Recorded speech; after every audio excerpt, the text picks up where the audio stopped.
Hello, good morning. Yes, നമ്മുടെ 7th GIB ആണ് നാളെ നടക്കാനിരിക്കുന്നത്. 7th GIBയുടെ ഭാഗമായിട്ടുള്ള മാരത്തോണാണ് സ്റ്റാർട്ട് ചെയ്യുന്നത്. ഓക്കെ, ആദ്യം നമ്മൾ ഫിസിക്സ് ആണ് സംസാരിക്കുന്നത്. അങ്ങനെ ഫിസിക്സിലെ ഡിസ്കഷന് ശേഷം ഓരോ സബ്ജക്റ്റായിട്ട് അങ്ങനെ വരുന്നു. ഇൻ ബിറ്റ്വീനിൽ വീണ്ടും ഫിസിക്സ് കയറി വരുന്നു.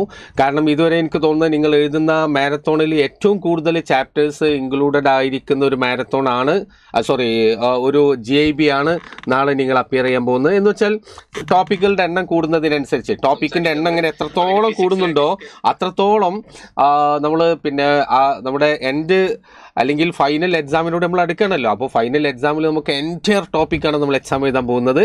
അപ്പോൾ അതിനോട് അടുക്കുന്ന രൂപത്തിലുള്ള ഒരു GIB ആണ് നാളെ നമ്മളെ കാത്തിരിക്കുന്നത്. ഓക്കെ, ഗംഭീരമായിട്ട് നാളത്തെ GIBയിൽ നിങ്ങൾ പെർഫോം ചെയ്യണം. Okay, let start. നോക്കൂ, ഈ ഒരു സെഷനിൽ, ഈ ഫസ്റ്റ് സെഷനിൽ നമ്മൾ ഡിസ്കസ് ചെയ്യാൻ പോകുന്നത് 3 ചാപ്റ്റേഴ്സാണ്. Current, electricity, ray optics, wave optics. നിങ്ങൾക്കറിയാവുന്ന പോലെ ഈ ഒരു സെഷനിൽ ഒരിക്കലും നമ്മൾ ഒരുപാട് ഡീറ്റെയിൽ തിയറിയിലേക്കോ കാര്യങ്ങളിലേക്കോ അല്ല പോകുന്നത്. മറിച്ച് ടോപ്പിക്കുകളെ മൊത്തത്തിൽ കവർ ചെയ്യുന്ന വിധത്തിലുള്ള ചില ക്വസ്റ്റ്യൻസ് മാത്രമാണ് നമ്മൾ ഡിസ്കസ് ചെയ്തു പോകുന്നത്. വളരെ ഫാസ്റ്റായിട്ട് നമുക്ക് പോകണം, കാരണം അത്രയും കുറഞ്ഞ സമയമാണ് നമുക്ക് ഓരോ സെഷനും അനുവദിക്കപ്പെട്ടിട്ടുള്ളത്. അപ്പോൾ നിങ്ങൾ എന്ത് ചെയ്യണം, എന്നെ കേൾക്കുക മാത്രമല്ല, ക്വസ്റ്റ്യൻ കാണുമ്പോഴേക്കും നിങ്ങൾ ആൻസർ ചെയ്യാൻ തുടങ്ങണം. ആൻസർ ചെയ്തിട്ട്, കാരണം നിങ്ങൾക്ക് ആൻസർ ചെയ്യാൻ പറ്റുന്ന ടൈപ്പ് ക്വസ്റ്റ്യൻസുകൾ തന്നെയാണ്, എക്സാക്ട്ലി നീറ്റ് ലെവൽ ക്വസ്റ്റ്യൻസ് ആണ് നമ്മൾ ഡിസ്കസ് ചെയ്യുന്നത് കേട്ടോ. Okay, let start. ആദ്യത്തെ ക്വസ്റ്റ്യൻ നോക്കൂ. The current flowing through A wire depends on time as I is equal to 3t² plus 2t plus 5. The charge flowing through the cross section of the wire in time from t is equal to 0 to t is equal to 2 seconds. നമുക്കറിയാവുന്ന കാര്യമാണ്. I is equal to dq divided by dt ആണ്. Or you can say dq എന്ന് പറഞ്ഞാൽ that is I dt. Now q is equal to integral I dt. What's that? Integrate ചെയ്താൽ നമുക്ക് എന്താ കിട്ടുക? 3t³ divided by 3 plus 2t² divided by 2 plus 5t. ശരിയല്ലേ? ഇനി limit കൊടുക്കുന്ന പണി മാത്രമേ നമുക്ക് അതിൽ ബാക്കിയുള്ളൂ. അപ്പോൾ see this, let me okay, 3 cut ചെയ്തു, 2 കട്ട് ചെയ്തു, ബാക്കി എന്താ നമുക്കുള്ളത്? That is equal to t³ നമുക്ക് ലിമിറ്റ് കൊടുക്കുന്നു. ലിമിറ്റ് കൊടുക്കുന്ന സമയത്ത് 2³ minus 0 plus 2² minus 0 plus 5 into 2 minus 0. How much it is? 8 plus 4 plus 10. That is 22 coulomb is the final answer. Yes, you said it. 22 coulomb. ഒരുപാട് പേര് answer ചെയ്തിട്ടുണ്ട്. That's really great. Within no time നിങ്ങൾ അത് answer ചെയ്തു. അങ്ങനെ തന്നെയാണ് വേണ്ടത്. അടുത്ത ക്വസ്റ്റ്യനിലേക്ക് പോകാം. സിമ്പിൾ ക്വസ്റ്റ്യൻ കേട്ടോ. ഓക്കെ, വാ. A certain wire has a resistance R. The resistance of another wire identical with the first except having twice the diameter. അപ്പോൾ അതിൻ്റെ റെസിസ്റ്റൻസ് എന്താണെന്ന ചോദ്യം. നമുക്കറിയാം R is equal to rho L divided by A ആണ്. അപ്പോൾ ഇവിടെ പുതിയത് എന്താ വരിക? R റോയിൽ മാറ്റില്ല, സെയിം വയർ, ഐഡൻറ്റിക്കൽ വയർ എന്ന് പറഞ്ഞിട്ടുണ്ട്. എന്തിൽ മാത്രം മാറ്റമുള്ളത്? ലെങ്ത്തിൽ ചേഞ്ച് ഇല്ല, ഏരിയയിലാണ് മാറ്റം. നോക്കൂ, area A is equal to pi r² ആണ്. അപ്പോൾ ഇവിടെ A' is equal to pi r'². R' നോക്കൂ 2r ആണ്. അപ്പോൾ 2r the whole square. That means 4 pi r² എന്ന് കിട്ടും. That means A' is equal to 4a എന്ന് കിട്ടി. This is 4a. Now this is equal to rho L by a എന്ന് പറയുന്നത് ഇത്രയും പാർട്ട് ആരാണ്? അത് r ആണ്. Therefore r divided by 4 എന്ന് വെച്ചാൽ 0.25 r is the final answer. Option B is correct. Good. ഒരുപാട് പേര് കറക്റ്റ് ആയിട്ട് ആൻസർ ചെയ്തിട്ടുണ്ട്. നീറ്റ് ആസ്പിരന്റ്, നന്ദന, ഒരുപാട് പേര്, ശ്രുതി. Yes, very good. അപ്പോൾ സിമ്പിൾ ആയിട്ടുള്ള കാര്യങ്ങളാണ്. ഞാൻ പറഞ്ഞു, നീറ്റ് ലെവലിൽ ഉള്ള ക്വസ്റ്റ്യൻസ് ആണ് നമ്മൾ ഡിസ്കസ് ചെയ്യുന്നത്. നമ്മൾ നീറ്റ് GIB ആണ് നാളെ എഴുതാൻ പോകുന്നത് കേട്ടോ. ഓക്കെ, അടുത്തിലേക്ക് പോകാം. A wire of resistance R is elongated n-fold to make a new uniform resistance wire. The resistance of the new wire. Elongation, stretching അല്ലേ? സ്ട്രെച്ചിങ് നമുക്ക് നല്ല ധാരണയുള്ളതാണ്. സ്ട്രെച്ച് ചെയ്യുന്ന സമയത്ത് ആരാണ് മക്കളെ കോൺസ്റ്റൻ്റ് ആവുക? സ്ട്രെച്ച് ചെയ്യുന്ന സമയത്ത് വോളിയം ആണ് കോൺസ്റ്റൻ്റ് അല്ലേ? Volume, that is rho L² divided by V. Or you can say R proportional to L² ആണ്. R proportional to L². ഇവിടെ n fold അല്ലേ? Therefore you can say R1 divided by R2 is equal to L1 divided by L2 the whole square. square. That is equal to L square divided by N square L square. 1 by N square. Therefore, R2 is equal to N square R1. എന്ന് വെച്ചാൽ നമ്മുടെ കേസിൽ N square R. Great. Option B is the right answer. Option B is correct. Option B. Good. Very good. Yes. അടുത്തതിലേക്ക് പോകാം. അടുത്ത നോക്കൂ, വളരെ simple ആയിട്ടുള്ള ക്വസ്റ്റ്യൻ, എല്ലാവരും ആൻസർ ചെയ്യണം. എല്ലാവരും the colour sequence in carbon resistor red, brown, orange, silver. The resistance of the resistor is നമ്മുടെ BB റോയ് അല്ലേ. അപ്പോൾ BB റോയിൻ്റെ കേസിൽ നിങ്ങൾക്കറിയാം BB റോയിൽ എന്താ സംഭവിക്കുന്നത്, ആദ്യത്തെ ബി ആരാണ്, അത് ബ്ലാക്ക്. അപ്പോൾ ബ്ലാക്കിൽ തുടങ്ങി വൈറ്റിൽ അവസാനിക്കുന്നു. അന്ധകാരത്തിൽ നിന്നും ഇരുട്ടിലേക്കല്ല വെളിച്ചത്തിലേക്ക്, അന്ധകാരത്തിൽ നിന്നും വെളിച്ചത്തിലേക്ക് എന്ന് ആലോചിച്ചാൽ ആദ്യത്തെ ബ്ലാക്ക്, അത് ആദ്യത്തെ ബി ബ്ലാക്കാന്ന് കിട്ടി. പിന്നെയും ഇവിടെ ഒരു ബി ഉണ്ട്, അതുപോലെ തന്നെ ഇവിടെ ഒരു ബി ഉണ്ട്. ഈ ബി നിങ്ങൾക്ക് കൺഫ്യൂഷൻ ഇല്ല. ഗ്രീനിൻ്റെ അടുത്ത് പിന്നെ ബ്ലൂ അല്ലാതെ പിന്നെ വേറെ ആരെയും കൊണ്ടാക്കാൻ പറ്റും. ഗ്രീനിൻ്റെ അടുത്ത് ബ്രൗൺ ആണോ ആരും വെക്കുക അല്ലേ, പച്ച കഴിഞ്ഞാൽ നീല. ഓക്കെ, അപ്പോൾ ഈ ബ്ലൂ ബി ഏതാണെന്ന് നമുക്ക് മനസ്സിലായി. പിന്നെ BB Roy of great Britain has very good wife. ആ വൈഫിന് ഏറ്റവും ഇഷ്ടമാരാ ഗോൾഡ്, പിന്നെ ആരാ സിൽവർ. അതും ഇല്ലെങ്കിൽ വലിയ വാശിക്കാരിയാണ്, എനിക്കൊന്നും വേണ്ടെന്ന് പറഞ്ഞത്. ഓക്കെ, അങ്ങനെയാണെങ്കിൽ നമുക്കിവിടെ ആരൊക്കെ ഉള്ളത്, റെഡിനാരാണ്, റെഡിന് ഇവിടെ 2, അപ്പോൾ 2 കൊടുത്തു. ദെൻ ബ്രൗണിനാരാണ് 10, ബ്രൗണിന് 1, അപ്പോൾ 21 ഇൻറ്റു അടുത്തത് 10⁻². നെക്സ്റ്റ് കളർ ഏതാ, ഓറഞ്ച് ആരാണ് നോക്കൂ, 10⁻3 പ്ലസ് ഓർ മൈനസ് സിൽവർ ആണ്. സിൽവറിന് ടോളറൻസ് നോക്കൂ, 10% ടോളറൻസ്. ഏതാണ് answer? Option A is the right answer. Option A is correct. Yes, option A is the right answer. അടുത്തതിലേക്ക് പോകാലോ. Very good. Okay, next question നോക്കൂ. 2 wires A and B, same material, same mass, radii 2R. അപ്പോൾ എന്റെ radii 2R, അതുപോലെ തന്നെ ബിയുടെ radius ആണ് R respectively. If the resistance of wire A is 34 ohm, then resistance of B will be, ബിയുടെ resistance എന്നാണ് question.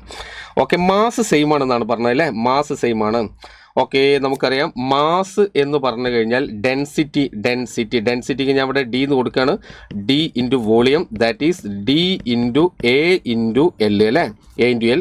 അപ്പോൾ ഇവിടെ നമ്മളോട് പറയുന്നു M1 ഈക്വൽ ടു M2 ആണ്. Therefore you can say D രണ്ടാക്കും സെയിം ആണ്. അപ്പോൾ A1 L1 equal to A2 L2, or you can say L1 divided by L2 is equal to A2 divided by A1. അവിടെ നിൽക്കട്ടെ. ഇനി A2ൽ πr². Okay, അപ്പോൾ R2² divided by R1². Yes, let it be. ഇനി നോക്കൂ, നമ്മളോട് ഇവിടെ സംസാരിക്കുന്നത് R1 ഡിവൈഡഡ് ബൈ R2 എന്ന് പറഞ്ഞാൽ ഹിയർ ലെങ്ത് മാസ് സെയിം ആണ്, റേഡിയസിൽ മാത്രമാണ് ചേഞ്ച് ഉള്ളത്. സെയിം മെറ്റീരിയൽ, ലെങ്ത് സെയിം അല്ല അല്ലേ, ലെങ്ത് സെയിം അല്ല. Therefore R1 divided by R2 എന്ന് പറഞ്ഞാൽ that is L1 divided by L2. L by A ആണ്, L by A. Therefore into നമുക്ക് എന്താ വരിക, എ എന്ന് പറയുമ്പോൾ A2 ഡിവൈഡഡ് ബൈ, അതായത് ഇവിടെ A1 A2 which is equal to L1 divided by L2 into R2² divided by R1². ഇനി L1 by L2 தான் നമ്മളിവിടെ കണ്ടു കഴിഞ്ഞു. അതും എന്താണ്, R2² ഡിവൈഡഡ് ബൈ R1² ആണ്. Okay, yes. ഇനി R1 ആണ് ഇവിടെ 2R, അത് ശ്രദ്ധിക്കണം. അപ്പോൾ R² into R² divided by R1 നോക്കൂ, 2R². അപ്പോൾ 4R² ഇൻറ്റു 4R². റെഡി അല്ലേ? അപ്പോൾ R² നമ്മൾ കട്ട് ചെയ്തു. What else is there, that is 1/16 എന്ന് കിട്ടി. Therefore R1 equal to R2.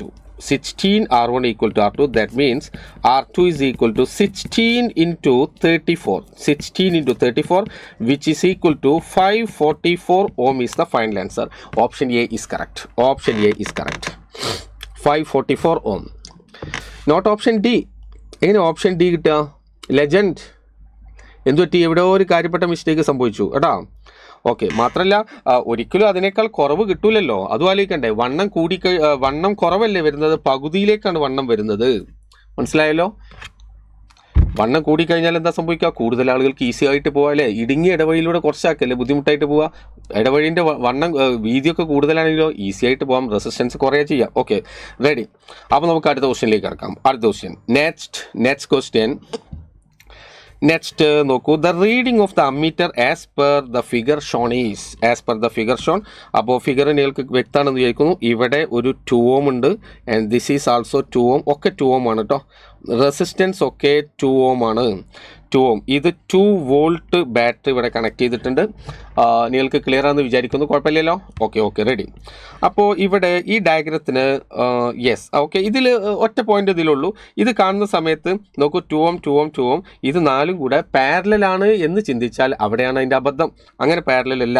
കാരണം നോക്കൂ, ഈ പാർട്ടിലെ ഈ റെസിസ്റ്റൻസ്, ഈ പോയിന്റ് ഒക്കെ സെയിമാണ്. ഈ പോയിന്റ് ഇതൊക്കെ സെയിമാണ്. കാരണം ഇത് വെറും കണക്റ്റിംഗ് വയേഴ്സാണ്. അപ്പോൾ ഈ പോയിന്റിനെ എ എന്ന് വിളിക്കുകയാണെങ്കിൽ ഇതും എ ആണ്, ഇതും എ തന്നെയാണ്. അതുപോലെ ഈ പോയിന്റ് ഒക്കെ സെയിമാണ്. അതുകൊണ്ട് തന്നെ ഈ ലാസ്റ്റ് റെസിസ്റ്റൻസിനെ ഞാൻ ഇവിടെ കൊണ്ടുപോയിട്ട് കണക്ട് ചെയ്യാൻ പോവാം. റെഡി? അവിടെ ലാസ്റ്റ് റെസിസ്റ്റൻസിനെ ഞാൻ അവിടെ കണക്ട് ചെയ്ത് കഴിഞ്ഞാൽ, അപ്പോൾ നോക്കൂ, സെല്ല്, അമ്മീറ്റർ, ദെൻ ഇവിടെ ഒരു റെസിസ്റ്റർ ഇവിടെ ഉണ്ട്, ഇത് ഓൾറെഡി ഇവിടെ ഉണ്ട്. ഇവിടെ ഇയാളും ഇവിടെ ഉണ്ട്. Then 1 2 yes 1 2 3 all. ഓക്കെ, അപ്പോൾ ഞാൻ ചെയ്തത് എന്താണ് നോക്കൂ, ഇയാളെ പിടിച്ചിട്ട് ഞാനിതാ ഈ ലാസ്റ്റിൽ ഇവിടെ കൊണ്ട് ജോയിൻ ചെയ്തു. അപ്പോൾ നോക്കൂ, ദിസ് ഈസ് ഒക്കെ 2 ആണ് കേട്ടോ, ഒക്കെ 2 ആണ്. അപ്പോൾ ഇത് നമ്മൾ റീഡ്രോ ചെയ്യുമ്പോൾ ഇത് 3 ആണ് പാരലൽ. ഇയാൾ ഇതുമായിട്ട് പാരലൽ അല്ല. കാരണം നോക്കൂ, ഇതിനെ നിങ്ങൾ റീഡ്രോ ചെയ്താൽ വാട്ട് യു വിൽ ഗെറ്റ്, ഇതിനെ റീഡ്രോ ചെയ്താൽ U will get like this ammeter. Okay, ബാക്കി നോക്കൂ, ഈ 3 റെസിസ്റ്റേഴ്സിനെയും കൂടെ നമുക്ക് എന്ത് എഴുതാം, ഇത് ഐഡൻറ്റിക്കൽ റെസിസ്റ്റേഴ്സ് കണക്റ്റഡ് ഇൻ പാരലലാണ്. അപ്പോൾ this is 2/3 ohm, this is 2 ohm. ഇവർ രണ്ടുപേരും ഇവിടെ പാരലല്ല, സീരീസിലാണ്. ഈ ഒരു പോയിന്റ് മാത്രമേ ഇതിലുള്ളൂ. ഇത്തരം ക്വസ്റ്റ്യൻസ് സിമ്പിൾ ക്വസ്റ്റ്യൻസ് ആണ് അതൊക്കെ. അപ്പോൾ നോക്കൂ, നമുക്ക് നെറ്റ് ഇഫക്റ്റീവ് റെസിസ്റ്റൻസ് എത്ര, R effective is equal to 2 + 2/3, that is equal to 8/3 ohm effective resistance കിട്ടി. Now what is I is equal to V by R effective 2 divided by 8 divided by 3, that is equal to 6/8 equal to 3/4 ampere is the final answer. 3/4 ampere is the final answer. Okay അല്ലേ? Simple question. Yes, you did it. Very good. Okay, അടുത്തതിലേക്ക് പോവാം. അടുത്ത question നോക്കൂ. Yes, diagram clear ആണല്ലോ? Diagram കാണുന്നില്ലേ? Diagram നിങ്ങൾ കാണുന്നുണ്ടെന്ന് വിചാരിക്കുന്നു ഞാൻ. അപ്പോൾ a current 2 ampere flows in a system of conductors as shown. Potential difference VA - VB. നോക്കൂ, ഇവിടെ കറൻറ്റ് 2 ampere എന്ന് ക്വസ്റ്റനിൽ തന്നിട്ടുണ്ട്. ഇവിടെ this is 2 ohm, this is 3 ohm, again this is 3 ohm, this is 2 ohm. Okay, ഇത് D, ഇത് A, this is B and this is C. Okay, അപ്പോൾ എല്ലാം ഞാൻ രണ്ടാമത് മാർക്ക് ചെയ്തിട്ടുണ്ട്, നിങ്ങൾക്കത് ക്ലിയർ ആയിരിക്കും. Okay, now you are suppose to find what VA - VB. VA - VB is to be found out. ഇതാണ് കണ്ടെത്തേണ്ടത്. അതിന് നമ്മൾ എന്താ ചെയ്യേണ്ടത് നോക്കൂ, അതിന് പല മെത്തേഡ് ഉണ്ട്. നമുക്ക് ഏറ്റവും ഈസി ആയിട്ട് നമുക്ക് അപ്ലൈ ചെയ്യാൻ പറ്റുന്ന ഒരു മെത്തേഡ് എന്ന് പറഞ്ഞാൽ, ഇവിടെ നോക്കൂ, മാത്തമാറ്റിക്കലി ഇതിനൊരു ഇക്വേഷൻ ഉണ്ടാക്കുക. അതെങ്ങനെ മാത്തമാറ്റിക്കലി ഉണ്ടാക്കുക എന്ന് പറഞ്ഞാൽ, VA - VB അല്ലേ, ദിസ് ഈസ് ഈക്വൽ ടു, നോക്കൂ, ഞാൻ ഡയഗ്രത്തിൽ നോക്കി, VD - VB, VD - VB അല്ല, VB minus VD - VA. Mathematically ശരിയാണോ നോക്കൂ, ഇവിടെ VD ഉണ്ട്, -VD ഉണ്ട്, കട്ട് ചെയ്തു, പിന്നെ -VB. Okay, -VB minus into minus plus VA. Yes, അപ്പോൾ കറക്റ്റാണ്. റെഡി. ഇനി നോക്കൂ, ഓംസ് ലോ മതി. നമുക്കറിയാം ഇവിടെ 2 ampere വന്നാൽ ഇവിടെ 2 ohm 3 ohm, ഇവിടെ 3 ohm 2 ohm. അപ്പോൾ ഇവിടെ മൊത്തം എത്ര ഉള്ളത് 5 ohm, ഇവിടെ മൊത്തം എത്ര ഉള്ളത് 5 ohm. റെഡിയാണല്ലോ? അപ്പോൾ വരുന്ന കറണ്ടിൻ്റെ 50% ഇങ്ങോട്ടും 50% ഇങ്ങോട്ടും പോകും. Isn't it? Yes. അപ്പോൾ 50% എന്ന് പറഞ്ഞാൽ ഇതിലൂടെ പോണ കറണ്ട് എത്ര, അതിലൂടെ പോണ കറണ്ട് ദിസ് ഈസ് 1 ampere. അതുപോലെ ഇതിലൂടെ പോകുന്ന കറണ്ട് എത്ര, അതും 1 ampere. അപ്പോൾ 1 ampere കറണ്ടാണ് രണ്ടിലൂടെയും പാസ് ചെയ്യുന്നത്. അപ്പോൾ ഓംസ് ലോ നമുക്ക് അപ്ലൈ ചെയ്യാം. ഓംസ് ലോ എന്താ, VD - VB. What is that? ഇതിലൂടെ പോണ കറണ്ട് ഇൻറ്റു അതിൻ്റെ റെസിസ്റ്റൻസ്. അപ്പോൾ ഇതിലൂടെ പോണ കറണ്ട് എത്ര, 1 ampere ഇൻറ്റു അതിൻ്റെ റെസിസ്റ്റൻസ് 3 ohm. അപ്പോൾ 1 × 3. മൈനസ് ഇതാ ഇങ്ങനെയാണ് മൈനസ് അടുത്ത് നോക്കൂ അടുത്ത എത്രയാണ് V D minus V A അതിലൂടെ പോണ കറണ്ട് ഇൻറ്റു അതിൻ്റെ resistance I R V equal I R that means 1 into 2 3 minus 2 the answer is 1 volt finished. Option B yes you said it. Option B is the right answer. Option B is correct. Okay, റെഡിയാണല്ലോ. അപ്പോൾ അത്രയും questions deal ചെയ്യേണ്ടത്. ഇനി അതിൻ്റെ മുമ്പ് തന്നെ നിങ്ങൾക്കൊരു കാര്യം നോക്കാം. ഇവിടെ 2ഉം ഇവിടെ 3 ആണ്. ഇവിടെയും 2ഉം ഇവിടെയും 3 ആണെന്നുണ്ടെങ്കിൽ ഇത് 0 എന്ന് ചെയ്യാൻ നിങ്ങൾ ഇങ്ങനെ ചെയ്യേണ്ടതില്ല. അപ്പോൾ ഇത് ബാലൻസ്ഡ് ആയിരിക്കും. കാരണം ഇവിടെ R1/R2 R3/R4 ആണെങ്കിൽ ഇവിടെ ഗാൽവനോമീറ്റർ കണക്ട് ചെയ്ത കറണ്ട് ഇല്ല എന്നുള്ളത് വീറ്റ്സ്റ്റോൺ ബ്രിഡ്ജിൻ്റെ ബാലൻസ്ഡ് കണ്ടീഷൻ നമ്മൾ പഠിച്ചാണ്. അപ്പോൾ ഇങ്ങനെ ചെയ്യേണ്ടത് ആവശ്യമില്ല. അപ്പോൾ ഇങ്ങനെ ചെയ്യുന്നതിന് മുമ്പ് ആദ്യം നമ്മൾ അത് നോക്കണം കേട്ടോ. നോക്കിയിട്ടാണ് അങ്ങനെ കൺക്ലൂഡ് ചെയ്യേണ്ടത്. യെസ് എഗെയിൻ നോക്കൂ, ഇവിടുത്തെ ഡയഗ്രാം നിങ്ങൾക്ക് ഇതാണ് diagram. Okay, this is 4 volt and this is 5 ohm. Okay, ഇതൊക്കെ ഇത്തരം ക്വസ്റ്റ്യൻസിനെ അപ്രോച്ച് ചെയ്യുന്ന രീതി മനസ്സിലാക്കി വെക്കുക എന്നുള്ളതാണ്. This is 6 ohm, this is 2 ampere, this is 12 volt and this is 9 ohm, this is 4 volt, this is 5 ohm. Okay, yes, and you are supposed to find the potential difference between A and B. അപ്പോൾ കാര്യങ്ങൾ വ്യക്തമാണ്. ഇവിടുന്ന് അങ്ങോട്ടാണ് കറണ്ടിൻ്റെ mark ചെയ്തിട്ടുള്ളത് എന്ന് വെച്ചാൽ ഇത് higher പൊട്ടൻഷ്യലാണ് അല്ലേ. ഹയർ പൊട്ടൻഷ്യൽ ലോവർ പൊട്ടൻഷ്യലിലേക്കല്ലേ കറണ്ട് പോവുക. അപ്പോൾ V A is at a higher potential. That means അപ്പോൾ ഇവിടുന്ന് നമുക്ക് തുടങ്ങാം. പിന്നെ ഇവിടുന്ന് കറണ്ട് ഇങ്ങനെ അങ്ങോട്ട് പോകുമ്പോൾ പൊട്ടൻഷ്യൽ ഡ്രോപ്പ് ഇങ്ങനെ സംഭവിക്കുകയാണ്. എക്രോസ് ദിസ് റെസിസ്റ്റൻസ് എത്ര IR ഡ്രോപ്പ് ചെയ്തു. അപ്പോൾ നോക്കൂ, ഞാൻ സ്റ്റാർട്ട് ചെയ്യുന്നു. ഈ ഒരു ഇക്വേഷൻ മതി. വി എ ഇവിടുത്തെ പൊട്ടൻഷ്യൽ മൈനസ് അതിൽ നിന്ന് ഇത്രയും പോയി. ഇതെത്ര I into R 12. പിന്നെ നോക്കൂ, ഇവിടെ നെഗറ്റീവ് ടെർമിനലിലേക്കാണ് എത്തുന്നത്. അപ്പം -12 എഗെയിൻ -12. വീണ്ടും നോക്കൂ, അവിടെ 9 ohm ഉണ്ട്. അപ്പോൾ ഈ അക്രോസ് 9 ohm എത്ര പോയി? I into R 18. വീണ്ടും നോക്കൂ, ഇവിടെ തിരിച്ചാണ് ബാറ്ററി കണക്ട് ചെയ്തിട്ടുള്ളത്. എന്ന് വെച്ചാൽ ഇവിടെ പൊട്ടൻഷ്യൽ ഡ്രോപ്പ് ഇല്ല. എന്ന് വെച്ചാൽ പ്ലസ് എത്രയാണ്? 4 volt. ദെൻ എഗെയിൻ നോക്കൂ, I into R 2 into 5 10 volt equal to you will get VB. Now VA minus VB അങ്ങോട്ട് കൊണ്ടുവരിക. ബാക്കി അങ്ങോട്ട് കൊണ്ടുപോകുമ്പോൾ 12 plus 12 ആയി. അപ്പോൾ 12 plus 12 24. 24 plus 18 minus 4 plus 10 that is equal to 24 34 42. Okay, എത്ര കിട്ടുക? 48 volt എന്ന് നിങ്ങൾക്ക് ആൻസർ കിട്ടും. 48 volt. Option D is the right answer. Yes, option D dog is the right answer. Okay, set, ready. അടുത്ത് നോക്കൂ, അടുത്ത question. That is the next question. Current ഇലക്ട്രിസിറ്റിയിലെ അവസാനത്തെ ക്വസ്റ്റ്യൻ ആണ് നമ്മൾ ഡിസ്കസ് ചെയ്യുന്നത്. നോക്കൂ, shown in figure below is a metre bridge setup with null deflection in the galvanometer. Okay, അപ്പോൾ എഗെയിൻ ഞാൻ നോക്കൂ, ഇവിടെ ഈ റെസിസ്റ്റർ ഉണ്ട്. ഇവിടെ 55 ohm ആണത്. ഇവിടെ ഒരു അൺനോൺ റെസിസ്റ്റർ കണക്ട് ചെയ്തിട്ടുണ്ട് which is R and this distance is given as 20 centimeter. Okay, നോക്കൂ, ഇത് ഇവിടെ ഗാൽവനോമീറ്റർ. Yes, galvanometer. അപ്പോൾ ഇത്രയും ക്വസ്റ്റ്യൻ ഒന്നും പറയാനില്ല, ഒറ്റയടിക്ക് ഇങ്ങനെ നോക്കിയല്ലേ. കാരണം ഒരു മീറ്റർ ബ്രിഡ്ജ് ഇങ്ങനെ നോക്കിക്കഴിഞ്ഞാൽ നമുക്കിങ്ങനെ വീറ്റ്സ്റ്റോൺ ബ്രിഡ്ജിനെ കാണണം. അതിൽ മീറ്റർ ബ്രിഡ്ജ് ഇങ്ങനെ നോക്കുമ്പോൾ വീറ്റ്സ്റ്റോൺ ബ്രിഡ്ജ്, കാരണം ഇത് ഇവിടുത്തെ റെസിസ്റ്റൻസ്, ഇത് ഇവിടുത്തെ റെസിസ്റ്റൻസ്, ദെൻ അങ്ങോട്ട് ഇതിൻ്റെ റെസിസ്റ്റൻസ് ആണത്. യെസ്, ഈ റെസിസ്റ്റൻസ് ആണ് ഇവിടെ. That means R divided by 55 എടുത്തു കഴിഞ്ഞാൽ പിന്നെ ഇവിടുത്തെ റെസിസ്റ്റൻസ് ഇത് എത്ര ഉണ്ടാവുക? 1 മീറ്ററിന് 20.80 centimetre. 80 centimetre into resistance per unit length. അത് ന്യൂമറേറ്ററിലും ഡിനോമിനേറ്ററിലും കട്ട് ചെയ്യും. സെൻറ്റിമീറ്റർ മൈൻഡ് ചെയ്യേണ്ട. അപ്പോൾ okay, U will get 4 over here. Therefore R is equal to 4 into 55.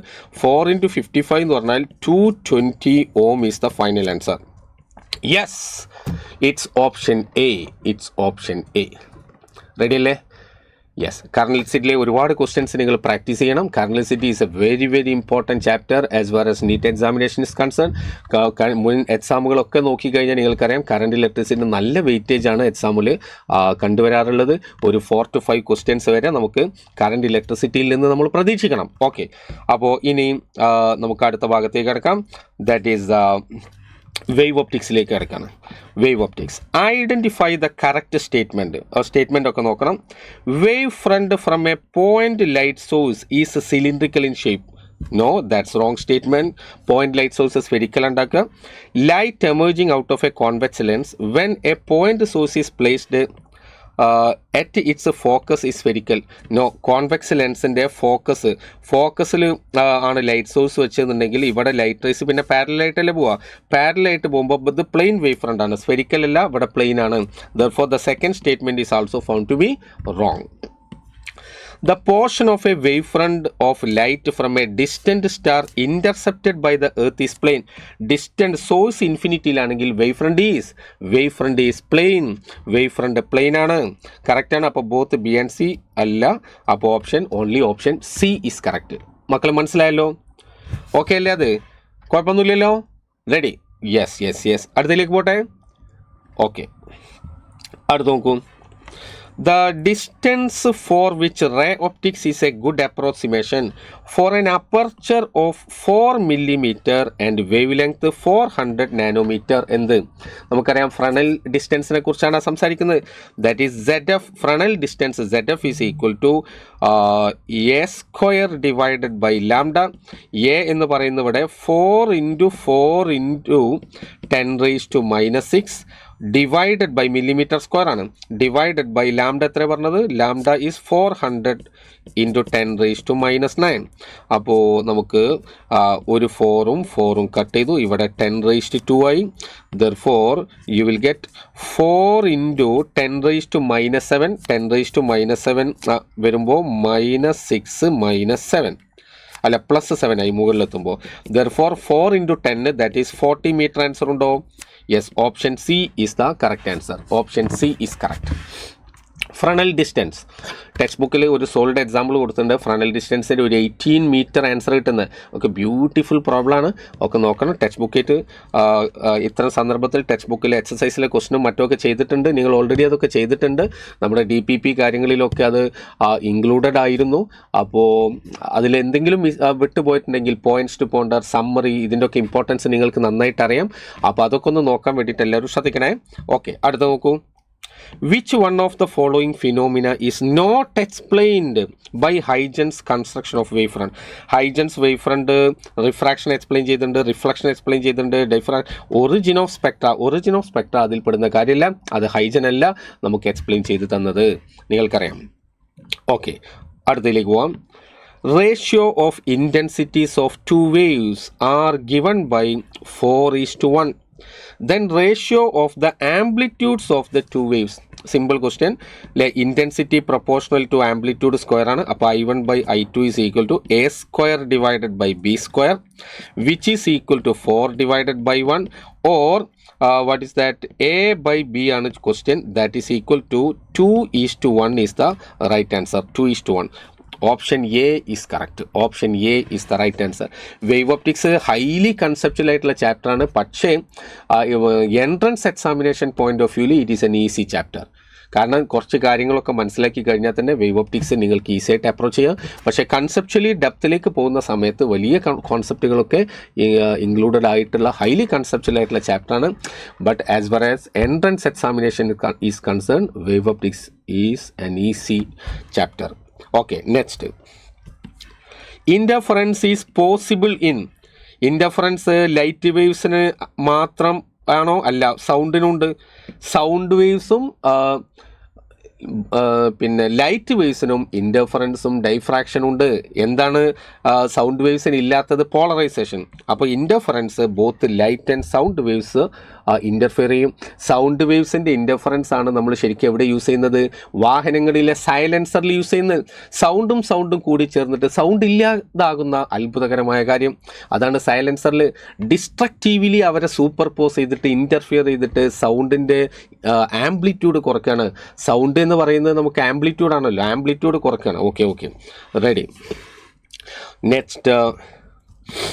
In Young's double slit experiment, if the separation between the coherent sources half ചെയ്തു, small d half ചെയ്തു, distance of the screen from the coherent source doubled, then fringe width ഒന്നുമില്ല beta is equal to d lambda divided by small d.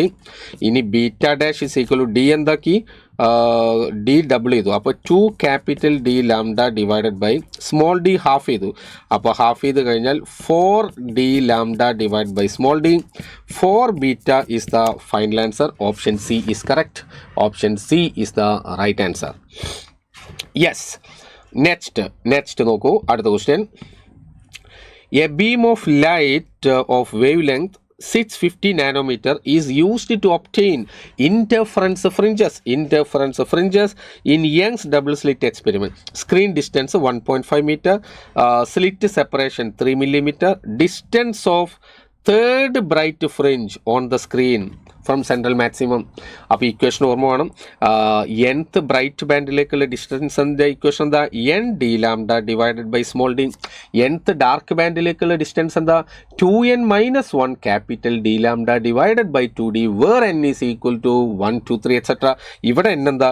ഇവിടെ n equal to 0, 1, 2 etcetera. ഒക്കെ ഒരു അവസരമാക്കി എടുക്കുക പഠിക്കാൻ കേട്ടോ. Third bright ആണ്, അപ്പോൾ 3 ഇൻറ്റു ക്യാപിറ്റൽ ഡി എത്ര? 1.5. ലാംഡ എത്ര നോക്കൂ? 650 into 10 raised to -9 whole divided by small d, it is 3 millimeter. 3 into 10 raised to -3. അപ്പോൾ 3 ഞാൻ കട്ട് ചെയ്തു. 3 കട്ട് ചെയ്ത് കഴിഞ്ഞാൽ ബാക്കി ഇവിടെ ആരാളുള്ളത്? ബാക്കിയുള്ളത് 3/2 ഇൻറ്റു 650 ആണ്. 3/2 ഇൻറ്റു 650, അപ്പോൾ 650ൻ്റെ പകുതി ഇതിട്ട് ആഡ് ചെയ്താൽ അപ്പോൾ ഇതിന് ഒരൊറ്റ ആൻസർ അതിലുള്ളൂ. അതേതാ? അത് 975 ഇൻറ്റു 10 raised to -6. മനസ്സിലായോ? 1.5 കൊണ്ട് മൾട്ടിപ്ലൈ ചെയ്യാൻ എന്താ? അതിനോടുകൂടി അതിൻ്റെ പകുതി കൂടെ ആഡ് ചെയ്യുക. അപ്പോൾ അങ്ങനത്തെ ഓപ്ഷൻ ഇതിലുള്ളൂ. പിന്നെ മൾട്ടിപ്ലൈ ചെയ്ത് സമയം കളയാൻ ഞാൻ നിൽക്കുന്നില്ല. ഓക്കെ, റെഡിയല്ലേ? യെസ്. ഓക്കെ, സിമ്പിൾ ക്വസ്റ്റൻ ആണ്. Option A is the right answer. നന്നായിട്ട് ആൻസർ ചെയ്യുന്നുണ്ട്. That's really great. ഓക്കെ, അടുത്തതിലേക്ക് പോവാം. In a Young's double slit experiment, if there is no initial phase difference between light from the two slits, the point on the screen corresponding to the fifth minimum has a path difference. Minimumത്തിന്റെ path difference, മാക്സിമത്തിൻ്റെ path difference എന്താ? Delta X is equal to N lambda where N is equal to 0, 1, 2 etcetera. ഇത് മിനിമത്തിൻ്റെ path difference ആണ്. Path difference delta X is equal to 2n - 1 lambda by 2 where N is equal to 1, 2, 3 etcetera. മക്കളെ, നിങ്ങൾക്കറിയാം minimum ആകുന്ന സമയത്ത് ഇൻ്റർഫറൻസിൽ n equal to 1, 2, 3 ആണ്. മിനിമത്തിൻ്റെ കേസിലൊക്കെ ഇക്വേഷനിൽ minus ഉള്ള ഇക്വേഷനാണ്. ഓർക്കുന്നുണ്ടല്ലോ? ആ കാര്യമൊക്കെ നിങ്ങൾക്ക് നന്നായിട്ട് മൈൻഡിലുണ്ടെന്ന് വിചാരിക്കുന്നു.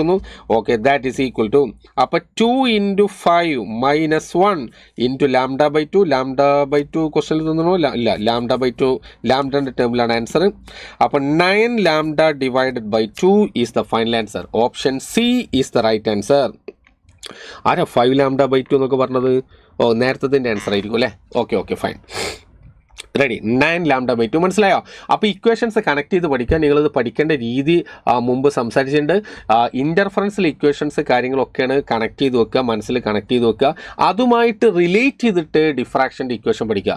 രണ്ട് ഇൻഡിപെൻഡൻ്റ് ആയിട്ട് പഠിക്കരുത്. ആദ്യം ഇൻ്റർഫറൻസ് കംപ്ലീറ്റ് റെഡിയാക്കി വെക്കുക, എന്നിട്ട് ഇൻ്റർഫറൻസുമായിട്ട് കണക്ട് ചെയ്യുക. എങ്ങനെയാണ് ആ കണക്ഷൻ? ഇൻ്റർഫറൻസിൽ ഡിഫ്രാക്ഷനിലേക്ക് വരുമ്പോൾ എല്ലാ എന്നുകളും 1, 2, 3 ആണ്. കാരണം എന്താ? ഈ ഡിഫ്രാക്ഷനിലെ സെൻട്രൽ മാക്സിമം എന്ന് പറഞ്ഞത് കൂട്ടത്തിൽ കൂട്ടാൻ പറ്റിയ ആളല്ല. അയാൾ ഇൻഡിപെൻഡൻ്റ് ആയിട്ട് ട്രീറ്റ് ചെയ്യണം. അപ്പോൾ n ഈസ് ഈക്വൽ ടു 0. അവിടെ ബ്രൈറ്റിനും ഇല്ല, ഡാർക്കിനും ഇല്ല. Okay, number 1. നമ്പർ 2, ഇവിടെ നമുക്ക് ബ്രൈറ്റിന് കിട്ടിയ ഇക്വേഷൻസ് ഒക്കെ ഡിഫ്രാക്ഷനിൽ ആർക്ക് കറസ്പോണ്ടിങ് ആണ്? ഡാർക്കിന് കറസ്പോണ്ടിങ് ആണ്, ആൻഡ് വൈസ് വേഴ്സ. അപ്പോൾ ഈ രൂപത്തിൽ കണക്ട് ചെയ്തിട്ട് പഠിച്ചു വെക്കുക. പഠിച്ചത് ഓർമ്മയില്ലാത്തവർ പേടിക്കേണ്ട. പഠിച്ചിട്ടുണ്ടെങ്കിൽ, നിങ്ങൾ മുമ്പ് പഠിച്ചതാണെങ്കിൽ ഒന്ന് റിഫ്രഷ് ചെയ്ത് കഴിഞ്ഞാൽ അത് സെറ്റ് ആവട്ടോ. അതിനെക്കുറിച്ച് ഒരു ടെൻഷനും വേണ്ട. സാർ അന്ന് പഠിച്ചൊന്നും ഇപ്പോൾ ഓർക്കാൻ പറ്റണില്ലല്ലോ എന്നുള്ള പല പ്രയാസങ്ങളും പല കുട്ടികൾക്കുണ്ടാവും. അത് നിങ്ങൾക്കല്ല, ടീച്ചേഴ്സിന് വരെ അങ്ങനെ പറ്റില്ല കേട്ടോ. അത് നമ്മൾ രണ്ടാമത് നോക്കുമ്പോഴാണ് അതൊക്കെ സെറ്റ് ആകുക. അല്ല അതൊന്നും ആർക്കും ഇങ്ങനെ എല്ലാം കൂടെ ഓർമ്മ ഉണ്ടാവുമോ? ഇല്ല. അപ്പോൾ അതൊക്കെ റെഡി ആയിക്കോളും. അതിനെ പറ്റിയൊന്നും ടെൻഷൻ വേണ്ട. Okay, next. A beam of light of 600 nanometer from a distant source falls on a single slit 1 millimeter wide.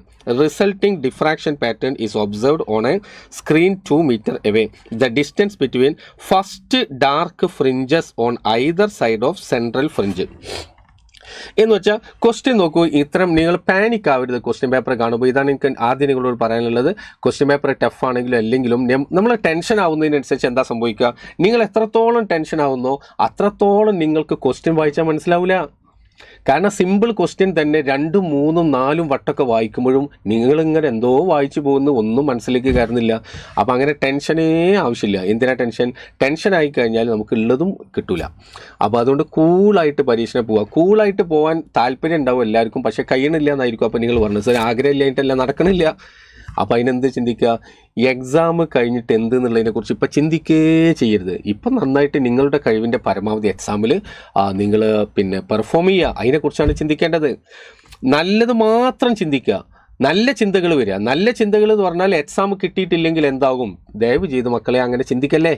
അത് ചിന്തിക്കേണ്ട സമയം ഇതല്ല കേട്ടോ. നന്നായിട്ട് പോസിറ്റീവായിട്ടുള്ള തോട്ട്സ് നിറയ്ക്കുക. പരസ്പരം അങ്ങോട്ടും ഇങ്ങോട്ടും സംസാരിക്കുന്ന സമയത്ത് നെഗറ്റീവ് തോട്ട്സ് ഒഴിവാക്കുക. എനിക്കത് കിട്ടുന്നില്ല, എനിക്ക് പേടിയാവുന്നു, നിനക്ക് പേടിയുണ്ടോ എന്നൊന്നും അങ്ങോട്ടും ഇങ്ങോട്ടും ചോദിക്കണ്ട. ഹോസ്റ്റലിലൊക്കെ ഉള്ള കുട്ടികളെ പരസ്പരം അങ്ങോട്ടും ഇങ്ങോട്ടും ഇല്ല. പിന്നെ ചിലരൊക്കെ ഡെലിബറേറ്റ് ആയിട്ട് പറയട്ടോ, എനിക്ക് നല്ല തീരെ ഉറങ്ങാൻ കഴിഞ്ഞിട്ട് പഠിക്കാൻ കഴിഞ്ഞിട്ടില്ല, ഞാൻ ഫുൾ ഉറക്കിന്. അതൊക്കെ വേറെ തന്ത്രമാണ്, അത് നിങ്ങൾ അതിൽ വീഴരുത് കേട്ടാ. ഓക്കെ, അപ്പോൾ പോസിറ്റീവ് തോട്ട്സ് പരസ്പരം അങ്ങോട്ടും ഇങ്ങോട്ടും പറഞ്ഞിട്ട് ഫില്ല് ചെയ്യാൻ വേണ്ടിയിട്ട് എപ്പോഴും ശ്രദ്ധിക്കുക. നെഗറ്റീവ് തോട്ട്സ് ഒഴിവാക്കുക. ഓക്കെ, പഠിച്ചിട്ട് ഫിനിഷ് ആകാത്തൊക്കെ ഫിനിഷ് ആകാൻ ഇനി എത്ര സമയമുണ്ട്, പേടിക്കണ്ട. ഫിനിഷ് ആവണ്ട കേട്ടോ, പേടിക്കണ്ട. ഫിനിഷ് ആകാത്തതിനെ കുറിച്ചൊന്നും ഇപ്പം നിങ്ങൾ ടെൻഷൻ ആവണ്ട. ഫിനിഷ് ആക്കാനൊക്കെ ഇഷ്ടം പോലെ സമയമുണ്ട്. റിവിഷൻ കംപ്ലീറ്റ് ആവണില്ല എന്നല്ലേ, ഒന്നും പേടിക്കണ്ട. നമുക്ക് enough time is there, enough time. ഇനിയുള്ള സമയത്ത് ഏറ്റവും വൈസായിട്ട് ഉപയോഗിക്കാം. നിങ്ങൾ എത്ര ഉറങ്ങി എന്നുള്ളതല്ല മക്കളെ ഇമ്പോർട്ടൻ്റ് കേട്ടോ. ഞാനത് വീണ്ടും പറയാം. ചില ആളുകൾ പറയും സാർ ഞാൻ ആകെ 2 മണിക്കൂർ ഉറങ്ങുന്നുള്ളൂ, അല്ലെങ്കിൽ 4 മണിക്കൂർ മാത്രമേ ഞാൻ ഉറങ്ങുന്നുള്ളൂ, ബാക്കിയൊക്കെ പഠിക്കാം. നമ്മൾ എത്ര ഉറങ്ങി എന്നുള്ളതിനേക്കാൾ ഉറങ്ങാത്ത സമയത്തൊക്കെ നമുക്ക് യൂസ്ഫുൾ ആയിട്ട് ഉപയോഗിക്കാൻ കഴിഞ്ഞിട്ടുണ്ടോ ഇല്ലേ എന്നുള്ളതാണ് കൂടുതൽ നിങ്ങൾ ശ്രദ്ധിക്കേണ്ടത്. മനസ്സിലായോ? ഉറങ്ങാത്ത സമയം കംപ്ലീറ്റ് നമ്മൾ നന്നായിട്ട് ഉപയോഗിച്ചിട്ടുണ്ടോ, ആ ഇഫക്റ്റീവാണോ? അല്ലാതെ നമ്മളിങ്ങനെ റെക്കോർഡ് ഉണ്ടാക്കിയിട്ട് കാര്യമില്ല. ഏത് 2 മണിക്കൂർ ഉറങ്ങി, അല്ലെങ്കിൽ 3 മണിക്കൂറേ ഞാൻ ഉറങ്ങിയിട്ടുള്ളൂ, ബാക്കി ഫുൾ അതായിരുന്നു, അതിൽ കാര്യമില്ല. ബാക്കി സമയത്ത് ഇഫക്റ്റീവായിട്ട് ഉപയോഗിക്കുക. ഓക്കെ, അപ്പോൾ ആ കാര്യങ്ങൾ ശ്രദ്ധിക്കുക. ഒരു ടെൻഷനും വേണ്ട, എല്ലാം സെറ്റായിക്കോളൂ കേട്ടോ, എല്ലാം സെറ്റായിക്കോളും. തീരാത്തതിനെ കുറിച്ചൊന്നും വിഷമിക്കണ്ട. ഓരോ എക്സാം കഴിയുമ്പോഴും ഇപ്പോൾ മോഡ്യൂൾ എക്സാംസുകൾ ഇപ്പോൾ നടക്കുന്നുണ്ട് അല്ലേ, നമ്മുടെ Xylem സ്റ്റുഡൻസിന് ഇപ്പോൾ മോഡ്യൂൾ എക്സാംസ് നടക്കുന്നുണ്ട്. മോഡ്യൂൾ എക്സാംസിൽ ഫിസിക്സൊക്കെ അത്യാവശ്യം നിങ്ങൾക്ക് നല്ല ടൈറ്റ് ആയിട്ടുള്ള ക്വസ്റ്റ്യൻ പേപ്പർ തരുന്നത്, അത് കണ്ട് പേടിക്കേണ്ട. നിങ്ങൾ മോഡ്യൂൾ എക്സാംസിൽ ഏതെങ്കിലും കുട്ടിക്ക് മാർക്ക് കുറഞ്ഞു എന്ന് വിചാരിക്കുക, ഒരു ടെൻഷൻ വേണ്ട. കാരണം മോഡ്യൂൾ എക്സാം എന്തിനാണെന്നറിയോ നിങ്ങൾക്ക്, അതേ ക്വസ്റ്റ്യൻ നീറ്റ് എക്സാമിന് ചോദിച്ചിട്ടല്ല നിങ്ങൾക്ക് ആ ക്വസ്റ്റ്യൻ തരുന്നത്. പിന്നെ എന്തിനാ തന്നത്? അത് തന്നത് എന്തിനാന്ന് വെച്ച് കഴിഞ്ഞാൽ നല്ലോണം ശ്രദ്ധിക്കൂ. അത് തന്നത് നിങ്ങൾക്ക് അത് ചെയ്യുന്നതോടുകൂടി ആ ചാപ്റ്ററിൻ്റെ എല്ലാ ഭാഗത്തുള്ള എല്ലാ കോൺസെപ്റ്റുകളും കൂടെ റിവൈസ് ചെയ്യപ്പെടാനാ, അല്ലാതെ സെയിം ക്വസ്റ്റ്യൻസ് എക്സാമിൽ ചോദിക്കാനല്ല. മനസ്സിലായോ? നമ്മൾ മോഡ്യൂൾ എക്സാമിൽ ചെയ്യുന്ന ഒരു ക്വസ്റ്റ്യൻ ഉണ്ടല്ലോ, ആ ഒരു ക്വസ്റ്റ്യൻ്റെ ഒരു പോർഷനൊക്കെ ആയിരിക്കും നമുക്ക് നീറ്റ് എക്സാമിൽ ഉണ്ടാവുക. എന്നാൽ GIB എക്സാം അങ്ങനെയല്ല. GIB exam exact NEET level question ആണ്. അപ്പോൾ മോഡ്യൂൾ എക്സാമിൽ കുറഞ്ഞതിന് നമുക്കതിനെ പല രൂപത്തിൽ മാസ്ക് ചെയ്യാം. പക്ഷേ എന്തിൽ കുറവ് വരാൻ പാടില്ല, GIBക്ക് കുറയരുത്. GIBയിൽ നിങ്ങൾ കുറയുന്നുണ്ടെങ്കിൽ നിങ്ങളത് ഇമ്പ്രൂവ് ചെയ്യാനുള്ള പണിയിലേക്ക് പോകണം. ഓക്കെ, ഓരോ എക്സാം കഴിയുമ്പോഴും നിങ്ങൾ എന്ത് മനസ്സിലാക്കണം, ഞാൻ ഇന്നലത്തേതിനേക്കാളും ഒരു ബെറ്റർ വേർഷൻ ആണ് എന്ന് നിങ്ങൾ കൺഫേം ചെയ്യാൻ മക്കൾ മറക്കരുത് കേട്ടോ. Okay, be confident. കിട്ടും, നമ്മൾ നേടിയിരിക്കും, ഒരു പേടിയും കരുതണ്ട. വാ, അപ്പോൾ നമുക്ക് ഇത് നോക്കൂ, ഡിഫ്രാക്ഷനാണ്. ഡിഫ്രാക്ഷനിൽ നോക്കൂ, ഇവിടെ ഈ ക്വസ്റ്റ്യനൊക്കെ ഇങ്ങനെ വായിക്കുമ്പോൾ distance between first dark fringes on either side of central maximum എന്ന് പറഞ്ഞാൽ ശരിക്കും എന്താണ് പറഞ്ഞതെന്ന് അറിയോ? എന്താ പറഞ്ഞത്? സെൻട്രൽ മാക്സിമത്തിൻ്റെ വിഡ്ത്ത് എത്ര എന്നാണ് ആ question. What is the width of central maximum, അതാണ് ക്വസ്റ്റ്യൻ. അപ്പോൾ കാരണം എന്താ, സെൻട്രൽ മാക്സിമത്തിൻ്റെ വിഡ്ത്തിനെ നമ്മൾ ഡിഫൈൻ ചെയ്യുന്നതിന് എങ്ങനെ? സെൻട്രൽ മാക്സിമത്തിൻ്റെ മുകളിലും താഴെ ആരാളുള്ളത്? First dark bands. അപ്പോൾ ഫസ്റ്റ് ഡാർക്ക് ബാൻഡുകൾക്കിടയിലുള്ള സെപ്പറേഷൻ എന്താണോ, that is what is width of central maximum. അല്ലേ? ഏത് ബാൻഡിൻ്റെയും വിഡ്ത്തിനെ നമ്മൾ ഡിഫൈൻ ചെയ്തത് എന്താ? It is the separation between, ഇപ്പോൾ ഒരു ഡാർക്ക് ബാൻഡിൻ്റെ വിഡ്ത്ത് എന്ന് പറഞ്ഞാൽ it is the separation between two consecutive bright bands. ഒരു ബ്രൈറ്റ് ബാൻഡിൻ്റെ വിഡ്ത്ത് എന്ന് പറഞ്ഞാൽ it is the separation between two consecutive dark band എന്ന് വെച്ചാൽ, അപ്പോൾ ഇവിടെ നിങ്ങൾക്ക് പറയാം സെൻട്രൽ മാക്സിമത്തിൻ്റെ അപ്പുറപ്പുറമുള്ള ഫസ്റ്റ് ഡാർക്ക് ബാൻഡ്സ്, അവർക്ക് സെൻറ്ററുകൾ തമ്മിലുള്ള സെപ്പറേഷൻ്റെ പേരെന്താ? Width of central maximum, that is beta naught. ഡിഫ്രാക്ഷനാണ്, എല്ലാ ബാൻഡുകൾക്കും ഒരേ വിഡ്ത്തല്ല എന്ന് വെച്ചാൽ ഓരോ ബാൻഡുകളുടെയും ബാൻഡിന് വിഡ്ത്ത് ഡിഫറൻറ്റും അല്ല. ആരത് മാത്രമേ വ്യത്യാസമുള്ളത്? സെൻട്രൽ മാക്സിമത്തിൻ്റെ വിഡ്ത്ത് ബാക്കി ബാൻഡുകളുടെ ഡബിൾ ആണ്. That means beta naught is equal to 2 capital D lambda divided by small a. Okay അല്ലേ? Ready? That is equal to 2 into capital D എത്ര? 2. Lambda എത്ര നോക്കൂ? 600 into 10 raised to minus 9. Whole divided by small a. Small a is 10 raised to minus 3. Clear അല്ലേ? അപ്പോൾ നമ്മുടെ answer ആയി. അപ്പോൾ 4 6 24. അപ്പോൾ 24 ഞാൻ 2.4 എന്ന് കൊടുത്താൽ അവിടെ എത്രയായി? 3 0. അപ്പോൾ 10 raised to 3. ആ 10 raised to 3യും ഇവിടെ 10 raised to 3 മുകളിലേക്ക് വന്നു, അത് into 10 raised to minus 9. That is equal to 2.4 into 10 raised to minus 3 meter is the right answer, which is equal to 2.4 millimeter. Option D is correct. Option D is the right answer. Set അല്ലേ? Okay അല്ലേ? GIB mark improve ആയിക്കോളൂ കേട്ടോ, പേടിക്കണ്ട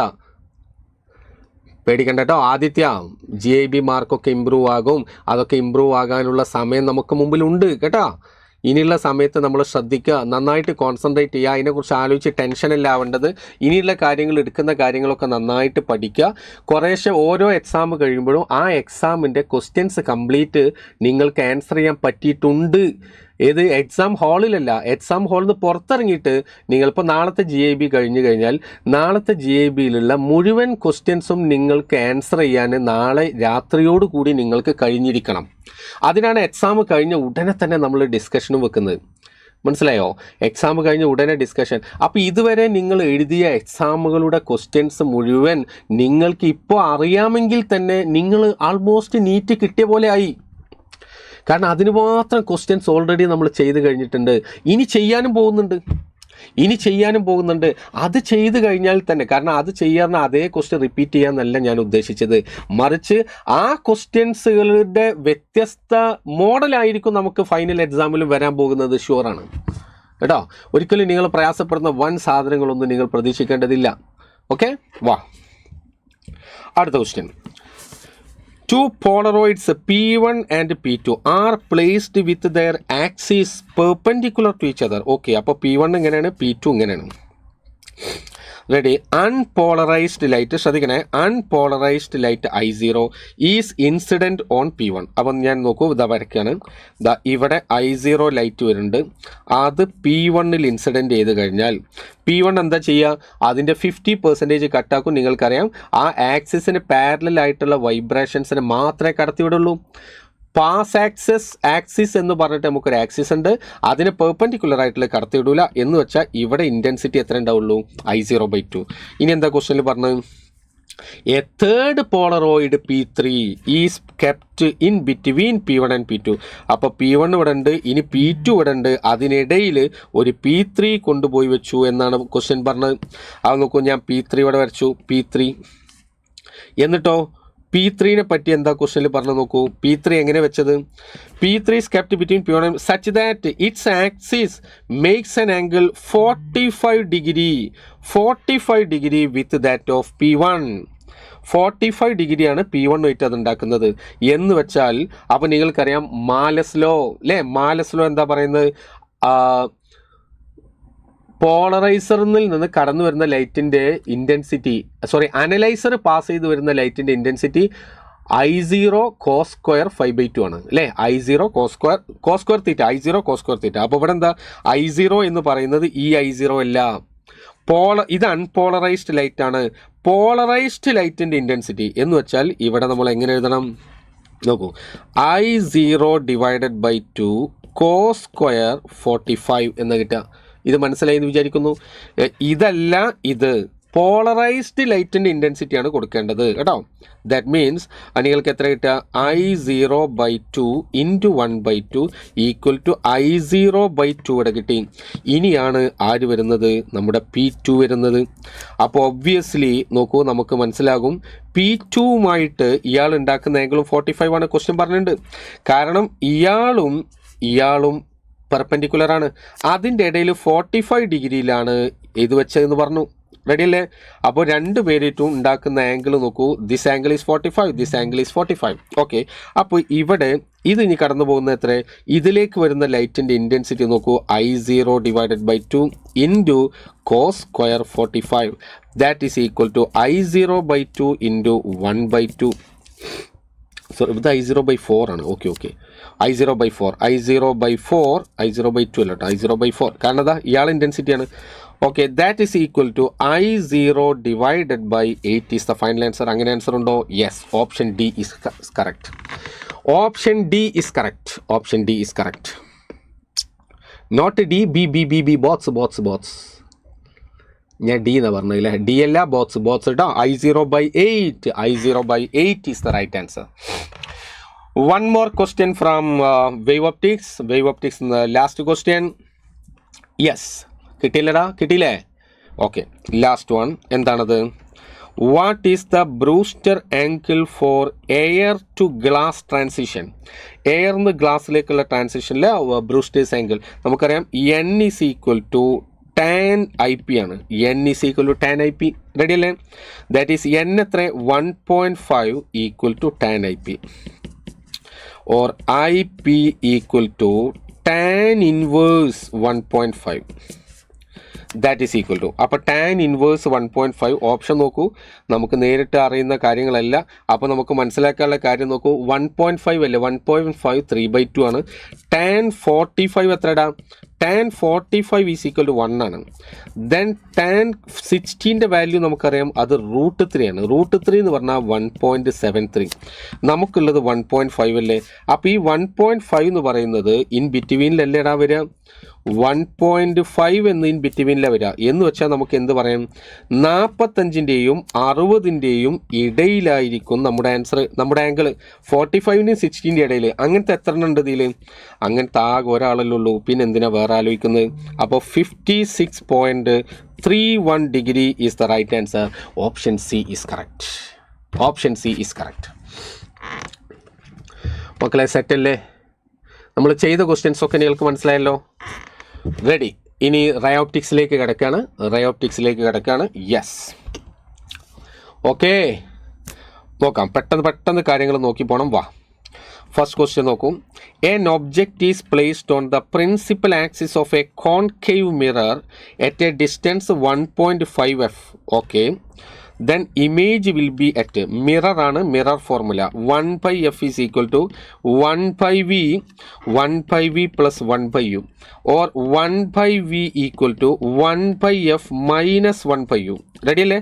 okay, ഇനി concave mirror, concave മിററിൻ്റെയും concave ലെൻസിൻ്റെയും focal length നെഗറ്റീവാണ്. Keep it in mind. അപ്പോൾ -1/f. ഞാൻ സൈൻ കൺവെൻഷൻ കൊടുക്കുകയാണ്. അപ്പോൾ 1/v equal to then object distance minus എത്ര? u 1.5f. That is 1.5f എന്ന് പറയുമ്പോൾ -1.5f. കുഴപ്പമില്ല എന്ന് വിചാരിക്കുന്നു. Object distance negative. That is LCM നോക്കൂ. നമ്മൾ 1.5f എടുത്തു കഴിഞ്ഞാൽ -1.5 + 1 ദാറ്റ് ഈസ് ഈക്വൽ ടു -1/2 അല്ലേ? -1/2 ഇൻറ്റു 3/2 ആണല്ലോ താഴെയുള്ളത്. അപ്പോൾ ഞാനിവിടെ 2 മേലെ വരും. 2/3f. ഓക്കെ അല്ലേ? That is equal to -1/3f or v is equal to -3f is the final answer. Option A is correct.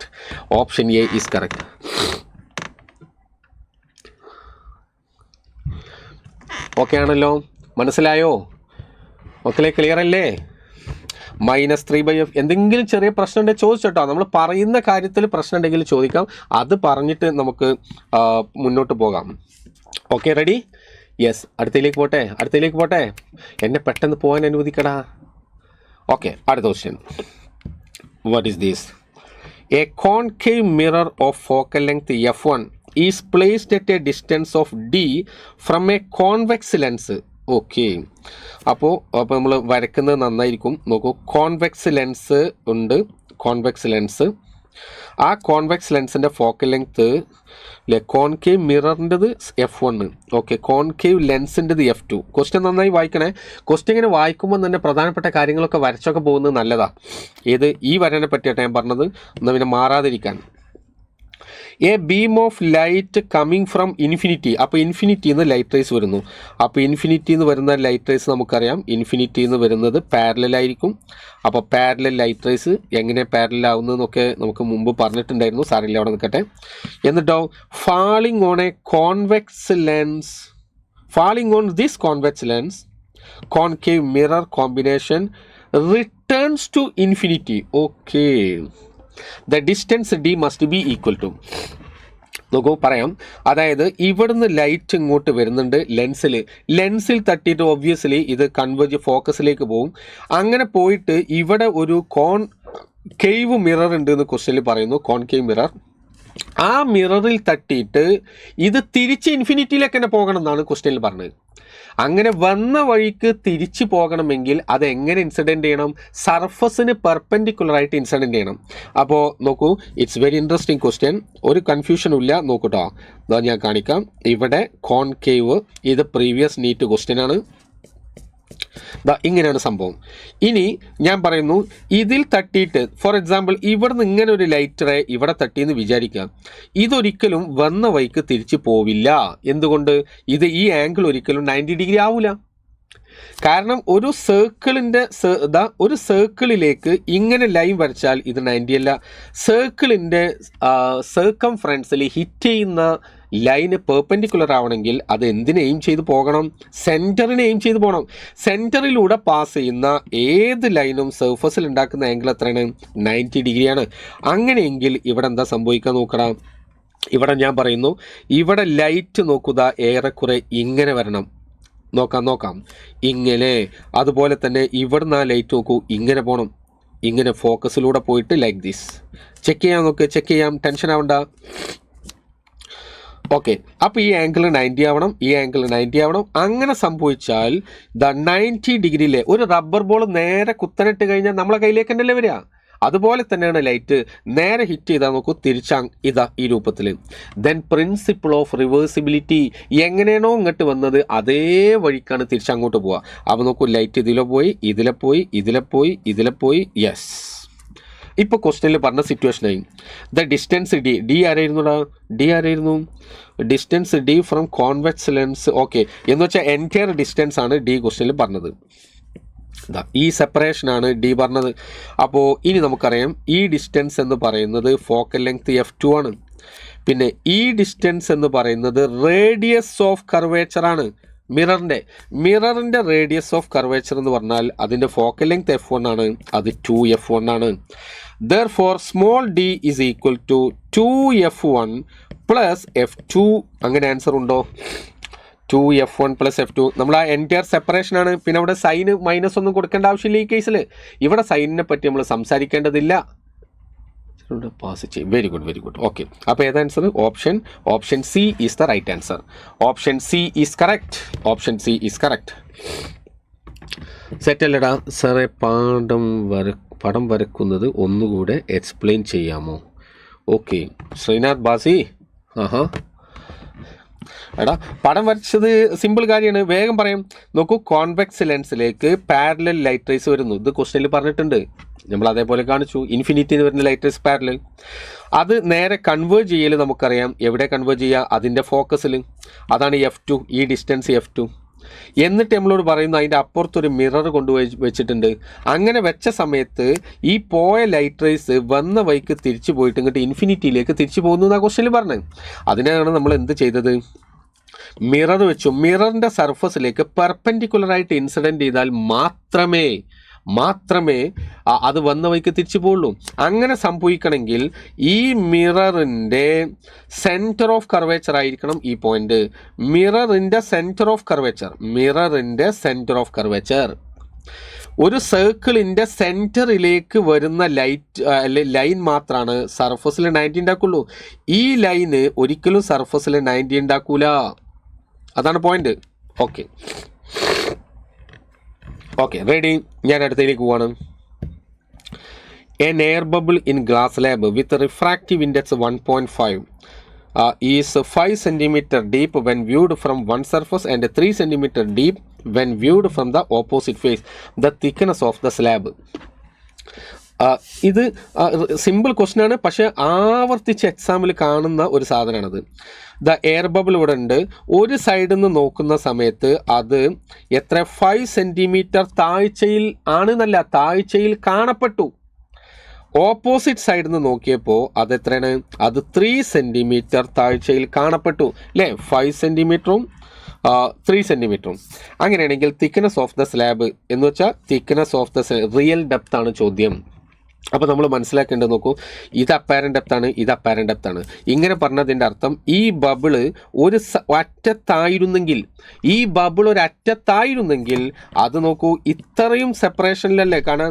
അത് എത്രയാണ്? ആ അപ്പാരൻ്റ് ഡെപ്ത് 5 + 3 ആണ്, ഇത്രേ ഉള്ളൂ. അപ്പോൾ ടോട്ടൽ അപ്പാരൻ്റ് ഡെപ്ത് എത്രയാണ്? 8 centimetre. Therefore n is equal to real depth by apparent depth, or real depth എന്ന് പറഞ്ഞാൽ n എത്രയാണ്? 3/2 ഇൻറ്റു മറ്റേ എത്രയാണ്? 8 ആണ്. 8 ദാറ്റ് ഈസ് ഈക്വൽ ടു 24. അപ്പോൾ 12 സെൻറ്റിമീറ്റർ എന്ന് നിങ്ങൾക്ക് ആൻസർ കിട്ടും. 12 centimetre. The answer is 12 centimetre. Okay ready. Next ക്വസ്റ്റ്യനിലേക്ക് പോവാം.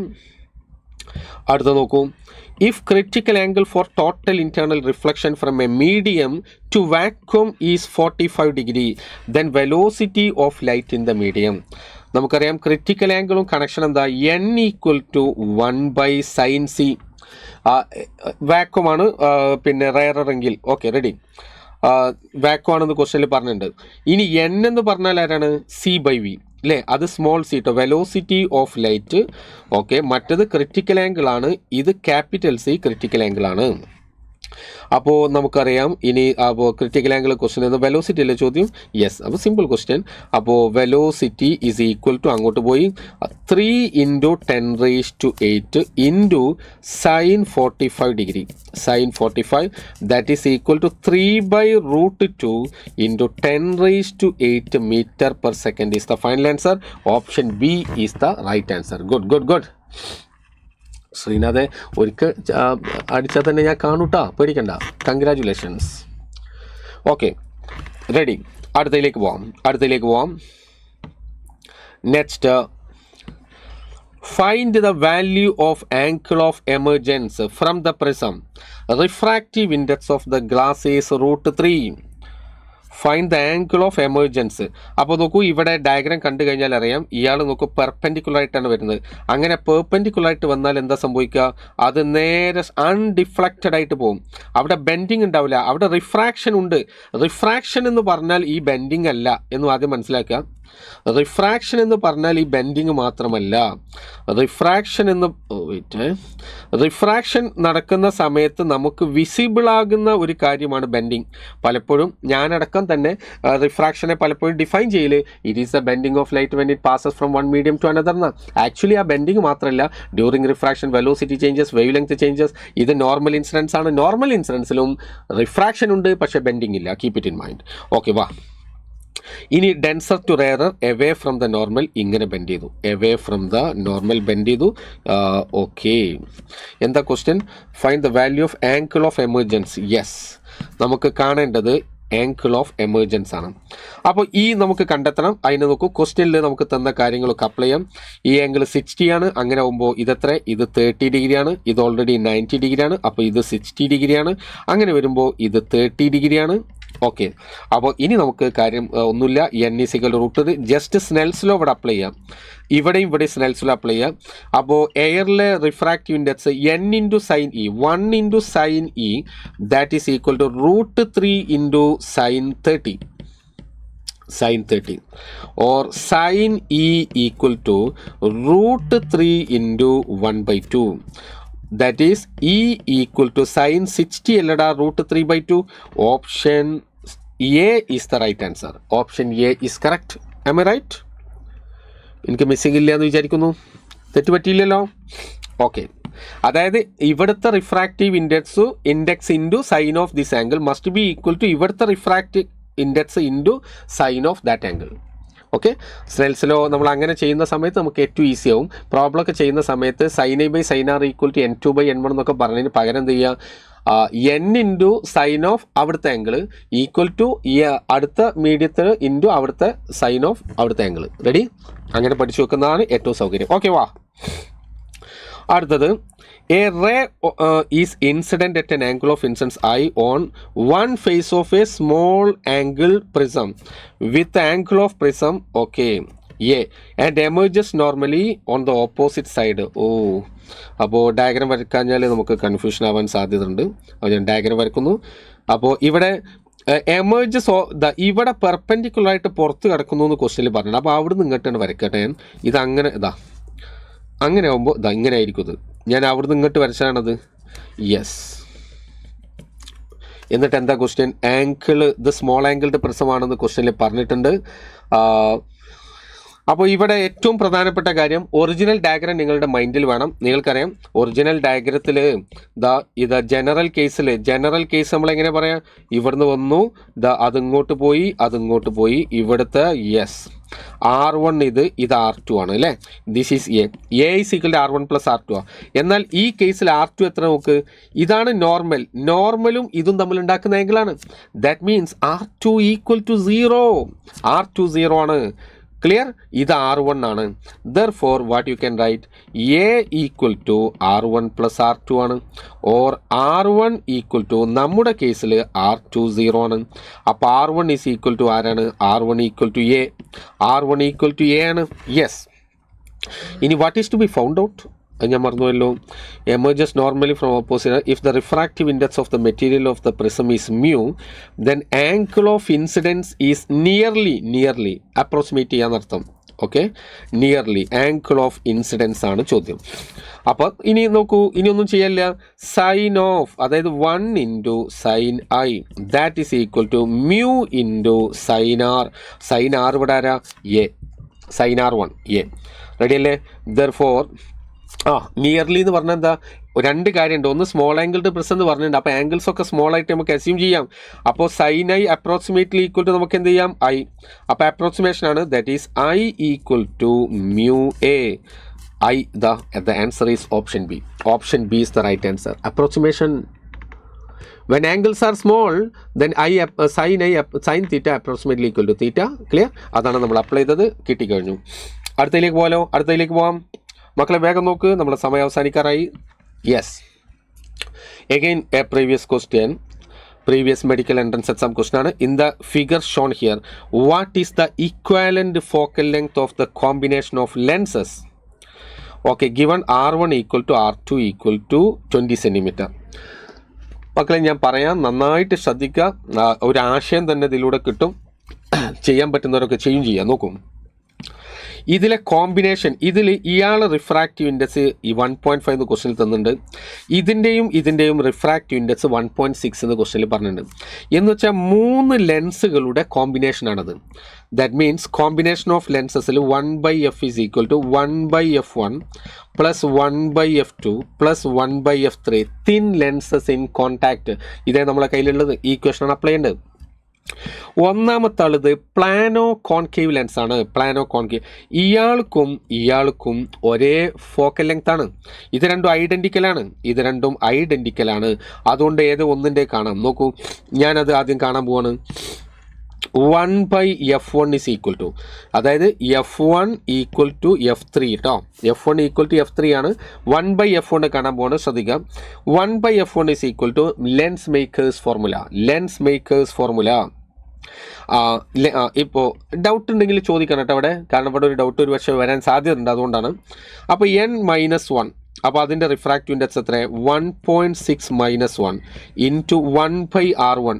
ഈ ഭാഗത്തിൻ്റെ റേഡിയസ് പ്ലെയിൻ സർഫസിൻ്റെ റേഡിയസ് എത്രടാ ഇൻഫിനിറ്റി മൈനസ് ഈ ഭാഗത്തിൻ്റെ റേഡിയസ് അത് 20 സെൻറ്റിമീറ്റർ എന്ന് ക്വസ്റ്റിൽ തന്നിട്ടുണ്ട്. ഇയാൾ അപ്പോൾ ലൈറ്റ് ഇവിടുന്ന് വരാമെന്ന് അസ്യൂം ചെയ്യുകയാണെങ്കിൽ ഈ റേഡിയസ് ഓഫ് കർവേച്ചർ ഇവിടുന്ന് അങ്ങോട്ടല്ലേ മെഷർ ചെയ്യാം, അതായത് in the direction of incident ആണ്. അപ്പോൾ അത് പോസിറ്റീവ്. ഇത് ഇക്വേഷനിലുള്ള റെഡിമെയ്ഡ് നെഗറ്റീവ്, ആദ്യമുള്ള നെഗറ്റീവാണത്.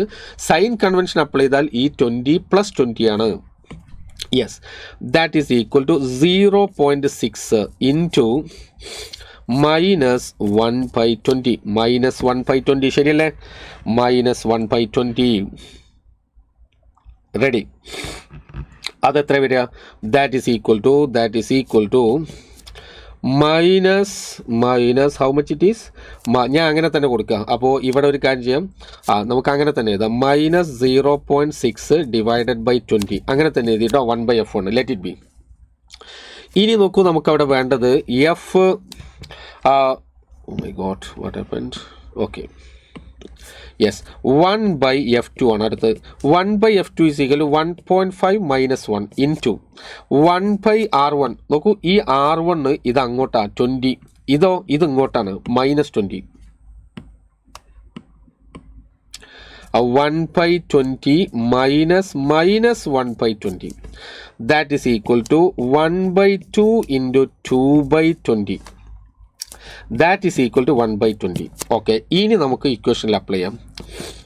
ഇനി നമ്മൾ അപ്ലൈ ചെയ്യാണ്. 1/f is equal to 1/f1. 1/f1 എന്ന് പറഞ്ഞത് -0.6 / 20, അതന്നെയാണ് f3, അതുകൊണ്ട് ഇൻറ്റു 2 കൊടുത്ത് പ്ലസ് 1/20 അഗെയിൻ 1/20 ഞാൻ 20 LCM എടുത്തു. LCM എടുത്താൽ -1.2 + 1 എന്നല്ലേ കിട്ടി. That is equal to -0.2 / 20 or f is equal to -20 / 0.2. Ready അല്ലേ? That is equal to -100 centimetre എന്ന ആൻസർ കിട്ടും. അങ്ങനെ ആൻസർ ഉണ്ടോ? Yes, it is there. Option B is the correct answer. Option B is correct. Okay ആണോടാ? Okay ആണോ? നിങ്ങൾക്ക് കിട്ടിയോ? Okay, മനസ്സിലായിനോ? സെറ്റല്ലേടാ? Okay, ഞാൻ അടുത്തതിലേക്ക് പോട്ടെ. അടുത്ത ക്വസ്റ്റ്യനിലേക്ക് പോവാണ്. വേഗം നോക്കൂ. നമുക്ക് we are left very few number of questions. Yes, അടുത്തതിലേക്ക് പോവാം. നോക്കൂ, a luminous object is placed at a distance of 30 centimeter from a convex lens of focal length 20 centimetre.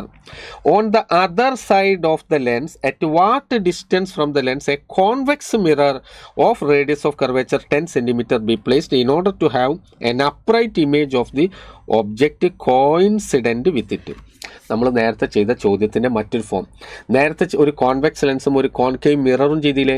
ഇവിടെ അതേ കോൺവെക്സ് ലെൻസും കോൺകേവ് മിററിന് പകരം കോൺവെക്സ് മിറർ. അത് exactly ഐഡൻറ്റിക്കലാണ്, പക്ഷേ ഡയഗ്രത്തിൽ വലിയൊരു മാറ്റമുണ്ട്. നോക്കാം. ക്വസ്റ്റ്യൻ വായിക്കാത്തവർ അല്ലെങ്കിൽ മനസ്സിലാവാത്തവർ ഒന്നുകൂടെ വായിക്കാം. ഞാൻ ഒരുമിച്ച് ചെയ്യാണ്. നോക്കൂ, കോൺവെക്സ് ലെൻസ് ഡയഗ്രാം ഇമ്പോർട്ടൻ്റ് ആണ്.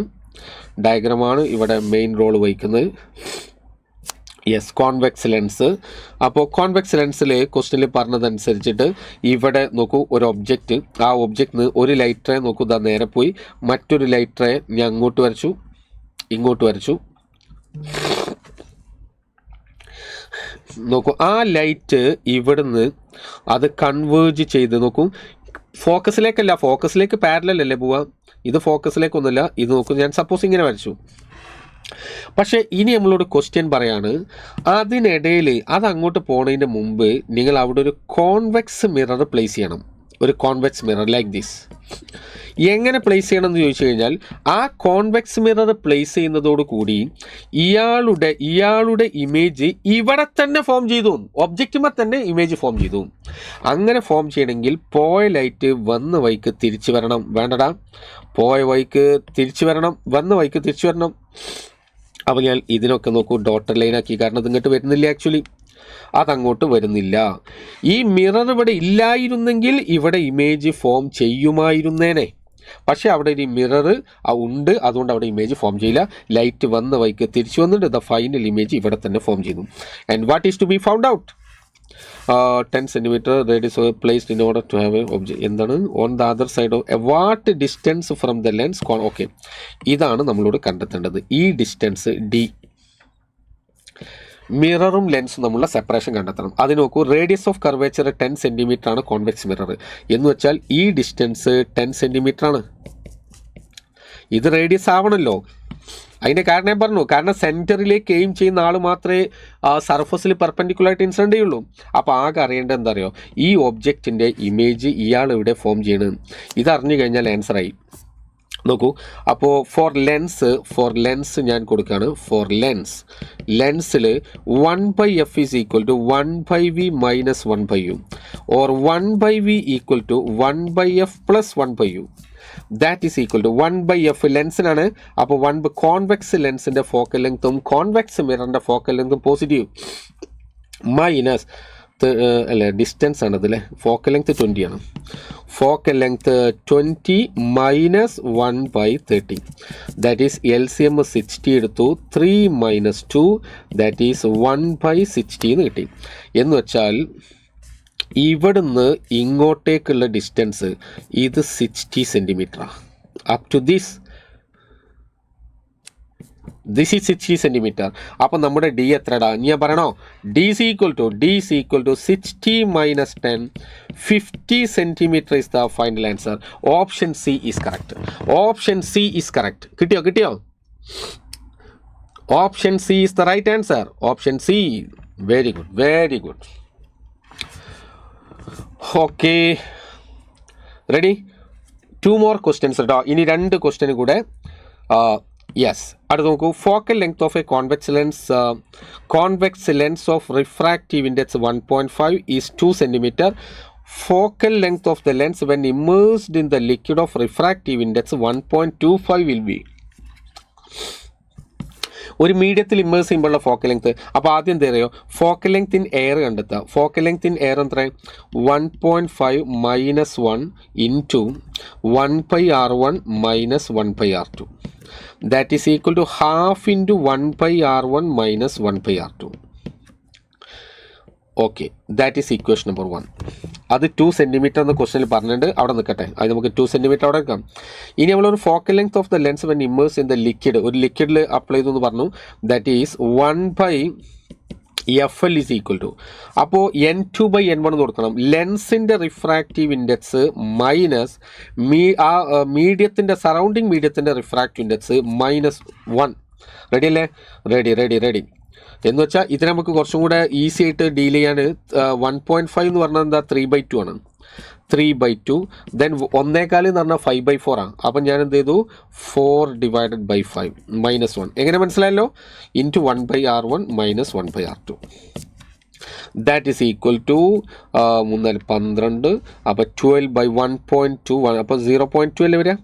അപ്പോൾ അല്ലേ റെഡി അല്ലേ? 3×4 = 12. അപ്പോൾ 1.2 എന്ന് 1 പോയാൽ 0.2. That is 0.2 into 1/r1 minus 1/r2. Equation number 2. ഇനി ഇക്വേഷൻ 1/2 കൊടുത്താൽ ആൻസറായി. ഇക്വേഷൻ 1/2 കഴിഞ്ഞു. 1/FA into FL divided by 1/r1 അത് പോയി. അപ്പോൾ 1/2 ഇൻറ്റു ഇവിടെ തല തിരിച്ചിടണം. ദാറ്റ് ഈസ് 0.2 ഈക്വൽ ടു 1/0.4 എന്ന് കിട്ടി. Therefore FL is equal to FA divided by 0.4. Yes, FA divided by 0.4. FA എത്ര?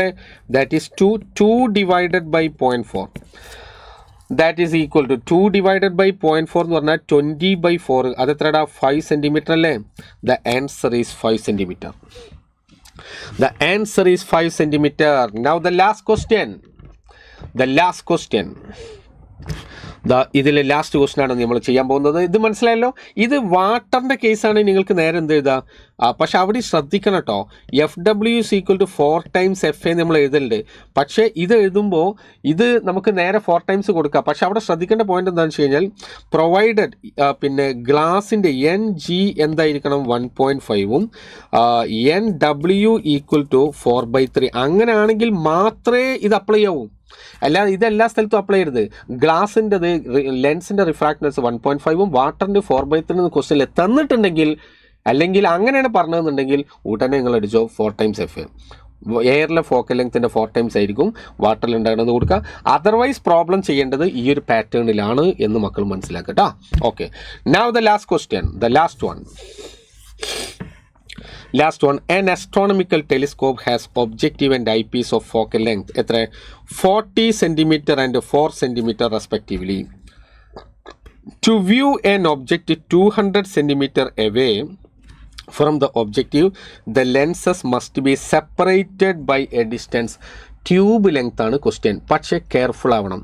2016 എൻ്റെ ഓർമ്മ ശരിയാണ്, 2016 നീറ്റിന് ചോദിച്ച ക്വസ്റ്റ്യനാണ്. യെസ്. അപ്പോൾ ഇവിടെ ആദ്യം നിങ്ങൾ ശ്രദ്ധിക്കേണ്ടത് എന്താ അറിയോ, ട്യൂബ് ലെങ്ത്തിനെ കുറിച്ചുള്ള ഒരു ധാരണ നിങ്ങൾ ക്ലിയർ ചെയ്യണം. അതായത് ട്യൂബ് ലെങ്ത്ത് ടെലിസ്കോപ്പാണ്. അപ്പോൾ ടെലിസ്കോപ്പിന് നോക്കൂ, ഒബ്ജക്റ്റീവ് ഉണ്ട്, ദെൻ ഐപീസ് ഉണ്ട്. ഐപീസ് ഇവർക്കിടയിലുള്ള ഡിസ്റ്റൻസിനെയാണ് ടെലിസ്കോപ്പിൽ ട്യൂബ് ലെങ്ത്ത് എന്ന് വിളിക്കുന്നത്. ഇതാണ് ടെലിസ്കോപ്പിൽ ട്യൂബ് ലെങ്ത്ത്. ട്യൂബ് ലെങ്ത്തിൻ്റെ ടെലിസ്കോപ്പ് എന്ന് പറയുന്നത് ഒബ്ജക്റ്റീവിൻ്റെയും ഇമേജിനും ഇടയിലുള്ള ഈ സെപ്പറേഷനാണ്. കോമ്പൗണ്ട് മൈക്രോസ്കോപ്പിൻ്റെ ട്യൂബ് ലെങ്ത്ത് ടെക്സ്റ്റ് ബുക്കിൽ ഈ ഡിസ്റ്റൻസ് അല്ല ടെക്സ്റ്റ് ബുക്കിൽ പറഞ്ഞിട്ടുള്ളത്. ടെക്സ്റ്റ് ബുക്കിൽ പറഞ്ഞത് ഇയാളുടെ ഫോക്കസും തമ്മിലുള്ള ഈ ഡിസ്റ്റൻസ് ആണ് tube length in the case of a compound microscope according to NCERT textbook. ഞാൻ പറഞ്ഞത് മനസ്സിലായോ? ഓക്കെ വാ. അപ്പം നമുക്കിവിടെ ടെലിസ്കോപ്പാണ് ചോദിച്ചത്. അപ്പോൾ ടെലിസ്കോപ്പിന് ഇത് കറക്റ്റാണ്. ഇനി അവിടെ തന്നെ നമ്മൾ പലപ്പോഴും പറയുന്നത് ടെലിസ്കോപ്പ് നോർമൽ അഡ്ജസ്റ്റ്മെൻ്റ് ആണെങ്കിൽ, unless it is specified, you can consider it as normal adjustment. Telescope in its normal adjustment. In its normal adjustment ടെലിസ്കോപ്പിൽ ട്യൂബ് ലെങ്ത് = FO + FE എന്ന് നമ്മൾ എഴുതാറുണ്ട്. പക്ഷേ നിങ്ങൾ ശ്രദ്ധിച്ചോ, ഇവിടെ FO + FE ചെയ്താൽ 44 ഇട്ടത് ആൻസറിലേ ഇല്ല. അത് തന്നെ ക്വസ്റ്റ്യൻ ഇട്ട ആളുടെ കാരുണ്യമാണ്.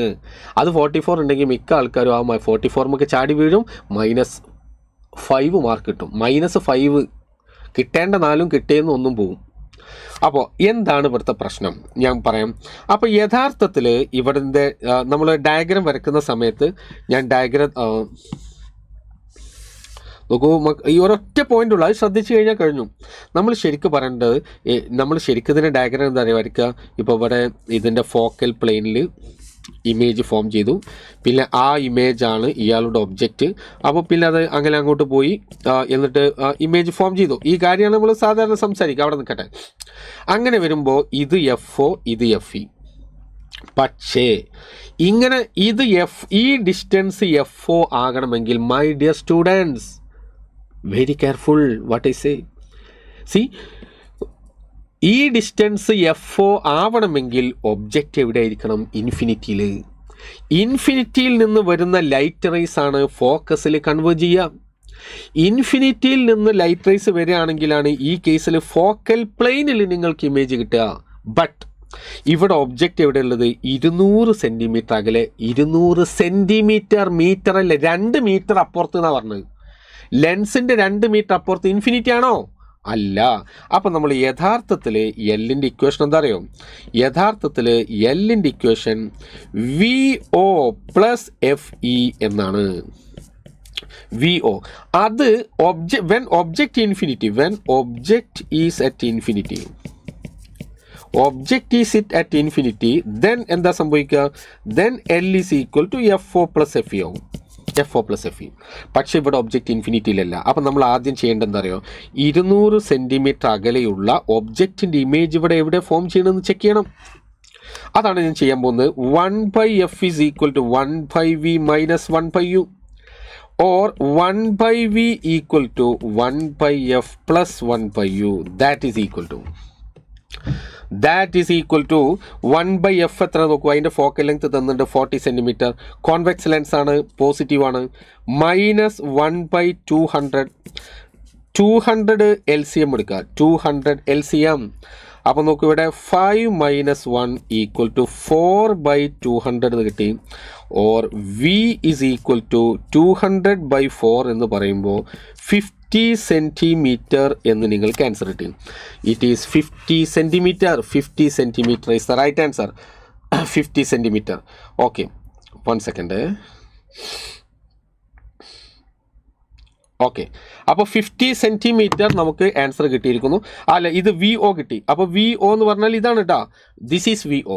നൗ FV അതിനോട്ട് ആഡ് ചെയ്യുക. അപ്പോൾ for the final answer is now L is equal to 50 plus ആരാണ് FE, ആരാ FE, ഇതാണ് നമ്മൾ അപ്ലൈ ചെയ്യുന്നത് കേട്ടോ, ഇതാണ് അപ്ലൈ ചെയ്യുന്നത്. FE is 4 centimetre. The answer is 54 centimetre. 54 centimetre. മനസ്സിലായോ? ക്ലിയർ അല്ലേ മക്കളെ? ഓക്കെ, അപ്പോൾ നമ്മുടെ ഫിസിക്സിൻ്റെ ആദ്യ പാർട്ട് ഞാൻ കംപ്ലീറ്റ് ചെയ്ത് കഴിഞ്ഞിരിക്കുന്നു. അപ്പോൾ ഇനി നിങ്ങൾ നന്നായിട്ട് പെർഫോം ചെയ്യണം. നിങ്ങൾ പെർഫോം ചെയ്യാൻ നന്നായിട്ട് പ്രാക്ടീസ് ചെയ്യാം കേട്ടോ. നന്നായിട്ട് നിങ്ങൾ പ്രാക്ടീസ് ചെയ്യാൻ വേണ്ടിയിട്ട് ശ്രദ്ധിക്കുക. You can do better in the examination. I hope so. തീർച്ചയായിട്ടും നിങ്ങൾ അതിഗംഭീരമായിട്ട് എക്സാമിൽ പെർഫോം ചെയ്യും. ഓക്കെ ആണല്ലോ? റെഡി? അപ്പോൾ എല്ലാവർക്കും നീറ്റ് എക്സാം കിട്ടുമെന്ന് തന്നെ ഞാൻ പ്രതീക്ഷിക്കുന്നു. കിട്ടാൻ വേണ്ടി ഞാൻ പ്രാർത്ഥിക്കുന്നു. നിങ്ങളും പ്രാർത്ഥിക്കുക, നിങ്ങളും നന്നായിട്ട് വർക്ക് ചെയ്യുക.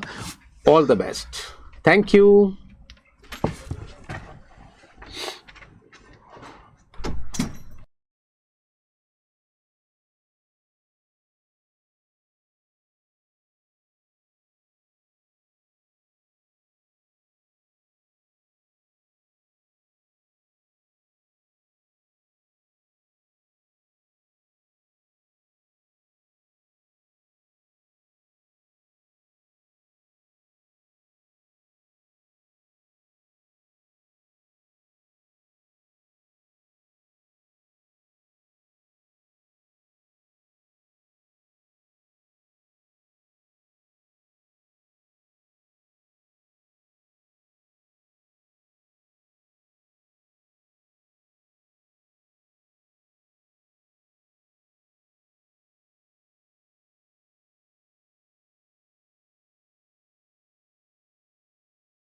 ഹലോ മക്കളെ, വെൽക്കം അല്ല, ഓൾറെഡി വെൽക്കം ഒക്കെ കിട്ടിയ. ഗുഡ് മോർണിംഗ് എല്ലാ മക്കൾക്കും കെമിസ്ട്രി ഡിസ്കഷനിലേക്ക് സ്വാഗതം.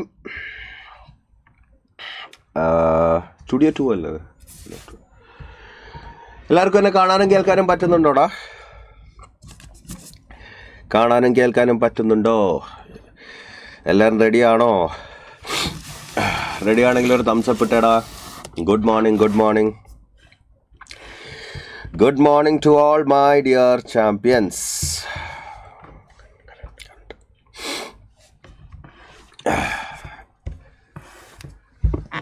Yes. എടാ ഒന്ന് ഉഷാറ് കാണിച്ചടാ. Good morning. ഒന്ന് ചാറ്റ് ബോക്സ് മിന്നിച്ചേടാ. ഒന്ന് മിന്നിച്ചേടാ. പോരട്ടെ.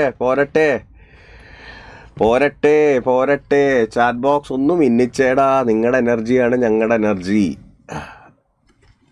Okay, very good. So basically നമുക്ക് സ്റ്റാർട്ട് ചെയ്യാം. Chemistry set of questions GOC 1 ഉണ്ട്. അതേപോലെ തന്നെ കോർഡിനേഷൻ കോമ്പൗണ്ട്സ് ഉണ്ട്. ഓക്കെ, റെഡിയാണോ? നമുക്ക് ഫസ്റ്റ് ക്വസ്റ്റ്യനിലേക്ക് പോകാം. എല്ലാവരും നോക്കുക. Inductive effect of A CS3 group operates. ചെറിയൊരു സ്പെഷ്യൽ ടൈപ്പ് ഓഫ് ക്വസ്റ്റ്യൻ ആണ്. Inductive effect of CS3 group operates. പലരും വിചാരിക്കുന്ന ഒരു കാര്യമുണ്ട്, സാർ CS3 ഗ്രൂപ്പാണ്, മീത്തൈൽ ഗ്രൂപ്പാണ്, എപ്പോഴും ഇൻഡക്റ്റീവ് ഇഫക്റ്റ് ഉണ്ടാവും. ആണോ? ഇൻഡക്റ്റീവ് ഇഫക്റ്റ് എപ്പോഴും ഉണ്ടാവും. നിങ്ങളൊന്നൊന്ന് ആലോചിച്ച് നോക്കിയാൽ ഇൻഡക്റ്റീവ് ഇഫക്റ്റ് എന്ന് പറയുമ്പോൾ എന്താണ്? ഇലക്ട്രോനെഗറ്റിവിറ്റി ഡിഫറൻസ് വന്നാലേ ഇൻഡക്റ്റീവ് ഇഫക്റ്റ് വരുള്ളൂ. ഇലക്ട്രോനെഗറ്റിവിറ്റി ഡിഫറൻസ് വന്നാലേ ഇൻഡക്റ്റീവ് ഇഫക്റ്റ് വരുള്ളൂ. CS3 ഗ്രൂപ്പ് ഉണ്ടെന്ന് വിചാരിച്ചിട്ട് ഒരിക്കലും വിചാരിക്കരുത് CS3+I ഗ്രൂപ്പാണ് എപ്പോഴും +I ഇഫക്റ്റ് ഉണ്ടാവും. ഇല്ല, ആ CS3 ഗ്രൂപ്പ് എന്തിലാണോ അറ്റാച്ച്ഡ് എന്ന് നോക്കണം. അതുമായിട്ട് ഇലക്ട്രോനെഗറ്റിവിറ്റി ഡിഫറൻസ് ഉണ്ടോ എന്ന് നോക്കണം. ഫോർ എക്സാമ്പിൾ, ഞാൻ ഓപ്ഷൻ ബി എടുക്കാം. ഓപ്ഷൻ ബി എന്ന് തുടങ്ങാം. ഈ CS3 ഗ്രൂപ്പിൽ ഈ കാർബൺ, ഇത് sp3 കാർബണാണ്. അല്ലയോ മക്കളെ, ഇത് sp3 കാർബൺ അല്ലയോ മക്കളെ? ആണ് സാറേ. അതേപോലെ തന്നെ ഈ കാർബണോ, ഈ കാർബൺ sp2 കാർബണാണ്. ഈ കാർബൺ sp2 കാർബണാണ്. sp2ഉം sp3യും തമ്മിൽ ഇലക്ട്രോനെഗറ്റിവിറ്റി ഡിഫറൻസ് ഉണ്ട്. അതുകൊണ്ട് എന്തായാലും ഇൻഡക്റ്റീവ് ഇഫക്റ്റ് അവിടെ ഓപ്പറേറ്റ് ചെയ്യും. അതേപോലെ തന്നെ ഇത് sp3 ആണ് CS3 ഗ്രൂപ്പ്, ഇത് sp2 ആണ്. അവിടെ തമ്മിലുണ്ടാവും ഇലക്ട്രോനെഗറ്റിവിറ്റി ഡിഫറൻസ് ഉണ്ട്, ഇൻഡക്റ്റീവ് ഇഫക്റ്റ് ഉണ്ടാവും. നേരെ മറിച്ച് ഇത് sp3 ആണ്, ഇതും sp3 ആണ്. ഈ sp3 കാർബണും ഈ sp3 കാർബണും തമ്മിൽ ഇലക്ട്രോനെഗറ്റിവിറ്റി ഡിഫറൻസ് ഉണ്ടോ? ഇല്ല. അപ്പോൾ ആ CS3യിൽ ഇൻഡക്റ്റീവ് ഇഫക്റ്റ് ഓപ്പറേറ്റ് ചെയ്യോ? ഇല്ല. അപ്പോൾ അത് ഓർത്ത് വെക്കുക കേട്ടോ. CS3 ഗ്രൂപ്പ് ഉണ്ടെന്ന് വെച്ചിട്ട് ഇൻഡക്റ്റീവ് ഇഫക്റ്റ് ഉണ്ടെന്ന് പറയരുത്. നെക്സ്റ്റ് നമുക്ക് നോക്കാം. Hyperconjugation occurs in which among the following.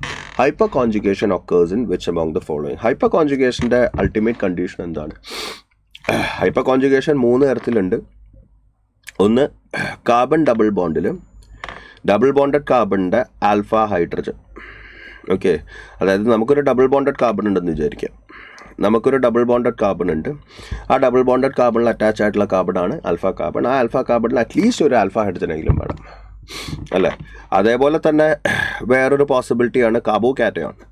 Carbo കാറ്റയോണിൽ അറ്റാച്ച്ഡ് ആയിട്ടിരിക്കുന്ന കാർബണാണ് ആ കാർബോ കാറ്റയോണിൻ്റെ ആൽഫ കാർബൺ. ആ കാർബോ കാറ്റയോണിൻ്റെ ആൽഫ കാർബൺ. ആ ആൽഫ കാർബണിൽ ഒരു ഹൈഡ്രജൻ ഉണ്ടെങ്കിൽ, ഒരു ആൽഫ ഹൈഡ്രജൻ ഉണ്ടെങ്കിൽ ഹൈപ്പർ കോൺജുഗേഷൻ കാണിക്കും. അതേപോലെ തന്നെ വേറൊരു പോസിബിലിറ്റിയാണ് ഫ്രീ റാഡിക്കൽ. കാർബൺ ഫ്രീ റാഡിക്കലിൽ അറ്റാച്ച് ആയിട്ടിരിക്കുന്ന കാർബണാണ് ആ കാർബൺ ഫ്രീ റാഡിക്കലിൻ്റെ ആൽഫ കാർബൺ. ആ ആൽഫ കാർബണിൽ ഒരു ഹൈഡ്രജൻ അറ്റാച്ച്ഡ് ആണെങ്കിൽ ഹൈപ്പർ കോൺജുഗേഷൻ കാണിക്കും. ഓക്കെ ആണോ മക്കളെ? ഇതൊക്കെ ഓർത്ത് വെക്കുക കേട്ടോ. സോ ബേസിക്കലി നമ്മുടെ ഇവിടുത്തെ കേസ് എടുക്കുകയാണെങ്കിൽ ഇതെന്തായാലും ഹൈപ്പർ കോൺജുഗേഷൻ കാണിക്കും. Double bonded carbon, alpha carbons ഇവിടെ ഉണ്ട്, അതിന് ആൽഫ ഹൈഡ്രജൻസും ഉണ്ട്. സോ ബേസിക്കലി ഇതെന്തായാലും കാണിക്കും. അതേപോലെ തന്നെ ഇവൻ കാണിക്കുമല്ലോ സാറേ. കാര്യം എന്താണ്? ഡബിൾ ബോണ്ടഡ് കാർബൺ ഉണ്ട്. ഈ ഡബിൾ ബോണ്ടഡ് കാർബണിൽ ആൽഫ കാർബൺ ഉണ്ട്. ആ ആൽഫ കാർബണിൽ 2 ഹൈഡ്രജൻസ് ഉണ്ട്, അവനും കാണിക്കും. അതേപോലെ തന്നെ ഇവൻ്റെ കേസ് എടുക്കുകയാണെങ്കിൽ ഡബിൾ ബോണ്ടഡ് കാർബൺ ഉണ്ട് ഇവിടെ. അതേപോലെ തന്നെ അതിൻ്റെ ആൽഫ കാർബൺ ഉണ്ട്. ആൽഫ കാർബണിൽ 2 ഹൈഡ്രജൻ ഉണ്ട്, ആൽഫ ഹൈഡ്രജൻ ഉണ്ട്, അവൻ കാണിക്കും. അതേപോലെ തന്നെ ഇപ്പുറത്തെ സൈഡിൽ എടുക്കുകയാണെങ്കിൽ ഈ ഡബിൾ ബോണ്ടഡ് കാർബൺ എടുക്കുകയാണെങ്കിൽ ഇത് ആൽഫ ഹൈഡ്രജൻസ് ആണ്. ഇവിടെ 2 ആൽഫ ഹൈഡ്രജൻസ് വരും, അല്ലേ? സോ ഹൈപ്പർ കോൺജുഗേഷൻ കാണിക്കും, എല്ലാ മക്കളും കാണിക്കും. ഓക്കെ, ആ 3 സ്ട്രക്ചേഴ്സും കാണിക്കും. So all of these is the answer. Easy peasy question ആണ്. Next, the most stable canonical structure among these is. 3 structures തന്നിട്ടുണ്ട്. ഈ 3 പേരും തമ്മിലുള്ള ബന്ധം എന്താണ്? അവർ 3 പേരും കനോണിക്കൽ സ്ട്രക്ചേഴ്സാണ്. അവർ 3 പേരും റെസണേറ്റിംഗ് സ്ട്രക്ചേഴ്സാണ്. ഫസ്റ്റ് ഓഫ് ഓൾ, അവർ റെസണേറ്റിംഗ് സ്ട്രക്ചേഴ്സ് ആണോ എന്നുള്ളത് നമുക്കൊന്ന് നോക്കാം. അവർ 3 പേരും റെസണേറ്റിംഗ് സ്ട്രക്ചേഴ്സ് ആണോ എന്നുള്ളത് സാർ ഒന്ന് വരച്ച് കാണിക്കാം, ഇനിയിപ്പോൾ ആർക്കെങ്കിലും ഡൗട്ട് ഉണ്ടെങ്കിൽ. ഇപ്പോൾ എല്ലാവരും ഫസ്റ്റ് സ്ട്രക്ചർ ഒന്ന് നോക്കിക്കേ. മക്കളെ. എല്ലാവരും ഫസ്റ്റ് സ്ട്രക്ചർ ഒന്ന് നോക്കിക്കേ. ഇതാണ് ഫസ്റ്റ് സ്ട്രക്ചർ. ഓക്കെ, അവിടെ നിന്ന് ഈ പൈ ബോണ്ടിനെ തട്ടി ഞാൻ ഇങ്ങോട്ട് ഇടുകയാണ്. ഈ പൈ ബോണ്ടിനെ തട്ടി ഞാൻ ഇങ്ങോട്ട് ഇടുമ്പോൾ എനിക്ക് സെക്കൻഡ് സ്ട്രക്ചർ കിട്ടും. എനിക്ക് സെക്കൻഡ് സ്ട്രക്ചർ കിട്ടും. Got it? എന്നിട്ട് ഞാൻ ഈ ഓക്സിജൻ്റെ ഒരു ലോൺ പെയർ എടുത്ത് അതിനെ ഇങ്ങോട്ട് തട്ടുകയാണ്. അപ്പോൾ എനിക്ക് എന്ത് കിട്ടും? അപ്പോൾ എനിക്ക് തേർഡ് സ്ട്രക്ചർ കിട്ടും. അപ്പോൾ എനിക്ക് തേർഡ് സ്ട്രക്ചർ കിട്ടും. സോ ബേസിക്കലി ഇത് 3ഉം റെസണേറ്റിംഗ് സ്ട്രക്ചേഴ്സ് ആണെന്നുള്ളത് നിങ്ങൾക്ക് മനസ്സിലായല്ലോ. ഒരു കാര്യം മനസ്സിലാക്കുക, ഈ ലോൺ പെയറിനെ എടുത്ത് ഇങ്ങോട്ട് തട്ടുമ്പോൾ ആ ഓക്സിജൻ ഒരു പോസിറ്റീവ് ചാർജ് വരും. ഇതിൽ ഏറ്റവും സ്റ്റേബിൾ ഏതാ മക്കളെ? വളരെ സിമ്പിളാണ്. റെസണേറ്റിംഗ് സ്ട്രക്ചേഴ്സിൽ കനോണിക്കൽ സ്ട്രക്ചേഴ്സിൽ സ്റ്റെബിലിറ്റി നോക്കാനായിട്ട് ആദ്യം നോക്കേണ്ടത് നമ്പർ ഓഫ് പൈ ബോണ്ട്സ് നോക്കിയാൽ മതി. ഇതിലും ഏറ്റവും ആദ്യത്തെ കണ്ടീഷൻ നിങ്ങൾക്ക് വേണമെങ്കിൽ പറയാം, ഒക്ടറ്റ് ഏറ്റവും കൂടുതൽ സാറ്റിസ്ഫൈഡ് ആയിട്ടുള്ള condition. octet should be satisfied. Octet should be satisfied. അതായത് octet rule ഏറ്റവും കൂടുതൽ സാറ്റിസ്ഫൈഡ് ആയിട്ടുള്ള resonating structures will be the most stable. ഇപ്പം നിങ്ങൾ നോക്കുക മക്കളെ, ഇവിടെ കാർബോ കാറ്റയോൺ ഉണ്ട്, ഇവിടെ കാർബോ കാറ്റയോൺ ഉണ്ട്, ഒക്ടെറ്റ് സാറ്റിസ്ഫൈഡ് അല്ല. പക്ഷേ ഈ സ്ട്രക്ചറിൽ എല്ലാവരുടെയും ഒക്ടെറ്റ് സാറ്റിസ്ഫൈഡാണ്. ഈ സ്ട്രക്ചറിൽ എല്ലാവരുടെയും ഒക്ടെറ്റ് സാറ്റിസ്ഫൈഡാണ്. അതിൻ്റെ one of the biggest reasons എന്ന് പറയുന്നത് അതിൻ്റെ നമ്പർ ഓഫ് ബോൺഡ്സ് കൂടുതലാണ്. Number of pi bonds increases, stability increases. Number of pi bonds increases, stability increases. അറിയാലോ മക്കളെ. മൂന്നാമത്തെ എന്താണ് മക്കളെ? മൂന്നാമത്തെ എന്ന് പറയുമ്പോൾ like charges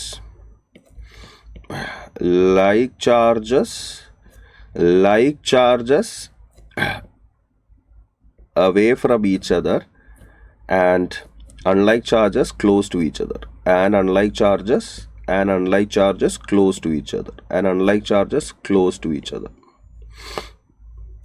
നാലാമത്തെ എന്ന് പറയുമ്പോൾ എന്താണ്?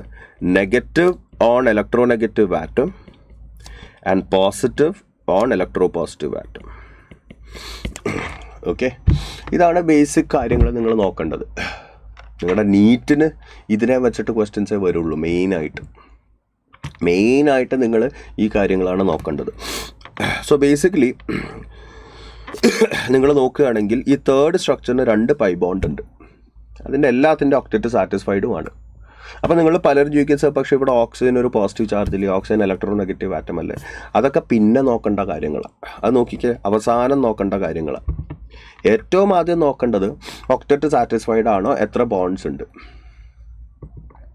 ഓക്കെ, ഇവിടെ 2 പൈ ബോണ്ട്. അപ്പോൾ നിങ്ങൾ ചോദിക്കുന്നത് സിഗ്മ ബോണ്ട് എണ്ണണ്ടേ? മക്കളെ, കനോണിക്കൽ സ്ട്രക്ചേഴ്സിൽ സിഗ്മ ബോണ്ട്സിന് വേരിയേഷൻ വരില്ല. കനോണിക്കൽ സ്ട്രക്ചേഴ്സിൽ പൈ ബോണ്ടിനാണ് വേരിയേഷൻ വരിക. എന്തിനാണ് വേരിയേഷൻ വരിക മക്കളെ? പൈ ബോണ്ടിനാണ് വേരിയേഷൻ വരിക. സിഗ്മ ബോണ്ടിന് വേരിയേഷൻ വരില്ല. അപ്പോൾ സിഗ്മ ബോണ്ട് എണ്ണേണ്ട കാര്യമൊന്നുമില്ല. കാര്യം റെസണൻസ് എന്ന് പറയുമ്പോൾ ഡീലോക്കലൈസേഷൻ ഓഫ് പൈ ഇലക്ട്രോൺസ് ആണ്. അപ്പോൾ പൈ ബോണ്ടിനാണ് വേരിയേഷൻ വരിക. അപ്പോൾ സിഗ്മ ബോണ്ട് എണ്ണേണ്ട കാര്യമേ ഇല്ല. സോ ഇവിടെ 2 പൈ ബോണ്ട് ഉണ്ട്, ഇവിടെ 1 പൈ ബോണ്ട് ഉണ്ട്, ഇവിടെ 1 പൈ ബോണ്ട് ഉണ്ട്. സോ ബേസിക്കലി 3 ആണ് ഏറ്റവും സ്റ്റേബിൾ. ഓക്കെ ആണോ മക്കളെ? സെറ്റാണല്ലോ. Got it. സി ആണ് ആൻസർ വരിക. Next, which of the following orders is correct for the stability of the carbanions? Carbanion സ്റ്റെബിലിറ്റിയുടെ ഓർഡർ നോക്കുക. ഇങ്ങനൊരു കാർബാനിയോൺ തന്നിട്ടുണ്ട്, ഇങ്ങനൊരു carbanion with OCH3 in the meta position തന്നിട്ടുണ്ട്, ഇങ്ങനൊരു carbanion with OCH3 in the para position തന്നിട്ടുണ്ട്. ഇതിലേറ്റവും stable ഏതായിരിക്കും?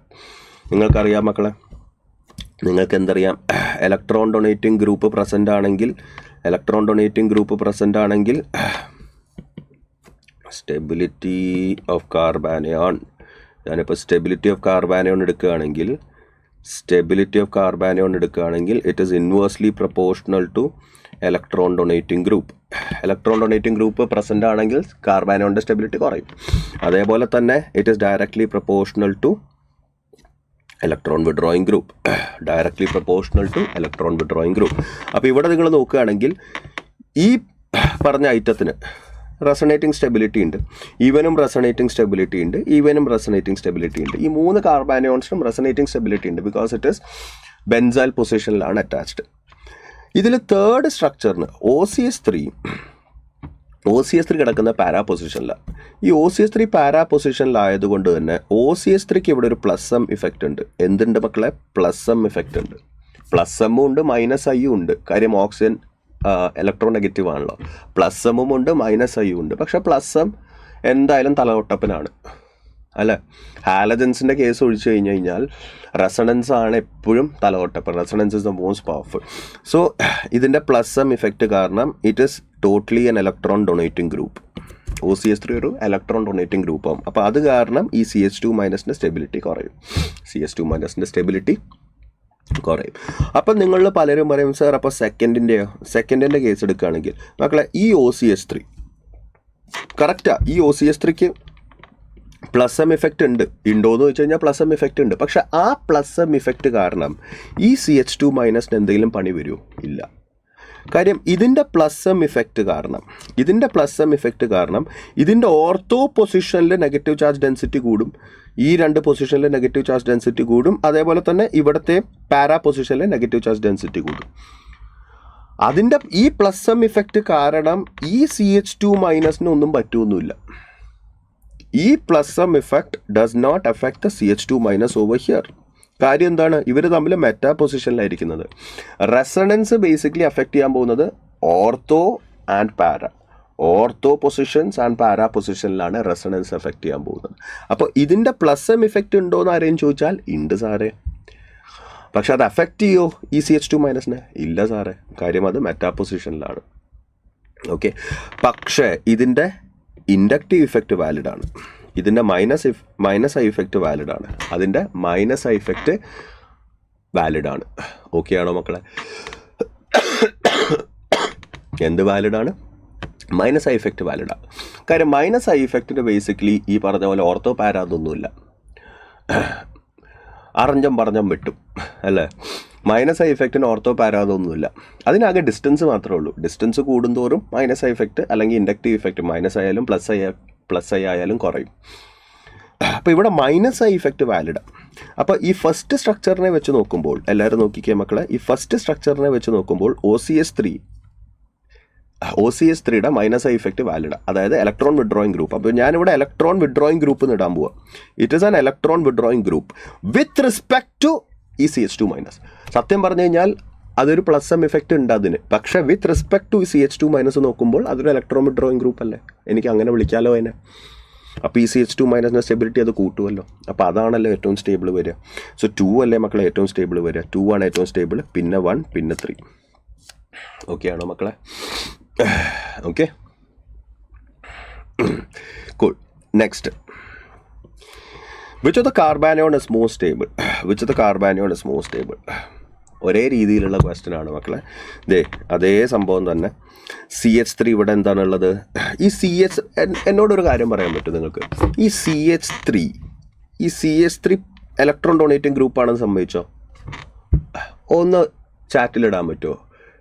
ഈ CH3 കഴിഞ്ഞ ക്വസ്റ്റ്യൻ ആൻസർ D ആണ് കേട്ടോ വരിക. കഴിഞ്ഞ ക്വസ്റ്റ്യൻ ആൻസർ D ആണ് കേട്ടോ വരിക. 2 greater than 1 greater than 3 ആണ് വരിക. 2 greater than 1 greater than 3 ആണ് കേട്ടോ വരിക. 2 greater than 1 greater than 3 ആണ് കേട്ടോ വരിക. ഓക്കെ. കാര്യം ഈ OCS3 മൈനസ് ഐ ഇഫക്റ്റ് ഉണ്ട്. ഓക്കെ ആണോ മക്കളെ? ആ OCS3യുടെ എന്തുണ്ട് മക്കളെ? മൈനസ് ഐ ഇഫക്റ്റ് ഉണ്ട്. മറക്കരുത് കേട്ടോ. വളരെ വളരെ ഇമ്പോർട്ടൻ്റ് ആണ്. ആ OCS3യുടെ പ്ലസ് എം ഇഫക്റ്റ് അവിടെ വാലിഡ് അല്ല. ആ OCS3യുടെ പ്ലസ് എം ഇഫക്റ്റ് അവിടെ വാലിഡ് അല്ല. മൈനസ് ഐ ഇഫക്റ്റ് വാലിഡ് ആണ്. ഇനി ഈ ക്വസ്റ്റ്യനിൽ ഇപ്പോൾ ഞാൻ നിങ്ങളോട് ചെറിയൊരു കാര്യം ചോദിക്കട്ടെ. ഈ CH3 ഇലക്ട്രോൺ ഡൊണേറ്റിംഗ് ഗ്രൂപ്പ് ആണെന്ന് എല്ലാവർക്കും അറിയാം. അത് എന്തുകൊണ്ടാണെന്ന് പറയാൻ പറ്റുമോ മക്കളെ? ജസ്റ്റ് നിങ്ങൾക്ക് അറിയാവുന്ന കാര്യമാണ്. അതെന്തുകൊണ്ടാണ് ഈ CH3 ഇലക്ട്രോൺ ഡൊണേറ്റിംഗ് ഗ്രൂപ്പ് ആവുന്നത്? ജസ്റ്റ് ഒന്ന് നിങ്ങളുടെ വിവരം ടെസ്റ്റ് ചെയ്യാനാണ്. ഇൻഡക്റ്റീവ് ഇഫക്റ്റ് കാരണമാണോ? റെസണൻസ് കാരണമാണോ? ഹൈപ്പർ കോൺജുഗേഷൻ കാരണമാണോ? ജസ്റ്റ് ഒന്ന് ചോദിക്കാനാണ്. ഇപ്പോൾ ഇങ്ങനെ ഒരു തിയററ്റിക്കൽ ക്വസ്റ്റ്യൻ വന്നു. CH3 attached to a benzene ring is considered electron donating group. Why is it electron donating? Is it due to inductive effect? Is it due to resonance? Is it due to hyperconjugation? ആദ്യം വരേണ്ടത് മിഥിഹ പറഞ്ഞ കാര്യമാണ്. Hyper conjugation ആണ് കേട്ടോ.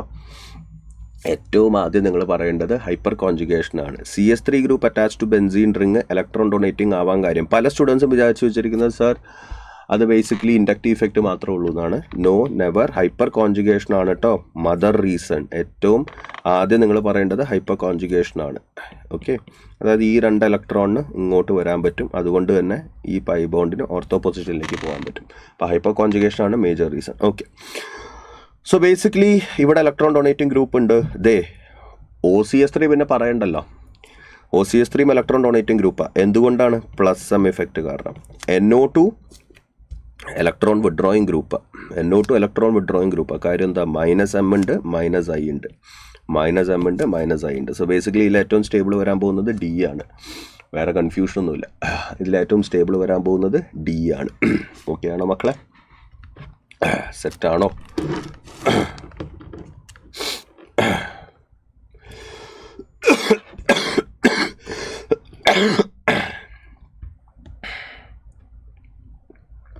Next, which of the following carbocation is more stable? എല്ലാവരും സൂക്ഷിച്ച് നോക്കുക കേട്ടോ. How many basically. എന്താ കൂട്ടാ how many basically എന്ന് ഉദ്ദേശിച്ചത്? Which of the following carbocation is more stable? എല്ലാവരും സൂക്ഷിച്ച് നോക്കുക. ഒറ്റ നോട്ടത്തിൽ നോക്കുമ്പോൾ എല്ലാവരും പറയും സർ എനിക്ക് തോന്നുന്നു ഇതാണ് സ്റ്റേബിൾ എന്ന് പറയും. എല്ലാവരുടെയും കേസല്ല, മിക്കവരും കാര്യം എന്താണ്, ഈ കാർബോകാറ്റോണിൻ്റെ നമ്പർ ഓഫ് ആൽഫ ഹൈഡ്രജൻസ് നോക്കുമ്പോൾ 3, 6, 8. ഇവിടെ 8 ആൽഫ ഹൈഡ്രജൻസ് ഉണ്ട് അല്ലേ? ഏതൊക്കെയാ? 3, 6, 8. അതേപോലെ തന്നെ ഇവൻ്റെ നോക്കുകയാണെങ്കിൽ 3, 6, 7 ആൽഫ ഹൈഡ്രജൻസ് ഉണ്ട്. 7 ആൽഫ ഹൈഡ്രജൻസ് ഉണ്ട്. ഇവൻ്റെ കേസ് നോക്കുമ്പോഴോ 3, 8 ആൽഫ ഹൈഡ്രജൻസ് ഉണ്ട്.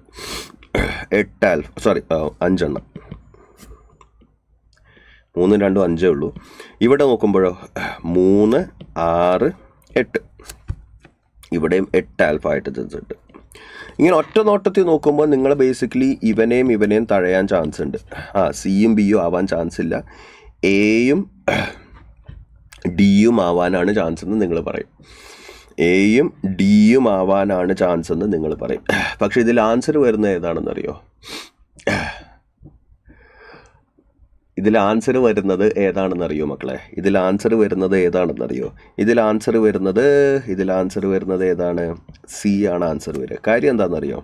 സിയിൽ ഒരു തലതൊട്ടപ്പൻ ഇരിക്കുന്നുണ്ട്, ഒരു God father of electron donating group, which is basically +M. +M അല്ല, റെസണൻസ്. ഇവിടെ റെസണൻസ് സ്റ്റെബിലിറ്റി വരും. അതായത് ഈ ഒരു OH കാരണം we can get an extra stability. ഒരു എക്സ്ട്രാ കനോണിക്കൽ സ്ട്രക്ചർ അവിടെ വരുന്നുണ്ട്. ഈ കാർബോകാറ്റയോൺ സ്റ്റെബിലൈസ്ഡ് ബൈ റെസണൻസ്. നിങ്ങൾ കണ്ടില്ലേ, loan pair sigma bond positive charge resonance അവിടെ കാണുന്നുണ്ടോ മക്കളെ?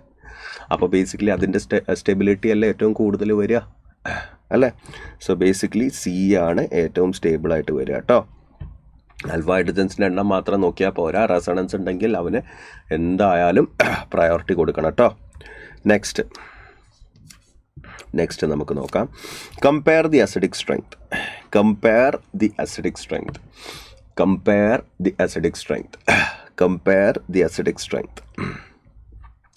സ്ട്രെങ്ത് കമ്പയർ ചെയ്യുക.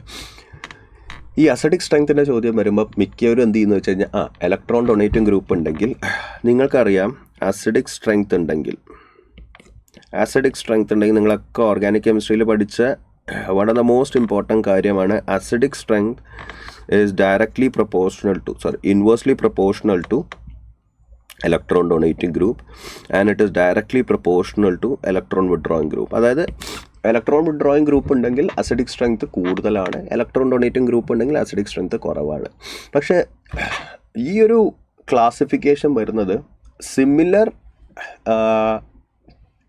ഗ്രൂപ്പ്സ് വരുമ്പോഴാണ്. സിമിലർ ഗ്രൂപ്പ്സ് എന്ന് ഉദ്ദേശിച്ചത് ഫോർ എക്സാമ്പിൾ ഇപ്പോൾ OH ഗ്രൂപ്പ് ഒരു OH ഗ്രൂപ്പിൻ്റെ സ്ഥലത്ത് ഒരു ഇലക്ട്രോൺ വിഡ്രോയിങ് ഗ്രൂപ്പ് ഉണ്ട്, മറ്റേടത്തില്ല. അങ്ങനെയാണെങ്കിൽ ഫസ്റ്റ് OH ഗ്രൂപ്പാണ് കൂടുതൽ അസിഡിക് സ്ട്രെങ്ത്. പക്ഷേ കാർബോക്സിലിക് ആസിഡും OH ഗ്രൂപ്പും തമ്മിൽ കമ്പാരിസൺ വരുമ്പോൾ ഓൾവേസ് അണ്ടർസ്റ്റാൻഡ് ഓർഗാനിക് ആസിഡ്സിലെ തലതൊട്ടപ്പൻ ആരാ? കാർബോക്സിലിക് ആസിഡ്സ് ആണ്. അപ്പോൾ കാർബോക്സിലിക് ആസിഡ്സ് കഴിഞ്ഞിട്ടേ ഈ പറഞ്ഞ പോലെ OHൻ്റെ അസിഡിക് സ്ട്രെങ്ത് ഒക്കെ വരുള്ളൂ. അപ്പോൾ ഇതിൽ ഏറ്റവും കൂടുതൽ അസിഡിക് സ്ട്രെങ്ത് വരാൻ പോകുന്നത് ഡീനും സീനുമാണ്. കാര്യം അവന്മാർ രണ്ടുപേരും കാർബോക്സിലിക് ആസിഡ്സാണ്. അതിൽ തന്നെ ഡി ആയിരിക്കും ഏറ്റവും കൂടുതൽ. കാര്യം സിയിൽ ഒരു ഇലക്ട്രോൺ ഡൊണേറ്റിംഗ് ഗ്രൂപ്പ് ഉണ്ട്, CS3 ഒരു ഇലക്ട്രോൺ ഡൊണേറ്റിംഗ് ഗ്രൂപ്പാണ്. അപ്പോൾ ഇതിൽ ഏറ്റവും കൂടുതൽ അസിഡിക് സ്ട്രെങ്ത് വരാൻ പോകുന്നത് ഡി ആണ്, അത് കഴിഞ്ഞിട്ട് സി ആണ്, അത് കഴിഞ്ഞിട്ടാണ് നിങ്ങൾ ഇവന്മാരുടെ രണ്ടുപേരും നോക്കേണ്ടത്. അപ്പോൾ DCAB. Okay fine. Carboxylic acid ആണ് ബേസിക്കലി.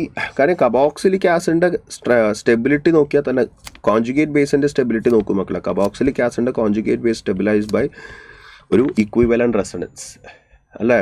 കാർബോക്സിലിക് ആസിഡിൻ്റെ conjugate base stabilised by equivalent resonance. നിങ്ങൾക്കറിയാലോ ഇക്വിവലൻറ്റ് റെസണൻസ് എന്ന് പറയുമ്പോൾ അൾട്രാ സ്റ്റെബിലിറ്റി കിട്ടും, ഭയങ്കര സ്റ്റെബിലിറ്റി കിട്ടും.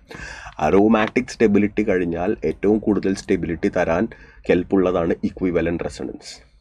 ഞാൻ ഒന്നുകൂടി പറഞ്ഞുതരാം. അരോമാറ്റിക് സ്റ്റെബിലിറ്റി കഴിഞ്ഞു കഴിഞ്ഞാൽ ഏറ്റവും കൂടുതൽ സ്റ്റെബിലിറ്റി തരാൻ കെൽപ്പുള്ളതാണ് ഇക്വിവലൻറ്റ് റെസണൻസ്. ഇക്വിവലൻറ്റ് റെസണൻസ് എന്ന് വെച്ചാൽ resonance in which canonical structures have the same എന്താ പറയുക ഒരേപോലെ ഇരിക്കുന്ന കനോണിക്കൽ സ്ട്രക്ചേഴ്സ്. ഓക്കെ, അപ്പോൾ ബേസിക്കലി ഇവിടെ നോക്കിക്കേ മക്കളെ, D > C > A > B അല്ലേ? C ആണ് ആൻസർ ആയിട്ട് വരിക. C ആണ് ആൻസർ ആയിട്ട് വരിക. Next, which among the following free radicals is more stable? സാറേ മുമ്പേ പറഞ്ഞ ക്വസ്റ്റ്യൻ ഒന്നുകൂടെ പറഞ്ഞു തരാമോ? പറഞ്ഞു ഏതാ കൂട്ടാ? ഏതാടാ? ഇതാണോ? ഈ ക്വസ്റ്റ്യനിൽ ബാസി ശ്രീനാഥ് ബാസിയാണോ? ഈ ക്വസ്റ്റ്യനിൽ നോക്കണം മക്കളെ, ഇതിൽ ഈ കാർബോ കാറ്റയോണിൻ്റെ സ്റ്റേബിൾ എന്തുകൊണ്ടാണ് C ഏറ്റവും കൂടുതൽ സ്റ്റേബിൾ ആയത്? കാര്യം ഈ കാർബോ കാറ്റയോണിൽ ആൽഫ ഹൈഡ്രജൻസ് ഉണ്ട്. 3 ആൽഫ ഹൈഡ്രജൻസ് ഇവിടെയും 2 ആൽഫ ഹൈഡ്രജൻ ഇവിടെയും ഉണ്ട്. ഓക്കെ, പക്ഷെ അതിൻ്റെ ഒപ്പം തന്നെ ഈ OHൻ്റെ ലോൺ പെയർ കാരണം, ഈ ഓക്സിജൻ്റെ ലോൺ പെയർ കാരണം, lone pair sigma bond positive charge conjugation ഉണ്ട് അവിടെ. റെസണൻസ് സ്റ്റെബിലിറ്റി വരുന്നുണ്ട് കൂട്ടാ. That carbocation is also stabilized by resonance. Okay, fine. അപ്പോൾ റെസണൻസ് സ്റ്റെബിലിറ്റി വന്നു കഴിഞ്ഞ് കഴിഞ്ഞാൽ അത് വളരെയധികം നല്ലതാണ് അല്ലേ? ഹൈപ്പർ കോൺജുഗേഷനിലും ഇൻഡക്റ്റീവ് ഇഫക്റ്റ് സ്റ്റെബിലിറ്റിയിലും ഏറ്റവും കൂടുതൽ മുന്നിട്ട് നിൽക്കുന്നത് റെസണൻസ് സ്റ്റെബിലിറ്റിയാണ്. അപ്പോൾ അതിനെപ്പോഴും പ്രയോറിറ്റി നമ്മൾ കൊടുക്കണം. സോ ബേസിക്കലി അതുകൊണ്ടാണ് കേട്ടോ C ഏറ്റവും കൂടുതൽ സ്റ്റേബിളായത്. മനസ്സിലായ കൂട്ടാ? ഓക്കെ, ഇനി which among the following free radicals is most stable? ഇതിൽ ഏത് ഫ്രീ റാഡിക്കൽസ് ആണ് ഏറ്റവും കൂടുതൽ സ്റ്റേബിൾ?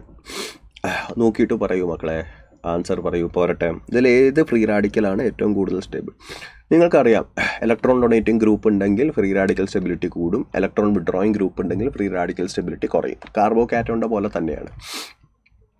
ഓക്കെ, അപ്പോൾ ഇവിടെ നിങ്ങൾ നോക്കുകയാണെങ്കിൽ ഈ ഫ്രീ റാഡിക്കൽ എന്ന് പറയുന്നത്, ഈ ഫ്രീ റാഡിക്കലിൻ്റെ കേസ് നോക്കിക്കേ മക്കളെ, ഈ ഫ്രീ റാഡിക്കലിന് 3, 4, 5 ആൽഫ ഹൈഡ്രജൻസ് ഉണ്ട്. 5 ആൽഫ ഹൈഡ്രജൻസ് ഉണ്ട്. അത് കാരണം ഹൈപ്പർ കോൺജുഗേഷൻ വരും. അതേപോലെ തന്നെ ഇത് അലൈലിക് പൊസിഷനിലാണ്. അതേപോലെ തന്നെ അത് ടേർഷറിയുമാണ്. അപ്പോൾ ഇൻഡക്റ്റീവ് ഇഫക്റ്റ് ഉണ്ട്, റെസണൻസ് ഉണ്ട്, ഹൈപ്പർ കോൺജുഗേഷൻ ഉണ്ട്. പലരും ചോദിക്കുന്ന ഒരു ചോദ്യമുണ്ട്, സാർ എന്തുകൊണ്ടാണ് 5 ആൽഫ ഹൈഡ്രജൻസ് എഴുതിയത്? ഇവിടെ ശരിക്കും പറഞ്ഞ് ഇവിടെ ഒരു ഹൈഡ്രജൻ ഇല്ലേ? ഇതും ഒരു ആൽഫ ഹൈഡ്രജൻ അല്ലേ? മക്കളെ, ഹൈപ്പർ കോൺജുഗേഷനിൽ ഉൾപ്പെടുന്ന alpha hydrogen should be attached to sp3 carbon. ഓർത്ത് വയ്ക്കുക കേട്ടോ. ഹൈപ്പർ കോൺജുഗേഷനിൽ ഉൾപ്പെടുന്ന alpha hydrogen should be attached to sp3 carbon. അപ്പോൾ ഈ ഇത് ആൽഫ ഹൈഡ്രജൻ ആണോ എന്ന് വെച്ച് കഴിഞ്ഞാൽ ആൽഫ ഹൈഡ്രജൻ ആണ്. ഇത് ആൽഫ ഹൈഡ്രജൻ ആണോ എന്ന് വെച്ച് കഴിഞ്ഞാൽ ആൽഫ ഹൈഡ്രജൻ ആണ്, ഒരു സംശയവുമില്ല. പക്ഷേ അത് ഹൈപ്പർ കോൺജുഗേഷനിൽ ഉൾപ്പെടില്ല കേട്ടോ, ഓർത്ത് വയ്ക്കുക. സോ ബേസിക്കലി ഇവിടെ 5 alpha hydrogens, 3, 2 5 alpha hydrogen allylic പൊസിഷനാണ്, ടേർഷറിയുമാണ്. സോ ബേസിക്കലി അതിനാണ് കണ്ടാൽ തന്നെ മനസ്സിലാവും, അതിനാണ് ഏറ്റവും സ്റ്റെബിലിറ്റി. ഇവൻ്റെ കേസ് നോക്കുകയാണെങ്കിൽ ഇവൻ ഈ പറഞ്ഞ പോലെ റെസണൻസ് സ്റ്റെബിലിറ്റി ഒന്നുമില്ല. ഇവൻ എന്തായാലും ഇല്ല. ഇവന് റെസണൻസ് സ്റ്റെബിലിറ്റി ഉണ്ട്, കണ്ട അലൈലിക് പൊസിഷനിലാണ് നിൽക്കുന്നത്. പക്ഷേ ഈ പറഞ്ഞ പോലെ ഹൈപ്പർ കോൺജുഗേഷൻ സ്റ്റെബിലിറ്റി അധികവും ഇല്ല. അതേപോലെ കമ്പാരിറ്റീവ്ലി അല്ല, സത്യം പറഞ്ഞു കഴിഞ്ഞാൽ ഇവന് ഹൈപ്പർ കോൺജുഗേഷൻ സ്റ്റെബിലിറ്റി ഒട്ടും തന്നെയില്ല. അല്ലേ? ഇൻഡക്റ്റീവ് ഇഫക്റ്റ് കമ്പാരിറ്റീവ്ലി നോക്കുമ്പോൾ എന് തന്നെയാണ് കൂടുതൽ. അപ്പോൾ ഇൻഡക്റ്റീവ് ഇഫക്റ്റ് വൈസും ഹൈപ്പർ കോൺജുഗേഷൻ വൈസും എ തന്നെയാണ് മുന്നിട്ട് നിൽക്കുന്നത്. സോ എ ആണ് ഏറ്റവും കൂടുതൽ stable. Okay, next, which of the following structures below would be aromatic? Aromatic എന്ന് വെച്ചാൽ എന്താ മക്കളെ? അറോമാറ്റിക്കിൻ്റെ കണ്ടീഷൻ എന്താ കുട്ടന്മാരെ? സൈക്ലിക് ആയിരിക്കണം, പ്ലേനാർ ആയിരിക്കണം, കോൺജുഗേറ്റഡ് ത്രൂ ഔട്ട്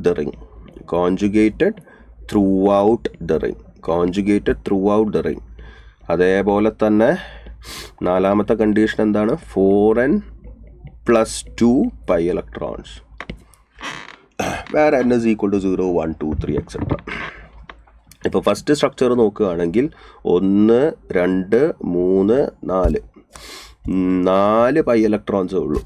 അപ്പോൾ അതല്ല എന്തായാലും, because 4 is equal to 4n+2, എന്നിൻ്റെ വാല്യൂ കനോട്ട് ബി 0, 1, 2, 3. ഓക്കെ, ഈ 4n+2 എന്ന് വെച്ച് കഴിഞ്ഞാൽ 4n+2യുടെ വാല്യൂ എന്തൊക്കെയാണ് വരാൻ പറ്റുക? n=0 ആണെങ്കിൽ 2 വരും, n=1 ആണെങ്കിൽ 6 വരും, n=2 ആണെങ്കിൽ 10 വരും, n=3 ആണെങ്കിൽ 14 വരും, and it goes on like that. അപ്പോൾ ഇതല്ല ഇവനോ 2 4 6 യെസ് അവന് പറ്റും. സൈക്ലിക് ആണ്, പ്ലേനാർ ആണ്. പ്ലേനാർ ആണെന്ന് എങ്ങനെ മനസ്സിലായി? ഇത് sp2 ആണ്, ഇത് sp2 ആണ്, ഇത് sp2 ആണ്, ഇത് sp2 ആണ്, ഇത് sp2 ആണ്, ഇത് sp2 ആണ്, ഇത് sp2 ആണ്. പതിച്ച് വെച്ച പോലെ ഇരിക്കും അല്ലേ? ഒരു മതിലിൽ ഒരു പോസ്റ്റ് ഒട്ടിച്ച പോലെ ഇരിക്കും. കാര്യം എല്ലാം പ്ലെയിനാറാണ്, എല്ലാം sp2 ആണ്. അതേപോലെ തന്നെ ഇത് sp2 ആണ്, ഇത് sp2 ആണ്, ഇത് sp2 ആണ്. ഓക്കെ, ഇവിടെ 4n+2 വാലിഡ് ആണല്ലോ, കാര്യം 2 ഇലക്ട്രോൺസ് ആണ്, ത്രൂ ഔട്ട് കോൺജുഗേഷൻ ഉണ്ട്. ഓക്കെ, സോ ബേസിക്കലി ആൻസർ വരുന്നത് ഏതാ മക്കളെ? 3 and 4 ആണ്. Okay, simple and humble question ആണ് ഇതൊക്കെ. Next, ease of ionization to produce carbocation and bromide ion under the treatment of Ag+ will be maximum in which of the following compounds? ഇതിങ്ങനെ ചോദിക്കുമ്പോൾ എല്ലാവരും ഒന്ന് ഇതും തൊട്ട് ക്വസ്റ്റ്യൻ ആണെന്ന് വിചാരിക്കും. പക്ഷെ ഒരു കാര്യം ഓർത്ത് വയ്ക്കുക, Ag+ന് ഏറ്റവും കൂടുതൽ ഇഷ്ടമുള്ള ആരെയാണെന്നറിയാം? എന്നെയോ നിങ്ങളെയോ ഒന്നല്ല. Ag+ന് ഏറ്റവും കൂടുതൽ ഇഷ്ടം Cl-, Br-, I-, ഹാലൈഡ് അയോൺസിനെ ഭയങ്കര ഇഷ്ടമാണ് Ag+ന്. അതുകൊണ്ട് തന്നെ ഈ ഹാലൈഡിൻ്റെ ടെസ്റ്റിലൊക്കെ നിങ്ങൾ കണ്ടിട്ടില്ലേ? നിങ്ങൾ ക്വാളിറ്റേറ്റീവ് അനാലിസിസിലൊക്കെ കണ്ടിട്ടില്ലേ മക്കളെ? ഓർഗാനിക് കെമിസ്ട്രി അനാലിസിസിൽ നിങ്ങൾ കണ്ടിട്ടില്ലേ? ഹാലൈഡിൻ്റെ ടെസ്റ്റ് നടത്താനായിട്ട് നമ്മൾ AgNO3 ഇടുക. കാര്യം Ag+ പോയിട്ട് ഈ ഹാലൈഡ് അയോൺസിനെ പോയിട്ട് വലിച്ചിട്ട് പ്രസിപ്പിറ്റേറ്റ് ആയിട്ട് പോകും. ഹാലൈഡ് അയോൺസിനെ എവിടെ കണ്ടാലും Ag+ പറിച്ചെടുത്തുകൊണ്ട് പോകും. അതിനെക്കുറിച്ച് നിങ്ങൾ സംശയിക്കുകയോ വേണ്ട. ഓക്കെ, അപ്പോൾ ഈ ആദ്യത്തെ സ്ട്രക്ചറിൽ നിന്ന് Br-നെ പറിച്ചെടുത്തു എന്ന് വിചാരിക്കുക. നമുക്ക് ഇവിടെ ഒരു പ്ലസ് ചാർജ് വരും. എവിടെ? ഇവിടെ ഒരു പ്ലസ് ചാർജ് വരും. കാര്യം Br-നെയാണ് പറിച്ചെടുത്തുകൊണ്ട് പോകുന്നത്. രണ്ടാമത്തെ സ്ട്രക്ചറിൽ നിന്ന് Br-നെ പറിച്ചെടുത്തു എന്ന് വിചാരിക്കുക. നമുക്കിവിടെ ഒരു പ്ലസ് ചാർജ് വരും. മൂന്നാമത്തെ സ്ട്രക്ചറിൽ നിന്ന് Br-നെ പറിച്ചെടുത്തു എന്ന് വിചാരിക്കുക. നമുക്കിവിടെ ഒരു പ്ലസ് ചാർജ് വരും. നാലാമത്തെ സ്ട്രക്ചറിൽ നിന്ന് Br-നെ പറിച്ചെടുത്തു എന്ന് വിചാരിക്കുക. നമുക്ക് ഇവിടെ ഒരു പ്ലസ് ചാർജ് വരും. അപ്പോൾ ഇതിൽ ഏത് പ്ലസ് ചാർജാണ് ഏറ്റവും സ്റ്റേബിൾ എന്നാണ് ചോദിച്ചിരിക്കുന്നത്. Ease of ionization to produce carbocation and bromide ion under the treatment of Ag+ will be maximum. ഈ ഈസ് ഓഫ് അയണൈസേഷൻ എപ്പോഴാണ് മാക്സിമം ആവുക? നമുക്ക് കിട്ടുന്ന പ്രോഡക്റ്റ് സ്റ്റേബിൾ ആണെങ്കിൽ. അയണൈസേഷൻ കഴിഞ്ഞിട്ട് Ag+ Br-നെ വലിച്ച് എടുത്തുകൊണ്ട് പോയി കഴിഞ്ഞിട്ട് ആ കിട്ടുന്ന കാർബോകാറ്റോൺ വളരെ സ്റ്റേബിൾ ആണെങ്കിൽ Ag+ന് പെട്ടെന്ന് Br-നെ വലിച്ചെടുത്തുകൊണ്ട് പോകാൻ പറ്റും. അപ്പോൾ ഇതിൽ ഏത് കാർബോകാറ്റോണാണ് ഏറ്റവും സ്റ്റേബിൾ എന്ന് നോക്കിയാൽ മതി. ഒറ്റ നോട്ടത്തിൽ നിങ്ങളെല്ലാവരും പറയും സർ ബി ആണെന്ന് തോന്നുന്നു. കാര്യം എന്താണ്? റെസണൻസ് സ്റ്റെബിലിറ്റി ഉണ്ട്. പക്ഷേ അങ്ങനെ വേണമെങ്കിൽ ഇവിടെ റെസണൻസ് സ്റ്റെബിലിറ്റി ഉണ്ട് കേട്ടോ. പക്ഷെ ഇവിടെ വേറൊരു ഐറ്റം ഉണ്ട്. നിങ്ങളൊന്ന് ശ്രദ്ധിച്ച് നോക്കിയേ മക്കളെ. ലോൺ പെയർ ഇവിടെ 1 2 3 4 5 6 4n+2 സാറ്റിസ്ഫൈഡ് ആണ്. It is aromatic. ഈ സ്ട്രക്ചർ അരോമാറ്റിക് ആണ് കുട്ടന്മാരെ. ഈ സ്ട്രക്ചർ എന്താണ്? അരോമാറ്റിക് ആണ്.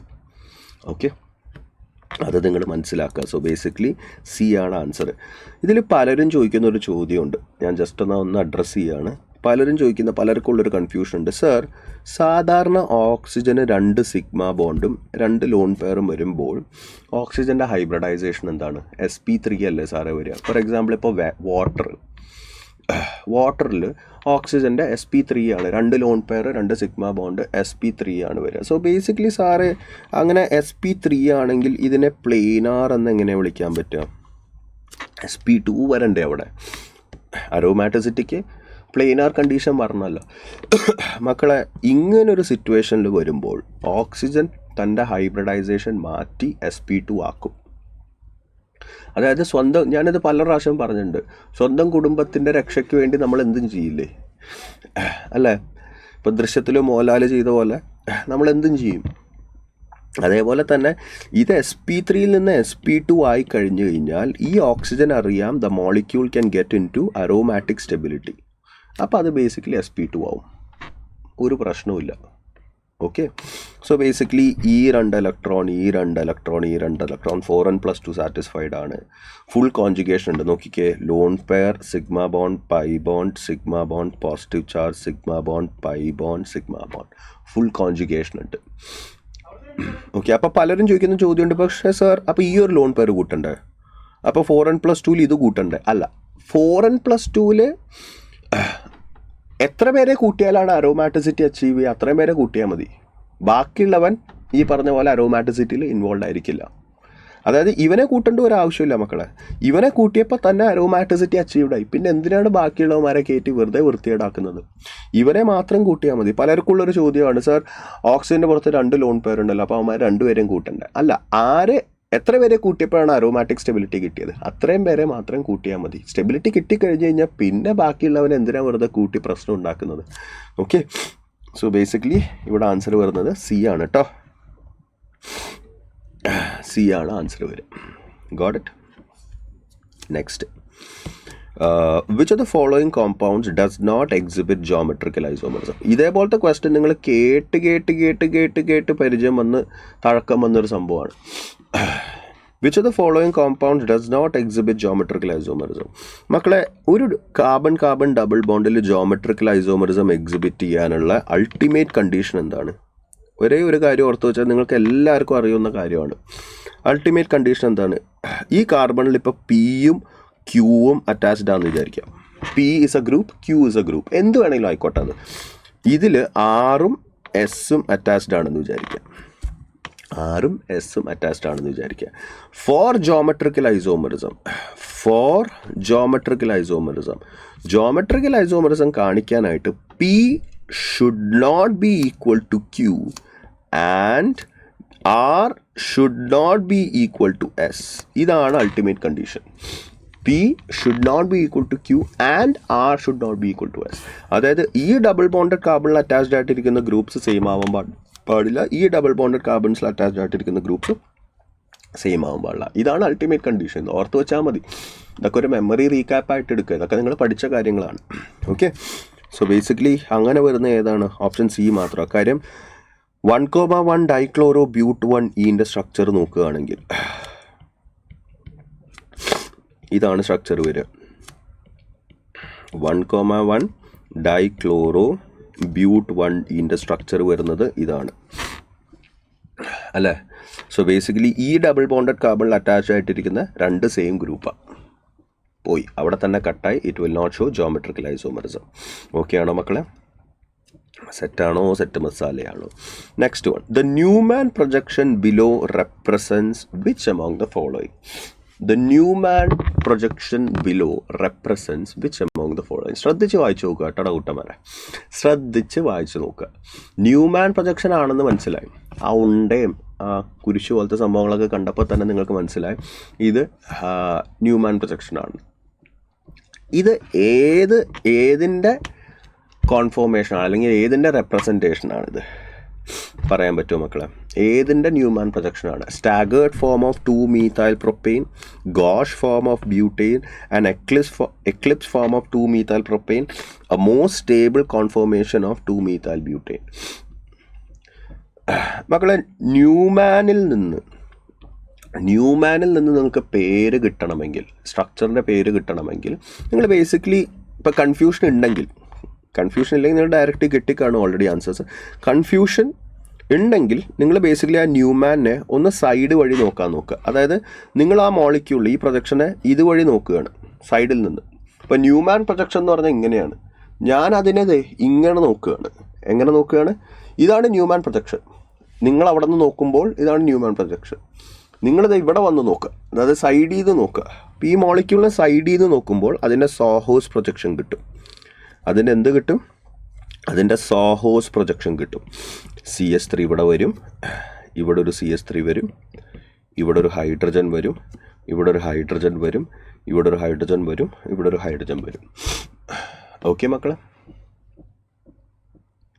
കഴിഞ്ഞ ക്വസ്റ്റ്യനിലെ ഓപ്ഷൻ 4 പറഞ്ഞു തരുമോ? ഏതാ കൂട്ടാ? ഇതാണോ? 2,3 ഡൈക്ലോറോ ബ്യൂട്ടൂയീൻ. 2,3 ഡൈക്ലോറോബ്യൂട്ടോയിൻ എടുത്ത് നോക്കാം മക്കളെ. അപ്പോൾ ഇത് CH3 CCl double bond CCl CH3. ഇതെന്തായാലും ജോമെട്രിക്കൽ ഐസോമറിസം കാണിക്കുമല്ലോ. ഇതെന്തായാലും കുട്ടാ ജോമെട്രിക്കൽ ഐസോമറിസം കാണിക്കില്ലേ? നോക്കിക്കേ, ഈ ഡബിൾ ബോണ്ടഡ് കാർബണിൽ അറ്റാച്ച് ആയിട്ടിരിക്കുന്ന ഒരു CH3 ഒരു Cl, ഈ ഡബിൾ ബോണ്ടഡ് കാർബണിൽ അറ്റാച്ച് ആയിട്ടിരിക്കുന്ന ഒരു Cl ഒരു CH3. സിസ് ട്രാൻസ് ഐസോമറിസം എന്തായാലും കാണിക്കില്ലേ കുട്ടാ? കാണിട്ട്. അപ്പോൾ ഇതിൻ്റെ പേരെന്താ? ദൈവൻ്റെ പേരെന്താ? ഈ ഗ്രൂപ്പ് എന്താ? CH3 ഗ്രൂപ്പാണ് സാറേ. ഓക്കെ, CH3 എഴുതി. അത് കഴിഞ്ഞ് ഇതെന്താ? അവിടെ ഒരു CH ഉണ്ട്, മേളിലൊരു CH3 ഉണ്ട്, പിന്നെ ഒരു CH3 ഉണ്ട്. ഇതിൻ്റെ പേരെന്താ മക്കളെ? 2-methyl propane. ഇതിൻ്റെ പേരെന്താണ്? 2-methyl propane. സോ ഇത് basically 2-methyl propane Newman projection ആണെന്ന് മനസ്സിലായി. അത് തന്നെ understand that this is staggered. Understand that this is staggered അല്ലേ? ഇത് ബേസിക്കലി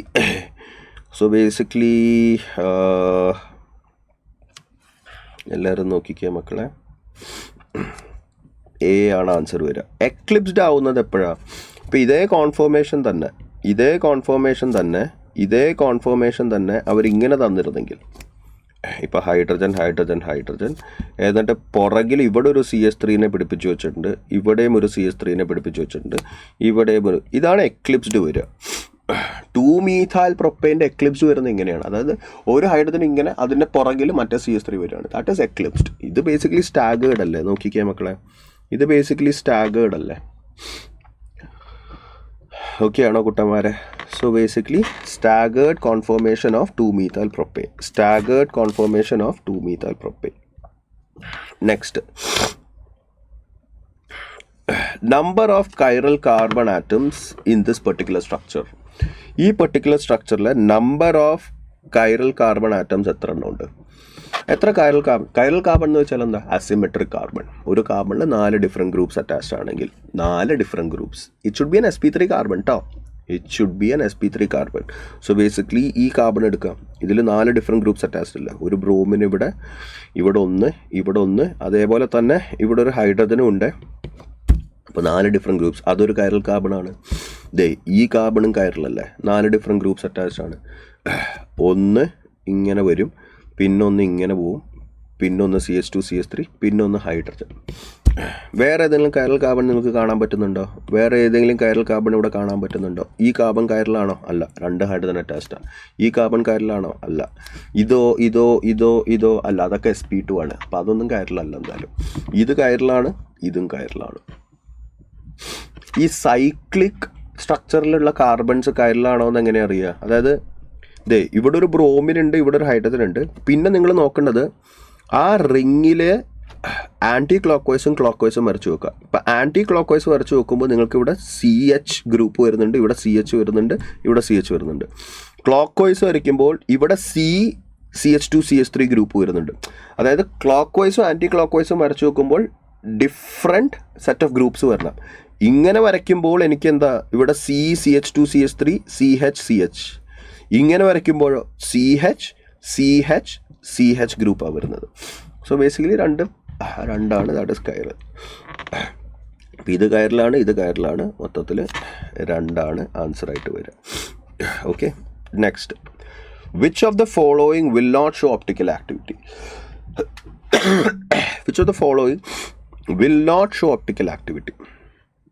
മക്കളെ, ഞാൻ ഒരു കാര്യം പറയാം. ഒരു കോമ്പൗണ്ടിൽ ഒരു കൈറൽ കാർബണേ ഉള്ളൂ എങ്കിൽ, if there is only one chiral carbon, it is definitely optically active. 100% optically ആക്റ്റീവാണ്. ഇപ്പോൾ ഈ ഫസ്റ്റ് കോമ്പൗണ്ട് എടുക്കുകയാണെന്ന് വിചാരിക്കുക. ഈ ഫസ്റ്റ് കോമ്പൗണ്ടിൽ ഒരു കൈറൽ കാർബൺ ഉണ്ട്, ഒരു കൈറൽ കാർബണേ ഉള്ളൂ. അത് എന്തായാലും ഒപ്റ്റിക്കലി ആക്റ്റീവാണ്. രണ്ടാമത്തെ എടുക്കുക. ഇതൊരു കൈറൽ കാർബൺ. ആ ഒരൊറ്റ കൈറൽ കാർബണേ ഉള്ളൂ. നിങ്ങൾക്ക് വേറെ ഏതും നോക്കാം, വേറെ ഒരു കാർബൺസും കൈറലല്ല അതിനകത്ത്. അപ്പോൾ നിങ്ങൾ ചോദിക്കും, സാർ ഇത് കൈറലാണോ? അല്ല, അവിടെ 2 ഹൈഡ്രജൻ ഉണ്ടല്ലോ. അപ്പോൾ രണ്ടാമത്തേൽ നമുക്ക് ഒരു കൈറൽ കാർബണേ ഉള്ളൂ. So this is also optically active. മൂന്നാമത്തെ നോക്കുക മക്കളെ, കൈറൽ കാർബണേ ഇല്ല. കണ്ടാൽ തന്നെ മനസ്സിലാവും മക്കളെ. ഇത് ബേസിക്കലി എന്താണ്? ബ്യൂട്ടൻ 1 ആണ്. ബ്യൂട്ടൻ 1 എന്തായാലും ഒപ്റ്റിക്കലി ആക്റ്റീവ് ഒന്നുമല്ല അല്ലേ. സോ ബേസിക്കലി ഇവനാണ് നമുക്ക് വേണ്ട, ഇവനാണ് ആൻസർ കേട്ടോ. ഇവനാണ് ഒപ്റ്റിക്കലി ആക്റ്റീവ് അല്ലാത്തത്. നാലാമത്തെ നോക്കാം, ഒരു കൈറൽ കാർബൺ ഉണ്ട്, അത് definitely going to be optically active. Okay ആണോ മക്കളെ? സെറ്റാണോടാ? Okay, got it.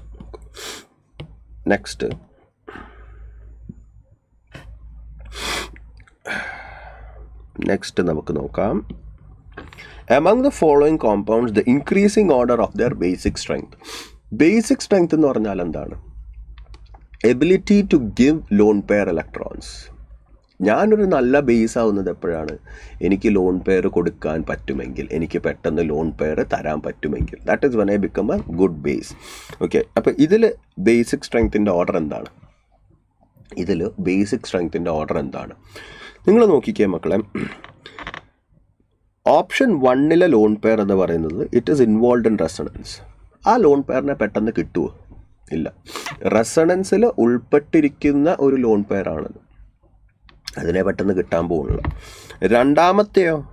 രണ്ടാമത്തെ റെസണൻസിൽ മാത്രമല്ല, അരോമാറ്റിസിറ്റിയിൽ ഇൻവോൾവ് ആയിരിക്കുന്ന ലോൺ പെയറാണ്. നോക്കിക്കേ മക്കളെ, this lone pair makes this compound aromatic. അപ്പോൾ ആ ലോൺ പെയറിനെ കിട്ടാൻ പറ്റുമോ മക്കൾ? ഒരിക്കലും പറ്റില്ല. സുഖമായിട്ട് സന്തോഷത്തോടെ ഇരിക്കുന്ന ഒരു ലോൺ പെയറിനെ പിടിച്ച് പുറത്തേക്ക് കൊടുക്കുക എന്ന് പറഞ്ഞു കഴിഞ്ഞാൽ ആ കുടുംബം കൊടുക്കുമോ? ഇല്ല. അപ്പോൾ ബേസിക്കലി ഇത് അരോമാറ്റിസിറ്റിയിൽ ഇൻവോൾവ് ആയിരിക്കുന്ന ലോൺ പെയറാണ്. നിങ്ങൾക്ക് കണ്ടാൽ തന്നെ മനസ്സിലാവും. 2, 4, 6 അല്ലേ. 4n+2 സാറ്റിസ്ഫൈഡ് ആണ്, സൈക്ലിക് ആണ്, പ്ലേനാർ ആണ്, കോൺജുഗേറ്റഡ് ആണ്. ഇത് എന്തായാലും കിട്ടാൻ പോകുന്നില്ല. 2 നിങ്ങൾക്ക് ഒരിക്കലും കിട്ടൂല. സോ 2 ആണ് ഏറ്റവും ലീസ്റ്റ് വരിക. അത് കഴിഞ്ഞ് 1. ഇനിയിപ്പോൾ 3യുടെയും 4ൻ്റെയും കേസ് എടുക്കുകയാണെങ്കിൽ 3 എന്ന് പറയുന്നത് ടേർഷറിയാണ്. ഇവിടെ നോക്കിക്കേ മക്കളെ, ടേർഷറിയാണ്. ഈ ഇൻഡക്റ്റീവ് ഇഫക്റ്റ് കാരണം ഈ ലോൺ പെയർ കുറച്ച് തള്ളി നിൽക്കും. നോക്കിക്കേ, ഈ ഇൻഡക്റ്റീവ് ഇഫക്റ്റ് കാരണം ഈ ലോൺ പെയർ കുറച്ച് തള്ളി നിൽക്കും. അതുകൊണ്ട് തന്നെ ആ ലോൺ പെയറിനെ പുറത്തേക്ക് വിടാൻ എളുപ്പമാണ്. ഇത് എന്ന് പറയുന്നത് പ്രൈമറിയാണ്. അപ്പോൾ കമ്പയറിങ് 3 and 4 ഏറ്റവും ബേസിക് സ്ട്രെങ്ത് ഏതിനായിരിക്കും? 3നായിരിക്കും ബേസിക് സ്ട്രെങ്ത് കൂടുതൽ. അപ്പോൾ 3 > 4 > 1 > 2. 3 > 4 > 1 > 2. സി അല്ലേ വരിക? ഓപ്ഷൻ സി അല്ലേ മക്കളെ വരിക? 3 ഏറ്റവും കൂടുതൽ, അത് കഴിഞ്ഞ് 4, അത് കഴിഞ്ഞ് 1, അത് കഴിഞ്ഞ് 2. 2യുടെ കേസ് മനസ്സിലായല്ലോ മക്കളെ. ആ lone pair is involve in aromaticity. Aromatic lone pair ആണത്. അവനെ കിട്ടണമെങ്കിൽ കുറച്ച് പാട് വരേണ്ടി വരും. ഓക്കെ ആണോ മക്കളെ? സെറ്റാണോടാ? Okay, cool. നെക്സ്റ്റ് സെറ്റാണോ? നെക്സ്റ്റ് നമുക്ക് നോക്കാം. The IUPAC name of the following compounds. ഇതിൻ്റെ IUPAC നെയിം എന്താണ് മക്കളെ? ഈ കോമ്പൗണ്ടിൻ്റെ IUPAC നെയിം എന്താണ്? നമ്പർ ചെയ്ത് തുടങ്ങാം നമുക്ക്. 1, 2, 3, 4, 5, 6 ഇങ്ങനെയല്ലേ നമ്പറിങ് വരിക?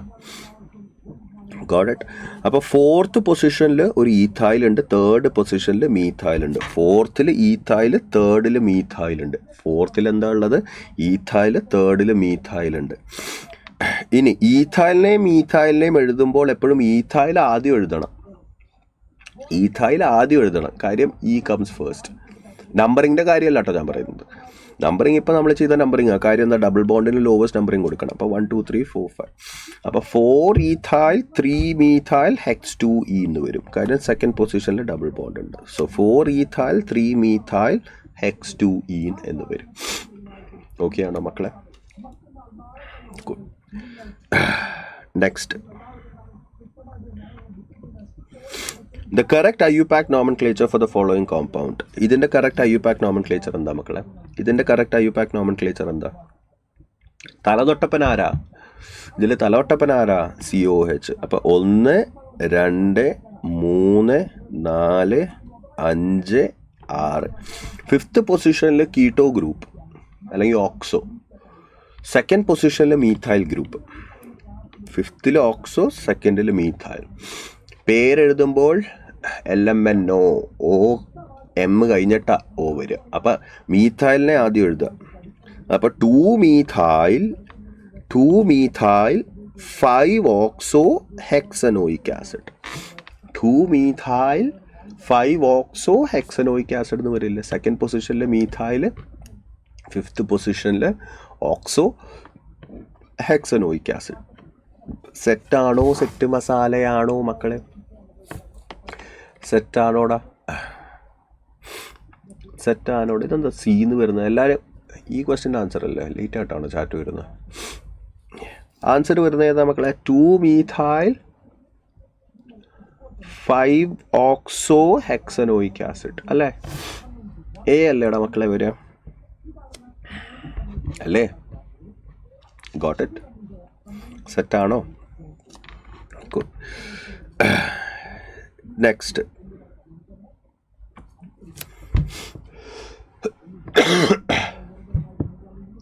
ഫോർ ഓപ്ഷൻ അല്ലേ മോർ ബേസിക് ആവുക? ഏതാടാ?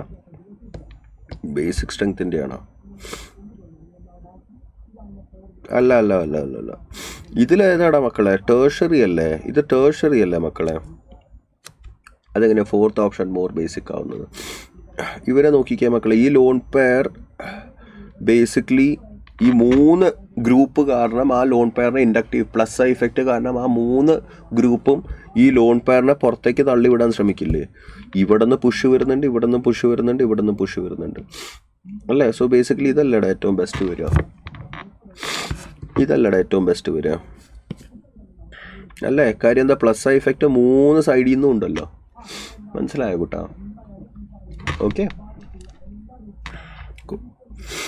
Next, from the figure of column chromatography given below identify the correct statements. Column ക്രോമാറ്റോഗ്രഫിയുടെ ഡയഗ്രാമാണ് തന്നിരിക്കുന്നത്. കറക്റ്റ് സ്റ്റേറ്റ്മെൻറ്റ്സ് ആണ് ചോദിച്ചിരിക്കുന്നത്. അപ്പോൾ നോക്കിക്കേ മക്കളെ, എ ആണ് ലീസ്റ്റ് മൂവ്ഡ്. നിങ്ങൾക്കറിയാലോ കോളം ക്രോമാറ്റോഗ്രഫി എന്ന് പറയുമ്പോൾ മേളിൽ നിന്ന് തുടങ്ങും അല്ലേ? മേളിൽ നിന്ന് തുടങ്ങിയിട്ട് ഈ 3 സബ്സ്റ്റൻസസ് ഉണ്ട്. ആ 3 സബ്സ്റ്റൻസസിൽ എ ആണ് ഏറ്റവും കുറവ് നീങ്ങിയിരിക്കുന്നത്, സി ആണ് ഏറ്റവും കൂടുതൽ നീങ്ങിയിരിക്കുന്നത്. അപ്പോൾ ഇതിൽ നിന്ന് തന്നെ നമുക്കൊരു കാര്യം മനസ്സിലാവും. A is the most polar. A most polar ആണ്. എ ആണ് മോസ്റ്റ് പോളാർ. കാര്യം എന്താണ്? ഏറ്റവും കുറവ് നീങ്ങിയ ആളെന്ന് ചോദിച്ചു കഴിഞ്ഞാൽ അതിനെ ഏറ്റവും കൂടുതൽ അബ്സോർബ് ചെയ്ത് പിടിച്ചു നിർത്തിയിട്ടുണ്ട്. ഏറ്റവും കൂടുതൽ പിടിച്ചു നിർത്തിയിട്ടുണ്ട്. ആര് പിടിച്ചു നിർത്തിയിട്ടുണ്ട്? ബേസിക്കലി നമ്മുടെ അബ്സോർബൻറ്റ്. ഇപ്പോൾ സിലിക്ക ജെല്ലായാലും ചാർക്കോൾ ആയാലും എന്താണെന്ന് വെച്ച് കഴിഞ്ഞാൽ അത് ഏനെയാണ് ഏറ്റവും കൂടുതൽ പിടിച്ചു നിർത്തിയിരിക്കുന്നത്. നിൽക്കട അവിടെ എന്നും പറഞ്ഞ് അവനധികം നീങ്ങാൻ പറ്റൂല. ഓക്കെ. സി ആണ് ലീസ്റ്റ് പോളാർ. സി ആണ് ലീസ്റ്റ് പോളാർ വരിക. Okay fine. ബി അതിൻ്റെ നടുക്ക് വരും. അപ്പോൾ നമുക്ക് നോക്കാം. Compound C is more polar than A and B. അത് തെറ്റാണ്. ഇൻകറക്റ്റ് സ്റ്റേറ്റ്മെൻറ്റ്സ് ആണ് ഐഡൻറ്റിഫൈ ചെയ്യേണ്ടത്. Next, compound A is least polar. അതും തെറ്റാണ്. Compound B comes out of the column before C and after A. Before C B വരുമോ പുറത്തേക്ക്? അല്ല, C അല്ല. ഈ ഡയഗ്രത്തിൽ നിന്ന് തന്നെ നമുക്ക് മനസ്സിലാവും സി ആണ് ആദ്യം വരാൻ പോകുന്നത് അല്ല. അപ്പോൾ അതും തെറ്റാണ്. ഇതെല്ലാം പൊട്ടത്തെറ്റാണല്ലോ. Compound A spends more time in the column. അത് കറക്റ്റാണ്. കോമ്പൗണ്ട് എ അല്ല ഏറ്റവും പതിയെ നീങ്ങാൻ പോകുന്നത്. അപ്പോൾ compound A spends more time. അപ്പോൾ A, B and C are correct. Okay. വേറെ ഒന്നും ചോദിക്കാം. Thin layer chromatography of a mixture shows a following observation. Thin layer chromatography അറിയാലോ, അടിയിൽ നിന്ന് മേളിലേക്ക് പോകുന്നത് അല്ലേ? തിൻ ലെയർ ക്രോമാറ്റോഗ്രഫി എല്ലാവർക്കും അറിയില്ലേ? തിൻ ലെയർ ക്രോമാറ്റോഗ്രഫി എന്ന് പറയുമ്പോൾ TLC എന്ന് പറയുമ്പോൾ ഇതാണ് ഡയഗ്രാം വരിക. ഇവിടെ ഒരു സ്പോട്ട് വരുന്നു, എന്നിട്ട് അതിൽ നിന്ന് മേളിലേക്ക് പോകുന്നു. അപ്പോൾ ആ തിൻ ലെയർ ക്രോമാറ്റോഗ്രഫിയിൽ ഇവിടെ നിങ്ങൾ നോക്കിയാൽ മനസ്സിലാവും എ ആണ് ഏറ്റവും കൂടുതൽ പോയിരിക്കുന്നത്. എ ആണ് ഇത്. എയുടെ ലൈനാണ് ഏറ്റവും മേളിൽ. എയുടെ ഡോട്ടാണ്, ലൈനല്ല, എയുടെ ഡോട്ടാണ് ഏറ്റവും മേളിൽ. അതിൻ്റെ തൊട്ട് താഴത്ത് സിയുടെ ഡോട്ട് വരുന്നുണ്ട്, അതിൻ്റെ താഴത്ത് ബിയുടെ ഡോട്ട്. അപ്പോൾ ഏറ്റവും കൂടുതൽ ട്രാവൽ ചെയ്തിരിക്കുന്നത് എ ആണ്. അപ്പോൾ A is a least polar. അപ്പോൾ അവർ ചോദിച്ചിരിക്കുന്നത് correct order of elution in the silica gel column chromatography. ഇത് TLCയുടെ റിസൾട്ട്. ഇത് തന്നെ ഉൾട്ട അടിക്കുകയാണെങ്കിൽ സിലിക്കാ ജെൽ ക്രോമാറ്റോഗ്രഫി എന്ന് വെച്ചാൽ എന്താ? Column chromatography. അതായത് ബേസിക്കലി ഇതെല്ലാം മേളിൽ നിന്ന് തുടങ്ങും. TLC എന്ന് പറയുമ്പോൾ എല്ലാവരും താഴ്ത്തുനിന്ന് തുടങ്ങുന്നു. സിലിക്കാ ജെൽ ക്രോമാറ്റോഗ്രഫി എന്ന് പറയുമ്പോൾ മേളിൽ നിന്ന് തുടങ്ങും, നമ്മൾ നേരത്തെ കണ്ടത്. അപ്പോൾ അതിൽ ഏറ്റവും പെട്ടെന്ന് അടിയിലേക്ക് ആരാ വരാൻ പോകുന്നത്? ഏറ്റവും പെട്ടെന്ന് അടിയിലേക്ക് ആരാ വരിക? A ആണ് വരാൻ പോകുന്നത് അല്ലേ? A ആദ്യം വരും, അത് കഴിഞ്ഞിട്ട് C വരും, അത് കഴിഞ്ഞിട്ട് B വരും. So A will get eluted first. Elution എന്ന് വെച്ച് കഴിഞ്ഞാൽ ഹൂ കംസ് ഔട്ട് ഫസ്റ്റ്. അപ്പോൾ A ആദ്യം വരും, പിന്നെ C വരും, പിന്നെ B വരും. 3 ആയിരിക്കും ആൻസർ.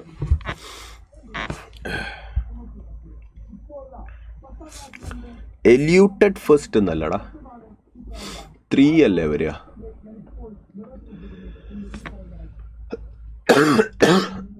ഓക്കെ ആണോ? ഓക്കെ, സെറ്റാണോ? നേരെ തിരിച്ചാലോചിക്കുക. ഇവിടെ ഏറ്റവും കൂടുതൽ ട്രാവൽ ചെയ്തേക്കണ ആരാ? A ആണ്. അപ്പോൾ ഏറ്റവും കൂടുതൽ സിലിക്കാ ജെൽ ക്രോമാറ്റോഗ്രാഫിയിൽ ഏറ്റവും ആദ്യം ആരെ പുറത്തേക്ക് വരാൻ പോകുന്നത്? A ആണ്. പിന്നെ C, പിന്നെ B. ഓക്കെ, നെക്സ്റ്റ് ഇത് നോക്കുക മക്കളെ. Given below are 2 statements. One labeled as assertion A and the other is labeled as reason R. The spin only magnetic moment value of FeCN6 3- is 1.73 Bohr magneton, whereas FeH2O6 3+ is 5.92. ഇതാണ് assertion. Reason പറയുന്നത് in both complexes Fe is present in +3 oxidation state. Reason actually correct ആണ്. കാര്യം ഈ രണ്ടെണ്ണത്തിലും Fe നിൽക്കുന്നത് +3 oxidation സ്റ്റേറ്റിലാണ് അല്ലേ? ഇപ്പോൾ FeCN6 3- എടുക്കുകയാണെങ്കിൽ, FeCN6 3- എടുക്കുകയാണെങ്കിൽ Fe+3 ഓക്സിഡേഷൻ സ്റ്റേറ്റിലാണ്. അതേപോലെ തന്നെ FeH2O6 3+ എടുക്കുകയാണെങ്കിൽ, FeH2O6 3+ എടുക്കുകയാണെങ്കിൽ, FeH2O6 3+ എടുക്കുകയാണെങ്കിൽ Fe നിൽക്കുന്നത് +3 ഓക്സിഡേഷൻ സ്റ്റേറ്റിലാണ്. ഇനി FeCN6 3- അവർ പറയുന്ന ബോർ മാഗ്നറ്റോൺ 1.73 ആണെന്നാണ്. നിങ്ങൾക്കറിയാം Fe3+ന്റെ കോൺഫിഗറേഷൻ പറ്റുന്നത് എന്താണ്? Fe3+ന്റെ കോൺഫിഗറേഷൻ എന്ന് പറയുന്നത് 4s03d5 ആണ് അല്ലേ? 4s03d5. FeCN6 3- നിങ്ങൾക്കറിയാം CN- സ്ട്രോങ് ലിഗാൻഡ് ആണ്. CN- സ്ട്രോങ് ലിഗാൻഡ് ആണ്. അപ്പോൾ ബേസിക്കലി കോൺഫിഗറേഷൻ വരാൻ പോകുന്നത് എന്തായിരിക്കും മക്കളെ? കോൺഫിഗറേഷൻ വരാൻ പോകുന്നത് എന്തായിരിക്കും? CN- സ്ട്രോങ് ലിഗാൻഡ് അല്ലേ? CN- സ്ട്രോങ് ലിഗാൻഡ് ആയതുകൊണ്ട് ഒക്ടാഹെഡ്രൽ സ്പ്ലിറ്റിംഗ് നോക്കുകയാണെങ്കിൽ 5 ഇലക്ട്രോൺസ് ഉണ്ട് Fe3+. 1 2 3 4 5 പെയറിംഗ് നടക്കും. ഒരു അൺപെയർഡ് ഇലക്ട്രോൺ ഇവിടെയുണ്ട്, അപ്പോൾ ഒരു അൺപെയർഡ് ഇലക്ട്രോൺ ഉള്ളത് കൊണ്ട് ബേസിക്കലി മാഗ്നറ്റിക് മൊമെന്റ് എന്തായിരിക്കും? Root of n × n+1, root of n × n+2, √3 വരും. That is 1.73. That is correct. Okay, FeH2O6 3+ basically എന്തായിരിക്കും മക്കളെ? FeH2O6 3+ H2O വീക്ക് ലിഗാൻഡ് ആണ്. അപ്പോൾ ബേസിക്കലി നമ്മൾ കോൺഫിഗറേഷൻ വരയ്ക്കുമ്പോൾ 1 2 3 4 5 അൺപെയർഡ് ഇലക്ട്രോൺ വരും. 5 അൺപെയർഡ് ഇലക്ട്രോൺ ഉണ്ട്. സോ ബേസിക്കലി റൂട്ട് ഓഫ് 5 × 5+2 √35 വരും. ദാറ്റ് ഈസ് 5.92 അല്ലേ? സോ ബേസിക്കലി അതും കറക്റ്റാണ്. അപ്പോൾ അസേർഷൻ കറക്റ്റാണ്. റീസൺ പറയുന്നത് in both complexes Fe is present in +3 oxidation state. അത് റീസൺ ആണോ? അത് കറക്റ്റാണ്, പക്ഷെ അത് റീസൺ ആണോ? അല്ല. അപ്പോൾ assertion and reason both are true, but R is not the correct explanation of A. R is not the correct explanation of A. Okay, 3 ആണ് വരിക. നെക്സ്റ്റ്, ഇത് ഇപ്പം ഞാനിന്നെടുത്ത കുറേ ക്വസ്റ്റ്യൻസ് ജെയിന്നെടുത്ത ക്വസ്റ്റ്യൻസ് തന്നെയാണ് കേട്ടോ. സത്യം പറയാലോ, നിങ്ങൾക്കറിയാം ഈ ക്വസ്റ്റ്യൻസ് നീറ്റ് ക്വസ്റ്റ്യൻസും കുറേ ഇതായിട്ട് റിപ്പറ്റേറ്റീവായിട്ട് വന്നിട്ടുണ്ട്. അപ്പോൾ അതെ, ജെയിന്നെടുത്തൊരു ഇൻറ്റിജർ ആൻസർ ടൈപ്പ് ക്വസ്റ്റ്യൻ ആണ്. ഞാനിപ്പോൾ ഇതിൽ ഓപ്ഷൻസ് തരുന്നില്ല, കാര്യം ഇത് അതേപോലെ എടുത്തതാണ് ഞാൻ. നിങ്ങൾക്ക് നീറ്റിൽ വരുമ്പോൾ എന്തായാലും ഇൻറ്റിജർ ആൻസർ ഒന്നും വരില്ല, ഓപ്ഷൻസ് ആയിട്ട് തന്നെ വരുള്ളൂ. ഇത് നോക്കുക, number of ambidentate ligands in a representative metal complex MEN SCN4. M ആണ് സെൻട്രൽ മെറ്റൽ ആറ്റം. EN എന്താണെന്ന് അറിയാലോ? ഈഥൈലീൻ ഡയാമീൻ. SCN4. ഇതിൽ എത്ര ആംബിഡൻറ്റേറ്റ് ലിഗാൻഡ് ഉണ്ടെന്നാണ് ചോദ്യം. ഒറ്റ നോട്ടത്തിൽ നോക്കുമ്പോൾ ഇതെന്തിട്ട് ക്വസ്റ്റനാന്ന് വിചാരിക്കും. പക്ഷെ വളരെ സിമ്പിളാണ്, വളരെ ഡയറക്റ്റ് ആയിട്ടുള്ള ക്വസ്റ്റനാണ്. ഇതിലാകെ SCN മാത്രമല്ലേ ഉള്ളൂ ആംബിഡൻറ്റേറ്റ് ലിഗാൻഡ്. SCN ആംബിഡൻറ്റേറ്റ് ആണെന്ന് നിങ്ങൾക്ക് എല്ലാവർക്കും അറിയാലോ. SCN ആംബിഡൻറ്റേറ്റ് ആണെന്ന് നിങ്ങൾക്ക് എല്ലാവർക്കും അറിയാലോ. SCN മൈനസ് ആംബിഡൻറ്റേറ്റ് ആണെന്ന് നിങ്ങൾക്ക് എല്ലാവർക്കും അറിയാലോ. അതിനൊന്നില്ലെങ്കിൽ ഇങ്ങനെ അല്ലെങ്കിൽ ഇങ്ങനെ, രണ്ട് രീതിയിൽ അതിന് ഒന്നില്ലെങ്കിൽ നൈട്രജൻ വഴി കൊടുക്കാം അല്ലെങ്കിൽ സൾഫർ വഴി കൊടുക്കാം അല്ലേ. So basically it's an ambidentate ligand. അപ്പോൾ ആംബിഡൻറ്റേറ്റ് ലിഗാൻഡ് എത്ര എണ്ണം ഉണ്ട്? 4 എണ്ണം ഉണ്ട്. ദാറ്റ്സ് ഇറ്റ്, കഴിഞ്ഞു, ഡൺ. ഓക്കെ, അത്രേ ഉള്ളൂ. Next, the IUPAC name of K3CO C2O4 thrices. IUPAC name of K3CO C2O4 thrices. K3CO C2O4 thrice എന്ന് പറയുമ്പോൾ പൊട്ടാസ്യം ട്രൈഓക്സലേറ്റോ കൊബാൾട്ട് 8. കൊബാൾട്ട് 8 വരും. കാര്യം എന്താണ്? ഇത് ആനയോണിക് കോംപ്ലക്സ് ആണ്. നിങ്ങൾക്കറിയാലോ, കോംപ്ലക്സ് ആനയോണിക് ആണെങ്കിൽ സെൻട്രൽ മെറ്റൽ ആറ്റത്തിൻ്റെ ഒപ്പം ഒരു ATE ചേർക്കണം. അപ്പോൾ അയൺ ആണെങ്കിൽ ഫെറൈറ്റ് വരും, സിൽവർ ആണെങ്കിൽ അർജൻറ്റേറ്റ് വരും, ഗോൾഡ് ആണെങ്കിൽ ഓറേറ്റ് വരും, നിക്കലാണെങ്കിൽ നിക്കലേറ്റ് വരും, ലെഡ് ആണെങ്കിൽ പ്ലംബേറ്റ് വരും, സിങ്ക് ആണെങ്കിൽ സിങ്കേറ്റ് വരും, കൊബാൾട്ട് ആണെങ്കിൽ കൊബാൾട്ട് 8 വരും. So potassium trioxalato cobalt 3. Oxidation state ഏതാണ് മക്കളെ? ഇവിടെ 3 അല്ലേ, +3 അല്ലേ. So potassium trioxalato cobaltate വരും. കൊബാൾട്ട് 8 വരും. ഓക്കെ, 3 ആണ് ആൻസർ ആയിട്ട് വരിക. ഓക്കെ ആണ് മക്കളെ, fine.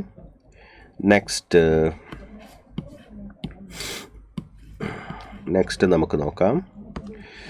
Which of the following complex is octahedral, diamagnetic and more stable?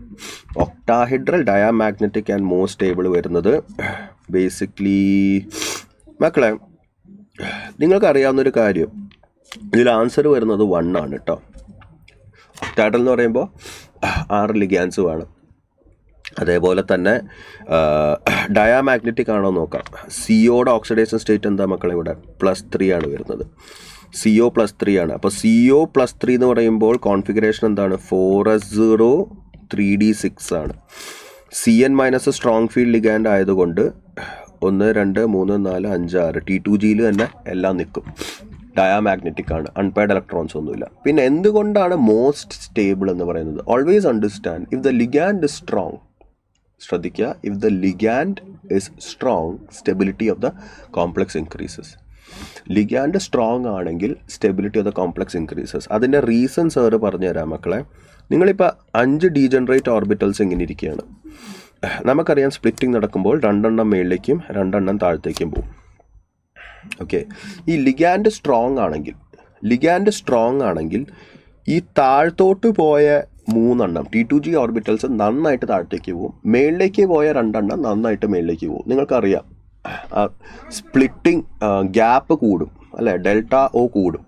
അപ്പോൾ താഴത്തോട്ട് പോയ T2G നന്നായിട്ട് താഴത്തേക്ക് പോകും, മേളിലേക്ക് പോയ ആൾ നന്നായിട്ട് മേളിലേക്ക് പോകും, സ്ട്രെങ്ത് കൂടുതലാണെങ്കിൽ, ലിഗാൻഡ് സ്ട്രെങ്ത് കൂടുതലാണെങ്കിൽ.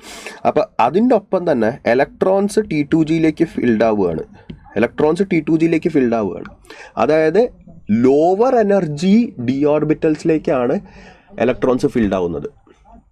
പെയറിങ് കാരണം ലോവർ എനർജി ഡി ഓർബിറ്റൽസിലേക്കാണ് ഇലക്ട്രോൺസ് ഫിൽ ആവുന്നത്. അപ്പം എനർജി ലോവർ ആണെങ്കിൽ സ്റ്റെബിലിറ്റി കൂടില്ലേ? അങ്ങനെ ആലോചിച്ചാൽ മതി. ഓക്കെ, നിങ്ങൾക്കറിയാം ΔO value increases with strength of ligand. ΔO depends on strength of ligand. അപ്പോൾ ഈ T2G ഓർബിറ്റൽസ് നന്നായിട്ട് താഴത്തേക്ക് പോകും, EG ഓർബിറ്റൽസ് നന്നായിട്ട് മേളിലേക്ക് പോകും. അതുകൂടാതെ electrons are getting in T2G. അപ്പോൾ electrons are getting filled in the lower T2G orbitals. അപ്പോൾ എനർജി നന്നായിട്ട് കുറയും, സ്റ്റെബിലിറ്റി കൂടും. സോ ബേസിക്കലി ഇവിടെ ആൻസർ വരുന്നത് 1 ആണ് കേട്ടോ. Cn- is a very strong ligand. Next, the correct order of spin only magnetic moment for the following complex ions is ഏതൊക്കെയുള്ള മക്കളെ? CO F6 3- ഉണ്ട്, Mn Br 4 2- ഉണ്ട്, Fe Cn 3 മൈനസ് ഉണ്ട്. അതേപോലെ തന്നെ MN CN 3 മൈനസ് ഉണ്ട്. ഇതിൽ നോക്കുകയാണെങ്കിൽ മക്കളെ CO3+ ഇവിടെ cobalt is in +3 oxidation state, weak field ligand ആണ്. ഓക്കെ, വീക്ക് ഫീൽഡ് ലിഗാൻഡ് ആണ്. അപ്പോൾ കോൺഫിഗറേഷൻ വരുന്നത് എന്താണ്? 4s0 3d6 എന്ന് പറയുമ്പോൾ വീക്ക് ഫീൽഡ് ലിഗാൻഡ് ആയതുകൊണ്ട് എത്ര അൺപെയർഡ് ഇലക്ട്രോൺസ് ഉണ്ടാവും? N = 4 അല്ലേ? പെയറിങ് നടക്കില്ല. 1 2 3 4 5 6, അപ്പോൾ 4 അൺപെയർഡ് ഇലക്ട്രോൺസ് ഉണ്ടാവും. ഇവിടെയോ manganese is in +2 oxidation state, weak field ligand. Configuration വരാൻ പോകുന്നത് 4s0 3d5, number of unpaired electrons 5 ആണ്. ഇവിടെയോ മക്കളെ ഓക്സിഡേഷൻ സ്റ്റേറ്റ് +3 ആണ്, സ്ട്രോങ് ഫീൽഡ് ലിഗാൻഡ് ആണ്. കോൺഫിഗറേഷൻ വരാൻ പോകുന്നത് 4s0 3d5 ആണ്. പക്ഷെ നമ്പർ ഓഫ് അൺപെയർഡ് ഇലക്ട്രോൺസ് വരാൻ പോകുന്നത് 1 ആണ്. കാര്യം എന്താ? പെയറിങ് നടക്കുന്നുണ്ട്. ഓക്കെ, ഇവിടെയോ മക്കളെ MN 3+ ആണ്, സ്ട്രോങ് ഫീൽഡ് ലിഗാൻഡ് ആണ്. ഓക്കെ, 4s0 എത്ര? 4s0 3d4 വരും അല്ലേ? 4s0 3d4.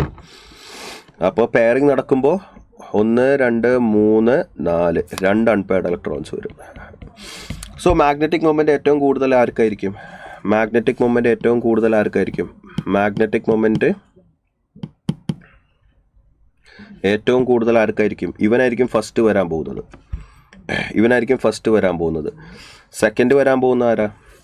സെക്കൻഡ് വരാൻ പോകുന്നത് സോറി, ഇവനല്ലല്ലോ ഫസ്റ്റ് വരിക. ഇവനല്ലേ ഫസ്റ്റ് വരിക. MN Br4- അല്ല, ഇവൻ ഫസ്റ്റ് വരും, ഇവൻ സെക്കൻഡ് വരും, ഇവൻ തേർഡ് വരും, ഇവൻ ഫോർത്ത് വരും. ഓക്കെ, സോ ബേസിക്കലി 4 ആയിരിക്കും ഓപ്ഷൻ ആയിട്ട് വരിക. ഓപ്ഷൻ 4 ആണ് ആൻസർ. ഓക്കെ ആണോ മക്കളെ? സെറ്റാണോ? Next, in potassium ferrocyanide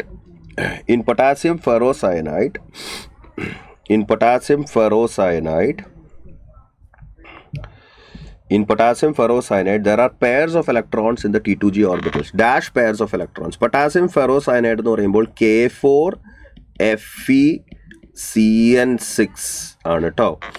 ferro എന്ന് പറയുമ്പോൾ iron is in +2. Ferry cyanide ആണെങ്കിൽ +3, K3FeCN6 ആണ്. ഫെറോ സയനൈഡ് എന്ന് പറയുമ്പോൾ ഫെറസിൻ്റെ ഫെറോ. ഫെറി സയനൈഡ് എന്ന് പറയുമ്പോൾ ഫെറിക്കിൻ്റെ ഫെറി. അങ്ങനെ നോക്കിയാൽ മതി. അപ്പോൾ ഫെറി സയനൈഡ് ആണെങ്കിൽ K3FeCN6, ഫെറോ സയനൈഡ് ആണെങ്കിൽ K4FeCN6. ഇതൊക്കെ അറിയാം. അപ്പോൾ ഇതിൽ +2 ഓക്സിഡേഷൻ സ്റ്റേറ്റ് ആണ്. +2 ഓക്സിഡേഷൻ സ്റ്റേറ്റ് എന്ന് പറയുമ്പോൾ configuration 4s0 3d6, strong field ligand ആണ്. 4s0 3d6 strong field ligand ആണെങ്കിൽ നിങ്ങൾക്കറിയാം basically pairing will happen.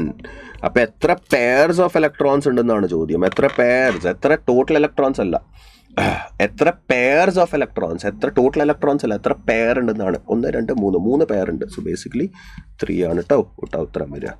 Got it? Next, which of the following complex has possibility to exist as meridional isomer? Meridional isomer, facial isomer exist ചെയ്യുന്നത്. facial and meridional isomer exist for Ma3B3. Ma3B3 ക്കാണ് facial and meridional exist ചെയ്യുക. ഈ facial എന്താ meridional എന്താ എന്നുള്ളത് നിങ്ങൾ അറിഞ്ഞിരിക്കണം കേട്ടോ. ഫേഷ്യൽ ആൻഡ് മെറിഡോണിയൽ എന്താണെന്നുള്ളത് നിങ്ങൾ അറിഞ്ഞിരിക്കണം. വളരെ വളരെ ഇമ്പോർട്ടൻ്റ് ആണ്. ഫേഷ്യൽ എന്താ, മെറിഡോണിയൽ എന്താണെന്നുള്ളത് നിങ്ങൾ എന്തായാലും അറിഞ്ഞിരിക്കണം. അതെങ്ങനെയാണ് അതിൻ്റെ സ്ട്രക്ചർ വരുന്നതെന്ന് നിങ്ങൾ അറിഞ്ഞിരിക്കണം. What is facial, what is meridional? എല്ലാവരും നോക്കിക്കേ മക്കളെ. A 3 similar group are present on the face of the octahedra. Octahedral structure അറിയാമല്ലോ. ഒക്ടാഹെഡ്രലിൻ്റെ ഒരു ഫേസിൽ 3 സിമിലർ ഗ്രൂപ്പ്സ് വരുന്നു. ഇതാണ് ഫേഷ്യൽ. ഇപ്പോൾ ബേസിക്കലി മറ്റവനെ നോക്കിക്കേ, ഇവിടെ BBB വരും, ഇവിടെ BBB വരും. അപ്പോൾ ബേസിക്കലി ഈ ഫേസ് എടുക്കുകയാണെങ്കിൽ, ഏത് ഫേസ്? ഈ ഫേസ് എടുക്കുകയാണെങ്കിൽ ഈ ഫേസ് എടുക്കുകയാണെങ്കിൽ ബി വരും. സോ ബേസിക്കലി ഒരു ഫേസിൽ 3 സിമിലർ ഗ്രൂപ്പ്സ്, അതാണ് ഫേഷ്യൽ. മെറിഡോണിയൽ എന്ന് പറഞ്ഞാൽ എന്താണ്? മെറിഡോണിയൽ എന്ന് പറയുമ്പോൾ അതല്ലാതെ വരുന്നത്, അതായത് ഇങ്ങനെ വരും. ഇതാണ് മെറിഡോണിയൽ, ഇതാണ് മെറിഡോണിയൽ. അപ്പോൾ ഫേഷ്യൽ ഓർത്ത് വെച്ചാൽ മതി, മെറിഡോണിയൽ നിങ്ങൾക്ക് ഈസിയിൽ കിട്ടും. മെറിഡോണിയൽ എന്ന് പറയുമ്പോൾ ബേസിക്കലി ഇങ്ങനെ ഓർക്കുക, ദേ ഇങ്ങനെയാണ് ആ 3 പേര് വരിക. എങ്ങനെ നോക്കിക്കേ മക്കളെ, ഇങ്ങനെയാണ് ആ 3 പേര് വരിക. This is how they look like. Facial എന്ന് പറയുമ്പോൾ ഒക്ടാഹൈഡ്രൽ സ്ട്രക്ചർ എല്ലാവർക്കും അറിയാലോ. ആ ഒക്ടാഹൈഡ്രലിൻ്റെ ഒരു ഫേസ് ആണ് ഈ കാണുന്നത്. ആ ഒക്ടാഹൈഡ്രൽ സ്ട്രക്ചർ നിങ്ങൾ സൂക്ഷിച്ച് നോക്കിക്കേ മക്കളെ, ഒക്ടാഹൈഡ്രലിൻ്റെ ഒരു ഫേസ് ആണിത്. ഒക്ടാഹൈഡ്രലിൻ്റെ ഒരു ഫേസ് എന്ന് പറഞ്ഞാൽ basically it looks like a triangle. ഒക്ടാഹൈഡ്രലിൻ്റെ ഒരു ഫേസ് എന്ന് പറഞ്ഞു കഴിഞ്ഞാൽ it looks like a triangle. ആ ട്രയാങ്കിളിൻ്റെ 3 വേർട്ടസസിൽ 3 സിമിലർ ഗ്രൂപ്പ്സ്, അതാണ് ഫേഷ്യൽ. മെറിഡോണിയൽ എന്ന് പറയുമ്പോൾ അടുത്തത്. സോ ഫേഷ്യൽ ആൻഡ് മെറിഡോണിയൽ വരുന്നത് MA3B3യിലാണ്. അത് ഓർത്ത് വെച്ചാൽ മതി. ഈ ക്വസ്റ്റനിൽ അത്രേ ഉള്ളൂ. ഞാൻ ഫേഷ്യൽ എന്താണ് മെറിഡോണിയൽ എന്താണെന്ന് നിങ്ങളെ എക്സ്പ്ലെയിൻ ചെയ്ത് കാണിച്ചതാണ്. ഫേഷ്യൽ എന്താണ് മെറിഡോണിയൽ എന്താണെന്നുള്ളത് നിങ്ങൾ എക്സ്പ്ലെയിൻ ചെയ്ത് കാണിച്ചതാണ്. Okay fine. So basically MA3B3 വരുന്നത് ഏതാ? 4 ആണ് കേട്ടോ വരിക, 4 ആണ് വരിക. Okay next, the mismatched combinations are. ഇത് ബേസിക്കലി ഇതും പ്രീവിയസ് ഇയർ ചെയ്യുന്നുള്ളതാണ്. ഇത് ബേസിക്കലി നിങ്ങളുടെ NCERTയിൽ ഇതിങ്ങനൊരു ഭാഗമുണ്ട്. സാറ് സ്നിപ്പറ്റ് എടുത്തിട്ടുണ്ട്, important applications of coordination compounds. അവിടെ നിന്ന് എടുത്തേക്കണതാണ് മിസ്മാച്ച് കോമ്പിനേഷൻ. ക്ലോറോഫില്ല് കൊബാൾട്ട് ആണെന്നാണ് പറഞ്ഞിരിക്കുന്നത്. ക്ലോറോഫില്ലിൽ കൊബാൾട്ട് ആണോ? ക്ലോറോഫില്ലിൽ കൊബാൾട്ട് ആണോ മക്കളെ? എല്ലാവരും നോക്കിക്കേ മക്കളെ, എല്ലാവരും നോക്കിക്കേ, ഞാനിതിവിടെ കാണിച്ചു തരാം. എല്ലാം ഒന്ന് മാർക്ക് ചെയ്ത് വെക്കുക കേട്ടോ. ഈ ഒരു ഭാഗം വളരെ വളരെ ഇമ്പോർട്ടൻ്റ് ആണ്. ഈസിലി നിങ്ങൾക്ക് മാർക്ക് സ്കോർ ചെയ്യാൻ പറ്റിയ ഭാഗമാണ്. ഇതേ നോക്കിയേ, the pigment responsible for photosynthesis chlorophyll is A coordination compound of magnesium. It is A coordination compound of magnesium. So അത് കറക്റ്റാ? ഇല്ല സാർ, അത് തെറ്റ്. Next, water hardness EDT involve ആണ്. അതെ, hardness of water is estimated using EDTA. കാര്യം എന്താണെന്നറിയോ? Na2EDTA ശരിക്കും പറഞ്ഞ ഈ പ്രോസസ്സിൽ നടക്കുന്നത് Na2EDTA ഹാർഡ് വാട്ടറിലിടും. അപ്പോൾ ഹാർഡ് വാട്ടറിൽ ശരിക്കും പറഞ്ഞാൽ കാൽഷ്യം അയോൺസും മെഗ്നീഷ്യം അയോൺസും ഉണ്ട്. ഈ കാൽഷ്യം അയോൺസും മെഗ്നീഷ്യം അയോൺസും EDT ആയിട്ട് കമ്പൈൻ ചെയ്ത് പ്രസിപ്പിറ്റേറ്റ് ആയിപ്പോൾ ആ പ്രസിപ്പിറ്റേറ്റിനെ നമ്മൾ മെഷർ ചെയ്യും. ആ പ്രസിപ്പിറ്റേറ്റിൽ എത്ര കാൽഷ്യം ഉണ്ട്, എത്ര മെഗ്നീഷ്യം ഉണ്ട് നോക്കും. ഒന്നുകൂടി പറഞ്ഞുതരാം. ഹാർഡ് വാട്ടറിൽ നമ്മൾ Na2EDTA ഇടും. അപ്പോൾ ഹാർഡ് വാട്ടറിൽ എന്താ ഉള്ളത്? Ca2+ Mg2+ ഉണ്ട്. ഹാർഡ് വാട്ടർ എന്ന് വെച്ചാൽ കാൽഷ്യം അയൺസും മെഗ്നീഷ്യം അയൺസും ഉണ്ട്. അതാണ്, that is what it makes it hard. അപ്പോൾ ഈ Ca2+ഉം Mg2+ഉം EDT ആയിട്ട് കമ്പൈൻ ചെയ്ത് പ്രസിപ്പിറ്റേറ്റ് ആവും. എന്നിട്ട് ആ പ്രസിപ്പിറ്റേറ്റിനെ മെഷർ ചെയ്ത് എത്ര Ca2+ഉം എത്ര Mg2+ ഉണ്ടെന്ന് മെഷർ ചെയ്യും. അങ്ങനെ നമുക്ക് എത്ര ഹാർഡ്നെസ് ഉണ്ടെന്ന് മനസ്സിലാവും. സോ അത് കറക്റ്റാ? അത് കറക്റ്റ്. നെക്സ്റ്റ്, ഫോട്ടോഗ്രഫിയിൽ AgCN2-. ഫോട്ടോഗ്രഫിയിൽ തയോസൾഫേറ്റ് അല്ലേ മക്കളെ? ഫോട്ടോഗ്രഫിയിൽ നിങ്ങൾ നോക്കിക്കേ, ബ്ലാക്ക് ആൻഡ് വൈറ്റ് ഫോട്ടോഗ്രഫിയിൽ Ag(S2O3)(2) ആണ് യൂസ് ചെയ്യുക. ഇതല്ല യൂസ് ചെയ്യുക. അപ്പോൾ ഇതല്ല. വിൽക്കിൻസൺ കാറ്റലിസ്റ്റ് കറക്റ്റാണ്. ചിലേറ്റിംഗ് ലിഗാൻഡ് D-പെൻസിലമീൻ. ഇതൊന്നും കണ്ട് പേടിക്കേണ്ട, നിങ്ങൾക്കറിയാം, ഇതൊക്കെ ഇതിൽ കൊടുത്തിട്ടുണ്ട്. ഇത് D-പെൻസിലമീൻ എന്ന് പറയുന്നത് ഇവിടെയുണ്ട്. D-പെൻസിലമീൻ ഇസ് എ ചിലേറ്റിംഗ് ലിഗാൻഡ്. പറഞ്ഞ excess of copper and iron are removed by the chelating ligands D-പെൻസിലമീൻ and desferrioxime B via the formation of coordination compounds. കൂടിയൊന്ന് 5 മിനിറ്റ് കൂടി ഉണ്ടാവില്ല, 3-4 മിനിറ്റ്സ്. ഓക്കെ, സോ ബേസിക്കലി അതും കറക്റ്റ് താ. അപ്പം മിസ്മാച്ച്ഡ് ആയിട്ടിരിക്കുന്ന ഏതൊക്കെയാണ്? A and C only. Mismatched ആയിട്ടിരിക്കുന്നത് A and C മാത്രമാണ്. Okay, next Mn2CO10 is an organometallic compound due to. organometallic compound ആവണമെങ്കിൽ മെറ്റൽ കാർബൺ ബോണ്ട് വേണം. ഓക്കെ, MnCO10ൻ്റെ സ്ട്രക്ചർ എന്താണ്? ഇതാണ് MnCO10ൻ്റെ സ്ട്രക്ചർ. ഇതാണ് MnCO10ൻ്റെ സ്ട്രക്ചർ. ഇതാണ് MnCO10ൻ്റെ സ്ട്രക്ചർ. എല്ലാവർക്കും അറിയാലോ.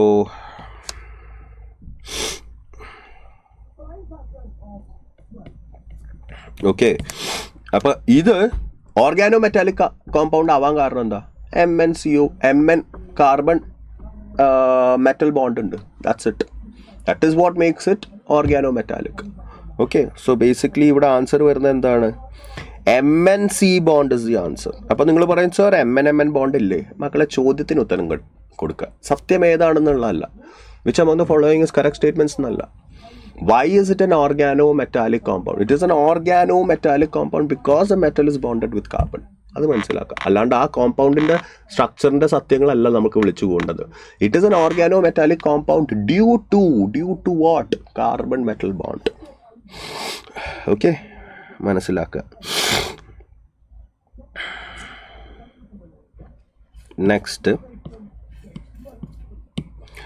for a D4 metal ion in an octahedral field, the correct electronic configuration is correct choice allada ഏതാ?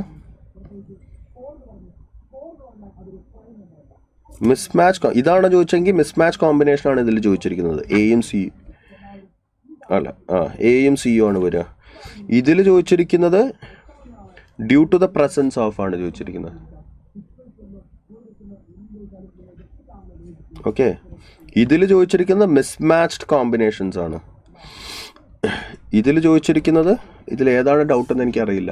എന്നാലും രണ്ട് ഞാൻ പറഞ്ഞു തന്നിട്ടുണ്ട്. Next, for a D4 metal ion in an octahedral field, the correct electronic configuration is.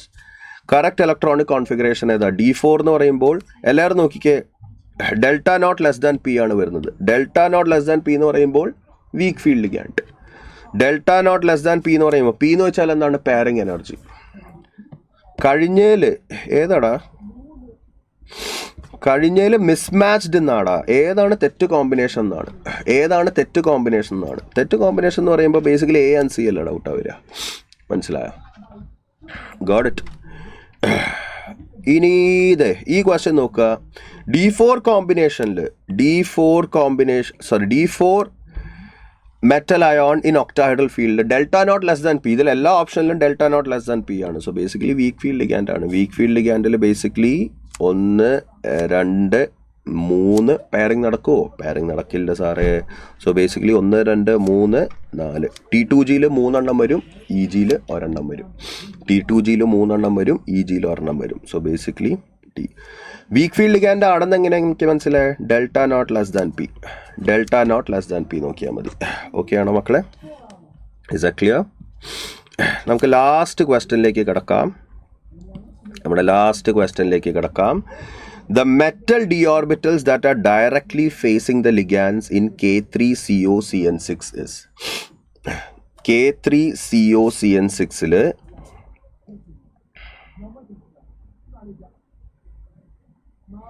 ഇതിൽ എനിക്ക് തോന്നുന്നു option സിയും ഓപ്ഷൻ ഡിയും പ്രിൻറ്റിംഗ് മിസ്റ്റേക്ക് ആണ് കേട്ടോ. ഇതിൽ ഐ തിങ്ക് ഒരെണ്ണത്തിൽ delta nought greater than P ആണ് വരേണ്ടത്. എനിക്കൊന്ന് ഇങ്ങനെ കൊടുക്കണമായിരുന്നു.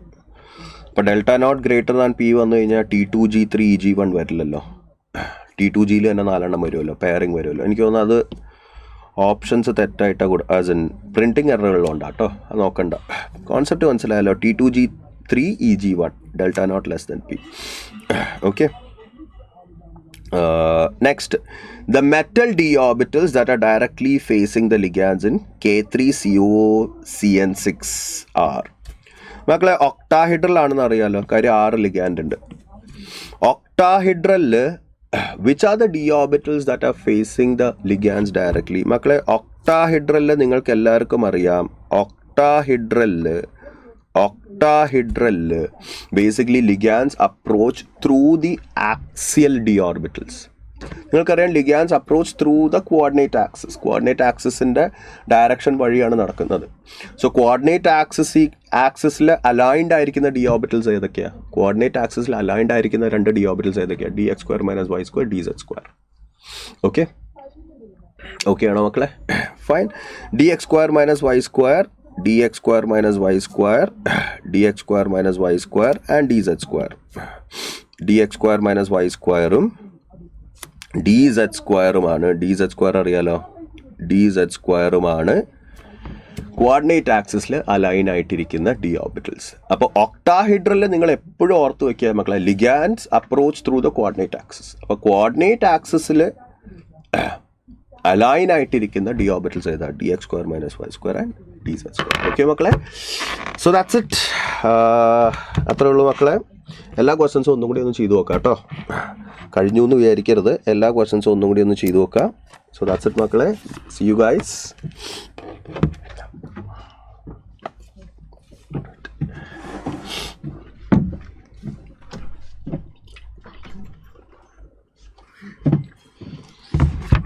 ഹായ്ഡാ, എല്ലാവരും കെമിസ്ട്രി ഒക്കെ പഠിച്ച് ക്വസ്റ്റ്യൻസ് ഒക്കെ ചെയ്ത് സെറ്റായില്ലേ? അപ്പോൾ നമുക്ക് ഇന്ന് സുവോളജിയുടെ ടോപ്പിക്സ് ഡിസ്കസ് ചെയ്യാം. എല്ലാവരും റെഡി അല്ലേ?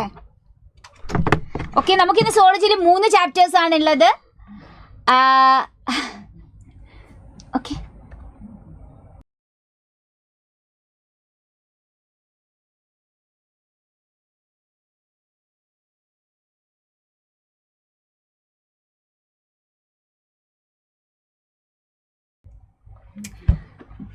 ഹായ്, ഗുഡ് മോർണിംഗ്, എല്ലാവർക്കും ഗുഡ് മോർണിംഗ്.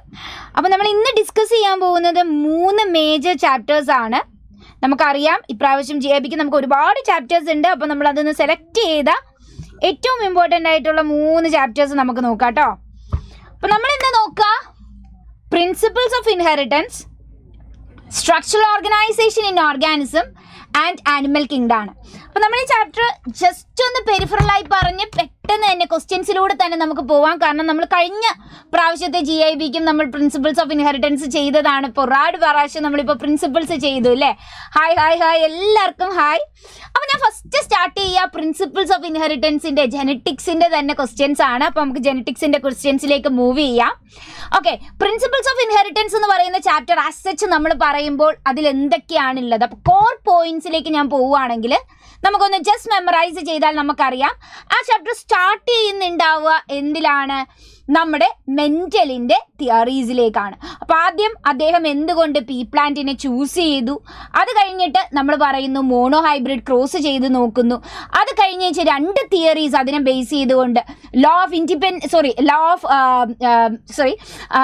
ലോ ഓഫ് സെഗ്രിഗേഷനും അതുപോലെ തന്നെ ലോ ഓഫ് ഡോമിനൻസും നമ്മൾ അതിൽ പറയുന്നു. അത് കഴിഞ്ഞേച്ച് നമ്മൾ പോയ സെക്കൻഡ് എന്ന് പറയുന്നത് ഡൈ ഹൈബ്രിഡ് ക്രോസ് ആണ്. ഡൈ ഹൈബ്രിഡ് ക്രോസ് മോളിക്കുലർ ഇല്ല, ഇപ്രാവശ്യം നമ്മൾ കട്ട് ചെയ്തു. അപ്പം അത് കഴിഞ്ഞേച്ച് നമ്മൾ പിന്നെ ഡിസ്കസ് ചെയ്തത് ഡൈ ഹൈബ്രിഡ് ക്രോസ് ആണ്. ഡൈ ഹൈബ്രിഡ് ക്രോസ് ശേഷം നമ്മൾ ഡൈ ഹൈബ്രിഡ് ക്രോസ് റിലേറ്റഡ് ആയിട്ട് നമ്മൾ എന്ത് ചെയ്യുന്നുണ്ട്? പിന്നെ ഇൻഡിപെൻഡൻറ്റ് അസോർട്ട്മെൻറ്റ് പറയുന്നുണ്ട്. അപ്പോൾ ഇത്രയും പറഞ്ഞ് മെൻ്റലിൻ്റെ തിയറി ഒന്ന് വൈൻഡപ്പ് ചെയ്ത് കഴിയുമ്പോൾ നമ്മൾ പറയും ശരിക്കും പറഞ്ഞാൽ 1900 അതിനെ റീഡിസ്കവർ ചെയ്യുന്നു 3 സയൻറ്റിസ്റ്റ് ചേർന്ന്. അതിനുശേഷം സട്ടൻ ആൻഡ് ബോവറി പറയുന്നുണ്ട് chromosomes are also showing similarity to the the gene characters which is mentioned by നമ്മുടെ മെൻ്റൽ പറഞ്ഞ പോലെ they are also occurring in pairs, they also show independent assortment, they also show law of segregation എന്ന് ആര് പറഞ്ഞു? സട്ടനും ബോവറിയും പറഞ്ഞു. അപ്പോൾ അതിനെ ഒന്ന് പ്രൂവ് ചെയ്യാൻ വേണ്ടി നമ്മൾ TH മോർഗൻ്റെ എന്ത് ചെയ്യുന്നു? ഒരു എക്സ്പെരിമെൻ്റൽ സ്റ്റഡി നടക്കുന്നു, ഡോർസോഫില്ല മെലനോഗാസ്റ്റൽ. ആ സമയത്താണ് അദ്ദേഹം ലിങ്കേജും റീകോമ്പിനേഷനും തമ്മിലുള്ള ഒരു ചെറിയ ബന്ധം പറയുന്നത്. If the genes are present in the same chromosome they will be linked. അപ്പോൾ റീകോമ്പിനേഷൻ കുറയാൻ സാധ്യതയുണ്ട്. There is no chance of a independent assortment. അപ്പോൾ അത് ഇത്രയും പറഞ്ഞു കഴിയുമ്പോഴത്തേക്കും നമ്മുടെ ഈ തിയറി കഴിഞ്ഞ് വെച്ച് നമ്മൾ ഇനി മെൻ്റൽ പറഞ്ഞ എല്ലാം പെർഫെക്റ്റ് ആയിരുന്നു എന്ന് നോക്കുക. അപ്പോഴാണ് നമ്മൾ പറയുന്ന മെൻ്റലിയൻ ഡീവിയേഷൻസ്. അതിൽ ബേസിക് ആയിട്ടുള്ള 2 മേജർ ഡീവിയേഷൻസ് കോഡോമിനൻസും അതുപോലെ തന്നെ നമുക്ക് വരുന്ന ഇൻകംപ്ലീറ്റ് ഡോമിനൻസുമാണ്. ഇത് രണ്ടും ലോ ഓഫ് ഡോമിനൻസിന് എഗൻസ്റ്റ് ആണ്. പിന്നെ നമ്മൾ പറയുക ഇതല്ലാതെ തന്നെ നമ്മൾ വിചാരിച്ച പോലെ ഫാക്ടേഴ്സ് ഒക്കേഴ്സ് ഇൻ പെയർ എന്ന് പറഞ്ഞാലും ദർ ആർ മൾട്ടിപ്പിൾ അലിലിസം കാണിക്കുന്ന ചില ജീനുകളുണ്ട്, ലൈക്ക് ABO ബ്ലഡ് ഗ്രൂപ്പ്. അതുപോലെ പ്ലിയോട്രോപിക് ജീൻസ്, ഒരു ജീൻ തന്നെ ഒന്നിൽ കൂടുതൽ ക്യാരക്ടറിനെ കൺട്രോൾ ചെയ്യുന്നതിനെ കുറിച്ച് പറയുന്നുണ്ട്. പോളിജനിക് ഇൻഹെറിറ്റൻസ് ലൈക്ക് സ്കിൻ കളറിനെ കുറിച്ച് ഡിസ്കസ് ചെയ്യുന്നുണ്ട്. ഇത് കഴിഞ്ഞേച്ച് നമ്മൾ നേരെ പോവുക സെക്സ് ഡിറ്റർമിനേഷൻ. ഇപ്പോൾ ക്രോമസോമിലേക്ക് എത്തി സെക്സ് ഡിറ്റർമിനേഷനിലേക്ക് എത്തുന്നു. അപ്പോൾ നമ്മൾ അതിൽ human sex determination, Drosophila sex determination same ആണ്, XX XY അല്ലേടാ. അത് കഴിഞ്ഞ് ഗ്രാസ് ഹോപ്പറിൻ്റെ XX XO സെക്സ് ഡിറ്റർമിനേഷൻ. പിന്നെ നമ്മൾ പറയുന്ന നമ്മളുടെ ഫ്ലോസിന് എല്ലാ ഫൗൾസിനുമൊക്കെ വരുന്ന നമ്മുടെ ബേർഡ്സിനൊക്കെ വരുന്ന ZW sex determination. And finally നമ്മൾ പറയുന്ന അപ്പിസ് ഇൻഡിക്ക നമ്മളുടെ ഹണി ബീയിലൊക്കെ കാണിക്കുന്ന ദാറ്റ് ഈസ് ലൈക്ക് ഹാപ്ലോഡിപ്ലോണ്ടിക് ആയിട്ടുള്ള സെക്സ് ഡിറ്റർമിനേഷൻ. അപ്പോൾ ഈ സെക്സ് ഡിറ്റർമിനേഷന് ശേഷം പിന്നെ നമ്മൾ പോയത് ഫൈനലി മെൻറ്റേലിയൻ ഡിസോർഡേഴ്സിലേക്കാണ്. അപ്പോൾ മെൻറ്റേലിയൻ ഡിസോർഡേഴ്സിൻ്റെ ഒരു മൂല കാരണമായ മ്യൂട്ടേഷനെ കുറിച്ച് അവിടെ ഡിസ്കസ് ചെയ്യുന്നുണ്ട്. ഫ്രെയിം ഷിഫ്റ്റ് മ്യൂട്ടേഷൻ എന്താണ്, പോയിന്റ് മ്യൂട്ടേഷൻ എന്താണെന്നൊക്കെ പറയുന്നു. ആൻഡ് ഫൈനലി മെൻറ്റേലിയൻ ഡിസോർഡേഴ്സും അതുപോലെ ക്രോമസോമൽ ഡിസോർഡേഴ്സ് ഉണ്ട് നമ്മൾ മനസ്സിലാക്കുന്നു. മെൻറ്റേലിയൻ ഡിസോർഡേഴ്സ് എന്ന് പറഞ്ഞാൽ മോസ്റ്റ്ലി അത് ആ ഒരു പെർട്ടിക്കുലർ ജീനിൻ്റെ കോമ്പോസിഷന് മ്യൂട്ടേഷൻ സംഭവിച്ച് റിലേറ്റ് ചെയ്ത് വരുന്നതാണ്. ഈ മെൻറ്റേലിയൻ ഡിസോർഡേഴ്സിനെ തന്നെ നമ്മൾ എന്ത് ചെയ്തു, ഓട്ടോസോമലും സെക്സ് ലിങ്ക്ഡുമായിട്ട് ഡിവൈഡ് ചെയ്യുന്നു. അതിൽ തന്നെ ഡോമിനൻറ്റും റിസസീവും എന്താണെന്ന് പഠിക്കുന്നു. അതിൻ്റെ ഒരുപാട് എക്സാമ്പിൾസും ഡിസ്കസ് ചെയ്യുന്നു. സെക്സ് ലിങ്ക്ഡ് റിസസീവ് നിങ്ങൾക്ക് പെട്ടെന്ന് പറയാൻ പറ്റും. എല്ലാവരും ഒന്ന് സെക്സ് ലിങ്ക്ഡ് റിസസീവ് ഓർത്ത് പറഞ്ഞ് നമ്മൾ പഠിച്ച സെക്സ് ലിങ്ക്ഡ് റിസസീവ് ഡിസീസസ് ഏതൊക്കെയായിരുന്നു? കളർ ബ്ലൈൻഡ്നെസ്സും ഹീമോഫീലിയയും അല്ലേടാ മക്കളെ. അതുപോലെ തന്നെ നമ്മൾ പഠിച്ചു ഓട്ടോസോമൽ ഡോമിനന്റ് ഡിസീസിൻ്റെ മയോട്ടോണിക് ഡിസ്ട്രോഫി വരുന്ന കേസസിൽ. ഇനി ഓട്ടോസോമൽ റിസസീവ് ഡിസീസസ് ഉണ്ട്. ഓട്ടോസോമൽ റിസസീവ് ഡിസീസസിന് ഒരുപാട് എക്സാമ്പിൾസ് ഉണ്ട്. ലൈക്ക് യു ഹാവ് പിന്നെ നമ്മുടെ സിക്കിൾ സെൽ അനീമിയ വരട്ടെ, താലസീമിയ വരട്ടെ, 2 അനീമിക് ഡിസീസ് തന്നെ നമ്മളവിടെ പറയുന്നുണ്ട്. So like you have many examples to it. And finally ഇതിലാണ് നമ്മൾ എന്ത് ചെയ്യുന്നത്, പെഡിഗ്രി അനാലിസിസ് വെച്ച് പെഡിഗ്രി അനാലിസിസ് വെച്ച് എന്ത് ചെയ്യുക, നമ്മൾ റെക്കഗ്നൈസ് ചെയ്യാനും പഠിച്ചത്, കുറച്ച് പ്രോബ്ലം ക്വസ്റ്റ്യൻസ് ഒക്കെ പഠിച്ചത്. ആൻഡ് ലാസ്റ്റ് നമ്മൾ പോകുന്നത് ക്രോമസോമൽ അബ്രേഷൻസ് ആണ്. അതിൽ നമുക്കുണ്ടാവുക അതിൽ നമുക്ക് അനീപ്ലോയിഡിയും പോളിപ്ലോയിഡിയും ഉണ്ട്. അതിൽ അനീപ്ലോയിഡി ഡിസീസസ് ആണ് നമുക്ക് പഠിക്കാനുള്ളത്.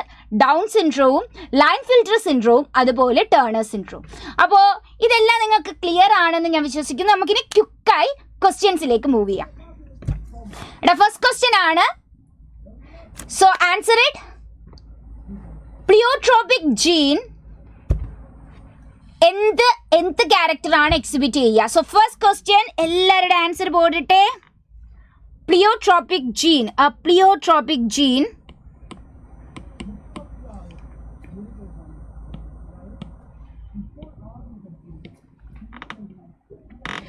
pleiotropic gene controls multiple traits in an individual, is expressed only in primitive plants, is a gene evolved during Pliocene, controls a trait only in combination of other genes.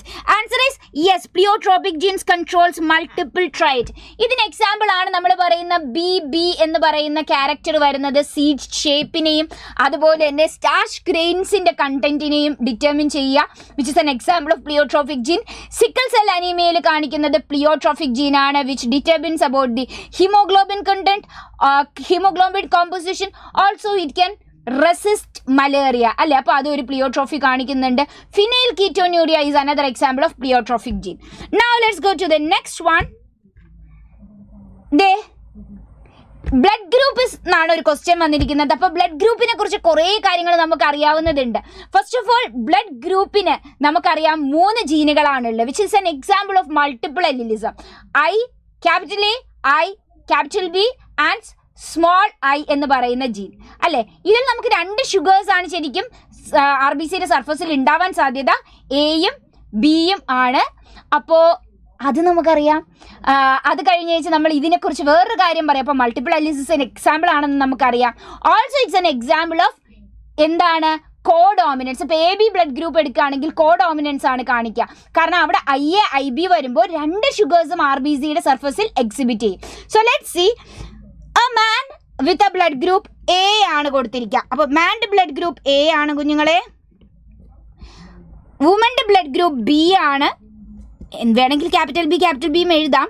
പക്ഷേ ഏതെല്ലാം ബ്ലഡ് ഗ്രൂപ്പ് പോസിബിൾ ആണെന്ന് നോക്കുമ്പോൾ ദാ ഇവിടെ AB blood group വരുന്നു, ഇവിടെ B വരുന്നു, A വരുന്നു, O വരുന്നു. So answer is 2 AB and O. Now let's go to the next question.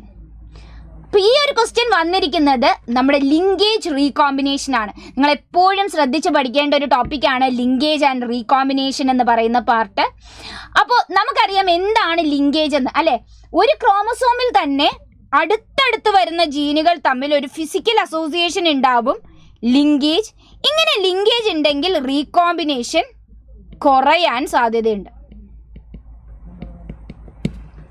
Okay, ഇതാണ് നമ്മൾ ബേസിക് ആയി മോർഗന്റെ എക്സ്പെരിമെന്റ് വഴി മനസ്സിലാക്കിയത്. If there is linked genes they have a tendency of less recombination and they will go from independent assortment. അവർ independent assortment exhibit ചെയ്യില്ല. Okay, അപ്പോൾ ഈ കാര്യങ്ങൾ വെച്ച് നമ്മൾ മനസ്സിലാക്കി if genes are so apart from one another, അവിടെ linkage കുറവായിരിക്കും, റീകോമ്പിനേഷൻ കൂടുതലായിരിക്കും. ഇങ്ങനെ കുറേ ഫാക്ടേഴ്സ് നമ്മൾ പഠിക്കുന്നു. അത് കഴിഞ്ഞ് ജീൻ മാപ്പിംഗ് നമ്മൾ മനസ്സിലാക്കുന്നു. അങ്ങനെ റീകോമ്പിനേഷൻ പെർസെൻറ്റേജ് വെച്ചിട്ട് മോർഗൻസ് വെച്ചിട്ട് നമുക്ക് ഈവൻ പ്രോബ്ലംസ് ചെയ്യാൻ അറിയാം. അപ്പോൾ ഈ ക്വസ്റ്റ്യൻ നമുക്കൊന്ന് ചെക്ക് ചെയ്യാം. കുറച്ച് ആലോചിച്ച് ചെയ്യേണ്ട ക്വസ്റ്റ്യൻ ആണ്. Which of the following statement is not true ആണ് ചോദിച്ചിരിക്കുന്നത്. Of 2 genes that show 50% recombination frequency, 2 ജീനുകൾ 50% റീകോമ്പിനേഷൻ ഫ്രീക്വൻസി കാണിക്കുന്നു എന്ന് പറഞ്ഞാൽ നോട്ട് ട്രൂ ഏതായിരിക്കും? They are not tightly linked. Tightly linked ആണെങ്കിൽ അവർ റീകോമ്പിനേഷൻ കാണിക്കുമോ 50%? ഒരിക്കലും ഇല്ല. So answer is the genes are tightly linked. തെറ്റാണ്. They are not tightly linked. Not true ആണ് ചോദിച്ചിരിക്കുന്നത്. ഇത് ട്രൂ അല്ല. They are not tightly linked. Tightly linked ആണെങ്കിൽ they never show recombination. Answer is 3. Very good. Now let's go to the next question. Sickle cell anaemia എന്നുള്ളൊരു question ആണ്. അപ്പോൾ നമുക്കറിയാം sickle cell anaemia വരുന്നത് ഓട്ടോസോമൽ റിസസീവ് ഡിസീസസിൻ്റെ കാറ്റഗറിയിലാണ്. അപ്പോൾ basically നമ്മൾ Mendelian ഡിസോർഡേഴ്സിനെ sex link ഡിസോർഡേഴ്സും autosomal ഡിസോർഡേഴ്സും ആയിട്ട് classify ചെയ്യുന്നു. നിങ്ങൾക്ക് എല്ലാവർക്കും അറിയാം. ഇതിൽ സെക്സ് ലിങ്ക് ഡിസോർഡേഴ്സ് എന്ന് പറയുന്നത് എക്സ് ക്രോമസോമിലുള്ള ജീൻ ഡിഫക്റ്റുകൾ കൊണ്ടാണ് ബേസിക്കലി വരിക. ആൻഡ് ക്രോമസോമൽ ഓട്ടോസോമൽ എന്ന് പറയുന്നത് ഓൺ ദ ഓട്ടോസോമൽ ജീൻസ് ആയിരിക്കും. അതുകൊണ്ട് തന്നെ സെക്സ് ലിങ്ക് ഡിസോർഡേഴ്സ് ഒരുപാട് ക്യാരക്ടേഴ്സ് കാണിക്കുന്നുണ്ട്. ലൈക്ക് എപ്പോഴും അച്ഛൻ ഉണ്ടായിക്കഴിഞ്ഞാൽ ഡോട്ടേഴ്സിലേക്ക് അങ്ങനെ ഒരു ക്രിസ് ക്രോസ് ട്രാൻസ്മിഷനാണ് കാണിക്കുക. ഫീമെയിൽസിന് ഉണ്ടാവാനുള്ള ചാൻസ് കുറവാണ്. മെയിൽസ് കാരിയർ ആവില്ല അല്ലേ? അപ്പൊ നമുക്ക് ഇത് നോക്കാം. Sickle cell anaemia is characterised by elongated sickle like RBC with nucleus. ന്യൂക്ലിയസേ ഇല്ല RBCക്ക് നമുക്ക്. And autosomal linked dominant trait അല്ല, റിസസീവ് ഡിസീസ് ആണ്. Substitution of valine by glutamic acid അല്ല, ഗ്ലൂട്ടാമിക് ആസിഡ് ബൈ വാലിൻ. ആലോചിക്കടാ, it's not valine replaced by glutamic acid, it is glutamic acid replaced by valine. തെറ്റാണ്. Caused by the change in a single base pair of DNA അല്ലേ? GUG ആവുന്നു, GAG turn to GUG, a single base pair difference ആണ്. Answer is 4. 3 ശ്രദ്ധിക്കാത്തത് കൊണ്ടാണ് നമുക്ക് ആ 3 തെറ്റിപ്പോയത്. ഇങ്ങനെ എപ്പോഴും ഓപ്ഷനിൽ വരുന്നതാണ് glutamic acid is replaced by valine, not the other way round. Okay, ഒത്തിരി പേര് എനിക്ക് 3 തന്നു. Now let's go to the next question. Pedigree അനാലിസിസിലെ ക്വസ്റ്റ്യൻ ആണ്. നിങ്ങൾക്കറിയാം നമ്മൾ പെഡിഗ്രി ഒക്കെ ഏറ്റവും ഈസി ആയിട്ട് സോൾവ് ചെയ്യാനുള്ള ഒരുപാട് ട്രിക്കുകൾ ഒരുപാട് ക്ലാസ്സിലായി ഡിസ്കസ് ചെയ്തു. കഴിഞ്ഞ ക്ലാസ്സിലൊക്കെ ഒരുപാട് നമ്മൾ പെഡിഗ്രി ചെയ്തു. അപ്പോൾ ഒരെണ്ണം മെമ്മറൈസ് ചെയ്യാൻ വേണ്ടിയാണ്. അപ്പോൾ നമുക്ക് ഈ പെഡിഗ്രി ചാർട്ട് നോക്കിയിട്ട് ഇത് എന്ത് കണ്ടീഷനാണെന്ന് കണ്ടുപിടിക്കണം. അപ്പോൾ ഞാൻ ഒന്നും കൂടി നിങ്ങളെ മെമ്മറൈസ് ചെയ്യിക്കാം. നമുക്ക് പെഡിഗ്രി ചാർട്ട് വഴി ഒരു സെക്സ് ലിങ്ക്ഡ് ആണോ അല്ലെങ്കിൽ ഓട്ടോസോമൽ ഡിസീസ് ആണോ റിസസീവ് ആണോ ഡോമിനൻ്റ് ആണോ എന്ന് കണ്ടുപിടിക്കാം. ആദ്യം റിസസീവ് ആണോ ഡോമിനൻ്റ് ആണോ എന്ന് അറിയാൻ സ്കിപ്പിംഗ് ഓഫ് ജനറേഷൻ ഉണ്ടാകുന്ന നോക്കിയാൽ മതി. പാരൻസിനില്ല, കുട്ടികൾക്ക് അസുഖമുണ്ടെങ്കിൽ that means parents are carriers, that means it is a recessive disease. നോക്കിയടാ, ഇവിടെ നമ്മൾ ആദ്യം അതാ നോക്കുന്നത്. പാരൻസിന് അസുഖമില്ല, ദാ കുട്ടികൾക്ക് അസുഖമുണ്ട്. പാരൻസിന് അസുഖമില്ല, കുട്ടികൾക്ക് അസുഖമുണ്ട്. So this is a recessive disease. Now the second thing is എങ്ങനത്തെ റിസസീവ്? ഓട്ടോസോമൽ ആണോ സെക്സ് ലിങ്ക്ഡ് ആണോ? If it was sex linked, നമുക്കറിയാം mostly equal chances of male and female വരില്ല. യൂഷ്വലി മെയിൽ എഫക്റ്റഡ് ആണെങ്കിൽ നെക്സ്റ്റ് ജനറേഷനിൽ female ആയിരിക്കും affected ആവുക. പക്ഷേ ഇവിടെ നിങ്ങൾ നോക്കിയാൽ equal chance of male and female being affected ആണ് നിങ്ങൾ കാണുന്നത്. So that is an inherit conditions like phenyl ketonuria which is N autosomal recessive disease. Okay, Pedigree എല്ലാവരും ചെയ്തു. ഞാൻ ഭയങ്കര ഹാപ്പിയാണ് കേട്ടോ. Now let's go to the next question. ഇത് സെക്സ് ഡിറ്റർമിനേഷൻ എന്നൊരു ക്വസ്റ്റ്യൻ ആണ്. അപ്പോൾ നമുക്കറിയാം സെക്സ് ഡിറ്റർമിനേഷന് നമ്മൾ പഠിച്ചിട്ടുള്ള 4 പാറ്റേൺസ് ആണ്. XX XO വരുന്ന ഇൻസെക്ട്സ് ഉണ്ട്, XX XY വരുന്ന ഹ്യൂമൻസും അതുപോലെ തന്നെ ഡോസോഫില്ലി ഉണ്ട്. പിന്നെ നമുക്കുള്ളത് ZW വരുന്ന ബേർഡ്സ് ഉണ്ട്. ആൻഡ് ഫൈനലി ഹാപ്ലോ ഡിപ്ലോണ്ടിക് ആയിട്ടുള്ള അപ്പിസിൻഡിക്ക ഉണ്ട്. അപ്പോൾ ഇവിടുത്തെ question which of the following condition of zygotic cell would lead to the birth of a normal human female child. Normal human female childന് 2 X chromosome വേണം. 1x 1y is a male, 2x chromosome is a female. Answer is 2. ഭയങ്കര simple question ആണ് അല്ലേ? Question കാണുമ്പോൾ നമുക്ക് തോന്നുന്നു ഭയങ്കര സംഭവമാണെന്ന്. ഭയങ്കര simple question. Now let's go to the next question. അപ്പോൾ ഇത് ഞാൻ ഈ ക്വസ്റ്റ്യൻ വന്നിരിക്കുന്നത് നമ്മളുടെ പിന്നെ ഫിനോടൈപ്പിക് റേഷ്യോ കണ്ടുപിടിക്കാൻ, ഗ്യാമേറ്റ്സിൻ്റെ നമ്പർ കണ്ടുപിടിക്കാൻ, ഇങ്ങനെ ഒരുപാട് ക്വസ്റ്റ്യൻസ് നമ്മൾ ചെയ്യുന്നതാണ്. So this is one of a type of question. Human male produces sperm with a genotype.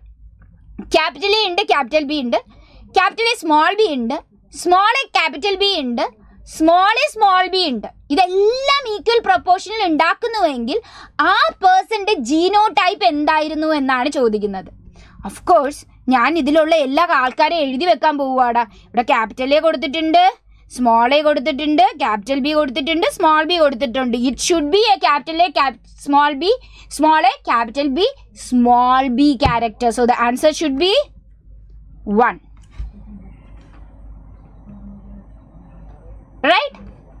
ഒരു സിമ്പിൾ ക്വസ്റ്റ്യൻ ആയിരുന്നു. ഇതുപോലത്തെ ഒരുപാട് പ്രോബ്ലംസ് നമ്മൾ കഴിഞ്ഞ പ്രാവശ്യവും ഡിസ്കസ് ചെയ്തു. സോ ദീസ് പ്രോബ്ലംസ് നിങ്ങളൊന്ന് ശ്രദ്ധിച്ച് ചെയ്യേണ്ടതാണ്. പിന്നെ അടുത്തതും ഒരു പ്രോബ്ലം ക്വസ്റ്റ്യൻ ആണ്. നമ്മുടെ മോണോഹൈബ്രിഡ് ഡൈഹൈബ്രിഡ് ക്രോസിൻ്റെ ഒക്കെ റീജിയനിൽ നിന്നാണ്. ഇത് മോണോഹൈബ്രിഡ് ക്രോസ് എന്നുള്ള ഒരു ക്വസ്റ്റ്യൻ ആണ്. അപ്പോൾ നമുക്ക് ഈ ക്വസ്റ്റ്യൻ ഒന്ന് വായിക്കാം. A pea plant, yellow seeds are dominant character. അപ്പോൾ യെല്ലോ സീഡ് ഡോമിനൻറ്റ് ക്യാരക്ടർ ആണ് കേട്ടോ. Okay. And green seed is a recessive character. അപ്പോൾ ഗ്രീനിനെ ഇങ്ങനെ കാണിക്കും അല്ലേ? ഇനി ഹെട്രോസൈഗസ് യെല്ലോ സീഡഡ് പ്ലാന്റ്. അപ്പോൾ ക്യാപിറ്റൽ വൈ സ്മോൾ വൈ ആയിട്ടുള്ള യെല്ലോ സീഡഡ് പ്ലാന്റിനെ ആരുമായിട്ട് ക്രോസ് ചെയ്യുന്നു? ഗ്രീൻ സീഡഡ് പ്ലാന്റുമായി ക്രോസ് ചെയ്യുന്നു. അങ്ങനെയാണെങ്കിൽ യെല്ലോ പ്ലാന്റ്സ് എത്ര, ഗ്രീൻ സീഡഡ് പ്ലാന്റ്സ് എത്ര കണ്ടുപിടിക്കാം. പന്നറ്റ് സ്കോർ വരയ്ക്കാം അല്ലേ? Capital Y small Y small Y small Y. ശരിക്കും അതിൻ്റെ ഒന്നും ആവശ്യമില്ല, എങ്കിലും നമുക്ക് ചെയ്യാം. Capital Y small Y, capital Y small Y, which means this is yellow, yellow, small Y small Y small Y small Y, that means this is green. So your answer is 50-50 A. Okay? അപ്പോൾ ഇങ്ങനത്തെ questions ഒക്കെ നമ്മൾ ചെയ്യാൻ ഇതിനു മുമ്പും പഠിച്ചിട്ടുണ്ട്. So the same type of question. ഇനി നമുക്കൊരു സിമ്പിൾ ക്വസ്റ്റ്യൻ ആണ് ചോദിച്ചിരിക്കുന്നത്. Inheritance of skin colour in human is an example of. അപ്പോൾ നിങ്ങൾക്ക് അറിയാവുന്ന ഒരു കാര്യമാണ് ഇൻഹെറിറ്റൻസ് ഓഫ് സ്കിൻ കളർ ആവട്ടെ, അല്ലെങ്കിൽ ഹ്യൂമൻ ഹൈറ്റ് ആവട്ടെ, ഹ്യൂമൻ ഇൻ്റലിജൻസ് ആവട്ടെ, ഇതെല്ലാം കൺട്രോൾ ചെയ്യുന്നത് ഒന്നിലധികം ജീനുകളാണ്. ഫോർ എക്സാമ്പിൾ സ്കിൻ കളറിന് ക്യാപിറ്റൽ എ അല്ലെങ്കിൽ ക്യാപിറ്റൽ എ എന്ന് പറയുന്ന ഒരു ജീൻ, ക്യാപിറ്റൽ ബി എന്ന് പറയുന്ന ഒരു ജീൻ, ക്യാപിറ്റൽ സി എന്ന് പറയുന്ന 3 ജീനുകൾ കൺട്രോൾ ചെയ്യുന്നുണ്ട്. അപ്പോൾ ഇങ്ങനെയുള്ളതിനെയാണ് നമ്മൾ പറയുക polygenic inheritance. Answer is 3. Now let's go to the next question. അപ്പോൾ ഇത് നമുക്കൊരു എഗെയിൻ ഒരു പ്രോബ്ലം ക്വസ്റ്റ്യൻ, നമുക്ക് സ്ഥിരമായി കളർ ബ്ലൈൻഡ്നെസ് എന്നൊക്കെ വരുന്ന ഒരു ക്വസ്റ്റ്യൻ ആണ്. നമുക്ക് check ചെയ്യാടാ. If a color blind woman marries a normal visioned man, normal visioned ആയിട്ടുള്ള ഒരു മാനിനെ കളർ ബ്ലൈൻഡ് ആയിട്ടുള്ള ഒരു വുമൺ കല്യാണം കഴിക്കുകയാണെങ്കിൽ what will B their sons like? ഇതിനു വേണ്ടി നമ്മൾ ഈ പന്നറ്റ് ഒന്ന് വരയ്ക്കണ്ടെങ്കിൽ തന്നെ സംശയം ഉണ്ടെങ്കിൽ എക്സാമിന് നിങ്ങൾ ഒരു പന്നറ്റ് വരച്ച് നോക്കുക. The females will be carrier female and the males will be having disease. നമ്മളോട് ചോദിച്ചിരിക്കുന്നത് സൺ എങ്ങനെ ആയിരിക്കുമെന്ന് മാത്രമാണ്. So the answer is all are color blind. Answer is 4.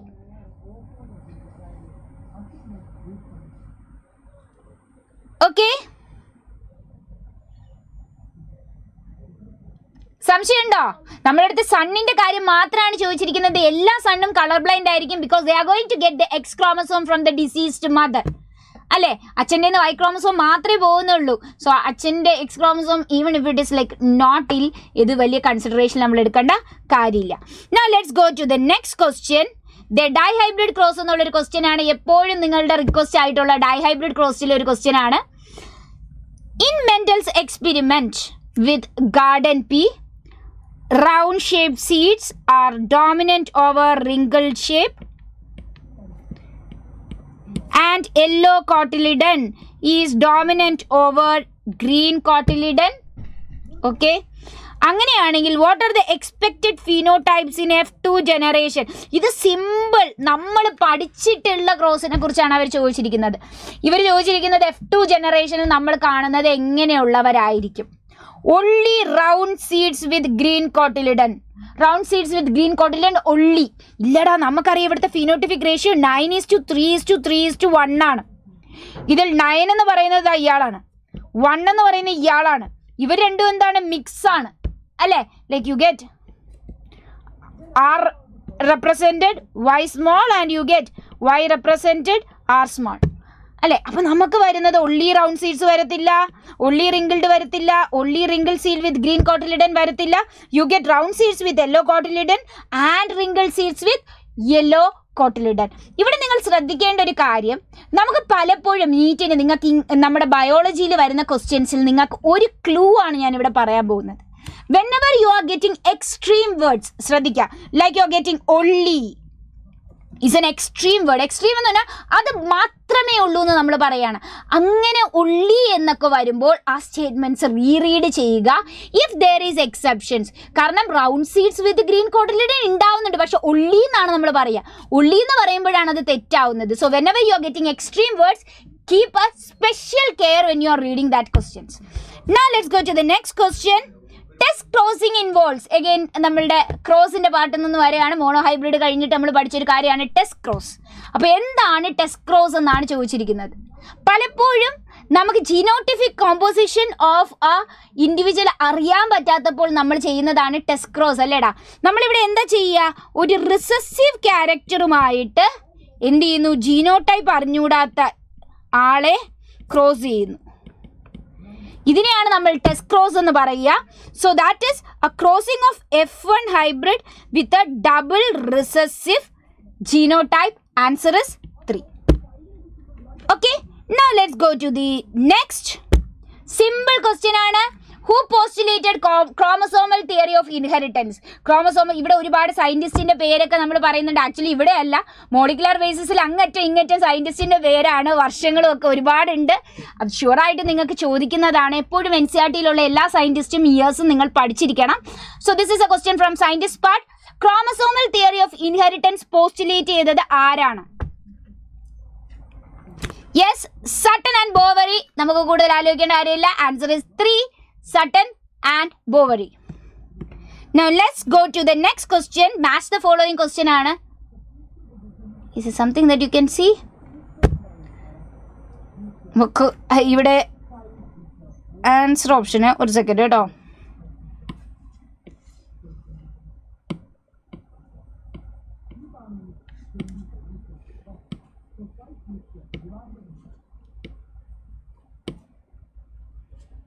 ഇനി നമുക്ക് നോക്കാം.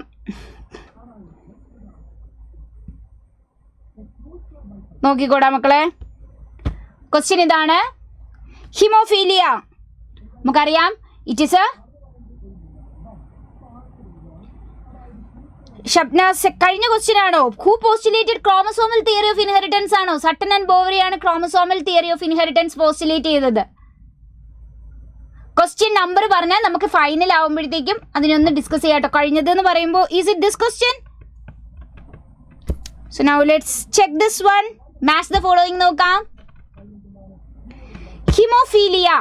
ഹിമോഫീലിയ എന്ന് പറയുന്നത് sex linked recessive disorder and it causes defect in coagulation. A2 ആണ്. ഞാൻ വേറൊന്നും നോക്കില്ല, ആദ്യം തന്നെ ഓപ്ഷൻസിലേക്ക് ചെക്ക് ചെയ്യും. A2 വരുന്ന 3 ഓപ്ഷൻസ്. അപ്പോൾ ഞാൻ അടുത്ത B നോക്കുമ്പോൾ B 3 ഡിഫറൻ്റ് ആണ്. അപ്പോൾ ഞാൻ B മാത്രം ചെക്ക് ചെയ്താൽ മതി കേട്ടോ. ഡൗൺ സിൻഡ്രം എന്താണ്? എനിക്കറിയാം, additional copy of 21st chromosome 21 trisomy ആണ്. So I go for B4. B4 വരുന്ന ഒറ്റ ഓപ്ഷനേ ഉള്ളൂ. Answer is 4th option. Now let's go to a problem from linkage and recombination. ഏറ്റവും കോമൺ ആയി ചോദിക്കുന്ന പ്രോബ്ലം ആണ്. അപ്പോൾ നമ്മൾ എല്ലാ ഏരിയയും ടച്ച് ചെയ്താൽ വന്നത്. So this is A last problem from this chapter. Let's check. Double recessive. Double recessive എന്ന് പറഞ്ഞാൽ സ്മോൾ ടി എന്ന് പറയുന്നതിനാണ് ഡബിൾ റിസസീവ് എന്ന് പറയുക. They are just giving A term. a single recessive gene alleles അല്ല ഉള്ളത്, double recessive 2 recessive alleles ഉണ്ട് എന്നാണ് ഉദ്ദേശിക്കുന്നത്. ഓക്കെ,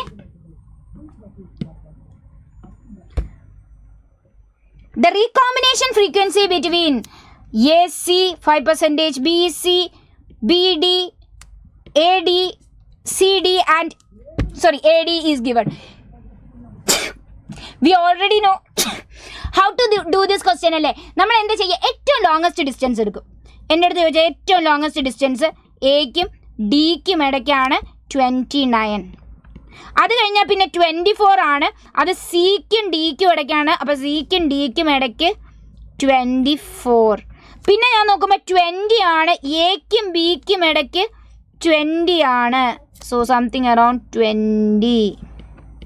പിന്നെ എന്താ ഉള്ളത്, ബിക്കും ഡിക്കും ഇടയ്ക്ക് തന്നിട്ടുണ്ട് നമുക്ക്, ദാറ്റ് ഈസ് 9. അപ്പോൾ 29 ആയി, കൃത്യമായി അല്ലേ. അപ്പോൾ ബി ഇവിടെയാണ് കിടക്കുന്നത്, നമുക്ക് ഷുവറായി. പിന്നെ അടുത്തത് ബിക്കും സിക്കും ഇടയ്ക്ക് ദാറ്റ് ഇസ് 15 ആൻഡ് എക്കും സിക്കും ഇടയ്ക്ക് ദാറ്റ് ഇസ് 5. അങ്ങനെ ആകുമ്പോഴാണ് കറക്റ്റായിട്ട് ഇത് 20 ആവുന്നത്. ഇപ്പം ഞാൻ വരച്ചപ്പോഴത്തേക്ക് ആ ഡിസ്റ്റൻസ് ഡിഫറെൻ്റ് ആണെങ്കിലും നിങ്ങൾക്കറിയാം ACBD is the answer is 3. So that's it. Now we are going to the next chapter, structural organization in organism. Structural organization in organism പഠിക്കുമ്പോൾ നിങ്ങൾ സ്ഥിരമായി ചോദിക്കുന്ന ഒരു ഡൗട്ട് ഉണ്ട് മക്കളെ, നിങ്ങൾക്കൊരു സംശയമാണ്, കോക്രോച്ച് പഠിക്കണോ, ഫ്രോഗ് അല്ലേ ആഡ് ചെയ്തത്? കോക്രോച്ചും പഠിക്കണം, ഫ്രോഗും പഠിക്കണം, ടിഷ്യൂവും പഠിക്കണം. കാരണം നമുക്ക് ഫ്രോഗിൻ്റെ ബ്രാക്കറ്റിൽ ഇൻസെക്റ്റ് എന്ന് കൊടുത്തിരുന്നു, എന്തായാലും ഫ്രോഗ് ഇൻസെക്റ്റ് അല്ല, അപ്പോൾ ഇൻസെക്റ്റ് അവിടെ ഉള്ളത് കോക്രോച്ച് ആണ്. So you have to, for the safe side, you have to study all these things. അപ്പോൾ നമ്മൾ ടിഷ്യൂ പാർട്ടിൽ നിന്നാണ് ആദ്യം കുറച്ച് ക്വസ്റ്റ്യൻസ് ചെയ്യാൻ പോകുന്നത്. സിമ്പിളാണ്. ടിഷ്യൂ പാർട്ടിൽ 4 തരം ടിഷ്യൂസ് അല്ലേ. അനിമൽ ടിഷ്യൂവിൽ നമുക്ക് എപ്പിത്തീലിയൽ ടിഷ്യൂ ഉണ്ട്, കണക്റ്റീവ് ടിഷ്യൂ ഉണ്ട്, മസ്കുലർ ടിഷ്യൂ ഉണ്ട്, നെർവസ് ടിഷ്യൂ ഉണ്ട്. ഇതിൽ തന്നെ എപ്പിത്തീലിയൽ ടിഷ്യൂവിനെ നമ്മൾ സിമ്പിൾ കോമ്പൗണ്ടായി ക്ലാസിഫൈ ചെയ്യുന്നു. അത് കഴിഞ്ഞ് സിമ്പിൾ എപ്പിത്തീലിയംസ് എവിടെയൊക്കെയാണ് പ്രസൻറ്റ് ആയിട്ടുള്ളത്? അപ്പോൾ സ്ക്വാമസ് ഉണ്ട്, ക്യൂബോയിഡൽ ഉണ്ട്, കോളുമിനാർ ഉണ്ട്, സിലിയേറ്റഡ് ഉണ്ട്. ഇവരുടെയൊക്കെ പ്രസൻസ് എവിടെയാണ്? അത് കഴിഞ്ഞ് നമ്മൾ നേരെ പോകുന്നു കോമ്പൗണ്ട് എപ്പിത്തീലിയം, അതെവിടെയൊക്കെയാണ് കാണുക? അത് കഴിഞ്ഞ് നമ്മൾ പറയുക glandular epithelium, unicellular, multi cellular, exocrine, endocrine. അപ്പോൾ അവരുടെ ലൊക്കേഷൻസ് എവിടെയാണ്? ഇതൊക്കെ കഴിഞ്ഞേച്ച് നമ്മൾ നേരെ എന്ത് ചെയ്യുന്നു? കണക്റ്റീവ് ടിഷ്യൂ പോകുന്നു. Loose, dense and specialise connective tissue. മസ്കുലറിൽ 3 തരം ടിഷ്യൂസേ ഉള്ളൂ നമുക്ക്. Smooth muscles, then you have the skeletal muscle and cardiac muscle. ഇവരുടെ ഡയഗ്രാം വെച്ച് ഡിഫറൻസ് അറിയാം. And neural tissue you have neurons and neuroglia. അപ്പോൾ ആദ്യത്തെ ക്വസ്റ്റ്യൻ്റെ ആൻസർ പടപട നിങ്ങൾക്ക് പറയാൻ പറ്റും. NCERTയുടെ ഡയഗ്രാം ആണ്. എ എന്ന് പറയുന്നത് സ്ക്വാമസ് എപ്പിത്തീലിയാണ്, ബി എന്ന് പറയുന്നത് ക്യൂബോയിഡിലാണ്, സി എന്ന് പറയുന്നത് കോളുമിനാർ ആണ്. Answer is 2. Now let's go to the next question. How many of the following structures are examples of connective tissue? ഇതിൽ കൊടുത്തിരിക്കുന്നതിൽ ആരെല്ലാം കണക്റ്റീവ് ടിഷ്യൂ ആണ് എന്നാണ് ചോദിച്ചിരിക്കുന്നത്. കാർട്ടിലേജ് കണക്റ്റീവ് ടിഷ്യൂ ആണ് അല്ലെ. Skeletal connective tissue. Bone specialised connective tissue, yes. Tendon, yes. Dense regular connective tissue. Ligament, dense regular connective tissue. Cardiac muscle is a muscle. Smooth muscle is a muscle. Neuron is from neural tissue. Now you have Glissen's capsule which is a covering around the liver. ലിവറിന് ചുറ്റുമുള്ള കവറിങ്ങിനെയാണ് Glisson's capsule എന്ന് പറയുന്നത്. which is also a connective tissue. 1, 2, 3, 4 and 5. Answer is 3. 2 അല്ല, answer is 3. Glisson's capsule is also a connective tissue covering around the liver. ഇനി renal capsule എന്ന് കൊടുത്തിരുന്നാൽ that also will be a connective tissue. നമ്മുടെ എല്ലാ ഓർഗൻസിൻ്റെയും outside ആയിട്ട് നിങ്ങൾ കാണുന്നത് ഒരു കണക്റ്റീവ് ടിഷ്യൂ കവറിങ് ആണ്. So the answer is 3. 2 ആണ് പടപടാന്ന് വന്നത്. ഗ്ലിസൻസ് ക്യാപ്സ്യൂളിലുണ്ടായ സംശയമാണ്. ഓക്കെ, അപ്പോൾ നമുക്ക് അടുത്ത നോക്കാം. Mass cell secrete. Mass cell എന്തെല്ലാം കാര്യങ്ങളെ സെക്രീറ്റ് ചെയ്യും? നമുക്കറിയാം ഇൻഫ്ലമേറ്ററി ഫങ്ഷൻസ് ഉള്ള ഒരു കാര്യമാണ് മാസ് സെൽ. മാസ് സെൽ കുറച്ച് കെമിക്കൽസിനെ സെക്രീറ്റ് ചെയ്യുന്നതുകൊണ്ടാണ് ഇൻഫ്ലമേഷൻ ഉണ്ടാവുന്നത്. ഈ chemicals ഏതെല്ലാമാണ് chemicals?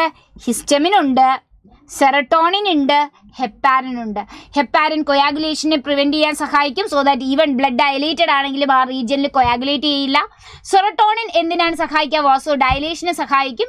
Histamine is also a vasodilator. So you have answer A, B and C, all of them. Now going to next question. Read the following statements A to D and get to the answer. Okay. How many of the statements are about incorrect for simple columnar epithelium? അപ്പോൾ നിങ്ങൾ എപ്പോഴും read this following statement വന്നിട്ട് statement കഴിഞ്ഞിട്ട് ഇങ്ങനെ ഒരു question കാണും. പലപ്പോഴും നമ്മൾ ഈ സ്റ്റേറ്റ്മെന്റ് വായിച്ച ശേഷമാണ് ഈ ക്വസ്റ്റ്യൻ വായിക്കുക. എക്സാമിന് ഏറ്റവും ക്വിക്ക് മെത്തേഡ് എന്ന് പറയുന്നത് ഈ സ്റ്റേറ്റ്മെന്റ് വായിക്കുക, നേരെ ഇങ്ങോട്ട് വരിക, ശേഷം സ്റ്റേറ്റ്മെന്റ്സ് വായിക്കുക. കാരണം നമുക്ക് എന്താ കണ്ടുപിടിക്കേണ്ടതെന്ന് അപ്പോഴേ മനസ്സിലാവുള്ളൂ. സോ ഇതിൽ നിന്ന് നമുക്ക് incorrect four simple columnar epithelium ആണ് കണ്ടുപിടിക്കാനുള്ളത്. അപ്പം നമുക്ക് നോക്കാം. It is composed of single layer of tall and slender cells. Correct ആണ്. Their nuclei is located on the base. Correct ആണ്. Their free surface may have microvilli. അതാണ് brush border epithelium. അതും correct ആണ്. They are found in the walls of blood vessels and air sacs of lungs. അത് തെറ്റാണ്. നമുക്ക് ആകെ ഒരു സ്റ്റേറ്റ്മെൻറ്റേ തെറ്റായിട്ടുള്ളൂ. നമ്മളെ നല്ലപോലെ കൺഫ്യൂസ് ചെയ്യിക്കാം. 3 എണ്ണം ശരിയാണെന്ന് ആലോചിച്ച് നമ്മൾ ഈ ലാസ്റ്റ് സ്റ്റേറ്റ്മെൻറ്റ് ആദ്യം വായിച്ചില്ലെങ്കിൽ നമ്മളെ കൺഫ്യൂസ് ചെയ്യിക്കും. So the answer is 4. Now let's go to the next question. Which of the following statement is wrong എന്നാണ് നമ്മുടെ അടുത്ത് ചോദിച്ചിരിക്കുന്നത്. റോങ് സ്റ്റേറ്റ്മെന്റ് കണ്ടുപിടിക്കാം. Intercellular material of cartilage solid. Correct ആണ്. Bone cells are present in lacunae സ്പേസസിലാണ് ഉള്ളത്. Communication junctions are present in cardiac muscles. അത് gap junctions ആണ്. ഇന്റർകലേറ്റഡ് ഡിസ്ക് എന്ന് നിങ്ങൾ വിളിക്കുന്ന സാധനം. ബോൺസ് ഹാവ് പ്ലയബിൾ ഫ്ലെക്സിബിൾ ആയിട്ടുള്ള ഗ്രൗണ്ട് സബ്സ്റ്റൻസ് അവർക്കില്ല. They are having hard and brittle ground substance. So the answer is 4. Now let's go to the next. അപ്പോൾ ഇനി നമ്മൾ കോക്രോച്ചിലേക്ക് കടക്കുകയാണുണ്ടോ മക്കളെ. കോക്രോച്ചിൽ നമുക്ക് പഠിക്കാനുള്ളത് മോർഫോളജി, അനാറ്റമി. മോർഫോളജിയിൽ നമ്മൾ ഹെഡ്, തൊറാക്സ്, അബ്ഡോമൻ റീജിയനിൽ എങ്ങനെ നമ്മൾ ഡിഫറൻഷിയേറ്റ് ചെയ്യും എന്നൊക്കെ പഠിക്കുന്നു. അത് കഴിഞ്ഞ് നേരെ അനാറ്റമിയിൽ വരുമ്പോൾ നമ്മളെപ്പോലെ തന്നെ digestive system, respiratory system, excretory system, circulatory system എങ്ങനെയാണ്, അത് കഴിഞ്ഞാൽ നെർവസ് സിസ്റ്റം എങ്ങനെയാണ്, ഇതിൻ്റെയൊക്കെ ഒരു ഭയങ്കര സിമ്പിളായ ഒരു സിനോപ്സിസിലൂടെ നമ്മൾ പോവും. ആൻഡ് ഏറ്റവും കൂടുതൽ ക്വസ്റ്റ്യൻസ് ഇതിൽ അനാറ്റമിയിൽ നിന്ന് ചോദിച്ചിട്ടുള്ളത് digestive system, circulatory system and reproductive system ആണ്. പലപ്പോഴും റീപ്രൊഡക്റ്റീവ് കുറച്ച് നിങ്ങൾക്ക് ആ പടമൊക്കെ കാണുമ്പോൾ പക്ഷേ ആ സെഗ്മെൻറ്റ്സ് ഒക്കെ കൃത്യമായി നിങ്ങൾ മെമ്മറൈസ് ചെയ്യണം. So select the correct sequence of organs of alimentary കനാലാണ് ചോദിച്ചിരിക്കുന്നത്. ഫാരിങ്സ് ഇൻ ഈസോഫാഗസ്, ക്രോപ്പ്, അത് കഴിഞ്ഞാൽ gizzard, grinding food, ileum, colon and rectum. So the answer is 1. Now let's go to the next question. ശ്രദ്ധിച്ച് വായിക്കാം. If the head of cockroach is removed, നമ്മൾ head of കോക്രോച്ചിനെ remove ചെയ്യുകയാണെങ്കിൽ within A few days അതിന് leave ചെയ്യാൻ പറ്റും, ജീവിക്കാൻ പറ്റും. എന്തുകൊണ്ട് എന്നാണ് ചോദ്യം. അവരുടെ ഇത് നമുക്ക് NCERT-യിലെ സെൻറ്റൻസ് ആണ്. നമുക്ക് നെർവസ് സിസ്റ്റത്തിൽ കൊടുത്തിരിക്കുന്ന NCERT-യിലെ ഒരു സെൻറ്റൻസ് ആണിത് അല്ലേ. ഹെഡ് പോയാലും കോക്രോച്ചിന് സർവൈവ് ചെയ്യാൻ പറ്റും. അത് എന്തുകൊണ്ട് എന്നാണ് ചോദ്യം. Head holds 1/3 of the nervous system while the rest is situated along the dorsal part of the body. നമുക്കറിയാം for any non-chordate their nervous system is on the ventral part. നമ്മൾ chordate ആണ്, നമുക്ക് dorsal ആണ്, അവർക്ക് ventral ആണ്. So this is wrong. അടുത്തത് supraesophageal ganglion of the cockroach are situated in the ventral part of abdomen. അതെങ്ങനെയാണ്? supraesophageal എന്ന് പറഞ്ഞാൽ ഈസോഫാഗസിന് മുകളിലാണ്, ഇത് ഹെഡ് thorax റീജിയനിലാണ്, അബ്ഡോമനിലല്ല. Cockroach does not have nervous system. അത് തെറ്റാണ്. And finally head hold small portions of the nervous system. Rest of the ബോഡിയിൽ അത് ഡിസ്ട്രിബ്യൂട്ടഡ് ആണ് and it is present on the ventral part of the body. So the answer is 4. Now let's go to the next question. ഒരു assertion reason question ആണ്, നമ്മുടെ favourite. നമുക്ക് വായിക്കാം. With the help of several ommatidia, a cockroach can perceive several images of an object that is mosaic vision. Correct ആണ് അല്ലേടെ statement. നമുക്കറിയാം compound I ആണ്, അതിൽ ഒമിറ്റീഡിയ ഉണ്ട്, അതിൻ്റെ സഹായത്തിൽ 2000 ഒമിറ്റീഡിയ ഉണ്ട്, അതിൻ്റെ സഹായത്തോടുകൂടി they can see object and it is called as a mosaic vision. Mosaic വിഷൻ്റെ പ്രത്യേകത എന്താണ്? It is having very less resolution and high sensitivity. More sensitivity and less resolution അല്ലേ. അപ്പോൾ നമ്മുടെ അടുത്തോട് ചോദിച്ചിരിക്കുന്നത് ഇത് ഏതാണ് ഇതിൽ വരിക എന്നാണ്. Assertion is not correct but reason is correct ആണ്. ഓപ്ഷൻ 1. ഓപ്ഷൻ ശ്രദ്ധിച്ചു വായിക്കണം. Both assertion and reason is correct and reason is the correct explanation of what assertion അല്ലേ. അവർക്ക് വരുന്നത് മൊസൈക് വിഷൻ. അവർക്ക് ഈ മൊസൈക് വിഷൻ്റെ ഒരു റീസൺ എന്ന് പറയുന്നത്, ഇത് ലെസ് റെസൊല്യൂഷൻ ആയിട്ടുള്ള ഈ ഒരു കാര്യത്തിൻ്റെ റീസൺ എന്ന് പറയുന്നത് നമുക്ക് പറയാം it is because of that. Okay guys, now let's go to the next question. Excretion in cockroach is performed by all except.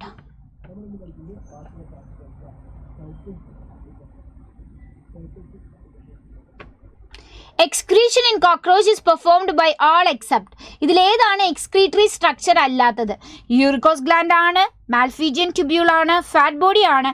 But hepatic CK is for digestion. It produces digestive juice. The answer is 4.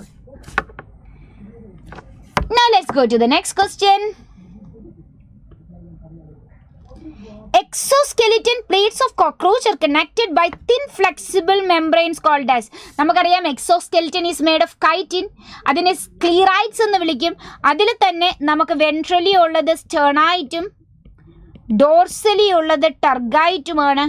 ഇവരെ connect ചെയ്തുകൊണ്ട് there is a flexible membrane which is called as arthrodial membrane.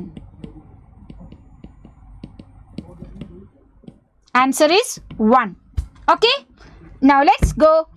In male cockroach, reproduction ഒരു question ആണ്. In male cockroach, the outermost layer of spermatophore is secreted by. നമുക്കറിയാം spermatophore ആയിട്ടാണ് sperm അവരുടെ ബോഡിയിൽ നിന്ന് വെളിയിൽ വരിക അല്ലേ? സ്പേമിനെ സെമിനൽ വെസിക്കിൾ ഗ്ലൂ ചെയ്യുന്നു. അതിനുശേഷം 3 കവറിങ്, ഒന്ന് ലോങ് ട്യൂബ്യൂൾ ഉണ്ടാക്കുന്ന കവറിങ്, അത് കഴിയുമ്പോൾ ഫാലിക് ഗ്ലാൻഡ് ഉണ്ടാക്കുന്ന കവറിങ്, ഏറ്റവും ഔട്ടർ മോസ്റ്റ് ആയിട്ട് ആരുണ്ടാക്കുന്ന കവറിങ് ആണ്? ഇജാക്കുലേറ്ററി ഡക്റ്റ് ഉണ്ടാക്കുന്ന കവറിങ് ആണ് during copulation. So the answer is 1, ejaculatory duct during copulation. Okay,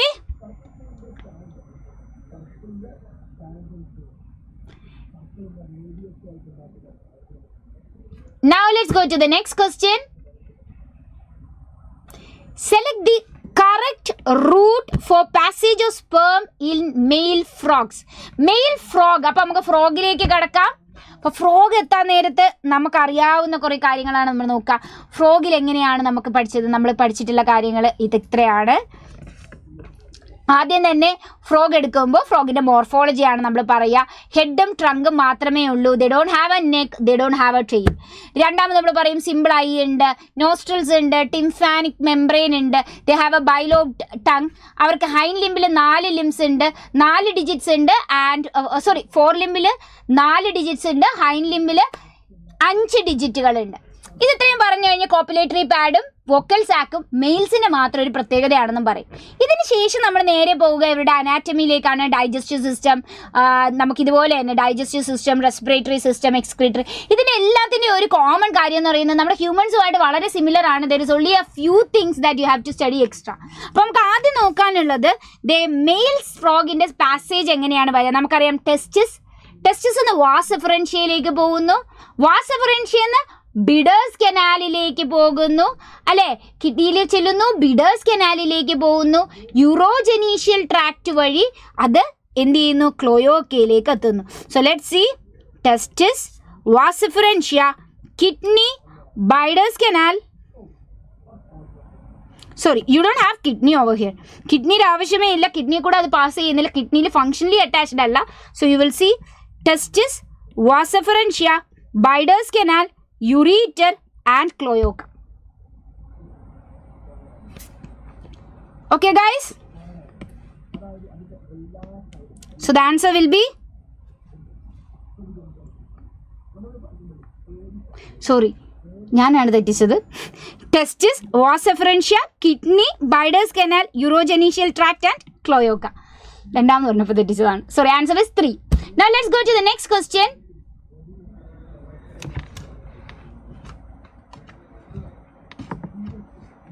Which of the following is found in frog? Which of the following is found in frog?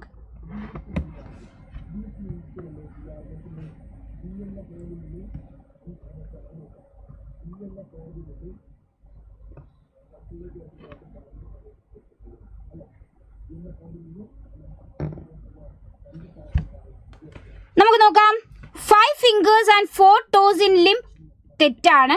4 toes അല്ല, നേരെ തിരിച്ചാണ് വരിക അല്ലേ. നമുക്ക് 4 digits in 4 limb and 5 digits in hind limb. Answer is 2. Now let's go to the next question. Frog reproduces. Frog എവിടെയാണ് reproduce ചെയ്യുന്നത് എന്നാണ് ചോദിച്ചിരിക്കുന്നത്.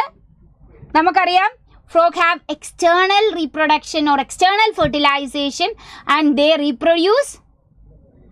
ഭയങ്കര simple. They reproduce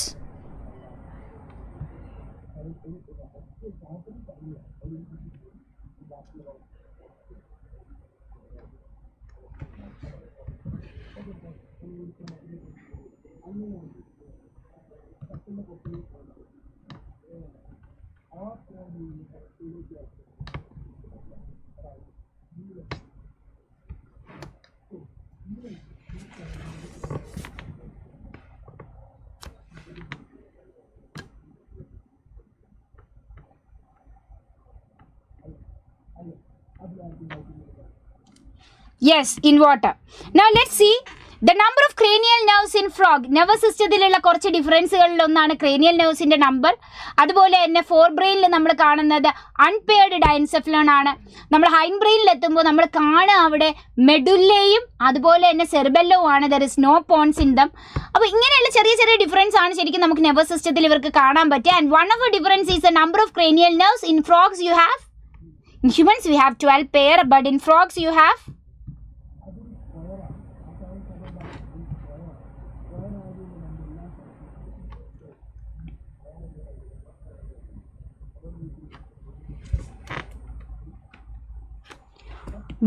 10 pairs.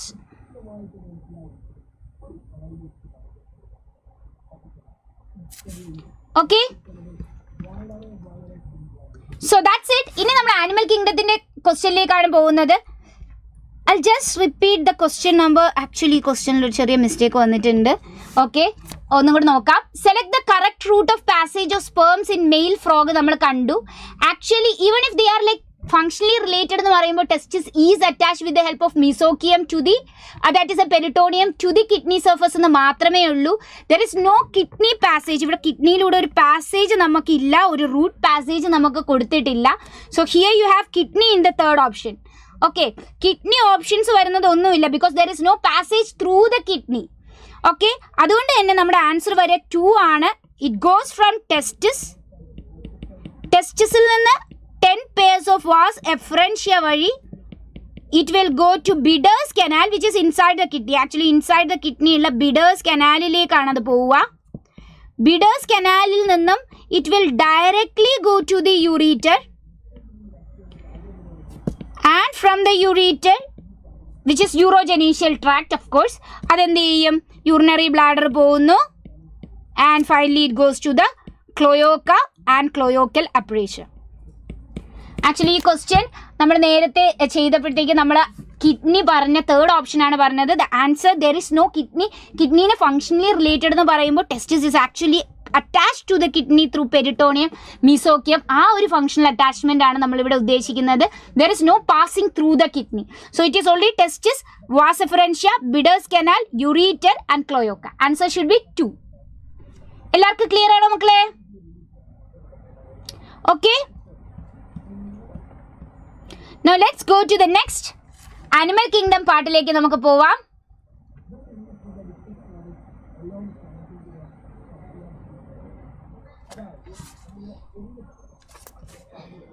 Okay, purse അല്ലല്ലോ ചോദിച്ചത്. Okay, cranial nerves found in ആണ് ചോദിച്ചത്. then it is 20 കേട്ടോ. Pair 10 pairs of cranial nerve ആണ്. it is 20 only. 1 അല്ല വരിക, 3 ആണ് വരിക. Devadatta very good.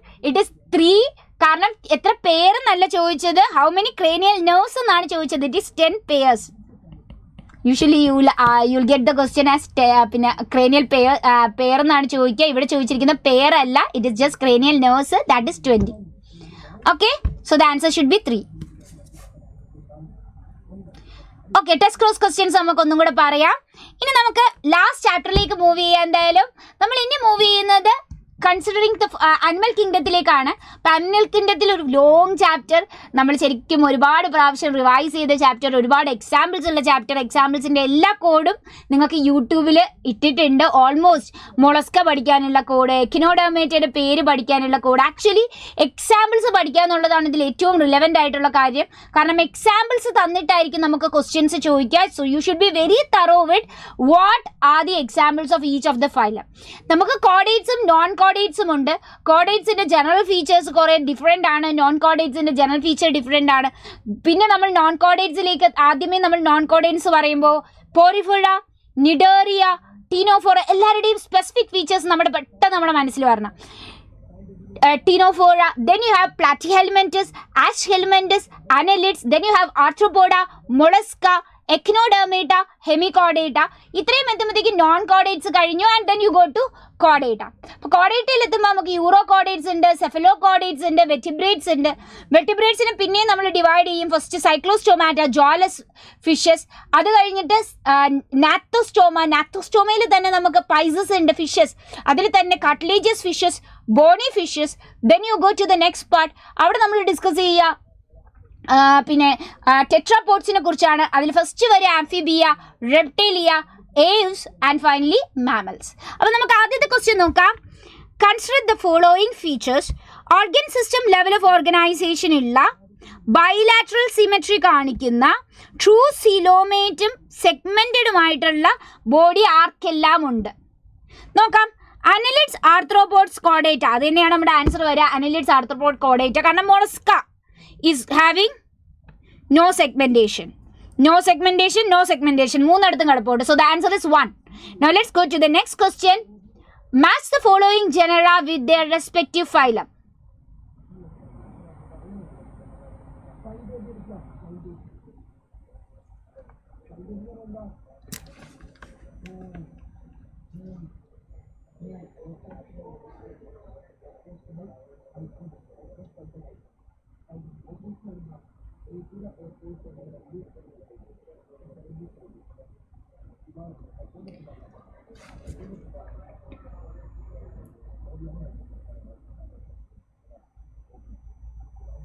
Enters on either side of the kidney, but it is not functionally അത് എന്ത് ചെയ്യുന്നില്ല, സ്പെർമിന് കിഡ്നിയിലേക്കല്ല, and it is pouring it into the Bidder's canal എന്നാണ് നമുക്ക് പറഞ്ഞിരിക്കുന്നത്.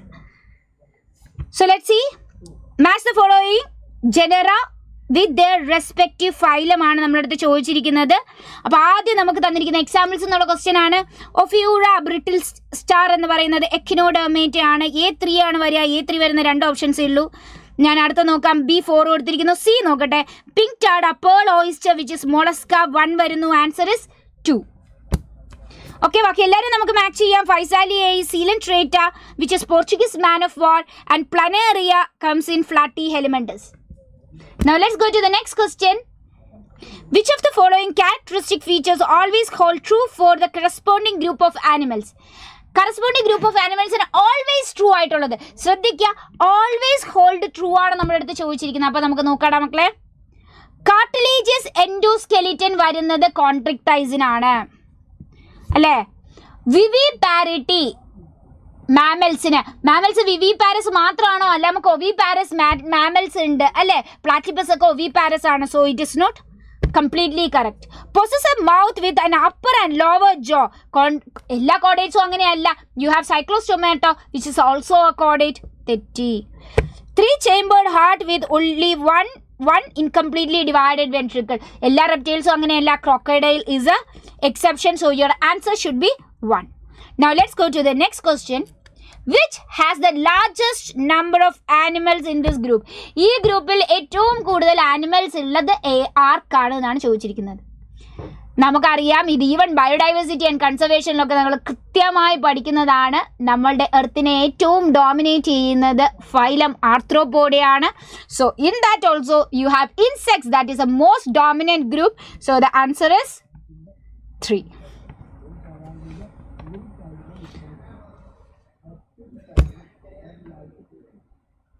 Now let's go to the next question. Metagenesis refers to മെറ്റാജെനിസിസും ഒക്കെ പഠിക്കുന്നുണ്ട്. മെറ്റാജെനിസിസ് ഏത് ഫൈലത്തിലാണെന്ന് ഓർക്കുന്നുണ്ട് നമ്മൾ? നമുക്കറിയാം സീലൻ ട്രേറ്റയിലാണ് നമ്മൾ എന്ത് പഠിക്കുക? മെറ്റാജെനിസിസ് പഠിക്കുക. നിഡേറിയൻസിനൊക്കെയാണ് മെറ്റാജെനിസിസ് ഉള്ളത്. എന്താണ് മെറ്റാജെനിസിസ് എന്ന് പറഞ്ഞാൽ? ഒഫ്യൂറ പോലുള്ള ചില സിലിൻഡ്രേറ്റ്സിനെ എടുത്തു കഴിഞ്ഞാൽ നമുക്കറിയാം ഇവർക്ക് ഓൾട്ടറേഷൻ ഓഫ് ജനറേഷൻ കാണിക്കാൻ പറ്റും. പോളിപ്പ് അസെക്ഷുവലി മെഡൂസിനെ ഉണ്ടാക്കുകയും മെഡൂസ സെക്ഷുവലി പോളിപ്പിനെ ഉണ്ടാക്കുകയും ചെയ്യും. This alteration of generation between asexual and sexual phase of an organism is called as metagenesis. Answer is 3. Now let's go to the next question. Identify the vertebrate group of animals characterized by crop and gizzard in its digestive system. ശ്രദ്ധിച്ച് വായിക്കുക. ഏത് vertebrate ഗ്രൂപ്പിനാണ് ക്രോപ്പും ഗിസാർഡും digestive സിസ്റ്റത്തിലുള്ളത്? Sorry, Obelia. പറഞ്ഞപ്പോൾ തെറ്റിയതാണ് കേട്ടോ. ഒബീലിയ ആണ് കേട്ടോ. In Obelia you will find polyp as well as medusa forms which is altering as such.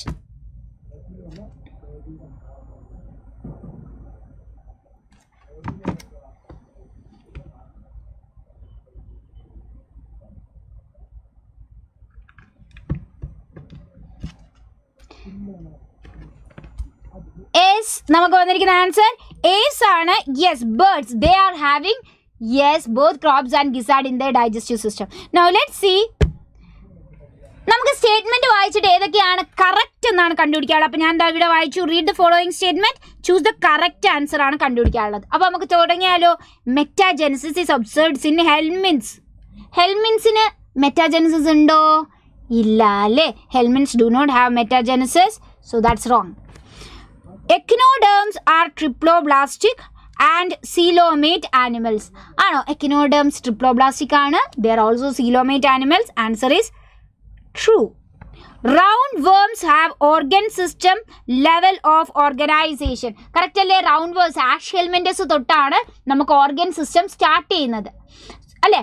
നമ്മൾ ഓർഗൻ ലെവൽ ഓഫ് ഓർഗനൈസേഷൻ ആണ്, ഓർഗൻ സിസ്റ്റം അല്ല. റൗണ്ട് വേംസ് വരുമ്പോൾ you don't have organ system level of organisation.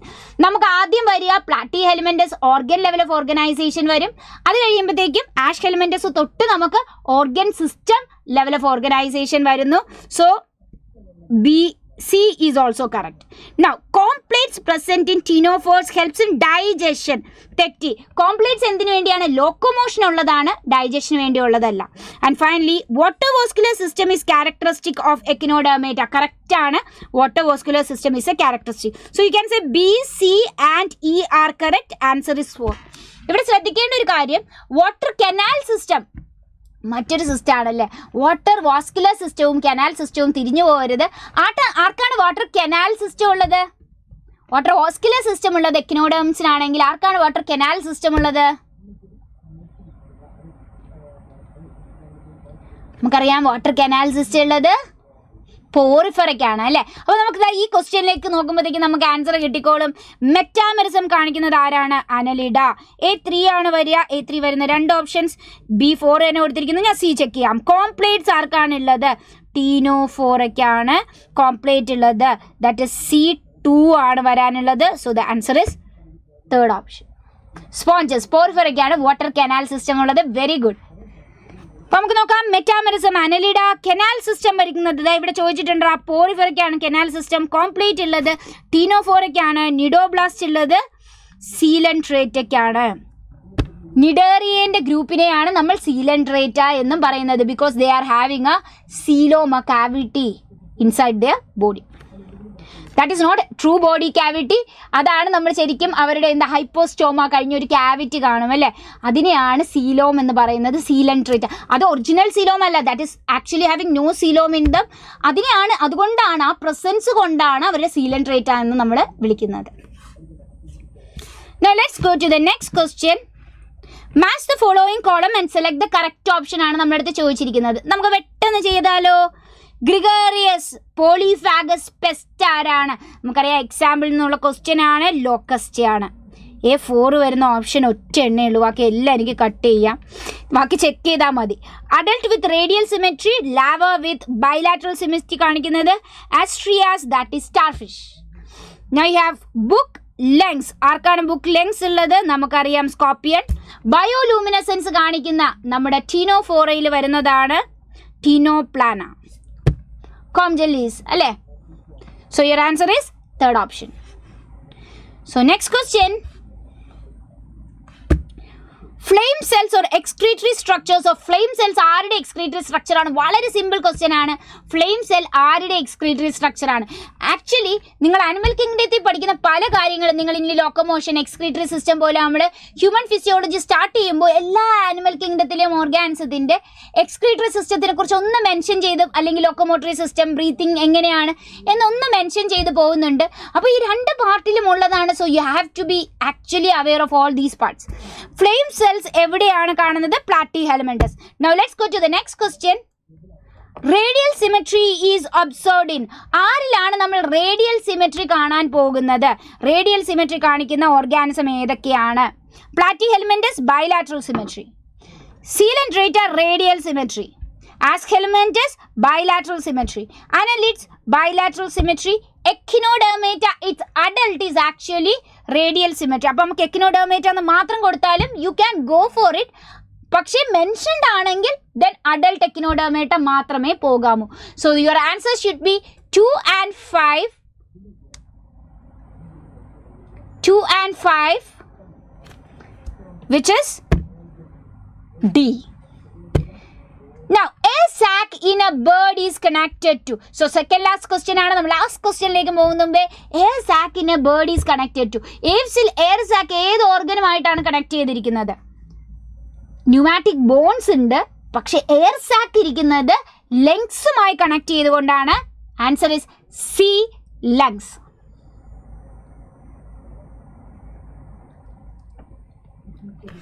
Okay,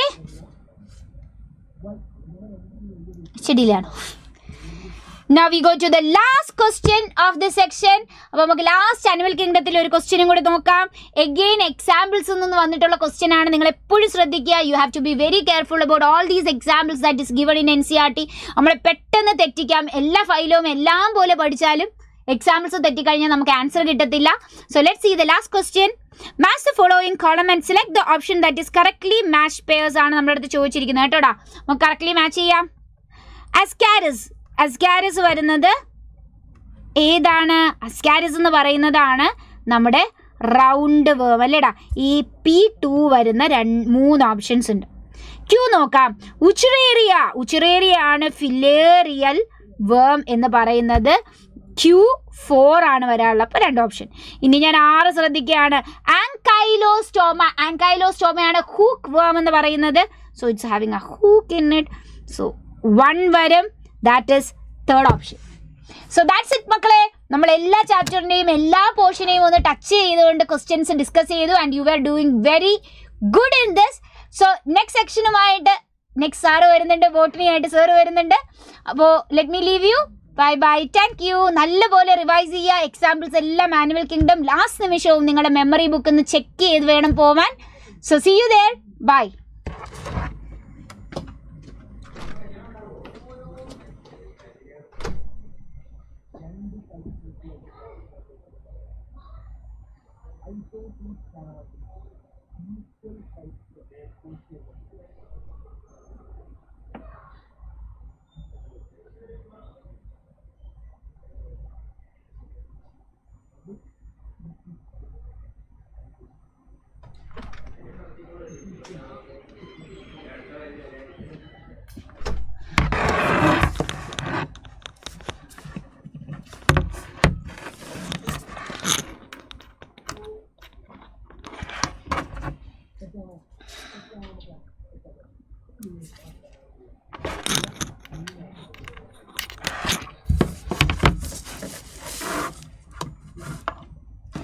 hello മക്കളെ,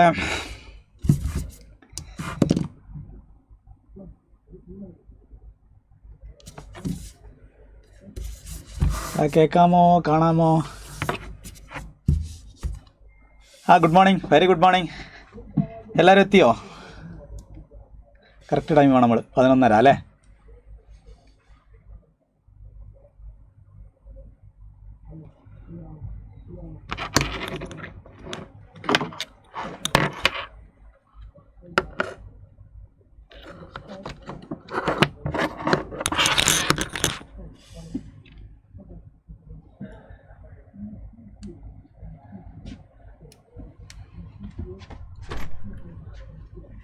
അതൊന്ന് connect ചെയ്ത്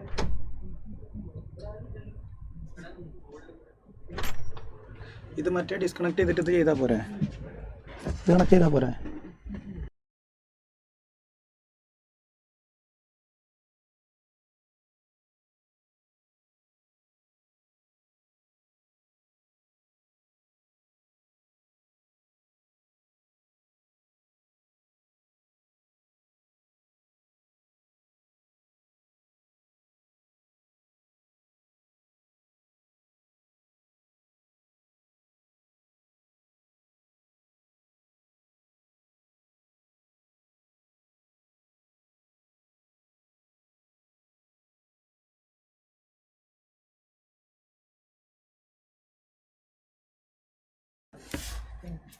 hi, good morning. എവിടെ എല്ലാവരും? ആരെയും കാണാനില്ലല്ലോ. എല്ലാവരും പോയോ? റിയ വന്നു, അതുല്യ വന്നു, ദേവാനന്ദന, ഫാത്തിമ, റിസാന. എവിടെ എല്ലാവരും? ബാക്കിയുള്ളവരൊക്കെ എവിടെ പോയി? ഇപ്പോൾ എവിടെ പോയി? എല്ലാവരും എവിടെ പോയി? വേഗം വരി, വേഗം വരി. ഷംല, റഫീഖ്. ഓക്കെ, കമൻസ് ഒന്നും എനിക്ക് കാണുന്നില്ല. വരുന്നുണ്ട്. ആദിത്യ വന്നു, സിയ വന്നു. സിയ XPLലുള്ള ഫിദാറ, സിക്ക്, വിഷ്ണുമായ, എവിടെ ബാക്കിയുള്ളവരൊക്കെ ഇവിടെ? ആരും കാണാമല്ലോ. അഞ്ജന, ഓക്കെ, ഓൾമോസ്റ്റ് എല്ലാവരും എത്തി തുടങ്ങിയല്ലേ. എടാ നമുക്ക് പെട്ടെന്ന് തുടങ്ങിയാലോ. നിങ്ങളെല്ലാവരും കുറേ ഹറിബറിയിലിരിക്കുകയായിരിക്കും അല്ലേ. എന്ത് പഠിക്കണം, നാളെ GIB ആണ്, എന്ത് പഠിക്കണം, എവിടെ പഠിക്കണം, എങ്ങനെ പഠിച്ചു തുടങ്ങണം, പഠിച്ചതൊന്നും ഓർമ്മയില്ല, കലമ്പ്. ബയോളജിക്കൽ ക്ലാസിഫിക്കേഷൻ നോക്കുമ്പോൾ നമുക്ക് മറ്റേത് നോക്കുമ്പോൾ അത് ഓർമ്മയില്ല, ഇത് ഓർമ്മയില്ല, മറ്റേത് ഫംഗസ് ആണോ, അത് ബാക്ടീരിയ ആണോ, അതോ അത് പ്രോട്ടിസ്റ്റ് ആണോ എന്ന് അറിയാത്തൊരവസ്ഥയിലാണ് ഒരാൾക്കാർ ഇരിക്കുന്നത്. അന്നാമേരി അല്ല, സോറി, ഞാൻ വീട്ടിൽ വിളിച്ച് പറയാം എൻ്റെ പേര് മാറ്റി. റിഷാൽ വന്നു, ഇർഫാൻ വന്നു, ദേവാങ്കണ, നല്ല പേര്, ദേവാങ്കണം. എന്നാ പോട്ടെ. സിയ ധീര ബാച്ചാണല്ലേ, സോറി, ഞാൻ XPL കയറുമ്പോൾ ഒരു സിയ അവിടെ കേട്ടൊരു ഓർമ്മ എനിക്കുണ്ട്. അപ്പോൾ ഓക്കെ, അഭിനവ് തോട്ടം, വാട്ട് യു മീൻ ബൈ തോട്ടം മാൻ? എന്നാ പോട്ടെ. എടാ നിങ്ങൾ നല്ല വൃത്തിയായിട്ട് പഠിച്ചിട്ടുണ്ടായിരിക്കും. നമ്മളൊരു ഓടിച്ചിട്ടുള്ള റിവിഷനാണ് നമ്മൾ ഉദ്ദേശിക്കുന്നത്. മക്കൾ ഉഷാറായിട്ട് വായിച്ചു വന്നിട്ടുണ്ടെന്നാണ് ഞാൻ മനസ്സിലാക്കുന്നത്. നിങ്ങളിപ്പോൾ ഫിസിക്സ് കണ്ടു, കെമിസ്ട്രി കണ്ടു, സുവോളജി കണ്ടു, ഇനി നമ്മൾ ബോട്ടണിയിലേക്ക് കയറുന്നതിന് മുന്നേ എനിക്ക് നിങ്ങളോട് കാര്യം പറയാണ്ട്, വീട്ടിലിരുന്ന് ക്ലാസ് കാണുന്നവരാണെങ്കിൽ ഒന്ന് എണീക്കുക, അടുക്കളയിൽ പോയി ഓടിപ്പോയിട്ട് ഗ്ലാസ് വെള്ളം കുടിച്ചിട്ട് ഓടി വരിക, തിരിച്ചു വരാം. പോക്കാണ്ട് പോരുതിട്ട് അടുക്കളയിൽ നിന്ന് കൈയിട്ട് മാന്താൻ നിൽക്കരുത്, ഓടിപ്പോയിട്ടൊന്ന് വരിക. എന്നൊരു മൂവ്മെൻറ്റും കിട്ടും, നിങ്ങൾക്ക് ഒരു വെള്ളം കുടിച്ച ഫീൽ ഉണ്ടാവും. ഹോസ്റ്റലിൽ ഇരുന്ന് ക്ലാസ് കാണുന്നവരാണെങ്കിൽ ഒന്ന് എണീറ്റിട്ട് ഒന്ന് വെള്ളം കുടിച്ചിട്ട് ഒരു സെക്കൻഡ് ഒന്ന് നടന്നിട്ട് വന്നിരുന്നാൽ നിങ്ങൾക്ക് കേൾക്കുമ്പോൾ വളരെ പെട്ടെന്ന് കാര്യങ്ങൾ കിട്ടും. റെഡിയാണോ? അപ്പോൾ അവസാന നാളുകളിലേക്ക്, നമ്മൾ നീറ്റിൻ്റെ അവസാന നാളുകളിലേക്ക് കടന്നുകൊണ്ടിരിക്കുകയാണ്. ഓരോ എക്സാം വരുമ്പോഴും കുട്ടികളുടെ ഉള്ളിലൊക്കെ ടെൻഷൻ ആകുന്നു. വേണ്ട, ആദ്യത്തെ അപ്പോഴേക്ക് അയച്ചു ടെൻഷൻ ആകുന്നു. എന്തിനാണ് ടെൻഷൻ എന്ന് എനിക്ക് ഇതുവരെ മനസ്സിലായിട്ടില്ല. ബാക്കിയുള്ളവർ നമ്മളെ കുറേ ആൾക്കാർ പറഞ്ഞ് നമ്മളെ പേടിപ്പിക്കും. എന്തിനാണ് നമ്മൾ പേടിക്കുന്നത്? നിങ്ങൾ കൃത്യമായിട്ട് പഠിച്ചു പോകുകയാണെന്നുണ്ടെങ്കിൽ, കൃത്യമായിട്ട് സ്കോർ ചെയ്യാവുന്നേ ഉള്ളൂ. നിങ്ങൾ എത്രത്തോളം പഠിച്ചു വെച്ചിട്ടുണ്ട്, നിങ്ങളൊരു 1 year ഇത്ര എഫേർട്ട് എടുത്തിട്ടുണ്ട്. ആ എഫേർട്ടിനെ നിങ്ങൾ അവസാന സമയത്ത് കൊണ്ടുപോയി നശിപ്പിക്കരുത് എന്ന് മാത്രമേ എനിക്ക് പറയാനുള്ളൂ. നിങ്ങൾ നന്നായിട്ട് എഫേർട്ട് എടുത്തിട്ടുണ്ട്, നന്നായി പഠിച്ചിട്ടുണ്ട്. അതിനൊരു ഓർഗനൈസ് ചെയ്യേണ്ട കാലമാണ് നമ്മുടെ ഈ അവസാന കാലം എന്ന് പറയുന്നത്. അത് കൃത്യമായിട്ട് ചെയ്താൽ മതി, വേറെ ഒന്നും പഠിക്കേണ്ട ആവശ്യമില്ല കേട്ടോ. അതിനല്ലേ നമ്മളിവിടെ പേടിക്കേണ്ട ഒരാവശ്യമല്ല, കൃത്യമായിട്ട് പഠിക്കുക എന്നുള്ളതാണ് എനിക്ക് പറയാനുള്ളത്. പിന്നെ ഈ കാലത്ത് ഉണ്ടാവുന്ന ഒരു സാധനമാണ് എന്ത് വെച്ചാൽ, പല ആൾക്കാരും നമുക്ക് നെഗറ്റീവ് എനർജി തന്നുകൊണ്ടിരിക്കും. അണക്ക് കിട്ടുമോ, അണക്ക് കിട്ടിയില്ലേ, അണക്കൊക്കെ ഇത് പറ്റുമോ, ഇതൊക്കെ എന്ന് പറഞ്ഞാൽ തുടങ്ങിയ കാര്യമാടാന്നൊക്കെ ചോദിച്ച് സ്വാഭാവികമായിട്ടും റിപ്പീറ്റ് ചെയ്യുന്ന കുട്ടീനൊക്കെ ഭയങ്കരമായിട്ട് തളർത്തിയിട്ടുണ്ടാവും. ഇതൊക്കെ കുറേ കാലമല്ല തുടങ്ങിയിട്ട് എന്നൊക്കെ പറഞ്ഞ്. അവനോടൊക്കെ നമുക്ക് ഒരൊറ്റ കാര്യം പറയാനുള്ളൂ, ഈ ഒരു സാധനം നോക്കിക്കുക. ഇതാണ് നമുക്ക് അടുത്തത് അവനോട് കാണിക്കാനുള്ളത്. എനിക്ക് ഏറ്റവും ഇഷ്ടപ്പെട്ടൊരു കളിക്കാരനാണ് സച്ചിൻ ടെണ്ടുൽക്കർ പറഞ്ഞ ഒരു ഫേമസ് ആയിട്ടുള്ള കോട്ട് വായിച്ചു നോക്കിയാൽ, people throw stones at you. ഈ സമയത്താണ് നമുക്ക് ഏറ്റവും കൂടുതൽ കല്ലേറ് കിട്ടുക, അപ്പോഴാണ് നമ്മൾ ഏറ്റവും കൂടുതൽ ടെൻഷൻ ആവുക. And convert dum into mile stones. ഇതിന് നമ്മൾ മൈൽ സ്റ്റോണിൻ്റെ പകരം നമ്മൾ സ്റ്റെതസ്കോപ്പ് ആക്കി മാറ്റും. അപ്പോൾ ഈ കോട്ട് ഓർത്തിരിക്കുക, people throw stones at you and you convert dum into mile stones. ആളുകൾ നമ്മളതിനെ വാക്കുകൊണ്ടുള്ള കല്ലുകളായിരിക്കും എറിയുക. ആ വാക്കുകളായിരുന്ന കല്ലുകളെ നിങ്ങൾ മൈൽ സ്റ്റോണിന് പകരം സ്റ്റെതസ്കോപ്പുകളാക്കി മാറ്റണം. ഇത് മൈൽ സ്റ്റോൺ ആക്കണം എന്നാണ് കല്ലെറിയുമ്പോൾ. അപ്പോൾ നമ്മളോട് വാക്കുകൊണ്ടുള്ള മൈൽ സ്റ്റോൺ അറിയുമ്പോൾ നമ്മൾ അതുകൊണ്ട് എന്താക്കണം, സ്റ്റെതസ്കോപ്പും വൈറ്റ് കോട്ടും ആക്കി കാണിക്കൊടുക്കാം. എന്നിട്ട് ആ സ്റ്റെതസ്കോപ്പും വൈറ്റ് കോട്ടുള്ള ഫോട്ടോ എടുത്തിട്ട് നമ്മൾ എല്ലായിടത്തും ഇടണം. കാണാത്തവൻ നമ്മൾ വീട്ടിൽ കൊണ്ട് കാണിച്ചു കൊടുക്കണം. നമ്മൾ ഏറ്റവും കൂടുതൽ കുറ്റം പറഞ്ഞ കുടുംബക്കാരൻ്റെ വീടിൻ്റെ മുന്നിൽ നമുക്ക് ഫ്ലക്സ് വെക്കണം. അങ്ങനെയൊക്കെയാണ് ഫ്ലക്സ്. റെഡിയാണോ? സോ ഈ കോട്ട് ഒന്നുകൂടി ഓർത്തിരിക്കുക, people throw stones at you and convert dum into mile stones. Ready അല്ലേ? ഇത്രയോടാ സിമ്പിളായിട്ടുള്ള കാര്യങ്ങൾ. നമ്മൾ വളരെ ചെറിയ കാര്യങ്ങളായിരിക്കും നമ്മൾ അതിന് എന്ത് ചെയ്യുക, പോസിറ്റീവായിട്ട് എടുക്കുക. ഞാൻ ലൈഫിൽ ആദ്യമായിട്ട് ട്രോഫി വാങ്ങുന്നതിന് ഒരുത്തൻ ദേഷ്യം പിടിപ്പിച്ചിട്ടാണ്. അതായത് അണക്കൊക്കെ പറ്റുമോ നമ്മളോട് ചോദിക്കുമ്പോൾ നമ്മുടെ ഉള്ളിലുണ്ടാവുന്ന ഒരു തേഴ്സ്റ്റിന്, അത് നമ്മളെ ആൾക്കാർ നമ്മളോട് ചോദിക്കണം. അങ്ങനെ ചോദിച്ചാൽ നമുക്ക് ആ എനർജി വരുള്ളൂ. അങ്ങനെ വന്നാലേ നമുക്ക് രാത്രി ഈ സ്ലീപ്ലെസ് നൈറ്റ്സൊക്കെ നമുക്ക് ഉണ്ടാവുള്ളൂ. ആഞ്ഞിരുന്ന് പഠിക്കണം കേട്ടോ. എന്നിട്ട് അടുത്ത മെഡിക്കൽ അവാർഡ്സിന് വന്നിട്ട് വേണം സ്റ്റെതസ്കോപ്പ് ഇട്ടിങ്ങനെ നിൽക്കാൻ. റെഡി, തുടങ്ങാം. നമുക്ക് 3 ചാപ്റ്ററാണ് നമുക്ക് പറയാനുള്ളത്. അടുക്കളയിൽ പോയവന്മാർ ഇതുവരെ എത്തിയില്ലല്ലോ. വേഗം വരും, നോക്കണം കേട്ടോ, നല്ല സ്പീഡിൽ നോക്കണേ. നമുക്ക് കുറഞ്ഞ സമയമുള്ളൂ, 1 hour 3 ചാപ്റ്ററാണ് പറയുള്ളൂ. ആ ചാപ്റ്റർ ഒന്ന് വേഗം പറഞ്ഞേ. Biological classification, sexual reproduction, flowering plants, biotechnology. 3 ചാപ്റ്ററാണ്. 3 ചാപ്റ്ററിനും ഗൂഗിൾ പറയുകയാണെങ്കിൽ ഒരു 100 രൂപ അയച്ചു തരുമോ സർ, ടെൻഷൻ മാറ്റാൻ? ഗൂഗിൾ പേയിൽ എനിക്ക് ആരാണ്, ശ്രീനാഥ് വാസിയൊക്കെ ആണെന്നുണ്ടെങ്കിൽ എനിക്ക് 100 ഞാൻ 1000 അയച്ചു തരും. കേട്ടോ, സ്റ്റെതസ്കോപ്പും കൊണ്ടുപോകാം. അപ്പോൾ ഞാൻ 2000 അയക്കും. പക്ഷെ 5 വർഷം കഴിഞ്ഞാൽ ഞാനതൊരു 15000 എടുത്ത് തിരിച്ചു വാങ്ങിക്കും. നോക്കണേ, ബയോളജിക്കൽ ക്ലാസിഫിക്കേഷൻ ഫസ്റ്റ് നമ്മൾ ഓരോ ചാപ്റ്റർ നമുക്ക് മാക്സിമം ഒരു 20 ക്വസ്റ്റ്യനൊക്കെ ഞാൻ എടുത്ത് വെച്ചിട്ടുണ്ട്. മാക്സിമം നമുക്ക് ചെയ്യാൻ നോക്കാം. മാക്സിമം നമ്മൾ ചെയ്യും. അപ്പോൾ നിങ്ങൾ പെട്ടെന്ന് വായിച്ചിട്ട് പെട്ടെന്ന് ക്വസ്റ്റ്യൻ ചെയ്യണം. ഇനി പറഞ്ഞേക്കാം, നമുക്ക് ഒട്ടും സമയമല്ല. റെഡിയാണോ? 1ാമത്തെ ക്വസ്റ്റ്യൻ വേഗം വായിക്കണം. വേഗം വായിക്കേ. തീറ്റൊക്കെ അവിടെ നിർത്തിക്കോണേ. വേണ്ട കൂടെ ഒന്ന് വായിക്കണം. വേഗം വായിക്കും. 1ാമത്തെ ക്വസ്റ്റ്യൻ, മാച്ച് ദ കോളം. ആ കോളം മാച്ച് ചെയ്യാനാണ് നമ്മളോട് പറഞ്ഞിട്ടുള്ളത്. കോളം മാച്ച് ചെയ്യാൻ പറഞ്ഞു. ഒന്നാമത്തത് മാർഷി ഏരിയയിൽ കാണുന്നത്. ബയോളജി ക്ലാസിഫിക്കേഷൻ എന്ന് പറഞ്ഞാൽ ഏകദേശം ഒരു ഐഡിയ ഉണ്ട്. വിറ്റാക്കർ മൊത്തം 5 കിങ്ഡംസ് ആക്കി തിരിച്ചിട്ടുണ്ട്. ഏതൊക്കെയാണ്? മുണീറ, പ്രോട്ടിസ്റ്റ, ഫംഗൈ, പ്ലാന്റ്, അനിമേലിയ. അതിൽ മുണീറ എന്ന് പറഞ്ഞു കഴിഞ്ഞാൽ എന്താണ്? മുണീറ ബാക്ടീരിയകളാണ് മെയിൻ ആയിട്ടുള്ളത് എന്ന് പറഞ്ഞു അല്ലേ. ബാക്ടീരിയകളെ ഷേപ്പ് വെച്ച് 4 ആക്കിയിട്ടുണ്ട്. Coccus, bacillus, vibrium, spirillum. പിന്നെ നമ്മൾ പറഞ്ഞു അവർ ജീവിക്കുന്ന സ്ഥലം നോക്കിയിട്ട് ആർക്കി ബാക്ടീരിയകളുണ്ട്, യു ബാക്ടീരിയകളുണ്ട് എന്ന് പറഞ്ഞു. അതിൽ തന്നെ ആർക്കി ബാക്ടീരിയ, ഞാൻ പറഞ്ഞപ്പോൾ തന്നെ കീ അവിടെ വന്നു. വെരി ഗുഡ്, അതാണ് കിട്ടേണ്ടത്. ആർക്കി ബാക്ടീരിയകൾ എന്ന് പറഞ്ഞു കഴിഞ്ഞാൽ നമുക്കറിയാം ആർക്കി ബാക്ടീരിയകൾ പ്രധാനമായിട്ടും ഹാർഷ് ഹാബിറ്റാറ്റിലാണ് ജീവിക്കുക അല്ലേ. ആർക്കി ബാക്ടീരിയകൾ അവർ 3 തരത്തിലുണ്ട്. ഏതൊക്കെയാണ് പറഞ്ഞത്? ഏതൊക്കെ എൻ്റെ കൂടെ പറയണം? ഏതൊക്കെയാണ് പറഞ്ഞടാ? തെർമോ അസിഡോഫൈൽസ് ഉണ്ട്, ഹാലോഫൈൽസ് ഉണ്ട്, അതുപോലെ തന്നെ മെത്തനോജൻസ് ഉണ്ട്. അതിൽ തെർമോ അസിഡോഫൈൽസ് എവിടെയാണ് ജീവിക്കുക? തെർമോ അസിഡോഫൈൽസ് ഹോട്ട് സ്പ്രിങ്സിലാണ് ജീവിക്കുക. മാർഷി ഏരിയയിൽ ജീവിക്കുന്ന മെത്തനോജൻസ് ആണ്. സാൾട്ടി ഏരിയയിലാണ് ഹാലോഫൈൽസ് ജീവിക്കുക. സോ ഓപ്ഷൻ വെരി ക്ലിയർ, 1 ആണ് ആൻസർ. സിമ്പിൾ അല്ലേ? സിമ്പിളാണ്. ഇനി നമ്മൾ മെത്തനോജൻസ് എവിടെയും കൂടിയും കാണുന്ന പറഞ്ഞാൽ മാർഷ്യറിൽ അല്ലാതെ ഗട്ട് ഓഫ് റൂമിനൻ്റ് ആനിമൽസിലും കാണും. അവരാണ് ഏത് ഗ്യാസ് ഉണ്ടാക്കുക നമുക്കറിയാം? മീഥൈൻ ഗ്യാസ് ഉണ്ടാക്കുക നമുക്കറിയാം. സിമ്പിളാണ്, അത്രേ ഉള്ളൂ. അടുത്തത് രണ്ടാമത് നോക്കടാ. ഫോളോയിങ് ഫീച്ചർ ബിലോങ്സ് ടു, താഴെ തന്നിട്ടുള്ള ഫീച്ചറുകൾ ആരെക്കുറിച്ചാണ് പറഞ്ഞിട്ടുള്ളത് എന്നാണ് ചോദിക്കുന്നത്. ഫോളോയിങ് ഫീച്ചർ ബിലോങ്സ് ടു, താഴെ തന്നിട്ടുള്ള ഫീച്ചറുകൾ ആരെക്കുറിച്ചാണ് താഴെ തന്നിട്ടുള്ള ഫീച്ചറുകൾ എന്ന് നോക്കണം. നോക്കിക്കോളി. Following feature belongs to smallest living cell. Option വരട്ടാ, ആൻസർ വരട്ടാ.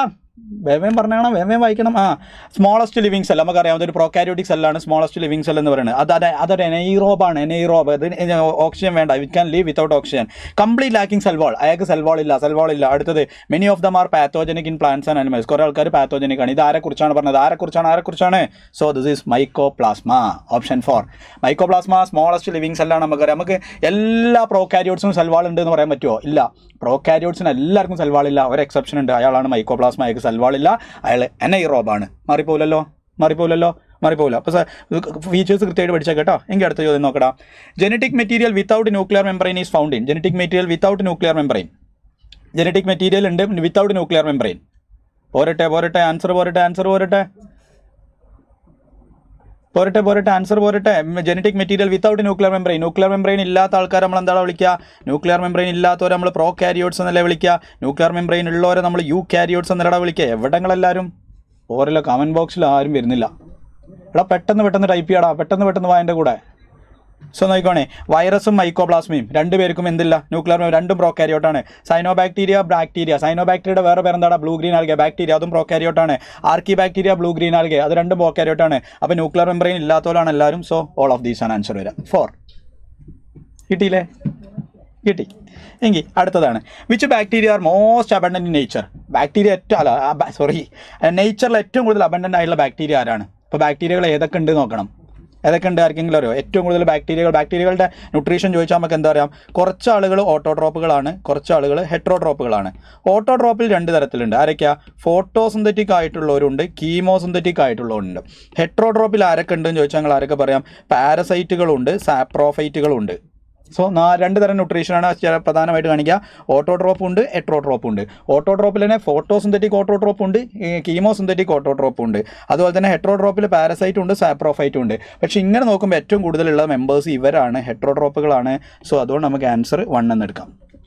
ഇനി എല്ലാ ടൈപ്പ് ന്യൂട്രീഷനും കാണിക്കുന്നതുകൊണ്ട് മോസ്റ്റ് ഡൈവേഴ്സ് മെറ്റബോളിസം കാണിക്കുന്ന ഗ്രൂപ്പ് ആരും ചോദിച്ചാൽ മുണീറക്കാരാണ്, ബാക്ടീരിയകളാണ്.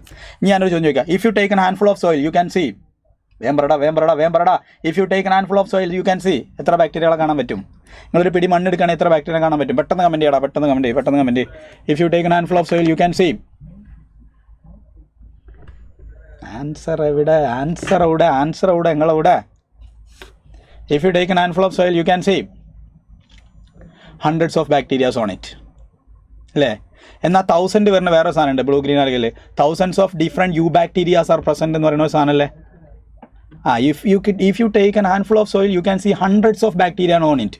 എന്നാൽ thousands of different type of eubacteria present on earth. ഭൂമിയിൽ ആയിരക്കണക്കിന് ഡിഫറെൻറ്റ് ടൈപ്പ് ഓഫ് യു ബാക്ടീരിയകളുണ്ട്. മാറിപ്പോരുതിട്ട് അങ്ങോട്ടും ഇങ്ങോട്ടും മാറിപ്പോയത് ടെക്സ്റ്റ് ഒന്ന് ഓടിച്ച് മറിച്ച് വരിക. If you take an handful of soil you can see hundreds of bacteria, എന്നാൽ thousands of different types of eubacteria present എന്നുള്ളതാണ്. മാറിപ്പോരുത് കേട്ടോ. എങ്കിൽ അടുത്തത് സിട്രസ് ക്യാൻകർ ഏത് ഡിസീസാണ്? ആർക്കെങ്കിലും പറയാൻ പറ്റുമോ? സിട്രസ് ക്യാൻകർ എന്ന് പറയുന്നത് ഒരു ബാക്ടീരിയൽ ഡിസീസാണ്. നോക്കണം, ഞാൻ പറയുന്ന കൺഫ്യൂഷനുള്ള സാധനം ടെക്സ്റ്റ് വെച്ചിരിക്കണേ മക്കളെ, ടെക്സ്റ്റ് ഇങ്ങനെ കൂടെ ഇങ്ങനെ പോന്നുകൊണ്ടിരിക്കണം. ക്വസ്റ്റ്യൻ വായിക്കുക, ടിക്കിടുക, ടെക്സ്റ്റ് ആ ഭാഗം ഡൗട്ട് ഉള്ളത് അതിൻ്റെ കൂടെ തന്നെ ഞാൻ എക്സ്പ്ലനേഷൻ പറയുമ്പോൾ അതിൻ്റെ കൂടെ തന്നെ വായിക്കുക. ഇതാണ് നമ്മൾ ചിന്താതി കേട്ടോ. നോക്കിക്കോണേ, ഇനി നമ്മൾ പറയാൻ പോണേ ബാക്ടീരിയൽ ഡിസീസ്. ബാക്ടീരിയ ആരൊക്കെ ഇൻഫെക്റ്റ് ചെയ്യും? ആനിമൽസിനെ ഇൻഫെക്റ്റ് ചെയ്യാം, അതുപോലെ തന്നെ പ്ലാന്റ്സിനെയും ഇൻഫെക്റ്റ് ചെയ്യാം. ആനിമൽസിനെ ഇൻഫെക്റ്റ് ചെയ്യാം, പ്ലാന്റ്സിനെ ഇൻഫെക്റ്റ് ചെയ്യാം. ഇനി ആനിമൽസിന് ഉണ്ടാക്കുന്ന, പ്രത്യേകിച്ചും ഹ്യൂമൻസിന് ഉണ്ടാക്കുന്ന അസുഖങ്ങൾ, ഹ്യൂമൻസ് എന്ന് എഴുതുകയാണെങ്കിൽ ഹ്യൂമൻസിന് ഉണ്ടാക്കുന്ന അസുഖങ്ങൾ ഏതൊക്കെയാണ്? ഒന്ന് കോളറ, ബാക്ടീരിയൽ ഇൻഫെക്ഷൻ അല്ലേ. അടുത്തത് ടൈഫോയിഡ്, അടുത്തത് ടെറ്റനസ്. ഇതൊക്കെ ബാക്ടീരിയൽ ഇൻഫെക്ഷൻ ഹ്യൂമൻസ് ആണ്, കോളറ, ടൈഫോയിഡ്, ടെറ്റനസ്. എന്നാൽ പ്ലാന്റ്സിൽ ഉണ്ടാക്കുന്ന ഒരു അസുഖമാണ്, പ്ലാന്റ്സിന് ബാക്ടീരിയ കൊണ്ട് ഉണ്ടാക്കുന്ന അസുഖമാണ് സിട്രസ് ക്യാൻകർ എന്ന് പറയുന്നത്. സിട്രസ് ക്യാൻകർ എന്ന് പറയുന്നത് വൈറൽ ഡിസീസ് പിന്നെ നമുക്ക് കുറേ അറിയാം. ഹ്യൂമൻസിന് ഒരുപാട് വൈറൽ ഡിസീസ് ഉണ്ട് നമുക്കറിയാം. ഫംഗൽ ഡിസീസ് നമുക്ക് പ്ലാന്റ്സിന് ഉണ്ടാകുന്നതെന്ന് ചോദിച്ചാൽ ആർക്കെങ്കിലും അറിയാൻ പറ്റും? പക്സീനിയ ഉണ്ടാക്കുന്ന അസുഖം, പക്സീനിയ ഓർത്തൊക്കെ കേട്ടോ. പക്സീനിയ ഒരു അസുഖം ഉണ്ടാക്കും. ഏതാ? കൊളറ, ടൈഫോയിഡ്, ക്യാൻസർ വരുന്നുണ്ട്. പക്ഷിനെ ഉണ്ടാക്കുന്ന ഫംഗൽ ഡിസീസ് ഏതാ നോക്കുക. പ്രോട്ടോസോവൻസ് ഉണ്ടാക്കുന്ന ഒരു ഡിസീസ് ഞാൻ പറയട്ടെ. പ്രോട്ടോസോവൻസ് ഹ്യൂമൻസിന് ഉണ്ടാക്കുന്ന ഒരു ഡിസീസാണ് മലേറിയ. പ്ലാസ്മോഡിയം എന്ന് പറയുന്ന പ്രോട്ടോസോവൻ ഉണ്ടാക്കുന്ന അസുഖമാണ് മലേറിയ. കിട്ടിയോ? സോ ഈ ചോദ്യത്തിൽ നല്ലമായി. എങ്കിൽ അടുത്തത് members of protist are primarily, simple അല്ലേ, വളരെ സിമ്പിൾ. Members of protist are primarily aquatic. Members of wheat rust. Good, very good. നിങ്ങളെല്ലാം പഠിക്കുന്ന കുട്ടികളാണ്. അങ്ങനെയാണെങ്കിൽ ഞാൻ റസ്റ്റ് ഫംഗസ് ചോദിച്ചാൽ ഞാൻ സ്മട്ട് ഫംഗസ് ചോദിക്കും. ആരാ സ്മട്ട് ഫംഗസ്? വേഗം പറഞ്ഞേ. സ്മട്ട് ഫംഗസ് ആരാ? അതേപോലെ കമൻറ്റിൽ വരണം. സ്മട്ട് ഫംഗസ് ആരാന്ന് വേഗം പറയണം കേട്ടോ. സോ നോക്കിക്കോളൂ, മെമ്പേഴ്സ് ഓഫ് പ്രോട്ടിസ്റ്റ പ്രൈമറിലി എന്താണ്? അക്വാട്ടിക് ആണ്. അക്വാട്ടിക് ആണ് ഓർത്തിരിക്കണേ. പ്രോട്ടിസ്റ്റകൾ പ്രൈമറിലി അക്വാട്ടിക് ആണ്. Boundaries of the kingdom not well defined. ഓർത്തിരിക്കണം, protista boundaries of this kingdom are not well defined. ഇവർക്ക് അതർ കിങ്ഡംസുമായിട്ട് ബന്ധമുണ്ട്. ബാക്കി എല്ലാ കിങ്ഡംസുമായി ബന്ധമുള്ള ഗ്രൂപ്പാണ് പ്രോട്ടിസ്റ്റ എന്ന് പറയുന്നത്. കിട്ടിയോ? വിറ്റാക്കറിൻ്റെ ക്ലാസിഫിക്കേഷൻ പ്രകാരം 5 കിങ്ഡം ക്ലാസിഫിക്കേഷൻ പ്രകാരം ക്ലമിഡോമോണാസും ക്ലോറല്ലയും ഇപ്പോൾ പ്രോട്ടിസ്റ്റയിലാണ്. അതുപോലെ തന്നെ പാരമീസിയം ഒരാളും കൂടി ഉണ്ടായി, ഞാൻ പറയില്ല. പാരമീസിയം, അയാളുടെ കൂടെ ഒരാളും കൂടി ഉണ്ട്, അയാളും പ്രോട്ടിസ്റ്റയിലാണ്. അത് ആരാ നിങ്ങൾ കണ്ടുപിടിക്കുക. കിട്ടിയോ? വേഗം കമൻറ്റ് വരണം. അസ്റ്റിലാകോ? Very good. സോ നോക്കിക്കോണേ, ക്ലമിഡോമോണാസും ക്ലോറല്ലി ആദ്യം പ്ലാന്റ് കിങ്ഡത്തിലായിരുന്നു, ഇപ്പോൾ അവരെ പ്രോട്ടിസ്റ്റയിൽ ഉൾപ്പെടുത്തിയിട്ടുണ്ട്. പാരമീസിയത്തിൻ്റെ കൂടെ ഒരാളും കൂടി ഉണ്ട്, അവരിപ്പോൾ പ്രോട്ടിസ്റ്റയിലാണുള്ളത്. അത് ആരാണ് രണ്ടാമത്തെ ആൾ എന്നുള്ളത് വേഗം പറയണം. Make it fast guys. ഇങ്ങനെ നമുക്ക് പറഞ്ഞു members of protista are primarily aquatic ആണ് നമ്മൾ പറഞ്ഞു. കിട്ടിയോ? ഇങ്ങനെ അടുത്ത് നോക്കടാ. Which of the following is incorrect about protista? Amoeba. Very good. പറഞ്ഞു. ആരാ ആദ്യം പറഞ്ഞത്? ആദ്യം പറഞ്ഞ ആൾ പോയല്ലോ. അടുത്തിൽ നോക്കാം ഞാൻ കേട്ടോ. അടുത്തത് which of the following is incorrect about പ്രോട്ടിസ്റ്റയെ കുറിച്ച്. Very good. നിങ്ങൾ അടിപൊളിയാണ് കേട്ടോ. ഇതേപോലെ അങ്ങനെ പോയാൽ മതി, ടപ്പേണ തീർക്കാം നമുക്ക്. Which of the following is incorrect about പ്രോട്ടിസ്റ്റയെ കുറിച്ച് തെറ്റായത് ഏത് എന്നാണ് ചോദിക്കുന്നത്. ഇൻകറക്റ്റ് ആണ് ചോദിക്കുന്നത്. They are all single cell eukaryotes. കറക്റ്റാ, സിംഗിൾ സെൽഡ് ആയിട്ടുള്ള യൂക്കാരിയോട്ട് ആണ്. They are eukaryotes without well defined nucleus എന്ന് പറയാൻ പറ്റുമോ? ഇല്ല. They are all eukaryotes with well defined nucleus തന്നെ പറയണം. സോ ഇതാണ് ഇൻകറക്റ്റ് ആയിട്ടുള്ള ഓപ്ഷൻ. Very good. കിട്ടിയോ? Very good. വാടാ. Chief producers in the ocean. ഈ ചോദ്യം കണ്ട നിങ്ങൾക്ക് അറിയാലോ. ഇർഫാൻ മറ്റേ 2 ഒക്കെ ഇട്ടിട്ട് മറ്റേ സാധനം കിട്ടുകയാണ്. അതിനൊക്കെ ഇവിടുന്ന് സമയം കിട്ടണോന്. എന്നാൽ പോട്ടെ. ചീഫ് പ്രൊഡ്യൂസേഴ്സ് ഇൻ ദ ഓഷ്യനിലുള്ള ചീഫ് പ്രൊഡ്യൂസേഴ്സ് എന്നറിയപ്പെടുന്നത് ആരാടാ?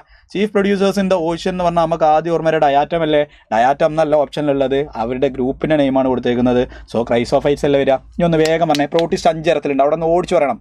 ഉത്തരം പറഞ്ഞിട്ട് നിങ്ങളെ മമ്മി ഞെട്ടണം. അപ്പോൾ പറഞ്ഞേ പ്രോട്ടിസ്റ്റ് 5 വേഗം പറയടാ. ഏതൊക്കെ പ്രോട്ടിസ്റ്റ് 5? ക്രൈസോഫൈറ്റ്സ്, ഡൈനോഫ്ലജലൈറ്റ്സ്, യൂഗ്ലിനോയിഡ്സ്, സ്ലൈമൗൾസ്, പ്രോട്ടോസോവൻസ് ഇല്ലേ.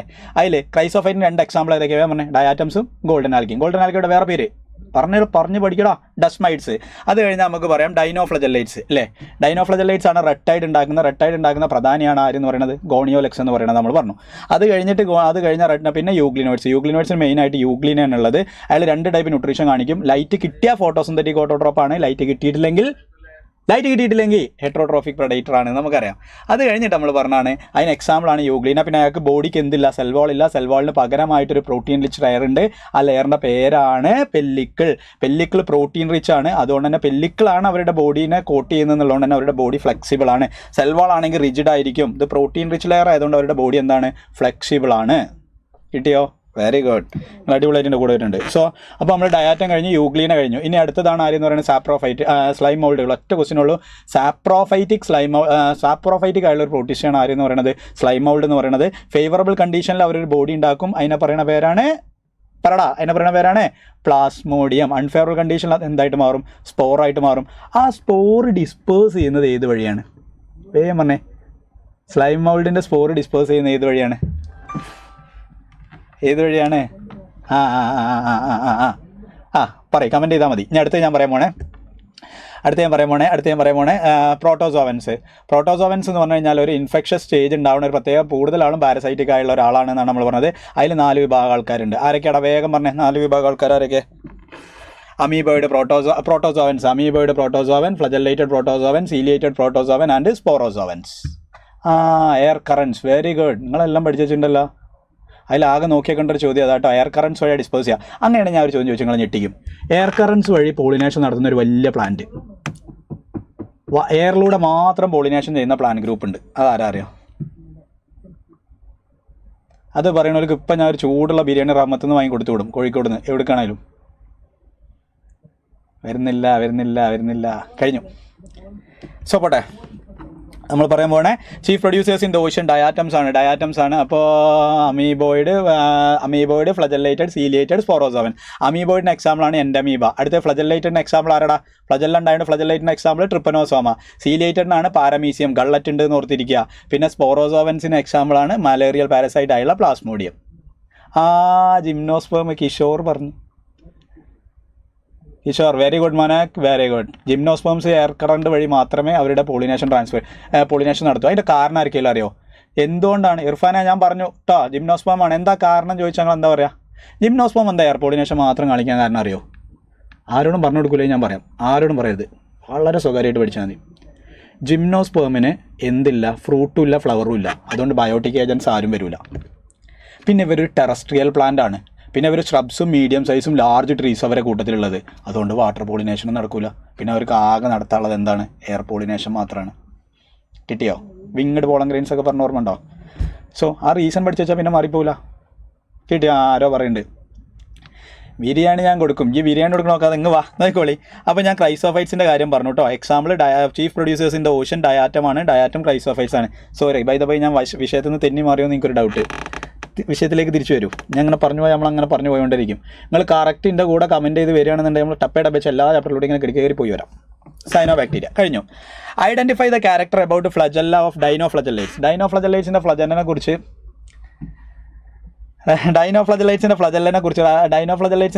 കുറിച്ച് താഴെ തന്നിട്ടുള്ള ഏതാണ്? ഡൈനോഫ്ലജല്ലേറ്റ്സ് നമുക്കറിയാം 2 ഫ്ലജല്ലുണ്ട്. സിമ്പിളാ അല്ലേ? ഒന്നെങ്ങനെയാണ്? ലോഞ്ചിറ്റ്യൂണലാണ്, മറ്റേതൊന്ന് ട്രാൻസ്ഫേഴ്സ് ആണ്. ട്രാൻസ്ഫേഴ്സ് ആയുള്ള ആൾ എവിടെയാണെന്ന് ചോദിച്ചാൽ നമ്മൾ എവിടെ പറയാം? Furrow between the wall plates നമുക്ക് പറയാം. അത് മനസ്സിലാവാത്ത കുട്ടി സൂക്ഷിച്ച് നോക്കുക ഈ ചിത്രത്തിലേക്ക് നോക്കണം കേട്ടോ. എല്ലാവരും സൂക്ഷിച്ച് നോക്കണം കേട്ടോ. പറയും ഞാൻ കണ്ടോളി. പൊട്ടിക്കുന്ന പറഞ്ഞാൽ തേങ്ങ വിടക്ക് സ്വാമി. ഇതാണ് 1ാമത്തെ വാൾ പ്ലേറ്റ്, ഇതാണ് 2ാമത്തെ വാൾ പ്ലേറ്റ്. ഈ വാൾ പ്ലേറ്റിൻ്റെ ഇടയിൽ ഒരു ഫറോ കുഞ്ഞുങ്ങളെ കണ്ടോ? ആ ഫറോയിൽ ഒരാൾ ഇങ്ങനെ കിടക്കുന്നുണ്ടാവും, ഒരാൾ ഇങ്ങനെയും കിടക്കുന്നുണ്ടാവും. സോ ലോഞ്ചിറ്റ്യൂഡിനൽ ട്രാൻസ്ഫേഴ്സ് ആയുള്ള ആളത് എവിടെയാണ്? The furrow between the wall plates ആണ് കിടക്കുന്നത്. സോ ഓപ്ഷൻ വെരി ഗുഡ് ആണ്, അടിപൊളി, സിമ്പിളാണ്. 4 ആണ് ആൻസർ. നിങ്ങൾ മാസമാണ്, മരണമാസമാണ്. എന്നാൽ അടുത്ത് പറയട്ടെ. എല്ലാവരും കമൻറ്റ് ചെയ്തുകൊണ്ടിരിക്കണം, അല്ലെങ്കിൽ നിങ്ങൾ ഉറങ്ങിപ്പോട്ടെ. കമൻറ്റ് ചെയ്തുകൊണ്ടേയിരിക്കണം. സമയം പോവും. ഞാൻ തിയറി പറയുന്ന സാധനം കൂടെ അങ്ങനെ പറഞ്ഞു പഠിക്കുക. ചോദ്യം നോക്കുക, ഉത്തരം നോക്കുക. Red tide is because of. Red tide simple ചോദ്യം. റെഡ് ടൈഡ് എന്താ? Sometimes red colour dinoflagellates undergo rapid multiplication which make the sea appears as red. അല്ലേ? പെട്ടെന്ന് റെഡ് കളർ ഡൈനോഫ്ലജല്ലേറ്റ്സ് പെട്ടെന്ന് മൾട്ടിപ്ലൈ ചെയ്യുമ്പോൾ അവിടുത്തെ കടൽ ഒരു ചോപ്പായിട്ട് തോന്നും. ആ ഫിനോമിനെ പറയുന്ന പേരാണ് റെഡ് ടൈഡ് എന്ന് പറയുന്നത്. റെഡ് ടൈഡിന് കാരണമാവുന്ന ആൾ ഗോണിയോലെക്സ് ആണെന്ന് നിങ്ങൾക്കറിയാം. ആ ഗോണിയോലെക്സ് വരുന്നത് എവിടെയാണ്? ഡൈനോഫ്ലജല്ലേറ്റ്സിലാണ്. ഡെസ്മൈറ്റ്സിന് നമ്മൾ എന്താ വിളിക്കുക? എല്ലാം ഞാൻ പറയണ്ടേ, NCERT മൊത്തം പറഞ്ഞു പോകും, കൃത്യമായിട്ട് ശ്രദ്ധിച്ചാൽ മതി. ഡെസ്മൈറ്റ്സിന് നമ്മൾ എന്താ വിളിക്കുക? ഡെസ്മൈറ്റ്സിന് നമ്മൾ വിളിക്കുന്ന ഡയാറ്റമേഷ്യസ് എർത്ത് ഉണ്ടാക്കുന്നത് ആരാ? ഡെസ്മൈറ്റ്സും. അതുപോലെ തന്നെ നമുക്ക് പറയാം, അതുപോലെ തന്നെ ഡയാറ്റമേഷ്യസ് എർത്ത് ഉണ്ടാക്കുന്ന ക്രൈസോഫൈറ്റുകളുണ്ട്. ക്രൈസോഫൈറ്റുകൾ അവരുടെ ഡയാറ്റംസിൻ്റെ സെൽ വാൾ ഉണ്ടാക്കിയിരിക്കുന്നത് എന്തുകൊണ്ടാണ്? ക്രൈസോഫൈറ്റ്സിൽ ഒരാളാണ് ഡയാറ്റംസ് എന്ന് പറയുന്നത്. അവരുടെ സെൽ വാൾ ഉണ്ടാക്കിയിരിക്കുന്നത് എന്തുകൊണ്ടാണ്? സിലിക്കയാണ്. സിലിക്ക എന്താണെന്ന് പറയാം? ഇൻഡിസ്ട്രക്റ്റബിൾ മെറ്റീരിയൽ ആണ്, അല്ല ഇൻഡിസ്ട്രക്റ്റബിൾ ആണ്. അതുകൊണ്ട് തന്നെ അത് ഒരുപാട് കാലത്തിന് ശേഷം അത് എന്തായിട്ട് മാറും? സിലിക്കയുള്ള cell wall after the death of diatoms the silicated cell wall get deposited under the water which form a deposition which is known as diatomaceous earth. Diatomaceous എർത്തിൻ്റെ ടെക്സ്റ്റിലുള്ള 2 ഉപയോഗം വേഗം പറഞ്ഞു പഠിച്ചേ. ഡയാറ്റമേഷ്യസ് എർത്തിൻ്റെ 2 ഉപയോഗം പഠിച്ച് പഠിക്കട്ടോ. പിന്നെ യൂഗ്ലിനോയിഡ്സിൻ്റെ കാര്യങ്ങളൊക്കെ നമ്മൾ പറഞ്ഞു. റെഡിയാണോ? സോ ആൻസർ ഡൈനോഫ്ലജല്ലേറ്റ്സ് ആണ്. Very good. നല്ല സ്പീഡാവണം, നല്ല പരീക്ഷയ്ക്ക് നമുക്ക് പെട്ടെന്ന് എഴുതി തീർക്കാൻ പറ്റുള്ളൂ. ഇത്തരം ചോദ്യം കിട്ടിയാൽ അറിയാലോ, എഴുതാ അപ്പുറത്തോണ് നോക്കി ചിരിക്കുക. അടുത്തത് euglenoids R flexible body because of. ഈ ചോദ്യം കിട്ടിയാലേ നമ്മളിങ്ങനെ കർബിക്കണം അങ്ങനെ നോക്കിക്കോളെ. യൂഗ്ലിനോയിഡ്സിന് ഫ്ലെക്സിബിൾ ബോഡി ഉണ്ട്. എന്താ കാരണം? വേഗം പറയടാ. യൂഗ്ലിനോയിഡ്സിന് ഫ്ലെക്സിബിൾ ബോഡി പോളിഷിങ്ങിന് ഉപയോഗിക്കുന്നുണ്ട്. വേറെ ഒന്ന് ഡയറ്റമേഷ്യസ് എർത്ത് എന്തിനാണ് ഉപയോഗിക്കുന്നത്? ഒന്ന് പോളിഷിങ്ങിന്, മറ്റേത് filtering the oils and syrup അല്ലേ? എവിടാ എഴുതി വിടറാ? Filtering the oils and syrup. Very good. യൂഗ്ലിനോയിഡ്സിൻ്റെ ഫ്ലെക്സിബിൾ ബോഡി ഉണ്ടാവാൻ കാരണം എന്താ? അവരുടെ പ്രോട്ടീൻ റിച്ച് പെല്ലിക്കിളായതുകൊണ്ടല്ലേ. ബോഡി പ്രോട്ടീൻ റിച്ച് അല്ലേ, റിജിഡ് അല്ല. അതുകൊണ്ടാണ് അവരുടെ ബോഡി അവർക്ക് ഫ്ലെക്സിബിൾ ആക്കാൻ പറ്റുന്നത്. Yes, very good very good very good very good. ഇനി അടുത്ത നോക്കിക്കോളെ. Sleeping sickness is caused by. Sleeping sickness ഉണ്ടാക്കുന്നത്, സിമ്പിൾ ചോദ്യം, വളരെ സിമ്പിളായിട്ടുള്ള ചോദ്യമാണ്. സ്ലീപ്പിംഗ് സിക്നസ് ഉണ്ടാക്കുന്ന ആരാടാ? ട്രിപ്പനോസോമയാണ്. ട്രിപ്പനോസോമ ആരാ? ആരാ ആരാ ആരാ ആരാ ആരാ ട്രിപ്പനോസോമ ആരാ? വേഗം പറയടാ. ദേവനന്ദനം വന്നു. അഡീഷൻ ഷീറ്റൊക്കെ ചോദിക്കണം നമുക്ക്. നോക്കണേ. ട്രിപ്പനോസോമ ആരാന്ന് ചോദിച്ചാൽ നിങ്ങൾ പറയണം ഫ്ലജല്ലേറ്റഡ് പ്രോട്ടോസോമനാണ്. Flagellated protozoan. അടുത്തത് all the following statement regarding basidiomycetes are correct except. താഴെ ഒരുപാട് ബെസിഡിയോമൈസൈറ്റ്സിൻ്റെ ഫീച്ചേഴ്സ് തന്നിട്ടുണ്ട്, ഒന്ന് മാത്രം ഒഴിവാണ്. അത് ഏതാ നിങ്ങൾ ആൻസർ ചെയ്യണം. നോക്കണം കേട്ടോ. 4 തരത്തിലുള്ള ഫംഗസുകളുണ്ട് അല്ലേ? Based on shape of mycelium, mode of fruiting body. Based on shape of mycelium, mode of fruiting ബോഡിയും റീപ്രൊഡക്ഷൻ വെച്ച് നമ്മൾ ഫംഗസുകളെ 4ആക്കി തിരിച്ചിട്ടുണ്ട്. ഏതൊക്കെയാടാ ആ 4 ഏതൊക്കെയാ? വേഗം പറഞ്ഞേ. 4 ഏതൊക്കെയാ? ഫൈക്കോമൈസേറ്റ്, ആസ്കോമൈസേറ്റ്, ബെസിഡിയോമൈസേറ്റ്, ഡ്യൂട്ടിറോമൈസേറ്റ്സ് അല്ലേ? Very good. അതിൽ ഫൈക്കോമൈസേറ്റ്, ആസ്കോമൈസേറ്റ്, ബെസിഡിയോമൈസേറ്റ്, ഡ്യൂട്ടിറോമൈസേറ്റ്സ് 4 ആൾക്കാരുണ്ട് നമുക്കറിയാം. ഫൈക്കോമൈസേറ്റുകളെ നമ്മൾ ആൽഗൽ ഫംഗസ് എന്നാണ് വിളിക്കുക. ഫൈക്കോമൈസേറ്റ് കഴിഞ്ഞാൽ പിന്നെ നമുക്ക് പറയാൻ പറ്റുന്നതാണ് ആസ്കോമൈസേറ്റ്സിനെ നമ്മൾ സാക്ക് ഫംഗസ് എന്നാണ് വിളിക്കുക. ബെസിഡിയോമൈസേറ്റ്സിനെ നമ്മൾ ക്ലബ് ഫംഗസ് എന്നാണ് വിളിക്കുക. ഡ്യൂട്ടിറോമൈസേറ്റ്സിനെ നമ്മൾ ഇംപെർഫെക്റ്റ് ഫംഗൈ എന്നാണ് വിളിക്കുക അല്ലേ? Very good. ആൻസർ എത്തി. 2 ആണ് ആൻസർ. എന്താണ് കാരണം? എന്തുകൊണ്ടാണ് നമ്മൾ ബെസിഡിയോമൈസൈറ്റ്സിനെ ഇംപെർഫെക്റ്റ് ഫംഗൈ എന്ന് വിളിക്കാൻ കാരണം? സെക്ഷൽ റീപ്രൊഡക്ഷൻ ആബ്സെൻ്റ് ആയതുകൊണ്ടാണ് നമുക്കറിയാം അല്ലേ? ഇനി നമുക്കറിയാം ഇതിൽ ഫൈക്കോമൈസൈറ്റിന് മാത്രം മൈസീലിയം അസെപ്റ്റേറ്റ് ആൻഡ് സീനോസൈറ്റിക് ആണ്, ബാക്കിയുള്ളവരതൊക്കെ സെപ്റ്റേറ്റ് ആൻഡ് ബ്രാഞ്ച്ഡ് ആണ് നമുക്കറിയാം. ഇനി നമ്മൾ പറയാൻ പോണേ. ഇനി ഇവിടെ ബെസിഡിയോമൈസൈറ്റ്സിൻ്റെ കാര്യം നോക്കുകയാണെങ്കിൽ mycelium is branched and separate. അപ്പോൾ ഫസ്റ്റ് സ്റ്റേറ്റ്മെൻറ്റ് ശരിയാണ്. Asexual reproductive spores and vegetative reproduction generally not found എന്ന് പറഞ്ഞാൽ തെറ്റാടാ. അസെക്ഷൽ സ്പോസ് അവർക്കില്ല എന്ന് പറഞ്ഞാൽ ശരിയാ. പക്ഷേ വെജിറ്റേറ്റീവ് റീപ്രൊഡക്ഷൻ നോട്ട് ഫൗണ്ട് എന്ന് പറയാൻ പറ്റില്ല. വെജിറ്റേറ്റീവ് റീപ്രൊഡക്ഷൻ ഏത് വഴിയാണ് നടക്കുക? ഫ്രാഗ്മെൻറ്റേഷൻ വഴിയാണ് നടക്കുക. സെക്സ് ഓർഗൻസ് ഇവർക്ക് ആബ്സെൻ്റ് ആണ്. അപ്പോൾ കുട്ടി ചോദിക്കും അവർ സെക്ഷൽ റീപ്രൊഡക്ഷൻ കാണിക്കുന്നുണ്ടല്ലോ, ക്ലബ് ഫംഗൈ അതെ, സെക്സ് ഓർഗൻസ് അവർ സെക്ഷൽ റീപ്രൊഡക്ഷൻ കാണിക്കുന്നുണ്ടല്ലോ, അവരെങ്ങനെയാണ് സെക്സ് ഓർഗൻസ് ഇല്ലാത്തത്? ബെസിഡിയോമൈസിന് സെക്സ് ഓർഗൻസ് ഇല്ല. 2 ഹൈഫേ വന്നിട്ട് ഒന്ന് മെയിലും ഒന്ന് ഫീമെയിലും ആയിട്ട് ആക്ട് ചെയ്തിട്ട് പ്ലാസ്മോഗമി നടക്കും, എന്നിട്ട് കാരിയോഗമി നടക്കും, എന്നിട്ട് മിയോസിസ് നടക്കും. കേട്ടത് ഓർമ്മയുണ്ടോ? Fusion of protoplasm, plasmogamy, fusion of nucleus, karyogamy, പിന്നീട് ഡിപ്ലോയിഡ് ആയുള്ള സൈഗോട്ട്. അതിന് മിയോസ് നടന്നിട്ടാണ് ഹാപ്ലോയിഡ് സ്പോർസ് ഉണ്ടാവുക. അങ്ങനെ കുഞ്ഞുങ്ങൾ പറയേണ്ട കാര്യമുണ്ട്. 3 സെക്ഷൽ റീപ്രൊഡക്റ്റീവ് സ്പോറുകൾ ഏതൊക്കെയാണ്? ഫംഗസുകൾ കാണിക്കുന്ന 3 സെക്ഷൽ റീപ്രൊഡക്റ്റീവ് സ്പോറുകൾ ഏതൊക്കെയാണെന്ന് പറയണം. എഴുതണം കേട്ടോ. ഞാൻ പറയാൻ പോണേ. ബെസിഡിയോമൈസൈറ്റ്സിൻ്റെ മൈസീലിയം ബ്രാഞ്ച്ഡ് ആണ്, സെപ്റ്റേറ്റ് ആണ്. അസെക്ഷൽ റീപ്രൊഡക്ഷൻ ഇല്ല, പക്ഷേ വെജിറ്റേറ്റീവ് റീപ്രൊഡക്ഷൻ ഫ്രാഗ്മെൻറ്റേഷൻ ഉണ്ട്. സെക്സ് ഓർഗൻസ് ആബ്സെൻ്റ് ആണ്. ബെസിഡിയോസ്പോസ് എക്സോജിനസ്ലി ആണ് പ്രൊഡ്യൂസ് ചെയ്യുക. അങ്ങനെയാണെങ്കിൽ ആസ്കോസ്പോസ് എങ്ങനെയാണ് പ്രൊഡ്യൂസ് ചെയ്യുക? എൻഡോജിനസ് ആണോ എക്സോജിനസ് ആണോ? ബെസിഡിയോസ്പോസ് എക്സോജീനസ് ആണ്. അതേപോലെ തന്നെ കൊണീഡിയം എക്സോജീനസ് ആണ്. എന്നാൽ ആസ്കോസ്പോറുകൾ എൻഡോജീനസ് ആണ്. അതുപോലെ തന്നെ നമുക്ക് പറയാൻ പറ്റും ആസ്കോസ്പോർ കഴിഞ്ഞാൽ പിന്നീട് നമുക്ക് പറയാൻ പറ്റുന്നത് ഏതാണെന്ന് ചോദിച്ചു കഴിഞ്ഞാൽ നമുക്ക് പറയാൻ പറ്റുന്നതാണ് ഏതെന്ന് ചോദിച്ചു കഴിഞ്ഞാൽ സ്പൊറാഞ്ചിയോസ്പോസ് അല്ലെങ്കിൽ സൂസ്പോസ്. ഇതൊക്കെ ഉണ്ടാകുന്നത് എൻഡോജീനസ് ആണ്. ഓക്കെ ആണോടാ? Very good. ഇത് നോക്കണം കേട്ടോ. ഇത് ബെസിഡിയോസ്പോർ എക്സോജീനസ് ആണ്, ആസ്കോസ്പോർ എൻഡോജീനസ് ആണ്. കൊണീഡിയം എക്സോജീനസ് ആണ്, സൂസ്പോസ് എൻഡോജീനസ് ആണ്. Very good. എങ്കിൽ അടുത്ത് നോക്കണം. Select the correct statement from the following kingdom fungi. താഴെ തന്നുള്ളതിൽ കറക്റ്റ് ഏതാണെന്നാണ് ചോദിച്ചേക്കുന്നത്. They are heterotrophic. ഡൗട്ട് ഇല്ലല്ലോ, എല്ലാവരും ഹെട്രോട്രോഫിക് ആണ്. അടുത്തത് white spots on mustard leaves due to parasitic fungus. ശരിയാണ്. അടുത്തത് yeast is and multicellular fungus എന്ന് പറയാൻ പറ്റുമോ? അല്ല, ഈസ്റ്റ് ഒരു യൂണിസെല്ലുലാർ ഫംഗസ് ആണ്. ഫംഗസിൻ്റെ ബോഡി ഫിലമെൻ്റസ് ആണ്. എക്സെപ്ഷൻ ഈസ്റ്റ് അല്ലേ? എക്സെപ്ഷൻ ഈസ്റ്റ് ഒഴിച്ച് ബാക്കിയൊക്കെ എന്താണ്? ഈസ്റ്റ് ഒഴിച്ച് ബാക്കിയുള്ളവരൊക്കെ ഫിലമെൻ്റസ് ആണ്. ഫംഗൈ ആർ ഫിലമെൻ്റസ് ജനറലി എന്ന് നമുക്ക് പറയാം. സോ ആൻസർ ഏതൊക്കെ വരെടാ? A, B, D വരും. അപ്പോൾ ഓപ്ഷൻ 3 വരും. കിട്ടിയോടാ കുഞ്ഞുങ്ങളെ, കിട്ടിയോ? Which of the following pairs belong to same kingdom? താഴെ തന്നിട്ടുള്ളതിൽ സെയിം കിങ്ഡത്തിൽ വരാൻ ചാൻസ് ഉള്ളത് ആരൊക്കെയാണ്? സെയിം കിങ്ഡത്തിൽ ആരൊക്കെയാണ് വരിക എന്ന് ചോദിച്ചത്. പക്സീനിയ ഫംഗസ് ആണ്, യൂഗ്ലീന പ്രോട്ടിസ്റ്റ. സെയിം കിങ്ഡം അല്ല, അപ്പോൾ ഇത് രണ്ടും പറ്റൂല. പെൻസീലിയം ഫംഗസ് ആണ്, ഗ്രീൻ ആൽഗെ ബാക്ടീരിയ ആണ്, മൊണീറയാണ്, അത് രണ്ടും പറ്റൂല. പെൻസീലിയം ഫംഗസ് ആണ്, ആൽബുഗം ഫംഗസ് ആണ്. സോ ആൻസർ 3 ആണ് വരിക. കിട്ടിയിട്ടുണ്ടല്ലോ. ഇനി ഞാൻ പറഞ്ഞുതരാം. സ്നേഹ കൃഷ്ണ ചോദിച്ച ചോദ്യമുണ്ട്. ക്ലമിഡോൺമാസ് ക്ലോറല്ല. ഇപ്പോൾ നിങ്ങൾക്ക് ഇങ്ങനെയാണോ ചോദിക്കുക? ബയോളജിക്കൽ ക്ലാസിഫിക്കേഷനിൽ ഒരു ചോദ്യമുണ്ട്. വിറ്റാക്കറിൻ്റെ ക്ലാസിഫിക്കേഷൻ പ്രകാരം അല്ലെങ്കിൽ 5 കിങ്ഡം ക്ലാസിഫിക്കേഷൻ പ്രകാരം ക്ലമിഡോമോണാസും ക്ലോറല്ലയും അതുപോലെ തന്നെ പാരമീസിയും അമീബ എവിടെയാണ് വരുന്നത് നമ്മളോട് ചോദിക്കും. നമ്മൾ കൃത്യമായിട്ട് പഠിക്കണേ. ആദ്യം 2 കിങ്ഡം ക്ലാസിഫിക്കേഷൻ ഉള്ളായിരുന്നു. 2 കിങ്ഡം ക്ലാസിഫിക്കേഷൻ പ്രകാരം കിങ്ഡം പ്ലാന്റ്, കിങ്ഡം അനിമാലിയ. അപ്പോൾ എങ്ങനെയാണ് ക്ലാസിഫൈ ചെയ്തത്? സെൽവാൾ ഉള്ളവരൊക്കെ പ്ലാന്റിലേക്ക് പെടുത്തി, സെൽവാൾ ഇല്ലാത്തവരൊക്കെ അനിമലിലേക്കും പെടുത്തി. അപ്പോൾ 2 കിങ്ഡം ലിന്നേഴ്സിന് കിട്ടി. അതൊക്കെ കിങ്ഡം പ്ലാന്റ്, കിങ്ഡം അനിമാലിയ. പിന്നീട് എന്താ സംഭവിച്ചത്? ക്രൈറ്റീരിയ ഓഫ് ക്ലാസിഫിക്കേഷൻ ചേഞ്ച് ചെയ്ത് വന്നപ്പോൾ വിറ്റാക്കർ എന്താ ചെയ്തത്? ക്രൈറ്റീരിയ ഓഫ് ക്ലാസിഫിക്കേഷൻ ഒരു 5 എടുത്തു. ആ 5 ഇയാൾ എന്ത് ചെയ്തു എന്ന് ചോദിച്ചാൽ നമുക്ക് പറയാം, യൂണിസെല്ലുലാർ പ്രോകാരിയോട്ടിന് മാത്രമായൊരു കിങ്ഡം കൊടുത്തു. അതാണ് കിങ്ഡം മൊണീറ. എന്നിട്ട് അയാൾ യൂണിസെല്ലാർ ആയുള്ള പ്രോകാരിയോട്ടിൻ്റെ ബാക്കിയുള്ള കിങ്ഡത്തിൽ നിന്നൊക്കെ എടുത്ത് ഒരു ഗ്രൂപ്പ് പെടുത്തു. അതാണ് മൊണീറ എന്ന് പറയുന്നത്. യൂണിസെല്ലാർ യൂക്കാരിയോട്ടിന് മാത്രമായൊരു കിങ്ഡം കൊടുത്തു. അതാണ് പ്രോട്ടിസ്റ്റ എന്ന് പറയുന്നത്. അപ്പോൾ നമ്മളെ ക്ലമിഡോമണാസും ക്ലോറല്ലയും യൂണിസെല്ലാർ യൂക്കാരിയോട്ടാണ്. അത് കിടക്കുന്നത് 2 കിങ്ഡം ക്ലാസിഫിക്കേഷൻ പ്രകാരം പ്ലാന്റയിലാണ്. പക്ഷെ വിറ്റാക്കറിന് സ്വന്തമായിട്ടൊരു കിങ്ഡം ഉണ്ട്, യൂണിസെല്ലുലാർ യൂക്കാരിയോട്ടിനെ. അപ്പോൾ ക്ലമിഡോമണാസിനെയും ക്ലോറല്ലിനെയും പ്ലാൻ കിങ്ഡത്തിൽ നിന്ന് എടുത്തിട്ട് പ്രോട്ടിസ്റ്റയിൽ വെച്ചു.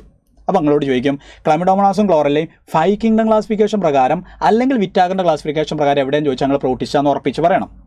രണ്ടാമത്തത്, അമീബക്കും പാരമീസിയത്തിനും സെൽവാൾ ഇല്ല എന്നുള്ള ഒരു ഇതുകൊണ്ട് അവർ അനിമേലിയയിലാണ് പെടുത്തിയിരുന്നത്. അപ്പോൾ അവരെന്ത് ചെയ്തു? അവരവിടുന്ന് യൂണിസെല്ലാർ യൂക്കാരിയോട്ടാണെന്ന് പറഞ്ഞിട്ട് അവിടുന്ന് എടുത്തിട്ട് ഓരെവിടെ വെച്ചു? നമ്മൾ എവിടെ വെച്ചു? പ്രോട്ടിസ്റ്റയിൽ വെച്ചു. അപ്പോൾ വിറ്റാക്കറിൻ്റെ ക്ലാസിഫിക്കേഷൻ പ്രകാരം ഈ 4 പേരും പ്രോട്ടിസ്റ്റയിലാണ്. ഇനി കുട്ടി ചോദിച്ച ചോദ്യം, അങ്ങനെയാണെങ്കിൽ നമ്മൾ ക്ലമിഡോമണാസിനും ക്ലോറല്ലിനും ഇപ്പോൾ പ്ലാൻ കിങ്ഡത്തിൽ പഠിക്കുന്നില്ലേ? ശരിക്കും നമ്മൾ NCERT ഫോളോ ചെയ്യുന്നത് വിറ്റാക്കറിൻ്റെ 5 കിങ്ഡം വിറ്റാക്കറിൻ്റെ ക്ലാസിഫിക്കേഷൻ ഓഫ് പ്ലാൻ കിങ്ഡം അല്ല, അത് വേറൊരു സയൻറ്റിസ്റ്റിൻ്റെ ക്ലാസിഫിക്കേഷനാണ്. അതുകൊണ്ടാണ് അതിൽ ആര് വരാൻ കാരണം? അയാളുടെ ക്ലാസിഫിക്കേഷൻ പ്രകാരം ക്ലമിഡോമണാസും ക്ലോറല്ലിയും ആൽഗയിലാണുള്ളത്. റെഡിയാണോ? മനസ്സിലായെന്ന് വിചാരിക്കുന്നു. എടാ മനസ്സിലായോ? എങ്കിൽ അടുത്തത് ഇത് 3 ആൻസർ. അടുത്ത് നോക്കടാ. Which of the following statement is correct? നോക്കടാ. Which of the following statement is correct? താഴെ തന്നിട്ടില്ലെങ്കിൽ കറക്റ്റ് ഏതാണ്? എടാ മനസ്സിലായി എന്ന് വിചാരിക്കുന്നു. നിങ്ങളൊക്കെ ഉറങ്ങിയോ? ഇല്ലല്ലോ. Very good. Which of the following statement is correct? താഴെ തന്നിട്ടില്ലെങ്കിൽ കറക്റ്റ് ആയിട്ടുള്ളത് ഏതാണെന്ന് ചോദിച്ചത്. Lichens do not grow in polluted area. അത് കറക്റ്റാണല്ലോ. അത് കറക്റ്റാ. Algal component lichens is called മൈക്കോബയോണ്ടാണ്. ആൽഗൽ കമ്പോണൻറ്റ് ഏതാടാ? ഫൈക്കോബയോണ്ടാണ്. ഫംഗൽ കമ്പോണൻറ്റിനല്ലേ മൈക്കോബയോൺ എന്ന് വിളിക്കുക. അപ്പോൾ ആ സ്റ്റേറ്റ്മെൻറ്റും തെറ്റാണ്. അടുത്തത്, lichens are not good pollution indicators നമുക്ക് പറയില്ല. Lichens are good pollution indicators that do not grow in polluted area. So clear, the answer is 1. കിട്ടിയോടാ? എടാ വേം വാടാ. അടുത്തത്, വൈറോയിഡ്സ് ഡിഫർ ഫ്രം വൈറസ്. ഇത് കിട്ടിയ ഗ്രൗണ്ടിലിട്ട് 2 റൗണ്ട് ഓടി വരാം. Viroids differ from virus having. വൈറോയിഡും വൈറസും തമ്മിലുള്ള വ്യത്യാസം എന്താ ചോദിക്കുന്നത്? വൈറോയിഡ് ഡിഫർ ഫ്രം വൈറസ് എന്ന് ചോദിച്ചാൽ വൈറോയിഡിനുള്ളതും വൈറസിന് ഇല്ലാത്തതുമായിട്ടുള്ള കാര്യമാണ് നിങ്ങൾ നോക്കേണ്ടത്. നോക്കണം കേട്ടോ. വൈറോയിഡ് നോക്കണേ. വൈറോയിഡിന് ഉള്ളത്, വൈറോയിഡിന് പറയാൻ പറ്റുന്നതും വൈറസിനെ കുറിച്ച് പറയാൻ പറ്റാത്തതുമാണ് അവരുടെ ഡിഫറൻസ് എന്ന് പറയുന്നത്. ഇനി നോക്കണേ, viroid differ from virus. Answer പറയടാ.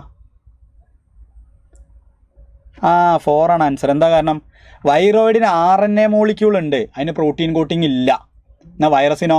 ജനറ്റിക് മെറ്റീരിയൽ ഒന്നെങ്കിൽ RNA ആവാം അല്ലെങ്കിൽ DNA ആവാം വിത്ത് പ്രോട്ടീൻ കോട്ടിംഗ്. വൈറസിൻ്റെ പ്രോട്ടീൻ കോട്ടിങ്ങിൻ്റെ പേരെന്താണോ? വേഗം കമൻറ്റ് ചെയ്തേ. വൈറസിൻ്റെ പ്രോട്ടീൻ കോട്ടിങ്ങിൻ്റെ പേര്. Protein coat of virus. വൈറസിൻ്റെ പ്രോട്ടീൻ കോട്ടിങ്ങിൻ്റെ പേര് ക്യാപ്സിഡ്. അതിൻ്റെ മോണോമറിൻ്റെ പേര് ക്യാപ്സോമേഴ്സ് അല്ലേ? Very good. അടുത്തത്, potato spindle tuber disease is caused by. Potato spindle tuber disease ഉണ്ടാക്കുന്ന ആരാടാ? വൈറോയിഡല്ലേ? വൈറോയിഡാണ്. വൈറോയിഡിനെ കണ്ടെത്തിയ ആളെ പേര് വേഗം പറയണം. വൈറോയിഡിനെ കണ്ടെത്തിയ ആളെ പേരും വർഷം വേഗം കമൻറ്റ് ചെയ്തോളൂ എല്ലാവരും ഇവിടെ ഇരുന്നിട്ട്. Very good. എന്നാൽ ഞാൻ അടുത്തത്, അതിൻ്റെ കൂടെ പ്രിയോൺസും കൂടി പഠിച്ചേക്കണേ. പ്രിയോൺസ് ഉണ്ടാക്കുന്ന 2 അസുഖം. മാഡ് കൗ ഡിസീസ് ഓർമ്മയുണ്ടോ? CJ ജേക്കബ് ഡിസീസ് ഒക്കെ ഓർത്തേക്ക. Very good. എങ്കിൽ അടുത്തത്, identify the incorrect matched pair. Incorrect match ആയിട്ടുള്ളത് ഏതാണെന്നാണ് ചോദിച്ചത്. എല്ലാവരും ഒന്ന് വേഗം നോക്കിക്കേ. Diatoms chief producers in the ocean, ശരിയാണ്. ഡൈനോഫ്ലജല്ലേറ്റ്സിലെ ഗോണിയോലെക്സ് റെപ്റ്റൈഡ് ഉണ്ടാക്കും. Euglenoids protein rich pellicle coating ഉണ്ട്. Slime moulds spore disposed by water എന്ന് പറയാൻ പറ്റൂല, സ്പോർ ഡിസ്പോസ്ഡ് ബൈ എയർ ആണ്. സോ ഇതാണ് ഇൻകറക്റ്റ്, അതാണ് നമ്മുടെ ആൻസർ. ടിയോഡൈനർ 1971, very good. നിങ്ങൾ മാസമാണ്, മരണമാസമാണ്, വേഗം വരൂ. 1971. എങ്കിൽ അടുത്തത് നമ്മൾ ബയോളജിക്കൽ ക്ലാസിഫിക്കേഷൻ എന്നുള്ള ചാപ്റ്ററിൻ്റെ ഏകദേശം എല്ലാ ഭാഗങ്ങളും നോക്കി. സെക്ഷൽ റീപ്രൊഡക്ഷനിലേക്ക് കാലെടുത്ത് വെച്ചാലോ? കാലെടുത്ത് വെക്കട്ടെ. വരൂ. നിങ്ങൾ എന്താണ് രാവിലെ ഫുഡ് കഴിച്ചിട്ടില്ലാരും? സമയമായില്ലല്ലോ, ലഞ്ചിന് സമയമായോ? 12:04 ഫുഡ് കഴിച്ചോ എല്ലാവരും? രാവിലെ ബ്രേക്ക്ഫാസ്റ്റ് കഴിച്ചാണോ? നിങ്ങൾ ഇടയ്ക്കിടയ്ക്ക് നല്ല വെള്ളം കറക്റ്റായിട്ട് കുടിക്കണേ. സ്നാക്സ് അതിൻ്റെ കൂടെ എന്തെങ്കിലുമൊക്കെ അടുത്തിരുന്ന് ഇങ്ങനെ കേട്ടോണ്ടിരിക്കുമ്പോൾ കഴിക്കുക. വിശപ്പിന് അധികം നിങ്ങളെ ബോഡിക്ക് വിടരുത് കേട്ടോ. നിങ്ങൾ പിന്നെ അത്തരക്കാരല്ല, നിങ്ങൾക്ക് അറിയാം. നിങ്ങൾ അതിൻ്റെ ഇടയിൽ കൂടെ പൊറോട്ട ഇങ്ങനെ ചായയിലൊക്കെ മുക്കി തിന്നുണ്ടാവും ചിലപ്പോൾ, അല്ലേ? പായസം കുടിക്കുന്ന ഇഷ്ടമാണോ നിങ്ങൾക്ക്? പായസം കുടിക്കാൻ ഇഷ്ടമാണോ?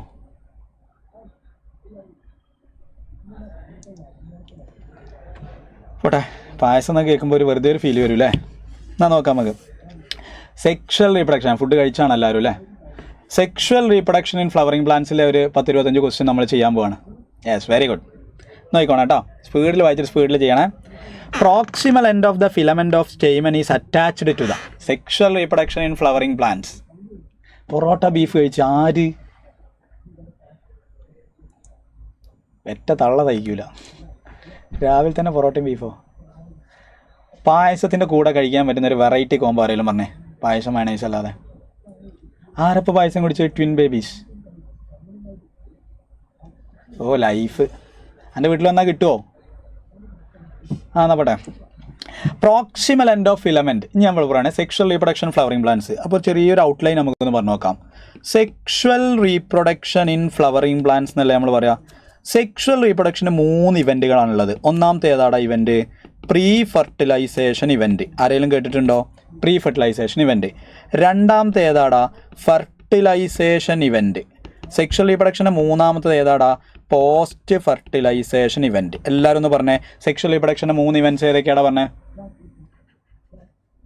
നോക്കിയാൽ സെക്ഷൽ റീപ്രൊഡക്ഷന് 3 ഇവൻറ്റുകൾ ഏതൊക്കെയാണ് പറഞ്ഞേ? Pre fertilization, fertilization, post fertilization. അതിൽ ഏറ്റവും മോസ്റ്റ് വൈറ്റൽ ഇവൻറ്റ് എന്ന് പറയുന്നത് ഏതാടാ? മോസ്റ്റ് വൈറ്റൽ ഇവൻറ്റ് എന്ന് പറയുന്നത് ഫെർട്ടിലൈസേഷൻ ഇവൻറ്റാണ്. എല്ലാവരും ഒന്നുകൂടി പറയണേ. സെക്ഷൽ റീപ്രൊഡക്ഷന് 3 ഇവൻറ്റ്സാണ് പ്രധാനമായിട്ടുള്ളത്. ഒന്ന് pre fertilisation event, fertilization event, post fertilisation event. ഇനി പറയാൻ പോണേ പ്രീ ഫെർട്ടിലൈസേഷൻ എന്ന് പറഞ്ഞാൽ എന്താടാ? ഫെർട്ടിലൈസേഷന് മുന്നുള്ള ഇവൻറ്റ്സ്. നമ്മൾ പഠിക്കാൻ പോകുന്നത് ഫ്ലവറിംഗ് പ്ലാന്റ്സിൻ്റെ പ്രീ ഫെർട്ടിലൈസേഷൻ അല്ലേ? അപ്പോൾ നമുക്ക് പറയാം, പ്രീ ഫെർട്ടിലൈസേഷൻ ഇവൻറ്റിൽ 2 ഇവൻ്റാണുള്ളത്. അതിൽ ഒന്നാമത്തതാണടാ ഗ്യാമറ്റോജെനിസിസ്. എല്ലാവരും ഒന്ന് വായിച്ചേ. ഗ്യാമറ്റോജെനിസിസ്, ഗ്യാമേറ്റ് ഫോം ചെയ്യുക. രണ്ടാമത്തെ ഗ്യാമേറ്റ് ഫോം ചെയ്തിട്ട് അവിടെ കയ്യിൽ വെച്ചുകൊണ്ട് കാര്യമുണ്ടോ? ഇല്ല. രണ്ടാമത്തതാണ് ഗ്യാമേറ്റ് ട്രാൻസ്ഫർ. അപ്പോൾ നമ്മൾ പഠിച്ചു കഴിഞ്ഞു. പ്രീ ഫെർട്ടിലൈസേഷൻ 2 ഇവൻറ്റ്സ്, ഗ്യാമേറ്റ് ഉണ്ടാക്കുക, അതിന് ട്രാൻസ്ഫർ ചെയ്യുക. ഫെർട്ടിലൈസേഷൻ ഇവൻ്റ് എന്ന് പറഞ്ഞാൽ നമുക്കറിയാം. ആൻഡ് ഇവർ കാണിക്കുന്നത് എന്താണെന്ന് ചോദിച്ചു കഴിഞ്ഞാൽ ഫെർട്ടിലൈസേഷൻ ഇവൻ്റ് എന്ന് പറഞ്ഞാൽ അതിൻ്റെ മുന്നേ നമുക്ക് പറയാണ്ട് ഗ്യാമറ്റോജെനിസിസ് 2 ടൈപ്പ് ഉണ്ട്. ഒന്ന് പ്രൊഡക്ഷൻ ഓഫ് മെയിൽ ഗ്യാമേറ്റ് ഉണ്ടാക്കുക. രണ്ടാമത്തത് പ്രൊഡക്ഷൻ ഓഫ് ഫീമെയിൽ ഗ്യാമേറ്റ്. കണ്ടോ? അപ്പോൾ ഗ്യാമറ്റോജെനിസിസ് 2 ഹെഡിങ്, മെയിൽ ഗ്യാമേറ്റ് ഉണ്ടാക്കുക, ഫീമെയിൽ ഗ്യാമേറ്റ് ഉണ്ടാക്കുക. ഇനി നോക്കിക്കോണേ. ഈ ഗ്യാമേറ്റ് ഉണ്ടാക്കി കയ്യിൽ പിടിച്ചുകൊണ്ട് ഇരുന്നാൽ അതിലുണ്ടോ? മെയിൽ ഗ്യാമേറ്റ് ഉണ്ടാക്കി അവിടെ ഇരുന്നു, ഫീമെയിൽ ഗ്യാമേറ്റ് ഉണ്ടാക്കി ഇവിടെ ഇരുന്നു, അക്കരെ ഇരുന്ന് ആശ തീരുമോ? ഇല്ല. ആശ തീരണമെങ്കിൽ അവർ ഒന്നിക്കണ്ടേ? അവരൊന്നിക്കുന്ന പ്രക്രിയയല്ലേ ഗ്യാമേറ്റ് ട്രാൻസ്ഫർ എന്ന് പറയുന്നത്. ഗ്യാമേറ്റ് ട്രാൻസ്ഫറിൽ പ്ലാന്റ്സിനെ പറയണ പ്ലാന്റ്സിൽ നടക്കുന്ന ഗ്യാമേറ്റ് ട്രാൻസ്ഫറിനെ പറയുന്ന വേറെടാ പോളിനേഷൻ. പോളിനേഷനിൽ നമുക്ക് 2 ഹെഡിങ് പഠിക്കാണ്ട്. ഏതൊക്കെയാ? ടൈപ്സ് ഓഫ് പോളിനേഷനും അതുപോലെ തന്നെ ഏജൻസ് ഓഫ് പോളിനേഷനും. കഴിഞ്ഞു. ഇനിയിപ്പോൾ അവരടുത്ത് വന്നു എന്താണ്? അവർ തമ്മിൽ കൂടിച്ചേരും. അതിനെ പറയണ വേറെല്ലേ ഫെർട്ടിലൈസേഷൻ. ആൻജിയോസ്പേമിലായതുകൊണ്ട് ആ ഫെർട്ടിലൈസേഷനെ പറയണ വേറെല്ലേ ഡബിൾ ഫെർട്ടിലൈസേഷൻ. നമുക്ക് 2 ഫ്യൂഷൻസ് ഉണ്ട് എന്ന് പറഞ്ഞൂടെ. ഏതാ? ഒന്നാമത്തതാണ് സിംഗമി, രണ്ടാമത്തതാണ് ട്രിപ്പിൾ ഫ്യൂഷൻ. അങ്ങനെ സിംഗമിയും ട്രിപ്പിൾ ഫ്യൂഷനും നടക്കുന്നതുകൊണ്ട് അവർക്ക് പോസ്റ്റ് ഫെർട്ടിലൈസേഷൻ കഴിഞ്ഞാൽ 4 ഇവൻറ്റ്സ് നടക്കും. അതിൽ ഒന്നാമത്തതാണ് ഏതാടാ? സൈഗോട്ട് എംബ്രിയോ ആവുന്ന പ്രക്രിയ, എംബ്രിയോ ഡെവലപ്മെൻറ്റ്. രണ്ടാമതാണ് പെന്ന് എൻഡോസ്പേമായി മാറും, എൻഡോസ്പേം ഡെവലപ്മെൻറ്റ്. അപ്പോൾ എൻഡോസ്പേം ഡെവലപ്മെൻറ്റ് നടക്കും, എംബ്രിയോ ഡെവലപ്മെൻറ്റ് നടക്കും. പിന്നെ ഒവ്യൂൾ എന്തായിട്ട് മാറും? സീഡായിട്ട് മാറും. ഓവർ എന്തായിട്ട് മാറും? ഫ്രൂട്ടായിട്ട് മാറും. ഇത്രയേ ഉള്ളൂ സെക്ഷൽ റീപ്രൊഡക്ഷൻ. ഏറ്റവും ലാസ്റ്റ് ഫ്രൂട്ടല്ലേ പഠിക്കാനുള്ളത് അതിൽ. പിന്നെ ഒരു അപ്പോമിക് സിസ്റ്റം പോളി എംബ്രിയോണി കഴിഞ്ഞാൽ ചാപ്റ്ററായി. ചാപ്റ്ററിന് മൊത്തം സമ്മറി ചെയ്യാൻ പറഞ്ഞു. നോക്കിക്കേ, സെക്ഷൽ റീപ്രൊഡക്ഷൻ ഒരു സിനിമാ കഥ പോലെ നമുക്ക് പറയാം. ശരിക്കും കേട്ടോ. സെക്ഷൽ റീപ്രൊഡക്ഷൻ ഫസ്റ്റ് ഇവൻ്റ് ഏതാടാ? Pre fertilisation. Events before fertilisation. അതിൽ ഒന്നാമതാണ് ഗ്യാമറ്റോജെൻസിസ്. നമ്മൾ പോയിട്ട് ഫ്ലവറിൻ്റെ അടുത്ത് പോയിട്ട് മെയിൽ റീപ്രൊഡക്റ്റീവ് പാർട്ടിൻ്റെ അടുത്ത് പോയിട്ട് മെയിൽ ഗ്യാമേറ്റിനെ എടുക്കുന്നു, നായകൻ. ഫീമെയിൽ പ്ലോട്ടിൻ്റെ അടുത്ത് പോയിട്ട് ഫീമെയിൽ ഗമേറ്റിനെ എടുക്കുന്നു, നായിക. സോ പ്രൊഡക്ഷൻ ഓഫ് മെയിൽ ഗമേറ്റും ഫീമെയിൽ ഗമേറ്റും കഴിഞ്ഞു. ആ production of male and female ഗമേറ്റ്സിനെ പ്രൊഡ്യൂസ് ചെയ്ത് കഴിഞ്ഞാൽ നായകനും നായികയായി കഴിഞ്ഞാൽ പിന്നെ അവരെന്ത് ചെയ്യുന്നു? ഗ്യാമേറ്റ് പ്രൊഡ്യൂസ് ചെയ്യുന്നു. ഗ്യാമേറ്റ് പ്രൊഡ്യൂസ് ചെയ്ത് കഴിഞ്ഞാൽ ആ ഗ്യാമേറ്റ്സിനെ ട്രാൻസ്ഫർ ചെയ്യുന്നതാണ് പോളിനേഷൻ. ടൈപ്സും ഏജൻസും പഠിക്കുന്നു. പിന്നെ അവർ കൂടിച്ചേരുന്നു, അതാണ് ഡബിൾ ഫെർട്ടിലൈസേഷൻ. അപ്പോൾ ഒരു പാർട്ടിസീൻ നടക്കുന്നു. പാർട്ടിസീൻ കഴിഞ്ഞുകൊണ്ട് ഇവർക്ക് 4 മക്കളുണ്ടാവും. ഏതൊക്കെ 4 മക്കൾ? എൻഡോസ്പേം, എംബ്രിയോ, ഒവ്യൂള്, സീഡ്, അതുപോലെ തന്നെ ഫ്രൂട്ട്. മക്കളുമായി ഓലായി, ഓല കുടുംബകാരിയായി. ഇനി വരും. അതാണ് ആ ചാപ്റ്ററിൻ്റെ ഒരു സമ്മറി. അതിൻ്റെ ഉള്ളിലൂടെ നിങ്ങൾ ഇങ്ങനെ പോയാൽ മതി കേട്ടോ. തുടങ്ങുകയാണെ. ഒന്നാമത്തത്, proximal end of the filament of stamen is attached to the, എവിടേക്കാണ്? Thalamus or petal.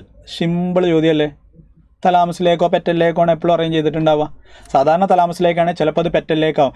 അങ്ങനെ സ്റ്റേമൻ പെറ്റലിലേക്ക് വരികയാണെങ്കിൽ അതിനെ പറയുന്ന പേര് ലെപ്പി പെറ്റാലസ്. കേട്ടിട്ടുണ്ടോ? ഹാൻഡ് റൈറ്റിങ്ങിനെ കുറിച്ച് നിങ്ങൾ നോക്കരുത് ഞാൻ പറഞ്ഞിട്ടുണ്ട്. നിങ്ങളൊക്കെ ഡോക്ടറാക്കുക എന്നുള്ളതാണ് എൻ്റെ ഉദ്ദേശം. അപ്പോൾ നമ്മൾ MBBSന് പോയി കഴിഞ്ഞാൽ ഇജ്ജായി ഹാൻഡ് റൈറ്റിംഗ് ആയിക്കാരം പ്രൊഫസർ, നിങ്ങൾക്ക് മാത്രം വായിക്കാൻ പറ്റും. അപ്പോൾ പ്രൊഫസർ ഇങ്ങോട്ട് ചോദിക്കും, വാ മോനെ എവിടെ പഠിച്ചു എന്ന് ചോദിക്കും. ആരാ പഠിപ്പിച്ചു എന്ന് ചോദിച്ചാൽ ഞങ്ങൾ സ്വന്തമായി പഠിച്ചാന്ന് പറഞ്ഞത്. വെറുതെ എനിക്ക് ക്രെഡിറ്റ് ഒന്നും വേണ്ട. വരൂ. Which one of the following statement is not true? താഴെ തന്നിട്ടുള്ളതിൽ ശരിയല്ലാത്ത സ്റ്റേറ്റ്മെൻറ്റ് ഏതെന്നാണ് ചോദിക്കുന്നത്. നോക്കിക്കോണേ. Exine of pollen grains is made up of sporopollenin. കറക്റ്റല്ലേ? കറക്റ്റാ. പോളൻ ഗ്രെയിനിന് 2 പോളൻ ഗ്രെയിനിന് ചുറ്റും എന്തുണ്ട്? പോളൻ ഗ്രെയിൻ എന്ന് പറഞ്ഞാൽ എന്താണ്? വേഗം പറഞ്ഞേ. മെയിൽ ഗമറ്റോഫൈറ്റ് അല്ലേ? മെയിൽ ഗമറ്റോഫൈറ്റ് ആണ്. മെയിൽ ഗമറ്റോഫൈറ്റ് ആണ്. ആ പോളൻ ഗ്രെയിനിന് ചുറ്റും എന്തുണ്ടെന്ന് ചോദിച്ചാൽ 2 എന്തുണ്ട്? കവറിങ്സ് ഉണ്ട് നിങ്ങൾക്ക് പറയാം. അതിൽ ഒന്നാമത്തെ കവറിങ്ങിനെ പറയുന്ന പേരാണ്, പുറത്തുള്ളതിനെ പറയുന്ന പേരാണ് എക്സൈൻ. 2 ഔട്ടർ ലെയർ. ഇതിന് ഇന്നർ ലെയറിനെ പറയുന്ന പേരാണ് ഇൻറ്റൈൻ. എക്സൈൻ എന്താണെന്ന് ചോദിച്ചാൽ എന്താ പറയുക? ഹാർഡ് ഔട്ടർ ലെയർ ആണ്. ഹാർഡ് ഔട്ടർ ലെയർ ആണ്. എക്സൈൻ ഉണ്ടാക്കിയിരിക്കുന്നത് എന്തുകൊണ്ടാണ്? വേഗം പറഞ്ഞേ. സ്പോറോപൊളനിൻ കൊണ്ടാണ്. ഇൻറ്റൈൻ എന്തുകൊണ്ടാണ്? സെല്ലുലോസ് കൊണ്ടാണ്. നിങ്ങൾക്കറിയാം. ഇൻറ്റൈൻ എന്തുകൊണ്ടാണെന്ന് വേഗം കമൻറ്റ് ചെയ്തേ. ആരും നോക്കിയില്ല തോന്നുന്നു. ഇൻറ്റൈൻ എന്തുകൊണ്ടാണ്? ഇനി ഇൻറ്റൈന് കണ്ടിന്യൂസ് ആണ്, പക്ഷേ എക്സൈൻ എന്തല്ല? കണ്ടിന്യൂസ് അല്ല. എക്സൈന് കണ്ടിന്യൂസ് അല്ലാതിരിക്കാൻ കാരണം ചില ഭാഗത്ത് ഗ്യാപ്പുകളുണ്ട്. സ്പോറോപൊളനിൻ ഇല്ലാത്ത എക്സൈൻ്റെ ഭാഗങ്ങളെ പറയുന്ന പേരാണ് ജേംപോസ്. ജേംപോസിൻ്റെ ഫംഗ്ഷൻ ചോദിച്ചാൽ എന്താ പറയുക? ജേംപോറിൻ്റെ ഉള്ളിലൂടെയാണ് പോളൻ ട്യൂബ് പുറത്തേക്ക് വരിക. കിട്ടിയോ? കിട്ടി. അപ്പോൾ നമുക്ക് പറയാം എക്സൈന് സ്പോറോപൊളനിൻ കൊണ്ട് ശരിയാ. Pollen grains of many species have several allergic problems ഉണ്ടാക്കുന്ന ഒരു പ്ലാന്റിൻ്റെ പേര് വേഗം കമൻറ്റ് ചെയ്തത്. അസലോസും പക്ഷിയും. Very good. നിങ്ങളൊരു കമൻറ്റ് ചെയ്തേ. അലർജി ഉണ്ടാക്കുന്ന ഒരു പ്ലാന്റിൻ്റെ പേര്. പോളൻ ഗ്രെയിന്, ഒരു പ്ലാന്റിൻ്റെ പോളൻ ഗ്രെയിന് അലർജി നമുക്ക് ഉണ്ടാക്കും. ആ പ്ലാന്റ് ഏതാണെന്ന് വേഗം കമൻറ്റ് ചെയ്യണം കേട്ടോ. Stored pollen grain in liquid nitrogen can be used in crop breeding. Liquid നൈട്രജനിൽ ഇട്ടിട്ടാണ് നമ്മൾ ഇതിനെ സൂക്ഷിച്ച് വെക്കുക നമുക്ക് പറഞ്ഞു. Tapetum help in the dehiscence of anther. തെറ്റാണ്. ടപ്പീറ്റം അല്ല. ഔട്ടർ പാർത്തീനിയം കാരോട്ടിനാസ്. Very good. നോക്കിക്കോണേ. നമ്മൾ ഡെഹിസൻസ് ഓഫ് ആന്തറിനെ സഹായിക്കുന്നത് പ്രധാനമായിട്ടും ഔട്ടർ 3 ലെയേഴ്സ് ആണ്. മൈക്രോസ്പൊറാഞ്ചിയത്തിൻ്റെ ഔട്ടർ 3 ലെയേഴ്സ് ഏതൊക്കെയാണ്? അവൻ പറഞ്ഞ ഔട്ടർ 3 ലെയേഴ്സ് ഏതൊക്കെയാണ്? വേം പറഞ്ഞ outer 3 layers. Epidermis, endothecium, middle layers അല്ലേ. ടപ്പീറ്റം എന്തിനാണ് ഹെൽപ്പ് ചെയ്യണത്? Nourishes the developing pollen grain. അപ്പോൾ ഇതാണ് നമുക്ക് നോട്ട് ട്രൂ ആയിട്ടുള്ളത്. Very good. നല്ല സ്പീഡിൽ ചെയ്യുന്നുണ്ട്. വേഗം വാടാം. Which one of the following statement is correct? Very good. താഴെ തന്നിട്ടുള്ളതിൽ കറക്റ്റ് ആയിട്ടുള്ളത് ഏത് എന്നാണ് ചോദ്യം. കറക്റ്റ് നോക്കിക്കോണേ. Sporogenous tissue is haploid. താഴെ തന്നിട്ടുള്ളിൽ കറക്റ്റാണ് ചോദിച്ചേക്കുന്നത്. സ്പോറോജനസ് ടിഷ്യൂ എന്ന് പറഞ്ഞാൽ ഡിപ്ലോയിഡ് ആണ്. അത് തെറ്റാണ്. Endothecium provides microspores. അതും തെറ്റാണ്. Tapetum nourishes the developing pollen grain. അത് ശരിയാണ്. ഹാർഡ് ഔട്ടർ ലെയർ ഇൻറ്റൈൻ അല്ല, എക്സൈൻ ആണ്. സോ ആൻസർ 3 ആണ്. കിട്ടിയോ? എടാ നിങ്ങൾ ഓക്കെ അല്ലേ? എൻ്റെ കൂടെ വരുന്നില്ലേ? പോവില്ല നമുക്ക്. എങ്കിൽ അടുത്തത് നോക്കിക്കോളൂ. In some members of the families of pollen grain retain their viability for months or months after റിലീസിന് ശേഷം മാസങ്ങളോളം അവരുടെ വയബിലിറ്റി കീപ്പ് ചെയ്യാൻ പറ്റുന്നത് ആർക്കൊക്കെയാണ്? Rosaceae and Leguminosae. അപ്പോൾ നമുക്ക് പറയാം പോളൻ വയബിലിറ്റി എന്ന് പറയുന്ന ഒരു സാധനമുണ്ട്. പോളൻ ഗ്രെയിനിന് റിലീസായി കഴിഞ്ഞാലും അത് സ്റ്റിഗ്മയിലെത്തി ജർമിനേറ്റ് ചെയ്യാനുള്ള കഴിവ് എത്ര കാലം നിലനിർത്താൻ പറ്റുമോ ആ കാലയളവിനെ പറയുന്ന പേരാണ് അതിൻ്റെ പോളൻ വയബിലിറ്റി എന്നാണ് പറയുക. കിട്ടിയോ? ഒരു പോളൻ ഗ്രെയിനിന് ആന്തർന്ന് റിലീസായി കഴിഞ്ഞ് സ്റ്റിഗ്മയിലെത്തി സ്റ്റിഗ്മയിൽ നിന്ന് അതിന് ജെർമിനേറ്റ് ചെയ്യാനുള്ള കഴിവ് എത്ര കാലം അതിന് സൂക്ഷിക്കാൻ പറ്റുമോ ആ കാലയളവിനെ പറയുന്ന പേരാണ് പോളൻ വയബിലിറ്റി എന്ന് പറയുന്നത്. അത് ഓരോ സ്പീഷീസിനും വ്യത്യാസമായിരിക്കും നമുക്കറിയാം. പോളൻ വയബിലിറ്റി റോസേഷ്യ ലെഗുമിനേഷ്യ പോലെയുള്ള പ്ലാന്റ്സിന് സെവറൽ മന്ത്സ് ആണ് നമുക്കറിയാം. എന്നാൽ 30 മിനിറ്റ്സ് ഉള്ളത് ആർക്കൊക്കെ എന്ന് വേഗം കമൻറ്റ് ചെയ്തേ. പോളൻ വയബിലിറ്റി 30 മിനിറ്റ്സ് ഉള്ളത് ആർക്കൊക്കെ എന്ന് വേഗം കമൻറ്റ് ചെയ്തേ. എങ്കിൽ അടുത്തത് male gametophyte in angiosperm produces. ഒരട്ടങ്ങോട്ട് ഉത്തരം അങ്ങോട്ട് പോരട്ടാ. Male gametophyte in angiosperms producers. Male gametophyte in angiosperms. ആൻജിയോസ്പേമിലെ മെയിൽ ഗമറ്റോഫൈറ്റ് എന്തൊക്കെയാണ് പ്രൊഡ്യൂസ് ചെയ്യുക? അപ്പം മെയിൽ ഗമറ്റോഫൈറ്റ് എന്ന് പറയുന്നത് ആരാടാ? പോളൻ ഗ്രെയിൻ അല്ലേ? റൈസും വീറ്റും സാറ് പറഞ്ഞു നോക്കണം കേട്ടോ. Male gametophyte in angiosperm. ആൻജിയോസ്പേമിലെ മെയിൽ ഗമറ്റോഫൈറ്റ് എന്താണ്? മെയിൽ ഗമറ്റോഫൈറ്റ് എന്ന് പറഞ്ഞാൽ പോളൻ ഗ്രെയിൻ ആണ്. അതെന്താ പ്രൊഡ്യൂസ് ചെയ്യുക? പോളൻ ഗ്രെയിൻ്റെ ഉള്ളിൽ ആദ്യം 2 സെല്ലുകൾ ഉണ്ടാവും. ആരാ?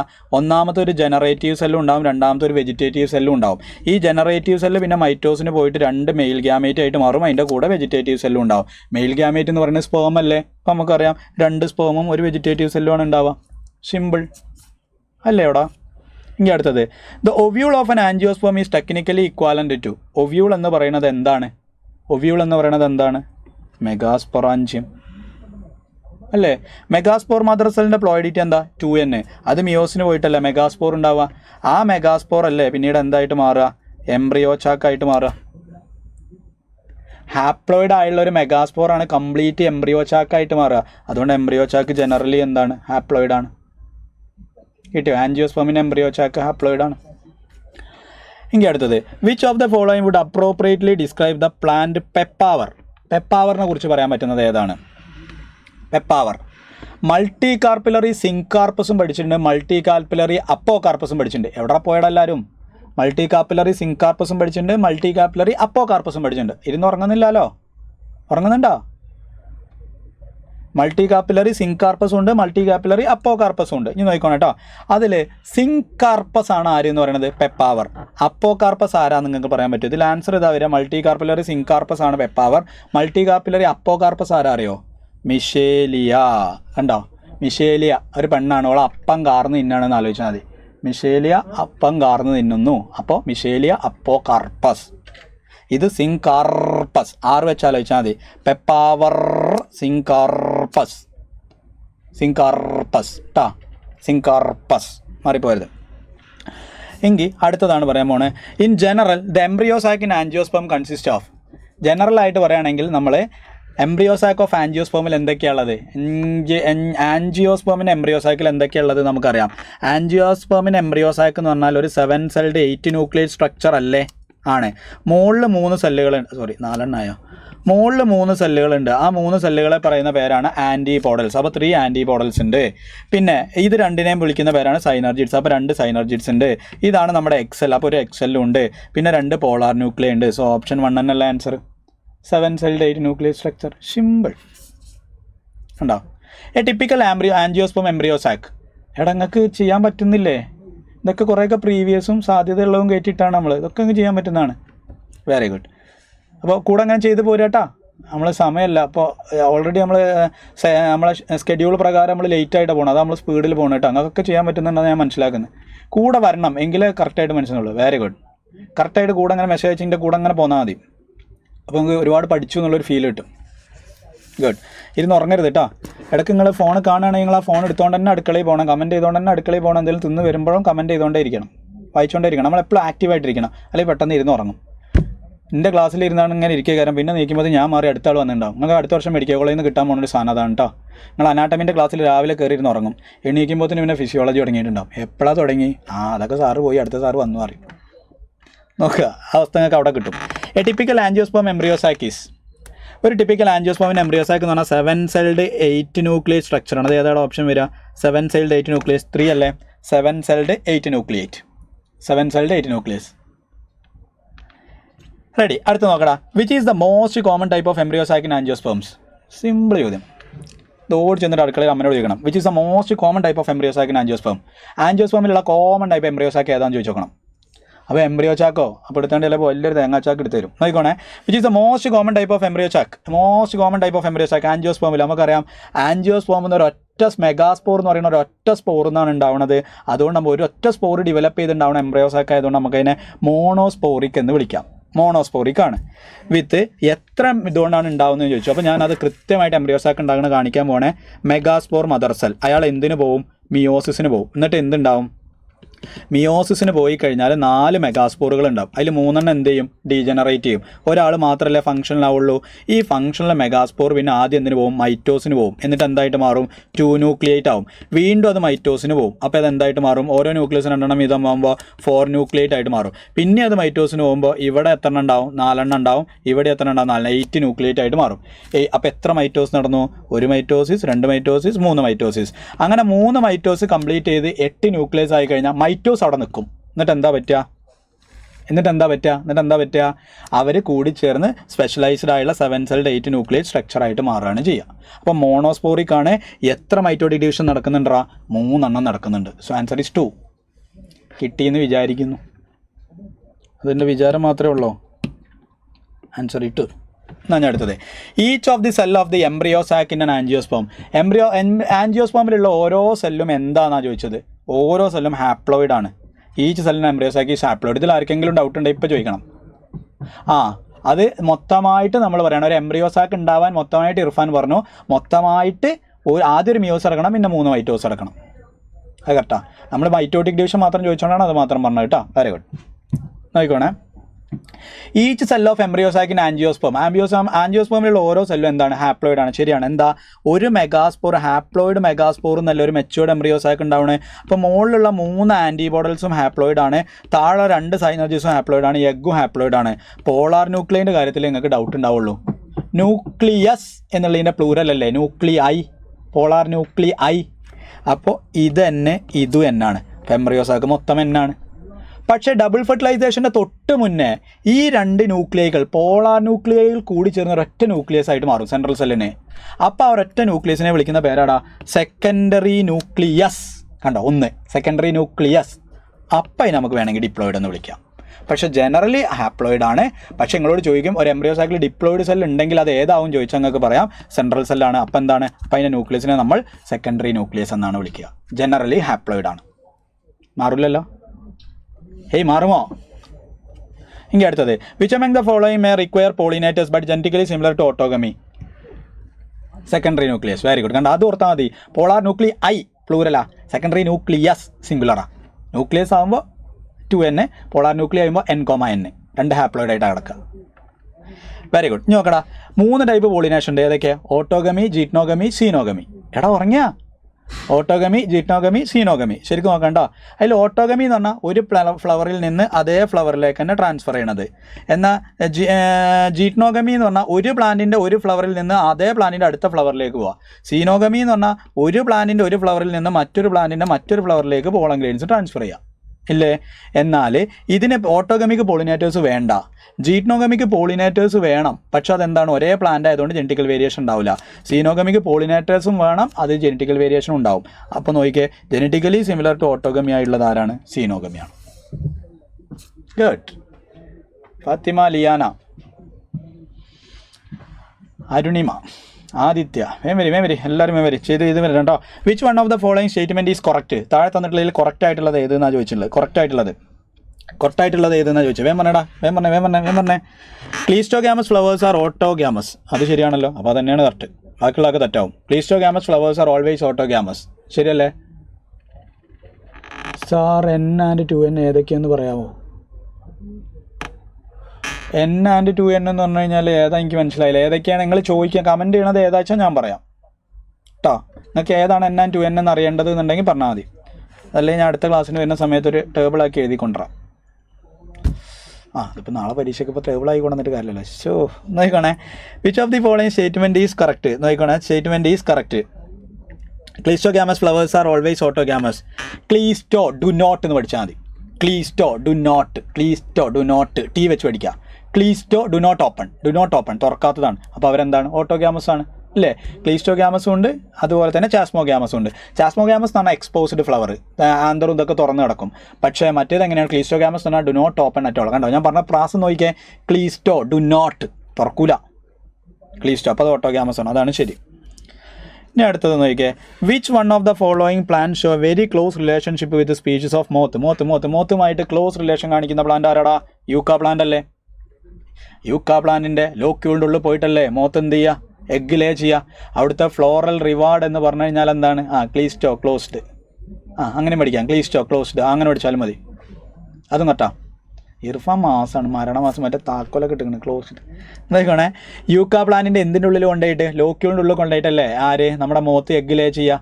അപ്പോൾ യൂക്ക പ്ലാന്റ് യാക്ക് കൊടുക്കുന്ന, മോത്തിന് കൊടുക്കുന്ന ഫ്ലോറൽ റിവാർഡ് എന്ന് പറയുന്നത് providing a safe place to lakes. അതാണ് കിട്ടി. അപ്പോൾ 2 ആണ് ആൻസർ. അടുത്തത് അതിലൊരു ഹൈഡ്രില്ലുണ്ട്. ഹൈഡ്രില്ല ഓർമ്മ ഉണ്ടോ? വലിസ്നേറിയ, ഹൈഡ്രില്ല, സൊസ്റ്റീറ. വലിസ്നേറിയ, ഹൈഡ്രില്ല, സൊസ്റ്റീറ ഒക്കെ ഓർമ്മ ഉണ്ടോ? അവൊക്കെ വാട്ടർ പോളിനേഷൻ കാണിക്കുന്ന പ്ലാന്റുകളാണ് കേട്ടോ. എന്നാൽ വയോള ഓക്സാലിസ് കോമലീന ഇവരൊക്കെ ആരാ? വയോള ഓക്സാലിസ് കോമലീന ഓട്ടോഗമി കാണിക്കുന്ന ആൾക്കാരാണ്. ഇമാസ്കുലേഷൻ, ആർട്ടിഫിഷ്യൽ ഹൈബ്രിഡൈസേഷൻ എന്ന് പറയുന്ന ഒരു പ്രക്രിയ അല്ലേ? ക്രോപ്പ് ഇമ്പ്രൂവ്മെൻറ്റിന് വേണ്ടിയിട്ട്. ആർട്ടിഫിഷ്യൽ ഹൈബ്രിഡൈസേഷൻ എന്തിനാന്ന് ചോദിച്ചാൽ നമ്മൾ പറയണം ക്രോപ്പ് ഇമ്പ്രൂവ്മെൻറ്റിന് വേണ്ടിയിട്ടാണ്. ക്രോപ്പ് ഇമ്പ്രൂവ്മെൻറ്റിന് വേണ്ടിയിട്ട് നമ്മൾ ചെയ്യുന്ന സാധനമാണ് എന്തെന്ന് പറയുന്നത്? നമ്മൾ പറയുന്നത് ആർട്ടിഫിഷ്യൽ ഹൈബ്രിഡൈസേഷൻ. ആർട്ടിഫിഷ്യൽ ഹൈബ്രിഡൈസേഷന് 3 സ്റ്റെപ്പുകൾ ഉണ്ടാ. ഏതൊക്കെയാണ് 3 സ്റ്റെപ്പുകൾ? വേഗം കമൻറ്റ് ചെയ്യണം. ആർട്ടിഫിഷ്യൽ ഹൈബ്രിഡൈസേഷന് 3 സ്റ്റെപ്പുകൾ വേഗം പോയി ഓടി പറഞ്ഞിട്ട് വരണം. വേഗം പറയും ഏതൊക്കെയാണ്? Emasculation, bagging and റീബാഗിങ്. 2 സ്റ്റെപ്പാണ് ടെക്സ്റ്റ് പറയുന്നത്, ഇമാസ്കുലേഷനും ബാഗിങ്ങും. അതിൻ്റെ കൂടെ ഒരു റീബാഗിങ്ങും കൂടി വരും. അതിൻ്റെ മുന്നേ റീബാഗിങ്ങിന് ചെയ്യുന്നതിന് മുന്നേ ഒരു പോളിനേഷനും കൂടി അവിടെ പറയുന്നുണ്ട് അല്ലേ? ആർട്ടിഫിഷ്യൽ പോളിനേഷനും കൂടി പറയും. നമ്മൾ പോളൻ കഴിഞ്ഞ് ഡസ്റ്റ് ചെയ്യണം. അപ്പോൾ എന്താണ് ഇമാസ്കുലേഷൻ എന്ന് വെച്ചാൽ എന്താ പറയുക? Removal of anther from A bisexual flower അല്ലേ? അതിനെ പിന്നെ നമ്മൾ എന്ത് ചെയ്യും? ബാഗ് ചെയ്ത് വെക്കും. ആ ബാഗ് എന്തുകൊണ്ടാണ് ഉണ്ടാക്കിയിട്ടുണ്ടാവുക? ബാഗ് എന്തുകൊണ്ടാണ് ആ ബാഗ് ഉണ്ടാക്കുക? ബാഗ് ചെയ്യണ ബാഗ് ആർക്കെങ്കിലും പറയാൻ പറ്റുമോ? ഒരു പേപ്പറാണ്. എന്ത് പേപ്പർ നിങ്ങൾ പറയണ്ടോ? എന്നിട്ട് നമ്മൾ എന്ത് ചെയ്യും? ഈ സ്റ്റിഗ്മക്ക് റിസപ്ഷൻ കപ്പാസിറ്റി കിട്ടിക്കഴിഞ്ഞാൽ നമ്മൾ ആ ബാഗ് എടുത്തിട്ട് നമ്മൾ ഡിസൈറബിൾ പോളൻ ഗ്രെയിൻസിനെ അവിടെ പൗഡർ ചെയ്യും. എന്നിട്ട് അതിനെ വീണ്ടും റീബാഗ് ചെയ്യും. ഓക്കെ ആണോ? ഗുഡ്, കിട്ടി. ഇനി അടുത്തത് the morphological nature of the edible part of coconut. കോക്കനട്ടിനെ തിന്നാൻ പറ്റുന്ന സാധനം എന്താണ്? എൻഡോസ്പമാണ്. അപ്പോൾ മമ്മി തേങ്ങ ചുരണ്ടുന്ന സമയത്ത് നിങ്ങൾ ഓടി ചെന്നിട്ട് പറയണം ദിസ് ഈസ് ദ എൻഡോസ്പം, അതിൻ്റെ കുഞ്ഞിന് തിന്നാനുള്ളതാണ് മമ്മി, അത് ചെയ്യരുത്. Butter paper. വെരി ഗുഡ്, പറഞ്ഞു. പോളിത്തീൻ ഷീറ്റോ? ആരാണത്? ഞാൻ താഴേക്ക് ചാടിയാലോ? ഇതെന്താ നമ്മൾ വിറക് വരെ ഉണ്ടാക്കുകയാണോ? Polythene sheet. പോട്ടെ. മോർഫോളജി ബട്ടർ പേപ്പർ ആവാൻ കാരണം എന്താ? ഒന്ന് സൺലൈറ്റിൻ്റെ ഇൻഫ്ലുവൻസ് ഉണ്ടാവും, 2 അതിന് വെയിറ്റ് കുറവായിരിക്കും. എന്നായിക്കോണേ കേട്ടോ. പിന്നെ ഷേപ്പിൽ മടക്കി ഒതുക്കി വെക്കാൻ പറ്റും. നോക്കിക്കോണേ, the morphological nature of edible part of coconut. എൻഡോസ്പമാണ്. എൻഡോസ്പം. നല്ല സാധാ ചോറിൽ തേങ്ങാപ്പീരിട്ടിട്ട് അതിൻ്റെ മുകളിൽ ഇങ്ങനെ കച്ചപ്പ് പോയി ചോദിച്ചു നോക്കി, നല്ല ടേസ്റ്റ് ആയിരിക്കും. സാധാ ചോറ് എടുക്കുക. സാധാ ചോറ് നിങ്ങൾ എന്താ പറയുക? കോമൺ ചോറ്, ഗീ റൈസ് ഒന്നും അല്ലാത്ത. അതിൻ്റെ മുകളിലേക്ക് ഇങ്ങനെ തേങ്ങ ചുരണ്ടിയത് ഇടുക. അതിൻ്റെ മുകളിലേക്ക് ഇച്ചിരി മയണൈസും കച്ചപ്പ് ഒഴിച്ചിട്ട് ഇങ്ങനെ വാരി തിന്നണം. വാവ്, അടിപൊളി. അടുത്ത് എൻഡോസ്പം. ഇന്നെ ട്രൈ ചെയ്യണം, ഉച്ചയ്ക്ക് എല്ലാവരും ട്രൈ ചെയ്യണം. അടുത്തത് albuminous seed store their reserve food mainly. Albuminous സീഡുകൾ അവരുടെ ഇതെവിടെ സീഡ് എവിടെ സ്റ്റോർ ചെയ്യുക? Albuminous seed store their reserve food mainly. അവരുടെ ആൽബുമിനസ് സീഡുകൾ എൻഡോസ്പേമിലാണ് സ്റ്റോർ ചെയ്യുക. എൻഡോസ്പേം ഉള്ളവരെയാണ് നമ്മൾ ആൽബുമിനസ് സീഡ് എന്ന് പറയുക. എൻഡോസ്പേം ഇല്ലാത്തവരെ നമ്മൾ നോൺ ആൽബുമിനസ് അല്ലെങ്കിൽ എക്സ് ആൽബുമിനസ് എന്നാണ് വിളിക്കുക. കിട്ടിയോ? ഈ അടുത്തത് ഇത് ഞാൻ പറഞ്ഞത് കറക്റ്റാണ്. നിങ്ങൾ ഇന്ന് ഞാൻ പറഞ്ഞ സാധനം ട്രൈ ചെയ്ത് നോക്കി, നല്ല ടേസ്റ്റ് ഉണ്ടാവും. പിന്നെ ബാക്കി സംഭവിക്കുന്നതിനൊന്നും ഞാൻ ഉത്തരവാദിയായിരിക്കുന്നതല്ല. എന്നാ നോക്കിക്കോളേ, പെരീസ്പം ഡിഫർ ഫ്രം എൻഡോസ്പം. പെരീസ്പം എന്താടാ? ന്യൂസെല്ലസ് ബാക്കി ഉണ്ടെങ്കിൽ ആ ന്യൂസെല്ലസ് എന്തായിട്ട് മാറും? പെരീസ്പമായിട്ട് മാറും. ഓരോരുത്തരും എന്തായി മാറും നമുക്കറിയാം. നിങ്ങൾക്ക് ശരിക്കും കേട്ടിട്ടുണ്ട്. ആരാണ് സീഡായിട്ട് മാറുക? ഒവ്യൂളാണ് സീഡായിട്ട് മാറുക. അപ്പോൾ ഒവ്യൂളിൻ്റെ ഇൻഡഗുമെൻസ് ആണ് എന്തായിട്ട് മാറുക? സീഡ് കോട്ടായിട്ട് മാറും ഇല്ലേ? ഹൈലം പിന്നെ അവിടെ എന്തെന്നായിട്ട് നിൽക്കും? ഹൈലം ഒരു സ്കാറായിട്ട് തന്നെ അവിടെ അവശേഷിക്കും. ഇതൊക്കെ കേട്ടില്ലേ? ഹൈലം ഒരു സ്കാറായിട്ട് അവശേഷിക്കും. ഇനി ന്യൂസെല്ലാർ സെല്ലുകളിൽ നിന്നുള്ള എനർജി എടുത്തിട്ടാണ് ശരിക്കും ന്യൂസെല്ലസ് എവിടെ കിടക്കുന്നത്? ഇങ്ങനല്ലേ ഒവ്യൂൾ കിടക്കുന്നുണ്ടാവുക? ഇവിടെ നന്നായിട്ട് വരക്കുക, ഇപ്പോൾ സമയമില്ലാത്തതുകൊണ്ടാണ്. ഏറ്റവും കേന്ദ്രത്തിൽ കിടക്കുന്നതല്ലേ ന്യൂസെല്ലാർ സെല്ലുകൾ എന്ന് പറയുന്നത്? ഈ ന്യൂസെല്ലാർ സെല്ല് എന്ന് പറയുന്ന സിംഗിൾ സെല്ല് മാത്രമല്ലേ ഡിഫറൻഷ്യേറ്റ് ചെയ്തിട്ട് മെഗാസ്പോർ മദർ സെല്ലായി മാറുന്നുള്ളൂ. അപ്പോൾ 100 ന്യൂസെല്ലാർ സെല്ല് ഉണ്ടെങ്കിൽ 99 അവിടെ ഫ്രീ ആയി കിടക്കല്ലേ? ആ സെല്ലുകളിൽ നിന്നുള്ള എനർജി എടുത്തിട്ടാണ് എന്ത് നടക്കുക? മോണോസ്പോറിക് ഡെവലപ്മെൻറ്റ് നടക്കുക. മൈറ്റോസും ഇതൊക്കെ നടക്കണ്ടേ? അപ്പോൾ അതിന് എനർജി എടുക്കും. എന്നിട്ട് അത് എംബ്രിയോസാക്ക് ഉണ്ടായതിൻ്റെ ശേഷം ഇച്ചിരി ന്യൂസെല്ലസ് അവിടെ ബാക്കി ഉണ്ടെങ്കിൽ ആ ന്യൂസെല്ലസ് ആണ് എന്തായിട്ട് മാറുക? ആ ഒവ്യൂള് സീഡായി മാറുമ്പോൾ ആ ന്യൂസെല്ലസ് എന്തായിട്ട് മാറും? പെരിസ്പേം എന്ന് പറഞ്ഞ റെസിഡ്യുവൽ ബോഡി ആയിട്ട് മാറും. കിട്ടിയോ? കൃത്യമായിട്ട് മനസ്സിലായോ? അപ്പോൾ ന്യൂസെല്ലസ് 2n ആണ്, അതുകൊണ്ട് പെരിസ്പേം എന്തായിരിക്കും 2n ആയിരിക്കും. പക്ഷേ പെരിസ്പേം 2n ആണെങ്കിൽ എൻഡോസ്പേം എന്താണ് ആൻജിയോസ്പേമിൻ്റെ 3n ആണ്. അപ്പോൾ എന്താണ് അവരുടെ വ്യത്യാസം? പെരിസ്പേം ഡിഫർ ഫ്രം എന്താ ചോദ്യം എന്താ? Perisperm differ from endosperm. അപ്പോൾ പെരിസ്പേമിനുള്ളതും എൻഡോസ്പേമിന് ഇല്ലാത്തതുമായിട്ടുള്ള കാര്യം പറയണം. അപ്പോൾ ബീയിങ് ഡിപ്ലോയിഡ് ടിഷ്യൂ 1 വരും. കിട്ടിയോ? കിട്ടിയില്ല? ഞാൻ പറഞ്ഞ മനസ്സിലായില്ല? ഹേ ഗൈസ്, ഞാൻ പറഞ്ഞ മനസ്സിലായോ? എന്നാൽ ഞങ്ങളോട് ചോദിക്കും, പെരിസ്പേം കാണിക്കുന്ന 2 പ്ലാന്റിൻ്റെ പേര് വേഗം പറഞ്ഞേ. പെരിസ്പേം ഉള്ള പ്ലാന്റിൻ്റെ പേര് 2 ടെക്സ്റ്റ് ബുക്കിലുണ്ട്, വേഗം പറഞ്ഞേ. ഞാൻ പറയില്ല, നിങ്ങൾ പറയണം. കിട്ടാത്തവന് ഓടിപ്പോയി ആ പാരഗ്രാഫ് വായിച്ച് ഇപ്പം തന്നെ ഒന്ന് പറയണം.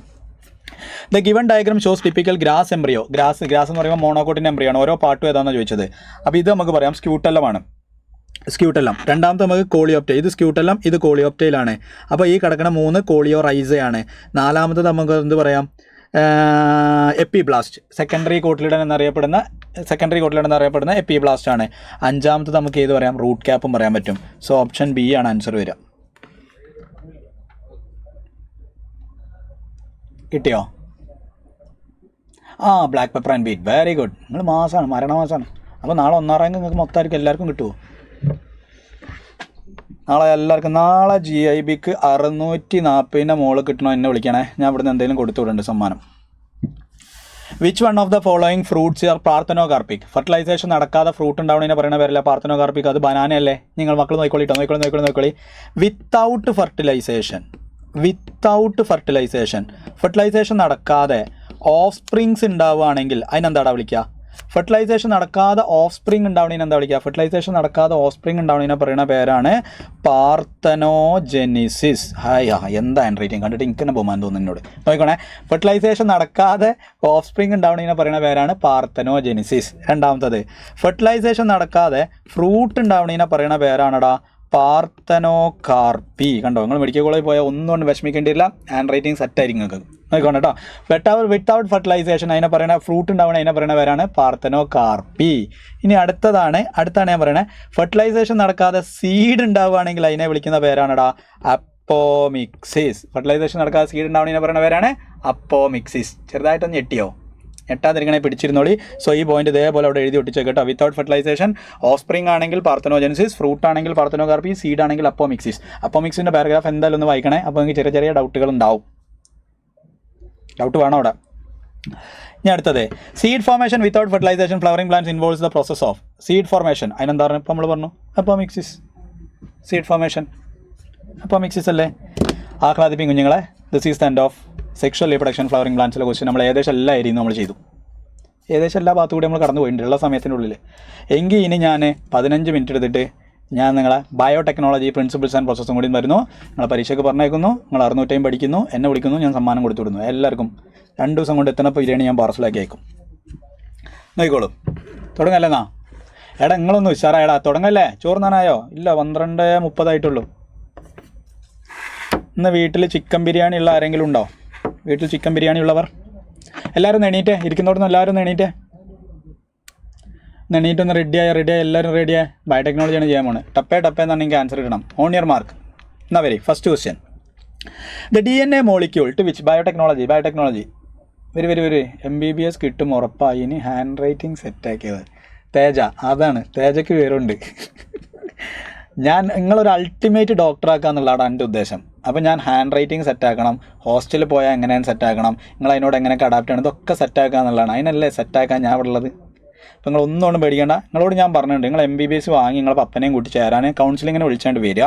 ഫീസ് 30 വേണം. ബാക്കിയൊക്കെ നമ്മൾ സെറ്റാക്കും. ഓക്കെ, നോക്കിക്കോളി. ഞാൻ നിങ്ങളെങ്ങനെ ചേരുമാവെന്ന് ആലോചിച്ച് നിങ്ങൾ പേടിക്കേ വേണ്ട. അവിടെ നിങ്ങൾ ആരെങ്കിലും എന്തെങ്കിലും നിങ്ങളോട് ചൂടാവണം, എൻ്റെ പേര് മാത്രം നിങ്ങൾ പറഞ്ഞാൽ മതി. ബാക്കിയെല്ലാം റെഡി ആയിട്ടുണ്ടാവും. നോക്കണേ, the DNA molecule to which gene of interest integrated cloning is called. അയ്യോ, അതിന് മുന്നേ ഫസ്റ്റ് ചോദ്യം വിട്ടുപോയി. നോക്കണം കേട്ടോ.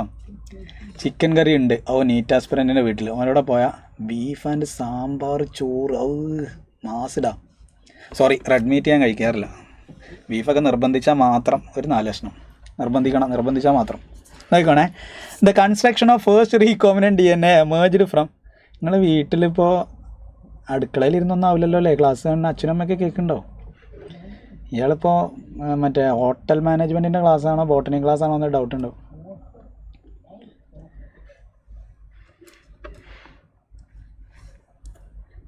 എൻ്റെ പേര് പറഞ്ഞാൽ ഫീസ് കൂട്ടി മേടിക്കുമോന്നോ?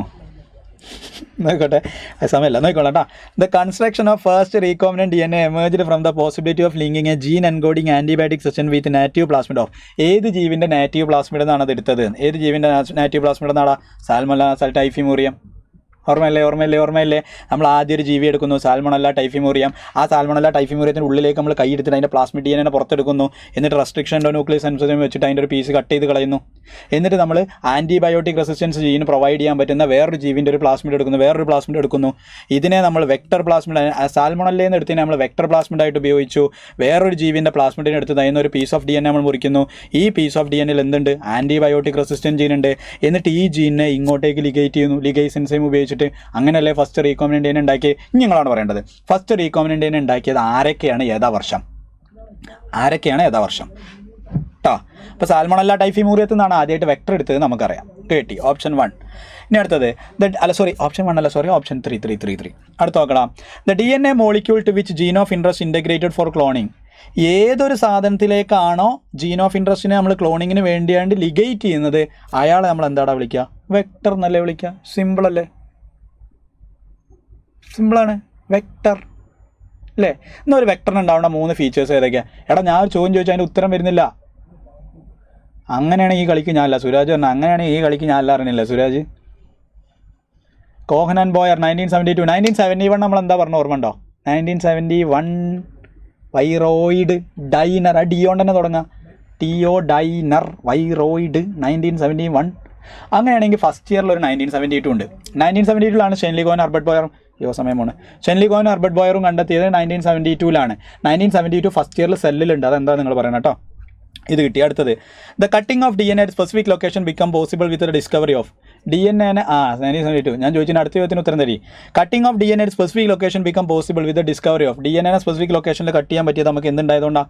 Restriction enzyme ഉണ്ടായതുകൊണ്ടാണ്. പ്രത്യേക രീതിയിൽ കട്ട് ചെയ്യാൻ പറ്റിയത് റെസ്ട്രിക്ഷൻ എൻസൈം ഉണ്ടായതുകൊണ്ടാണ്. റെസ്ട്രിക്ഷൻ എൻസൈമുകൾ ഏത് ഫാമിലിയിലാണ് വരിക? ന്യൂക്ലിയസസ് ഫാമിലിയിലാണ് വരിക അല്ലേ? Restriction enzymes are a larger class of enzyme coming under the larger class of enzyme known as nucleases. 8 minute sir കഴിഞ്ഞു. ന്യൂക്ലിയസസ് നോക്കണം കേട്ടോ. Separation of DNA fragment is done by the technique. DNA separate ചെയ്യണ പ്രോസസ്സിനെ നമ്മൾ എന്താണ് വിളിക്കുക? DNA separate ചെയ്യണ പ്രക്രിയക്ക് പറയുന്ന പേരല്ലടാ ജെൽ ഇലക്ട്രോഫോറസിസ്. DNA സെപ്പറേറ്റ് ചെയ്യണ പ്രക്രിയക്ക് പറയുന്ന പേരാണ് ജെൽ ഇലക്ട്രോഫോറസിസ്. DNA സെപ്പറേറ്റ് ചെയ്യണ പ്രക്രിയക്ക് പറയുന്ന പേരാണ് ജെൽ ഇലക്ട്രോഫോറസിസ്. ജെൽ ഇലക്ട്രോഫോറസിൽ നമ്മൾ ഏത് ജെല്ലാണ് എടുക്കുക എന്ന് വെച്ചാൽ ഏതാടാ പറയുക? അഗാരോസ് ജെല്ലാണ്. അതൊരു നാച്ചുറൽ പോളിമറാണ്. സീവീഡ് എന്നാണ് കിട്ടുക, നമുക്കറിയാം അല്ലേ? പിന്നെ DNA ഫ്രാഗ്മെൻറ്റ്സിന് നെഗറ്റീവ്ലി ചാർജഡ് ആണ്. അവരതുകൊണ്ട് ലെഫ്റ്റിൽ നിന്ന് റൈറ്റിലേക്കാണ് പോവുക. അവിടെ നമുക്ക് കാഥോഡ് ഉണ്ടായിരിക്കും, ഇവിടെ ആനോഡ് ഉണ്ടായിരിക്കും. കാഥോഡിൻ്റെ അടുത്ത് സ്മോളർ വൺസ് ആയിരിക്കും, ആനോഡിൻ്റെ അടുത്ത് ലാർജർ വൺസ് ആയിരിക്കും. ആനോഡിൻ്റെ അടുത്താണ് സ്മോളർ വൺസ് ഉണ്ടാവുക. കിട്ടി? ഒക്കെ നിങ്ങൾ പഠിച്ചാൽ.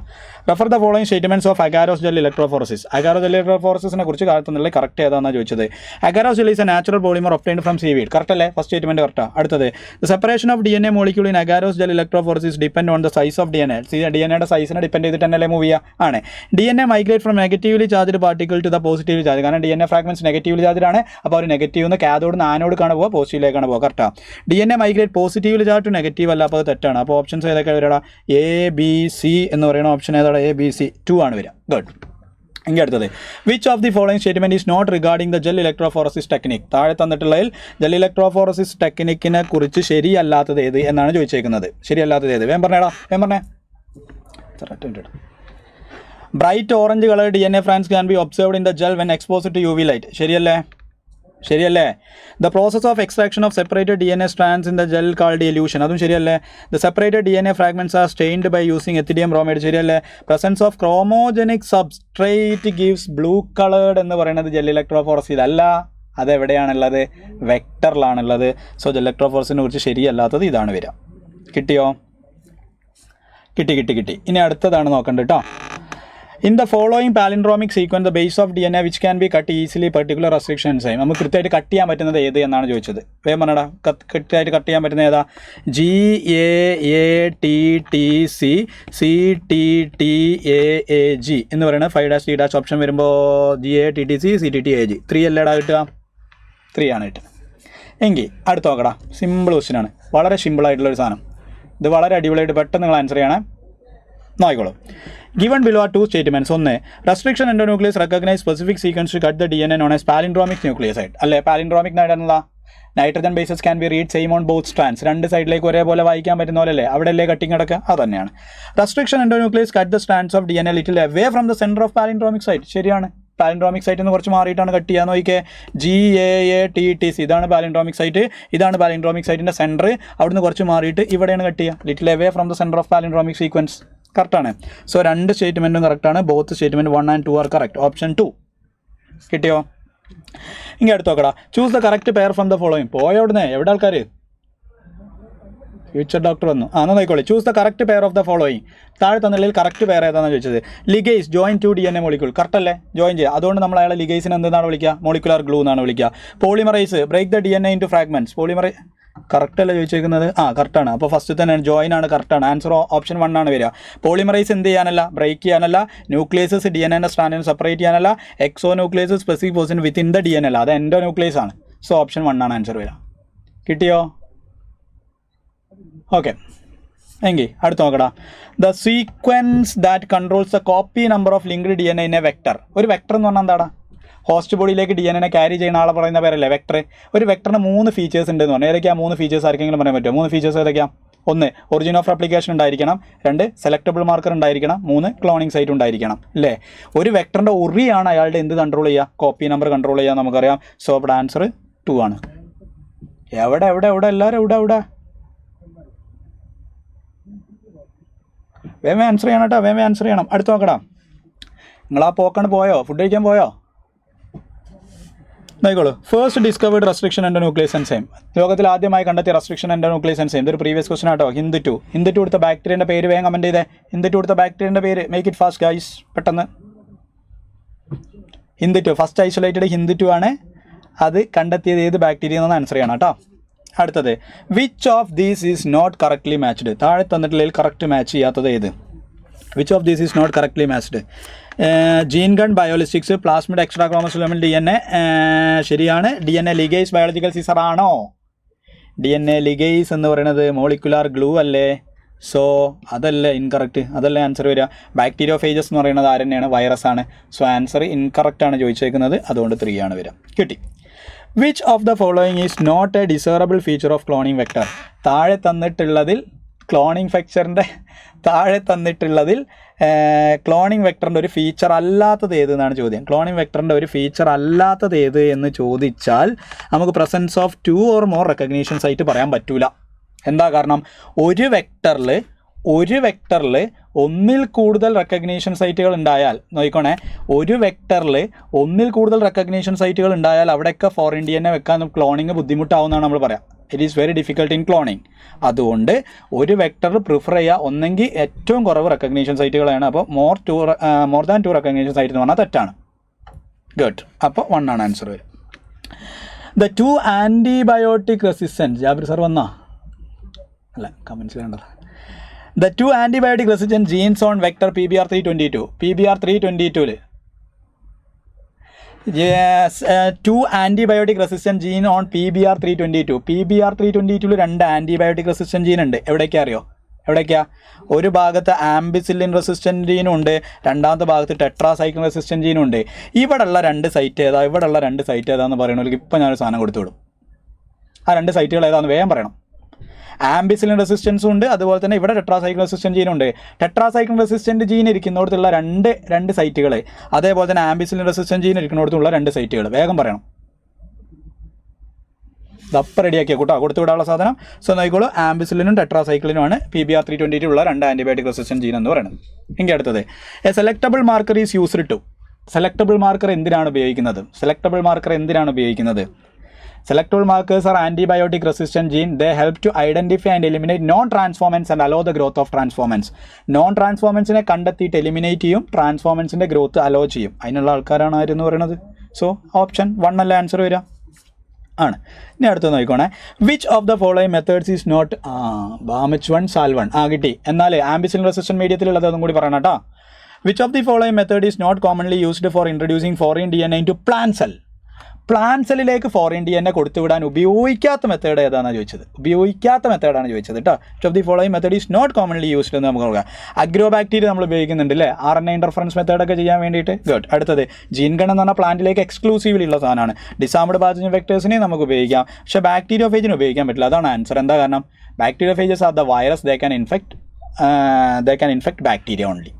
അതുകൊണ്ട് അതിനെ പ്ലാന്റിലേക്ക് വിടാൻ പറ്റില്ല. സോ നമ്മൾ സാധാരണ ഉപയോഗിക്കാത്തത് ബാക്ടീരിയോഫേജസ് ആണ്. കിട്ടിയെന്ന് വിചാരിക്കുന്നു. എങ്കിൽ അടുത്ത് നോക്കടാ. The enzyme is needed for isolating genetic material from A plant cell. ഒരു പ്ലാന്റ് സെല്ലിൽ നിന്ന് ഒരു പ്ലാന്റ് സെല്ലിനെ ഓപ്പൺ ചെയ്യാൻ നമുക്ക് എന്ത് ഉപയോഗിക്കാം? സെല്ലുലൈസ് ഉപയോഗിക്കാം. ഫംഗസിൻ്റെ സെല്ല് ഓപ്പൺ ചെയ്യാനോ കൈറ്റിനൈസ് ഉപയോഗിക്കാം. സോ ഓപ്ഷൻ 2 അല്ലേ? അങ്ങനെയാണെങ്കിൽ ബാക്ടീരിയൽ സെല്ല് ഓപ്പൺ ചെയ്യാൻ ഉപയോഗിക്കുന്ന എൻസൈമിൻ്റെ പേര് വേഗം കമൻറ്റ് ചെയ്തേ, വേഗം ഇറ്റ് ഫാസ്റ്റ്. എങ്കിൽ അടുത്തത് the correct order of steps of polymerase chain reaction. Polymerase chain റിയാക്ഷൻ്റെ കറക്റ്റ് സ്റ്റെപ്പുകൾ ഏതാണെന്ന് ചോദിച്ചത്. പോളിമറൈസ് ചെയിൻ റിയാക്ഷൻ എന്ന് പറഞ്ഞാൽ ഒരു DNA ആംപ്ലിഫൈ ചെയ്യാനാണ്. അതിന് പ്രധാനമായിട്ട് 3 സ്റ്റെപ്പുകളാണുള്ളത്: denaturation, annealing and extension of primers. പിന്നെ പോളിമറൈസേഷൻ എന്നുള്ളൊരു സ്റ്റെപ്പും കൂടി ഉണ്ട് കേട്ടോ. അപ്രോക്സിമേറ്റ്ലി 1 ബില്യൺ കോപ്പീസ് ഉണ്ടാക്കാൻ ലൈസോസൈം. എന്നാലേ 1 ബില്യൺ കോപ്പീസ് ഉണ്ടാക്കണം എന്നുണ്ടെങ്കിൽ 1 ബില്യൺ കോപ്പീസ് ഉണ്ടാക്കണേ എത്ര തവണ ആംപ്ലിഫിക്കേഷൻ ചെയ്യണം എന്നുള്ളൊരു പോയിന്റ് ഉണ്ട് ടെക്സ്റ്റ് ബുക്കിൽ. അതൊന്ന് പറഞ്ഞാൽ എല്ലാവരും എത്ര തവണ ആംപ്ലിഫിക്കേഷൻ ചെയ്യണം, എത്ര തവണ ഈ സ്റ്റെപ്സ് റിപ്പീറ്റ് ചെയ്യണം? Steps are repeated for dash cycles. Answer വേം പറയണം. എങ്കിൽ last taq polymerase enzyme is obtained from. Simple ചോദ്യമാണ്. ഈ ചോദ്യം കിട്ടിയാൽ എങ്ങനെ കറുപ്പിക്കേണ്ടത് നിങ്ങൾക്ക് അറിയില്ലേ? സോ ടാക്ക് പോളിമറൈസ് എൻസൈം കിട്ടുന്നത് തെർമസ് അക്വാട്ടിക്കസ് എന്ന് പറയുന്ന ഒരു ബാക്ടീരിയ എന്നാണ്. തെർമസ് അക്വാട്ടിക്കസ് മാറിയിട്ടില്ല. അടുത്തത് the process of separation and purification of expressed protein before marketing. Market ചെയ്യണതിൻ്റെ മുന്നേ നമ്മളതിനെ എന്ത് ചെയ്യാണ്? ഐസൊലേറ്റ് ചെയ്യണ പ്രക്രിയക്ക് പറയുന്ന പേരാണടാ downstream processing. 30 cycles. Very good. So ഇതാണടാ നമ്മളെല്ലാത്തുനിന്നും ഒരു 20 ക്വസ്റ്റ്യനിലേറെ ചെയ്തിട്ടുണ്ടെന്നാണ് എൻ്റെ ഒരു ഇത്. കൃത്യമായി മനസ്സിലായെന്ന് വിചാരിക്കുന്നു. അപ്പോൾ നിങ്ങളിഞ്ഞ് ഈ ക്വസ്റ്റ്യൻസ് ഒന്നുകൂടി ഒന്ന് വർക്കൗട്ട് ചെയ്ത് നോക്കുക, കൃത്യമായിട്ട് പഠിക്കുക. അടുത്ത GIBക്ക് നന്നായിട്ട് എഴുതുക. Wish you the best. അടുത്ത ക്ലാസ്സിൽ സന്ധിക്കും വരെ വണക്കം. Thank you. സാർ അടുത്ത സാർ വരുന്നുണ്ട് കേട്ടോ, ആരും പോണ്ട, സാർ വരുന്നുണ്ട്.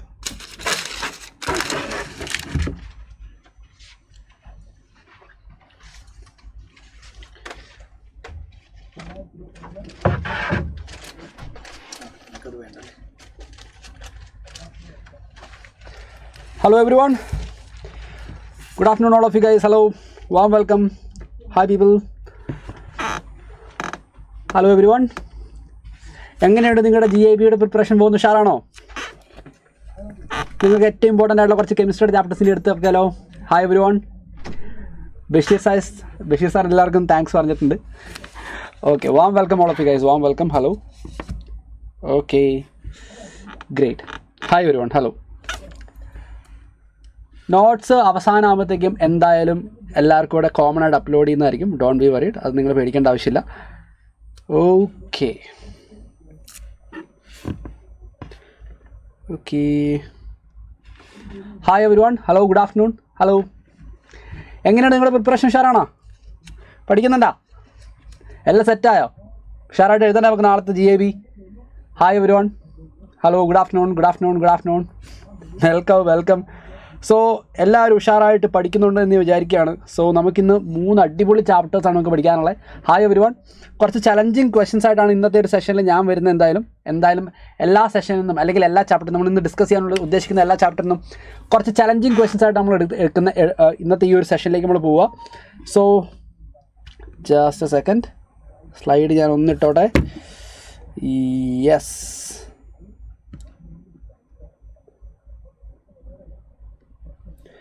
Hi everyone, hello. പഠിക്കുന്നുണ്ട്, ഉഷാറാണ്, സെറ്റ്. അപ്പോൾ അടുത്ത GIB എന്തായാലും വൻ പൊളിയായിട്ട് എഴുതും എന്ന് ഞാൻ പ്രതീക്ഷിക്കുകയാണ്. എന്തായാലും നമ്മൾ ഉദ്ദേശിക്കുന്ന സ്കോർ നിങ്ങൾ എന്തായാലും സെറ്റാക്കണം. Hi everyone, hello Aditya, hello Shweta, hi Anila, hi Ann, Alan, hi August, hello Santosh, hello, hi Sreekutty, പഠിക്കുന്നുണ്ട്, hello Prageetha, hi everyone. So അങ്ങനെയാണ് നമുക്ക് തുടങ്ങിയാലോ. എന്നാൽ ഒട്ടും സമയം കളയണ്ട, നമുക്ക് എന്ത് ചെയ്യാം, നേരെ ക്വസ്റ്റ്യൻസിലേക്ക് പോകാം. 1 by 1 നമ്മൾ സ്റ്റാർട്ട് ചെയ്യാം. നിങ്ങൾക്ക് 3 ഓപ്ഷൻസ് ഉണ്ട്. ഹാലോ ആൽക്കൻ, ഹാലോരീൻസ് ഉണ്ട്, പിന്നെ അതല്ലെങ്കിൽ നമുക്ക് ഇതേ ഹൈഡ്രോ കാർബൺസ് ഉണ്ട്, ഇനി അതല്ലെങ്കിൽ ഇലക്ട്രോ കെമിസ്ട്രി ഉണ്ട്. ഏത് ചാപ്റ്റർ വേണമെന്ന് പറഞ്ഞാൽ അത് വെച്ച് നമുക്ക് സ്റ്റാർട്ട് ചെയ്യാം. ഏത് ചാപ്റ്റർ വേണമെന്ന് നിങ്ങൾ പറയാം. ഓർഗാനിക്കിലെ 2 ചാപ്റ്ററും ഉണ്ട്, ഫിസിക്കൽ കെമിസ്ട്രിയിൽ 1 ചാപ്റ്ററും ഉണ്ട്. ഏത് ചാപ്റ്റർ നിങ്ങൾ പറയുന്ന ചാപ്റ്റർ വെച്ച് നമുക്ക് സ്റ്റാർട്ട് ചെയ്യാം. Which ever it is your നിങ്ങളുടെ കംഫർട്ട് ഏതാണോ അതനുസരിച്ച് നമുക്ക് സ്റ്റാർട്ട് ചെയ്യാം. ഏതാണെങ്കിലും എല്ലാത്തിനകത്തും കുറച്ച് ചലഞ്ചിങ് ക്വസ്റ്റൻസ്, നിങ്ങളുടെ കോൺസെപ്റ്റും ന്യൂമറിക്കൽ എബിലിറ്റിയും അതുപോലെ തന്നെ നിങ്ങളുടെ മെമ്മറിയൊക്കെ ചലഞ്ച് ചെയ്യുന്ന കുറച്ച് ക്വസ്റ്റൻസ് ആണ് നമ്മൾ സ്റ്റാർട്ട് ചെയ്യുക. ഏത് ചാപ്റ്റർ നിങ്ങൾക്ക് ഏത് ചാപ്റ്റർ വെച്ച് സ്റ്റാർട്ട് ചെയ്യണം നിങ്ങൾക്ക് പറയാം. ഹൈഡ്രോകാർബൺ എന്ന് കുറേ ആൾക്കാർ പറയുന്നുണ്ട്. ഓക്കെ, കുറേ ആൾക്കാർ ഹൈഡ്രോകാർബൺ പറയുന്നുണ്ട്. Okay, let start with hydrocarbon. ഹൈഡ്രോകാർബണിൽ ഏറ്റവും ഇമ്പോർട്ടൻ്റ് ആയിട്ടുള്ള കാര്യങ്ങൾ എന്തൊക്കെയാണ് നമുക്ക് ജസ്റ്റ് ഒന്ന് റീകോൾ ചെയ്യാം. അതിനുശേഷം ക്വസ്റ്റൻസിലേക്ക് കേട്ടോ. ഏറ്റവും ഇമ്പോർട്ടൻ്റ് ആയിട്ടുള്ള കാര്യം, ആൽക്കെയിൻസിൻ്റെ പ്രിപ്പറേഷനിൽ കുറച്ച് സ്പെഷ്യൽ കാര്യങ്ങളുണ്ട്. വുഡ്സ് റിയാക്ഷനൊക്കെ അത് കാരണം പല ചാപ്റ്റേഴ്സിൽ റിപ്പീറ്റ് ആവുന്ന, അല്ലെങ്കിൽ വുഡ്സ് റിയാക്ഷൻ പോലുള്ള റിയാക്ഷൻസ് വേറെ പല ചാപ്റ്റേഴ്സിൽ റിപ്പീറ്റഡ് ആയിട്ട് വരുന്ന കാര്യമാണ്. ഏറ്റവും ഇമ്പോർട്ടൻ്റ് ആയിട്ടുള്ളത് ആൽക്കീനാണ്. അവിടെ നമുക്ക് 2 റൂളുകളുണ്ട്, മാർക്കോണിക്കോവ് ആൻഡ് സെയ്റ്റ്സഫ്. അല്ല, അഡിഷൻ റിയാക്ഷൻ്റെ കേസിൽ മാർക്കോണിക്കോവും എലിമിനേഷൻ്റെ കേസിൽ സെയ്റ്റ്സവും ഏറ്റവും ഇമ്പോർട്ടൻ്റ് ആയിട്ടുള്ള കാര്യമാണ്. പിന്നെ ആൽക്കൈൻസിൻ്റെ കേസിൽ അസിഡിറ്റി, ആൽക്കൈൻസിൻ്റെ അസിഡിറ്റിനെ ബേസ് ചെയ്തിട്ടുള്ള റിയാക്ഷൻസും അതിൻ്റെ ക്യാരക്ടറിസ്റ്റിക്സും ഭയങ്കര ഇമ്പോർട്ടൻ്റ് ആണ്. പിന്നെ വരുന്നത് അരോമാറ്റിക് കോമ്പൗണ്ടുകളാണ്. അരോമാറ്റിക് കോമ്പൗണ്ടുകളുടെ അരോമാറ്റിസിറ്റി എന്ന് പറഞ്ഞ ടോപ്പിക്ക് ഭയങ്കര ഇമ്പോർട്ടൻ്റ് ആണ്. അതുപോലെ തന്നെ electrophilic substitution, electrophilic aromatic substitution അതും ഭയങ്കര ഇമ്പോർട്ടൻ്റ് ആണ്. നിങ്ങൾ പറഞ്ഞ പോലെ ഞാൻ എന്ത് ചെയ്യുന്നു, ഹൈഡ്രോകാർബൺ വെച്ച് നമ്മൾ സ്റ്റാർട്ട് ചെയ്യുകയാണ്. ഇപ്പം ഞാൻ പറഞ്ഞ ഏറ്റവും ഇമ്പോർട്ടൻ്റ് ആയിട്ടുള്ള പോയിന്റുകളൊക്കെ നിങ്ങളുടെ തലയിലുണ്ടാവണം. Okay, here we go for the first question. Number of sigma bonds and pi bonds and lone pair of electrons in pyridine respectively are. So pyridine എന്ന് പറയുന്ന മോളിക്യൂളിൽ എത്ര സിഗ്മ ബോണ്ട് ഉണ്ട്, എത്ര പൈ ബോണ്ട് ഉണ്ട്, അതുപോലെ തന്നെ എത്ര ലോൺ പെയർ ഉണ്ട് എന്നുള്ളതാണ് ചോദ്യം. ആൻസർ ചെയ്യാവോ? പോരട്ടെ, നിങ്ങളുടെ ആൻസർ എന്താണെന്ന് നോക്കട്ടെ. എത്ര ആൾക്കാർക്ക് കറക്റ്റായിട്ടുള്ള ആൻസർ കിട്ടുന്നുണ്ടെന്ന് നോക്കട്ടെ. 1 by 1 വേഗം ആൻസർ പോരട്ടെ. പിരിഡിൻ എന്ന് പറയുന്ന മോളിക്യൂൾ എല്ലാവർക്കും അറിയാവുന്ന മോളിക്യൂളാണ്. So one of your favourite molecule അല്ലേ. പിരിഡിൻ്റെ സ്ട്രക്ചർ ചെയ്യാമെന്ന് വരയ്ക്കാം. ബെൻസീൻ റിങ് പോലെ തന്നെ, പക്ഷേ ഒരു കാർബണിന് പകരം നൈട്രജൻ. നമ്മുടെ ഡബിൾ ബോണ്ടൊക്കെ അതുപോലെ തന്നെ ഉണ്ടാവും. നോക്കിക്കേ, എല്ലാ പൊസിഷനിലും ഹൈഡ്രജൻ ഉണ്ട്. ഇതാണ് ആൾക്കാർ മറന്നു പോകുന്നത്. ഇവിടെയൊക്കെ ഹൈഡ്രജൻ ഉണ്ട്. നമ്മൾ ബോണ്ട് ലൈൻ റെപ്രസെൻറ്റേഷൻ വരയ്ക്കുന്ന സമയത്ത് ഹൈഡ്രജനെ റെപ്രസെൻറ്റ് ചെയ്യുന്നില്ല എന്ന് മാത്രം. ഓക്കെ, എത്ര സിഗ്മ, എത്ര പൈ, അതുപോലെ എത്ര ലോൺ പെയർ. നൈട്രജൻ്റെ മുകളിൽ ഒരു ലോൺ പെയർ ഉണ്ടാവും. ഇവിടെ ഞാനാണെങ്കിൽ സ്മാർട്ട് വർക്കിംഗ് ആണെങ്കിൽ ഞാൻ ആദ്യം നമ്പർ ഓഫ് പൈ ബോണ്ട് നോക്കും. നമ്പർ ഓഫ് പൈ ബോണ്ട് എല്ലാവർക്കും അറിയാം. തരാം 3 പൈ ബോണ്ട്സ്. പൈ ബോണ്ട് 3 എണ്ണമാണ്. Okay, pi bond is 3. Pi bond 3 എണ്ണം കാണുന്ന 2 ഓപ്ഷനുള്ളൂ, ബിയും സിയും മാത്രം. എ ഒഴിവാക്കി, ഡി ഒഴിവാക്കി. ലോൺ പെയർ, നൈട്രജൻ്റെ മുകളിൽ മാത്രമേ ലോൺ പെയർ ഉള്ളൂ. സോ ലോൺ പെയറിൻ്റെ എണ്ണം 1 0 അല്ല. സോ ബി ഓപ്ഷൻ ഒഴിവാക്കി. ഞാൻ നോക്കിക്കേ, ഇവിടെ ഏറ്റവും കൂടുതൽ ടൈം കൺസ്യൂം ചെയ്യുന്ന കാര്യം എന്താ അറിയോ? ഏറ്റവും കൂടുതൽ ടൈം കൺസ്യൂം ചെയ്യുക ഇവിടുത്തെ സിഗ്മ ബോണ്ടിൻ്റെ എണ്ണം എടുക്കാൻ വേണ്ടിയിട്ടാണ്. 1 2 3 4 5 പിന്നെ 6 7 8 9 10 11 ഇങ്ങനെ സിഗ്മ ബോണ്ടിൻ്റെ എണ്ണം എടുക്കാനാണ് ഏറ്റവും കൂടുതൽ സമയം എടുക്കുക. സിഗ്മ ബോണ്ടിൻ്റെ എണ്ണം എടുക്കുന്ന പരിപാടി ഒഴിവാക്കി കഴിഞ്ഞാൽ ഈ ഒരു ക്വസ്റ്റ്യൻ വിത്തിൻ 10 സെക്കൻഡ് നിങ്ങൾക്ക് ആൻസർ ചെയ്യാവുന്നേ ഉള്ളൂ. വിത്തിൻ 10 സെക്കൻഡ് ആൻസർ ചെയ്ത് മാർക്ക് ചെയ്ത് അടുത്ത ക്വസ്റ്റ്യനിലേക്ക് പോകാനുള്ള അത്ര സമയം മാത്രമേ ഉള്ളൂ 10 സെക്കൻഡ് എന്ന് പറയുന്നത് അല്ലേ. അപ്പോൾ നിങ്ങൾ ഇങ്ങനെയുള്ള ക്വസ്റ്റ്യൻസിൽ എപ്പോഴും സ്മാർട്ടായിട്ടുള്ള വർക്ക് ചെയ്യുക. Answer is option C here.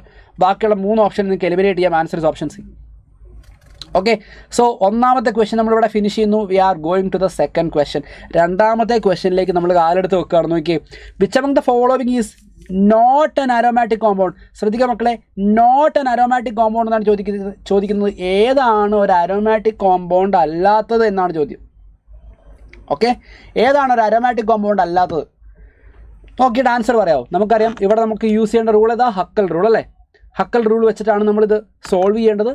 Hückel റൂളിൻ്റെ കാര്യങ്ങളൊക്കെ എങ്ങനെയാണെന്ന് നിങ്ങൾക്ക് അറിയാം. കംപ്ലീറ്റ് പ്ലാനാരിറ്റി വേണം, കോൺജുഗേറ്റഡ് സിസ്റ്റം വേണം, 4n+2 പൈ ഇലക്ട്രോൺ വേണം. ഹക്കൽ റൂളിൻ്റെ പോസ്റ്റുലേറ്റും കാര്യങ്ങളും എന്തൊക്കെയാണ് നിങ്ങൾ ശ്രദ്ധിക്കേണ്ടതെന്നൊക്കെ നിങ്ങൾക്ക് അറിയാം. ഇത്രയും കാര്യങ്ങൾ നിങ്ങളുടെ മനസ്സിൽ വെച്ചുകൊണ്ട് രണ്ടാമത്തെ ക്വസ്റ്റ്യൻ്റെ ആൻസറിലേക്ക് നിങ്ങൾക്ക് എത്താൻ പറ്റുന്നുണ്ടെന്ന് നോക്കിയേ. What would be the answer for the second question of hydrocarbon? പറഞ്ഞ മക്കളെ, which is not an aromatic compound.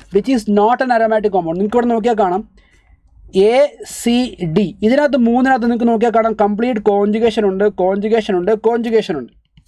Number of pi electrons consider ചെയ്താൽ പൈ ഇലക്ട്രോൺസ് 2, പൈ ഇലക്ട്രോൺസ് ഇവിടെ നിങ്ങൾക്ക് നോക്കി കഴിഞ്ഞാൽ പൈ ഇലക്ട്രോൺസ് 6, ഇവിടെയുണ്ട് 6, ഇവിടെയുണ്ട് 6. 4n+2 എന്നുള്ള ഫോർമാറ്റിലാണെങ്കിൽ എന്നിൻ്റെ വാല്യൂ 0 കൊടുത്തു കഴിഞ്ഞാൽ പൈ ഇലക്ട്രോൺസിൻ്റെ എണ്ണം 2ലേക്ക് എത്തും. ഇവിടെ എന്നിൻ്റെ വാല്യൂ 1 കൊടുത്താൽ മതി, എന്നിൻ്റെ വാല്യൂ 1 കൊടുത്താൽ മതി, എന്നിൻ്റെ വാല്യൂ 1 കൊടുത്താൽ മതി. അപ്പോൾ 4n+2 എന്ന് പറയുന്ന ആ റൂൾ അല്ല ഇവിടെ ചെക്ക് ചെയ്യുന്നതെന്നുള്ള കാര്യം നിങ്ങൾ ഏറ്റവും കൂടുതൽ ഇമ്പോർട്ടൻ്റ് ആയിട്ട് ശ്രദ്ധിക്കുക. ഓക്കെ, 4n+2 സാധാരണ എല്ലാ ആൾക്കാരും ആദ്യം ആലോചിക്കുന്നത് ഹക്കൽ റൂളിനെ കുറിച്ച് ആലോചിക്കുമ്പോൾ എല്ലാ ആൾക്കാരും എന്താ ആലോചിക്കുക? എല്ലാ ആൾക്കാരും ആലോചിക്കുന്ന ഒറ്റ ഒരു കാര്യമാണ് എന്ത്? 4n+2 മാത്രം ചെക്ക് ചെയ്താൽ മതി. അങ്ങനെയല്ല മക്കളെ, ഇവിടെ 4n+2 ഉണ്ട്. നോക്കിയാൽ 4n+2 പൈ ഇലക്ട്രോൺ ഉണ്ട്, പക്ഷേ കംപ്ലീറ്റ് കോൺജുഗേഷൻ ഉണ്ടോ? കംപ്ലീറ്റ് കോൺജുഗേഷൻ ഇല്ല. നോക്കിയേ, ഡബിൾ സിംഗിൾ 2 സിംഗിൾ വന്നു അടുത്തടുത്ത്. അപ്പോൾ ശരിയാവോ? ഇല്ല. കംപ്ലീറ്റ് കോൺജുഗേഷൻ ഉണ്ടോ ഇവിടെ? No complete conjugation. This is not aromatic. ബാക്കിയുള്ള ഏത് കേസാണെങ്കിലും എടുത്ത് നോക്കിക്കും നിങ്ങൾ, ഇവിടെ കംപ്ലീറ്റ് കോൺജുഗേഷൻ ഉണ്ട്. Okay, double bond alternate positive charge. ഇവിടെ നിങ്ങൾക്ക് നോക്കിയേ double bond alternate negative charge, double bond alternate positive charge. ബാക്കിയുള്ളിടത്തൊക്കെ കംപ്ലീറ്റ് കോൺജുഗേഷൻ ഉണ്ട്. കംപ്ലീറ്റ് കോൺജുഗേഷൻ എല്ലായിടത്തും ഉണ്ട്. ഇവിടെ മാത്രം നോക്കിയാൽ കംപ്ലീറ്റ് കോൺജുഗേഷൻ ഇല്ല. ഈ കാർബണിൻ്റെ ഹൈബ്രിഡൈസേഷൻ sp3 ആണ്. 2 സിംഗിൾ ബോണ്ട് അടുത്തടുത്ത് വന്നു, അവിടെ കോൺജുഗേഷൻ ഇല്ല. And that would be our not aromatic compound. Answer is option B here. രണ്ടാമത്തെ ക്വസ്റ്റ്യൻ സെറ്റായില്ലേ? അങ്ങനെയാണെങ്കിൽ നമുക്ക് അടുത്ത ക്വസ്റ്റ്യനിലേക്ക് പോകാം. ശ്രദ്ധിക്കാം മക്കളെ, ഇവിടെയൊക്കെ ഞാൻ പോയിന്റ് ചെയ്യുന്ന ഓരോരോ കാര്യങ്ങൾ ഹക്കൽ റൂളിൽ നമ്മൾ 4n+2 എന്നുള്ള കാര്യം മാത്രം നോക്കിയാൽ പോരാ, ബാക്കിയുള്ള കാര്യങ്ങളും കൂടെ നമ്മൾ ശ്രദ്ധിക്കണം എന്നുള്ളൊരു പോയിന്റ് നിങ്ങൾ മനസ്സിലുണ്ടാവട്ടെ. We are going to the third question. Here we are with the third question. Compound Exxon reaction with the ozone followed by zinc and water. Planar ആണോ എന്ന് എങ്ങനെയാണ് നോക്കുക? ഇപ്പോൾ എല്ലാ കാർബണിൻ്റെയും ഹൈബ്രിഡൈസേഷൻ sp2 അല്ലെങ്കിൽ spo ആണെങ്കിൽ നമുക്കതിനെ പ്ലാനാർ ആണ് എന്ന് പറയാൻ പറ്റും. പക്ഷേ അല്ല എങ്കിൽ ഇപ്പം സൈക്ലോഹെക്സൈൻ ബോട്ട് സ്ട്രക്ചറൊക്കെ പറയാം. സൈക്ലോഹെക്സൈൻ്റെ സ്ട്രക്ചർ നമ്മൾ സാധാരണ പറയാം സൈക്ലോഹെക്സൈൻ്റെ സ്ട്രക്ചർ നമ്മൾ സാധാരണ പറയാം ബോട്ട് സ്ട്രക്ചറൊക്കെ പറയാം. ഇങ്ങനെയൊക്കെയാണ് സൈക്ലോഹെക്സൈൻ്റെ സ്ട്രക്ചർ സാധാരണ നമ്മൾ വരയ്ക്കുക. ബോട്ട് അല്ലെങ്കിൽ ചെയർ സ്ട്രക്ചർ എന്നൊക്കെ നമ്മൾ പറയാം. ഓക്കെ, സോ ഇങ്ങനെയുള്ള സ്ട്രക്ചറുകൾ നിങ്ങൾക്ക് നിലവിൽ പഠിക്കാനില്ല, എന്നാലും ഞാൻ പറഞ്ഞെന്ന് മാത്രം. സാധാരണഗതിയിൽ നിങ്ങൾക്ക് പ്ലാനാരിറ്റി അല്ല നിങ്ങൾക്ക് ചെക്ക് ചെയ്യുക. പ്ലാനാരിറ്റി എല്ലാ കാർബണിൻ്റെ ഹൈബ്രിഡൈസേഷൻ sp2 ആണെങ്കിൽ എല്ലാ കാർബണിനും ട്രയഗണൽ പ്ലാനാർ സ്ട്രക്ചർ വരണം എന്നുള്ള ലോജിക്ക് നിങ്ങളുടെ തലയിൽ ഉണ്ടായാൽ മതി, അത്രയും മതി.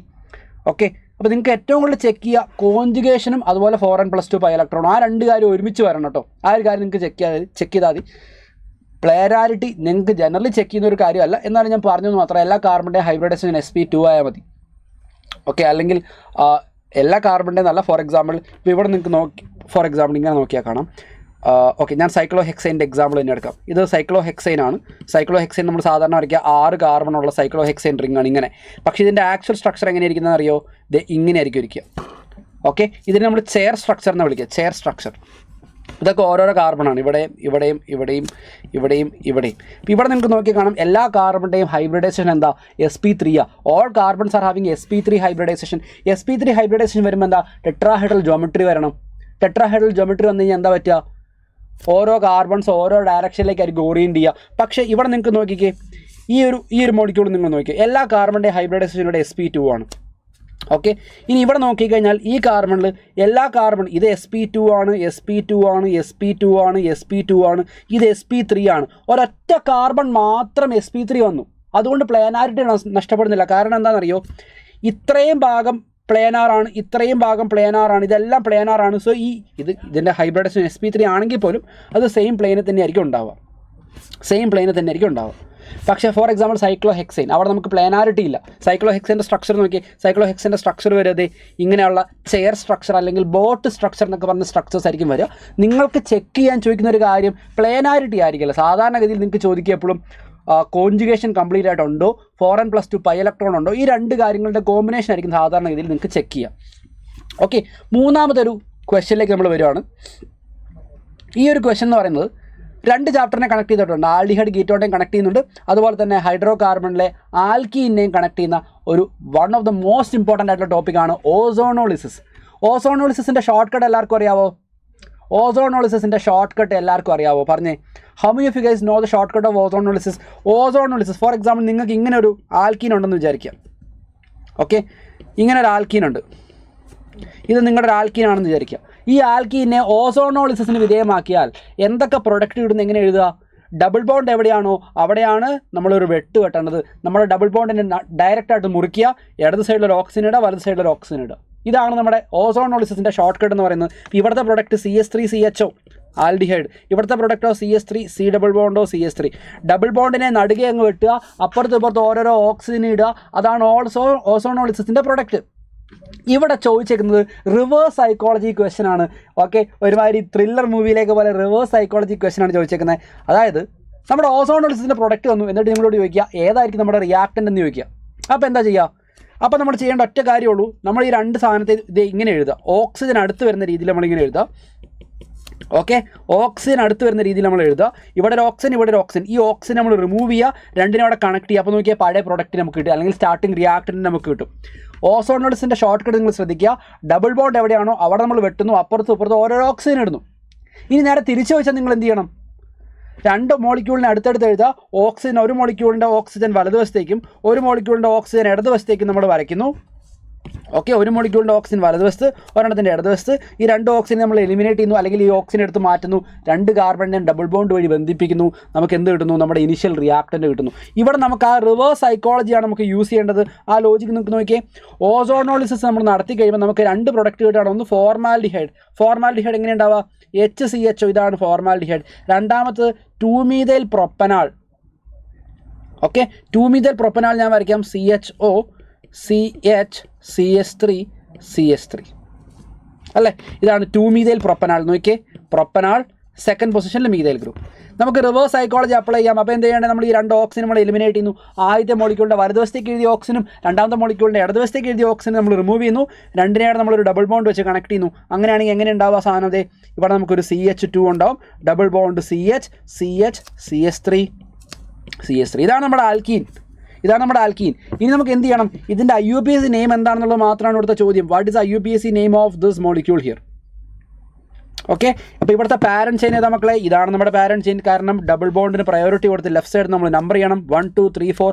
തേർഡ് പൊസിഷനിൽ മീഥൈൽ ഉണ്ട്. So 3-methyl butane. ഈ answer is option C here. Answer option C. ആർക്കെങ്കിലും ഡൗട്ട് ഉണ്ടോ മക്കളെ? അങ്ങനെയാണെങ്കിൽ നമുക്ക് അടുത്ത ക്വസ്റ്റനിലേക്ക് പോയാലോ? റിവേഴ്സ് സൈക്കോളജിയുടെ ആ ഒരു പാർട്ട് കഴിഞ്ഞു. We are moving on to the next question. Let's go to the next question. Fourth question നമുക്ക് സെറ്റ് ആക്കിയാലോ? നാലാമത്തെ question. Here we go. Enthalpy of hydrogenation of these compounds will be in the order as.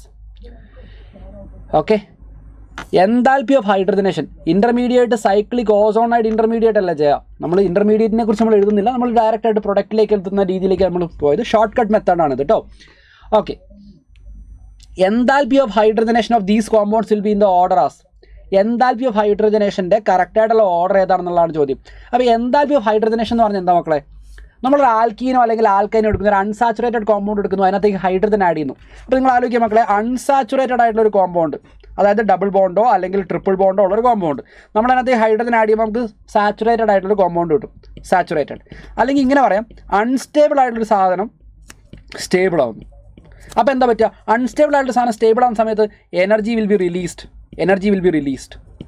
അപ്പോൾ അതിനെയാണ് നമ്മൾ enthalpy of hydrogenation എന്ന് പറയുന്നത്. Unsaturated ആയിട്ടുള്ള ഒരു കോമ്പൗണ്ട് സാച്ചുറേറ്റഡ് ആയിട്ടുള്ള ഒരു കോമ്പൗണ്ടായിട്ട് കൺവേർട്ട് ആവുന്ന സമയത്ത്, ഡബിൾ ബോണ്ടോ അല്ലെങ്കിൽ ട്രിപ്പിൾ ബോണ്ടോ ഉള്ള ഒരു അൺസാച്ചുറേറ്റഡ് കോമ്പൗണ്ട് പ്രൊഡക്റ്റ് ആയിട്ടുള്ള സാച്ചുറേറ്റഡ് കോമ്പൗണ്ടായിട്ട് കൺവേർട്ട് ആവുന്ന സമയത്ത് എനർജി റിലീസ് ആവും അല്ലേ? അതിനെയാണ് നമ്മൾ എന്താ പറയുക? എൻതാൽപ്പി ഓഫ് ഹൈഡ്രജനേഷൻ എന്ന് പറയുക. അപ്പോൾ ചോദ്യം ഇവിടെ ഏറ്റവും കൂടുതൽ എനർജി റിലീസ് ചെയ്യുന്ന ആൾ ആരാണെന്നുള്ളതാണ് ചോദ്യം. ഓൾ ഇന്ത്യ ട്രിപ്പ് കഴിഞ്ഞോന്നോ? ഇല്ലടാ, ഞാനിപ്പോൾ നിലവിൽ ഡൽഹിയിലാണ്, നാളെ രാവിലെ മണാലി, അതിന് പിറ്റേ ദിവസം കാശ്മീർ, ഇങ്ങനെ ഓടി നടന്ന് ക്ലാസ് എടുക്കുകയാണ് ഞാൻ. Anyway, so here we go. ഈ ഒരു ക്വസ്റ്റൻ്റെ ആൻസർ എങ്ങനെ നോക്കിയേ? ഏറ്റവും കൂടുതൽ അൺസ്റ്റേബിൾ ആയിട്ടുള്ള, ഏറ്റവും കൂടുതൽ അൺസ്റ്റേബിൾ ആയിട്ടുള്ള ആളാരാന്ന് നോക്കുക. ഏറ്റവും കൂടുതൽ അൺസ്റ്റേബിൾ ആയിട്ടുള്ള ആളാരാണോ അയാളാണ് മോർ എൻതാൽപ്പി ഓഫ് ഹൈഡ്രജനേഷൻ. ഏറ്റവും കൂടുതൽ എനർജി റിലീസ് ചെയ്യുക അയാളായിരിക്കും. ഏറ്റവും കൂടുതൽ അൺസ്റ്റേബിൾ ആയിട്ടുള്ള ആളാരാണോ അയാൾ സ്റ്റേബിൾ ആവുന്ന സമയത്താണ് ഏറ്റവും കൂടുതൽ എനർജി റിലീസ് ആവുക. ഓൾറെഡി സ്റ്റേബിൾ ആയിട്ടുള്ള ഒരാളുണ്ടെന്ന് വിചാരിക്കുക. ഓൾറെഡി സ്റ്റേബിൾ ആയിട്ടുള്ള ഒരാൾ അല്ലെങ്കിൽ റിലേറ്റീവ്ലി സ്റ്റേബിൾ ആയിട്ടുള്ള ഒരാൾ, അയാൾ കുറച്ച് എനർജി റിലീസ് ചെയ്യുള്ളൂ. ഇപ്പോൾ ഇവിടെ നിങ്ങൾക്ക് നോക്കിയാൽ കാണും, ഒന്നാമത്തെ മോളിക്യൂൾ നോക്കിയാൽ ഇയാൾ നിങ്ങൾക്ക് നോക്കിയാൽ കാണും, ഇയാൾ അരോമാറ്റിക് ആണ്. This an aromatic person. Aromatic ആയിട്ടുള്ള ഒരാളുണ്ടെങ്കിൽ അയാൾ ഓൾറെഡി സ്റ്റേബിൾ ആണെങ്കിൽ അയാൾ ഹൈഡ്രജനേഷൻ നടത്തുമ്പോൾ കുറേ എനർജി റിലീസ് ആക്കുമോ? ഇല്ല, വളരെ കുറച്ച് എനർജി റിലീസ് ആക്കുള്ളൂ. അങ്ങനെ നമ്മൾ സ്റ്റെബിലിറ്റി ഓർഡർ നോക്കുകയാണെങ്കിൽ, സ്റ്റെബിലിറ്റി ഓർഡർ ആദ്യം നമുക്ക് എഴുതി നോക്കാം. സ്റ്റെബിലിറ്റി ഓർഡർ നോക്കുകയാണെങ്കിൽ ഏറ്റവും കൂടുതൽ സ്റ്റേബിൾ ആയിട്ടുള്ള 1, അതിനുശേഷം 2, അതിനുശേഷം 3. ഇവിടെ നമുക്ക് ജസ്റ്റ് ഇതേ എന്താ നോക്കേണ്ടതെന്ന് അറിയോ? ബാക്കിയുള്ള 2ലും 3ലും ഒക്കെ നിങ്ങൾക്ക് കമ്പയർ ചെയ്യാൻ പറ്റിയ ഏറ്റവും നല്ല ഐഡിയ എന്താ പറയുക, ഹൈപ്പർ കോൺജുഗേഷൻ സ്ട്രക്ചേഴ്സ് നോക്കിയാൽ മാത്രം മതി. ഇതാണ് സ്റ്റെബിലിറ്റീൻ്റെ ഓർഡർ. അങ്ങനെയാണെങ്കിൽ എൻതാൽപ്പി ഓഫ് ഹൈഡ്രജനേഷൻ്റെ ഓർഡർ എങ്ങനെയായിരിക്കും മക്കളെ? നേരെ റിവേഴ്സ് ഓർഡർ ആയിരിക്കും. ആദ്യം 3, പിന്നെ 2, പിന്നെ 1. Correct answer option C. നിങ്ങൾക്ക് കത്തിയോ മക്കളെ? എങ്ങനെയാണ് എൻതാൽപ്പി ഓഫ് ഹൈഡ്രജനേഷൻ്റെ ഓർഡർ എഴുതാന്നുള്ളത് നിങ്ങൾക്ക് മനസ്സിലായോ? എൻതാൽപ്പി ഓഫ് ഹൈഡ്രജനേഷൻ്റെ ഓർഡർ എങ്ങനെ എഴുതുന്നത് മനസ്സിലായില്ലേ നിങ്ങൾക്ക്? So that is A very simple question. ശ്രദ്ധിക്കാം മക്കളെ, വൺസ് അഗൈൻ ഞാൻ ഈ കാര്യം പറയാം. എൻതാൽപ്പി ഓഫ് ഹൈഡ്രജനേഷൻ എന്ന് പറഞ്ഞാൽ അൺസാച്ചുറേറ്റഡ് ആയിട്ടുള്ള ഒരു കോമ്പൗണ്ട് അൺസാച്ചുറേറ്റഡ് കോമ്പൗണ്ട് എന്ന് പറഞ്ഞാൽ എന്താ, ഡബിൾ ബോണ്ടോ ട്രിപ്പിൾ ബോണ്ടോ ഉള്ള ഒരു കോമ്പൗണ്ട് നമ്മൾ ഹൈഡ്രജൻ ആഡ് ചെയ്യുന്നു, സാച്ചുറേറ്റഡ് ആയിട്ടുള്ള കോമ്പൗണ്ട് ആയിട്ട് കൺവേർട്ട് ചെയ്യുന്നു. അപ്പോൾ അൺസ്റ്റേബിൾ ആയിട്ടുള്ള ഒരു കോമ്പൗണ്ട് സ്റ്റേബിൾ ആയിട്ട് കൺവേർട്ട് ആവുന്നു, എനർജി റിലീസ് ആവും. ആ റിലീസ് ആവുന്ന എനർജീനെ പറയുന്ന പേരാണ് എന്ത്? ആ റിലീസ് ആവുന്ന എനർജീനെ പറയുന്ന പേരാണ് enthalpy of hydrogenation. Enthalpy of hydrogenation. അപ്പോൾ ഏറ്റവും കൂടുതൽ അൺസ്റ്റേബിൾ ആയിട്ടുള്ള ആൾ ആരാണോ, കൂടുതൽ അൺസ്റ്റേബിൾ ആയിട്ടുള്ള ആൾ ആരാണോ, അയാളാണ് കൂടുതൽ എനർജി റിലീസ് ചെയ്യുക. അപ്പോൾ നമുക്ക് ആദ്യം സ്റ്റെബിലിറ്റീൻ്റെ ഓർഡർ എഴുതി നോക്കാം. സ്റ്റെബിലിറ്റീൻ്റെ ഓർഡർ എന്താ? ഏറ്റവും കൂടുതൽ സ്റ്റേബിൾ ആയിട്ടുള്ള ഒന്നാണ്, കാരണം ഇത് അരോമാറ്റിക് ആണ്, പിന്നെ 2, പിന്നെ 3. അപ്പോൾ എൻതാൽപ്പി ഓഫ് ഹൈഡ്രജനേഷൻ്റെ ഓർഡർ എന്താ? അതിന് നേരെ തിരിച്ചുള്ള ഓർഡർ അത്ര നോക്കിയാൽ മതി. കൂടുതൽ അൺസ്റ്റേബിൾ ആയിട്ടുള്ള ആൾ കൂടുതൽ എനർജി റിലീസ് ചെയ്യും. Answer option C here. അങ്ങനെയാണ് നമുക്ക് 5ാമത്തെ ക്വസ്റ്റനിലേക്ക് പോയാലോ, സമയം കളയാതെ. Here we go to the 5th question. What products are formed when the following compound is treated with bromine in presence of FeBr3? Okay, ശ്രദ്ധിക്കുക മക്കളെ, ഇതാണ് നമുക്ക് ഉള്ള സാധനം, മെറ്റാസൈലീൻ. സൈലീൻ എന്ന് പറഞ്ഞാൽ എന്താ? ബെൻസീൻ റിങ്ങിൻ്റെ മുകളിൽ 2 CH3 വരുന്നു. അത് അടുത്തടുത്താണെങ്കിൽ ഓർത്തോസൈലീൻ, ഓൾട്ടർനേറ്റ് പൊസിഷനിലാണെങ്കിൽ മെറ്റാസൈലീൻ, ഓപ്പോസിറ്റ് ആണെങ്കിൽ പാരാസൈലീൻ. ഇതിന് നമ്മൾ പറയുന്ന പേരാണ് xylene, XYLENE. Okay, xylene. Okay, കുറച്ച് ഈ കൂടിപ്പോയി, സൈലീൻ. ഓക്കെ, ഇത് മെറ്റാസൈലീനാണ്. ശ്രദ്ധിക്കുക മക്കളെ, ഈ മെറ്റാസൈലീനെ നമ്മൾ എന്താ ചെയ്യുന്നതെന്നറിയോ? നമ്മളിതിനെ bromine in presence of FeBr3 treat ചെയ്യാണ്. ഓക്കെ, അപ്പോൾ എൻ്റെ ചോദ്യം, bromine in presence of FeBr3 എന്ന് പറയുന്നത് എന്ത് തരം റിയാക്ഷനാണ് മക്കളെ? അത് ആദ്യം ഐഡൻറ്റിഫൈ ചെയ്യണം. ഇത് what type of reaction it is, അതാണ് നമ്മൾ ആദ്യം കണ്ടുപിടിക്കേണ്ടത്. വാട്ട് ടൈപ്പ് ഓഫ് റിയാക്ഷൻ, ഏത് തരം റിയാക്ഷൻ ആണെന്ന് നിങ്ങൾക്ക് കണ്ടുപിടിക്കാൻ പറ്റുമോ? Which type of reaction is it? Which type of reaction? നിങ്ങൾ ആൻസർ ഗസ് ചെയ്യുന്നതിലേക്ക് പോകുന്നതിന് മുന്നേ ഏത് തരം റിയാക്ഷൻ ആണെന്ന് പറയാമോ? What type of reaction is it? ഇത് എന്ത് തരം റിയാക്ഷനാണ്?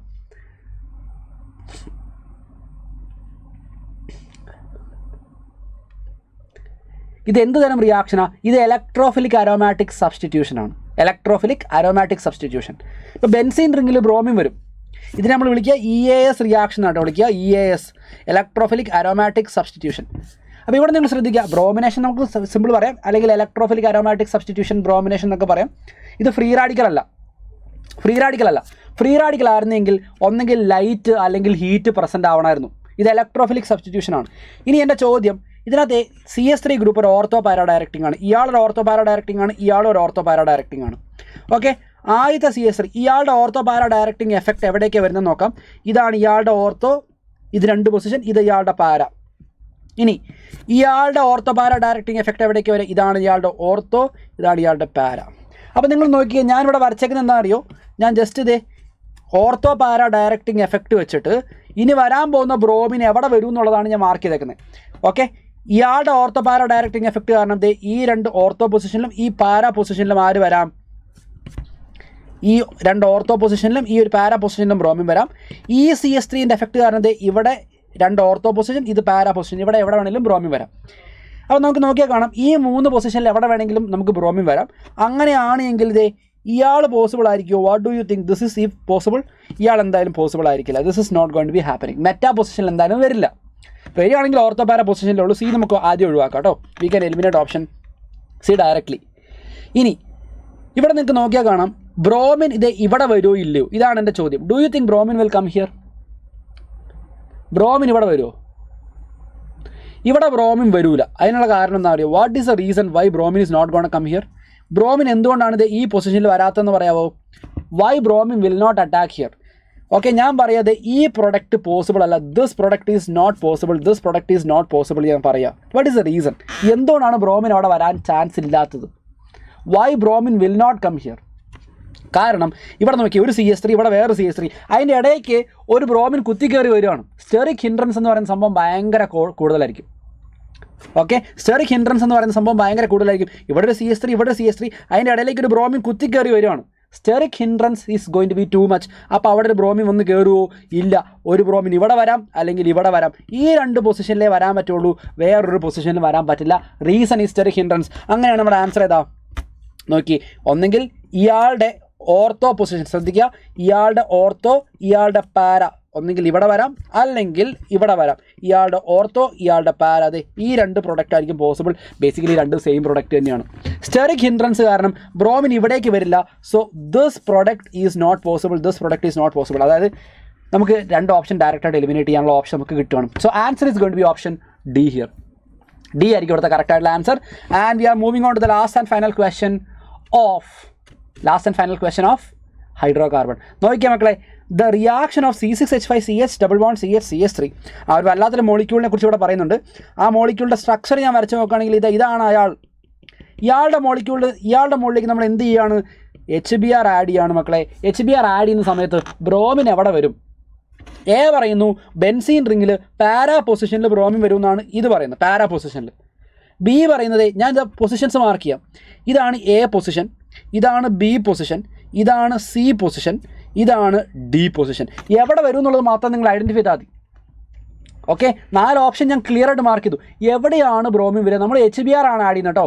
V are adding HBr. എവിടെ ബ്രോമിൻ വരും? ഇത്ര മാത്രമാണ് ചോദ്യം. അടുത്ത ചാപ്റ്റർ എടുക്കാടെ ഷാനെ, അടങ്ങ് നീ. അടുത്ത ഏത് വേണമെന്ന് നീ പറയുന്ന ചാപ്റ്റർ എടുക്കാം. ഇലക്ട്രോ കെമിസ്ട്രി വേണമെങ്കിൽ അതെടുക്കാം, അല്ലെങ്കിൽ ഹാലോ ആൽക്കൻ ഹാലോയിൻസ് വേണമെങ്കിൽ അതെടുക്കാം, നിങ്ങളുടെ ഇഷ്ടം. ഓക്കെ, ഇതിനകത്ത് എവിടെയാണ് ബ്രോമിൻ വരിക? ABCD, ഇതിനകത്ത് എവിടെ ബ്രോമിൻ വരും എന്നുള്ളത് മാത്രമാണ് ചോദ്യം. ശ്രദ്ധിക്കാം മക്കളെ, ഇത് ബെൻസീൻ റിങ്ങിൽ വരുമോ? ഇല്ല, കാരണം HBrൻ്റെ അഡീഷനാണ്. അത് ഡബിൾ ബോണ്ടിലേക്ക് അല്ലെങ്കിൽ ട്രിപ്പിൾ ബോണ്ടിലേക്കാണ് ആഡാവുക, ബെൻസീൻ റിങ്ങിലേക്ക് ആഡാവില്ല. കാരണം ഇതൊരു ഇലക്ട്രോഫിലിക് അരോമാറ്റിക് സബ്സ്റ്റിറ്റ്യൂഷൻ അല്ല. അപ്പോൾ ബെൻസീൻ റിങ്ങിൽ ആഡാവോ? ഇല്ല. പിന്നെ എവിടെ ആഡാവുക? ഈ ഡബിൾ ബോണ്ടിൻ്റെ ഏതെങ്കിലും ഒരു പൊസിഷനിൽ. അതെവിടെ ആഡാവും എന്നുള്ളത് ഏത് റൂൾ വെച്ച് നമ്മൾ പറയുക? മാർക്കോണിക്കോവ് അല്ലെങ്കിൽ ആൻറ്റി മാർക്കോണിക്കോവ് റൂൾ വെച്ചല്ലേ പറയുക. ഇതാണ് മാർക്കോണിക്കോവ് പൊസിഷൻ, ഇതാണ് ആൻറ്റി മാർക്കോണിക്കോവ് പൊസിഷൻ. കാരണം കൂടുതൽ സ്റ്റേബിൾ ആയിട്ടുള്ള കാർബോകാറ്റോൺ ഫോം ചെയ്യുന്നത് ഇവിടെയാണ്. അവിടെയാണ് നമ്മുടെ ബ്രോമിൻ ആഡാവുക. മാർക്കോണിക്കോവ് റൂൾ പ്രകാരം ഇവിടെ ആഡാവും. ഈ ഡി എന്ന് പറയുന്ന ഒരു ഓപ്ഷൻ തന്നെ ഫില്ലർ ഓപ്ഷനാണ്. ഡി ഒരിക്കലും വരില്ല. മാർക്കോണിക്കോവ് പൊസിഷൻ ഏതാണെന്ന് നോക്കിയാൽ മതി. Answer is option B. B is the correct answer. Markovnikov rule is followed and carbocation intermediate is actually happening in here. അല്ലേ, കാർബോകാറ്റോൺ ഇൻ്റർമീഡിയറ്റ് വരും. അപ്പോൾ കാർബോകാറ്റോൺ ഇൻ്റർമീഡിയറ്റ് സ്റ്റേബിൾ ആയിട്ട് വരുന്നത് ഇവിടെ ആയിരിക്കും, കാരണം ഇവിടെ റെസണൻസ് സ്റ്റെബിലൈസേഷൻ ഉള്ളതുകൊണ്ട്. അല്ലേ, so answer is option B here. B ആയിരിക്കും ഇവിടുത്തെ കറക്റ്റ് ആയിട്ടുള്ള answer. And we are done. അങ്ങനെയാണെങ്കിൽ ഷാൻ പറഞ്ഞ പ്രകാരം നമുക്ക് ഇലക്ട്രോ കെമിസ്ട്രിയിലേക്ക് പോയാലോ? അതിനുശേഷം നമ്മുടെ മൈൻഡൊക്കെ ഒന്ന് റീഫ്രഷ് ആയി തിരിച്ച് നമുക്ക് ഓർഗാനിക്കിലേക്ക് തിരിച്ചു വരാം. So next one B. Shana, നിനക്ക് ചൂസ് ചെയ്യാനുള്ള ചാൻസ് കഴിഞ്ഞു കേട്ടോ. അടുത്ത നമുക്ക് ഇലക്ട്രോ കെമിസ്ട്രിയിലേക്ക് നമുക്ക് പോകാനുള്ളത്. ഇലക്ട്രോ കെമിസ്ട്രിയിലെ അടിപൊളി കില്ലർ 6 ക്വസ്റ്റ്യൻസ് ഞാൻ കൊണ്ടുവന്നിട്ടുണ്ട്. എടുത്താലോ 1 by 1? ഓക്കെ, എല്ലാ ടോപ്പിക്കും ആദ്യം നമുക്ക് എന്ത് ചെയ്യാം? നമ്മൾ ഹൈഡ്രോകാർബൺ ചെയ്ത പോലെ തന്നെ ഏറ്റവും ഇമ്പോർട്ടൻ്റ് ആയിട്ടുള്ള കാര്യങ്ങളൊന്ന് റീക്യാപ്പ് ചെയ്ത് നോക്കാം. ഒന്നാമത്തെ കാര്യം, ഡാനിയൽ സെല്ല് ഇലക്ട്രോഡ് പൊട്ടൻഷ്യൽ കൂടിയാൽ എന്ത് സംഭവിക്കും, കുറഞ്ഞാൽ എന്ത് സംഭവിക്കും, ഓക്സിഡേഷൻ പവർ കൂടുമോ കുറയോ, ഇങ്ങനെയുള്ള ജനറൽ ഐഡിയ. രണ്ടാമത്തത് നേൺസ്റ്റ് ഇക്വേഷൻ. നിങ്ങൾക്ക് നീറ്റ് എക്സാമിന് വരാൻ ചാൻസ് ഉള്ള ഏറ്റവും ടോപ്പായിട്ടുള്ള അല്ലെങ്കിൽ ഏറ്റവും ഡോമിനൻ്റ് ആയിട്ടുള്ള ടോപ്പിക്കാണ് എന്ത്? Nernst equation. നേൺസ്റ്റ് ഇക്വേഷൻ്റെ ആപ്ലിക്കേഷനായിട്ട് ΔG, ഇക്വിലിബ്രിയം കോൺസ്റ്റൻറ്റ്, ഇത്രയും കാര്യങ്ങൾ. അടുത്ത ശേഷം ഇലക്ട്രോളിസിസിൻ്റെ പ്രൊഡക്റ്റുകൾ. അതിനുശേഷം വരുന്നത് പിന്നെ എന്താ പറയുക, കണ്ടക്ടിവിറ്റി, കൊളറാഷസ് ലോ, പിന്നെ ബാറ്ററീസ്. ഇത്രയും കാര്യങ്ങളാണ് നമുക്ക് ഇലക്ട്രോ കെമിസ്ട്രിയിൽ. ഞാൻ ഒരു ഓവറോൾ ഐഡിയ പറയുകയാണ്. ഇത്രയും കാര്യങ്ങളാണ് നമുക്ക് ക്വസ്റ്റ്യൻസ് വരാൻ ചാൻസ് ഉള്ളത് ഏറ്റവും കൂടുതലായിട്ട്. നമുക്ക് എന്ത് ചെയ്യാം? 1 by 1 ക്വസ്റ്റ്യൻസിലേക്ക് പോയി നോക്കാം, സമയം കളയുന്നില്ല. ഇതാണ് നമ്മുടെ ഒന്നാമത്തെ question. Okay, given below are 2 statements. One is labelled as assertion and other is labelled as reason. Assertion reason type question ആണ്. Starting with the most infamous assertion and reason type question. Assertion reason type question ആണിത്. നോക്കിയേ, ഇതാണ് assertion. ഓക്കെ, ഇതാണ് assertion. ഈ കാണുന്നതാണ് assertion. Assertion പറയുന്നത് in the equation ΔG equal to -NF E cell value of ΔRG depends on. ΔG value depends on N value. എന്ന് പറഞ്ഞാൽ നമുക്കറിയാം number of electron involve in the redox reaction. Assertion. Reason പറയുന്നത് E cell is an intensive property, ΔG is an extensive property. എന്നിട്ട് assertion reason തമ്മിലുള്ള relations കറക്റ്റാണോ തെറ്റാണോ ഇതൊക്കെയാണ് നിങ്ങൾ കണ്ടുപിടിക്കേണ്ടത്. ആൻസറിലേക്ക് നിങ്ങൾക്ക് എത്തിക്കാൻ പറ്റുന്നുണ്ടോ നോക്കിയാൽ. Can you get to the answer? What will be the answer here? എന്തായിരിക്കും നിങ്ങളുടെ കറക്റ്റായിട്ടുള്ള ആൻസർ? നിങ്ങൾക്ക് കിട്ടിയ ആൻസർ പറയാമോ? What would be the correct answer? എല്ലാവരും എന്തെങ്കിലും മിഴിച്ചിരിക്കുന്നത്? ഒരനക്കം പോലും ഇല്ലല്ലോ ചാറ്റ് ബോക്സിൽ. അല്ലെങ്കിൽ കുറേ ആൾക്കാർ ഗസ് ചെയ്യെങ്കിലും ചെയ്യും, ഇങ്കി വിങ്കി പോങ്കി അടിച്ചിട്ടെങ്കിലും ആൻസർ കണ്ടുപിടിക്കുന്ന കുറേ ആൾക്കാരുണ്ടായിരുന്നു. അവരൊക്കെ എവിടെ പോയാവോ? ആൻസർ എന്ത് ചെയ്യേ? What would be the probable correct answer? മക്കളെ പറഞ്ഞേ, ഏതായിരിക്കും ഇവിടുത്തെ കറക്റ്റായിട്ടുള്ള ആൻസർ? എടാ ഷാനെ, നീയല്ലേ പറഞ്ഞ ഇലക്ട്രോ കെമിസ്ട്രി എടുക്കുന്നു. അവൻ്റെ കോൺഫിഡൻസ് കണ്ടുപിടിച്ചപ്പോൾ ഞാൻ വിചാരിച്ചു ഇപ്പോൾ പോയി എന്തായാലും ആൻസർ മാർക്ക് ചെയ്യുമെന്ന് വിചാരിച്ചു. ഓട്ടെ, ആൻസർ എന്തായിരിക്കും? What would be the answer here? മിഥിഹ പറയുന്നു ഓപ്ഷൻ എ.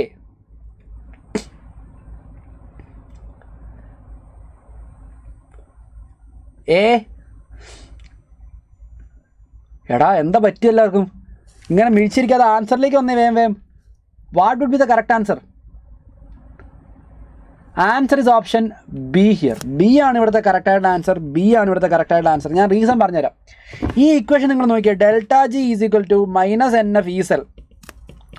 ഒന്നാമത്തെ പറയുന്നത് അസോഷൻ പറയുന്നത് ഡെൽറ്റ ജിൻ്റെ വാല്യൂ എന്നിനെ ഡിപ്പെൻഡ് ചെയ്യുമെന്നാണ് പറയുന്നത്. Yes, that is a correct answer അല്ലേ? എന്നിനെ ഡിപ്പെൻഡ് ചെയ്യും. Yes, that is correct. ഒരു കുഴപ്പമില്ല, എന്നിനെ ഡിപ്പെൻഡ് ചെയ്യും. So assertion is correct. Reason E cell is an intensive property, delta R G is an extensive property. Cell potential എന്ന് പറയുന്നത് intensive property ആണ്, കറക്റ്റ്. ഡെൽറ്റ ജി എന്ന് പറയുന്നത് എക്സ്റ്റൻസീവ് പ്രോപ്പർട്ടി ആണ്, അതും കറക്റ്റ്. സോ ഇതും കറക്റ്റ് ആണ്. ഇനി റീസൺ എന്ന് പറയുന്നത് അസോഷൻ്റെ കറക്റ്റ് എക്സ്പ്ലനേഷൻ ആണോ എന്നുള്ളതാണ്. നിങ്ങൾ ആലോചിക്കുക മക്കളെ, ആദ്യത്തെ പറയുന്നത് ഡെൽറ്റ ജിൻ്റെ വാല്യൂ എന്നിനെ ഡിപ്പെൻഡ് ചെയ്യും. ഇക്വേഷൻ വരെ തന്നിട്ട് പറയുകയാണ് ഡിപ്പെൻഡ് ചെയ്യും, കറക്റ്റാണ്. പക്ഷേ ഡിപ്പെൻഡ് ചെയ്യുമെന്നുള്ളത് എക്സ്റ്റൻസീവ് പ്രോപ്പർട്ടി ആണോ ഇൻറ്റൻസീവ് പ്രോപ്പർട്ടി ആണോ എന്നുള്ളതിൽ എന്തെങ്കിലും കണക്ഷൻ ഉണ്ടോ? കണക്ഷൻ ഉണ്ട്. ഇവിടെ നിങ്ങൾക്ക് നോക്കിയാൽ കാണാം, നമ്പർ ഓഫ് ഇലക്ട്രോണിനെ ഡിപ്പെൻഡ് ചെയ്യും. നമ്പർ ഓഫ് ഇലക്ട്രോൺ എന്ന് പറയുന്നത് എമൗണ്ട് ഓഫ് സബ്സ്റ്റൻസിനെ ഡിപ്പെൻഡ് ചെയ്യും. സോ ഡെൽറ്റ ജി എന്ന് പറയുന്നത് ഒരു എക്സ്റ്റൻസീവ് പ്രോപ്പർട്ടിയും ഇ സെൽ എന്ന് പറയുന്നത് ഇൻറ്റൻസീവ് പ്രോപ്പർട്ടിയാണ്. പക്ഷേ അങ്ങനൊരു എക്സ്പ്ലനേഷൻ ആണോ കൊടുത്തേക്കുന്നത്? കൊടുത്തിരിക്കുന്ന എക്സ്പ്ലനേഷൻ അങ്ങനെയല്ല. കൊടുത്തിരിക്കുന്ന എക്സ്പ്ലനേഷൻ വേറെ എന്തൊക്കെയോ കാര്യങ്ങളാണ്. അങ്ങനെയല്ല, വേറെ എന്തൊക്കെയോ എന്നല്ല. ഒന്ന് എക്സ്റ്റൻസീവ് ഒന്ന് ഇൻറ്റൻസീവ് ആണ്. അത് എന്തുകൊണ്ട് അങ്ങനെ വന്നു എന്നുള്ളത് പറയുന്നില്ല. They are not directly related. രണ്ടും കറക്റ്റായിട്ടുള്ള സ്റ്റേറ്റ്മെൻറ്റുകളാണ്. പക്ഷേ റീസൺ പറയേണ്ട റീസൺ എങ്ങനെയായിരുന്നു അറിയോ? റീസൺ ഇങ്ങനെയായിരുന്നു പറയേണ്ടത്. എന്നിൻ്റെ അതായത് നമ്പർ ഓഫ് ഇലക്ട്രോൺസിൻ്റെ വാല്യൂ മാറിയാൽ ഡെൽറ്റ ജീൻ്റെ വാല്യൂ മാറും. നമ്പർ ഓഫ് ഇലക്ട്രോൺ എന്ന് പറയുന്നത് എമൗണ്ട് ഓഫ് സബ്സ്റ്റൻസിനെ ഡിപ്പെൻഡ് ചെയ്യും. അങ്ങനെയായിരുന്നു പറയേണ്ടിരുന്നത്. പക്ഷേ പറഞ്ഞേക്കുന്നത് എന്താ?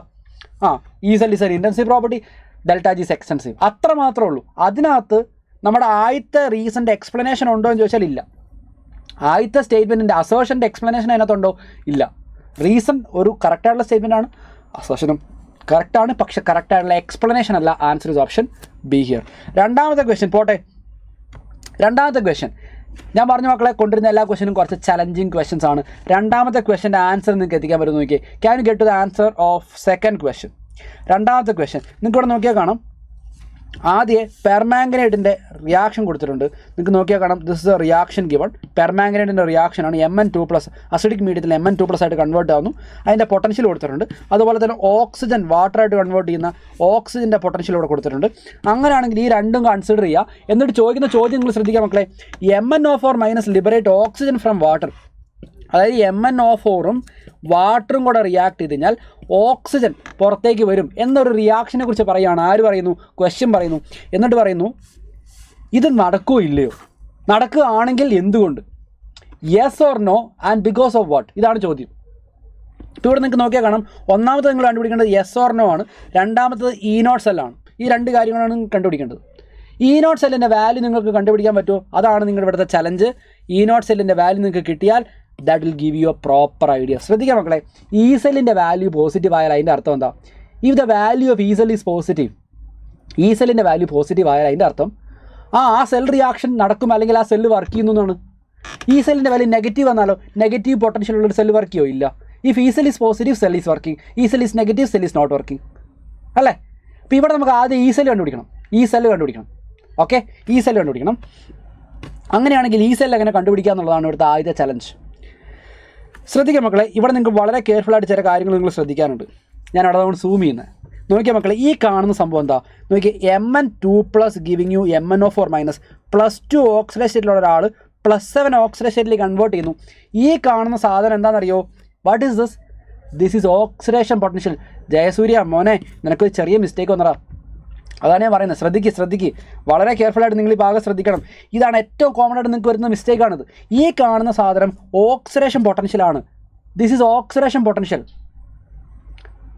Okay, this is oxidation potential. നമുക്ക് വേണ്ട എന്താ? Reduction potential. നമുക്ക് E0 സെൽ കണ്ടുപിടിക്കണമെങ്കിൽ എന്താ ചെയ്യുന്നത്? നമ്മൾ E0 cell is E0 of cathode - E0 of anode നമുക്ക് എല്ലാവർക്കും അറിയാം. പക്ഷേ both of them must be reduction potential. രണ്ടും റിഡക്ഷൻ പൊട്ടൻഷ്യൽ ആവണം എന്നുള്ളൊരു കാര്യം നിങ്ങൾ ശ്രദ്ധിക്കണം. ഈ കൊടുത്തേക്കുന്നത് ഓക്സിഡേഷൻ പൊട്ടൻഷ്യലാണ്. നോക്കിയേ, +2 to +7. അപ്പോൾ റിഡക്ഷൻ പൊട്ടൻഷ്യൽ എങ്ങനെയാണ്? What is the reduction potential value? Reduction potential value ഈ MnO4- Mn2+. ഇതിൻ്റെ വാല്യൂ സൈൻ ചേഞ്ച് ആയിട്ട് എടുക്കണം. It will B 1.+1.510. ഇനി ഇത് നിങ്ങൾക്ക് നോക്കിയേ, ഓക്സിഡേഷൻ സ്റ്റേറ്റ് 0, ഇവിടെ -2. ഈ കൊടുത്തിരിക്കുന്നത് റിഡക്ഷൻ പൊട്ടൻഷ്യൽ തന്നെയാണ്, ഒരു കുഴപ്പമില്ല. സോ ഈ വാല്യൂ നമുക്ക് അങ്ങനെ തന്നെ എടുക്കാം. ആദ്യം തന്നിരിക്കുന്ന വാല്യൂ ഓക്സിഡേഷൻ പൊട്ടൻഷ്യലും രണ്ടാമത് തന്നിരിക്കുന്ന വാല്യൂ റിഡക്ഷൻ പൊട്ടൻഷ്യലും ആണെന്നുള്ള ലോജിക്കാണ് ഇവിടെ നിങ്ങൾക്ക് ആവശ്യം.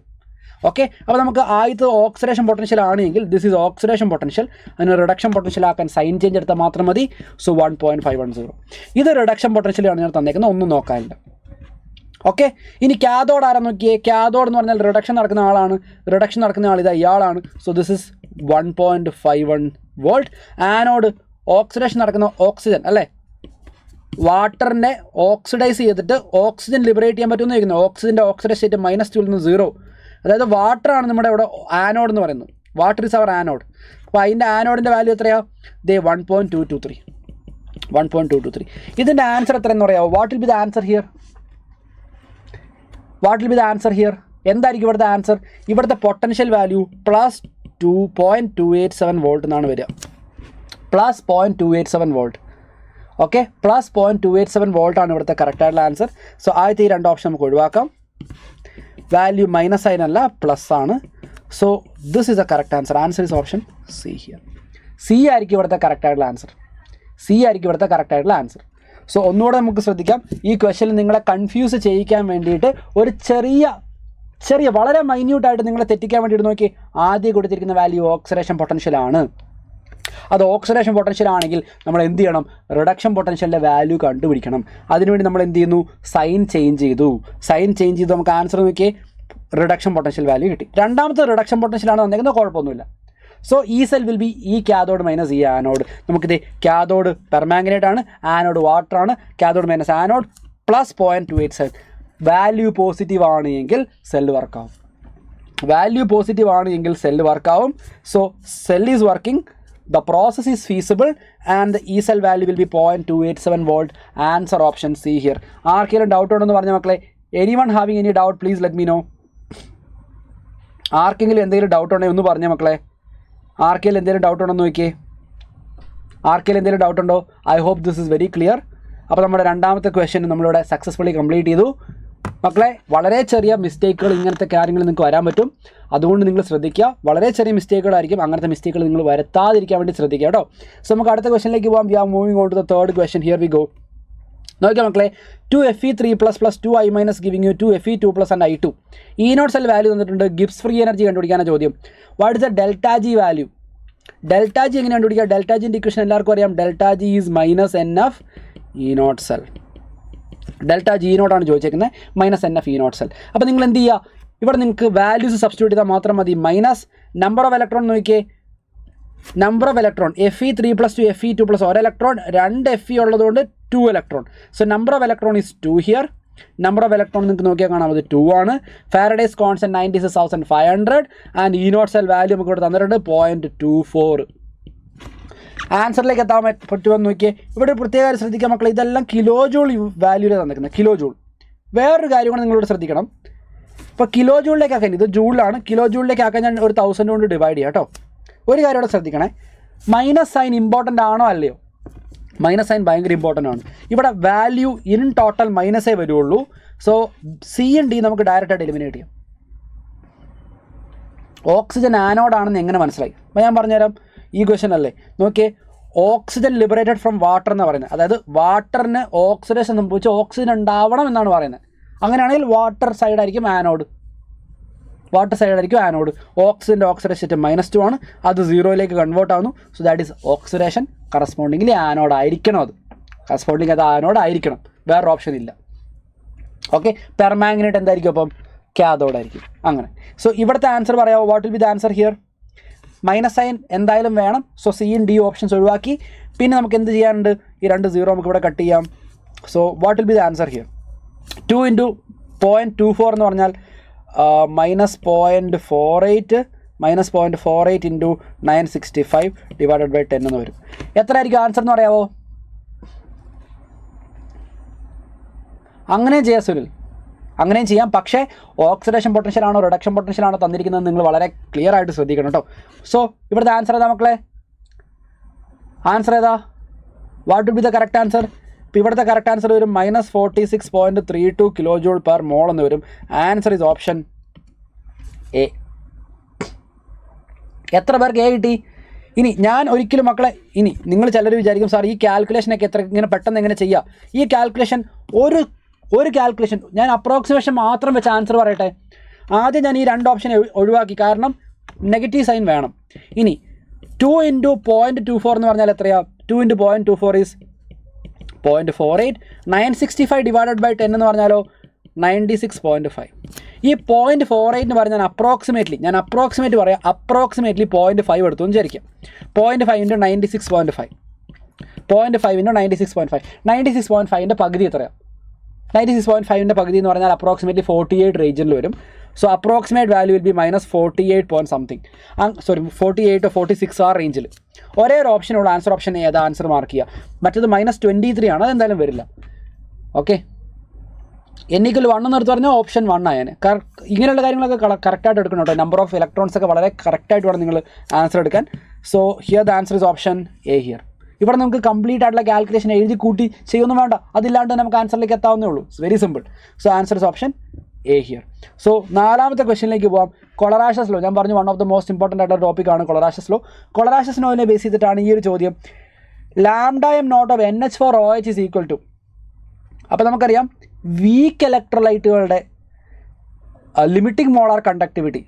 ഓക്കെ, വീക്ക് ഇലക്ട്രോലൈറ്റിൻ്റെ ലിമിറ്റിംഗ് മോളാർ കണ്ടക്ടിവിറ്റി നമുക്ക് ഡയറക്റ്റ് ആയിട്ട് കണ്ടുപിടിക്കാൻ പറ്റില്ല. നമുക്ക് എങ്ങനെ കണ്ടുപിടിക്കാൻ പറ്റുക? സ്ട്രോങ് ഇലക്ട്രോലൈറ്റിൻ്റെ കോമ്പിനേഷനായിട്ടാണ് നമ്മൾ കണ്ടുപിടിക്കുക. അതിലൊരു മെത്തേഡാണ് കൊളറാഷസ് ലോ എന്നുള്ള ലോ അല്ലേ.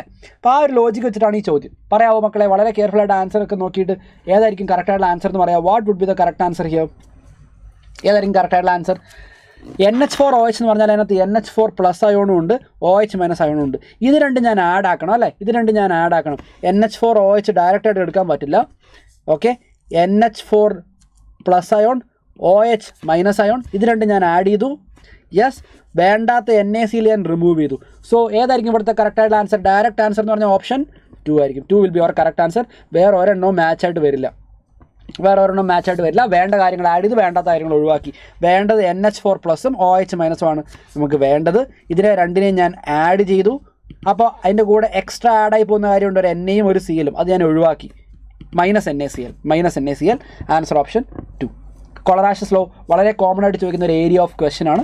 സോ അതെന്തായാലും ശ്രദ്ധിക്കുക. 5th വൺ, ഇതൊരു ചലഞ്ചിങ് ക്വസ്റ്റ്യൻ ആണ്.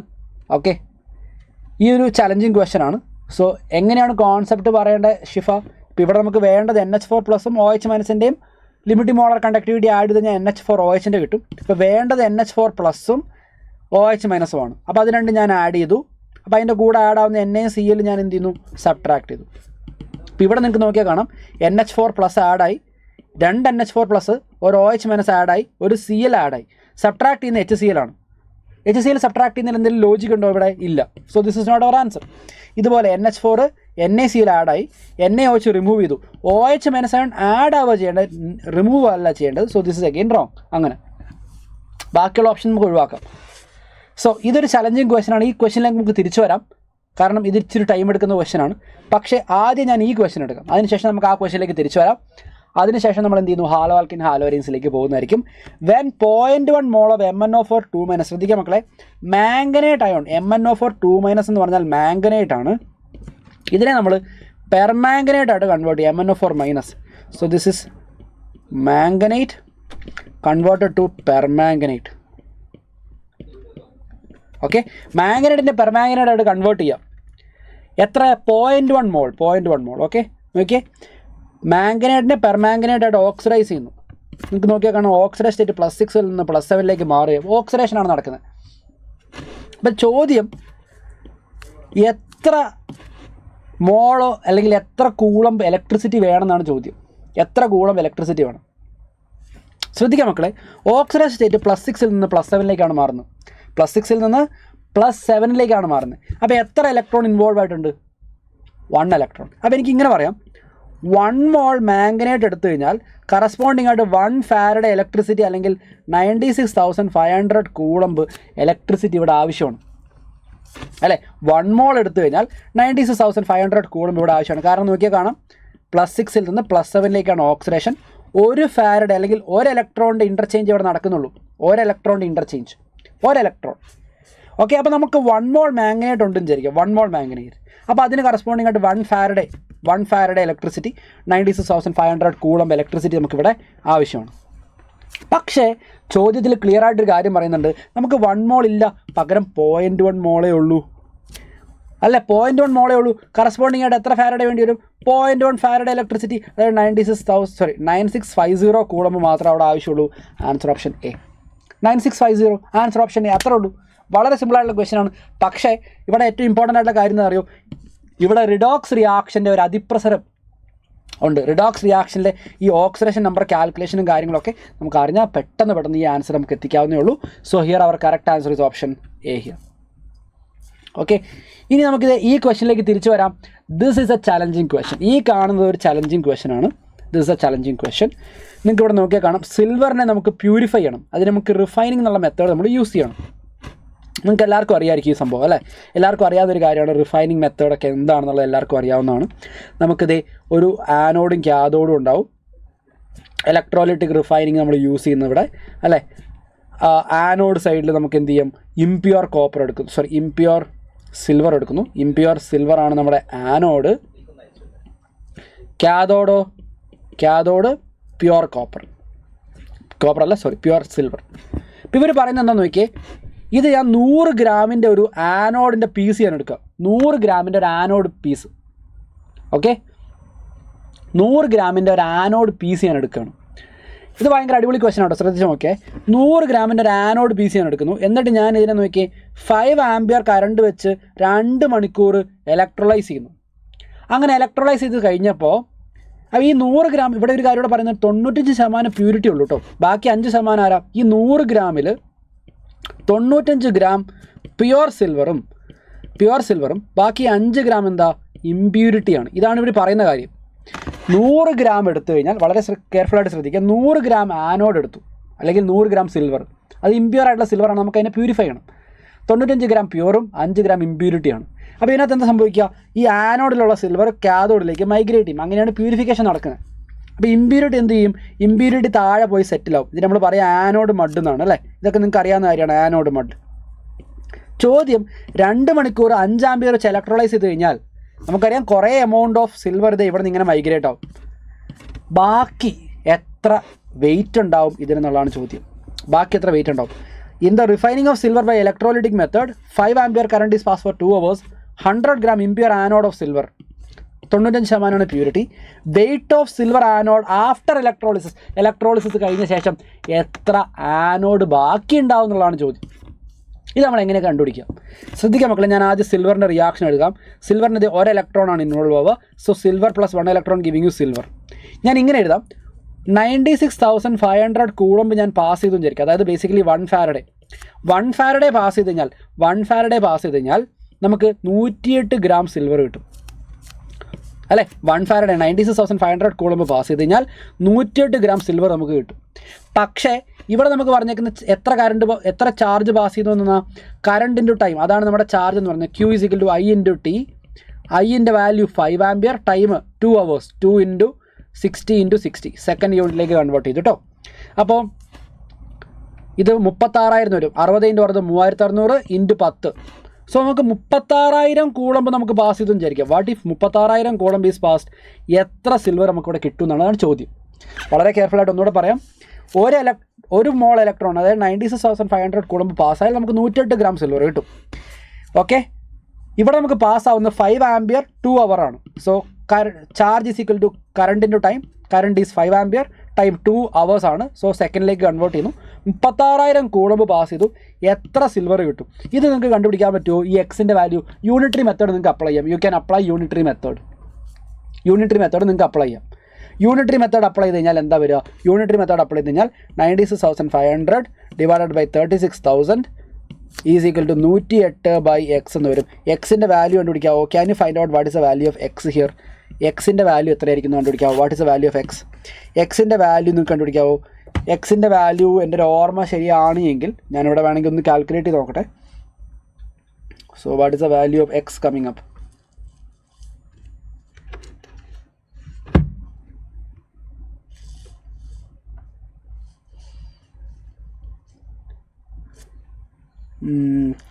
എക്സിൻ്റെ വാല്യൂ വരിക 40.29 എന്നാണ് വരിക.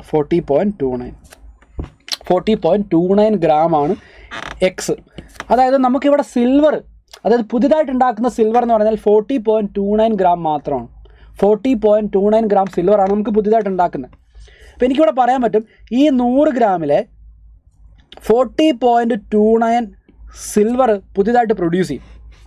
ഓക്കെ, അതായത് ഇവിടെ ഡെപ്പോസിറ്റ് ആവുന്നത് 40.29 ഗ്രാമാണ്. എന്ന് വെച്ച് ഈ 100 ഗ്രാമിലെ 40.29 ആണോ റിലീസ് ആവുക? അല്ല. കാരണം 95% പ്യൂരിറ്റി ഉള്ള സാധനമാണ് നമുക്കിവിടെ ഇലക്ട്രോളിസിന് വേണ്ടി നമ്മൾ വിധേയമാക്കുന്നത്. അപ്പോൾ എനിക്കിങ്ങനെ പറയാം, ഇവിടുന്ന് എക്സ് ഗ്രാം, ശ്രദ്ധിക്കുക മക്കളെ, വളരെ കെയർഫുള്ളായിട്ട് ശ്രദ്ധിക്കുക, ഇവിടുന്ന് X gram impure silver liberate ആയി വിചാരിക്കാം. Imagine X gram impure silver comes out. X gram impure silver പുറത്തേക്ക് വന്നു. ഓക്കെ, ഈ ഇംപ്യൂർ സിൽവർ എന്ന് പറഞ്ഞാൽ 95% പ്യൂരിറ്റി ഉള്ള കേട്ടോ. അതിനകത്തുനിന്ന് 40.29 ഗ്രാം കാഥോഡിൽ പോയി ഡെപ്പോസിറ്റായി. അപ്പോൾ എനിക്ക് ഇങ്ങനെ പറയാം, എക്സിൻ്റെ 95% അതാണ് എന്ത് 40.29. വൺസ് അഗെയിൻ ഞാൻ ഇത് ഒന്നുകൂടെ പറയാം, വളരെ കെയർഫുള്ളായിട്ട് നിങ്ങൾ ശ്രദ്ധിക്കുക. ഇതുവരെ ഞാൻ ചെയ്ത കാര്യങ്ങൾ ഇതൊക്കെയാണ്. നമുക്കറിയാം 1 ഫാരഡേ ഇലക്ട്രിസിറ്റി എടുത്താൽ 108 ഗ്രാം സിൽവർ നമുക്ക് കിട്ടും. ഇവിടെ നമ്മൾ അപ്ലൈ ചെയ്യുന്നത് 36,000 കൂളമ്പാണ്. അപ്പോൾ നമുക്ക് എക്സ് ഗ്രാം സിൽവർ കിട്ടിയെന്ന് അസ്യൂം ചെയ്തു, യൂണിറ്ററി മെത്തേഡ് അപ്ലൈ ചെയ്തു, നമുക്കിത് 40.29 ഗ്രാം സിൽവർ ഡെപ്പോസിറ്റ് ആയി എന്ന് നമുക്ക് കണ്ടുപിടിക്കാൻ പറ്റും. അതായത് ഇവിടെ 40.29 ഗ്രാം സിൽവർ ഡെപ്പോസിറ്റായി.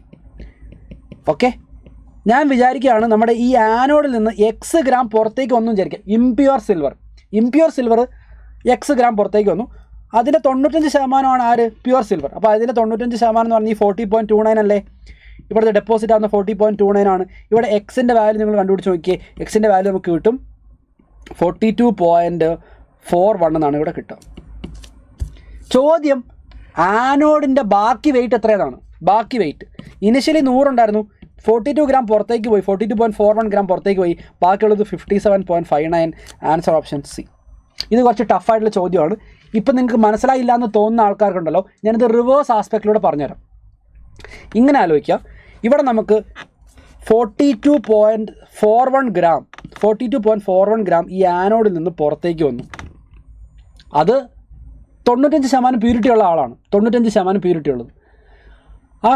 അപ്പോൾ അതിനകത്ത് ആ 95%-ത്തിനകത്ത് ആ എന്താ പറയുക 42.41 ഗ്രാം പുറത്തേക്ക് വന്നില്ലേ? 42.41 ഗ്രാം പുറത്തേക്ക് വന്നു. അതിനകത്ത് 40.29 ഗ്രാം ഡെപ്പോസിറ്റായി. ബാക്കിയുള്ള ഒരു 2 ഗ്രാം ഇല്ലേ, അതാണ് ഈ കിടക്കുന്ന ആനോഡ് മഡ്. ഈ ആനോഡ് മഡാണ് ഈ 2 ഗ്രാം എന്ന് പറയുന്നത്. 2 ഗ്രാം. ഓക്കെ, ആ രീതിയിലാണ് നിങ്ങൾ ആലോചിക്കേണ്ടത് കേട്ടോ. സോ നമ്മൾ എന്താ ചെയ്തതെന്ന് ഒന്നുകൂടെ പറയാം. ഞാൻ 96,500 കൂളമ്പ് കൊടുത്താൽ 108 ഗ്രാം സിൽവർ ഡെപ്പോസിറ്റ് ആവും നമുക്കറിയാം. നമ്മളിവിടെ അപ്ലൈ ചെയ്യുന്നത് 36,000 കൂളമ്പാണ്.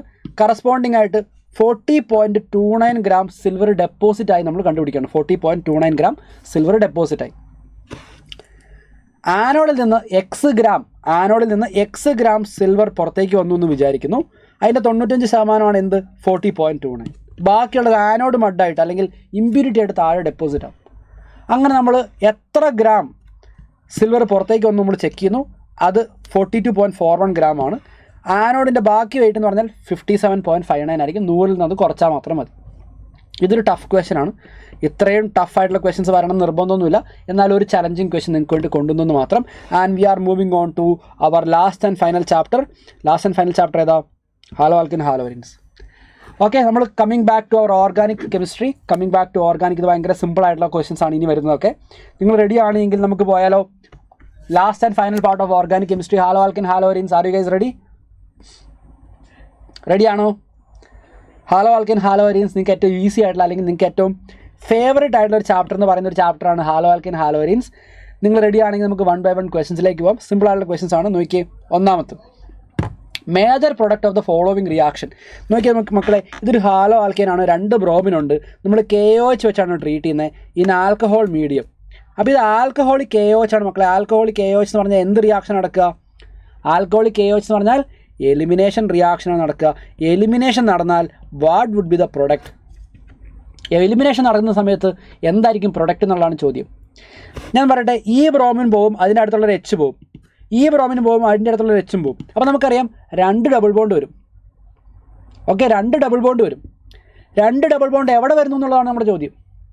2 ഡബിൾ ബോണ്ട് എവിടെ വരുന്നു? നിങ്ങൾക്ക് തോന്നുന്നുണ്ടോ 2 ഡബിൾ ബോണ്ട് അടുത്തടുത്ത് വരുമെന്ന്? ഇല്ല, വരില്ല. വരികയാണെങ്കിൽ ആൾട്ടർനേറ്റ് പൊസിഷനിൽ വരും. ഞാനിവിടെ ഡയറക്റ്റായിട്ട് ആൻസറിലേക്ക് പോകണം മക്കളെ. ഞാൻ പറയുകയാണ് ഒന്നെങ്കിൽ ആൻസർ ഓപ്ഷൻ ബി അല്ലെങ്കിൽ ഡി. എന്തുകൊണ്ടാണ് ബിയോ ഡിയോ ആൻസർ വരുന്നത് ഞാൻ പറയാൻ കാരണം എന്ന് അറിയോ? ഡബിൾ ബോണ്ട് വരുന്ന നോക്കിയാൽ ആൾട്ടർനേറ്റ് പൊസിഷനിലാണ്. കാരണം അവിടെ റെസണൻസ് പോസിബിൾ ആണ് അല്ലേ? റെസണൻസ് പോസിബിൾ ആണ് എങ്കിൽ സ്റ്റേബിൾ ആയിട്ടുള്ള ഒരു ആൽക്കീൻ വരില്ലേ?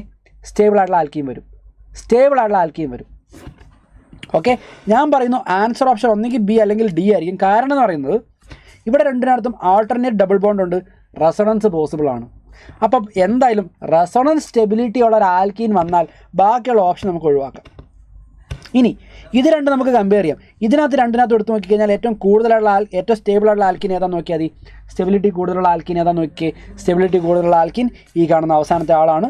കാരണം കൂടുതൽ ആൽഫ ഹൈഡ്രജൻസ് ഉണ്ട്, കൂടുതൽ സ്റ്റെബിലിറ്റി ഉണ്ട്, മോർ ആൽഫ ഹൈഡ്രജൻസ്. NaNH2 കൂടി വന്നാലല്ലേ ബ്രോമിൻ പോവുള്ളൂ. അത് വിസിനൽ ഡൈഹാലൈഡിനും ഒക്കെയാണ് സുനിലെ. വിസിനൽ ഡൈഹാലൈഡ് അല്ലെങ്കിൽ ജെമിനൽ ഡൈഹാലൈഡ്.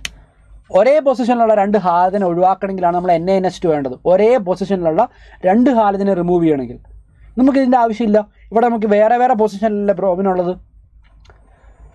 വിസിനൽ അല്ല ജെമിനൽ ഡൈഹാലൈഡിനാണ് നമ്മൾ NaNH2 ഒക്കെ യൂസ് ചെയ്യേണ്ടി വരുള്ളൂ. അത്രയും സ്ട്രോങ് ആയിട്ടുള്ള എലിമിനേറ്റിംഗ് ഏജൻറ്റ് യൂസ് ചെയ്യേണ്ടി വരിക ജെമിനൽ ഡൈഹാലൈഡ്. അതായത് ഒരേ പൊസിഷനിൽ 2 ഹാലജൻ വന്നാൽ മാത്രമാണ്. ഇവിടെ 2 ഡിഫറെൻറ്റ് പൊസിഷനല്ലേ, അപ്പോൾ നമുക്ക് അതിൻ്റെ ആവശ്യമില്ല. ഓക്കെ, പിന്നെ അത് മാത്രമല്ല സുനിൽ, നമ്മുടെ 4 ഓപ്ഷൻ ഒന്ന് വെറുതെ ചെക്ക് ചെയ്ത് നോക്കിയേ. നമ്മുടെ 4 ഓപ്ഷനിൽ ആൽക്കൈൻസിൻ്റെ ഏതെങ്കിലും കേസ് വരുന്നുണ്ടോ? ഇല്ല, എല്ലാ ആൽക്കീൻ്റെ പ്രൊഡക്റ്റുകൾ മാത്രമേ ഉള്ളൂ. So answer is option D here. ഇവിടുത്തെ കറക്റ്റായിട്ടുള്ള ആൻസർ ഓപ്ഷൻ ഡി ആയിരിക്കും. ഓക്കെ, അങ്ങനെയാണ് നമുക്ക് രണ്ടാമത്തെ ക്വസ്റ്റ്യനിലേക്ക് വന്നു നോക്കിയേ. Which of the following compound will show retention in configuration on nucleophilic substitution by OH - ion? Okay, OH - ion nucleophile add ചെയ്യുന്ന സമയത്ത് റിട്ടൻഷൻ തരുന്ന ആർക്കാന്നാണ് ചോദ്യം. റിട്ടൻഷൻ ശ്രദ്ധിക്കാം മക്കളെ. നമുക്കറിയാം SN1 ആണെങ്കിൽ, ഈ ഇറ്റ് ഇസ് SN1 ആണെങ്കിൽ നമുക്ക് അവിടെ അറിയാം നമുക്ക് റെസമൈസേഷൻ ആണ് ഉണ്ടാവുക. SN2 ആണെങ്കിൽ നമുക്കറിയാം ഇൻവേർഷൻ ആയിരിക്കും നടക്കുക. എപ്പോഴാണ് റിട്ടൻഷൻ ഉണ്ടാവുക? Where do you think retention is possible? Retention ഉണ്ടാവുക എപ്പോഴാണ്? റിട്ടൻഷൻ ഉണ്ടാകുന്ന സമയം എപ്പോഴാണെന്ന് അറിയോ? വളരെ സിമ്പിളായിട്ട് പറയാം. Attack not happening on chiral carbon. നമ്മുടെ കാർബൺ കൈരാലാണെങ്കിലല്ലേ ഈ റെസമൈസേഷനും ഇൻവേർഷനും റിട്ടൻഷനും ഒക്കെ വരിക. നമ്മുടെ കൈരാൽ കാർബണിൻ്റെ മുകളിൽ അറ്റാക്ക് നടക്കുന്നില്ല എന്ന് വിചാരിക്കുക. കൈരാൽ കാർബണിൻ്റെ മുകളിൽ അറ്റാക്ക് നടക്കുന്നില്ല. അങ്ങനെയാണ് എങ്കിൽ അവിടെ റിട്ടൻഷൻ ഉണ്ടാവില്ലേ അല്ലേ? ഇവിടുത്തെ കറക്റ്റായിട്ടുള്ള ആൻസർ എന്ന് അറിയാമോ മക്കളെ? Can you get to the correct answer here? ഇവിടുത്തെ കറക്റ്റായിട്ടുള്ള ആൻസർ പറയാമോ? Attack not happening on chiral carbon. നമ്മുടെ അറ്റാക്ക് നടക്കുന്ന കൈരാൽ കാർബണിലല്ല എന്ന് വിചാരിക്കുക. അങ്ങനെയാണ് എങ്കിൽ അവിടെ റിട്ടൻഷൻ ഉണ്ടാവില്ലേ? Answer is option A here. Logic ഞാൻ പറഞ്ഞുതരാം. എന്തുകൊണ്ടാണ് ആൻസർ ഓപ്ഷൻ എ എന്ന് ഞാൻ പറഞ്ഞുതരാം. വളരെ ഒന്നുകൂടെ ശ്രദ്ധിക്കുക, കെയർഫുള്ളായിട്ട് നിങ്ങൾ നോക്കുക. ഇവിടെ ഈ ബ്രോമിൻ പോയി OH വരുന്നു, ഈ ബ്രോമിൻ പോകുന്നു, ഇവിടെ OH വരുന്നു. കൈരാൽ കാർബണിൽ ഈ ഇരിക്കുന്ന ആളാണ്. അവിടെ അറ്റാക്ക് നടക്കുന്നുണ്ടോ? ഇല്ല. എങ്ങനെയാണ് മക്കളെ ബി വരിക? ബി വരില്ല, എ ആണ് ഇവിടെ ആൻസർ. ശ്രദ്ധിക്കുക മക്കളെ, ഒന്നുകൂടെ പറയാം. ഇവിടെ നിങ്ങൾ നോക്കിയേ. ഓക്കെ, ഇതാണ് നമ്മുടെ chiral carbon. This are chiral carbon. Okay, ഇതാണ് നമ്മുടെ കൈരാൽ കാർബൺ. എന്തുകൊണ്ടാണ് ഇത് കൈരാൽ കാർബൺ ആയത്? അറ്റാച്ച് ചെയ്തിരിക്കുന്ന എല്ലാ ഗ്രൂപ്പുകളും നോക്കിയേ, എല്ലാം ഡിഫറൻ്റ് ആയിട്ടുള്ള 4 ഗ്രൂപ്പുകളാണ്. This is a chiral carbon.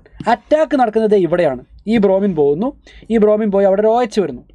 കൈരാൽ കാർബണിൻ്റെ configuration എന്തെങ്കിലും മാറ്റമുണ്ടോ? ഒരു മാറ്റമില്ല. കാരണം അറ്റാക്ക് നടക്കുന്ന സ്ഥലം കൈരാൽ കാർബൺ അല്ല. അറ്റാക്ക് നടക്കുന്ന സ്ഥലം കൈരാൽ കാർബൺ അല്ല. ഇനി ഇവിടെ നിങ്ങൾ നോക്കുക, ബാക്കിയുള്ള ഓപ്ഷൻ നമുക്ക് വെറുതെ ചെക്ക് ചെയ്യാം. ഇത് കൈരാൽ കാർബണേ അല്ല. This is not even a chiral carbon. ഇത് കൈരാൽ കാർബണേ അല്ല. അപ്പോൾ ഇതിന് നമുക്കിവിടെ റെലവൻസ് ഇല്ല. ഇത് നിങ്ങൾക്ക് നോക്കിയാൽ കാണാം, കൈരാൽ കാർബണിൻ്റെ മുകളിലാണ് അറ്റാക്ക് നടക്കുന്നത്. ഒന്നെങ്കിൽ നമുക്ക് റെസമൈസേഷൻ നടക്കാം, അല്ലെങ്കിൽ നമുക്ക് ഇൻവേർഷൻ നടക്കാം. റിട്ടൻഷൻ പോസിബിൾ ആണോ? അല്ല. ഇതൊരു സെക്കൻഡറി ആയതുകൊണ്ട് സെക്കൻഡറി വൺ. ഇതിനകത്ത് ഏത് നടന്നാലും റിട്ടൻഷൻ പോസിബിൾ അല്ല. അതുപോലെ തന്നെ ഇവിടെ നമുക്ക് റെസമൈസേഷൻ പോസിബിൾ ആണ്, ഇൻവേർഷൻ പോസിബിൾ ആണ്, റിട്ടൻഷൻ പോസിബിൾ അല്ല. റിട്ടൻഷൻ പോസിബിൾ ആവുന്ന എപ്പോഴാണെന്നറിയോ? റിട്ടൻഷൻ നടക്കുക നമ്മുടെ കൈരാൽ കാർബണിൻ്റെ അല്ല അറ്റാക്ക് നടക്കുന്നതെന്ന് വിചാരിക്കുക. അപ്പോൾ കോൺഫിഗറേഷൻ എന്താണോ അത് അതുപോലെ തന്നെ റീറ്റെയിൻ ചെയ്യും. നിങ്ങൾക്ക് ഈ ലോജിക്ക് മനസ്സിലായെന്ന് പറഞ്ഞേ. ഇതാണ് അറ്റാക്ക് നടക്കുന്ന ലൊക്കേഷൻ, ഇത് കൈറാൽ കാർബൺ വേറെ എവിടെയോ ആണ്. ഇവിടുത്തെ ഈ ബ്രോമിൻ പോയി അവിടെ ഒരു OH വന്നു, ഫൈൻ. പക്ഷെ കൈറാൽ കാർബൺ എന്തെങ്കിലും അഫക്റ്റ് ആവുന്നുണ്ടോ? ഇല്ല, കൈറാൽ കാർബൺ ഒന്നും പറ്റുന്നില്ല. കൈറാൽ കാർബൺ അതുപോലെ തന്നെ നിൽക്കുകയാണ്. കൈറാൽ കാർബണിൻ്റെ മുകളിൽ യാതൊരുവിധ ഇൻഫ്ലുവൻസും എവിടെ നിന്നും വരുന്നില്ല, അല്ലേ? കൈറാൽ കാർബണിൻ്റെ മുകളിൽ യാതൊരുവിധ ഇൻഫ്ലുവൻസും എവിടെ നിന്നും വരുന്നില്ല. അങ്ങനെയാണെങ്കിൽ അതിൻ്റെ അർത്ഥം എന്താ? അതിൻ്റെ അർത്ഥം അവിടെ റിട്ടൻഷനാണ്, ഉണ്ടാവുക. അതാണ് അതിൻ്റെ അർത്ഥം. So correct answer is option A here. A ആയിരിക്കും കറക്റ്റ് ആയിട്ടുള്ള ആൻസർ. കാരണം ബാക്കിയുള്ളിടത്തൊക്കെ ഞാൻ പറഞ്ഞില്ലേ, SN1 SN2 നടന്നാൽ റെസമൈസേഷൻ നടക്കാം, ഇൻവേർഷൻ നടക്കാം. പക്ഷേ റിട്ടൻഷൻ നടക്കണമെങ്കിൽ അറ്റാക്ക് നടക്കുന്നത് കൈറാൽ കാർബണിലാവരുത്, വേറെ എവിടെയെങ്കിലും അറ്റാക്ക് നടന്നാൽ മതി. അത് മാച്ച് ആവുന്ന ഓപ്ഷൻ എ ആണ്. സോ അടുത്ത ക്വസ്റ്റ്യൻ, ഇത് നിങ്ങൾക്ക് സിമ്പിളായിട്ട് ആൻസർ ചെയ്യാവുന്ന ഒരു ക്വസ്റ്റ്യൻ ആണ്. നമുക്ക് 4 റിയാക്ഷൻ ഉണ്ട്, മാച്ച് ചെയ്താൽ മാത്രം മതി. You have to just match it. ഒരു match the following type question ആണ്. കറക്റ്റായിട്ടുള്ള ആൻസർ പറയാമോ? ഇത് Cu2Cl2 ആണ്, Cu2Cl2 ആൻഡ് HCl. എ എന്താണ്? പിന്നെ ഇത് Cu ആൻഡ് HCl ആണ്, ഇവിടെ Cu ആൻഡ് HCl. ഇത് ഈത്തറാണ്, ഇവിടെ രണ്ടിടത്തും ഈത്തറാണ് കേട്ടോ. അങ്ങനെയാണെങ്കിൽ ആൻസർ എന്താണെന്ന് പറയാമോ? What will be the answer here? A എന്ന് പറയുന്ന റിയാക്ഷൻ നമ്മുടെ സാൻമേയസ് റിയാക്ഷൻ ആണ്. So A should be mark towards 2, B should be mark towards 4, C should be mark towards as Woods reaction. And അവസാനത്തെ എന്താണ്? ഇത് സാൻമേയസ്, ഇത് ഗട്ടർമാൻ, ഇത് വുഡ്സ്, ഇത് ഫിറ്റിക്. കറക്റ്റായിട്ടുള്ള ആൻസർ ഏതാ മക്കളെ? കറക്റ്റായിട്ടുള്ള ആൻസർ ഓപ്ഷൻ 3. നെയിം റിയാക്ഷൻസ് ഒക്കെ നിങ്ങളൊന്നുകൂടെ റിവൈസ് ചെയ്യുക. Name reactions R extremely important. വേറൊരു ക്വസ്റ്റ്യൻ നോക്കിയാൽ മക്കളെ, വേഗം നോക്കിയോ. ഇവിടെ നിങ്ങൾക്ക് നോക്കിയാൽ കാണാം, ഇതൊരു ആൽക്കൈൽ ഹലൈഡാണ്. നമ്മളതിനെ മഗ്നീഷ്യം ആൻഡ് ഡ്രൈ ഈതറായിട്ട് ട്രീറ്റ് ചെയ്യുന്നു. നമുക്കറിയാം ഇത് ഗ്രിഗ്നാർഡ് റിയേജൻറ്റ് ഫോം ചെയ്യുന്ന റിയാക്ഷൻ ആണല്ലേ. This is nothing but the formation of Grignard reagent. Grignard reagent form ചെയ്യുന്ന റിയാക്ഷൻ ആണ് നമുക്കറിയാം. വളരെ സിമ്പിളായിട്ട് നമുക്ക് ഗ്രിഗ്നാർഡ് റിയേജൻറ്റ് വരച്ച് നോക്കാം. എന്തായിരിക്കും എ എന്ന് പറയുന്ന സാധനം? എ വിൽ ബി, ഇവിടെ ഒരു MgCl വരുന്നു. നമ്മളിതിനെ എത്തനോളായിട്ട് ട്രീറ്റ് ചെയ്യുന്നു, അല്ലെങ്കിൽ ആൽക്കഹോളായിട്ട് ട്രീറ്റ് ചെയ്യുന്നു. What if you treat it with an alcohol? എന്താ പറ്റുമെന്ന് പറയാമോ? What will be the answer here? ഒരു ആൽക്കഹോളായിട്ട് ട്രീറ്റ് ചെയ്യുന്നു, എന്തായിരിക്കും answer? What would be the answer here? ആൽക്കഹോളായിട്ടൊരു ഗ്രിഗ്നാർഡ് റിയേജൻറ്റിനെ ട്രീറ്റ് ചെയ്ത് കഴിഞ്ഞാൽ ഈ MgCl പോയി പകരം അവിടെ ഒരു ഹൈഡ്രജൻ വരും. There will be a hydrogen coming up. അങ്ങനെയാണെങ്കിൽ കറക്റ്റായിട്ടുള്ള ആൻസർ ഏതായിരിക്കും മക്കളെ? എന്തായിരിക്കും കറക്റ്റായിട്ടുള്ള answer? Here the answer is nothing but cyclopentane. Answer option A. നമുക്ക് ശ്രദ്ധിക്കാം മക്കളെ, ഗ്രിഗ്നാർഡ്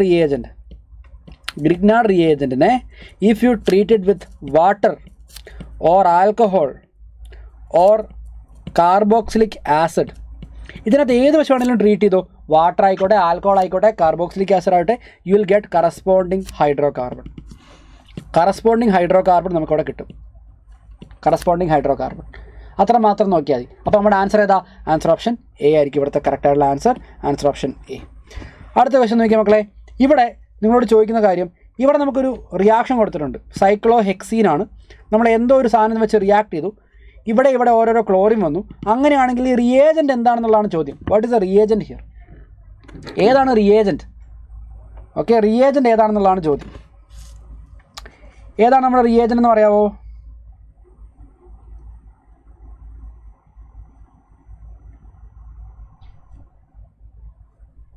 ഏതാണ് reagent? Which one would be our reagent here? നോക്കിയാൽ മക്കളെ, ഹാലജൻ വരുന്നത് അലൈലിക് പൊസിഷനാണ്. സോ ഇതിനെ നമുക്ക് അലൈലിക് ഹാലജനേഷൻ എന്ന് വിളിക്കാം. അലൈലിക് ഹാലജനേഷൻ നടത്തുന്ന 2 കാര്യങ്ങളാണ്. ഒന്ന് എന്താണെന്നറിയോ? ഒന്ന് NBS, എൻബ്രോമോസക്സിനമൈഡ് എന്ന് പറഞ്ഞ കാര്യം. അത് ബ്രോമിൻ വരാൻ വേണ്ടി മാത്രമേ, എൻബ്രോമോസക്സിനമൈഡ്. രണ്ടാമത്തത് in presence of light, free radical substitution reaction അല്ലേ, ഫ്രീ റാഡിക്കൽ സബ്സ്റ്റിറ്റ്യൂഷൻ. ഇപ്പം ഇവിടെ ഒന്ന് എൻബ്രോമോസക്സിനമൈഡ്, അത് ബ്രോമിൻ വരാനുള്ളതാണ്. രണ്ടാമത് ഫ്രീ റാഡിക്കൽ സബ്സ്റ്റിറ്റ്യൂഷനാണ്. അതായത് chlorine in presence of light അല്ലെങ്കിൽ ഹീറ്റ്, ഒന്നെങ്കിൽ ലൈറ്റ് അല്ലെങ്കിൽ ഹീറ്റ്. ഓക്കെ, HNu അല്ലെങ്കിൽ UV എന്നൊക്കെ എഴുതും. അപ്പോൾ ഇതിനകത്ത് നോക്കിയേ, HCl അൺഹൈഡ്രസ് Cl3 ആണോ? അല്ല. സിങ്ക് ക്ലോറൈഡ് ആണോ? അല്ല. ഇതൊന്നും അല്ല. ക്ലിയർ ആയിട്ട് UV ലൈറ്റും ക്ലോറിനും. Answer option D. ആയിരിക്കും ഇവിടുത്തെ കറക്റ്റായിട്ടുള്ള answer. Okay, and we have one final question മക്കളെ. Last question. increasing order of reactivity of the following for SN1 mechanism. SN1 മെക്കാനിസത്തിനകത്ത് ഈ കാണുന്ന 3 സ്പീഷീസുകളുടെ റിയാക്ടിവിറ്റി ഓർഡറാണ് ചോദ്യം. ഞാനത് ഒന്നുകൂടെ എടുത്തെഴുതാം. ഒന്നാമത്തെ ആളിത് ഇയാളാണ്.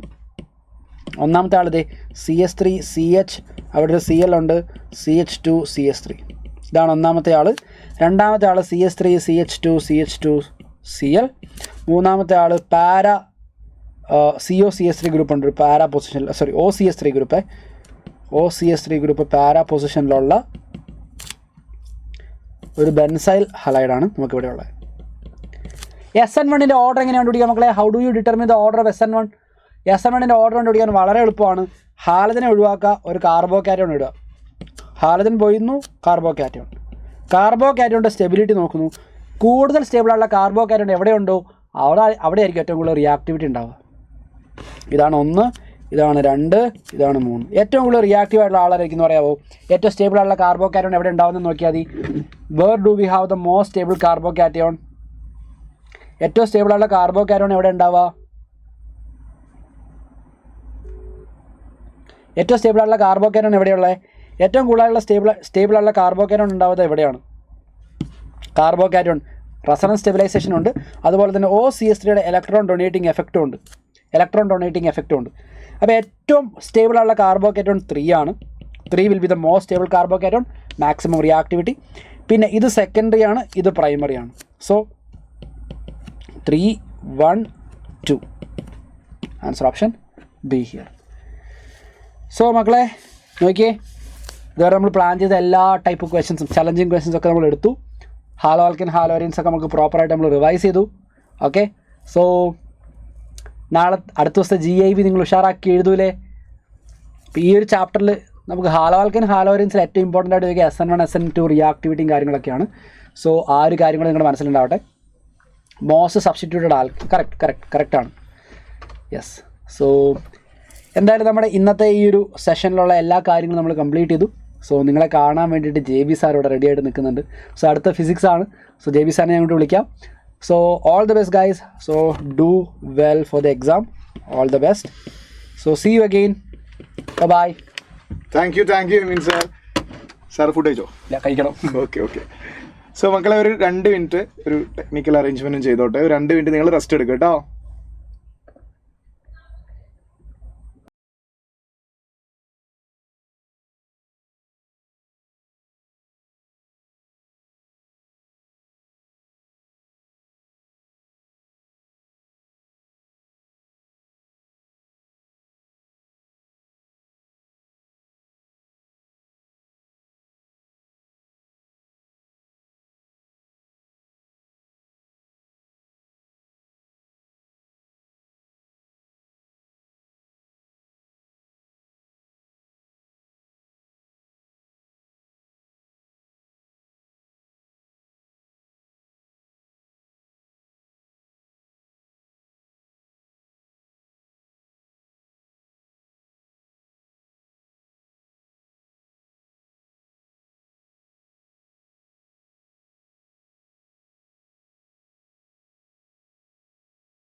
Hi. Hi. Good afternoon, everyone. Yeah. Good afternoon, everyone. Motion in a straight line, motion in a plane, dual nature of matter and radiation. ഇത്രയും chapters ആണ് നമ്മൾ ഡിസ്കസ് ചെയ്യാൻ പോകുന്നത്. എല്ലാം സിമ്പിൾ ചാപ്റ്റേഴ്സ് ആണ്. എല്ലാം നീറ്റിന് നന്നായിട്ട് ക്വസ്റ്റ്യൻ ചോദിക്കുന്ന, നന്നായിട്ട് മാർക്ക് സ്കോർ ചെയ്യാൻ പറ്റുന്ന, നമുക്ക് ഹൈ സ്കോറിങ് ചാപ്റ്റേഴ്സ് ആയിട്ട് പറയാം. അതായത് ഫിസിക്സിൽ ഈസി ആയിട്ട് മാർക്ക് സ്കോർ ചെയ്യാൻ പറ്റുന്ന ചാപ്റ്റേഴ്സ് ആണ്. JB സാറ്, ബാ. Faseeha hi, Anjana, Dilna hi all. Good afternoon everyone. So start ചെയ്യാം. ഈ ഒരു സമയത്ത്, അതായത് എക്സാമിലേക്ക് അടുക്കുന്ന സമയത്ത്, നമ്മുടെ അവസാനത്തെ റിവിഷൻ്റെ സമയത്ത് പല കുട്ടികളും ഗുഡ് ആഫ്റ്റർനൂൺ പല കുട്ടികളും നേരിട്ടും അല്ലാതെയും ഒക്കെ ചോദിച്ചിട്ടുണ്ട്. ചോദിക്കാതെ പല കുട്ടികളും മനസ്സിൽ കൊണ്ട് നടക്കുന്നതുമാണ്, സാർ ഇനി ഇങ്ങനെ പഠിച്ചാൽ കിട്ടുമോ, എനിക്ക് കിട്ടുമോ, എന്നെപ്പോലത്തെ ഒരു സ്റ്റുഡൻറ്റിന് നീറ്റ് ക്രാക്ക് ചെയ്യാൻ പറ്റുമോ, ഞാൻ ഫിസിക്സിൽ ഇങ്ങനെ വീക്കാണ്, എനിക്ക് ചാപ്റ്റേഴ്സ് ഒന്നും ഓർമ്മയില്ല, ബാക്ക്ലോഗ്സ് ഉണ്ട്, ഇങ്ങനെയൊക്കെ പോയാൽ കിട്ടുമോ, എത്ര പഠിച്ചിട്ടും സ്കോർ ഇമ്പ്രൂവ്, അങ്ങനെയൊക്കെ പല ആവലാതികളും പല കുട്ടികളും പറയുന്ന ഒരു സമയമാണ്. നിങ്ങൾ എപ്പോഴും കോൺഫിഡൻ്റ് ആയിട്ടിരിക്കുക. നിങ്ങളെപ്പോലെ ഈ ആവലാതികളൊക്കെ പറയുന്ന, ഈ ടെൻഷൻസൊക്കെ പ്രകടിപ്പിക്കുന്ന, ഇതേപോലെ ബാക്ക്ലോഗ്സ് ഒക്കെ ഇങ്ങനെ മാനേജ് ചെയ്ത് കൊണ്ടുപോയ കുട്ടികൾക്ക് തന്നെയാണ് നീറ്റ് കിട്ടുന്നത്. അത്തരം കുട്ടികൾക്ക് തന്നെയാണ് സൈലത്തിൽ നമ്മൾ കാണുന്നത്. അങ്ങനെ ആവലാതി പറഞ്ഞ കുട്ടികൾക്കൊക്കെ പിന്നീട് നീറ്റ് കിട്ടിയിട്ടുണ്ട്. അപ്പോൾ അതൊന്നും ഒരു ക്രൈറ്റീരിയ അല്ല. ഇങ്ങനെയാണ് ഇപ്പോൾ ഞാൻ പഠിക്കുന്നത്, എനിക്ക് ഇത്ര ചാപ്റ്റേഴ്സ് ഉണ്ട്, അതുകൊണ്ട് എനിക്ക് നീറ്റ് കിട്ടുമോ, അത്തരം സംശയങ്ങളോ അത്തരം ചോദ്യങ്ങളോ തന്നെ ശരിക്കും പാടില്ല. നമ്മളെപ്പോഴും കോൺഫിഡൻ്റ് ആയിട്ടിരിക്കുക. നിങ്ങൾക്ക് എല്ലാവർക്കും സ്വയം മനസ്സിൽ വിചാരിക്കുക, എനിക്ക് എന്തായാലും നീറ്റ് കിട്ടും, ഇനിയുള്ള ദിവസങ്ങളിലൊക്കെ എനിക്ക് നീറ്റ് കിട്ടുമെന്ന് ഉറച്ച് വിശ്വസിച്ച് കൊണ്ട് തന്നെ നിങ്ങൾ ഹാർഡ് വർക്ക് ചെയ്യണം. അല്ലാതെ ഒരിക്കലും ഒരു ഡബിൾ മൈൻഡഡ് ആയി, കൺഫ്യൂസ്ഡ് ആയിട്ട് ഒരിക്കലും നിങ്ങൾ പ്രിപ്പയർ ചെയ്യരുത്. എപ്പോഴും ഉറച്ച വിശ്വാസത്തിൽ തന്നെ നിന്നുകൊണ്ട് പ്രിപ്പയർ ചെയ്യുക. അപ്പോഴേ നിങ്ങളുടെ പ്രിപ്പറേഷൻ ഒരു ഉറപ്പും സ്ട്രോങ് ഒക്കെ കിട്ടുള്ളൂ. Okay, same problem. ജയ, ഒന്നുകൊണ്ടും പേടിക്കണ്ട. നമ്മളെപ്പോഴും സെൽഫായിട്ട് ക്വസ്റ്റ്യൻ ചെയ്തുകൊണ്ടിരുന്നു കഴിഞ്ഞാൽ എനിക്ക് കിട്ടുമോ. നിങ്ങൾ കേട്ടിട്ടില്ലേ, a confident guy is better than that of talented guy എന്ന്. അതായത് കോൺഫിഡൻസ് ഉള്ള ഒരാളാണ് ടാലൻ്റ് ഉള്ള ഒരാളേക്കാൾ ബെറ്റർ എന്ന്. കാരണം കോൺഫിഡൻസ് ഇല്ലാത്ത ആൾ സെൽഫായിട്ട് ക്വസ്റ്റ്യൻ ചെയ്തുകൊണ്ടിരിക്കും. അപ്പോൾ അയാളുടെ ടാലൻ്റ് അയാൾക്ക് പുറത്തെടുക്കാൻ പറ്റില്ല. മനസ്സിലായോ? അപ്പോൾ നിങ്ങളുടെ ടാലൻറ്റ് കംപ്ലീറ്റ് ആയിട്ട് പെർഫോമൻസിലേക്ക് വരണമെങ്കിൽ നിങ്ങൾ സെൽഫായിട്ട് ചോദിച്ചുകൊണ്ടിരിക്കുന്ന ഈ ക്വസ്റ്റ്യനിങ് ഒഴിവാക്കണം. കിട്ടുമോ എന്നുള്ളത്. അതെന്ന് നിങ്ങൾ നിർത്തുന്നോ അന്ന് മുതൽ നിങ്ങൾക്ക് വളരെ കൂളായിട്ട് പെർഫോം ചെയ്യാൻ പറ്റും. സോ ആദ്യം അത്തരം ചോദ്യങ്ങൾ ഒഴിവാക്കുക. ഇനി പഠിച്ചാൽ നീറ്റ് കിട്ടുമോ, ഇങ്ങനെ പഠിച്ചാൽ കിട്ടുമോ, ഞാൻ ഇങ്ങനെയാണ് എനിക്കിത് കിട്ടുമോ, അത്തരം ചോദ്യങ്ങൾ തന്നെ ഒഴിവാക്കുക. Okay, so let us start. Motion in a straight line. ഫിസിക്സിലെ +1 നമ്മൾ ആദ്യത്തെ പ്രോബ്ലംസ് കൈകാര്യം ചെയ്യും. യൂണിറ്റ്സ് ആൻഡ് മെഷർമെൻറ്റ് കഴിഞ്ഞാൽ നമ്മൾ ഫിസിക്സിൻ്റെ പ്രോബ്ലത്തിലേക്ക് ഇറങ്ങി വരുന്ന ആദ്യത്തെ ചാപ്റ്ററാണ്. Let's see. എ പേഴ്സൺ, നമ്മൾ ഡിസ്കസ് ചെയ്യുന്ന സമയത്ത് ഓരോ ടോപ്പിക്കുകളും ഇങ്ങനെ മനസ്സിൽ റിവൈൻഡ് ചെയ്തെടുക്കാൻ പറ്റണം. ദാറ്റ് മീൻസ് യെസ് ഇത് ഞാൻ പഠിച്ചതായിരുന്നു, യെസ് അടുത്ത ടോപ്പിക് ഇത്, യെസ് കൈനമാറ്റിക് ഇക്വേഷൻ അത്, അങ്ങനെ ആ ഓരോ ടോപ്പിക്കുകളും ഇങ്ങനെ മനസ്സിലേക്ക് റീകോൾ ചെയ്തെടുക്കാൻ പറ്റണം. അപ്പോൾ ഈ ക്വസ്റ്റ്യൻ ചെയ്യുന്നതിലൂടെ നമുക്ക് കംപ്ലീറ്റ് ചാപ്റ്റർ റിവൈസ് ചെയ്തെടുക്കാം. നൗ ഫസ്റ്റ് ക്വസ്റ്റ്യൻ, പല ആൾക്കാരും ആൻസർ പറഞ്ഞിട്ടുണ്ടാവും. ക്വസ്റ്റ്യൻ കണ്ട് ശീലിച്ചതുകൊണ്ട് പല ആൾക്കാരും ഇപ്പോൾ ആൻസർ കമൻറ്റ് ചെയ്യുന്നുണ്ടാവാം. പക്ഷേ നിങ്ങൾ എന്തായാലും ചെയ്ത് നോക്കണം. എത്ര ചെയ്ത ക്വസ്റ്റ്യൻ ആണെന്ന് പറഞ്ഞാലും ഒരു തവണ കൂടെ അത് ചെയ്യുമ്പോഴാണ് നിങ്ങൾക്ക് ആ റിവിഷൻ എന്ന് പറഞ്ഞ പ്രോസസ്സ് വർക്കൗട്ട് ആവുന്നത്. A person is travelling in A straight line move with a constant velocity v1 for a distance x and with a constant velocity v2 for the next equal distance. The average velocity is given by, നമുക്ക് equal distance ആണ് v1 v2 വെലോസിറ്റിയിൽ travel ചെയ്യുന്നതെങ്കിൽ average velocity equal to v1 v2 divide by v1 v2 നമുക്കറിയാം. Equal time ഇൻ്റർവെല്ലാണ് v1 v2 velocity എങ്കിൽ average velocity equal v1 + v2 എന്ന് നമുക്കറിയാം. അപ്പോൾ ഇത് ഈക്വൽ ഡിസ്റ്റൻസുകളാണ്. x1 v, x v and another x v2. So അങ്ങനെയെങ്കിൽ v average we already know that 2v1 v2 divided by v1 + v2. ഈ equation അറിയാത്ത ആരും തന്നെ എന്നെ കേൾക്കുന്നില്ല എന്ന് എനിക്ക് ഉറപ്പാണ്. ഇനി നമ്മൾ ഈ 2 അങ്ങനെ ഒരു ഓപ്ഷൻ ഇല്ലാത്തതുകൊണ്ട് നമ്മൾ ഓപ്ഷനിലേക്ക് എത്തിക്കാൻ വേണ്ടി 2 താഴത്തേക്ക് കൊണ്ടുവന്നു കഴിഞ്ഞാൽ v average divided by 2 is equal to v1 v2 divided by v1 + v2. ഇതിനെ തിരിച്ചിട്ട് കഴിഞ്ഞാൽ 2 divided by v is equal to v1 + v2 divided by v1 v2. ഇത് കണ്ടാൽ തന്നെ നമുക്കറിയാം 1/v1 + 1/v2ൻ്റെ എക്സ്പാൻഷനാണ്. Expansion which means cross multiply ചെയ്താൽ കിട്ടുന്ന സാധനമാണ് v1 + v2 divided by v1 v2. So option B is the right answer. It's a previous year NEET question. Also ഇതും ഒരു പ്രീവിയസ് ഇയർ NEET ക്വസ്റ്റൻ ആണ്. കാൽക്കുലസിനെ ബേസ് ചെയ്തുള്ള question. മോഷനിൽ in straight line നിങ്ങൾ നന്നായിട്ട് ശ്രദ്ധിക്കണം. പൊസിഷൻ്റെ ഒരു ഇക്വേഷൻ തന്നിട്ടുണ്ട്, x in meter, t is in second. The retardation of the particle when the velocity becomes 0. നമുക്ക് റിട്ടാർഡേഷൻ കണ്ടുപിടിക്കണം. എപ്പോഴുള്ള റിട്ടാർഡേഷൻ നോക്കൂ, ഇതിൽ നിന്ന് റിട്ടാർഡേഷൻ കണ്ടുപിടിക്കാൻ പറഞ്ഞാൽ സ്വാഭാവികമായിട്ടും നിങ്ങൾ ചെയ്യുക ഈ ഡിസ്റ്റൻസ് പൊസിഷൻ്റെ ഇക്വേഷനെ ഡിഫറൻഷിയേറ്റ് ചെയ്താൽ യു വിൽ ഗെറ്റ് വെലോസിറ്റി, അതിനെ വീണ്ടും ഡിഫറൻഷിയേറ്റ് ചെയ്താൽ യു വിൽ ഗെറ്റ് ആക്സിലറേഷൻ. അപ്പോൾ പൊസിഷനെ 2 തവണ ഡിഫറൻഷിയേറ്റ് ചെയ്താൽ നിങ്ങൾക്ക് ആക്സിലറേഷൻ കിട്ടും. അപ്പോൾ നോർമലി ഒരു സ്റ്റുഡൻറ്റ് പൊസിഷൻ്റെ ഫംഗ്ഷൻ തന്നു കഴിഞ്ഞിട്ട് ആക്സിലറേഷൻ കണ്ടുപിടിക്കാൻ പറഞ്ഞാൽ അതിനെ 2 തവണ ഡിഫറൻഷിയേറ്റ് ചെയ്യുക, നിങ്ങൾക്ക് എല്ലാവർക്കും അറിയാം. അങ്ങനെ ചെയ്തു വരുമ്പോൾ നമുക്ക് ഒരു തവണ ഡിഫറൻഷിയേറ്റ് ചെയ്താൽ വെലോസിറ്റി കിട്ടും. 8 ഡിഫറൻഷിയേറ്റ് ചെയ്ത കോൺസ്റ്റന്റ്, ദെൻ 12 - 3t². വീണ്ടും അതിനെ ഡിഫറൻഷിയേറ്റ് ചെയ്യുമ്പോൾ നമുക്ക് ആക്സിലറേഷൻ കിട്ടും. So acceleration is equal to -6t.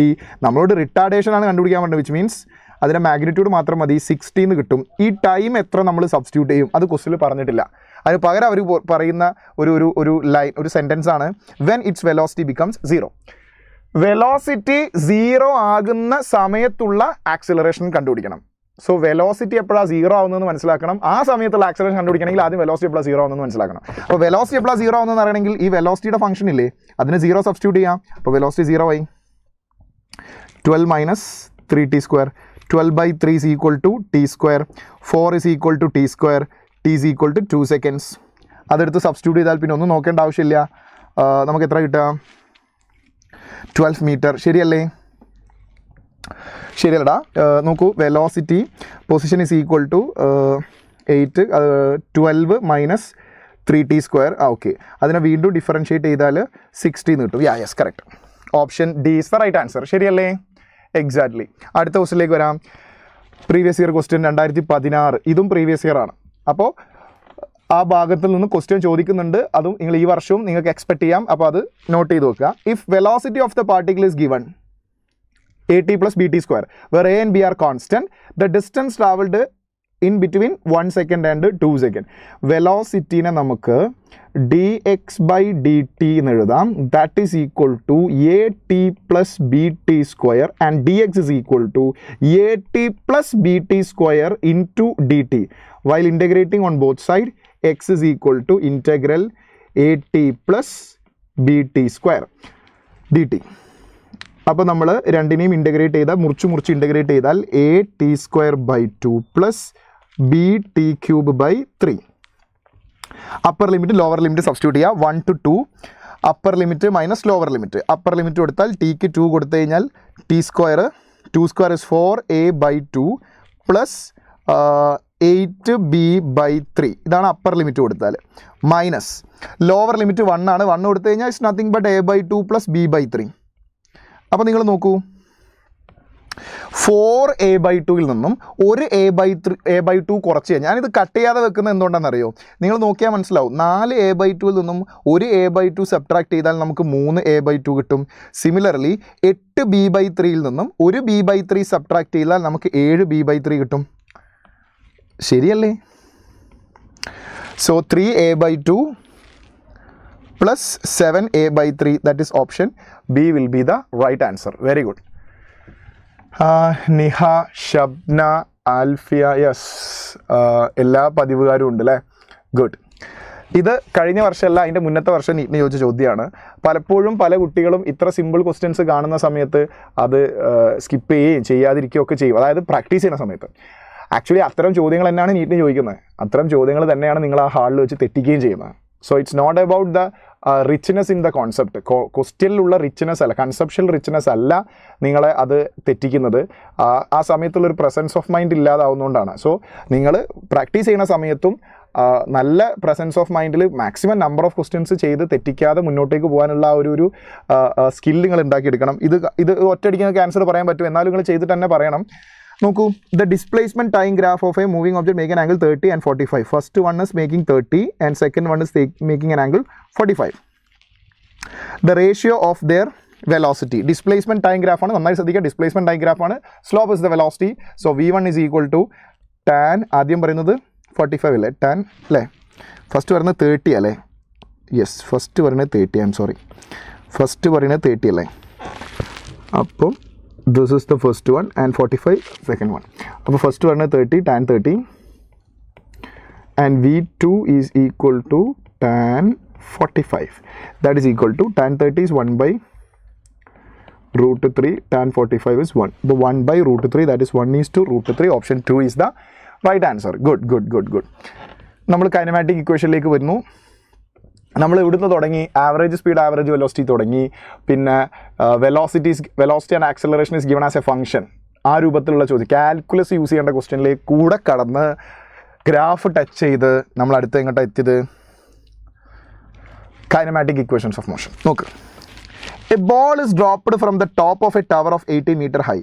80 metre ഹൈയിൽ നിന്നും ഒരു ബോള് താഴേക്ക് ഡ്രോപ്പ് ചെയ്തു.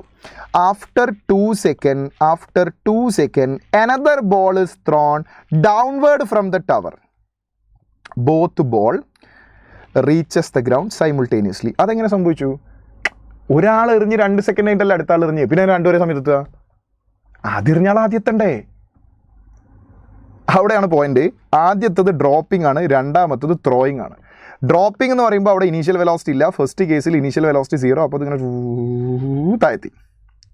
താഴ്ത്താൻ ലെറ്റ്സ് സേ ടി ടൈം എടുത്തു എന്ന് വിചാരിച്ചു. രണ്ടാമത്തത് ത്രോ ചെയ്താണ്, there should be some initial velocity, that is why അത് കുറേ കൂടെ ലെസ് ടൈമിൽ താഴെ എത്തും. ബട്ട് നൗ താഴെത്തിയ ഇൻസ്റ്റൻറ്റ് ഓഫ് ടൈം സെയിം ആണെങ്കിൽ ആദ്യത്തെ ആൾ ടി ടൈമിലാണ് താഴെ എത്തിയെങ്കിൽ രണ്ടാമത്തെ ആൾ T-2 സെക്കൻഡിലാണ് താഴെ എത്തിയത്. ബിക്കോസ് 2 സെക്കൻഡ് കഴിഞ്ഞിട്ടാണ് രണ്ടാമത്തെ ആൾ ഡ്രോപ്പ് ചെയ്തത്. അപ്പോൾ ആദ്യത്തെ ആൾ എറിഞ്ഞ് 2 സെക്കൻഡുകൾക്ക് ശേഷം അടുത്ത ആൾ എറിഞ്ഞു. അപ്പോൾ ആദ്യത്തെ ആൾ total time of journey T second ആണെങ്കിൽ and second one should be T-2. അപ്പോൾ ഫസ്റ്റത്തെ ഇൻഫർമേഷൻ വെച്ചിട്ട് നമുക്ക് ടി കണ്ടുപിടിക്കാം, എന്നിട്ടാവാം ബാക്കി. ഫസ്റ്റ് ഇൻഫർമേഷൻ എന്താടാ? 80 മീറ്റർ ഹൈ ആണ്. So S is equal to initial velocity 0 ആയതുകൊണ്ട് ½ GT². 80 is equal to ½ into G10 വരും T². 0 ക്യാൻസൽ, 2 അങ്ങോട്ട് പോയാൽ 16 is equal to T² or T is equal to 4 second. ആദ്യത്തെ ആളുടെ time period 4, time of flight 4 ആണെങ്കിൽ രണ്ടാമത്തെ ആൾ definitely it is 2 second.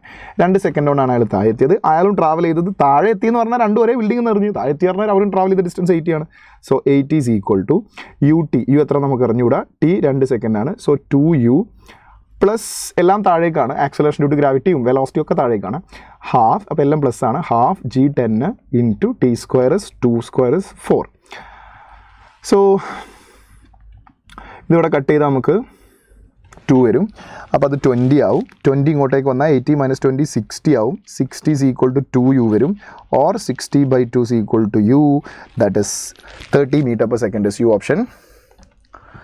C will be the right answer. 2 ആണോ? 2 അല്ലല്ലോടാ, 30 അല്ലേ വരിക. ഓപ്ഷൻ C ആ വരിക കേട്ടോ. Option C is the right answer. 2 അല്ല. 2 എന്താ നിങ്ങൾ പറയണത് എനിക്ക് മനസ്സിലായില്ല. I mean yes, option C is the right answer. Okay, നിങ്ങൾ ടൈം ആയിരിക്കില്ലേ 2 സെക്കൻഡ് എന്ന് പറഞ്ഞ്. Okay, 2020 NEET. A ball is thrown vertically downward with velocity of 20 metre per second. So ഒരു വലിയ ഹൈറ്റിൽ നിന്നും 20 മീറ്റർ പെർ സെക്കൻഡിൽ ഒരു ബോൾ താഴേക്ക് ത്രോ ചെയ്തു. And it reaches the ground in 80 metre per second. താഴേക്ക് വരുമ്പോൾ സ്പീഡ് കൂടി ഗ്രൗണ്ടിൽ ടച്ച് ചെയ്യുന്നതിന് തൊട്ട് മുന്നേ, ഗ്രൗണ്ടിൽ ടച്ച് ചെയ്ത് കഴിഞ്ഞാൽ വെലോസിറ്റി മാറി 0 ആയി. ഗ്രൗണ്ടിൽ ടച്ച് ചെയ്യുന്നതിന് തൊട്ട് മുന്നേ velocity 80 metre per second. Just before hitting the ground its velocity 80 metre per second. The height of the tower, you know the initial velocity and final velocity. അപ്പോൾ നമുക്ക് അതിനിടയിൽ ട്രാവൽ ചെയ്ത ഡിസ്റ്റൻസ് ആണ് ബിൽഡിങ്ങിൻ്റെ ഹൈറ്റ്. ശരിയല്ലേ?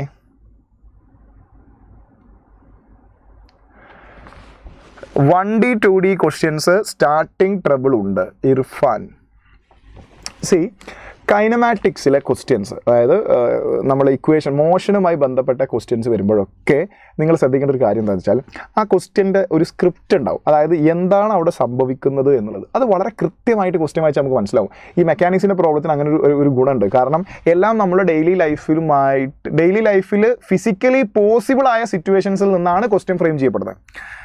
അതായത് കല്ലെറിയുന്നതും സ്പ്രിങ് കംപ്രസ്ഡ് ആവുന്നതും ഇൻക്ലൈൻഡ് സർഫസിൽ ഒരു ഒബ്ജക്റ്റ് സ്ലൈഡ് ചെയ്ത് വീഴുന്നതും പുള്ളി സിസ്റ്റവും ഒബ്ജക്റ്റ് ത്രോ ചെയ്യുന്നതും ഡ്രോപ്പ് ചെയ്യുന്നതും റിവർ ക്രോസ് ഇതൊക്കെ ഫിസിക്കലി നമുക്ക് പോസിബിൾ ആയ സിറ്റുവേഷൻസ് ആണ്. സോ ആ ക്വസ്റ്റ്യനിൽ പറയുന്ന കാര്യങ്ങൾ നമുക്ക് കൃത്യമായിട്ട് ഇമാജിൻ ചെയ്തെടുക്കാൻ പറ്റും. അപ്പോൾ നിങ്ങൾ ഈ കൈനമാറ്റിക്സിലെ ക്വസ്റ്റ്യൻ റീഡ് ചെയ്യുന്ന സമയത്ത് തന്നെ ആ ക്വസ്റ്റ്യൻ്റെ വിഷ്വലൈസേഷൻ, അതിൻ്റെ സ്ക്രിപ്റ്റ് എന്താണെന്ന് മനസ്സിലാക്കാൻ ശ്രമിക്കുക. അതൊന്ന് ഡയഗ്രത്തിൽ പകർത്താൻ ശ്രമിക്കുക. അതും കൂടെ ആയിക്കഴിഞ്ഞാൽ നിങ്ങൾക്ക് അവിടെ സംഭവിക്കണം എന്താണെന്ന് മനസ്സിലാവും. പിന്നെ അവിടെ ഗിവൺ ഡാറ്റ നോക്കിയാൽ മനസ്സിലാവും ഏത് ഇക്വേഷൻ യൂസ് ചെയ്യണം, ഏത് വഴിക്ക് പോകണം എന്നൊക്കെ. ബൈ പ്രാക്ടീസ് നിങ്ങൾക്ക് അത് കാണുമ്പോൾ തന്നെ മനസ്സിലാവും. അപ്പോൾ നിങ്ങൾ ക്വസ്റ്റ്യൻ ചെയ്യുമ്പോൾ എപ്പോഴും അതിൻ്റെ ക്വസ്റ്റ്യൻ്റെ സോള് മനസ്സിലാക്കി ചെയ്യാൻ ശ്രമിക്കുക. എങ്ങനെയെങ്കിലും ആൻസറിലേക്ക് എത്തുക എന്നുള്ള ആ ഒരു ഇൻറ്റൻഷൻ ഒഴിവാക്കിയിട്ട് ആ ക്വസ്റ്റ്യനിൽ നടക്കുന്ന കാര്യങ്ങൾ മനസ്സിലാക്കി അത് എൻജോയ് ചെയ്ത് കണ്ടുപിടിക്കാൻ ശ്രമിക്കുക. ഓ യെസ്, ഇങ്ങനെയാണല്ലേ സംഭവിക്കുന്നത്. അപ്പോൾ നമുക്ക് ഈ ക്വസ്റ്റ്യനിലേക്ക് തന്നെ വരാം. ആ പറഞ്ഞ ആൾ നന്നായിട്ട് ശ്രദ്ധിക്കുക. Ball is thrown vertically downward. താഴേക്കല്ല എറിയുന്നത്. എവിടുന്ന് എറിയണത്? താഴേക്ക് വീണെങ്കിൽ ഏതെങ്കിലും ഹൈറ്റിൽ നിന്നായിരിക്കുമല്ലോ എറിയേണ്ടത്. 20 മീറ്റർ പെർ സെക്കൻഡിലാണ് എറിയുന്നത്. അപ്പോൾ തന്നെ മനസ്സിലേക്ക് ആ സാധനം വന്നു, ബിൽഡിങ്ങിന് മുകളിൽ കല്ല് താഴ്ക്കുന്നത്. Yes, 20 metre per second. It hit the ground with some time with velocity 80 metre per second. അപ്പോൾ താഴെ എത്തുമ്പോൾ 80 മീറ്റർ പെർ സെക്കൻഡ് വെലോസിറ്റിയിലാണ്. ബോൾ ഇങ്ങനെ ത്രോൺ 20 മീറ്റർ പെർ സെക്കൻഡ്, ഗ്രൗണ്ടിൽ എത്തുന്നു with 80 metre per second. See, അപ്പോൾ അതിൻ്റെ ഇടയിൽ എന്ത് സംഭവിച്ചു? അത് ഇത്രയും ഡിസ്റ്റൻസ് ട്രാവൽ ചെയ്തു. ആ ട്രാവൽ ചെയ്ത ഡിസ്റ്റൻസ് അല്ല അതിൻ്റെ ഹൈറ്റ് എന്ന് പറയുന്നത്. കാരണം ഒരു ഹൈറ്റിൽ നിന്ന് മുകളിൽ നിന്ന് ബോൾ താഴേക്ക് എറിഞ്ഞു കഴിഞ്ഞാൽ അത് എത്ര ദൂരം സഞ്ചരിക്കുന്നോ അതാണ് അതിൻ്റെ ഹൈറ്റ്. ക്ലിയർ അല്ലേ? അപ്പോൾ അവിടെ നമുക്ക് യെസ് ആണ് കണ്ടുപിടിക്കേണ്ടത്.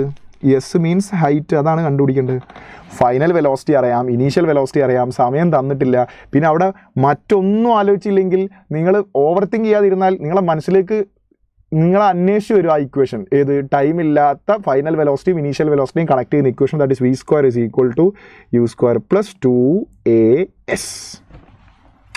ഫൈനൽ വെലോസിറ്റി 80 ആണ്. അപ്പോൾ 80 സ്ക്വയർ ചെയ്താൽ 66,400 is equal to initial velocity 20 square ചെയ്താൽ 400, that is equal to അല്ല, plus 2 into acceleration due to gravity into s.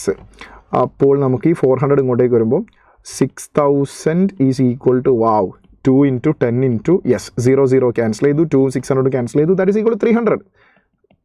നമുക്ക് വലിയ പണിയൊന്നുമില്ല ഇവിടെ, ഒരു പണിയില്ല. ഓക്കെ, ഇനി നമുക്ക് ഈ ക്വസ്റ്റ്യൻ്റെ ആൻസർ ഗ്രാഫിലേക്ക് നമ്മൾ വീണ്ടും ചാടുകയാണ്. ഈ ക്വസ്റ്റ്യൻ്റെ ആൻസർ ഇതിൽ മേ ബി ഈ ക്വസ്റ്റ്യൻ ആദ്യമായിട്ട് കാണുന്ന ആളുകൾക്ക് ഈ ക്വസ്റ്റ്യൻ ആൻസർ കിട്ടിയാലും ഇതിൻ്റെ ഇടയിൽ ഒരു സംശയം വരാൻ ചാൻസ് ഉണ്ട്. ആ സംശയത്തിൻ്റെ ഉത്തരം മനസ്സിലാക്കുക എന്ന് പറയുന്നത് വേറെ ഏതെങ്കിലുമൊക്കെ ചോദ്യം ചെയ്യുമ്പോൾ നിങ്ങളെ ഹെൽപ്പ് ചെയ്യുന്ന ഒരു പോയിൻ്റാണ്. നിങ്ങൾ ഒറ്റയ്ക്ക് ഈ ക്വസ്റ്റ്യൻ ആദ്യമായിട്ട് ചെയ്യുന്ന ആൾക്കാരുണ്ടെങ്കിൽ, ഓൾറെഡി ആൻസർ ചെയ്യുന്ന ആൾക്കാർ പ്രശ്നം ഉണ്ടാവില്ല. ആദ്യമായിട്ട് ഈ ക്വസ്റ്റ്യൻ അറ്റൻഡ് ചെയ്യുന്ന സ്റ്റുഡൻസ് ഇത് കാണുന്നുണ്ടെങ്കിൽ നിങ്ങൾ ഈ ക്വസ്റ്റ്യൻ ആൻസർ ഏതാ വരിക എന്നുള്ളത് ഒന്ന് പ്രെഡിക്റ്റ് ചെയ്യൂ, എന്നിട്ട് ഞാൻ പറയാം. The graph shown below shows the velocity varies with time. അതായത് VT ഗ്രാഫ്, വെലോസിറ്റി ടൈം ഗ്രാഫാണ് തന്നത്. എന്നിട്ട് which of the following graph represent the corresponding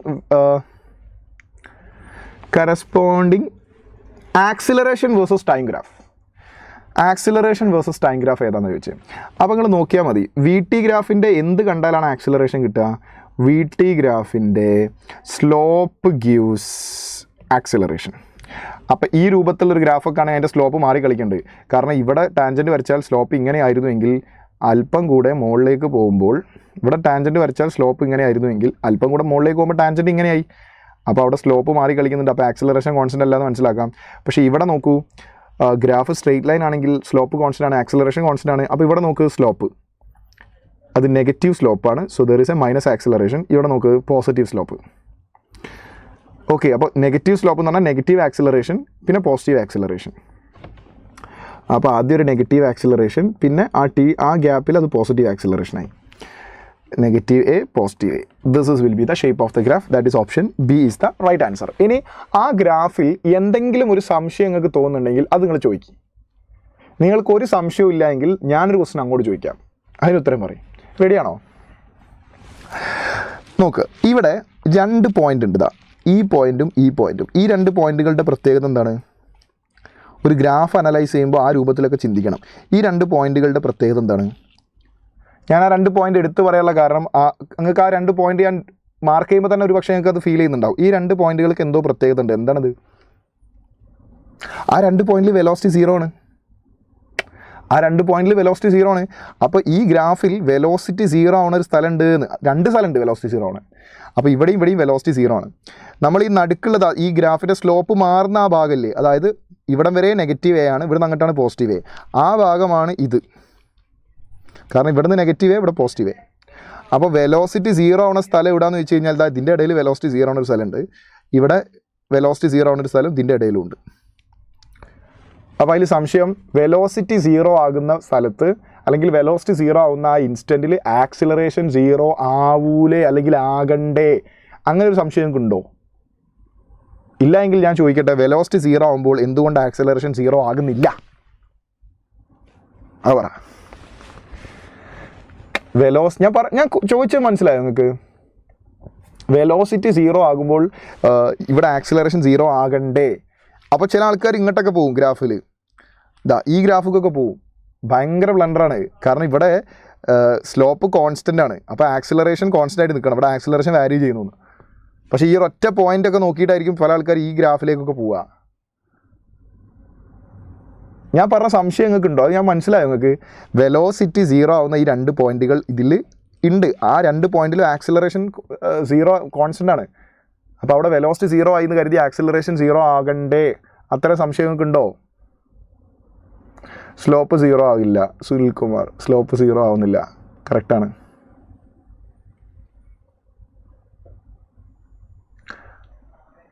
okay, there is a point. Acceleration എന്ന് പറയുന്നത് വെലോസിറ്റി ബൈ ടൈം നമ്മൾ പറയും, പക്ഷേ അത് velocity by time അല്ല, change in velocity by time ആണ്. ആക്സിലറേഷൻ വെലോസിറ്റി ബൈ ടൈം അല്ല, change in velocity by time ആണ്. അപ്പോൾ ഈ 0 ആകുന്ന ഇൻസ്റ്റൻറ്റിലും വെലോസിറ്റി ചേഞ്ച് ചെയ്തുകൊണ്ടാണ് ആ 0 ആവണത്. കാരണം ഇവിടെ നിന്നിട്ട് വന്ന് ചേഞ്ച് ചെയ്തിട്ടാണ് ആ 0യിൽ എത്തുക എന്ന് പറഞ്ഞാൽ അത് എവിടുന്നോ ഒരു വാല്യൂന്ന് 0യിലേക്ക് എത്തിയാണ്. സോ ഇതിപ്പം ഒരു 5ൽ നിന്നും 0യിലേക്ക് എത്തിയാണെങ്കിൽ അവിടെ ചേഞ്ച് 5 ആണ്. അപ്പോൾ ആ ഇൻസ്റ്റൻറ്റിലെ വെലോസിറ്റി 0 ആണെങ്കിലും ആ ഇൻസ്റ്റൻറ്റിലേക്ക് എത്തുന്നത് വെലോസിറ്റി ചേഞ്ച് ചെയ്തുകൊണ്ടാണ്. അപ്പോൾ ചേഞ്ച് ഇൻ വെലോസിറ്റി അവിടെ 0 അല്ല. Velocity at that instant is 0, but change in velocity is not equal to 0. ഇപ്പോൾ നോക്ക്, 3, 2, 1, 0, -1. അപ്പോൾ ഒരു ഇൻസ്റ്റൻറ്റിൽ വെലോസിറ്റി 0 ആവുന്നുണ്ട്. പക്ഷേ ആ ഇൻസ്റ്റൻറ്റിലേക്ക് എത്തുന്നത് ഈ ഗ്യാപ്പ് എടുത്ത് നോക്കിയാൽ അവിടെ ചേഞ്ച് ഇൻ വെലോസിറ്റി 0 ആണോ? അല്ല. ഈ ഗ്യാപ്പ് എടുത്താലും ചേഞ്ച് ഇൻ വെലോസിറ്റി അവിടെ 0 ആണോ? അല്ല. ആ ഇൻസ്റ്റൻറ്റിൻ്റെ അങ്ങോട്ടും ഇങ്ങോട്ടുള്ള 2 പോയിന്റ് എടുത്തിട്ട് ആ പോയിന്റും 0യും നമ്മൾ ഡിഫറൻസ് എടുക്കുമ്പോൾ നമുക്ക് അവിടെ ചേഞ്ച് ഇൻ വെലോസിറ്റി ഉണ്ടാവും. Acceleration is equal to ΔV/ΔT. അപ്പോൾ വെലോസിറ്റി 0 ആകണ സ്ഥലത്ത് ആക്സിലറേഷൻ 0 ആകണമെന്ന് നിർബന്ധമില്ല. അതിൻ്റെ 2 എക്സാമ്പിൾ ഞാൻ പറയാം. ഒന്ന്, ഒരു കല്ല് മുകളിലേക്ക് എറിഞ്ഞാൽ അതിൻ്റെ ടോപ്പ് മോസ്റ്റ് പോയിന്റിലെ വെലോസിറ്റി 0 ആണ്, ഹയസ്റ്റ് പോയിന്റിലെ വെലോസിറ്റി 0 ആണ്, but still it is accelerating in outward direction at an acceleration of 9.8 m/s². Second example, during an SHM, at the extreme end, the acceleration of the particle is 0. -ω² y ആണ്. Sorry, extreme end velocity of the particle is 0. Velocity of the particle is 0, but acceleration is maximum. ആ extreme end velocity 0 ആണെങ്കിലും still that body is accelerating towards the mean position. അപ്പോൾ അത് it is not necessary ഒരു ബോഡിയുടെ velocity 0 ആയി എന്ന് കരുതി അതിൻ്റെ ആക്സിലറേഷൻ 0 ആകണമെന്നില്ല. It's a point, not it. Okay, I think it's clear. Jaya Surya K, clear അല്ലേ? ഈ ക്വസ്റ്റ്യൻ നോക്ക്, വളരെ സെലിബ്രേറ്റഡ് ആയ ഒരു ക്വസ്റ്റ്യൻ ആണ്.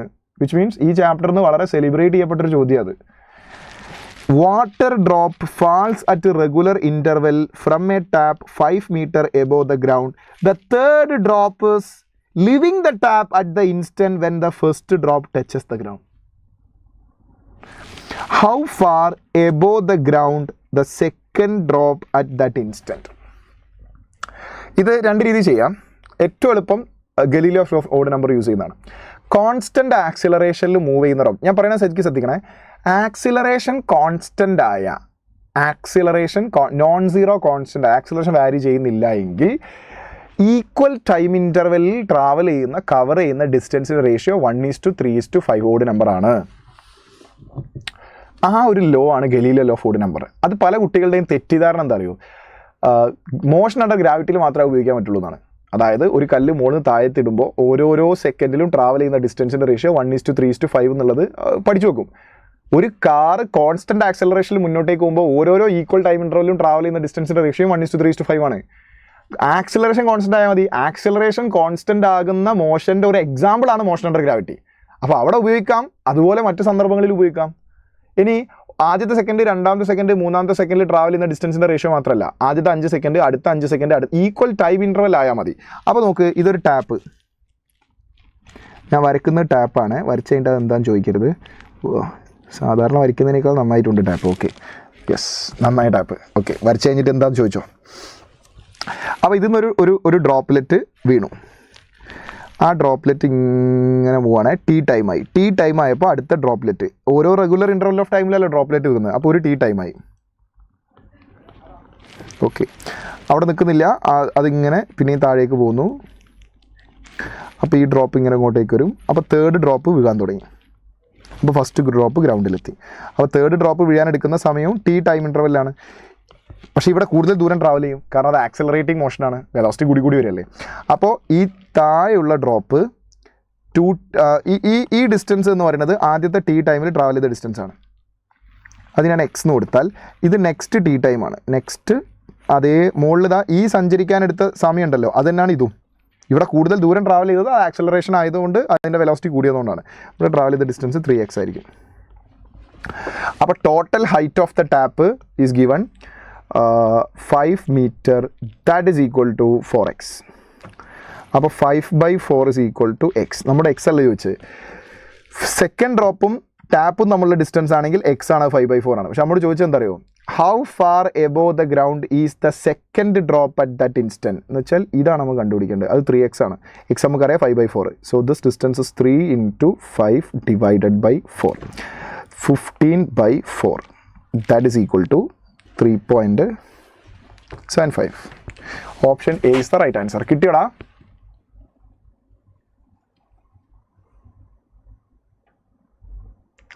സൈൻ കൺവെൻഷൻ നോക്കൂ. സൈൻ കൺവെൻഷൻ ഒരു ഫിക്സ്ഡ് ഇതല്ല. സൈൻ കൺവെൻഷൻ ഞാൻ പറയാം. നോക്ക്, നമ്മൾ എന്തിനാണ് സൈൻ ഉപയോഗിക്കുന്നത് വെച്ച് കഴിഞ്ഞാൽ, നോക്ക്, നമ്മളൊരു ഒബ്ജക്റ്റ് മുകളിൽ നിന്ന് താഴേക്ക് ഡ്രോപ്പ് ചെയ്യുകയാണെന്ന് വിചാരിച്ചോ. ഡ്രോപ്പ് ഓർ ത്രോയിങ് യു ഉണ്ടെന്ന് വിചാരിച്ചോ. അപ്പോൾ നമ്മൾ വെലോസിറ്റി താഴേക്കാണ്, വെലോസിറ്റി ഡൗൺവേർഡാണ്. അതുപോലെ ആക്സിലറേഷൻ ഡ്യൂ ടു ഗ്രാവിറ്റി താഴേക്കാണ്. ഡിസ്പ്ലേസ്മെൻറ്റ് എസ്സും താഴേക്കാണ്.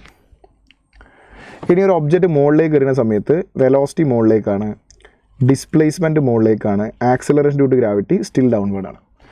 അപ്പോൾ ഒരു മോഷൻ തുടങ്ങുന്ന സമയത്ത് ഒരു മോഷന് ത്രൂ ഔട്ട് ഒരു സൈനെ കൊടുക്കാൻ പാടുള്ളൂ കേട്ടോ. ഒരു മോഷൻ്റെ 2 സ്റ്റെപ്പിനിടയിൽ സൈൻ കൺവെൻഷൻ്റെ ഇത് മാറ്റരുത്, സ്ട്രാറ്റജി മാറ്റരുത്.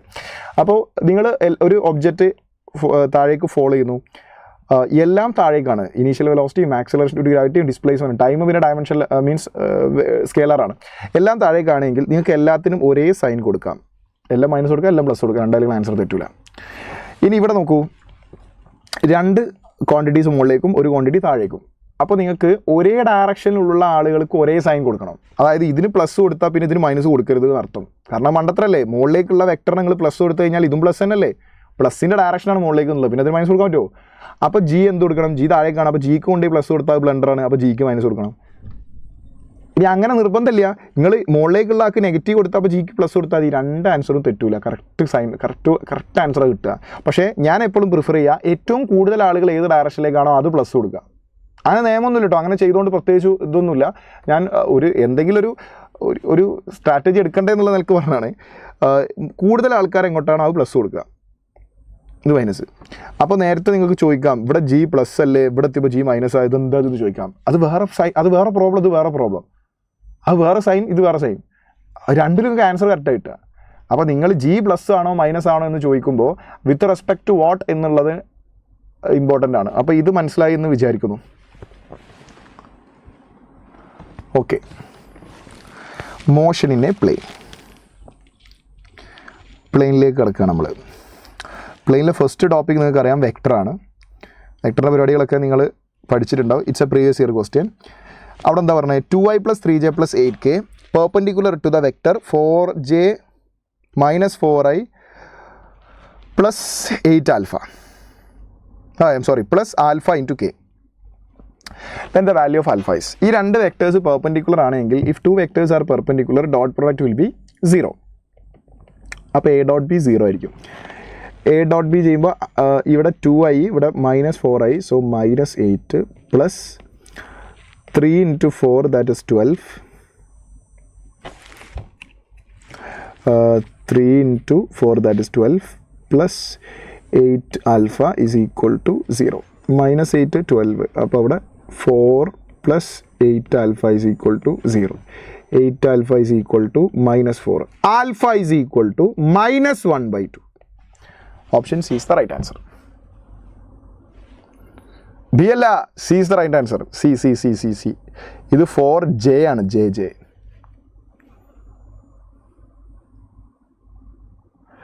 ബിൽഡിംഗിൽ നിന്ന് ഡ്രോപ്പ് ആക്സിലറേഷൻ ഓൾവേസ് നെഗറ്റീവ് അല്ലേന്ന് ഞാൻ നേരത്തെ പറഞ്ഞൊന്നും മനസ്സിലായില്ലേ. അപ്പം എടാ ഡ്രോപ്പ് ചെയ്യണ സന്ദർഭത്തിൽ നോക്കൂ, ഡ്രോപ്പ് ചെയ്യണ സന്ദർഭത്തിൽ നിങ്ങൾ യു പോസിറ്റീവ് എടുത്താൽ അങ്ങോട്ട് തന്നെയാണ് ജിയും, അതും പോസിറ്റീവ് എടുക്കണം. അങ്ങോട്ടേക്ക് തന്നെയാണ് ഡിസ്പ്ലേസ്മെൻറ്റ്, അതും പോസിറ്റീവ് എടുക്കണം.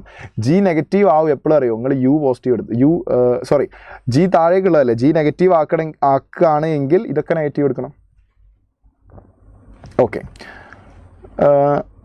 അപ്പോൾ ഫസ്റ്റ് ക്വസ്റ്റ്യൻ ഇസ് ഓവർ. രണ്ടാമത്തെ നോക്കൂ, equation of trajectory of a projectile. Yes, projectile motion ചാപ്റ്ററിന് ഏറ്റവും അവസാനത്തേക്ക് എത്തിപ്പോയി. അതിൻ്റെ ഇടയിൽ ബാക്കിയുള്ള പരിപാടികളൊക്കെ വരും. പ്രൊജക്ടൈൽ മോഷൻ്റെ range, height, time of flight, അതുമായി ബന്ധപ്പെട്ട ക്വസ്റ്റ്യൻസ് ഒക്കെ എല്ലാവരും നന്നായിട്ട് പ്രാക്ടീസ് ചെയ്യും. കാരണം അത് +1 നമ്മൾ പഠിക്കുന്ന വളരെ കോമൺ ആയിട്ടുള്ള ആ ചാപ്റ്ററിൻ്റെ മോഷൻ ഇൻ എ പ്ലെയിൻ എന്ന് പറഞ്ഞ ചാപ്റ്ററിൻ്റെ ഒരു ഐഡൻറ്റിറ്റിയാണ് ആ പ്രൊജക്ടൈൽ മോഷൻ്റെ range, height, time of flight. അതുമായി ബന്ധപ്പെട്ട ക്വസ്റ്റ്യൻസും അതിൻ്റെ ഷോർട്ട് കട്ടൊക്കെ നിങ്ങൾ വളരെ തറവായിട്ടുണ്ടാവും. പക്ഷേ പലപ്പോഴും വിട്ടുപോകുന്നൊരു സാധനമാണ് ഇക്വേഷൻ ഓഫ് ട്രജക്ടറിനെ ബേസ് ചെയ്തുള്ള പ്രോബ്ലം. അതായത് ഇക്വേഷൻ ഓഫ് ട്രജക്ടറി അറിയാം, y = ax - bx². അതിൽ എ എന്ന് പറയുന്നത് ടാൻ തീറ്റയും ബി എന്ന് പറഞ്ഞാൽ അതിൻ്റെ സംഭവം ഓർമ്മയില്ലേ, എയും ബിയും എന്താണെന്നുള്ളത്, a/b എന്ന് പറയുന്നത് റേഞ്ച് ആണെന്നും b² / 4a ഹൈറ്റ്, ആ ടേംസുകളില്ലേ അത് നോട്ട് ചെയ്ത് വെക്കണം. അത് വിട്ടുപോയിട്ടുണ്ടെങ്കിൽ അതൊന്ന് നോട്ട് ചെയ്ത് വെക്കണം. അപ്പോൾ ഇവിടെ നമുക്ക് y = √3x - 5x². അതിൽ തന്നെ നമുക്ക് മനസ്സിലാക്കാം എ എന്ന് പറയുന്നത് √3 ആണ്. അപ്പോൾ ടാൻ ഓഫ് തീറ്റ എന്ന് പറയുന്നത് √3 ആണ്. അങ്ങനെയെങ്കിൽ തീറ്റ ഈസ് 60 ഡിഗ്രി അല്ലേ. നെക്സ്റ്റ് 2021 നീറ്റ് ക്വസ്റ്റ്യൻ, അടിപൊളി ക്വസ്റ്റ്യനാണ്. ഈ ക്വസ്റ്റ്യന് പ്രത്യേകത ഉണ്ട്. ഈ ക്വസ്റ്റ്യൻ സോൾവ് ചെയ്യാതെ തന്നെ നമുക്ക് ആൻസർ പറയാൻ പറ്റും. അത് ഈ ഓപ്ഷൻ്റെ പ്രത്യേകതയാണ്. അത് ആ വർഷം എക്സാം ചെയ്ത് കുട്ടികൾ ശ്രദ്ധിച്ചോ എന്ന് അറിഞ്ഞൂടാ, ചിലപ്പോൾ ശ്രദ്ധിച്ചിട്ടുണ്ടാവും. ഈ ഓപ്ഷൻ നോക്കിയാൽ ഈ ക്വസ്റ്റ്യൻ പെൻ പേപ്പർ ഇല്ലാണ്ട് നമുക്ക് മീൻസ് ആൻസർ ചെയ്യാൻ പറ്റും. ഒരു minute. Then the angle of projection with vertical. Oh yes, very good. പല കുട്ടികളും നോട്ട് ചെയ്യാതെ പോകുന്നൊരു പോയിൻ്റാണത്. നിങ്ങൾ അങ്ങനെ നോട്ട് ചെയ്യാതെ പോകരുത് എന്ന് വളരെ സിംബോളിക്കായിട്ട് ഞാൻ കാണിച്ചു തന്നാണ് കേട്ടോ. അപ്പോൾ നോക്ക്, ആംഗിൾ ഓഫ് പ്രൊജക്ഷൻ എന്ന് പറഞ്ഞാൽ എക്സ് ആക്സിസുമായിട്ട് ഉണ്ടാക്കുന്ന ആംഗിളാണ്. This is angle of projection. Okay, അപ്പോൾ ആംഗിൾ ഓഫ് പ്രൊജക്ഷൻ തീറ്റ നമുക്ക് എത്ര കിട്ടി? 60 കിട്ടി. ശരിയല്ലേ?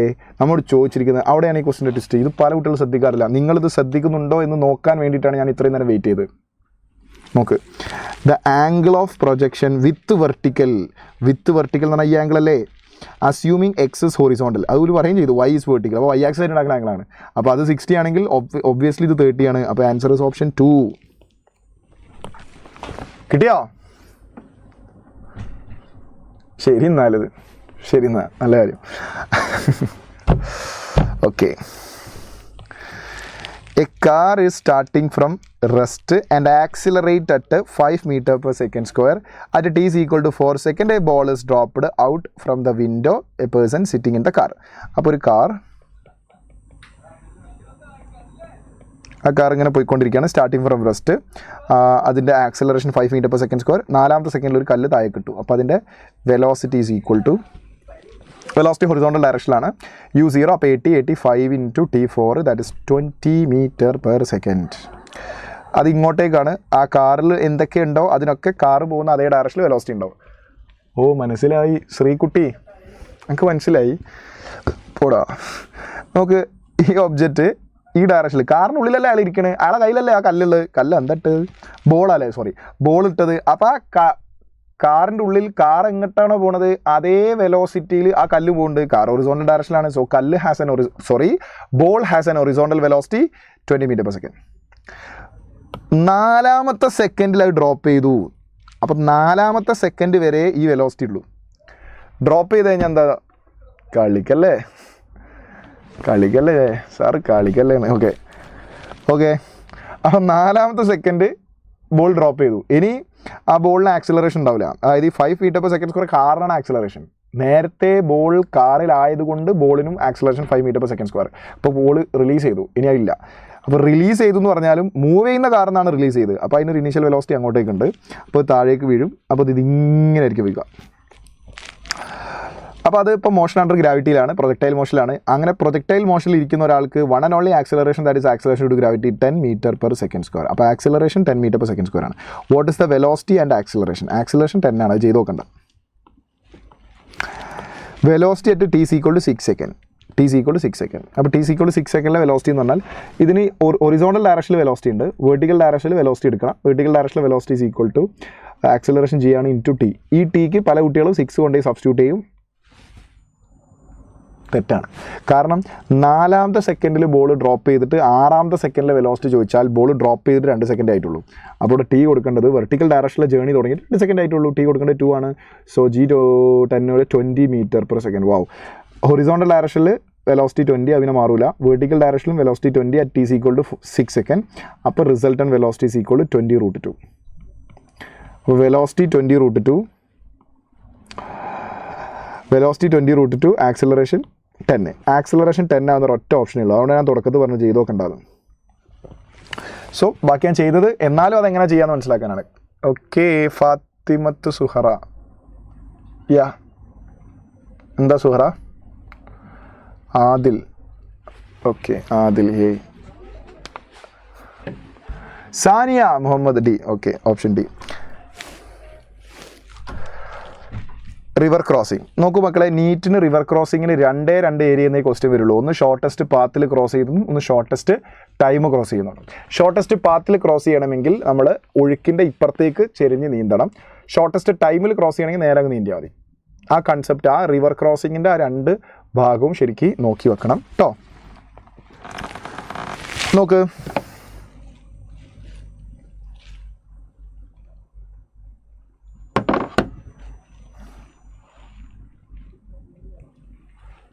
നോക്ക്.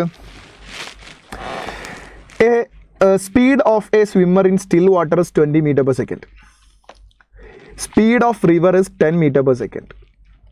Flowing due east. അപ്പോൾ നോക്ക്, ഇത് റിവർ ഈസ്റ്റിക്കാണ് ഫ്ലോ ചെയ്യുന്നത്. This will B east and west, north, south. അപ്പോൾ സ്റ്റിൽ വാട്ടറിൽ the speed of swimmer in still water is 20 m/s. Speed of river is 10 m/s. Flowing in due east. അപ്പോൾ ഈസ്റ്റിക്ക് പോകുന്നുണ്ട്. He is standing on south bank, wishes to cross the river along the shortest path. അപ്പോൾ അയാൾ ഇങ്ങോട്ടല്ലേ river flow ചെയ്യുന്നത്, അപ്പോൾ അയാൾ ഇങ്ങോട്ടേക്ക് swimming ചെയ്യണം. അപ്പോൾ അയാൾക്ക് സ്റ്റിൽ വാട്ടറിൽ വെലോസിറ്റിയാണ്, അയാളുടെ എഫേർട്ട് കൊണ്ടുള്ള വെലോസിറ്റി 20 ആണ്. അപ്പോൾ റിവർ അയാൾ ഇങ്ങോട്ടേക്ക് പുഷ് ചെയ്തോളും. അപ്പോൾ വെലോസിറ്റി 10, അപ്പോൾ റിസൾട്ടൻ വെലോസിറ്റി ഇങ്ങനെ വന്നോളും. ഓക്കെ, അപ്പോൾ ഈ ആംഗിൾ 30 വരിക.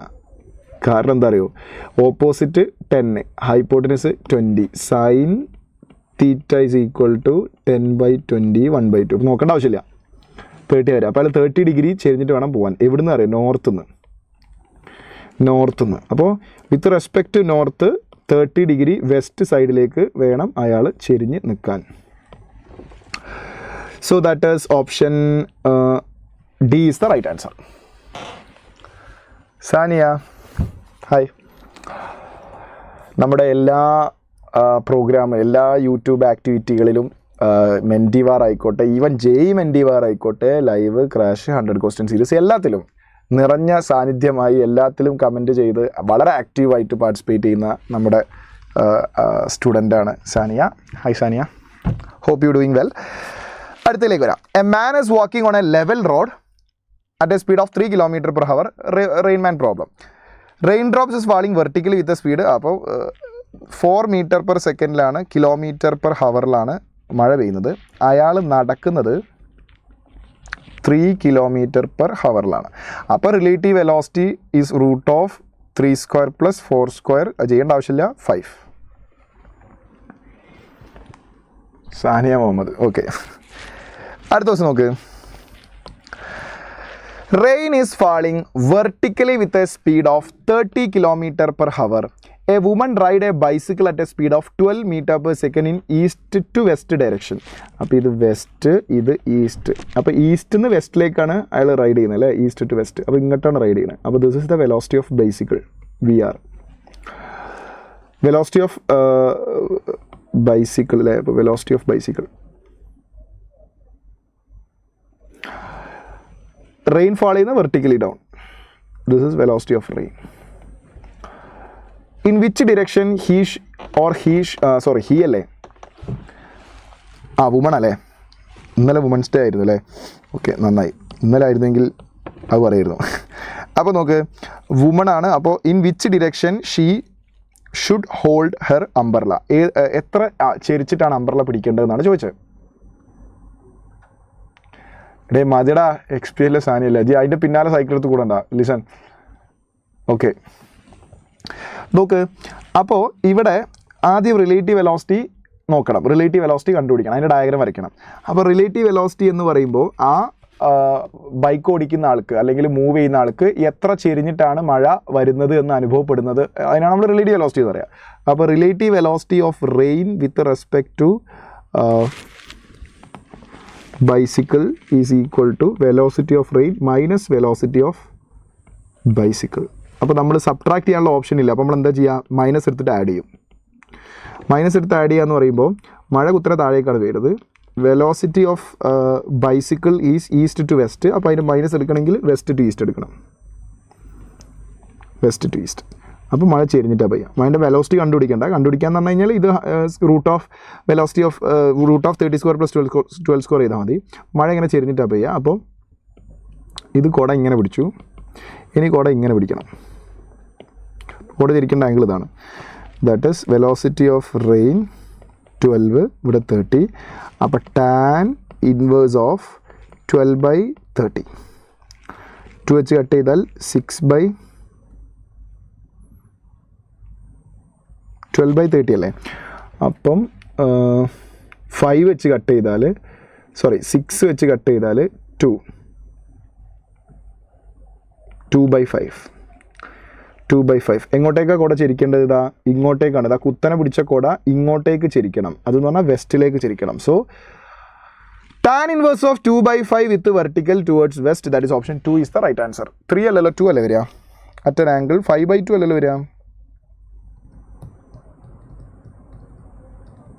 ഓ ഐ എം സോറി, ഞാൻ വെലോസിറ്റി എടുത്ത് മാറിപ്പോയോ. മഴയുടെ വെലോസിറ്റി അല്ലല്ലോ, മഴയുടെ വെലോസിറ്റി 30 അല്ലേ, ബൈസിക്കിളിൻ്റെ വെലോസിറ്റി 12. അപ്പോൾ ടാൻ ഇൻവേഴ്സ് ഓഫ് 30/12. അപ്പോൾ കട്ട് ചെയ്താൽ 5/2 ആണ് വരിക. That is option towards east അല്ലല്ലോ, ടുവേർഡ്സ് വെസ്റ്റ് അല്ലേ വരിക. 5/2 opposite velocity of rain adjacent ബൈസിക്കിളിൻ്റെ വെലോസിറ്റി. അപ്പോൾ 5/2 എന്ന് വരും. 5/2 വെസ്റ്റിലേക്കല്ലേ ബെൻഡ് ചെയ്യേണ്ടത്, വെസ്റ്റിലേക്ക്. At an angle of tan inverse 5/2 with vertical towards west. That is option 4 is the right answer. 4 is the right answer. നോക്ക്,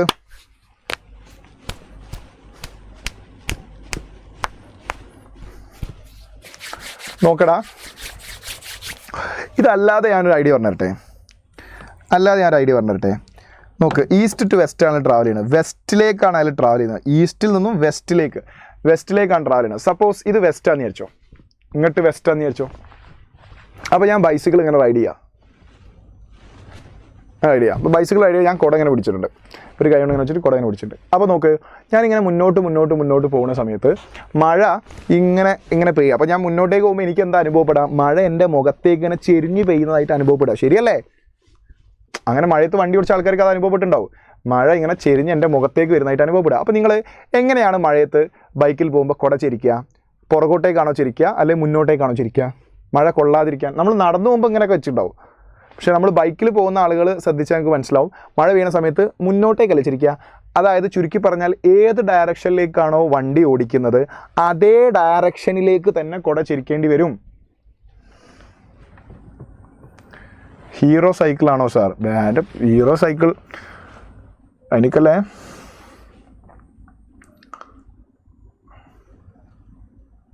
ഞാൻ പറഞ്ഞ പോയിന്റ് മനസ്സിലായോ? മക്കൾക്ക് മനസ്സിലായോ? അതായത് ഏത് ഡയറക്ഷനിലേക്കാണോ ബൈസിക്കിൾ റൈഡ് ചെയ്യുന്നത് ആ ഡയറക്ഷനിലേക്ക് തന്നെ ആയിരിക്കണം കുട ചെരിക്കേണ്ടി വരിക. ബൈക്കിൽ പോകുമ്പോൾ എങ്ങോട്ടാണ് കുട ചെരിക്കണമെന്ന് ചോദിച്ചാൽ വെസ്റ്റിലേക്കാണ്, ഈസ്റ്റിൽ നിന്ന് വെസ്റ്റിലേക്കാണ് പോകുന്നത്. അപ്പോൾ കുട ചെരിക്കേണ്ടി വരിക വെസ്റ്റിലേക്കാണ്. അപ്പോൾ അങ്ങനെ ഈസി ആയിട്ട് നമുക്കത് മനസ്സിലാക്കിയെടുക്കാം. AR and AT represent the radial and tangential acceleration. Radial എന്ന് പറഞ്ഞാൽ centripetal acceleration, the motion of a particle will be uniform circular motion എന്ന് പറഞ്ഞാൽ സ്പീഡ് കോൺസ്റ്റന്റ് ആയിരിക്കണം. That means centripetal acceleration should be there, എന്നാൽ അത് കറങ്ങുള്ളൂ. പക്ഷേ tangential acceleration 0 ആയിരിക്കണം. That is option C is the right answer. Next, a car is moving on a circular track of roller radius 100 meter. At some instant its velocity is 20 meter per second, increasing its velocity at a speed of 3 meter per second square. അപ്പോൾ ഇതിങ്ങനെ കറങ്ങുന്നതിൻ്റെ speed ഇങ്ങനെ കൂടുന്നുണ്ട്. അപ്പോൾ അതിന് tangential velocity ഉണ്ട്, അത് 3 metre per second square ആണ്. Tangential velocity ഉണ്ട്, ടാൻജൻഷ്യൽ ആക്സിലറേഷൻ ഉണ്ട്, സെൻട്രിപിറ്റൽ ആക്സിലറേഷനും ഉണ്ട്. അപ്പോൾ സർക്കുലർ മോഷൻ ആണെങ്കിൽ there is centripetal acceleration is necessary. അതിന് വേറെ സംശയമൊന്നുമില്ല. centripetal acceleration equation എന്താ? v²/r. v എന്ന് പറയുന്നത് 20 ആണ്. 20 × 20/r is 100. 0 0 0 0 2 × 2 4 meter per second square. So centripetal acceleration is 4, tangential acceleration is 3. അപ്പോൾ resultant acceleration centripetalum tangentialum is always perpendicular to each other. So resultant is √3² + 4². That is no need of calculation. 5. Option C is the right answer.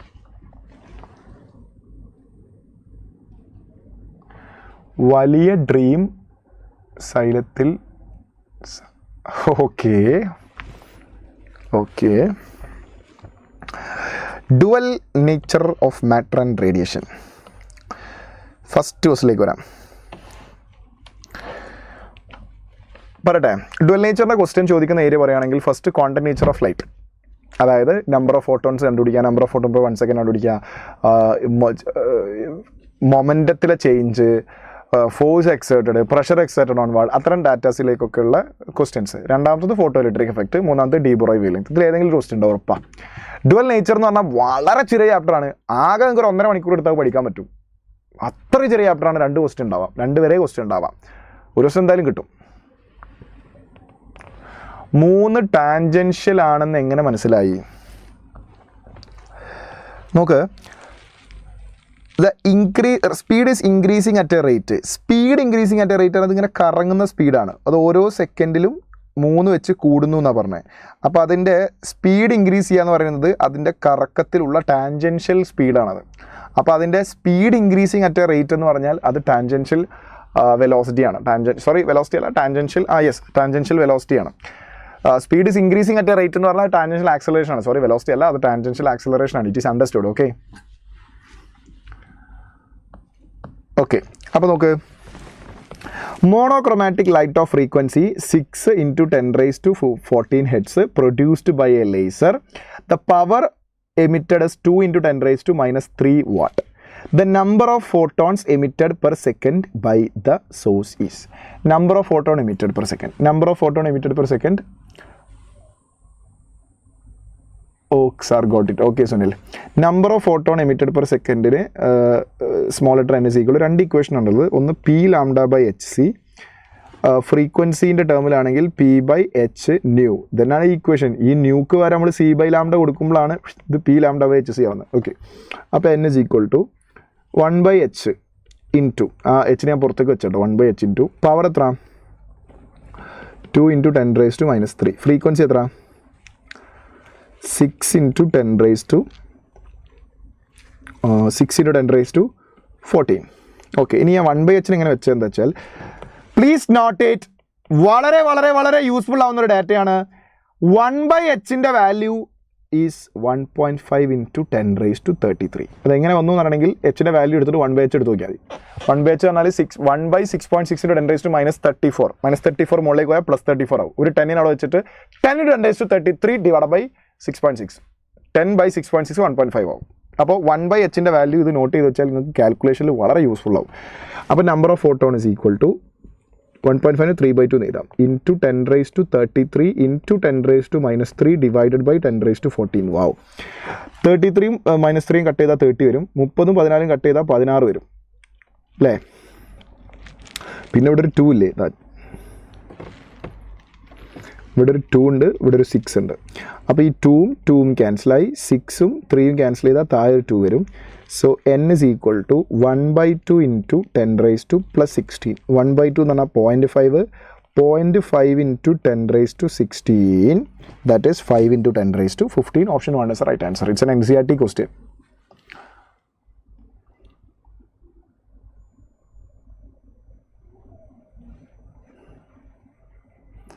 Sir മൈൻഡിൽ question solve ചെയ്യാൻ എന്തെങ്കിലും ടിപ്പുണ്ടോ? ടിപ്പുണ്ട്, അതിൻ്റെ answer എന്താണെന്നുള്ളത് ആദ്യമേ പഠിച്ചു വെക്കുക, നമുക്ക് മൈൻഡ് സോൾവ് ചെയ്യാം. Okay, work function depends on metal.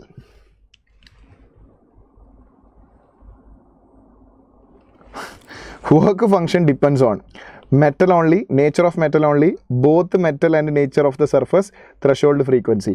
This answer is given in the question NCERT page number 387. എന്താണ്? വർക്ക് ഫംഗ്ഷൻ എന്ന് പറയുന്നത് work function depends on the property of the metal and the nature of the surface. So both property and nature. Work function of a photosensitive metal is 4 electron volt. The longest wavelength of light that can cause photoelectric emission. ഇതെന്താ സാധനം എന്ന് പറഞ്ഞു തരുമോ? The longest wavelength of light that can cause photoelectric emission from the surface. Longest wavelength that can cause. എടാ ജിയോ നോക്ക്, മൈൻഡിൽ calculate ചെയ്യാൻ അങ്ങനെ ഒരു പരിപാടി ഇല്ല ഫിസിക്സ്.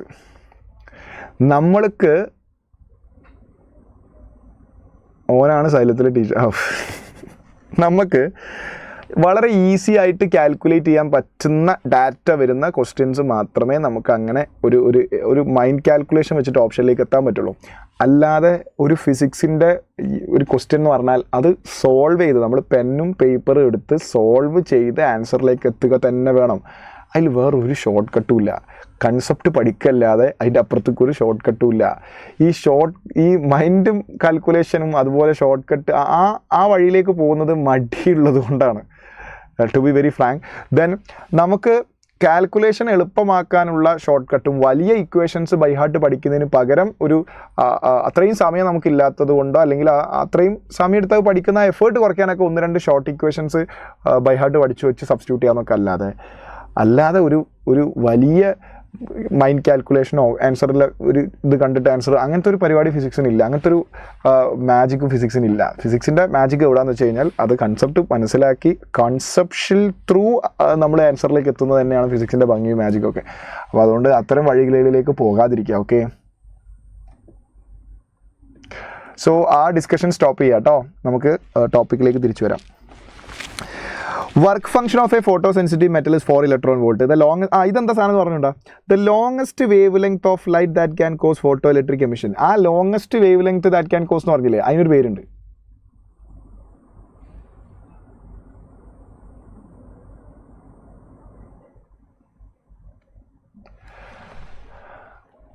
സാർ നേരത്തെ ടാപ്പിൻ്റെ പ്രോബ്ലം മൈൻഡ് കാൽക്കുലേഷൻ ഒന്നുമല്ല, കൃത്യമായ കോൺസെപ്റ്റ് അതിൻ്റെ പുറകിലുണ്ട്.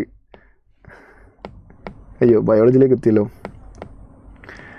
നോക്കൂ, ടാപ്പിൻ്റെ പ്രോബ്ലം എന്ന് പറയുന്നത് it's not mind calculation.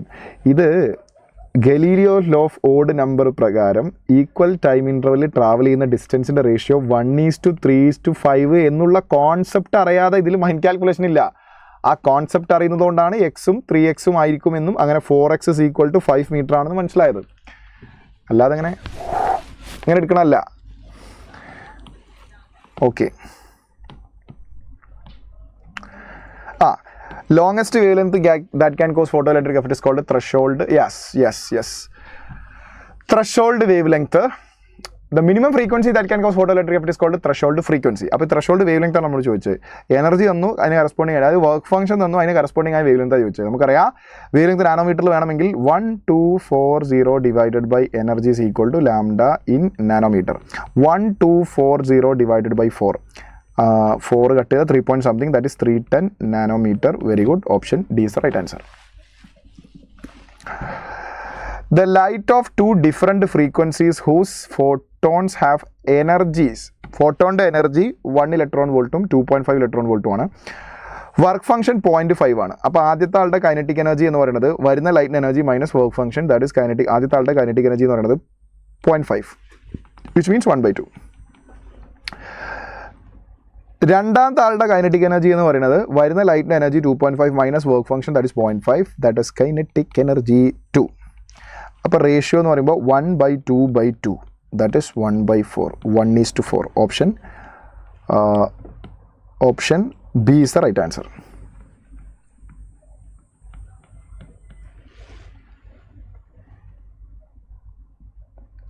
Yeah frequency reciprocal Jio yes correct ആട്ടോ ജിയോ ജോയ്. അടുത്ത ദിവസം നോക്കൂ, വളരെ ട്രിക്കിയായ ക്വസ്റ്റനാണ് ഇത്, പലപ്പോഴായിട്ട് എക്സാമിന് ചോദിച്ചിട്ടുണ്ട്. When A certain metal of surface illuminated with a light of frequency knew the stopping potential for the photo electric current is V0.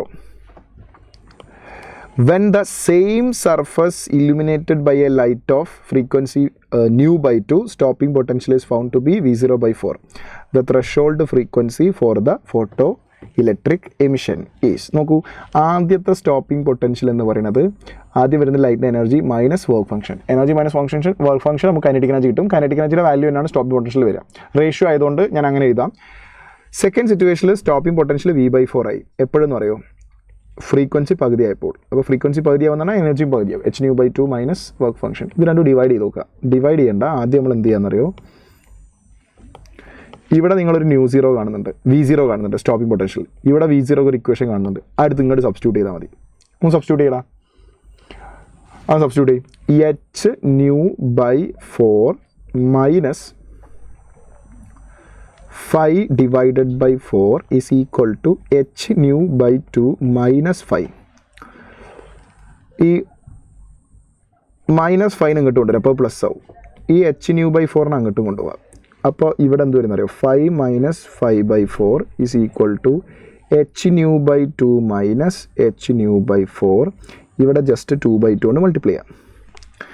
അപ്പോൾ 3/5/4 is equal to 2h/ൽ നിന്നും ഒരു h/, സബ്ട്രാക്ട് ചെയ്താൽ നമുക്ക് വെറും h/4 എന്ന് കിട്ടും.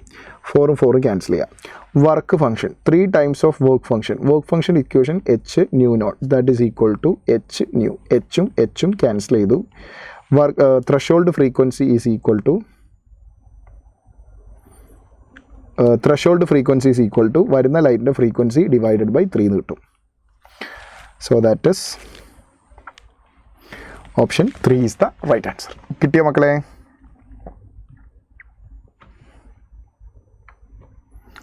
കിട്ടിയോടാ?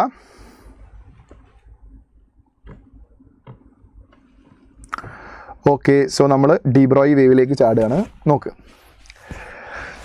ഡീബ്രോയി wave length of an electron moving with kinetic energy 144 electron volt. Kinetic energy 144 electron volt ആണെങ്കിൽ accelerating potential 144 volt ആയിരിക്കും. അങ്ങനെയെങ്കിൽ നമുക്ക് ആ ഷോർട്ട് കട്ട് യൂസ് ചെയ്യാം. ഇലക്ട്രോണിൻ്റെ de Broglie wave length is equal to 12.2 divided by √V. That is equal to 12.2 angstrom ആണ്, divided by √144 into 10⁻⁻10. അപ്പോൾ 12.2 by √44 ചെയ്താൽ 12 അല്ലേ, ഇൻറ്റു 10⁻⁻10. അപ്പോൾ 12.2 ഡിവൈഡഡ് ബൈ 12 ചെയ്താൽ നമുക്ക് എന്താ കിട്ടുക? 1 something കിട്ടും, 1.0 സംതിങ് കിട്ടും. ഓപ്ഷൻ നോക്കിയാൽ നമുക്ക് മനസ്സിലാവും 1.02 ആണ്. ഇൻറ്റു 10⁻⁻10. അപ്പോൾ അത് 102 ഇൻറ്റു 10⁻⁻12. അപ്പോൾ നമുക്ക് ഇങ്ങനെ എഴുതാം 102 ഇൻറ്റു 10⁻⁻9 ഇൻറ്റു 10⁻⁻3. അപ്പോൾ 102 നാനോമീറ്റർ ഇൻറ്റു 10⁻⁻3. അപ്പോൾ 102 into 10⁻⁻3 nanometre. Option A is the right answer. റെഡിയാണോ?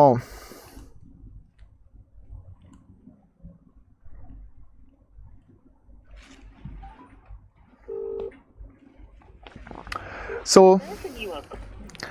2 ക്വസ്റ്റ്യനും കൂടെ നമുക്ക് ചെയ്യാനുള്ളൂ. 2 ക്വസ്റ്റ്യനും കൂടെ കഴിഞ്ഞാൽ നമ്മുടെ സെഷൻ വൈൻഡപ്പ് ചെയ്യും. സെഷൻ വൈൻഡപ്പ് ചെയ്യും വിച്ച് മീൻസ് ഫിസിക്സിൻ്റെ ഈ ഭാഗം 3 ചാപ്റ്റേഴ്സ് കംപ്ലീറ്റ് ആവും. അത് കഴിഞ്ഞാൽ NS ബാമിൻ്റെ ഏതാ ചാപ്റ്റർ? 3 ചാപ്റ്റേഴ്സ് ഉണ്ട്. So second last question, L electron is accelerating through A potential difference of 10,000 volt. 10,000 നമുക്ക് 10⁻⁴ എന്ന് എഴുതാം. ഡീബ്രോയി വേവ് ലെങ്ത് യെസ് നേരത്തെ അതേ ഇക്വേഷൻ എഴുതാം. 12.2 divided by voltage 10⁻⁴ angstrom that is 10⁻⁻10. 12.2 divide by √10⁻⁴ 10⁻2 വരും. 10⁻⁻10 ഈ 10⁻2 മുകളിലേക്ക് പോകുമ്പോൾ -10 ഒരു -2 കൂടെ വരും. അപ്പോൾ -12 മീറ്റർ ആവും.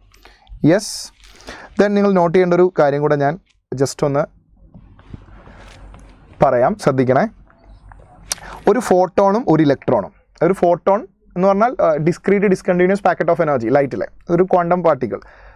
ആ ഫോട്ടോണും ഒരു പാർട്ടിക്കിൾ, ഇലക്ട്രോൺ ആവാം പ്രോട്ടോൺ ആവാം, അവ രണ്ടുപേർക്കും ഒരേ എനർജി ആണ് എങ്കിൽ വേവ് ലെങ്ത് ഡിഫറൻ്റ് ആയിരിക്കും. പാർട്ടിക്കിളിൻ്റെ ഡീബ്രോയ് വേവ് ലെങ്ത്തും ഫോട്ടോണിൻ്റെ എനർജിക്ക് കറസ്പോണ്ടിങ് ആയ വേവ് ലെങ്ത്തും. അതായത് photon and electron, photon and physical particle, photon and electron having same energy ആണെങ്കിൽ ഡെഫിനറ്റ്ലി അവരുടെ വേവ് ലെങ്ത് ഡിഫറൻ്റ് ആയിരിക്കും. അവരുടെ വേവ് ലെങ്ത്തിൻ്റെ റേഷ്യോ ആണ് C/√2m/E. E എന്ന് പറഞ്ഞാൽ രണ്ടിനും സെയിം എനർജി ആയതുകൊണ്ട് അത് ഇലക്ട്രോണിൻ്റെ കൈനറ്റിക് എനർജി ആവാം, അല്ലെങ്കിൽ ഫോട്ടോണിൻ്റെ എനർജി ആവാം, hν ആ എനർജി ആവാം. M എന്ന് പറയുന്നത് പാർട്ടിക്കിളിൻ്റെ മാസ്, അതായത് ഇവിടെ ഇലക്ട്രോണിൻ്റെ മാസ്.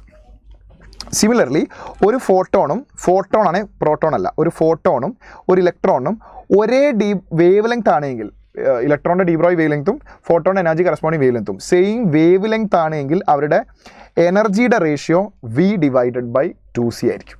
ഓക്കെ, ഈ പോയിന്റ് ഒന്ന് നോട്ട് ചെയ്ത് വെക്കണം. കാരണം 2017 നീറ്റിന് ഈ ക്വസ്റ്റ്യൻ ചോദിച്ച ക്വസ്റ്റ്യൻ ഞാൻ ഇത് കാണിച്ചു തരാം. ഇതിൽ ഈ സ്ലൈഡ് നോക്കിയാൽ നിങ്ങൾക്ക് പറയാൻ പറ്റും ഈ ക്വസ്റ്റ്യൻ്റെ ആൻസർ ഏതാണെന്ന്. സോ ഇതിൻ്റെ ആൻസർ നിങ്ങൾ കമൻറ്റ് ചെയ്യുക കേട്ടോ. സോറി, ആൻസർ ഞാൻ മാർക്ക് ചെയ്യുന്നില്ല, ഈ ആൻസർ കമൻറ്റ് ചെയ്യുക. സോ ഞാൻ നേരത്തെ പറഞ്ഞ കാര്യം, confidence is much better than talent. ആദ്യം നമ്മളെ കഴിവിൽ നമുക്കൊരു കോൺഫിഡൻസ് വേണം. യെസ്, യു ക്യാൻ, നിങ്ങൾക്ക് ക്രാക്ക് ചെയ്യാൻ പറ്റും. So that's it. Yes, NS ma'am.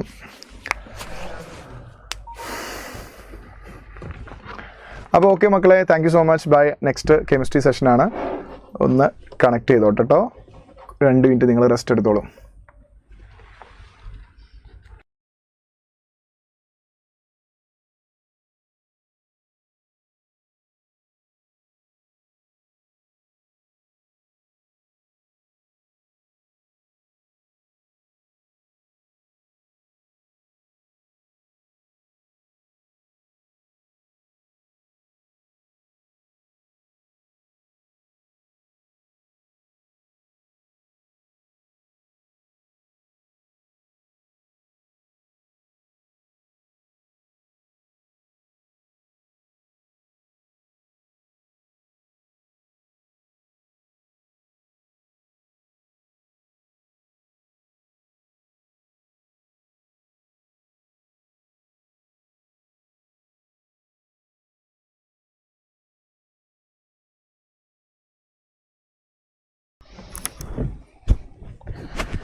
Hi, good afternoon everyone.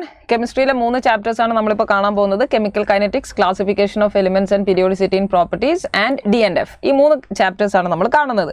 നമുക്ക് വേഗത്തിൽ ക്വിക്കായിട്ട് നമുക്ക് ഓരോ ക്വസ്റ്റ്യൻസ് നോക്കാം. Consider the following data for the given reaction 2HI giving H2 + I2. നോക്കണേ, അതിലെ ഡാറ്റ നിങ്ങൾ ശ്രദ്ധിക്കണം. HIയുടെ ഡാറ്റ തന്നിരിക്കുകയാണ്. 1, 2, 3 എന്ന് പറഞ്ഞു 3 എക്സ്പെരിമെന്റ്സ് നമ്മുടെ കയ്യിലുണ്ട്. എന്നിട്ട് അതിൽ HIയുടെ കോൺസെൻട്രേഷൻ തന്നിരിക്കുന്നു. റേറ്റും അതിനനുസരിച്ച് പറഞ്ഞിട്ടുണ്ട്. റേറ്റ് 7.5 × 10⁻⁻⁴. ആ ഡാറ്റ നമുക്കിവിടെ കാണാം. ഇതിൻ്റെ ഓർഡർ ഓഫ് ദി റിയാക്ഷൻ ആണ് നമ്മൾ പറയേണ്ടത്. അപ്പോൾ നോക്കിയേ, നിങ്ങൾ ആലോചിക്കേണ്ടത് ഇത് വളരെ കോമൺ ആയിട്ട് നമുക്ക് ചോദിക്കാൻ സാധ്യതയുള്ള ഒരു ടൈപ്പ് ക്വസ്റ്റ്യൻ ആണ് നീറ്റ് എക്സാമിനേഷൻ ആണെങ്കിലും. കാരണം ജസ്റ്റ് ഒന്ന് എക്സ്പെരിമെന്റൽ ഡാറ്റ തന്നിട്ട് ഓർഡർ പറയാൻ വേണ്ടി നമ്മളത് എങ്ങനെയാണ് ചെക്ക് ചെയ്യുക?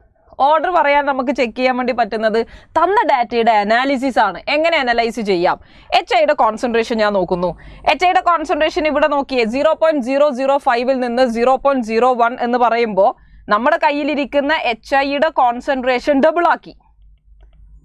അപ്പോൾ HIയുടെ കോൺസെൻട്രേഷൻ ഡബിൾ ആക്കിയപ്പോൾ റേറ്റിന് എന്ത് സംഭവിച്ചു നോക്കാം. റേറ്റ് 7.5 × 10⁻⁻⁴ നിന്ന് 3 × 10⁻³ എന്ന് പറഞ്ഞാൽ എത്ര ടൈംസാ? അതെങ്ങനെയാണ് കിട്ടുക? ഇത് 2 ഡിവൈഡ് ചെയ്താൽ പോരെ അല്ലേ? 3 × 10⁻³ 7.5 × 10⁻⁴ നമ്മൾ ചെയ്യുമ്പോൾ നമുക്ക് കിട്ടുന്നത് 4 ആയിരിക്കും. അതെ, അപ്പം റേറ്റ് 4 ടൈംസ് ആയി. അപ്പം നമ്മളെപ്പോഴും ചെക്ക് ചെയ്യേണ്ടത് അതാ. എന്താണോ നിങ്ങൾ കോൺസെൻട്രേഷൻ്റെ ടേംസിലാക്കുന്നത് അതിൻ്റെ പവറായിട്ട് റേറ്റ് എഴുതണം. അപ്പോൾ 4 എന്ന് പറയുന്നത് 2ൻ്റെ പവറായിട്ട് ഞാൻ എഴുതണം. 2⁻²2 ആണ്. സോ വി അണ്ടർസ്റ്റാൻഡ് റേറ്റ് എന്ന് പറയുന്നത് HIയുടെ കോൺസെൻട്രേഷൻ എടുത്തിരിക്കുന്നതിൻ്റെ ⁻² ആണെന്ന് നമുക്ക് പറയാം. So what is your order? Order എന്ന് പറയുന്നത് സെക്കൻഡ് ഓർഡർ ആണ്. ആ പറഞ്ഞ പോയിന്റ് പ്രത്യേകം ശ്രദ്ധിക്കുക. അത് നിങ്ങൾക്ക് അടുത്ത ആളെ വെച്ച് ചെക്ക് ചെയ്യാം. 2ൽ നിന്ന് 3ലേക്കുള്ള എക്സ്പെരിമെന്റ് നോക്കുക. അപ്പോൾ കോൺസെൻട്രേഷൻ HI എന്നുള്ളത് ഡബിൾ ആയിട്ടുണ്ട്. അങ്ങനെ ഡബിൾ ആയപ്പോഴും റേറ്റ് നോക്കിയ 412 4 ടൈംസ് ആയി മാറിയിട്ടുണ്ട്. അപ്പോൾ ഒരാളുടെ റിയാക്ടന്റിന്റെ റേറ്റ് 2 ടൈംസ്, റിയാക്ടന്റിന്റെ കോൺസെൻട്രേഷൻ 2 ടൈംസ് ആക്കുമ്പോൾ റേറ്റ് 4 ടൈംസ് ആയി അല്ലേ? അങ്ങനെ പറയുമ്പോൾ അത് സെക്കൻഡ് ഓർഡർ കൈനറ്റിക്സ് ആണ്. അതുകൊണ്ട് ഓർഡർ എന്ന് പറയുന്നത് 2 ആയിരിക്കണം. റെഡി. ഒരു ഡയറക്റ്റ് ചോദ്യം, time required for the completion of 99.9% of a first order reaction is dash times that of half life. ഇത് എപ്പോഴും നമ്മൾ പറയാറുണ്ട്, ബൈഹാർട്ട് ചെയ്യുന്നത് കുറെ കൂടി നല്ലതാണ്. അതായത് T75% ഫസ്റ്റ് ഓർഡർ കൈനറ്റിക്സിന്റെ കേസിൽ ഇത്രയും ആൾക്കാരെ നിങ്ങൾ പ്രത്യേകം ഒന്ന് നോട്ട് ചെയ്യേണ്ടതുണ്ട്. T75% എന്ന് പറഞ്ഞാൽ 2 ഹാഫ് ലൈഫാണ്. T87.5 3 ഹാഫ് ലൈഫാണ്. T99.9 എന്ന് പറയുന്നത് 10 ഹാഫ് ലൈഫാണ്. അപ്പോൾ അത് പ്രത്യേകം പഠിച്ചു വെക്കുക, നമുക്കത് പ്രൂവ് ചെയ്യാൻ പറ്റും. പക്ഷെ ഇപ്പം ഞാനത് പ്രൂവ് ചെയ്ത് കാണിക്കുന്നില്ല, നമുക്ക് K ഇക്വേറ്റ് ചെയ്ത് പ്രൂവ് ചെയ്യാൻ പറ്റും. സോ എനിവേ ഇതൊരു ഡയറക്റ്റ് ക്വസ്റ്റ്യനായി നമുക്ക് പരിഗണിക്കാം. So your answer will B 10 times T half ആണെന്നുള്ളത് പഠിച്ചു വെക്കാം. അതിൽ എസ്പെഷ്യലി നിങ്ങൾ നോക്കേണ്ടത് 75%ഉം 99.9%ൻ്റെയും റിലേഷൻ ആണ്. ഓക്കെ, അടുത്തൊരു ചോദ്യം നോക്കുക. R is equal to K into A for a reaction. ഒരു എക്സ്പ്രഷൻ തന്നിരിക്കുക, ആ എക്സ്പ്രഷൻ റേറ്റിന്റെ എക്സ്പ്രഷനല്ലേ തന്നിരിക്കുന്നത്. ആ എക്സ്പ്രഷനിൽ നിന്ന് നിങ്ങൾക്ക് ഓർഡർ കണ്ടുപിടിക്കാൻ പറ്റില്ലേ? എപ്പോഴും കൈനറ്റിക്സിൽ ഒരു എക്സ്പ്രഷൻ തന്നിട്ടുണ്ടെങ്കിൽ ഓർഡർ പിക്ക് ചെയ്യാൻ ശ്രദ്ധിക്കുക. നിങ്ങൾക്ക് റേറ്റ് കോൺസ്റ്റന്റ് തന്നാൽ അതിന്റെ യൂണിറ്റ് നോക്കിയിട്ട് ഓർഡർ പിക്ക് ചെയ്യുക. അപ്പോൾ ഇവിടെ നമുക്ക് ഫസ്റ്റ് ഓർഡർ കൈനറ്റിക്സ് ആണെന്നുള്ളത് എന്തായാലും മനസ്സിലായിട്ടുണ്ട്. 50% of A decomposed in 120 minutes. What is the time taken for 90% of the decomposition? ഇതാണ് കണ്ടുപിടിക്കേണ്ടത്. അപ്പോൾ എനിക്കറിയാം, ഞാനിപ്പം ഫസ്റ്റ് കേസിലും സെക്കൻഡ് കേസിലും 2 കേസ് തന്നിട്ട് നിങ്ങളോട് ഒരാളുടെ സമയം ചോദിച്ചാൽ നമുക്ക് ഏറ്റവും ബെസ്റ്റ് മെത്തേഡ് എന്ന് പറയുന്നത് കെയുടെ എക്സ്പ്രഷൻ ആലോചിച്ച് നോക്കുക. ഫസ്റ്റ് ഓർഡർ കൈനറ്റിക്സിൽ K നമ്മൾ എഴുതുന്നത് എങ്ങനെയാണ്? 2.303/T log R0/RT. ഇതാണ് നമ്മുടെ എക്സ്പ്രഷൻ. അപ്പോൾ എനിക്കിവിടെ 2 കേസസ് തന്നിട്ടുണ്ടല്ലോ. 50% നടക്കാനുള്ള സമയം തന്നിട്ടുണ്ട്, 90%നുള്ള സമയമാണ് കണ്ടുപിടിക്കേണ്ടത്. അപ്പോൾ ആ 2 കേസിലും എനിക്ക് Kയുടെ എക്സ്പ്രഷൻ എഴുതാം. അതുകൊണ്ട് ഫസ്റ്റ് കേസിൽ ഉണ്ടാവുന്ന Kയും സെക്കൻഡ് കേസിലുള്ള എക്സ്പ്രഷനിലൂടെ നമുക്ക് കിട്ടുന്ന Kയും സെയിം ആണ്. കാരണം K ഡസൻ ചേഞ്ച്. നമ്മൾ ടെമ്പറേച്ചർ മാറ്റാത്തിടത്തോളം Kയിൽ മാറ്റമില്ല. ഫസ്റ്റ് കേസ് ഞാൻ എടുക്കുന്നത് K നമുക്ക് എങ്ങനെ എഴുതാം? ഇറ്റ് ഈസ് 2.303/T എന്ന് പറയുന്നത് 50% നടന്നിരിക്കുന്ന സമയമാണ്. ലോഗ് R0 ഇനീഷ്യലി 100 ആണ് നമ്മുടെ ഇനീഷ്യൽ കോൺസെൻട്രേഷൻ എങ്കിൽ പകുതി 50% റിയാക്ഷൻ നടന്നു കഴിഞ്ഞാൽ ബാക്കി പകുതിയേ ഉണ്ടാവുള്ളൂ. ഇസ് ഈക്വൽ ടു K2ന്റെ എക്സ്പ്രഷൻ എഴുതാം. K2 എന്ന് പറയുന്നത് 2.303/T. ആ T എന്ന് പറയുന്നത് 90% നടക്കാനുള്ള സമയമാണ്. ലോഗ് ഇനീഷ്യൽ കോൺസെൻട്രേഷൻ 100 ആണെന്ന് വിചാരിക്കുക. 90% റിയാക്ഷൻ നടന്നു കഴിഞ്ഞാൽ ബാക്കി എത്രയാ? 10% ബാക്കി. അപ്പോൾ എനിക്കത് ലോഗ് 10 ആണെന്ന് കിട്ടി. സോ നൗ ദിസ് ഈസ് 2.303 എന്തായാലും ക്യാൻസലായി. Log 2/T 50% is equal to log 10 1 അല്ലേ? അതെ, ലോഗ് 10/T 90%. അപ്പോൾ എനിക്ക് കണ്ടുപിടിക്കേണ്ടത് T 90% is equal to log 10 1 ആണ് into T 50% log 2. T 50% already നമുക്ക് തന്നിട്ടുണ്ട്, 120 ആണ്. ലോഗ് 2ൻ്റെ വാല്യൂ 0.3 ആണ്. സോ നമ്മളിത് ചെയ്യുമ്പോൾ നമുക്ക് എത്ര വരിക? 400. So your answer will B 400. Are you getting the answer? അപ്പം ഇതെപ്പോഴും നിങ്ങൾ ശ്രദ്ധിക്കുക, കാരണം NCERT-യിലൊക്കെ എപ്പോഴും നമ്മൾ സ്ഥിരമായിട്ട് കാണുന്നതാണ്. 2 കേസസ് തന്നു കഴിഞ്ഞാൽ if you are not knowing the relation between the 2 time, 2 ടൈമിൻ്റെ റിലേഷൻ നമുക്ക് അറിയില്ലെങ്കിൽ 2ൻ്റെയും Kയുടെ എക്സ്പ്രഷൻ സെപ്പറേറ്റ് എഴുതിയിട്ട് ഇക്വേറ്റ് ചെയ്യാം. റെഡി? അപ്പോൾ ആ കോൺസെപ്റ്റ് എന്നുള്ള ഐഡിയ നമുക്ക് കിട്ടി. അടുത്തൊരു ചോദ്യം നോക്കണേ, which is A very good question. കാരണം നിങ്ങളുടെ അണ്ടർസ്റ്റാൻഡിംഗ് എന്നുള്ളൊരു ചോദ്യമാണ് ഇവിടെ വന്നിട്ടുള്ളത്. NO2 required for a reaction is produced by the decomposition of N2O5 in CCl4 as by the equation.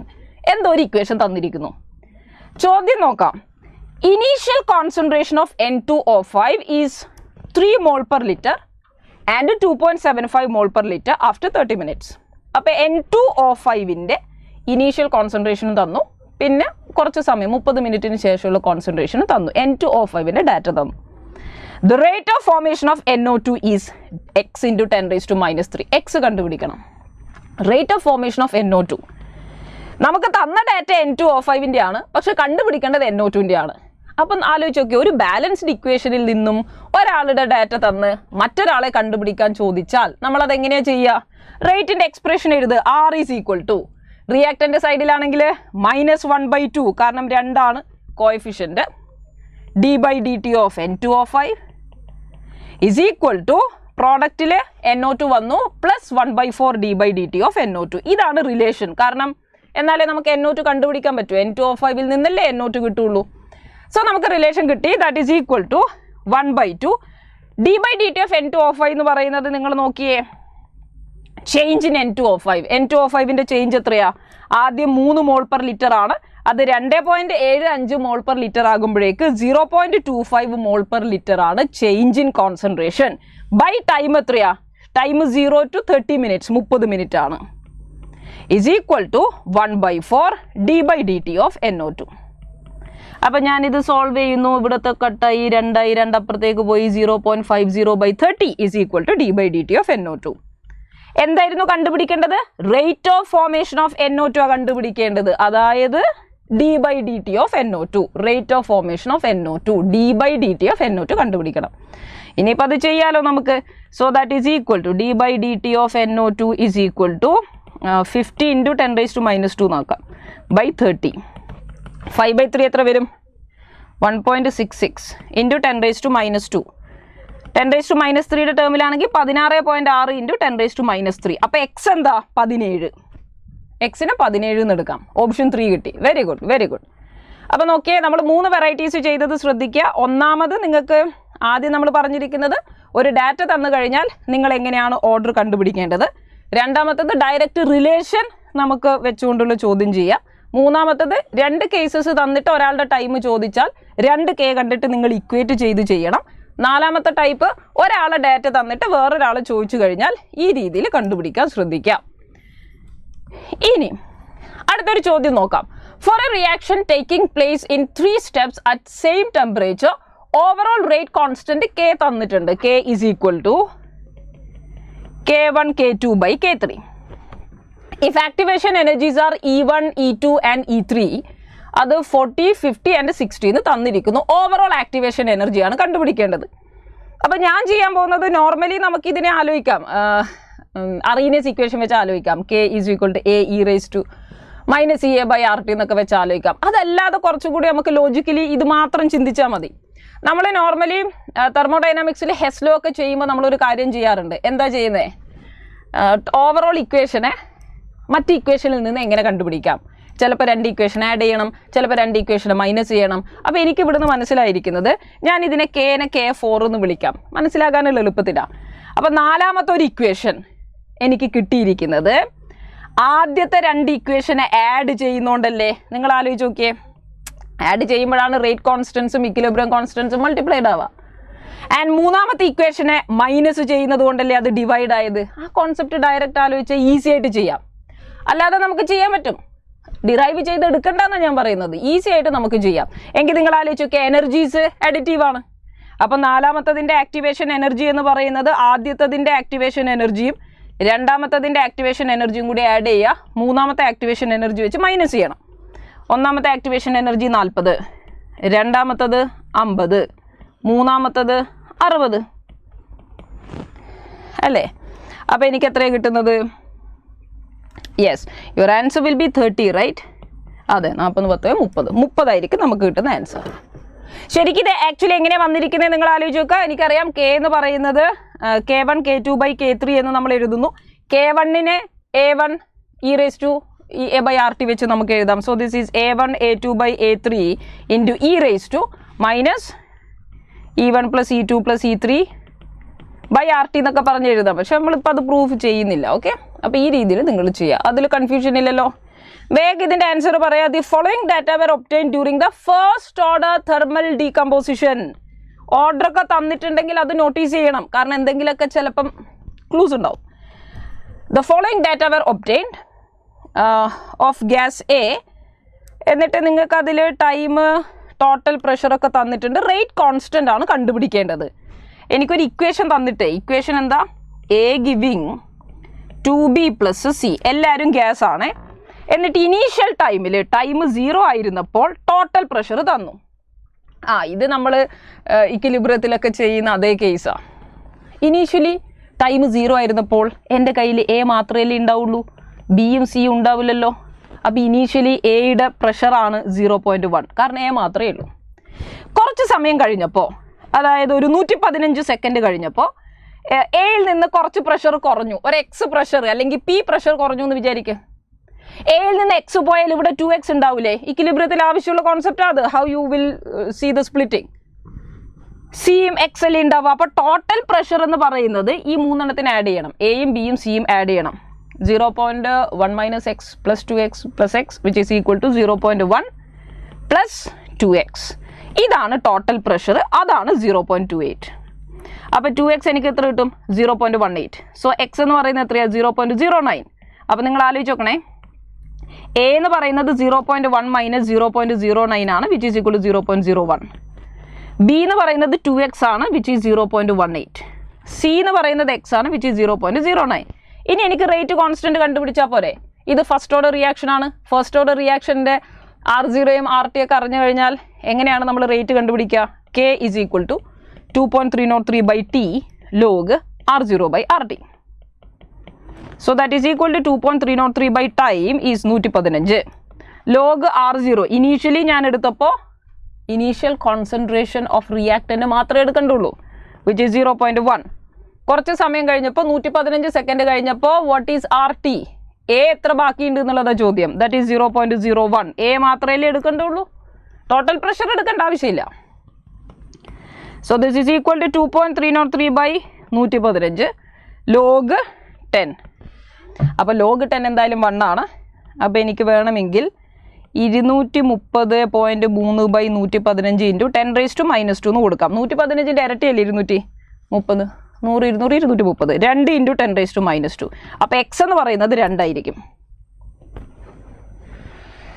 ചെയ്ത രീതി നിങ്ങൾ ആലോചിച്ച് നോക്കുക.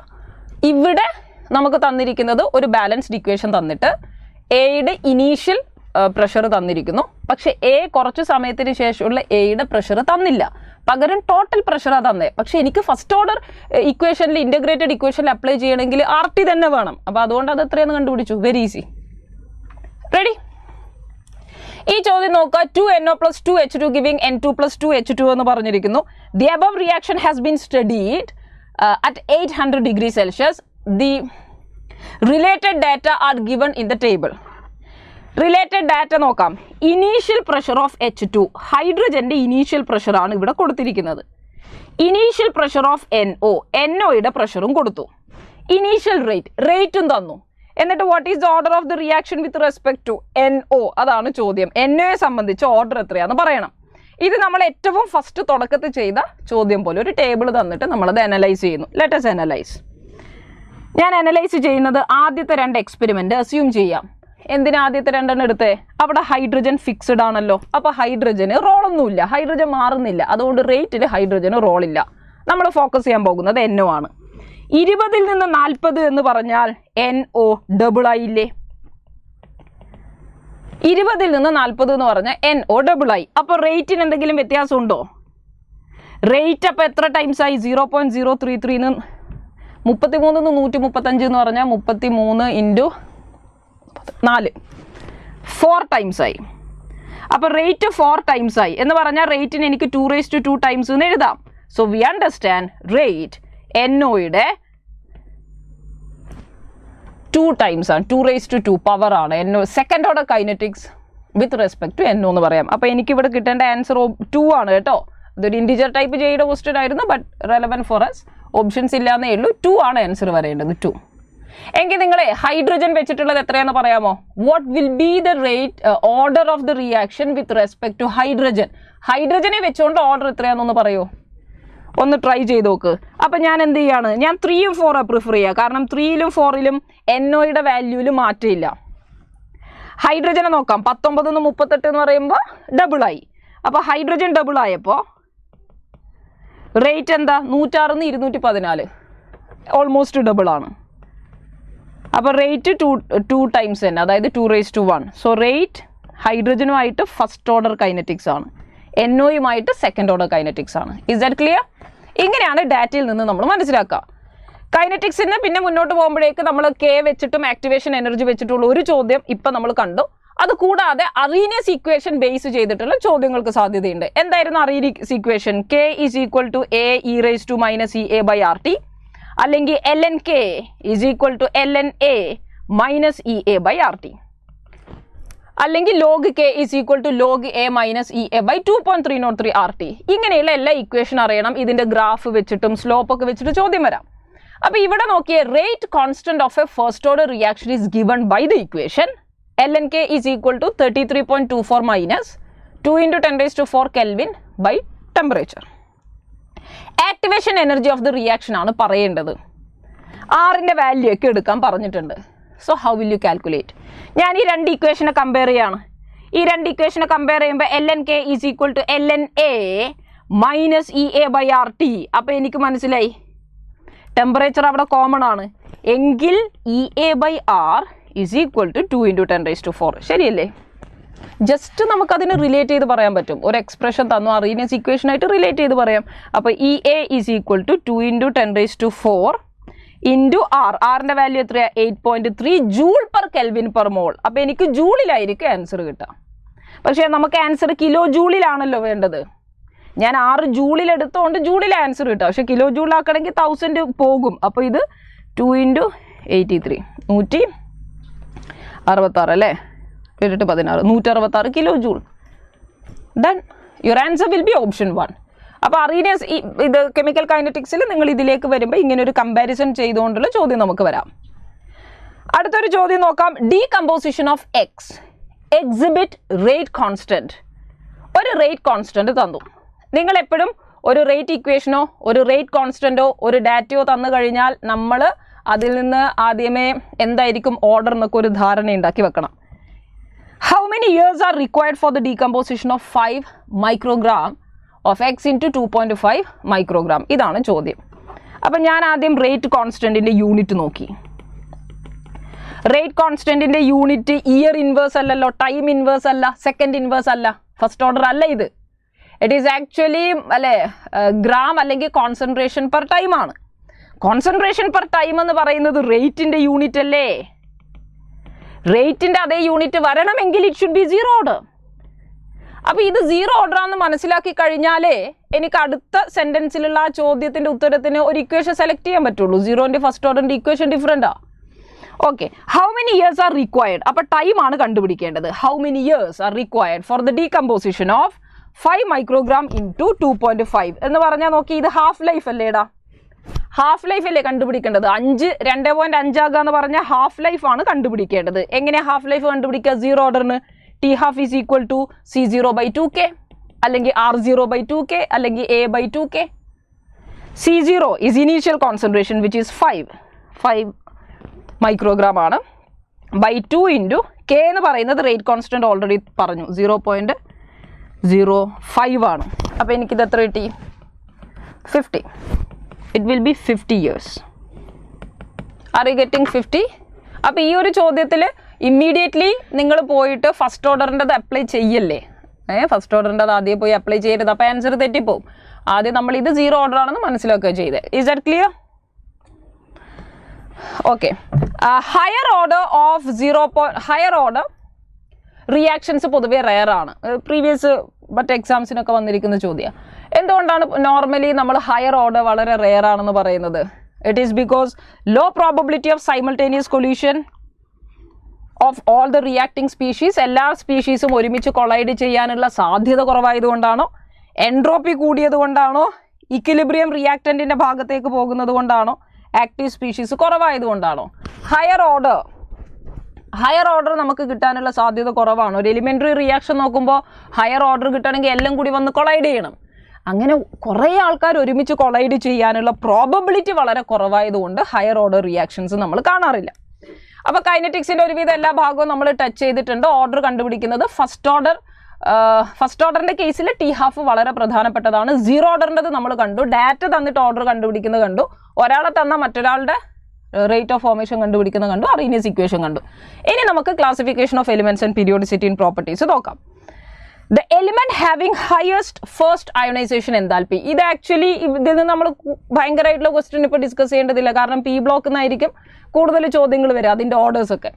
The element having highest ionisation enthalpy, ഏറ്റവും കൂടുതൽ അയോണൈസേഷൻ എൻതാൽപ്പി ഏതിനാണെന്ന് ചോദിച്ചിരിക്കുന്നു. ഞാൻ തന്നിരിക്കുന്നതൊക്കെ അതിൻ്റെയൊക്കെ ഒരു പൊസിഷൻ ഏകദേശം ഐഡിയ ഉണ്ടെങ്കിൽ കുറേ കൂടി സൗകര്യമാണേ. സിലിക്കൺ, കാർബൺ സിലിക്കൺ ഗ്രൂപ്പ് 14 ആണ്. 14ാമത്തെ ഗ്രൂപ്പിൽ കാർബണിന് താഴെയാണ് സിലിക്കൺ വരുന്നത്. അലൂമിനിയം 13ാമത്തെ ഗ്രൂപ്പിലല്ലേ, ബോറടിച്ചപ്പോൾ അലൂമിനിയം ഗ്യാസ്, അപ്പോൾ അലൂമിനിയം 13ാമത്തെ ഗ്രൂപ്പിലാണ്. നൈട്രജൻ 15ാമത്തെ ഗ്രൂപ്പാണ്. നുണ പറഞ്ഞ Aswathi, this is nitrogen. Carbon 14ാമത്തെ ഗ്രൂപ്പാണ്. ഈ 4 പേരെയാണ് എനിക്ക് തന്നിരിക്കുന്നത്. അപ്പം നോർമലി നമുക്കറിയാം ഇവരെല്ലാം സെക്കൻഡ് പീരീഡിൽ വരുന്നവരാ. കാർബണും നൈട്രജനും സെക്കൻഡ് പീരീഡിൽ വരുന്നവരാണ്. സൈസ് കുറവാ. സൈസ് കുറവുള്ള ആളുടെ അയണൈസേഷൻ എന്താൽപ്പി കൂടുതലായിരിക്കില്ലേ? അതെ. അപ്പോൾ അലൂമിനിയം സിലിക്കണിനേക്കാളും, അലൂമിനിയം സിലിക്കണൊക്കെ കുറച്ചുകൂടി ഷെല്ലുകളുടെ എണ്ണം കൂടുതലാണ്. അപ്പോൾ അവരുടെ സൈസ് കൂടുമ്പോൾ അയണൈസേഷൻ എന്താൽപ്പിൽ വ്യത്യാസമുണ്ട്. അപ്പോൾ എനിക്ക് എന്തായാലും കാർബൺ നൈട്രജനിൽ ഒരാളെ തീരുമാനിച്ചാൽ മതി. അതിൽ തന്നെ നൈട്രജന് ഹാഫ് ഫിൽഡ് കോൺഫിഗറേഷൻ കൂടിയുണ്ട്. മാത്രമല്ല ലെഫ്റ്റ് നിന്ന് റൈറ്റിലേക്ക് വരുമ്പോൾ സൈസ് കുറയും. അപ്പോൾ സൈസ് കുറവാണ്, ഹാഫ് ഫിൽഡ് കോൺഫിഗറേഷൻ ആണ്. ഇതൊക്കെ വരുമ്പോൾ എക്സ്ട്രാ സ്റ്റെബിലിറ്റി നൈട്രജന് കിട്ടും. അങ്ങനെ നൈട്രജൻ എക്സ്ട്രാ സ്റ്റെബിലിറ്റി കിട്ടിയാൽ നൈട്രജൻ ആയിരിക്കില്ലേ ionisation enthalpy highest. So your answer will be option 3, no doubt. 3 ആണ് ആൻസർ ആയിട്ട് വരിക. ഓക്കെ, സ്റ്റേറ്റ്മെന്റ് ചോദ്യങ്ങൾ. ഇപ്പോൾ ക്ലാസിഫിക്കേഷന് സ്റ്റേറ്റ്മെന്റ് ചോദ്യങ്ങൾക്ക് നല്ല സാധ്യതയുണ്ട് ഓർഡറിനേക്കാളും. ഫസ്റ്റ് സ്റ്റേറ്റ്മെന്റ് നോക്കുക. അലോങ് ദ പീരീഡ് എന്ന് പോകുമ്പോൾ the chemical reactivity of elements gradually increases from group 1 to group 18. നിങ്ങൾ പീരിയോഡിക് ടേബിൾ എടുത്തു കഴിഞ്ഞാൽ എസ് ബ്ലോക്കും ഡി ബ്ലോക്കും പി ബ്ലോക്കും എഫ് ബ്ലോക്കൊക്കെ ഉണ്ട്. ഇതിൽ പറയുന്നത് ഗ്രൂപ്പ് 1 തൊട്ട് ഗ്രൂപ്പ് 18 വരെ നിങ്ങൾ ലെഫ്റ്റ് നിന്ന് റൈറ്റിലേക്ക് പോകുമ്പോൾ കെമിക്കൽ റിയാക്ടിവിറ്റി കൂടി വരുന്നു. ശരിയാണോ? എന്ന് പറഞ്ഞാൽ ലെഫ്റ്റ് സൈഡിലുള്ള ആളുടെ റിയാക്ടിവിറ്റി കുറവും റൈറ്റ് സൈഡിലുള്ള ആളുടെ റിയാക്ടിവിറ്റി കൂടുതലുമാണോ? പീരിയോഡിക് ടേബിളിൻ്റെ ലെഫ്റ്റ് സൈഡിൽ ഇരിക്കുന്നത് മെറ്റൽസ് ആണ്. And metals are highly reactive, no doubt. Periodic ടേബിളിൽ നോബിൾ ഗ്യാസിനെ മാറ്റി നിർത്തിയാൽ പീരിയോഡിക് ടേബിളിൻ്റെ റൈറ്റ് സൈഡിൽ വരുന്നത് ആരാ? നോൺ മെറ്റൽസ് ആണ്. And non metals are also reactive. മെറ്റൽസിന് ഓക്സിഡേഷൻ നടക്കാനാണ് താല്പര്യമെങ്കിൽ നോൺ മെറ്റൽസിന് റിഡക്ഷൻ നടക്കാൻ താല്പര്യമുണ്ട്. അത്രയേ ഉള്ളൂ. മെറ്റൽ ഇലക്ട്രോണിനെ കൊടുക്കാൻ ഇഷ്ടപ്പെടുന്നുവെങ്കിൽ ആ ഭാഗത്തിരിക്കുന്ന നോൺ മെറ്റൽ ഇലക്ട്രോണിനെ വാങ്ങാൻ വേണ്ടി ഇഷ്ടപ്പെടുന്നു, അല്ലേ? അതെ സാനിയ. അപ്പോൾ രണ്ടുപേരും റിയാക്റ്റീവാണ്. അപ്പോൾ ശരിക്കും സംഭവിക്കുന്നത് എക്സ്ട്രീം എൻഡിലിരിക്കുന്നതെല്ലാം നല്ല റിയാക്റ്റീവും നടുക്ക് വരുന്നയാളുടെ റിയാക്ടിവിറ്റി കുറവുമാണ്, ലോ റിയാക്ടിവിറ്റി.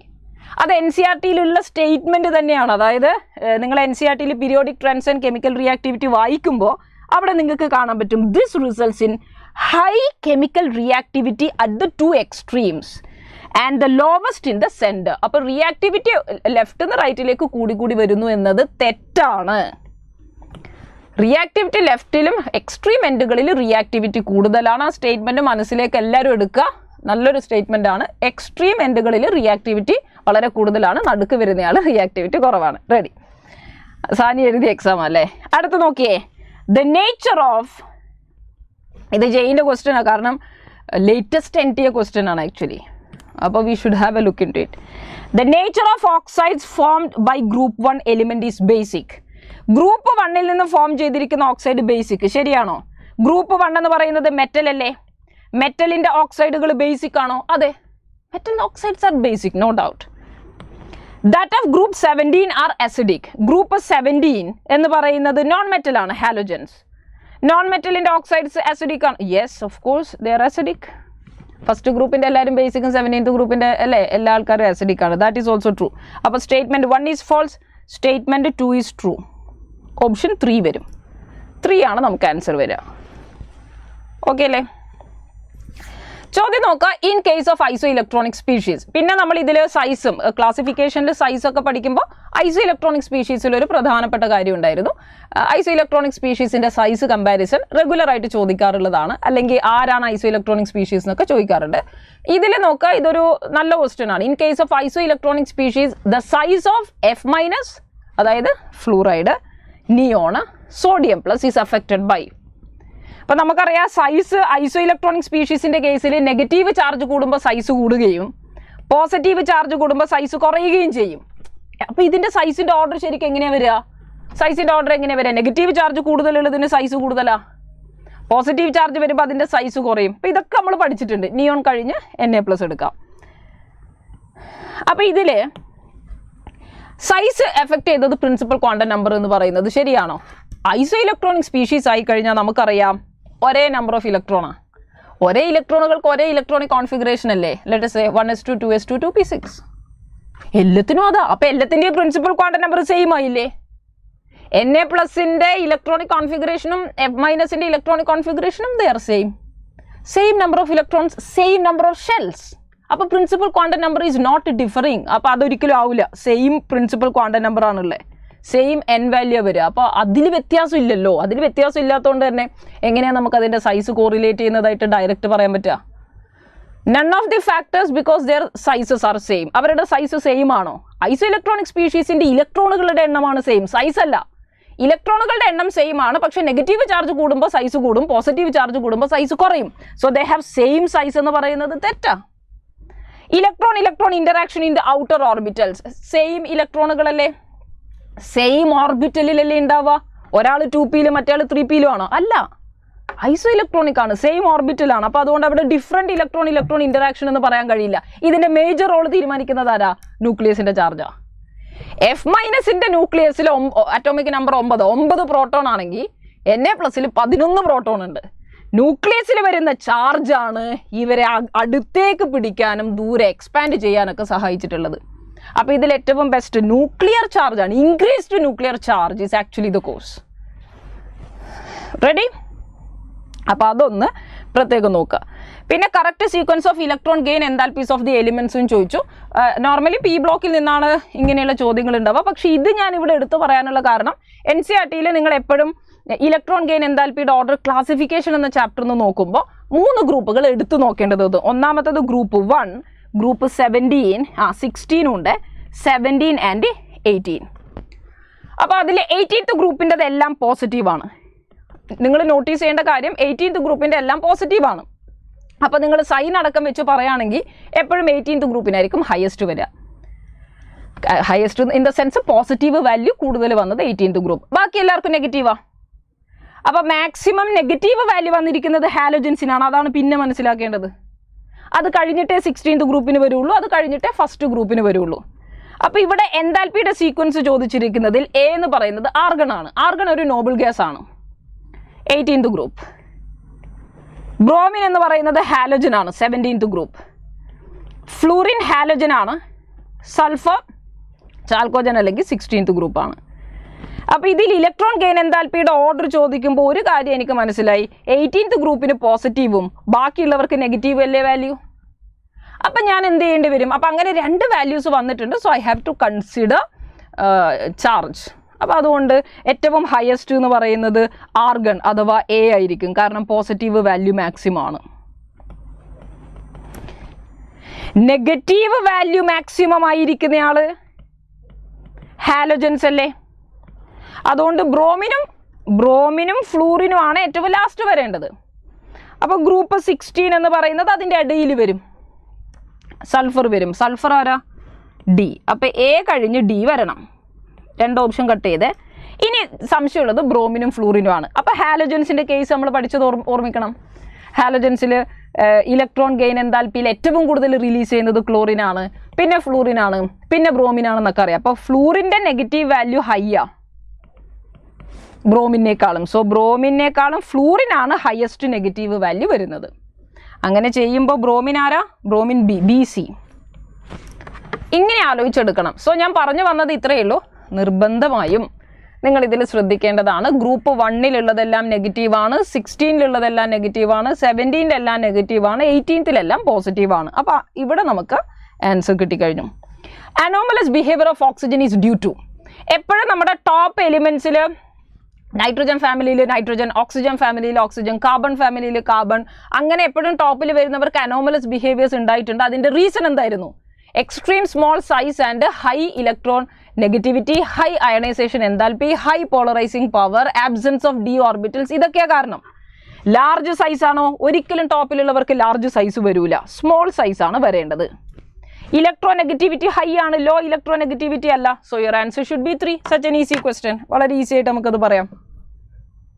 ശരിയല്ലേ? റെഡി. ചോദ്യം 2 സ്റ്റേറ്റ് അസേഷനും റീസണാണ് തന്നിരിക്കുന്നത്. അസേഷനിൽ എന്താ പറഞ്ഞേ? First ionization enthalpy decreases across a period. ശരിയാണോ? പീരീഡിൽ നിന്ന് ലെഫ്റ്റ് നിന്ന് റൈറ്റിലേക്ക്, പീരിയോഡിക് ടേബിളിൽ ലെഫ്റ്റ് നിന്ന് റൈറ്റിലേക്ക് വരുമ്പോൾ സൈസ് കുറയും. സൈസ് കുറയുമ്പോൾ അയോണൈസേഷൻ എൻതാൽപ്പി കൂടും. അയോണൈസേഷൻ എൻതാൽപ്പി കുറയുന്നു എന്ന് പറയുന്നത് മണ്ടത്തരമല്ലേ? Ionisation enthalpy increases across a period, it doesn't decrease. Decrease ചെയ്യുന്നത് ഡൗൺ ദ ഗ്രൂപ്പിലാണ്. അപ്പോൾ ഒന്നാമത്തത് എന്തായാലും തെറ്റായി. രണ്ടാമത്തെ നോക്കാം, increase in nuclear charge overweighs the shielding across the period. അപ്പോൾ ശരിക്കും അതായിരുന്നു സംഭവം. എന്തുകൊണ്ട് ലെഫ്റ്റ് നിന്ന് റൈറ്റിലേക്ക് വരുമ്പോൾ സൈസ് കുറഞ്ഞു? സൈസ് കുറഞ്ഞു, ന്യൂക്ലിയർ ചാർജ് എഫക്റ്റ് കൂടി. അപ്പോൾ ന്യൂക്ലിയർ ചാർജ് കൂടിയോണ്ട് അയോണൈസേഷൻ കൂടി. സ്റ്റേറ്റ്മെൻറ്റ് റീസൺ കറക്റ്റ് ആണല്ലേ, പക്ഷേ എ ഫോൾസ് ആയി, റീസൺ ട്രൂ ആയി. Your answer should be 3. Classification of എലിമെൻറ്റ്സിൽ വരുമ്പോൾ ഈ വക കാര്യങ്ങളൊക്കെയാണ് നമ്മൾ ശ്രദ്ധിക്കാനുള്ളത്. പിന്നെ ഓരോ ഗ്രൂപ്പ് വൈസ് ഉള്ള ഓർഡേഴ്സ് നമ്മൾ പി ബ്ലോക്കിൽ പഠിക്കുന്നുണ്ട്. Ready? D and f block എന്നുള്ള കുറച്ച് ചോദ്യങ്ങൾ നോക്കാം. ആദ്യത്തെ ചോദ്യം ഇലക്ട്രോണിക് കോൺഫിഗറേഷനുമായി ബന്ധപ്പെട്ടതാണ്. ഇലക്ട്രോണിക് കോൺഫിഗറേഷനുമായി ബന്ധപ്പെട്ടതാണ്. സോ നിങ്ങൾ ശ്രദ്ധിക്കേണ്ടത്, it is mandatory for us to remember the electronic configuration of first transition series. Scooty, Vikraman, ഫെക്കോ, നിക്കൂസൻ അവരുടെ അറ്റോമിക് നമ്പറും ഇലക്ട്രോണിക് കോൺഫിഗറേഷനും നിർബന്ധമായിട്ട് നിങ്ങൾ പഠിക്കണം. It is helpful for coordination as well. ആദ്യം തന്നിരിക്കുന്നത് ക്രോമിയം. അപ്പം ഞാൻ ആലോചിച്ചു, സ്കൂട്ടി, വിക്ര, ക്രോമിയം 4-മതാണല്ലോ. 3d4 4s2 അല്ല, 3d5 4s1 ആയിരുന്നു. ക്രോമിയം 2+ എന്ന് പറയുമ്പോൾ 2 ഇലക്ട്രോൺ നഷ്ടപ്പെടണം. എസ് എന്ന് 1 പോയി, ഡി എന്ന് 1 പോയി, അപ്പോൾ 3d4. Cr2+ എന്ന് പറയുന്നത് 3d4 ആണ്. ആൻസറായി. ഇനിയൊന്നും നമ്മൾ നോക്കുന്നില്ല, വേറൊന്നും ഇനി നോക്കാനില്ല. റെഡി? ഡൺ. അപ്പോൾ ഇതേപോലെ ബാക്കിയുള്ള കേസസ് നമുക്ക് നോക്കാം. നമ്മൾ എന്തായാലും അടുത്ത ക്വസ്റ്റ്യനിലേക്ക് പോകുന്നു. Alkaline oxidative fusion of MnO2 gives A. MnO2വിൻ്റെ ആൽക്കലൈൻ ഓക്സിഡേറ്റീവ് ഫ്യൂഷൻ, ആൽക്കലി മീഡിയത്തിൽ ഓക്സിഡേഷൻ ചെയ്യുന്ന സമയത്ത് എ കിട്ടി. വിച്ച് ഓൺ ഇലക്ട്രോലിറ്റിക് ഓക്സിഡേഷൻ, ഇതിനെ ഇലക്ട്രോലിസിസ് വഴി ഓക്സിഡേഷൻ ചെയ്തപ്പോഴേക്ക് ബി കിട്ടി.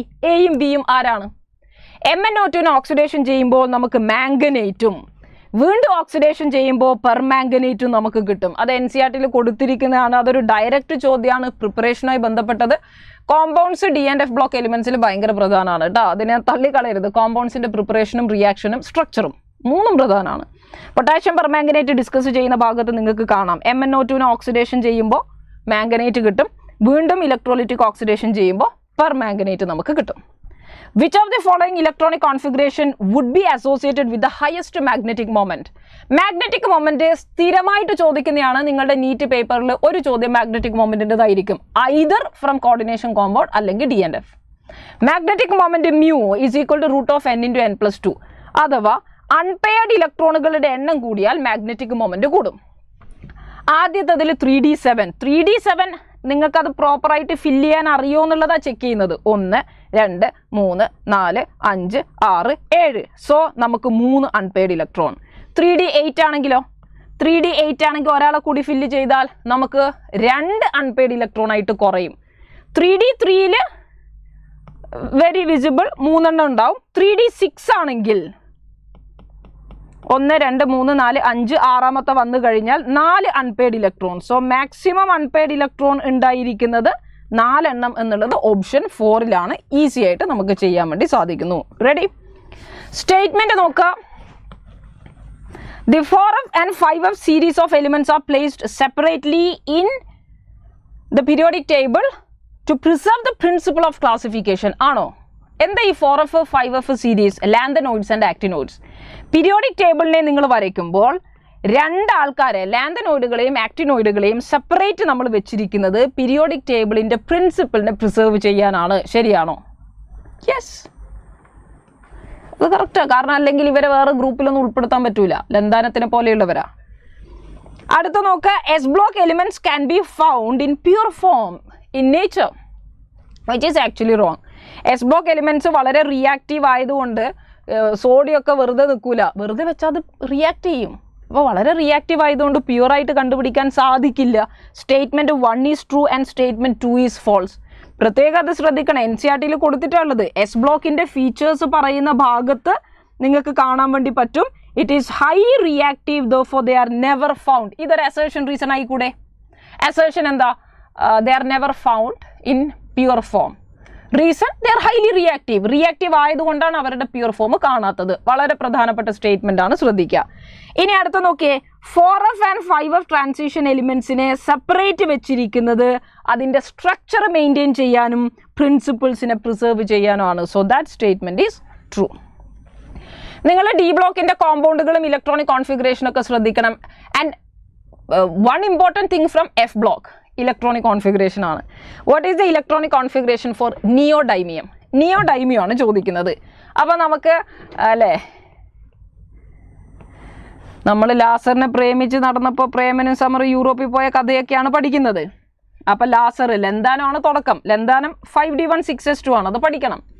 സീറിയം ലാന്തനോയിഡുകളാണ്. അപ്പോൾ സീറിയം എഫ് സ്റ്റാർട്ട് ചെയ്യുന്നത് കൊണ്ട് 5D1 6s2ൻ്റെ കൂടെ എഫിൽ വരൂലേ electron? Yes, it is 4f1 5D1 6s2.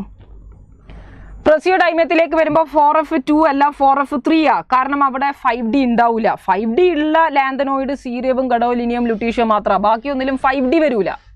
അപ്പം നിയോഡൈമ്യത്തിലേക്ക് വരുമ്പോൾ 4f4 വരണം, കാരണം പ്രസിയോഡൈമ്യത്തിനേക്കാൾ ഒന്ന് കൂടുതലാണ്. So your answer should B this. ഇതിങ്ങനെ ബൈഹാർട്ട് ചെയ്യണമെന്ന് നിർബന്ധമൊന്നുമില്ല. ഓപ്ഷൻസ് നോക്കണം. ഓപ്ഷൻസ് നോക്കുമ്പോൾ എനിക്കറിയാം അറ്റോമിക് നമ്പർ 60 എന്ന് പറഞ്ഞാൽ അറ്റോമിക് നമ്പർ 57 ശേഷമുള്ള ആൾക്കാർ ലാന്തനോയിഡ്സ് ആണ്. അപ്പോൾ ലാന്തനോയിഡ്സ് 4f സീരീസ് എന്നാണ് അറിയപ്പെടുന്നത്. അതുകൊണ്ട് 5f സീരീസ് വരില്ല. അങ്ങനെ ഞാൻ ഒരാളെ കട്ട് ചെയ്തു. പിന്നെ നോക്കേണ്ടത് 5D1 കോൺഫിഗറേഷൻ വരുന്നത് സീറിയത്തിനും ഗഡോലിനിയത്തിനും ലുട്ടീഷ്യത്തിനും മാത്രമാണ്, നിയോഡൈമ്യത്തിന് വരില്ല. അങ്ങനെ ഞാൻ അതും കട്ട് ചെയ്തു. എനിക്ക് 2 ഓപ്ഷനേ ഉള്ളൂ. അത് നിങ്ങൾ കോഡ് വെച്ച് ലാസർ പ്രേമിച്ച് നടന്നപ്പോൾ അപ്പോൾ ഇത് ആദ്യം വരുന്നുണ്ട്. സോ F4 ആണ്. F6 എന്ന് പറഞ്ഞാൽ കുറേ അങ്ങോട്ടേ വരുള്ളൂ. അങ്ങനെ ആലോചിച്ചാൽ മതി. ലാസർ പ്രേമിച്ച് നടന്നപ്പോൾ ഒന്നുമില്ല. ലാസർ പ്രേമിച്ച് നടന്നപ്പോൾ പ്രേമനും സമർ യൂറോപ്പിൽ ഗഡോരമായ TBയും ഡിസെൻട്രി ബാധിച്ച് ഹോസ്പിറ്റലായിരുന്നു. എവരിബഡി തുള്ളിച്ചാടി വൈബിൽ ലുട്ടാപ്പി കളിച്ചു. അതാ പറഞ്ഞേ. അതിൽ ശ്രദ്ധിക്കേണ്ട electronic configuration cerium, gadolinium, lutetium, ഇവരിൽ മാത്രമാണ് 5Dയിൽ ഇലക്ട്രോൺസ് വരുള്ളൂ. ബാക്കിയൊന്നിലും 5Dയിൽ ഇലക്ട്രോൺസ് വരില്ല. റെഡി? അതൊന്ന് പ്രത്യേകം ശ്രദ്ധിച്ചാൽ മതി. ഓക്കെ. ഇനി അതിൽ തന്നെ എഫ് ബ്ലോക്കിലേക്ക് വരുമ്പോൾ നിങ്ങൾ നോക്കേണ്ട മറ്റൊരു കാര്യമാണ് in lanthanoids formation of cerium 4+ is favoured by noble gas configuration. നിർബന്ധമായിട്ടും സീറിയത്തിൻ്റെ ഇലക്ട്രോണിക് കോൺഫിഗറേഷൻ പഠിക്കണം. അതിൽ 5D1 ഉണ്ട്. അതാണ് നമ്മളിപ്പോൾ പറഞ്ഞേ. It is 4f1 5D1 6s2. Cerium 4+ എന്ന് പറഞ്ഞാൽ എസിലുള്ള 2 പോയി, ഡിയിലുള്ള ഒരാൾ പോയി, എഫിലുള്ള ഒരാൾ പോയി, F0 ആയി. So that is A Noble gas configuration is true. That is true. അടുത്ത നോക്കിയേ, cerium 4+ is A strong oxidising agent. എല്ലാ ലാന്തനോയിഡുകളുടെയും ആക്ടിനോയിഡുകളുടെയും പ്രത്യേകത +3 ഓക്സിഡേഷൻ സ്റ്റേറ്റ് ആണ് കൂടുതൽ സ്റ്റേബിൾ.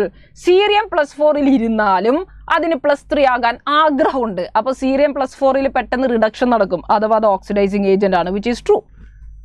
2 സ്റ്റേറ്റ്മെൻറ്റും ട്രൂ ആണെന്ന് നമുക്ക് പറയാം. Both statements are true. അതും നിങ്ങൾക്ക് NCERTയിൽ പ്രത്യേകം കാണാൻ പറ്റും.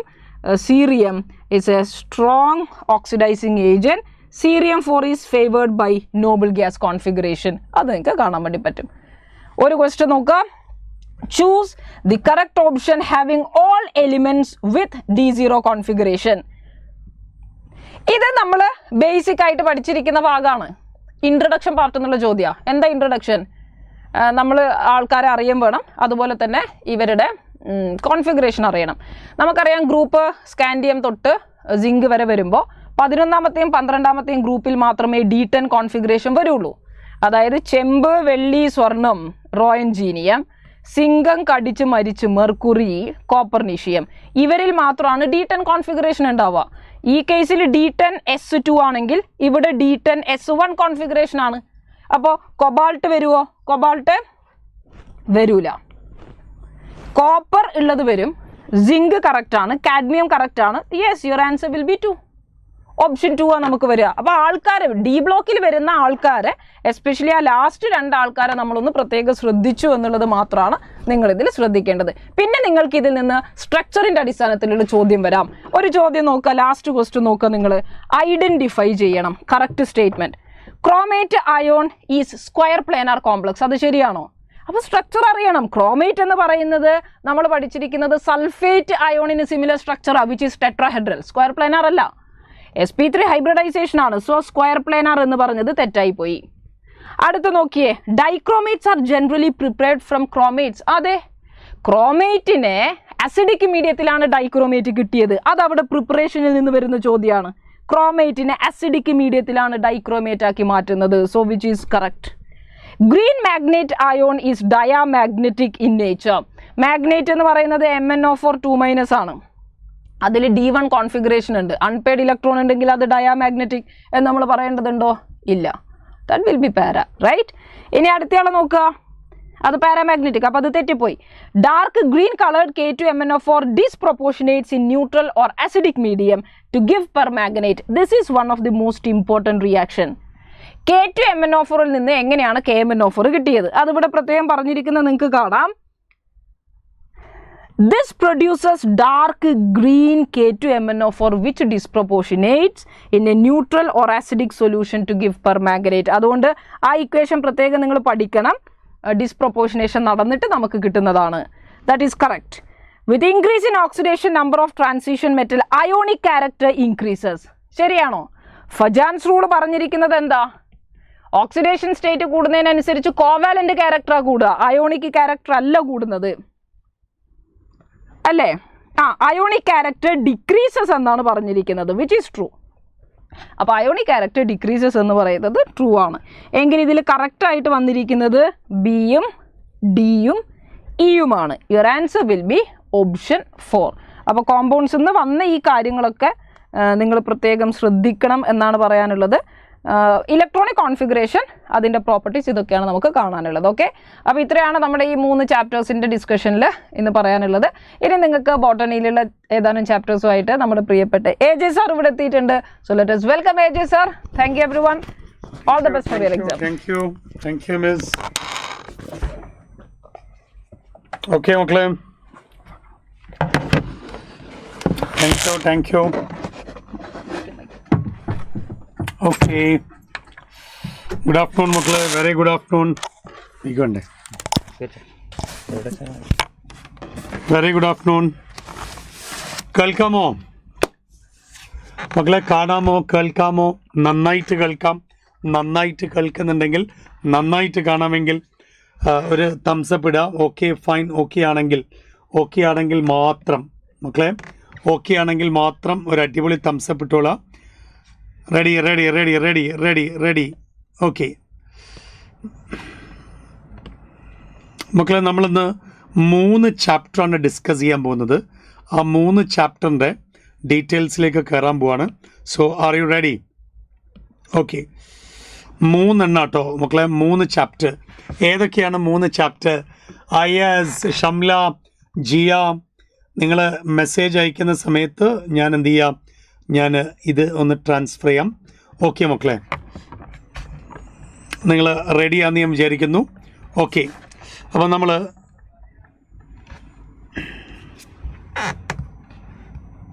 Wait for a minute. Okay, ആ സമയം കൊണ്ട് നമ്മൾ എന്തെങ്കിലും പറയാം. ക്വസ്റ്റ്യൻ പേപ്പർ വരുമ്പോഴേക്കും നമ്മൾ ഓക്കെ, ആ ക്വസ്റ്റ്യൻ പേപ്പർ വന്നു കഴിഞ്ഞു. ഓക്കെ മക്കളെ, okay, target NEET 2024 GIB exam 7. നമ്മൾ 3 ചാപ്റ്റേഴ്സിൽ മക്കളെ, ഒന്ന് മോർഫോളജിയാണ്, ഒന്ന് അനാറ്റമിയാണ്, മറ്റൊന്ന് ഓർഗാനിസംസ് ആൻഡ് പോപ്പുലേഷനാണ്. 3 ചാപ്റ്ററുകളാണ് മക്കളെ നമ്മൾ അടിപൊളിയായിട്ട് ഇന്ന് എടുക്കാൻ പോകുന്നത്. ആ 3 ചാപ്റ്റേഴ്സിൽ ഏറ്റവും ആദ്യത്തേത് മോർഫോളജി എടുക്കാൻ പോകുന്നത്. അത് കഴിഞ്ഞിട്ട് നമുക്ക് അനാറ്റമിയിലേക്ക് പോകാം. അത് കഴിഞ്ഞിട്ട് ഓർഗാനിസംസ് ആൻഡ് പോപ്പുലേഷൻ. മക്കളെ ശ്രദ്ധിക്കേണ്ട ഒരു കാര്യം, ഈ മോർഫോളജിയിൽ നിന്നാണ് ഏറ്റവും കൂടുതൽ മാർക്സ് ഉള്ളത്. മോർഫോളജിയിൽ നിന്നാണ് ഏറ്റവും കൂടുതൽ മാർക്സ് ഉള്ളത്. സോ നമുക്ക് ആദ്യം മോർഫോളജിയിൽ നിന്ന് സ്റ്റാർട്ട് ചെയ്യാം. എന്നിട്ട് നമ്മൾ അനാറ്റമിയിലേക്കും. അനാറ്റമി പിന്നെ കാര്യമായിട്ട് നോക്കണം എന്ന് ഞാൻ പറയില്ല, കാരണം അനാറ്റമിയേക്കാൾ ഇമ്പോർട്ടൻസ് മോർഫോളജിയാണ്. ഓക്കെ, മോർഫോളജിയേക്കാളും പ്രാധാന്യം മറ്റൊന്നിനുമില്ല. അതുകൊണ്ട് തന്നെ ഏറ്റവും കൂടുതൽ കാര്യമായിട്ട് നിങ്ങൾ നോക്കേണ്ടത് ഏതാ? Morphology. Then comes anatomy, then comes organisms and population. മക്കളെ സ്റ്റാർട്ട് ചെയ്യാം. Yes, okay, fine. മക്കളെ, നമ്മൾ മോർഫോളജി സ്റ്റാർട്ട് ചെയ്യുമ്പോൾ ഏറ്റവും ആദ്യം നോക്കേണ്ടത് മോർഫോളജിയിൽ എന്തൊക്കെ പഠിക്കാനുണ്ട് എന്നുള്ളതാണ്. ഓക്കെ, അപ്പോൾ നമ്മൾ റൂട്ടിനെ കുറിച്ച് പറയണം. Stem, leaf, inflorescence, flower, fruit, seed and plant families. ഇത്രയും ഡീറ്റെയിൽസ് ആണ് മക്കളെ നമ്മൾ എന്ത് ചെയ്യേണ്ടത്, ചെക്ക് ചെയ്യാനുള്ളത്. ഓക്കെ, അപ്പോൾ നമ്മൾ ആദ്യത്തെ ക്വസ്റ്റ്യനിലേക്ക് കടക്കാൻ പോവാണ്. ആർ യു റെഡി മക്കളെ? യെസ്. അപ്പോൾ ആദ്യത്തെ ക്വസ്റ്റ്യനിലേക്ക് കടക്കാൻ പോവാണ്. ആദ്യത്തെ ചോദ്യം തന്നെ ഇതാണ്. റൂട്ട് ഹെയർസ് ഡെവലപ്പ് ചെയ്യുന്നത് ഏത് റീജിയനിൽ നിന്നാണ്? റൂട്ട് ഹെയർസ് ഡെവലപ്പ് ചെയ്യുന്നതിൻ്റെ ചിത്രം നിങ്ങൾ മനസ്സിലേക്ക് കൊണ്ടുവരിക. അപ്പം തന്നെ നിങ്ങൾക്ക് അതിൻ്റെ കറക്റ്റ് ആൻസർ കിട്ടും. ഓക്കെ, അപ്പോൾ ആദ്യത്തെ ചോദ്യം നമുക്ക് വലിയൊരു ബുദ്ധിമുട്ടില്ല. മെച്ചുറേഷൻ റീജിയനിലല്ലേ മക്കളെ റൂട്ട് ഹെയർസ് ഡെവലപ്പ് ചെയ്യുന്നത്. അതേസമയം ഇലോങ്ങേഷൻ റീജിയനിൽ ആ റൂട്ടിൻ്റെ ലെങ്ത് കൂടും. റൂട്ട് ക്യാപ്പ് പ്രൊട്ടക്ഷൻ, ഈ കാര്യങ്ങളൊക്കെ നിങ്ങൾക്ക് അറിയാം. മക്കളെ അടുത്ത ചോദ്യം നോക്ക്. സ്റ്റേറ്റ്മെൻറ്റിനെ ബേസ് ചെയ്തിട്ടുള്ള ക്വസ്റ്റ്യൻ ആണ്. Find out the incorrect statement. ഇതാണ് ക്വസ്റ്റ്യൻ, ഇൻകറക്റ്റ് സ്റ്റേറ്റ്മെൻറ്റ്. നോക്കാം മക്കളെ. അപ്പോൾ ഇൻകറക്റ്റ് സ്റ്റേറ്റ്മെൻറ്റ് എടുക്കുകയാണെങ്കിൽ സ്വീറ്റ് പൊട്ടറ്റോയ്ക്ക് ഫുഡ് സ്റ്റോറേജ് ആണ് റൂട്ട് മോഡിഫിക്കേഷൻ. അത് കറക്റ്റ് സ്റ്റേറ്റ്മെൻ്റ് ആണ്. സ്റ്റിൽ ട്രൂട്ട് നോക്കും മക്കളെ. സ്റ്റിൽ ട്രൂട്ട് ലോവർ നോഡ്സിൽ നിന്നാണ് ഉണ്ടാവുന്നത്. അതും കറക്റ്റ് അല്ലേ? അതും കറക്റ്റാണ് ടീച്ചറെ. റൈസോഫോറയ്ക്ക് ന്യൂമാറ്റോഫോഴ്സ് ഉണ്ട്. Absolutely right. ന്യൂമാറ്റോഫോഴ്സ് റൈസോഫോറയ്ക്ക് ഉണ്ട്. അങ്ങനെയാണെങ്കിൽ മക്കളെ ന്യൂമാറ്റോഫോഴ്സ് എനേറോബിക് റെസ്പിറേഷന് വേണ്ടിയിട്ടാണോ? ഒരിക്കലും പറയാൻ പറ്റില്ല. ന്യൂമാറ്റോഫോഴ്സ് എപ്പോഴും എന്തിനു വേണ്ടിയിട്ടാണ്? എയറോബിക് റെസ്പിറേഷൻ അല്ലേ? ഓക്സിജൻ അബ്സോർപ്ഷന് വേണ്ടിയിട്ടല്ലേ? അതെ അതെ അതെ. അപ്പോൾ അതൊരു പ്രോബ്ലമേ നമുക്ക് വരില്ല. ഓക്കെ ആണോ മക്കളെ? യെസ്. അപ്പോൾ അതാണ് മക്കളെ കറക്റ്റ് ആൻസർ. ന്യൂമാറ്റോഫോഴ്സ് ഒരിക്കലും എനേറോബിക് റെസ്പിറേഷന് വരുന്നില്ല. മക്കളെ അടുത്ത ചോദ്യം നോക്കുക. Which of the following is not a stem modification? Stem മോഡിഫിക്കേഷനേ അല്ല. അത് ഏതാ വരിക നോക്കുക. സിട്രസിൻ്റെ തോൺസ്, ആക്സിലറി ബഡ്സിനെ ഡെവലപ്പ് ചെയ്യുന്ന സിട്രസ് തോൺസ് സ്റ്റെം മോഡിഫിക്കേഷനാണ്. കുക്കുംബറിൻ്റെ ടെൻട്രിൽ സ്റ്റെം മോഡിഫിക്കേഷൻ അല്ലേ? അതും ആക്സിലറി ബഡാണ്. ഒപ്പൻഷ്യ കള്ളിമുൾച്ചെടിയുടെ സ്റ്റെം, അതും സ്റ്റെം മോഡിഫിക്കേഷൻ അല്ലേ? അതേസമയം pitcher of Nepenthes stem modification ആണോ? ഒരിക്കലുമല്ല ടീച്ചറെ. കാരണം എന്താ? അത് ലീഫ് മോഡിഫിക്കേഷൻ ആണ്. യെസ്. അപ്പോൾ pitcher of Nepenthes it's a leaf modification. It's not at all a stem modification. ശരിയല്ലേ? ഓക്കെ, വീണ്ടും നോക്കാം മക്കളെ. മറ്റൊരു അടിപൊളി ചോദ്യം. ഐഡൻറ്റിഫൈ ദ കറക്റ്റ് സ്റ്റേറ്റ്മെൻ്റ് ആണ് റിഗാർഡിംഗ് ദ സ്റ്റെം മോർഫോളജി. അപ്പോൾ സ്റ്റെമ്മിൻ്റെ പാർട്ടാണ്. വീണ്ടും നോക്കാം. സ്റ്റെമ്മിന് ആക്സിലറി ബഡ്സേ ഉള്ളൂ. അത് തെറ്റല്ലേ? സ്റ്റെമ്മിന് എപ്പിക്കൽ ബഡ്സും ഉണ്ടാവില്ലേ? Right. Yes. Axillary bud modify ചെയ്തിട്ടാണ് സിട്രസിലെ തോൺസ് ഉണ്ടായത്. അതും കറക്റ്റ് അല്ലേ? സ്റ്റെം ടെൻട്രൽസ് ആക്സിലറി ബഡിൽ നിന്നാണ്. സ്റ്റെം ടെൻട്രൽസ് ആക്സിലറി ബഡിൽ നിന്നാണ് ഉണ്ടാവുന്നത്. ആസ് ഇൻ ഗോഡ്സ്, പടവലത്തിൻ്റെ കേസിലും അതേപോലെ തന്നെ നമ്മുടെ ഈ പറയുന്ന കക്കരി, വെള്ളരി ഒക്കെ എല്ലാത്തിലും ആക്സിലറി ബഡ് എന്നല്ലേ ഉണ്ടാവുക? That's it. അങ്ങനെയാണെങ്കിൽ മക്കളെ ഏതാ കറക്റ്റ് ആൻസർ? 2ഉം 3 അല്ലേ കറക്റ്റ്? അപ്പോൾ 3 അല്ലേ കറക്റ്റ് ആൻസർ? അല്ലേ? യെസ്. മക്കളെ വീണ്ടും മറ്റൊരു സ്റ്റെമ്മിൻ്റെ ക്വസ്റ്റ്യൻ നോക്കുക. Lateral branch. അപ്പോൾ ഒന്ന് വരച്ചു നോക്കാം. ഇതാണ് മക്കളെ ലാറ്ററൽ ബ്രാഞ്ച്.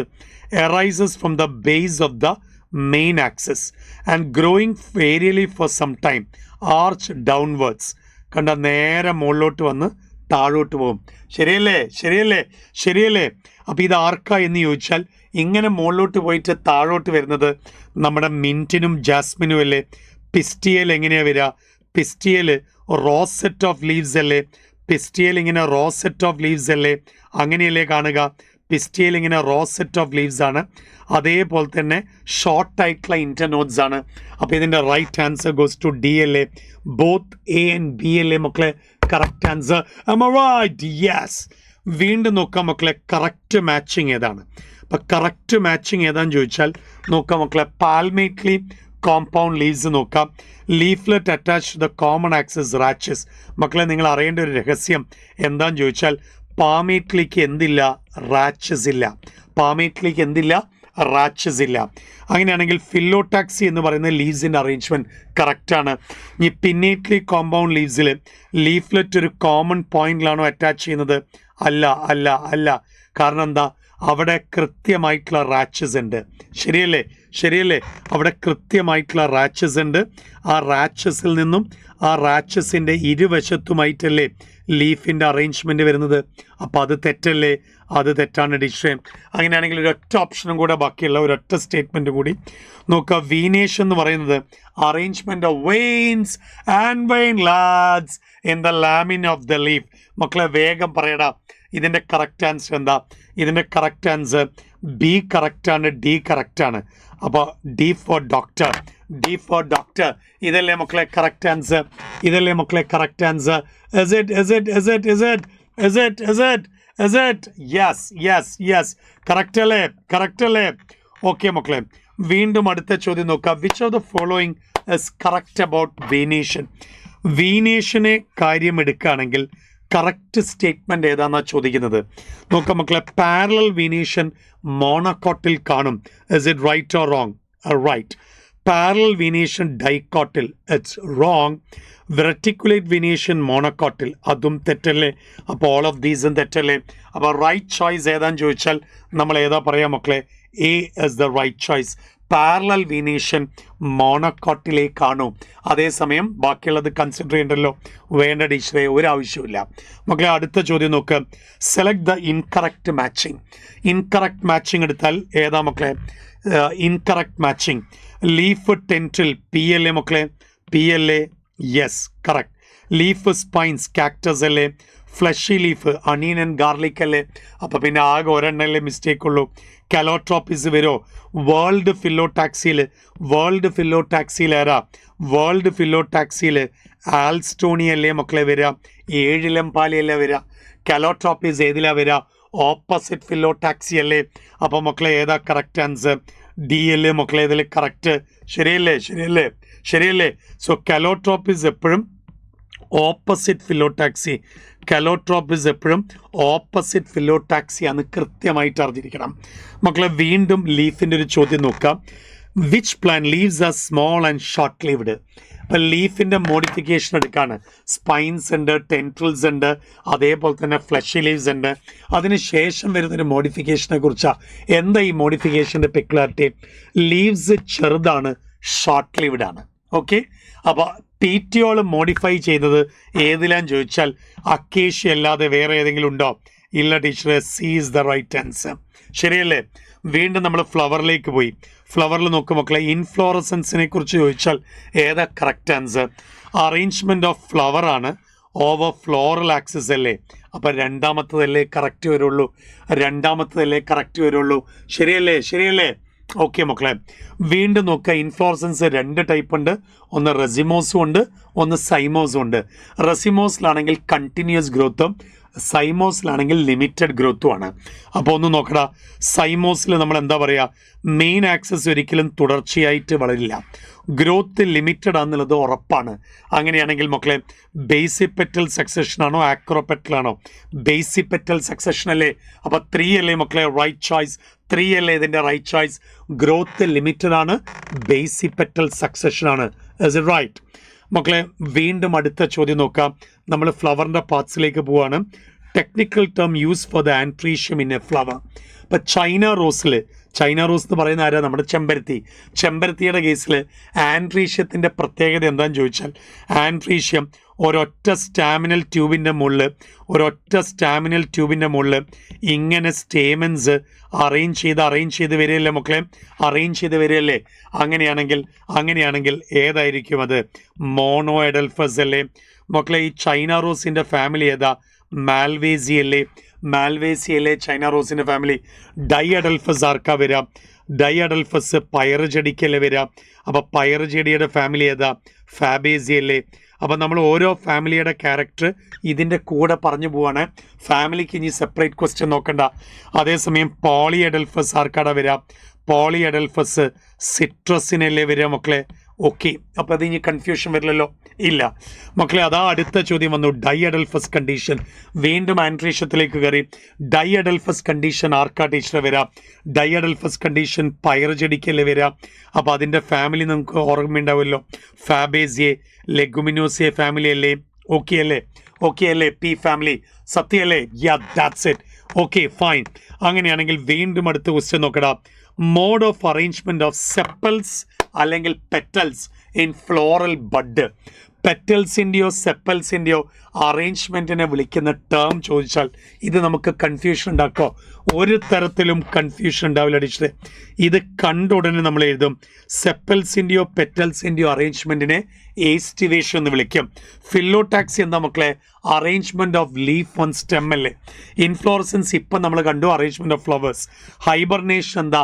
ഹൈബർനേഷൻ എന്ന് പറയുന്നത് ഏസ്റ്റിവേഷനും ഹൈബർനേഷനും നമ്മൾ പ്ലസ് ടുവിൽ ഓർഗാനിസംസ് ആൻഡ് പോപ്പുലേഷനിൽ പഠിക്കുന്നില്ലേ? ഓക്കെ, 5 ടൈപ്പ് ഏസ്റ്റിവേഷൻ നമ്മൾ പഠിക്കുകയും വേണം. വാൽവേറ്റ് ഏസ്റ്റിവേഷൻ ഉണ്ട്, ഈ ട്വിസ്റ്റഡ് ഉണ്ട്, ഇംബ്രിക്കേറ്റ് ഉണ്ട്, വെക്സിലറി ഉണ്ട് മക്കളെ. അപ്പോൾ അടുത്ത ചോദ്യം അതിൽ തന്നെ വന്നു. വെക്സിലറി ഏസ്റ്റിവേഷൻ ഏത് ഫാമിലിയുടെ ക്യാരക്ടറിസ്റ്റിക് ഫീച്ചറാണ്? നമ്മൾ ഏതാ മക്കളെ പറയാം? Vexillary aestivation is the feature of Fabaceae അല്ലേ? അപ്പോൾ അതിൽ എന്തൊക്കെ ഓർക്കാനുണ്ട്? സ്റ്റാൻഡേർഡ് പെറ്റലിൻ്റെ കാര്യം മറക്കോ? ഇല്ല. വിങ് പെറ്റലിൻ്റെ കാര്യം മറക്കോ? ഇല്ല. കീൽ പെറ്റലിൻ്റെ കാര്യം മറക്കോ? ഇല്ല. അപ്പോൾ ഇതെല്ലാം ഓർത്തിരിക്കണം. മാത്രമല്ല ഇതിൻ്റെ എക്സാമ്പിൾസ് ഓർത്തിരിക്കോ? എക്സാമ്പിൾ ഓർത്തിരിക്കാൻ ഞാനൊരു വഴി പറയാം. എക്സാമ്പിൾ ഓർത്തിരിക്കാനായിട്ട് PB. അതെന്താ ടീച്ചറെ? PB politburo. അതേ മക്കളെ, പോളിറ്റ് ബ്യൂറോ എന്ന് ആലോചിക്കുക. P for PP, B for beans. P for P, B for beans. ഇത് ഓർത്തിരുന്നാൽ പോരെ? മതി മക്കളെ. വീണ്ടും നോക്കുക, ആക്സിയൽ പ്ലാസെൻറ്റേഷൻ. ആക്സിയൽ പ്ലാസെൻറ്റേഷൻ ആർക്കാ കാണാം? അപ്പോൾ പ്ലാസെൻറ്റേഷനെ കുറിച്ചൊരു ഐഡിയ വേണം. ആ പ്ലാസെൻറ്റേഷനിൽ മക്കളെ ഏറ്റവും ആദ്യത്തെ പ്ലാസെൻറ്റേഷൻ ആണോ? അല്ല, മാർജിനലാണ് ഏറ്റവും ആദ്യത്തെ പ്ലാസെൻറ്റേഷൻ. പൈറജഡി മാർജിനൽ പ്ലാസെൻറ്റേഷനാണ്. അങ്ങനെയാണെങ്കിൽ മക്കളെ ആക്സിയൽ പ്ലാസെൻറ്റേഷൻ ലെമൺ അല്ലേ? അതേസമയം നോക്കുക, ഡയാന്തസ് അതേപോലെ തന്നെ ആർജിമോൺ. ഒന്ന് പെരൈറ്റൽ പ്ലാസെൻറ്റേഷനാണ്, ഡയാന്തസ് ഫ്രീ സെൻട്രൽ പ്ലാസെൻറ്റേഷനാണ്. ശരിയല്ലേ? വീണ്ടും നമ്മൾ ഫ്ലവറിലേക്ക് പോയി മക്കളെ. ഓവറി സുപ്പീരിയർ ഉണ്ട്, അതേപോലെ തന്നെ ഹാഫ് ഇൻഫീരിയർ ഉണ്ട്, അതേപോലെ തന്നെ ഇൻഫീരിയർ ഉണ്ട്. അപ്പോൾ സുപ്പീരിയർ നമുക്കറിയാം, ഹാഫ് ഇൻഫീരിയറാണ് ചോദിക്കുന്നത്. ഇത് ഓർത്തിരിക്കാനുള്ള വഴി നിങ്ങൾക്കറിയാമല്ലോ. PPR. അതെന്താ ടീച്ചറെ? PPR പ്ലംസ് ഉണ്ട്, പിന്നെയോ പീച്ച് ഉണ്ട്, പിന്നെയോ റോസ് ഉണ്ട്. Plums, peach and rose. ഇതല്ലേ മക്കളെ? ഇതല്ലേ ഓർത്തിരിക്കാനായിട്ട് ടീച്ചർ പറഞ്ഞത്. അപ്പോൾ പ്ലംസ് ഇവിടെ ഓൾറെഡി ഉണ്ട്. ഗോവ വരുമോ? ഗോവ പൂർണ്ണമായിട്ടും ഇൻഫീരിയർ അല്ലേ? അതെ. ബ്രിഞ്ചാൾ അതിൽ വരൂലല്ലോ? ഇല്ല. കുക്കുംബർ വരുമോ? ഇല്ല. അതൊക്കെ ഇൻഫീരിയർ അല്ലേ? യെസ്. അപ്പോൾ B അല്ലേ മക്കളെ കറക്റ്റ് ആൻസർ. വീണ്ടും നമ്മൾ നേരത്തെ പറഞ്ഞ വെക്സിലറി ഏസ്റ്റിവേഷനിലേക്ക് തിരിച്ചു വരികയാണ്. കീൽ പെറ്റൽ. ഈ കീൽ പെറ്റൽ മക്കളെ എന്തിൻ്റെ ക്യാരക്ടറിസ്റ്റിക് ഫീച്ചറാണ്? അപ്പോൾ നമ്മൾ പറഞ്ഞു വെക്സിലറി ഏസ്റ്റിവേഷൻ്റെ ഒരു ക്യാരക്ടറിസ്റ്റിക് ഫീച്ചർ അല്ലേ കീൽ പെറ്റൽ. അപ്പോൾ അതിൽ ഓർത്തിരിക്കാൻ വേണ്ടി ടീച്ചർ പറഞ്ഞൊരു കാര്യം ഓർമ്മയുണ്ടാവും. PB polit bureau. പിയും അതേപോലെ തന്നെ ബീൻസും. അപ്പോൾ മക്കളെ D അല്ലേ കറക്റ്റ് ആൻസർ. അപ്പോൾ PB ഓർത്തിരിക്കണം എന്ന് പറഞ്ഞത് ഓർമ്മയുണ്ടാവും. ഇതേപോലെ തന്നെ വാൽവേറ്റ് ഓർത്തിരിക്കണം, അതേപോലെ തന്നെ ട്വിസ്റ്റഡ് ഓർത്തിരിക്കണം, അതേപോലെ തന്നെ ഇംബ്രിക്കേറ്റ് ഓർത്തിരിക്കണം. അത് നമ്മൾ മറക്കൂല. Okay, let's move to the next one. ഫ്രൂട്ടിലേക്കാണ് മക്കളെ കയറാൻ പോകുന്നത്. Fruit developed without fertilisation. മക്കളെ ഫെർട്ടിലൈസേഷൻ നടക്കാതെ ഉണ്ടാവുകയാണെങ്കിൽ പാർത്തിനോകാർപ്പിക് ഫ്രൂട്ട് നിലവിളിക്കാം. ആപ്പോമിക്സസ് എന്ന് പറയുന്നത് ഫെർട്ടിലൈസേഷൻ നടക്കാതെ സീഡ് ഉണ്ടാവുന്നല്ലേ. ഫ്ലഷി ഫ്രൂട്ട് എന്ന് പറയും നമുക്ക് സാധാരണ ഫ്രൂട്ട്സിൻ്റെ കേസിൽ. അത് ഫ്രൂട്ട്സിൻ്റെ സബ് ഡിവിഷനിൽ പറയുന്നതാണ്. എപ്പികാർപ്പ് ഫ്ലഷി ആയാൽ. പോളി എംബ്രിയോണിയുടെ കേസ് നമ്മൾ നോക്കണ്ട. അടുത്ത് നോക്കട, edible part of the mango. മാംഗോയിൽ കഴിക്കുന്ന ഭാഗം അറിയണമെങ്കിൽ നമ്മളതിൻ്റെ ചിത്രം ഓർത്തിരുന്നാൽ പോരെ. ഇതല്ലേ എപ്പികാർപ്പ് മക്കളെ? ഇതല്ലേ എപ്പികാർപ്പ്? കഴിക്കുന്ന ഭാഗം മീസോകാർപ്പല്ലേ? അപ്പോൾ ഏതായിരിക്കും മക്കളെ കറക്റ്റ് ആൻസർ? ഫ്ലഷി മീസോകാർപ്പല്ലേ? അല്ലേ? എപ്പികാർപ്പ് ചകിരി അല്ലേ? അതേപോലെ തന്നെ എൻഡോകാർപ്പ് ചിരട്ടയല്ലേ? ഓക്കെ മക്കളെ, അപ്പോൾ അതും പെർഫെക്റ്റ്ലി ഓക്കെ. അടുത്ത ചോദ്യം നോക്കുക, അതും ഫ്രൂട്ടിൽ നിന്നാണ്. തേങ്ങയുടെയും മാങ്ങയുടെയും ഫ്രൂട്ടിന് വിളിക്കുന്ന ടേമാ ചോദിക്കുക. അതൊരിക്കലും നമ്മൾ തെറ്റിക്കില്ല ടീച്ചറെ. നെവർ. അത് ഡ്രൂപ്പല്ലേ? അതിൻ്റെ പ്രത്യേകത നിങ്ങൾക്ക് ഓർമ്മയുണ്ടാവും. അത് ഓർമ്മയുണ്ട് ടീച്ചറെ. മോണോകാർപ്പിലറി ആണോ അതോ മൾട്ടി കാർപ്പിലറി ആണോ? മോണോകാർപ്പിലറി ആണോ മൾട്ടി കാർപ്പിലറി ആണോ? ആരാ അതിൻ്റെ കറക്റ്റ് ആൻസർ പറയാം? മോണോകാർപ്പിലറി ആണോ മൾട്ടി കാർപ്പിലറി ആണോ? വേഗം പറയടാ. മോണോകാർപ്പിലറി ആണോ മൾട്ടി കാർപ്പിലറി ആണോ? സുപ്പീരിയർ ഓവറി ആണോ ഇൻഫീരിയർ ഓവറി ആണോ? വേഗം പറ. സുപ്പീരിയർ ഓവറി ആണോ ഇൻഫീരിയർ ഓവറി ആണോ? ഓക്കെ, മോണോകാർപ്പിലറി ആണോ മൾട്ടി കാർപ്പിലറി ആണോ? മോണോകാർപ്പിലറി ആണ് മക്കളെ, മോണോകാർപ്പിലറി ആണ്. അതേപോലെ തന്നെ സുപ്പീരിയർ ഓവറി ആണ്. അപ്പോൾ ഇതും ഒരിക്കലും മിസ്റ്റേക്ക് ആവരുത്. അല്ല, മൾട്ടി കാർപ്പിലറി. ആരുഷേ നീ അവിടുന്ന് മൾട്ടി കാർപ്പിലറി ആണോ മോണോ കാർപ്പിലറി ആണോ എന്നുള്ളത് നിനക്ക് കൺഫ്യൂഷനായി അല്ലേ? അപ്പം ഞാൻ ഇങ്ങനെ വെച്ചു, വേഗം NCERT നോക്കി പറ മക്കളെ, മോണോ ആണോ മൾട്ടി ആണോ? വേഗം നോക്കി പറ. ഒരു സംശയമില്ല ടീച്ചറെ, അത് മോണോ കാർപ്പിലറി ആണ്. ആയിക്കോട്ടെ, എന്നാൽ പിന്നെ മോണോ കാർപ്പിലറി തന്നെ എഴുതാം അല്ലേ? യെസ് ടീച്ചർ, ഒരു സംശയമില്ല, അത് മോണോ കാർപ്പിലറി തന്നെയാണ്. ഓക്കെ മക്കളെ, അടുത്ത ചോദ്യം നോക്കാം. Arrangement of ovules within the ovary. ഇങ്ങനെ ചോദിച്ചാൽ ടീച്ചറെ നമ്മൾ ഏതാ എഴുതാം? ഓവ്യൂളുടെ അറേഞ്ച്മെൻറ്റ് നമ്മൾ എന്താ വിളിക്കുക? അത് പ്ലാസെൻറ്റേഷൻ എന്നല്ലാതെ വേറെ ടേം കൊടുക്കാൻ. ഏസ്റ്റിവേഷൻ എന്ന് പറയുന്ന സെപ്പൽസിൻ്റെയും പെറ്റൽസിൻ്റെയും, ഫ്രാഗ്മെൻറ്റേഷൻ ഇതിൽ വരില്ല. ഹൈബർനേഷൻ നമ്മൾ ഡിസ്കസ് ചെയ്തു. മക്കളെ വീണ്ടും മറ്റൊരു മാത്സ് ഓഫ് ഫോളോയിങ്ങിലേക്ക് നോക്കാം. മോണോ അഡൽഫസ് കണ്ടീഷൻ ആരുടെയും മക്കളെ? അത് പീ പ്ലാന്റിൻ്റെ അല്ലേ? അപ്പോൾ A for P ഒരൊറ്റ ഓപ്ഷനല്ലേ ഇവിടെ വന്നത്? അങ്ങനെയാണെങ്കിൽ ഡൈ അഡൽഫസോ? അതും ടീച്ചർ പറഞ്ഞു അത് Pയിലല്ലേ? ഓക്കെ, അപ്പോൾ B for R അല്ലേ? പോളി അഡൽഫസ് ആർക്കാ ടീച്ചർ വരിക? അത് നമ്മുടെ സിട്രസിനല്ലേ? അപ്പോൾ C for അയ്യോ പോളി അഡൽഫസ് ആർക്കാ? സിട്രസിന്. ഓക്കെ. അപ്പോൾ A for R ആണ്. അപ്പോൾ A for R ആണ്. അപ്പോൾ ഏതാ മക്കളെ correct answer? Okay, monadelphous ഞാൻ വരച്ചതാണ് മിസ്റ്റേക്ക് വന്നത്. Monadelphous China rose. അപ്പോൾ A for Q 2 ഉണ്ട്. ഡൈ അഡൽഫസ് R ആണ്. അപ്പോൾ B for R, C for P. മക്കളെ 2 അല്ലേ കറക്റ്റ് ആൻസർ? ശരിയല്ലേ മക്കളെ? വീണ്ടും നോക്കുക, പ്ലാസെൻറ്റേഷൻ എക്സാമ്പിളിലേക്ക് പോവാം. അതിൽ ബേസൽ പ്ലാസെൻറ്റേഷൻ നോക്കൂ മക്കളെ. ബേസൽ പ്ലാസെൻറ്റേഷൻ എവിടെയാണ് കാണുന്നത് എന്നാണ്. ആരുഷ കറക്റ്റാ ഇത് സെറ്റല്ലേ? A for Q ആണ്. ഓക്കെ, ബേസൽ പ്ലാസെൻറ്റേഷൻ എവിടെയാണ് കാണുന്നതെന്ന് ചോദിച്ചാൽ നമ്മൾ എന്താടാ പറയുക? ആർജിമോണും മസ്റ്റാർഡും പെരൈറ്റൽ പ്ലാസെൻറ്റേഷനാണ്. അപ്പോൾ അതെടുക്കാൻ പറ്റില്ല. ഡയാന്തസും പ്രിംറോസും അത് ഫ്രീ സെൻട്രൽ അല്ലേ മക്കളെ? അത് ഫ്രീ സെൻട്രൽ ആണ് ടീച്ചറെ, ഒരു സംശയമില്ല. റോസും ടൊമാറ്റോ എടുക്കാൻ പറ്റുമോ? അത് ആക്സിയൽ പ്ലാസെൻറ്റേഷൻ ആണ്. അപ്പോൾ സൺഫ്ലവറും മാരിഗോൾഡും മാത്രമേ എടുക്കാൻ പറ്റുള്ളൂ. അതല്ലേ മക്കളെ ബേസൽ പ്ലാസെൻറ്റേഷൻ? ദാറ്റ്സ് ഇറ്റ് മക്കളെ. വീണ്ടും അടുത്ത് നോക്ക്, ഏത് ടൈപ്പ് പ്ലാസെൻറ്റേഷനാണ് Pയിൽ വരിക? P എന്ന് പറയുന്നത് നമുക്കറിയാം ഫാബേസിയ ഫാമിലിയുടെ സ്വന്തം മകനാണ്. ശരിയല്ലേ? അപ്പോൾ അതിൻ്റെ പ്ലാസെൻറ്റേഷൻ ഏതാന്ന് ചോദിച്ചാൽ ഏതാ പറയുക? മാർജിനൽ പ്ലാസെൻറ്റേഷൻ അല്ലേ മക്കളെ? യെസ്. വീണ്ടും നോക്കാം മക്കളെ, wheat grain has an embryo with large shield shape cotyledon ഏതാ മക്കളെ? സ്കൂട്ടെല്ലാം അല്ലേ? അപ്പോൾ ഇതിൻ്റെ ഫാമിലി ഏതാ മക്കളെ? പോയേസി അല്ലേ മക്കളെ? ഫാമിലി. അപ്പോൾ ഫാമിലിയുടെ പേരുകളൊക്കെ ഓർക്കുക, അതിൻ്റെ ഫ്ലോറൽ ഫോമിൽ അറിഞ്ഞിരിക്കുക. വേറെ പ്രത്യേകിച്ച് കാര്യമായിട്ട് പ്രിപ്പയർ ചെയ്യണമെന്ന് ഞാൻ പറഞ്ഞിട്ടില്ല കേട്ടോ. നമുക്ക് പഠിക്കാനുള്ള എല്ലാ ഫാമിലീസും, ബ്രാസിക്കേസിയുടെ കേസ്, ഫാബേസിയുടെ കേസ്, ഇതിൻ്റെയൊക്കെ അപ് ടു പോയേസി വരെ ഈ പറയുന്ന ഫാമിലീസിൻ്റെ എല്ലാം ഫ്ലോറൽ ഫോമുല കൃത്യമായിട്ട് ഓർന്നിരിക്കണം. ഫ്ലോറൽ ഫോമുല അതാണ് ഏറ്റവും ഇമ്പോർട്ടൻറ്റ് മക്കളെ. വീണ്ടും അടുത്ത പ്ലാസെൻറ്റേഷൻ്റെ കേസ് നോക്കാം. വീണ്ടും ഒരു മാച്ച് ദ ഫോളോയിങ് ആണ്. മാർജിനൽ പ്ലാസെൻറ്റേഷൻ P ആണ്. അപ്പോൾ ഇത്തവണ നമുക്കൊരു കൺഫ്യൂഷൻ ഇല്ല. അപ്പോൾ AQ അല്ലേ? AQ ഇവിടെ 2 വന്നിട്ടുണ്ട്. വീണ്ടും അടുത്ത് നോക്കണം, ആക്സിയൽ പ്ലാസെൻറ്റേഷൻ ആണെങ്കിൽ എവിടേക്ക് പോയി? ആക്സിയൽ R ആണ്.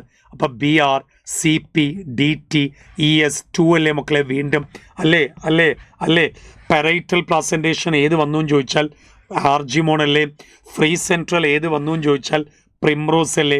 ബേസൽ പ്ലാസെൻറ്റേഷൻ മാരിഗോൾഡ് അല്ലേ? അപ്പോൾ 2 അല്ലേ മക്കളെ കറക്റ്റ് ആൻസർ? മക്കളെ വീണ്ടും ഒരൊറ്റ ചോദ്യം കൂടെ പറഞ്ഞിട്ട് മോർഫോളജി നമുക്ക് അങ്ങോട്ട് വൈൻഡപ്പ് ചെയ്യാം. നോക്കുക, ഹൈലം, മൈക്രോപൈൽ, പ്രോട്ടീനേഷ്യസ് ലെയർ, ഇതൊക്കെ മക്കളെ നമ്മൾ സീഡുമായിട്ട് കണക്റ്റഡ് ആയിട്ട് പറയുന്നതാണ്. ഹൈലം എന്തിനെ കണക്ട് ചെയ്യും? ഹൈലം എന്ന് പറയുന്നത് സീഡ് കോട്ടിൻ്റെ മുകളിലുള്ള ചെറിയ പാടുകളാണ്. അപ്പോൾ A എന്ന് പറയുന്നത് Q ആണ്. എല്ലാത്തിലും AQ വെച്ചിരിക്കുന്നത്. ഓക്കെ, അങ്ങനെയാണെങ്കിൽ മൈക്രോപൈലോ? ചെറിയ ഓപ്പണിംഗ് അല്ലേ മക്കളെ? അപ്പോൾ BP അല്ലേ? പ്രോട്ടീനേഷ്യസ് ലെയർ അല്ലേ? അലിറോൺ ലെയർ. അപ്പോൾ CR അല്ലേ? അപ്പോൾ മക്കളെ നാലല്ലേ മക്കളെ കറക്റ്റ് ആൻസർ? നാലല്ലേ മക്കളെ correct answer? Yes teacher, ready ready ready ready. 4 correct answer. അങ്ങനെയാണെങ്കിൽ മക്കളെ മോർഫോളജിയിൽ ഇത്രയും ഡീറ്റെയിൽസ് കൃത്യമായിട്ട് നോക്കണം. റൂട്ടിനെ കുറിച്ച് സ്റ്റാർട്ട് ചെയ്ത് കഴിഞ്ഞാൽ അപ് ടു പ്ലാന്റ് ഫാമിലീസ് വരെ അടിപൊളിയായിട്ട് ചെക്ക് ചെയ്തോണം. ഒരു കൺഫ്യൂഷനും മോർഫോളജിയിലെ ക്വസ്റ്റ്യൻസിൽ ഉണ്ടാവാൻ പാടില്ല. അപ് ടു പ്ലാന്റ് ഫാമിലീസ് വരെ പെർഫെക്റ്റ്ലി ഓക്കെ ആയിരിക്കണം മക്കളെ. അപ് ടു പ്ലാന്റ് ഫാമിലീസ് വരെ പെർഫെക്റ്റ്ലി ഓക്കെ ആയിരിക്കണം. റെഡിയല്ലേ മക്കളെ? യെസ്. അപ്പോൾ എല്ലാം സെറ്റാണ്. ഒരു തരത്തിലും ബുദ്ധിമുട്ട് ഉണ്ടാവാൻ പാടില്ല. ഓക്കെ, അങ്ങനെയാണെങ്കിൽ മക്കളെ നമ്മൾ അടുത്ത ചാപ്റ്ററിലേക്ക് മൂവ് ചെയ്യാലോ. ന്യൂ ഫാമിലി പ്ലാന്റ് ഫാമിലീസിൻ്റെ ക്വസ്റ്റ്യൻ അധികം നിങ്ങളിപ്പോൾ പ്രതീക്ഷിക്കേണ്ട. പുതിയ നീറ്റിലാണെങ്കിൽ കൂടിയും മക്കളെ പ്ലാന്റ് ഫാമിലീസിൻ്റെ അധികം പ്രതീക്ഷിക്കേണ്ട. അതെന്താ ടീച്ചർ അങ്ങനെ? അതെന്താ എന്ന് ചോദിച്ചാൽ മക്കളെ പുതിയ ഫാമിലീസ് ആയി വന്നിട്ടല്ലേ ഉള്ളൂ. അതുകൊണ്ട് തന്നെ നമുക്ക് വലിയ ക്വസ്റ്റ്യൻസ് എക്സ്പെക്റ്റ് ചെയ്യണ്ട. പക്ഷേ ആ ഫ്ലോറൽ ഫോമുലകൾ നോക്കണേ. നമ്മുടെ ഏകദേശം 6 ഫാമിലീസ്. ഇപ്പം ബ്രാസിക്കേസിൻ്റെ ഡീറ്റെയിൽസ് ഒന്നും നമുക്ക് NCERT-യിലില്ല. പക്ഷെ നിങ്ങൾ ആ ഫ്ലോറൽ ഫോമുലയും ഫ്ലോറൽ ഡയഗ്രം നോക്കണം. രണ്ടാമത്തെ ഫാബേസെ, അത് പിന്നെ വളരെ ഡീറ്റെയിൽ ആയിട്ട് NCERT-യിലുണ്ട്. Floral formula, floral diagram, example. Cruciferae അതാണ് നമ്മുടെ ബ്രാസിക്കേസി. അതേപോലെ തന്നെ മാൽവേസിയയിൽ ഏതാ? ചെമ്പരത്തിയുടെയാണ്.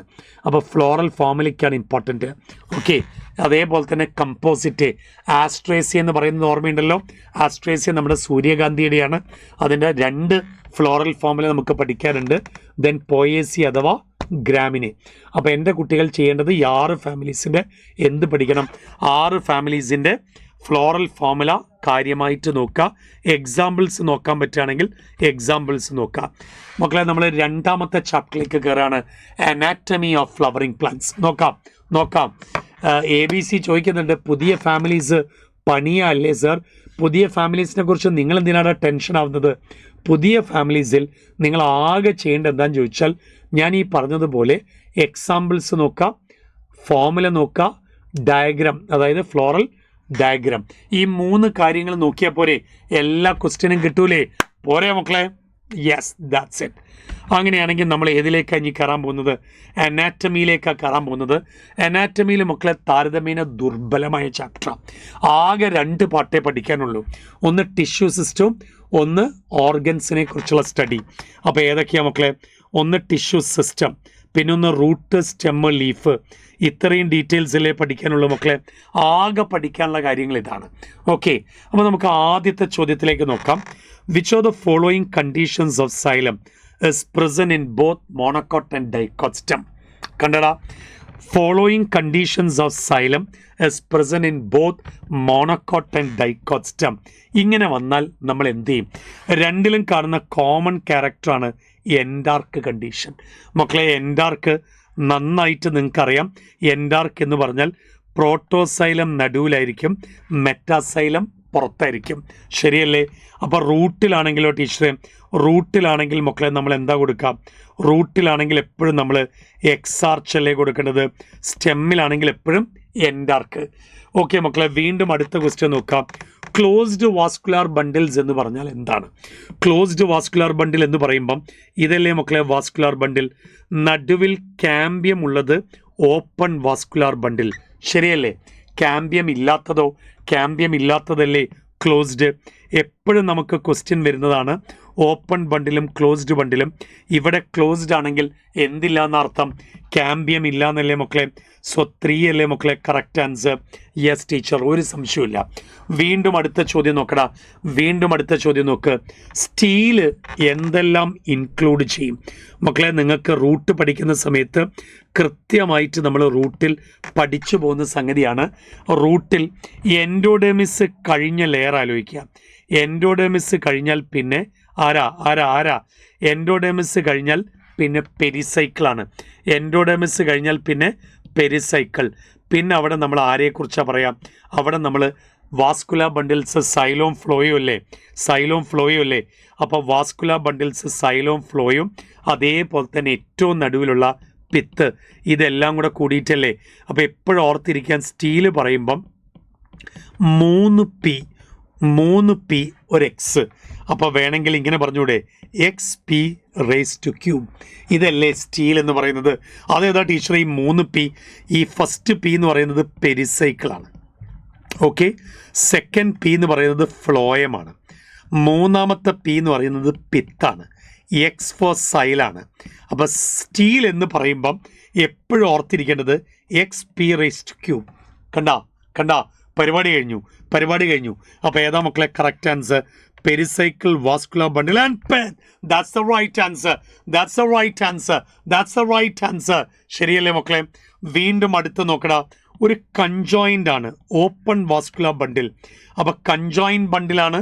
ഓപ്പൺ എന്ന് പറയുമ്പോൾ തന്നെ ഉറപ്പിച്ചു മക്കളെ, ഇങ്ങനെയല്ലേ ബണ്ടിൽ വരുന്നത്. ഓക്കെ, ഓപ്പൺ എന്ന് പറയുമ്പോൾ ക്യാമ്പിയം ഇല്ലേ. അപ്പോൾ കൺജോയിൻ്റ് ഓപ്പൺ ബണ്ടിൽ റൂട്ടിനല്ല എന്ന് ഉറപ്പാണ്. സ്റ്റെമ്മാണ് ഡൈക്കോട്ട് സ്റ്റെമിനല്ലേ മോണോക്കോട്ടിൽ ക്യാമ്പിയം ഇല്ലാത്തതുകൊണ്ട് നമുക്ക് അതും പറയാൻ പറ്റില്ല. ശരിയല്ലേ മക്കളെ? യെസ്.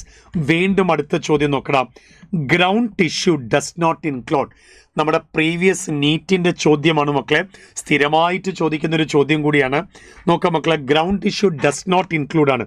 എപ്പിഡെമിസ് വരുമോ? ഇല്ല ടീച്ചറെ, നെവർ. കോളൻ കൈമ വരും, പക്ഷെ വാസ്കുലർ ബണ്ടിൽ വരില്ല. പാരൻ കൈമ, കോളൻ കൈമ, സ്ക്ലീറൻ കൈമ, ഇതല്ലേ വരുള്ളൂ. അപ്പോൾ ഏതൊക്കെയാണ് വരിക മക്കളെ? 2, 4, 5 ഉണ്ട്. എപ്പിഡെമിസ് 1ഉം 3യും ഇല്ല. അപ്പം ഡസ് നോട്ട് ഇൻക്ലൂഡാണ് ചോദിക്കുന്നത്. അപ്പോൾ 1 and 3 അല്ലേ മക്കളെ കറക്റ്റ് ആൻസർ. അപ്പോൾ 3 അല്ലേ മക്കളെ കറക്റ്റ് ആൻസർ. That's it. വീണ്ടും അടുത്ത ചോദ്യം നോക്കും മക്കളെ. പോളിയാർക്ക് ആൻഡ് എക്സാർച്ച് വാസ്കുലർ ബണ്ടിൽസ് ആണ്. പോളിയാർക്ക് ആൻഡ് എക്സാർച്ച് മക്കളെ, നമ്മൾ ക്രോസ് സെക്ഷൻ വരച്ചു. നമ്മൾ പ്രാക്ടിക്കലിൽ ചെയ്ത ഓർമ്മ നിങ്ങൾക്ക് ഉണ്ടാവും. പോളിയാർക്ക് എന്ന് പറയുമ്പം ഒരുപാട് ബണ്ടിൽസ് അല്ലേ. ദാ ഇങ്ങനെ ഒരുപാട് ബണ്ടിൽസ് ഉണ്ടാവുന്നതല്ലേ മക്കളെ പോളിയാർക്ക്. ശരിയല്ലേ? പോളിയാർക്ക് എന്ന് പറയുമ്പം ഒരുപാട് ബണ്ടിൽസ് വന്നില്ലേ. അപ്പോൾ ഒരു സംശയമില്ല, അത് മോണോക്കോട്ട് റൂട്ടല്ലേ. എക്സാർച്ച് എന്ന് പറയുമ്പോൾ റൂട്ട് തന്നെയല്ലേ. അപ്പോൾ സ്റ്റെമ്മ് 2 നമ്മൾ തട്ടി. പോളിയാർക്ക് എന്ന് പറയുമ്പോൾ ഒരുപാട്. അപ്പം മോണോക്കോട്ട് റൂട്ടിനല്ലേ ഇങ്ങനെയൊരു കപ്പാസിറ്റി. അപ്പം മോണോക്കോട്ടിൻ്റെ എക്സാമ്പിൾ അല്ലേ മെയ്സ്. അപ്പം മെയ്സിൻ്റെ റൂട്ടല്ലേ മക്കളെ കറക്റ്റ് ആൻസർ. അപ്പോൾ 4 അല്ലേ റൈറ്റ് ആൻസർ. ഇതുവരെ ആദ്യമായിട്ട് GIB എക്സാമാണ് എഴുതാൻ പോകുന്നവരുണ്ടെങ്കിൽ അവർക്കും കൂടെ മനസ്സിലാക്കുന്ന തരത്തിൽ പറഞ്ഞു എന്നേ ഉള്ളൂ. ഓക്കെ മക്കളെ, വീണ്ടും അടുത്ത ക്വസ്റ്റ്യൻ നോക്ക്. Outside to inside the layer of monocot root. പുറമേ നിന്ന് ഉള്ളിലേക്ക് കയറി വരികടാ. മോണോക്കോട്ട് റൂട്ടാണ്. പുറമേ നിന്ന് ഉള്ളിലേക്ക് കയറി വരുമ്പം ഏതാണ് മക്കളെ ഏറ്റവും ആദ്യം കാണുക? ഏറ്റവും ആദ്യം എപ്പിഡെമിസ്. അപ്പോൾ രണ്ടാമത്തെയും നാലാമത്തെയും തട്ടി. എപ്പിഡെമിസ് കഴിഞ്ഞാൽ എൻഡോഡെമിസ് ആണോ കോർട്ടെക്സ് ആണോ? എൻഡോഡെമിസ് ആണോ കോർട്ടെക്സ് ആണോ? എന്താ നിങ്ങളുടെ അഭിപ്രായം? കോർട്ടെക്സിലെ വരിക, അത് കഴിഞ്ഞിട്ടല്ലേ എൻഡോഡെമിസ്, അത് കഴിഞ്ഞാൽ പെരിസൈക്കിൾ, അത് കഴിഞ്ഞാൽ വാസ്കുലർ ബണ്ടിൽസ്, അവസാനമല്ലേ പിത്ത്. അപ്പോൾ 3 അല്ലേ മക്കളെ കറക്റ്റ് ആൻസർ. അല്ലേ? യെസ്, ദാറ്റ്സ് ഇറ്റ് മക്കളെ. വീണ്ടും അടുത്ത ചോദ്യം നോക്കാം. കോംപ്ലക്സ് ടിഷ്യൂസ്, സിമ്പിൾ ടിഷ്യൂസ് ഒന്നും ഇല്ല ഇപ്രാവശ്യം. നമുക്ക് ടിഷ്യൂ സിസ്റ്റം മാത്രമേ ഉള്ളൂ. ഡൈക്കോട്ട് റൂട്ട് ഒരു മോണോക്കോട്ട് റൂട്ടുമായിട്ട് എങ്ങനെ വ്യത്യാസപ്പെട്ടിരിക്കുന്നു? ഒരു ഡൈക്കോട്ട് റൂട്ട് മോണോക്കോട്ട് റൂട്ടുമായിട്ട് എങ്ങനെ ഡിഫറൻഷ്യേറ്റ് ചെയ്തിരിക്കുന്നു? അപ്പോൾ നമ്മൾ ആദ്യം ചെയ്യേണ്ടത് എന്താ അറിയോ? ഇങ്ങനൊരു ക്വസ്റ്റ്യൻ വന്നാൽ ഡൈക്കോട്ട് റൂട്ട് ഇങ്ങനെ വരയ്ക്കുക, അതേപോലെ തന്നെ വലതുവശത്ത് മോണോക്കോട്ട് റൂട്ടും ഒന്ന് വരച്ച് വെക്കുക. കണ്ട? എന്നിട്ട് എന്താ ചെയ്യേണ്ട ടീച്ചറെ? എന്നിട്ട് നമ്മളതിൻ്റെ ക്രോസ് സെക്ഷൻ കാണിക്കുക. കണ്ട? ചോദിച്ച അപ്പം ക്രോസ് സെക്ഷൻ കാണിക്കുക. എന്നിട്ട് ആദ്യത്തെ കേസ് നോക്കാം. എക്സാർച്ച് സൈലം 2 റൂട്ടിലും എക്സാർച്ചാണ്. അപ്പോൾ അതൊരിക്കലും പറ്റില്ല. 2നും എക്സാർച്ചാണ്. അപ്പോൾ അത് പറ്റില്ല. പ്രസൻസ് ഓഫ് എൻഡോഡെമിസ്, 2 പേർക്കും എൻഡോഡെമിസ് ഉണ്ട്, അതും പറ്റൂല. Okay, Nafeesa and future doctor 2 പേരും വേറെ ആൻസേഴ്സാണ് പറഞ്ഞത്. ഒന്നെങ്കിൽ പിത്ത് അല്ലെങ്കിൽ റേഡിയൽ വാസ്കുലർ ബണ്ടിൽ. 2 പേർക്കും റേഡിയൽ വാസ്കുലർ ബണ്ടിലല്ലേ. അപ്പോൾ പിന്നെ അത് പറയാൻ പറ്റുമോ? അപ്പോൾ ഒരേ ഒരു ആൻസർ അല്ലേ പറയാൻ പറ്റുള്ളൂ. Poorly developed pith. ശരിയല്ലേ? അതിൻ്റെ അർത്ഥം എന്താ? മോണോക്കോട്ട് റൂട്ടിന് നല്ല പിത്താണ്. അതേസമയം ഡൈക്കോട്ട് റൂട്ടിന് പിത്ത് കുറവോ അതല്ലെങ്കിൽ വ്യക്തതയില്ല. Am I right? Am I right? Am I right? അപ്പൊ പിത്ത് വലുതാർക്ക, പിത്ത് വലുതാർക്ക, പിത്ത് വലുതാർക്ക, പിത്ത് വലുത് മോണോക്കോട്ട് റൂട്ടിനല്ലേ? അല്ലേ, അല്ലേ? അതേ എൻ്റെ ടീച്ചറെ, ഒരു സംശയമില്ല. ഓക്കെ മക്കളെ, വീണ്ടും ഒരു പ്രീവിയസ് നീറ്റ് ക്വസ്റ്റ്യൻ നോക്കാം. അനാറ്റമിക്കലി ഒരു ഓൾഡ് റൂട്ട് ഒരു ഡൈക്കോട്ട് സ്റ്റെമ്മുമായിട്ട് എങ്ങനെ ഡിഫറൻഷ്യേറ്റ് ചെയ്യും? അപ്പം നമ്മൾ നേരത്തെ ചെയ്ത പോലെ തന്നെ നോക്കും മക്കളെ, ഇവിടെ ഡൈക്കോട്ട് സ്റ്റെം ഇങ്ങനെ വരയ്ക്കും, കണ്ട? ഇവിടെ ഡൈക്കോട്ട് സ്റ്റെം ഇവിടെ വരയ്ക്കും, ഇവിടെ ഓൾഡ് റൂട്ട് വരയ്ക്കും, കണ്ട? ഇത് രണ്ടും ഇവിടെ ഇങ്ങനെ കാണിക്കും, ഇത് രണ്ടും ഇവിടെ കാണിക്കും. എന്നിട്ട് എങ്ങനെയാണ് ടീച്ചറെ?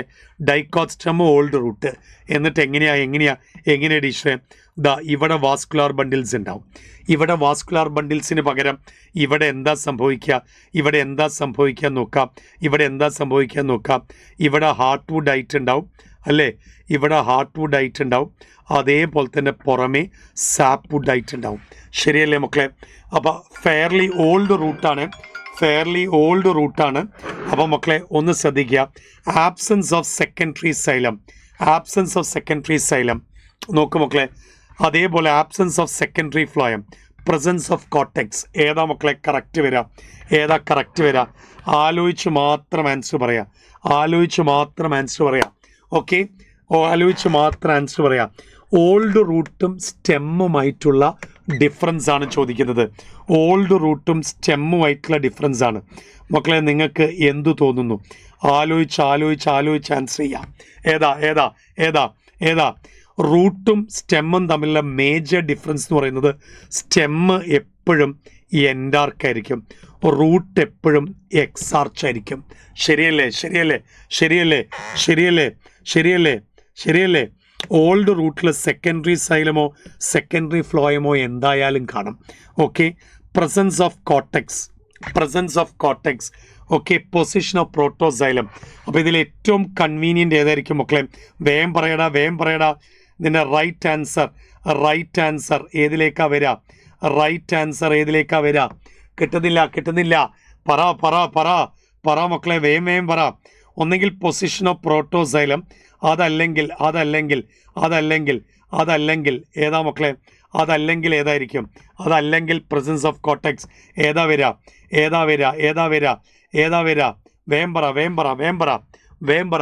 വേഗം പറ. അഞ്ജനമോള് പറയുന്നു 1 ആയിരിക്കും കറക്റ്റ് ആൻസർ എന്ന് പറയുന്നു. ഓക്കെ മക്കളെ, വളരെ സിമ്പിളായിട്ടുള്ളൊരു ക്വസ്റ്റ്യൻ ആയിട്ട് ഇതിനെ ചിന്തിക്കേണ്ട. എപ്പോഴും ആലോചിക്കേണ്ട എന്താണെന്ന് ചോദിച്ചാൽ, ഈ എക്സാർച്ച് കണ്ടീഷനും ഈ എൻഡാർ കണ്ടീഷനും നോക്കാം. അപ്പോൾ പൊസിഷൻ ഓഫ് പ്രോട്ടോസൈലം ആയിരിക്കും മക്കളെ ഏറ്റവും ഇമ്പോർട്ടൻ്റ് ആയിട്ട് വരിക. ഓക്കെ, റൂട്ടിൽ എപ്പോഴും പ്രോട്ടോസൈലം എക്സാർച്ചും, സ്റ്റെമ്മിൽ എപ്പോഴും പ്രോട്ടോസൈലം അകത്തേക്കും അല്ലേ എൻഡാർക്കും അല്ലേ? അപ്പോൾ മക്കളെ അതല്ലേ വരാം. ശരി, വീണ്ടും അടുത്ത് നോക്കാം മക്കളെ. lateral roots and vascular cambium during secondary growth is initiation of lateral roots. മക്കളെ, റൂട്ടിൻ്റെ കേസിൽ ലാറ്ററൽ റൂട്ട്സ് അഥവാ സെക്കൻഡറി റൂട്ട്സ് ഉണ്ടാക്കുന്നത് പെരിസൈക്കിൾ അല്ലേ? അതെ. വീണ്ടും നോക്കാം മക്കളെ. പാലിസൈഡ് പാരൻകൈമ സ്റ്റെമ്മിൽ അല്ലെങ്കിൽ ഡൈക്കോട്ടിലായിരിക്കോ മോണോക്കോട്ടിലായിരിക്കോ? എപ്പോഴും മോണോക്കോട്ടിൽ പാലിസൈഡ് ഉണ്ടാവൂ? ഇല്ല, ഡൈക്കോട്ടിൽ മാത്രമല്ലേ പാലിസൈഡ്. അപ്പോൾ ഇതിൽ ഏതാ മക്കളെ ഡൈക്കോട്ട് എന്ന് പറയുന്നത്? ഓക്കെ, മസ്റ്റാർഡ് ഡൈക്കോട്ടാണ്, soybean ഡൈക്കോട്ടാണ്.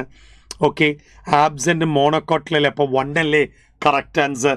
Sorghum is a monocot. Am I right? വീണ്ടും അടുത്ത് നോക്കാം മക്കളെ. ഐസോ ബൈലാറ്ററൽ ലീഫ് എടുക്കുക.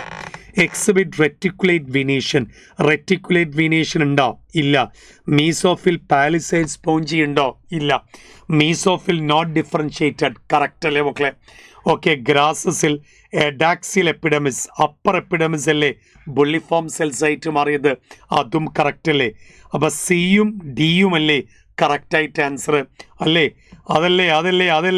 അതല്ലേ? അപ്പോൾ പിന്നെ ഏതാ മക്കളെ കറക്റ്റ് ആൻസർ? 2 അല്ലേ കറക്റ്റ് ആൻസർ? 2 അല്ലേ മക്കളെ കറക്റ്റ് ആൻസർ? ആണോ? യെസ്. അങ്ങനെയാണെങ്കിൽ മക്കളെ അനാറ്റമിയിൽ നമുക്ക് കാര്യമായിട്ട് ചോദ്യങ്ങൾ അധികം പഠിക്കാനില്ല. നമ്മൾ മൂന്നാമത്തെ ചാപ്റ്ററിലേക്ക് നീങ്ങാണ്, ഓർഗാനിസംസ് ആൻഡ് പോപ്പുലേഷനിലേക്ക് നീങ്ങാണ്.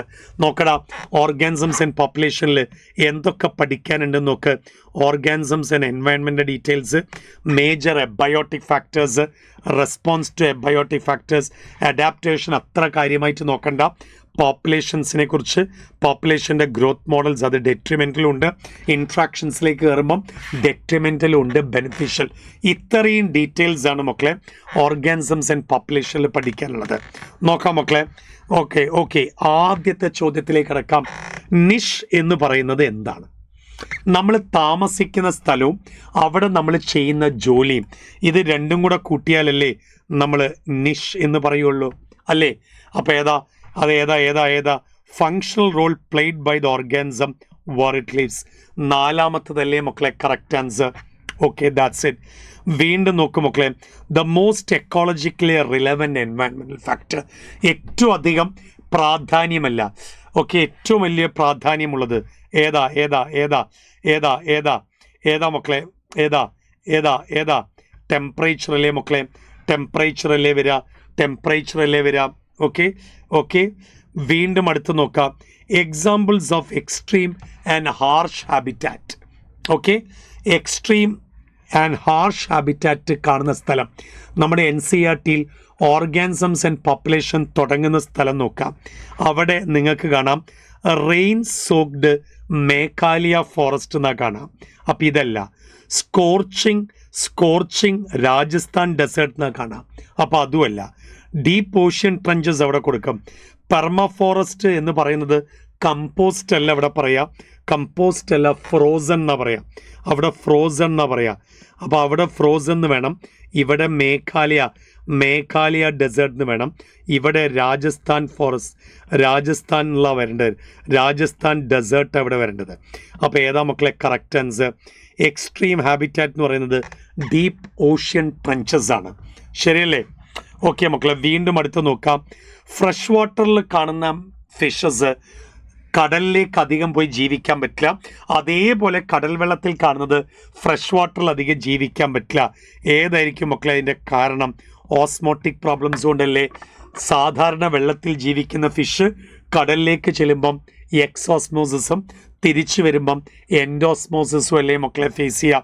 അപ്പോൾ ഓസ്മോട്ടിക് പ്രോബ്ലംസ് അല്ലേ? അതേ എൻ്റെ ടീച്ചറെ. വീണ്ടും നോക്കാം മക്കളെ. The success of mammals is largely due to the ability to maintain.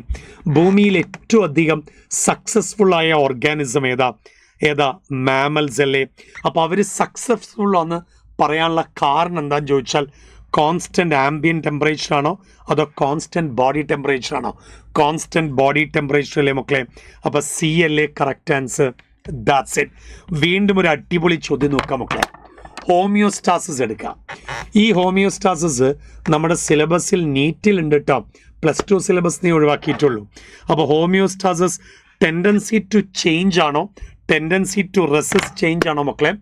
പുറമേയുള്ള സാഹചര്യങ്ങൾ മാറുന്നതനുസരിച്ച് മാറാതെ പിടിച്ചു നിൽക്കുന്നതിനെയല്ലേ ഹോമിയോസ്റ്റാസിസ് റെഗുലേഷൻ എന്ന് പറയാം. അപ്പോൾ മക്കളെ ടെൻഡൻസി ടു റെസിസ്റ്റ് ചേഞ്ച് അല്ലേ? ടെൻഡൻസി ടു റെസിസ്റ്റ് ചേഞ്ച് അല്ലേ? അതേ ടീച്ചറെ. മക്കളെ വീണ്ടും അടുത്ത് നോക്കുക. ദ ഗിവൺ ഏജ് പിരമിഡിൻ്റെ 3 നിങ്ങൾക്ക് കാണാം.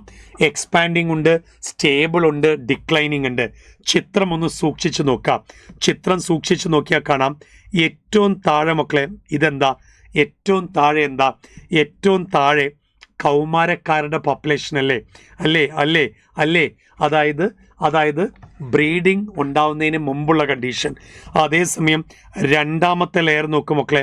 രണ്ടാമത്തെ ലെയറും ആദ്യത്തെ ലെയറും ഒരേപോലെയല്ലേ വരുന്നത്. അപ്പോൾ എക്സ്പാൻഡിങ് ആണോ അതേപോലെ തന്നെ ഡിക്ലൈനിങ് ആണോ അതോ സ്റ്റേബിൾ ആണോ? ഏതാ മക്കളെ ഇതിൻ്റെ കറക്റ്റ് ആൻസർ? ആലോചിച്ച് മാത്രം പറയാം. നമ്മൾ പോപ്പുലേഷനെ 3 ആക്കിയിട്ടല്ലേ ഡിവൈഡ് ചെയ്തിരിക്കുന്നത് അല്ലേ? ബ്രീഡ് ചെയ്യാൻ കപ്പാസിറ്റി ഇല്ലാത്തവർ, ബ്രീഡിങ് കപ്പാസിറ്റി ഉള്ളവർ, പോസ്റ്റ് റീപ്രൊഡക്റ്റീവ്. അപ്പോൾ ഇവിടെ ശരിക്കും എന്താ? ഇവിടെ പ്രീ റീപ്രൊഡക്റ്റീവും അതേപോലെ തന്നെ റീപ്രൊഡക്റ്റീവും ഒരേപോലെയല്ലേ പോകുന്നത്. അപ്പോൾ സ്റ്റേബിൾ പോപ്പുലേഷൻ അല്ലേ? 3 അല്ലേ മക്കളെ ആൻസർ വരിക? യാ ദാറ്റ്സ് ഇറ്റ്. വീണ്ടും അടുത്ത് നോക്കും മക്കളെ, നാറ്റാലിറ്റി എന്ന് പറയുന്നത് ഒരു പോപ്പുലേഷൻ്റെ ക്യാരക്ടറിസ്റ്റിക് ആണ് എന്നാണ് അതിൻ്റെ കറക്റ്റായിട്ടുള്ള explanation. Natality total number of individuals ആണോ, increase in the number of individuals ആണോ മക്കളെ, അതോ ലോസ് ഒരിക്കലും പറയാൻ പറ്റില്ല. ഇൻക്രീസ് അല്ലേ മക്കളെ, increase in the number of individuals of A population അല്ലേ. ഇനി ബർത്ത് റേറ്റ് കണ്ടുപിടിക്കാനുള്ള ഫോമുല ചോദിച്ചാലും കൃത്യമായിട്ട് അറിയണം. നമ്പർ ഓഫ് ഇൻഡിവിജ്വൽസ്, എത്ര പേര് ജനിച്ചു, ഡിവൈഡഡ് ബൈ ടോട്ടൽ എത്ര ഉണ്ടായിരുന്നു, അതനുസരിച്ചല്ലേ എടുക്കേണ്ടത്. ഓക്കെ, ഇത് സ്റ്റേബിൾ അല്ലേ മക്കളെ. ഓക്കെ, വീണ്ടും അടുത്ത് നോക്കാം മക്കളെ, പോപ്പുലേഷൻ ഡെൻസിറ്റി എങ്ങനെ കണ്ടുപിടിക്കാം. അപ്പോൾ പോപ്പുലേഷൻ ഡെൻസിറ്റി ചോദിച്ചു കഴിഞ്ഞാൽ നോക്കാം മക്കളെ, final size of the population അതെല്ലാം കറക്റ്റാണ്. ഇനീഷ്യൽ പോപ്പുലേഷൻ അതും കറക്റ്റാണ്. ബർത്ത് റേറ്റ് പ്ലസ് എമിഗ്രേഷൻ ആണോ, ഡെത്ത് റേറ്റ് പ്ലസ് ഇമിഗ്രേഷൻ ആണോ, ആണോ ആണോ ആണോ അല്ല. Birth rate plus immigration, death rate plus emigration, C അല്ലേ മക്കളെ കറക്റ്റ് ആൻസർ. സി അല്ലേ മക്കളെ കറക്റ്റ് ആൻസർ. ബർത്ത് റേറ്റും ഇമിഗ്രേഷനും അല്ലേ എടുക്കേണ്ടത്. ബർത്ത് റേറ്റ് പ്ലസ് ഇമിഗ്രേഷനും ഡെത്ത് റേറ്റ് പ്ലസ് എമിഗ്രേഷനും അല്ലേ എടുക്കേണ്ടത്. അതെ എൻ്റെ ടീച്ചറെ, അതെ അതെ അതെ. ഓക്കെ മക്കളെ, വീണ്ടും ഒരു അടിപൊളി ചോദ്യത്തിലേക്ക് നോക്കാം. Are in the exponential growth equation. നമുക്ക് രണ്ട് പോപ്പുലേഷൻ ഗ്രോത്ത് മോഡലാണ്, ഒന്ന് ലോജിസ്റ്റിക്കും ഉണ്ട്, ഒന്ന് എക്സ്പൊണൻഷ്യലും ഉണ്ട്. രണ്ടിലും ആർ വാല്യൂ കാണാം. ആർ വാല്യൂവിനെ കുറിച്ച് നമ്മൾ എന്താ പറയുക, intrinsic rate of natural increase അല്ലേ മക്കളെ, അല്ലേ. നൈസർഗികമായി കുഞ്ഞുങ്ങളുടെ എണ്ണം കൂടുന്നതിനല്ലേ പറയാം. യാ ദാറ്റ്സ് ഇറ്റ്. വീണ്ടും മക്കളെ അടുത്ത ചോദ്യം നോക്കാം. മാച്ചിങ് ആണ്, ശ്രദ്ധിച്ച് നോക്കാം. കമൻസാലിസമാണ് ആദ്യം. അപ്പോൾ നമ്മൾ പറയും കമൻസാലിസത്തിൽ ഒന്നിന് ഗുണം കിട്ടി, ഒന്നിന് ഗുണവും ഇല്ല ദോഷവും ഇല്ല.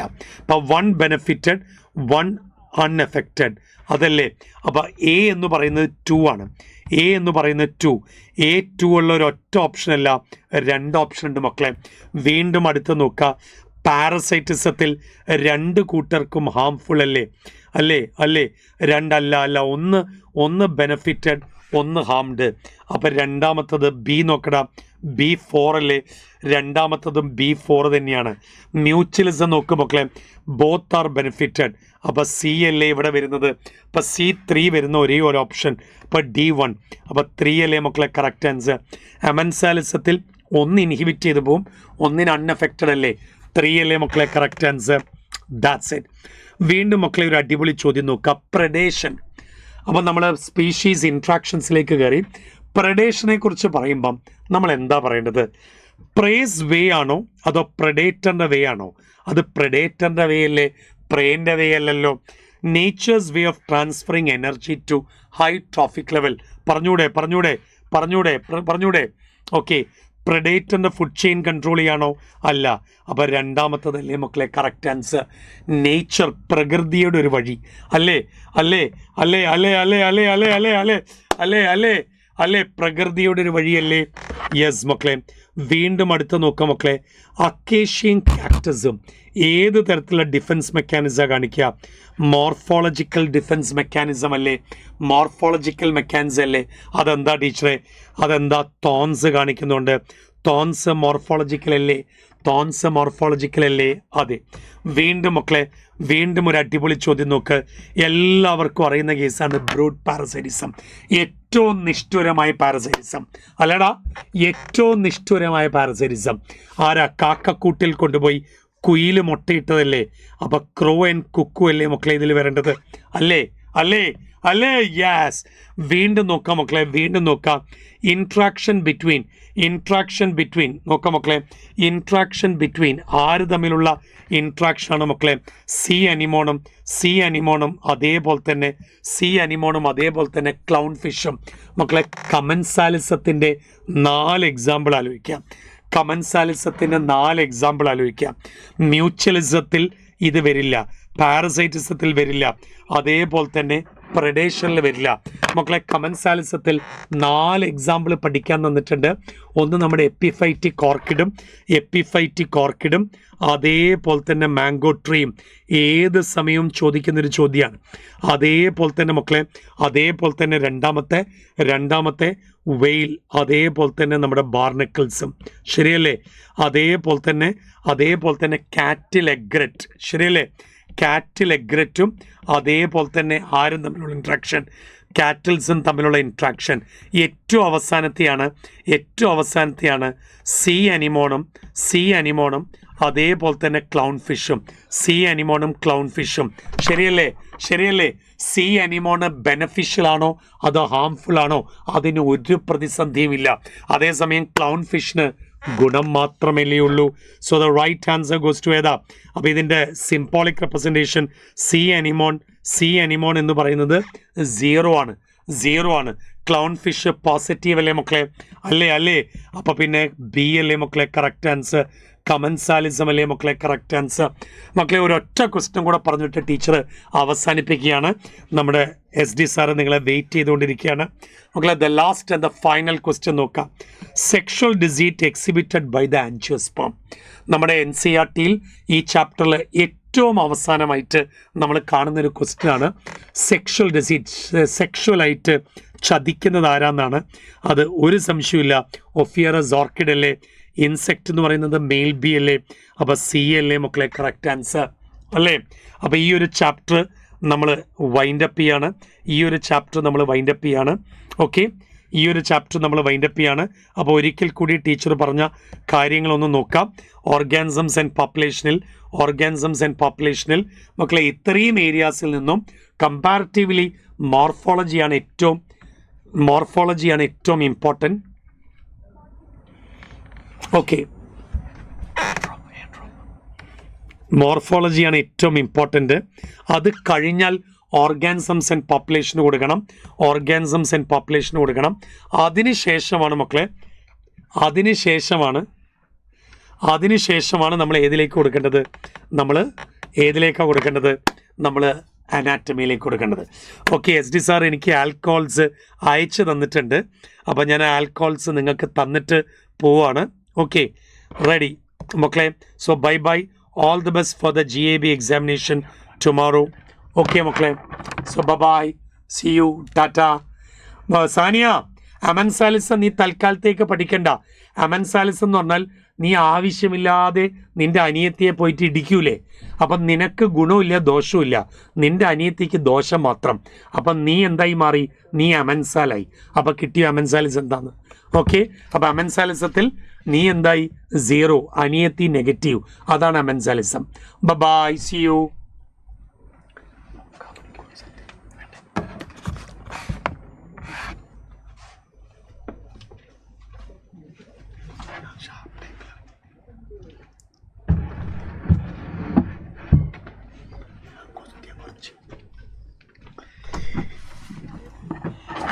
യെസ്, ഗുഡ് ഈവനിങ് മക്കളെ, ഗുഡ് ഈവനിങ്.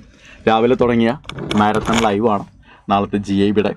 സോ 3 ചാപ്റ്ററുകളാണ്. ആൾറെഡി നിങ്ങൾ കുറേ ചാപ്റ്ററുകളൊക്കെ കണ്ടു കഴിഞ്ഞു. ഇനി നമുക്ക് ഈ ഒരു സെഷനിൽ ശരിക്കും 3 ചാപ്റ്റേഴ്സ് നമുക്കുള്ളത്. ഓർഗാനിക് കെമിസ്ട്രിയുടെ 3 ചാപ്റ്റേഴ്സാണ്. GOC2, alcohol, phenols and ethers, aldehydes, ketones and carboxylic acids അല്ലേ? 3 ചാപ്റ്റേഴ്സ്. ഹായ് സിയ. സോ എല്ലാവരും ഗംഭീരമായിട്ട് പഠിച്ച് മുന്നോട്ട് പോകുകയാണ് എന്നറിയാം. സുഖമാണല്ലോ മക്കളെല്ലാവർക്കും? നിങ്ങൾക്ക് ടെൻഷനും കാര്യങ്ങളൊന്നും ഉണ്ടാവില്ല എന്നെനിക്കറിയാം. കാരണം ഒരുപാട് എക്സാമുകളായി നമ്മളിങ്ങനെ എഴുതാൻ തുടങ്ങിയിട്ട് GIB എന്നുള്ള പേരിൽ തന്നെ നമ്മൾ ധാരാളം എക്സാമുകൾ എഴുതിയിട്ടുണ്ട്. അപ്പോൾ അതുകൊണ്ട് തന്നെ ഒരു GIB എന്ന് കേൾക്കുമ്പോഴോ ഒരു നീറ്റ് എക്സാം എന്ന് കേൾക്കുമ്പോഴോ നിങ്ങൾക്ക് അതിലൊരു തരത്തിലുള്ള ടെൻഷനും ഒരു തരത്തിലുള്ള പേടിയോ അങ്ങനത്തെ കാര്യങ്ങളൊന്നും ഇനി ഉണ്ടാവില്ലെന്ന് എനിക്ക് നന്നായിട്ടറിയാം. അത് തന്നെയാണ് ഇത്തരം പരീക്ഷകളുടെ ഏറ്റവും വലിയ ഉദ്ദേശം എന്ന് പറയുന്നതും.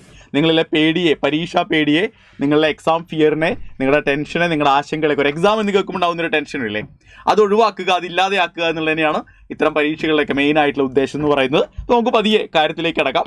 അപ്പോൾ 3 ചാപ്റ്ററുകളും ഞാൻ മിക്സ് ചെയ്തിട്ടാണ് ചോദ്യങ്ങൾ, ചാപ്റ്റർ വൈസ് അല്ല എടുത്തുള്ളത്. കാരണം ഓർഗാനിക് കെമിസ്ട്രി നിങ്ങൾക്കറിയാം, ഓർഗാനിക് കെമിസ്ട്രി എപ്പോഴും കണക്റ്റഡ് ആയ ചാപ്റ്ററുകൾ, പരസ്പരം കണക്ട് ചെയ്യപ്പെട്ട ചോദ്യങ്ങളായിരിക്കും ചോദിക്കുന്നുണ്ടാവുക. കണക്റ്റഡ് ആയ ചോദ്യങ്ങളാണ് ചോദിക്കുക. അതുകൊണ്ട് തന്നെ ചാപ്റ്റർ വൈസ് പറയുന്നതിനേക്കാൾ കുറച്ചുകൂടി നല്ലത് മിക്സഡ് ആയ ചോദ്യങ്ങളായിരിക്കും. അപ്പോൾ GOC2ലെയും ആൽക്കഹോൾ, ഫിനോൾസ് ആൻഡ് ഈതേഴ്സിലെയും ആൽഡിഹൈഡ്സ്, കീറ്റോൺസ് ആൻഡ് കാർബോക്സിലിക് ആസിഡ്സിലെയും മിക്സഡ് ആയിട്ടുള്ള ചോദ്യങ്ങൾ നമുക്ക് തുടങ്ങാം.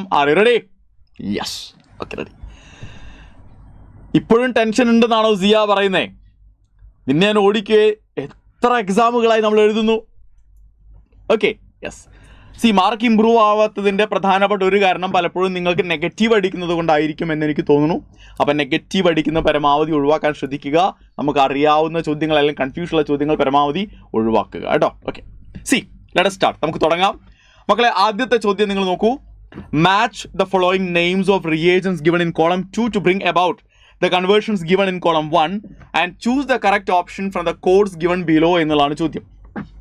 അപ്പോൾ നിങ്ങൾ നോക്കണേ, കോളം 1-ലുള്ളതെല്ലാം കൺവേർഷൻസ് ആണ്, ആരാക്കി മാറ്റുന്നു. കോളം 2-ലുള്ളതെല്ലാം അതിനാവശ്യമായ റിയേജൻറ്റുകളാണ്. അപ്പോൾ കറക്റ്റ് മാച്ച് ചെയ്താൽ മതി നിങ്ങൾ. അപ്പോൾ നിങ്ങൾ നോക്കുക, അലൈൽ ആൽക്കഹോളിനെ പ്രൊപ്പീനാലാക്കി മാറ്റണം. അപ്പോൾ നമ്മൾ അലൈൽ ആൽക്കഹോൾ ആരാന്ന് എഴുതണം അല്ലേ? അലൈൽ ആൽക്കഹോൾ ആരാന്ന് എഴുതണം നമ്മൾ. അലൈൽ ആൽക്കഹോൾ എന്ന് പറയുന്നത് ശ്രദ്ധിക്കണേ, അലൈൽ ആൽക്കഹോൾ എന്ന് പറഞ്ഞു കഴിഞ്ഞാൽ CH2 ഡബിൾ ബോണ്ട് CH2OH നമ്മൾ അലൈൽ ആൽക്കഹോൾ എന്ന് പറയുക. പിന്നെ നമുക്ക് എന്താക്കി മാറ്റണം? CH2 ഡബിൾ ബോണ്ട് CHCHO അല്ലേ? പ്രൊപ്പ് ഈനാൽ എന്ന് പറയുന്നത് ഇവനാണ്. കറക്റ്റ് അല്ലേ ഞാൻ പറഞ്ഞത്? റെഡി അല്ലേ മക്കളെ? Okay done. ഒറ്റ സെക്കൻഡ് എടാ. ഓക്കെ, അപ്പോൾ ഈ ഒരു കൺവേർഷനിൽ ആരെ കൺവേർട്ട് ചെയ്യേണ്ട കാര്യമില്ല, ഡബിൾ ബോണ്ടിനെ കൺവേർട്ട് ചെയ്യേണ്ട. ഡബിൾ ബോണ്ടിനെ തൊടാതെ CH2OHനെ CHO ആക്കി മാറ്റുക ഓക്സിഡേഷൻ ആണ്. അങ്ങനെ ഓക്സിഡൈസ് ചെയ്യണമെങ്കിൽ ആൻസർ എന്തായിരിക്കണം മക്കളെ? സോ അത് PCC പിരിഡീനിയം ക്ലോറോക്രോമേറ്റ് ആയിരിക്കണം. കാരണം NCERT കൃത്യമായിട്ട് പറയുന്നുണ്ട് PCC എന്ന് പറയുന്നവന് CH2OHനെ പ്രൈമറി ആൽക്കഹോളിക് ഗ്രൂപ്പിനെ CHO ആക്കി മാറ്റാം, പക്ഷേ ഡബിൾ ബോണ്ടുകളെ തൊടാൻ കഴിയില്ല എന്ന് കൃത്യമായിട്ട് പറയുന്നുണ്ട് അല്ലേ? ഓക്കെ, ശരി. ഇനി അടുത്ത ആരാ മക്കളെ? നിങ്ങൾ നോക്കിയേ, ബ്യൂട്ട്2ഈനിനെ എത്തനാൽ ആക്കണം. അപ്പോൾ ബ്യൂട്ട്2N എന്ന് പറയുന്നത് CH3, CH double bond CH3 എന്ന് പറയുന്ന ബ്യൂട്ട്2ഈനിനെ നമ്മൾ എത്തനാൽ മക്കളെ CH3CHO ആക്കണം അല്ലേ? അപ്പോൾ നമുക്ക് മനസ്സിലാകുന്നുണ്ട് ഇവിടെ പൊട്ടിക്കണം എന്നുള്ളതാണ് മെയിൻ ആയിട്ടുള്ള കാര്യം. ഇവിടെ രണ്ടിടത്തേക്കും ഓക്സിജനുകൾ ആഡ് ചെയ്യണം. And this is what we called ozonolysis. Hydrocarbon discuss ചെയ്തപ്പോൾ ഒരു പക്ഷേ നിങ്ങളത് കണ്ടിട്ടുണ്ടാകും. ഓസോണോളിസിസ് എന്ന് പറയുന്ന, അപ്പോൾ ബിക്ക് മാച്ച് ആകുന്നു 2 തന്നെയാണ്, ഇത് എക്ക് മാച്ച് ആകുന്നു, ബിക്ക് മാച്ച് ആകുന്നു 2 ആണ്. അപ്പോൾ പിന്നെ തീർച്ചയായിട്ടും സിക്ക് മാച്ച് ആകുന്നത് എന്തായിരിക്കും? 3 തന്നെയായിരിക്കും അല്ലേ? സിക്ക് മാച്ച് ആകുന്നത് 3 തന്നെയാണ്. Option 1 is the right answer. എക്ക് 1, ബിക്ക് 2, സിക്ക് 3 എന്നെ സി കൂടി ഞാനൊന്ന് പറയാം. അതാ ആൾറെഡി അങ്ങനെയാണെങ്കിൽ ഒന്നുകൂടി പറയാം ഞാൻ. ശ്രദ്ധിക്കണേ, പാരാഫ്ലൂറോ ടുളുവിനെ പാരാഫ്ലൂറോ ബെൻസാൾഡിയഡ് ആക്കണം. മക്കളെ ശ്രദ്ധിച്ചേ, പാരാഫ്ലൂറോ ടുളുവിനെ പാരാ ബെൻസാൾഡിയഡ് ആക്കണം. അതെങ്ങനെയാക്കുക? പാരാഫ്ലൂറോ ടുളുവിൻ എന്ന് പറഞ്ഞു കഴിഞ്ഞാൽ നോക്കണേ, പാരാഫ്ലൂറോ ടുളുവിൻ, ഇതാണ് പാരാഫ്ലൂറോ ടുളുവിൻ. ഇവനെ നമുക്ക് എന്താക്കി മാറ്റണം എടാ? ഇവനെ നമുക്ക് പാരാഫ്ലൂറോ ബെൻസാൾഡിഹൈഡ് ആക്കി മാറ്റണം. അപ്പോൾ CH3 എന്ന് പറയുന്ന ഗ്രൂപ്പിനെ CHO ആക്കി മാറ്റാൻ പ്രധാനമായും നമുക്ക് 3 മെത്തേഡുകളുണ്ട്. ഒന്നുകിൽ നമുക്ക് എറ്റാഡ് റിയാക്ഷൻ നടത്താം, അല്ലെങ്കിൽ നമുക്ക് എന്ത് ചെയ്യാം? CrO3 in presence of acetic anhydride നടത്താം. അതല്ലെങ്കിൽ നമുക്ക് സൈഡ് ചെയിൻ ക്ലോറിനേഷൻ നടത്തിയിട്ട് നമുക്ക് എന്ത് നടത്താം? ഹൈഡ്രോളിസിസ് നടത്താം. ശരിയല്ലേ? 3 മെത്തേഡുകളുണ്ട്. ഇവിടെ ഓപ്ഷനിൽ എന്താ കൊടുത്തിരിക്കുന്നത്? CrO3 in presence of acetic anhydride. ശരിയാ? അപ്പോൾ 2 സ്റ്റേജുകളിലായി നമ്മളത് നടത്തും. CrO3 ആൻഡ് അസറ്റിക് ആൻഹൈഡ്രൈഡ് ഉപയോഗിച്ച് നമ്മൾ ആദ്യം അതിനെ റിയാക്ട് ചെയ്യിപ്പിക്കും. എന്നിട്ട് നമ്മൾ ആ കിട്ടുന്ന ഇൻ്റർമീഡിയറ്റിനെ H3O+ ഉപയോഗിച്ച് ആസിഡ് ഹൈഡ്രോളിസിസ് നടത്തിയാൽ CH3 എന്ന് പറയുന്നവൻ CHO ആയിട്ട് മാറും. ക്ലിയർ അല്ലേ മക്കളെ അത്? അപ്പോൾ ക്വസ്റ്റ്യൻ നമ്പർ 1ൻ്റെ ആൻസർ A തന്നെയാണ്, 1 തന്നെയാണെന്നുള്ള കാര്യം നിങ്ങൾക്ക് സെറ്റാണ്. ഓക്കെ അല്ലേ? സെറ്റല്ലേ അത്? ഓക്കെ, രണ്ടാമത്തെ ചോദ്യത്തിലേക്ക് നമ്മൾ കടക്കുമ്പോൾ, രണ്ടാമത്തെ ചോദ്യത്തിലേക്ക് കിടക്കാം. ഇതിപ്പോൾ ഞാൻ ആൾറെഡി ആ റിയാക്ഷൻ ഞാനൊന്ന് കാണിക്കുന്നു എന്ന് മാത്രമേ ഉള്ളൂ. NCERT പറയുന്നത് നോക്കൂ, CH3 CrO3യും CH3 CO2Oയുമായി മാറുമ്പോൾ 273 മുതൽ 283 കെൽവിൻ വരെ ടെമ്പറേച്ചറിൽ ആ ഇൻ്റർമീഡിയറ്റ് ഒന്ന് ഓർത്തു വെച്ചോ. കാരണം ചിലപ്പോൾ ചോദ്യ പേപ്പറിൽ ഇൻ്റർമീഡിയറ്റ് ആയിരിക്കും ചോദിക്കുക. CH3യിൽ നിന്ന് 2 Hകൾ പുറത്തേക്ക് ഇറങ്ങി പോവുകയും പകരം ആരാ കയറി വരിക? 2 OCO CH3 ഗ്രൂപ്പുകൾ കയറി വരികയും ചെയ്യും. 2 OCO CH3 ഗ്രൂപ്പുകൾ കയറി വരികയും ചെയ്യും. അങ്ങനെയാണ് ഇൻ്റർമീഡിയറ്റ് ആയി മാറുന്നത്. ഇൻ്റർമീഡിയറ്റ് എന്തായിട്ട് മാറും? CHO ആയിട്ട് മാറും. മക്കളെ അടുത്ത ചോദ്യത്തിലേക്ക് കൊണ്ടുപോകുന്നതാണ് ഞാൻ നിങ്ങളെ. See the next question. The incorrect method of preparation of alcohol from following. ആൽക്കഹോളുകളുടെ പ്രിപ്പറേഷൻ മെത്തേഡുകളിൽ ഇതിൽ ഒരു പ്രിപ്പറേഷൻ എന്തല്ല, ഒരു മെത്തേഡ് എന്തല്ല, ആൽക്കഹോളുകളെ പ്രിപ്പയർ ചെയ്യാൻ പറ്റാത്തതാണ്. അത് ക്രോമിയം കോംപ്ലക്സ് ആയിട്ട് മാറുന്നത് എറ്റാഡ് റിയാക്ഷനിലാണ് ഷിഫ. എറ്റാഡിൽ ക്രോമിയം കോംപ്ലക്സ് ആയിട്ട് മാറും കേട്ടോ. ഓക്കെ, നിങ്ങൾ നോക്കിയേ, ആൽക്കീനുകളെ ഓസോണോളിസിസ് നടത്തിയാൽ ആൽക്കഹോളുകൾ ഉണ്ടാകുമോ? ഓസോണോളിസിസ് ഓഫ് ആൽക്കീൻ, ആൽക്കീനുകളെ ഓസോണോളിസിസ് നടത്തിയാൽ മക്കളെ ആൽക്കഹോളുകൾ കിട്ടുമോ? ഇല്ല സാർ, അവിടെ നമുക്ക് കിട്ടുക ആൾഡിഹൈഡുകളും കീറ്റോണുകളുമാണ്. സോ ഇത് തെറ്റാണ്, അവിടെ ആൽക്കഹോൾ കിട്ടില്ല. കീറ്റോണുകളെ ഗ്രിഗ്നാർഡ് റിയേജന്റുമായി റിയാക്ട് ചെയ്താൽ ഫോളോഡ് ബൈ ഹൈഡ്രോളിസിസ് നടത്തിയാൽ ഉറപ്പായും നമുക്കൊരു ആൽക്കഹോൾ കിട്ടും. അത് ടേർഷറി ആൽക്കഹോൾ ആയിരിക്കുമെന്ന് നിങ്ങൾക്ക് അറിയാവുന്ന സംഗതിയാണ്. അവിടെ നിങ്ങൾക്കൊരു ആൽക്കഹോളിനെ കിട്ടും. ഹൈഡ്രോകാർബണുകൾ ഹൈഡ്രോബോറേഷൻ ഓക്സിഡേഷൻ ഓഫ് ആൽക്കീൻ നടത്തി കഴിഞ്ഞാൽ ആൻറ്റി മാർക്കോണിക്കോഫ് അഡീഷൻ ഓഫ് വാട്ടറിലൂടെ നിങ്ങൾക്ക് ആൽക്കഹോൾ കിട്ടും. റെഡിയാണ്. ആൽക്കൈൽ ഹാലൈഡുകളെ അക്വസ് NaOH റിയാക്ട് ചെയ്ത് കഴിഞ്ഞാൽ ന്യൂക്ലിയോഫിലിക് സബ്സ്റ്റിറ്റ്യൂഷനിലൂടെ നിങ്ങൾക്ക് ആൽക്കഹോളുകളെ കിട്ടും. അതും ശരിയാണ്. പക്ഷേ മക്കളെ ഒന്നാമത്തെ ഓപ്ഷനിലാണ് ആൽക്കഹോളിനെ കിട്ടാത്തത്. Therefore ഓപ്ഷൻ എ അല്ലെങ്കിൽ option 1 is the right answer. Ready അല്ലേ? ക്ലിയർ അല്ലേ? അപ്പോൾ മക്കളെ ഇവിടെ ഒന്ന് ഓർത്ത് വെച്ചോടാ. ഇത് കീറ്റോണിന് പകരം നിങ്ങളോട് ഒരു ആൽഡിഹൈഡാണ് തന്നിരുന്നെങ്കിലോ, കീറ്റോണിന് പകരം ആൽഡിഹൈഡ് ആയിരുന്നെങ്കിൽ HCHO തന്നിരുന്നുവെങ്കിൽ നിങ്ങൾക്ക് പ്രൈമറി ആൽക്കഹോളും HCHO അല്ലാത്ത വേറെ ഏത് ആൽഡിഹൈഡ് തന്നാലും സെക്കൻഡറി ആൽക്കഹോളുമാണ് നിങ്ങൾക്ക് കിട്ടുക. ഓർത്ത് വെച്ചോ. കാരണം ചോദ്യ പേപ്പറിൽ അങ്ങനെ വന്നാൽ നിങ്ങൾക്ക് അത് ഓർമ്മയുണ്ടാവണം. അതുകൊണ്ടാണ് ഞാനത് അങ്ങനെ പറഞ്ഞത്. And here is your next question. മക്കളെ, name the product obtained when vapours of butan two ol. മക്കളെ, ബ്യൂട്ടൈൻ ടു ഓൾ എന്ന് പറഞ്ഞാൽ ആരാ? CH3 CH2 CHOH CH3യുടെ വേപ്പറുകളെ സിൽവറിന് മുകളിലൂടെ സിൽവർ കാറ്റലിസ്റ്റിന് മുകളിലൂടെ ഹൈ ടെമ്പറേച്ചറിൽ കടത്തിവിട്ടാൽ എന്താണ് കിട്ടുക? അയ്യോ സാർ, ഇത് NCERT പറയുന്നില്ല എന്ന് നിങ്ങൾ ആരെങ്കിലും പറഞ്ഞാൽ ഓടിക്കും നിങ്ങളെ ഞാൻ. കാരണം ഇത് NCERT aldehydes, ketones and carboxylic acids എന്ന് പറയുന്ന പാഠത്തിൽ കൃത്യമായി പറയുന്നുണ്ട്. നിങ്ങൾക്ക് ഇവിടെ കോപ്പർ കാറ്റലിസ്റ്റിനെയോ അതല്ലെങ്കിൽ സിൽവർ കാറ്റലിസ്റ്റിനെയോ ഉപയോഗിക്കാം.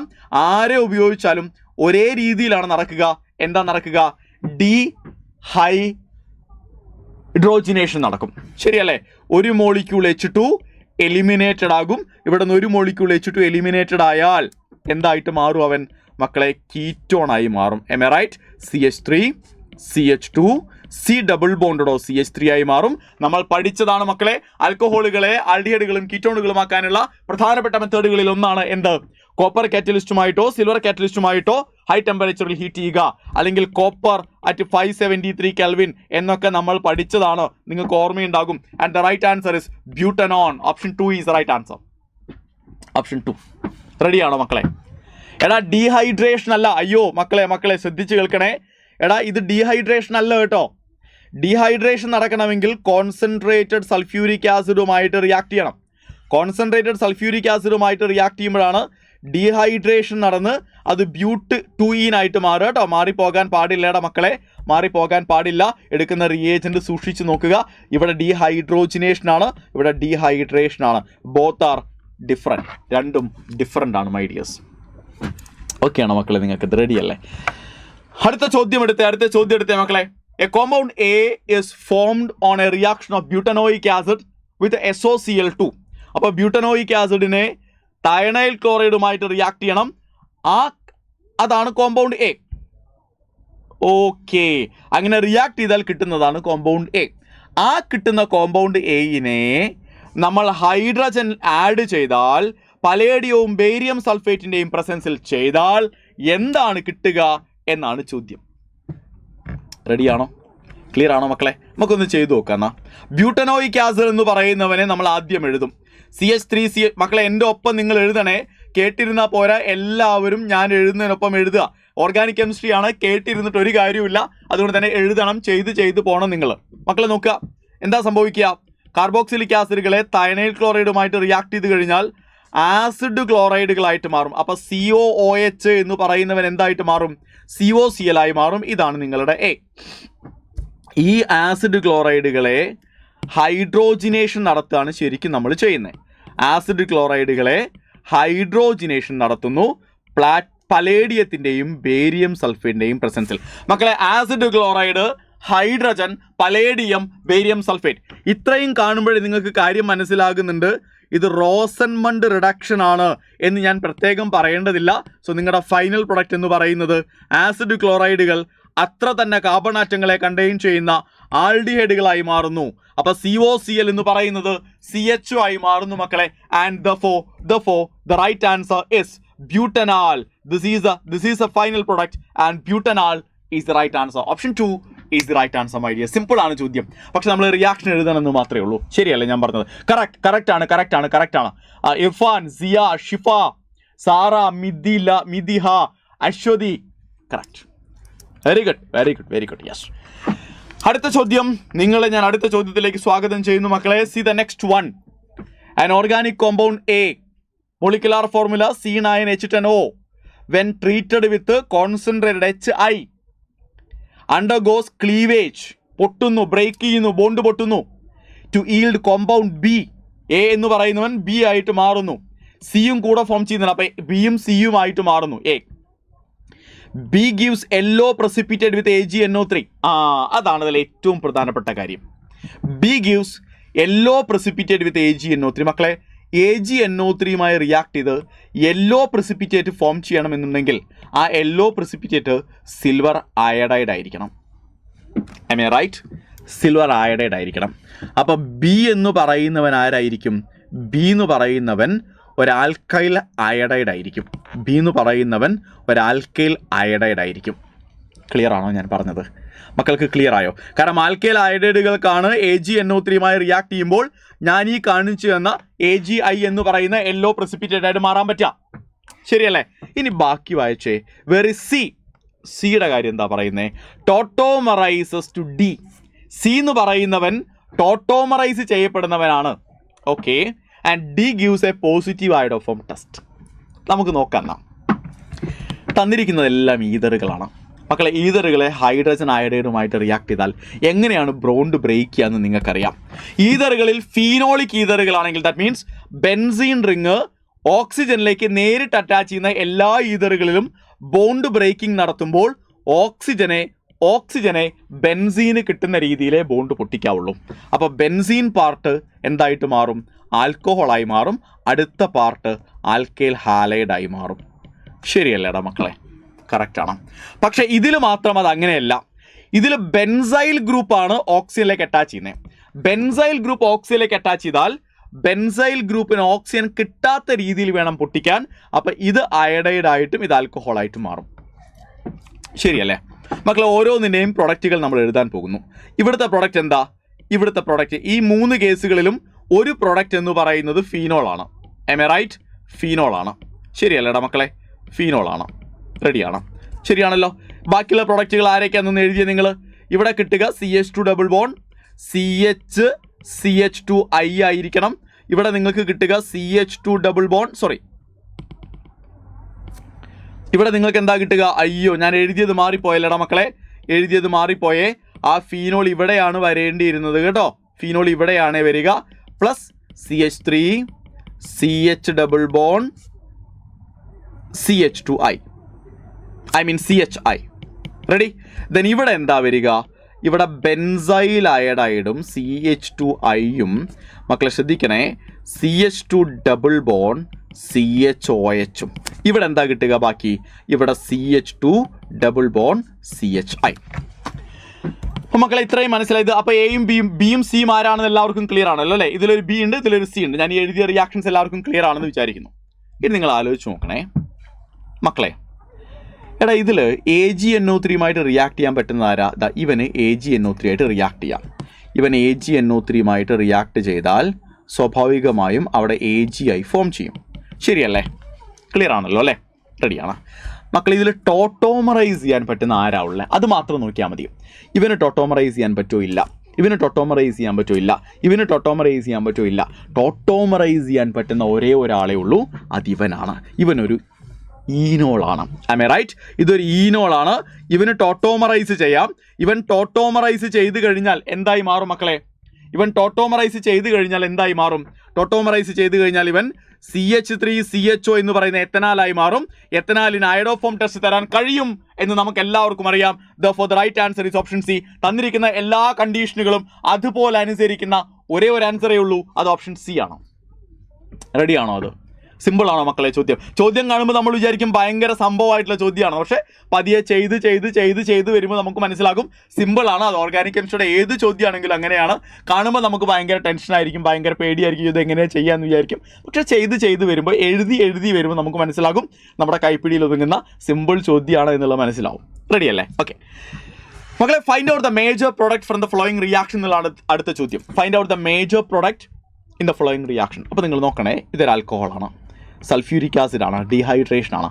ഡീഹൈഡ്രേഷൻ എന്ന് പറയുമ്പോൾ ഏറ്റവും ആദ്യം OH എലിമിനേറ്റഡ് ആകുകയും OH എലിമിനേറ്റഡ് ആയാൽ അത് കറസ്പോണ്ടിങ് കാർബോകാറ്റയോൺ ആയിട്ട് മാറുകയും ചെയ്യും. Am I right? ഈ കാർബോകാറ്റയോൺ ഒരു സെക്കൻഡറി കാർബോകാറ്റയോൺ ആണ് എന്ന് ഏത് കൊച്ചുകുട്ടിക്കും, ബേസിക് ഐഡിയ ഉള്ള ഏതൊരു കൊച്ചുകുട്ടിക്കും മനസ്സിലാകും ഇതൊരു സെക്കൻഡറി ആൽക്കഹോൾ ആണ്. 1 മിനിറ്റ് കഴിയും, 1 മിനിറ്റ് കഴിയില്ല ഇർഫാനെ, 1 മിനിറ്റ് കഴിയില്ല. ഇതിൽ 1 മിനിറ്റ് കഴിയുന്നതാണോ നീ പറയുന്നത്? കഴിയില്ല, 1 മിനിറ്റ് കഴിയില്ല. കാരണം ഇത് വേഗം വേഗം വേഗം നമുക്ക് ചെയ്തു പോകാവുന്നല്ലേ ഉള്ളൂ. പിന്നെ നമുക്ക് ടോട്ടോമറൈസ് ചെയ്യുന്ന ഒരേ ഒരാളേ ഉള്ളൂ. ടോട്ടോമറൈസ് ചെയ്യുന്ന ആളാരാ നോക്കിയാൽ പോരെ, ഇവൻ മാത്രമേ ടോട്ടോമറൈസ് ചെയ്യുള്ളൂ. 30 സെക്കൻഡ് കൊണ്ട് ആൻസർ ചെയ്യാവുന്ന ചോദ്യമാണ്. Okay, ready. അപ്പോൾ സെക്കൻഡറി കാർബോകാറ്റോൺ ആണ്. സെക്കൻഡറി കാർബോകാറ്റോണുകൾക്ക് ടേഴ്സറി ആകാമല്ലോ അല്ലേ? ടേഴ്സറി ആകുമ്പോൾ നോക്കിയേ, ഇവിടെ H ഉണ്ട്, ഇവിടെ രണ്ടും മെത്തൈലാണ്. അപ്പോൾ ഹൈഡ്രൈഡ് ഷിഫ്റ്റിലൂടെയും ടേഴ്സറി ആകാം, മെത്തൈൽ ഷിഫ്റ്റിലൂടെയും ടേഴ്സറി ആകാം. അപ്പോൾ നമ്മൾ ഹൈഡ്രൈഡ് ഷിഫ്റ്റാണ് പ്രിഫർ ചെയ്യുന്നത്. ഹൈഡ്രൈഡ് ഷിഫ്റ്റാണ് പ്രിഫർ ചെയ്യുന്നത് അല്ലേ? സോ ഹൈഡ്രൈഡ് ഷിഫ്റ്റിലൂടെ ടേഴ്സറി ആയാൽ ഈ 2 മെത്തൈൽ ഗ്രൂപ്പുകൾക്കും അനക്കമില്ല, അവരവിടെ തന്നെ നിൽക്കും, ടേഴ്സറി കാർബോകാറ്റോൺ ആയിട്ട് മാറി. ഈ ടേഴ്സറി കാർബോകാറ്റോണിൽ നിന്നാണ് H പോകേണ്ടത്. അപ്പോൾ H പോകുന്ന സമയത്ത് നോക്കൂ, ഇവിടെ നിന്നും H പോകാം, ഇവിടെ ഡബിൾ ബോണ്ട് വരാം, ഇവിടെ നിന്ന് H പോകാം, ഇവിടെയും ഡബിൾ ബോണ്ട് വരാം. ശരിയല്ലേ? ക്ലിയർ അല്ലേ മക്കളെ? ആണ്. അപ്പോൾ നിങ്ങൾ നോക്കണേ, ദാ ഇവിടെ നിന്ന് ഹൈഡ്രജൻ പോകുകയും ഇവിടെ നിന്ന് ഹൈഡ്രജൻ പോകുകയും ഇവിടെ ഡബിൾ ബോണ്ട് വരികയും ചെയ്യുന്ന ഈ പ്രൊഡക്റ്റ് അല്ലേ ഏറ്റവും സ്റ്റേബിൾ ആയിട്ടുണ്ടാകുക? ഈ പ്രൊഡക്റ്റ് അല്ലേ ഏറ്റവും സ്റ്റേബിൾ ആയിട്ടുണ്ടാവും മക്കളെ? അതാണോ ഏറ്റവും സ്റ്റേബിൾ ആയിട്ട് വരിക? നിങ്ങൾ ആലോചിച്ച് നോക്കിയേ. നമുക്ക് ആ പോസിബിലിറ്റീസ് എല്ലാം എഴുതാം. 2 പോസിബിലിറ്റി ഞാൻ എഴുതാൻ പോകുകയാണേ. 2 പോസിബിലിറ്റി ഞാൻ എഴുതുകയാണ് കേട്ടോ.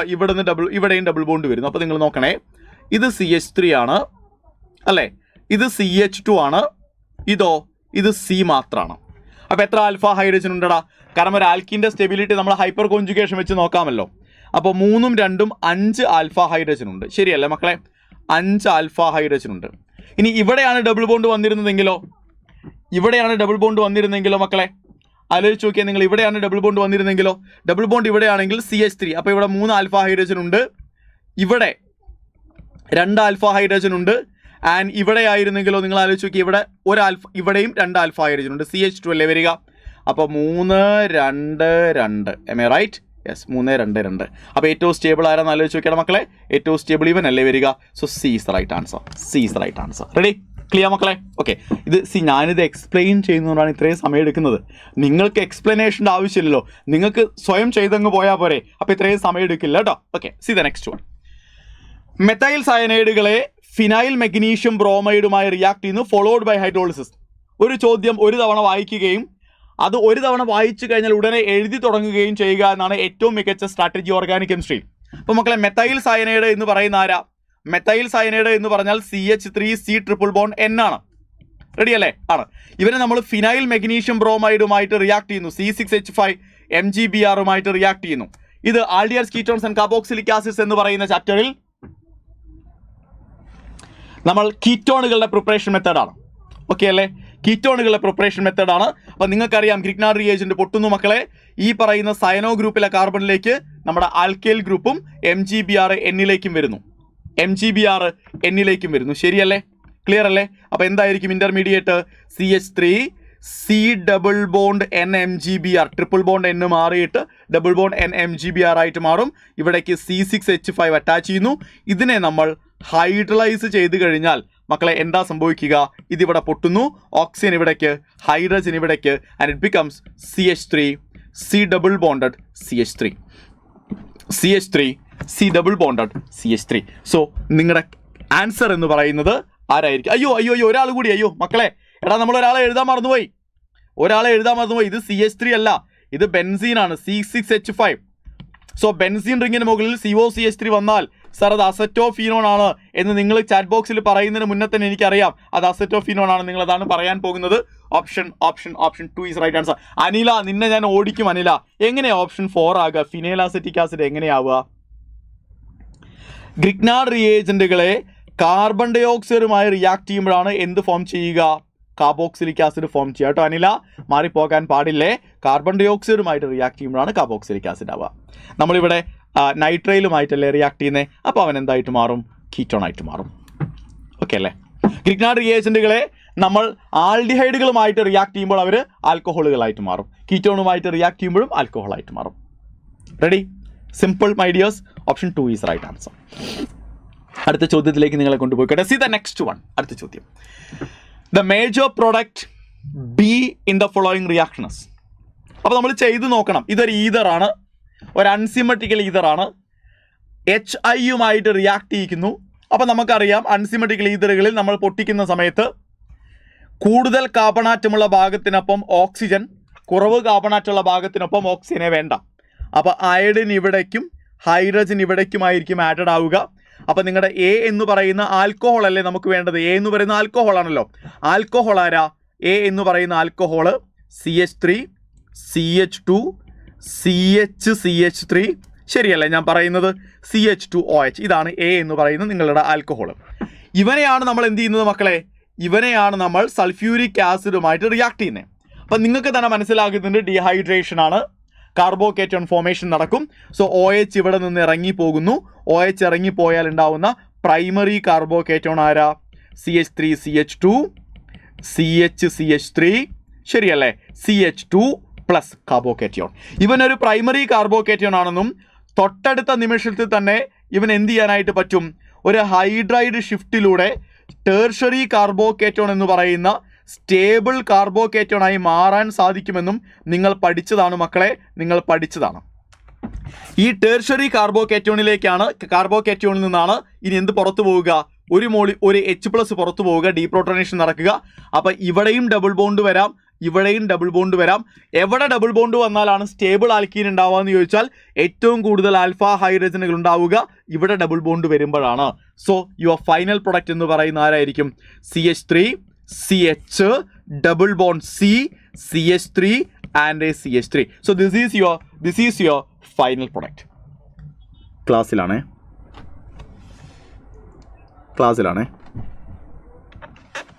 Okay, done. റെഡി അല്ലേ? ക്ലിയർ അല്ലേ മക്കളെ? അപ്പോൾ എവിടെയാണ് നിങ്ങളുടെ ഫൈനൽ ആൻസർ കിടക്കുന്നത്? സാർ ഞങ്ങളുടെ ഫൈനൽ ആൻസർ കിടക്കുന്നത് ഓപ്ഷൻ ബിയിലാണ്. ഫൈനൽ ആൻസർ കിടക്കുന്നത് ഓപ്ഷൻ ബിയിലാണ്. റെഡി? ക്ലിയർ? ഓക്കെ ആണോടാ മക്കളെ? സെറ്റ് അല്ലേ? അത് ആർക്കും ഡൗട്ടുകളില്ലല്ലോ? എല്ലാവരും ഓപ്ഷൻ ബി അല്ലെങ്കിൽ ഓപ്ഷൻ 2 എന്ന് തന്നെയാണ് പറയുന്നത്. That's good, very good.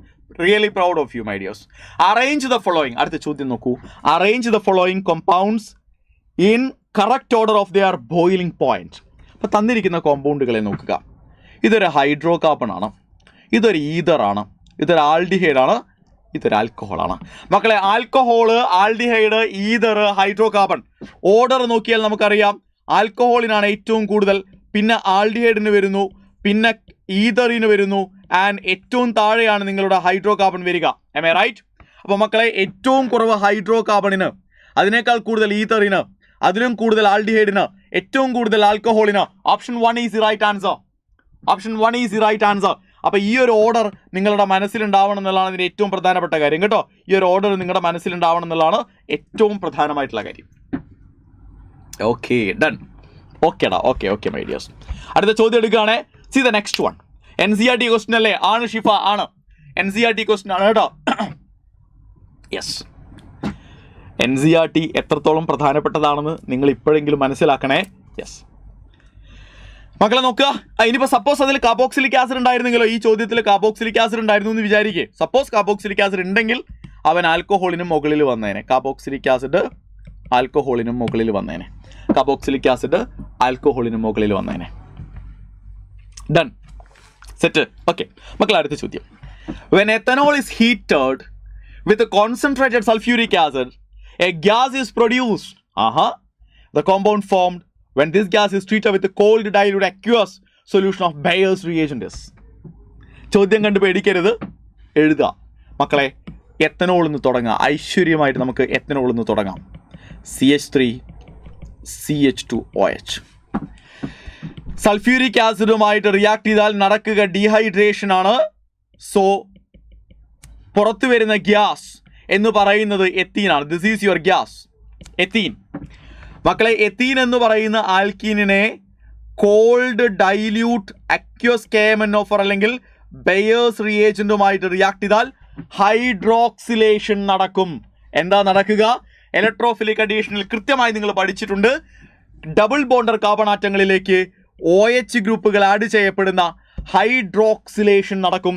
Hydroxylation നടന്നാൽ CH2OH സിംഗിൾ ബോണ്ട് CH2OH ആയി മാറും. പഠിച്ചതാണ് നമ്മൾ GOC 2-ൽ ഇത് പഠിച്ചാണ് മക്കളെ നമ്മൾ. And the answer is glycol, ethylene glycol. ഇവന്റെ പേരെന്താ മക്കളെ? ഇവന്റെ പേരെന്താ? ഗ്ലൈക്കോൾ അഥവാ ethylene glycol. Sir option C is the right answer. I may right? ശരിയല്ലേ? Option C is the right answer. Ethylene glycol അല്ലെങ്കിൽ വെറും ഗ്ലൈക്കോൾ. Yes, hydroxylation. മക്കൾ ഓർത്ത് വെച്ചോട്ടാ, ഈ പ്രോസസ്സിന്റെ പേര് ഹൈഡ്രോക്സിലേഷൻ. ഹൈഡ്രോക്സിലേഷൻ. റെഡിയാണോ? ക്ലിയർ ആണോ എല്ലാവർക്കും? സെറ്റ് അല്ലേ? See the next one. The compound which will not give iodoform. മക്കളെ, aldehydes, ketones and carboxylic acids എന്ന് പറയുന്ന പാഠത്തിൽ അയഡോഫോം റിയാക്ഷനെ കുറിച്ച് കൃത്യമായി നമ്മൾ പറഞ്ഞിട്ടുണ്ട്. ആരൊക്കെയാണ് അയഡോഫോം റിയാക്ഷൻ തരിക? ആരൊക്കെയാണ് അയഡോഫോം റിയാക്ഷൻ തരിക എന്ന് ചോദിച്ചു കഴിഞ്ഞാൽ മക്കളെ, അയഡോഫോം റിയാക്ഷൻ തരുന്നവരിൽ ആൽക്കഹോൾ ഫാമിലിയിൽ പ്രൈമറി ആൽക്കഹോളുകളിൽ എത്തനോൾ മാത്രവും ആൽഡിഹൈഡ് ഫാമിലിയിൽ എത്തനാൽ മാത്രവും, ശരിയല്ലേ? സെക്കൻഡറി ആൽക്കഹോളുകളിൽ CH3COH വരുന്ന സെക്കൻഡറി ആൽക്കഹോളുകളും, അതേസമയം മക്കളെ കീറ്റോണുകളിൽ മെത്തൈൽ കീറ്റോണുകൾക്കും മാത്രമാണ് എന്ത് തരാൻ കഴിയുക? അയഡോഫോം ടെസ്റ്റ് തരാൻ കഴിയുക. ശരിയല്ലേ? റെഡിയല്ലേ മക്കളെ? ആണ്. ഇത്രയും ആളുകൾക്ക് തരാം കേട്ടോ. 1, 2, 3, 4. ഇവൻ മാത്രമാണ് പ്രൈമറി ആൽക്കഹോളിൽ തരിക. ഇവനാണ് ആൽഡിഹൈഡിൽ തരിക. സെക്കൻഡറി ആൽക്കഹോളുകളിൽ ഈ ഒരു കാറ്റഗറിയിലുള്ള എല്ലാ സെക്കൻഡറി ആൽക്കഹോളുകളും തരും. ആൻഡ് കീറ്റോണുകളിൽ മക്കളെ ഈ ഒരു കാറ്റഗറിയിലുള്ള എല്ലാ കീറ്റോണുകളും തരും. ഇനി നിങ്ങൾ നോക്കുക, ഇതെല്ലാം കീറ്റോണുകളാണ്. ശരിയല്ലേ? പക്ഷേ നിങ്ങൾ നോക്കിയേ, ഇതൊരു ആൽഡിഹൈഡാണ്. ആൽഡിഹൈഡിൽ ഇവൻ മാത്രമേ തരുള്ളൂ. സോ ഇവന് തരാൻ കഴിയില്ല. ഇവനല്ലാത്ത ഒരു ആൽഡിഹൈഡിനും അത് തരാൻ കഴിയില്ല. ഇതൊരു മെത്തൈൽ കീറ്റോൺ അല്ലേ? ഇവിടെ CH3 ഉണ്ടല്ലോ അല്ലേ? ഇവന് തരാൻ കഴിയും. മക്കൾ, ഇവിടെ 2 CH3 ഗ്രൂപ്പുകളുണ്ട്, ഇവന് തരാൻ കഴിയും. ഇവിടെയും CH3 ഉണ്ട്. ഇവരെല്ലാവരും മെത്തൈൽ കീറ്റോൺസാണ്. എയും അതായത് 1ഉം 3ഉം 4ഉം മെത്തൈൽ കീറ്റോണുകളാണ്. 2 മാത്രമാണ് അതിൽ ഉൾപ്പെടാത്തത്. Option 2 is right answer my dears. Option 2 is right answer. Okay, അടുത്തത് മക്കളെ, അടുത്ത ചോദ്യം. The major product of the following reactions. തന്നിരിക്കുന്നതിലെ മേജർ പ്രൊഡക്റ്റ് ആരാണ് എന്നാണ് ചോദ്യം. സോ മേജർ പ്രൊഡക്റ്റ് ആരാണ് എന്ന് ചോദിച്ചു കഴിഞ്ഞാൽ തന്നിരിക്കുന്ന ആളെ നിങ്ങൾ സൂക്ഷ്മമായിട്ടൊന്ന് നോക്ക്. ഇവിടെ ഒരു OH ഉണ്ട്, മെത്തൈലുണ്ട്, NO2 ഉണ്ട്. മക്കളെ, NO2 എന്ന് പറയുന്നത് മെറ്റാ ഡയറക്റ്റിംഗ് ആണ്, അല്ലെങ്കിൽ ഡീആക്ടിവേറ്റിംഗ് ആണ്. OH എന്ന് പറയുന്നവൻ ഓർത്തോപാരയാണ്, ആക്ടിവേറ്റിംഗ് ആണ്. CH3 എന്ന് പറയുന്നവനും ഓർത്തോപാരയാണ്, ആക്ടിവേറ്റിംഗ് ആണ്. am I right? ആണ്. അപ്പോൾ ഡീആക്ടിവേറ്റിംഗ് ഗ്രൂപ്പുകളേക്കാൾ ആക്ടിവേറ്റിംഗ് ഗ്രൂപ്പുകൾ പറയുന്നത് അനുസരിക്കുകയാണ് ഇലക്ട്രോഫിൽ സബ്സ്റ്റിറ്റ്യൂഷൻ ചെയ്യുക. അതിൽ തന്നെ 2 ആക്ടിവേറ്റിംഗ് ഗ്രൂപ്പുകളുണ്ട്. അപ്പോൾ നമ്മൾ ആക്ടിവേറ്റിംഗ് പവർ നോക്കുമ്പോൾ OH-നാണ് CH3യേക്കാൾ ആക്ടിവേറ്റിംഗ് പവർ ഉള്ളത്. കാരണം OH-ന്റെ ആക്ടിവേറ്റിംഗ് പവർ എന്ന് പറയുന്നത് +R എഫക്റ്റിലൂടെയാണെങ്കിൽ CH3 അത് +H എഫക്റ്റിലൂടെയാണ്, ഹൈപ്പർ കോൺജുഗേഷനിലൂടെയാണ്. +R-നാണല്ലോ എഫക്റ്റ് കൂടുക.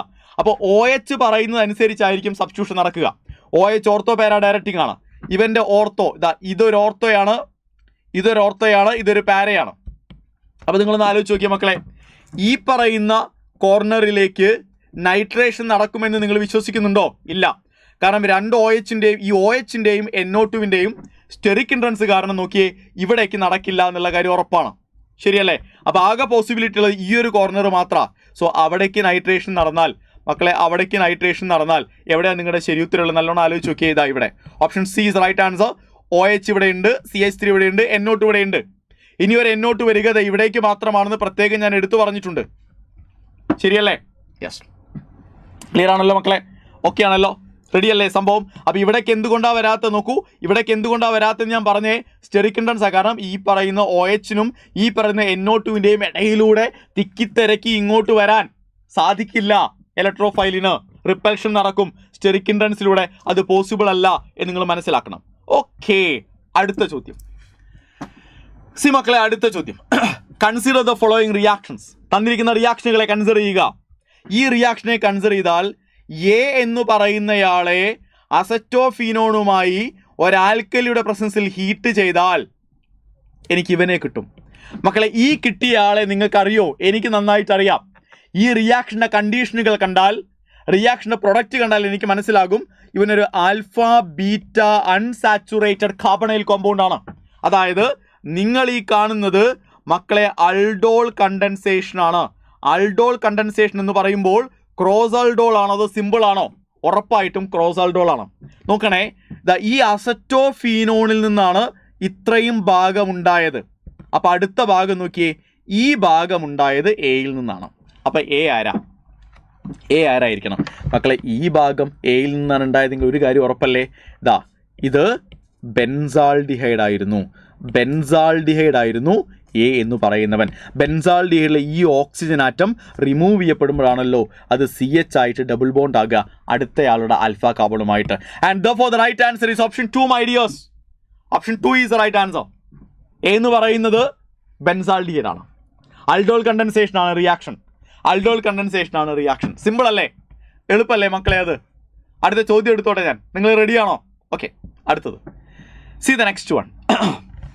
നോക്കണേ, ഇവിടെ ബെൻസൈലിക് ആയൊരു OH ഉണ്ട്, ഫീനോളിക് ആയൊരു OH ഉണ്ട്. HCl-ഉമായിട്ട് റിയാക്ട് ചെയ്യുന്നു മക്കളെ. HCl-ഉമായിട്ട് റിയാക്ട് ചെയ്യാൻ നടക്കേണ്ടത് ന്യൂക്ലിയോഫിലിക് സബ്സ്റ്റിറ്റ്യൂഷൻ റിയാക്ഷൻ ആണ്. അപ്പോൾ നിങ്ങൾ ചോദിക്കും, സാർ 2 OH-നെയും ക്ലോറിൻ കൊണ്ട് റീപ്ലേസ് ചെയ്യാൻ പറ്റുമോ? പറ്റില്ല. കാരണം ഇത് ഫീനോളിക് OH-ആ. ഫീനോളിക് OH-ൽ ഇവിടെ പാർഷ്യൽ ഡബിൾ ബോണ്ട് ഉണ്ട്. ഇത് പൊട്ടിക്കുക എന്ന് പറയുന്നത് ഇറ്റ്സ് വെരി ഡിഫിക്കൽട്ട്. അതുകൊണ്ട് ഇവൻ അനങ്ങില്ല.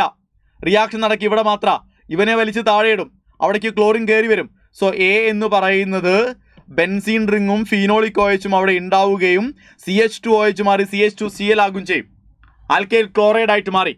ആ ആൽക്കൈൽ ക്ലോറൈഡുകളെ സോഡിയം അയഡൈഡ് കൊണ്ട് റിയാക്ട് ചെയ്താൽ നിങ്ങൾക്കറിയാം അസറ്റോൺ കൂടി ഉണ്ടെങ്കിൽ ഗംഭീരായി. റെഡിയാണോ? ആണ് മക്കളെ. ക്ലോറിൻ എന്ന് പറയുന്നവന് പകരം ആര് കയറി വരും?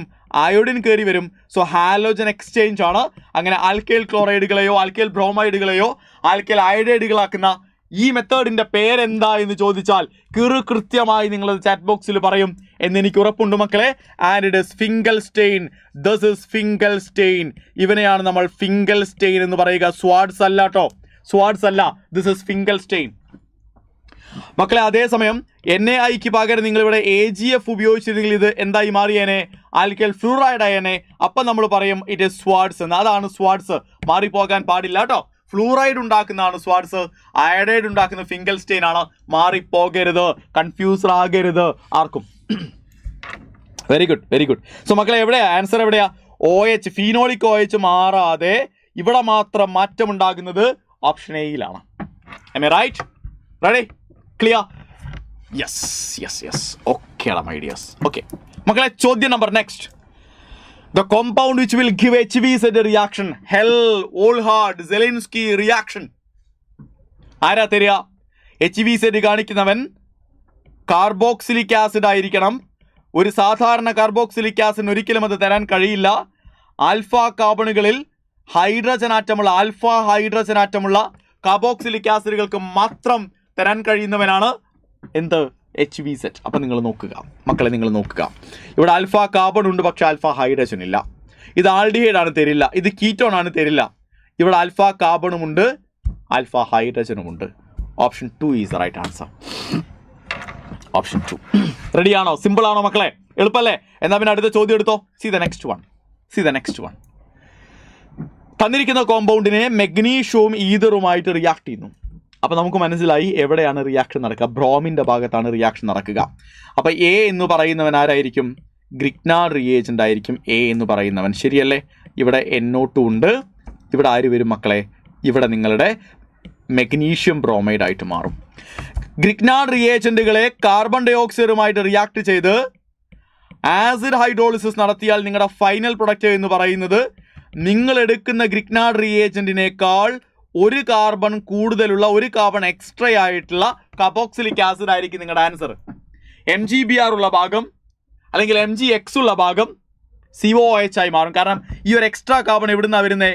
നിങ്ങൾ എടുക്കുന്ന കാർബൺ ഡൈ ഓക്സൈഡിൽ നിന്നാണ്. നേരത്തെ ഞാൻ പറഞ്ഞേ, ആരോ എന്നോട് ചോദിച്ചപ്പോൾ അനിലയാണ് എന്നോട് ചോദിച്ചത്, സാർ അത് കാർബോക്സിലിക് ആസിഡ് അല്ല. അപ്പോൾ ഞാൻ പറഞ്ഞു, അല്ല അനില, കാർബോക്സിലിക് ആസിഡ് അല്ല, കാർബൺ ഡൈ ഓക്സൈഡുമായി ഗ്രിഗ്നാർഡ് റിയേജന്റ് റിയാക്ട് ചെയ്യുമ്പോഴാണ് അത് COOH ആയി മാറുക.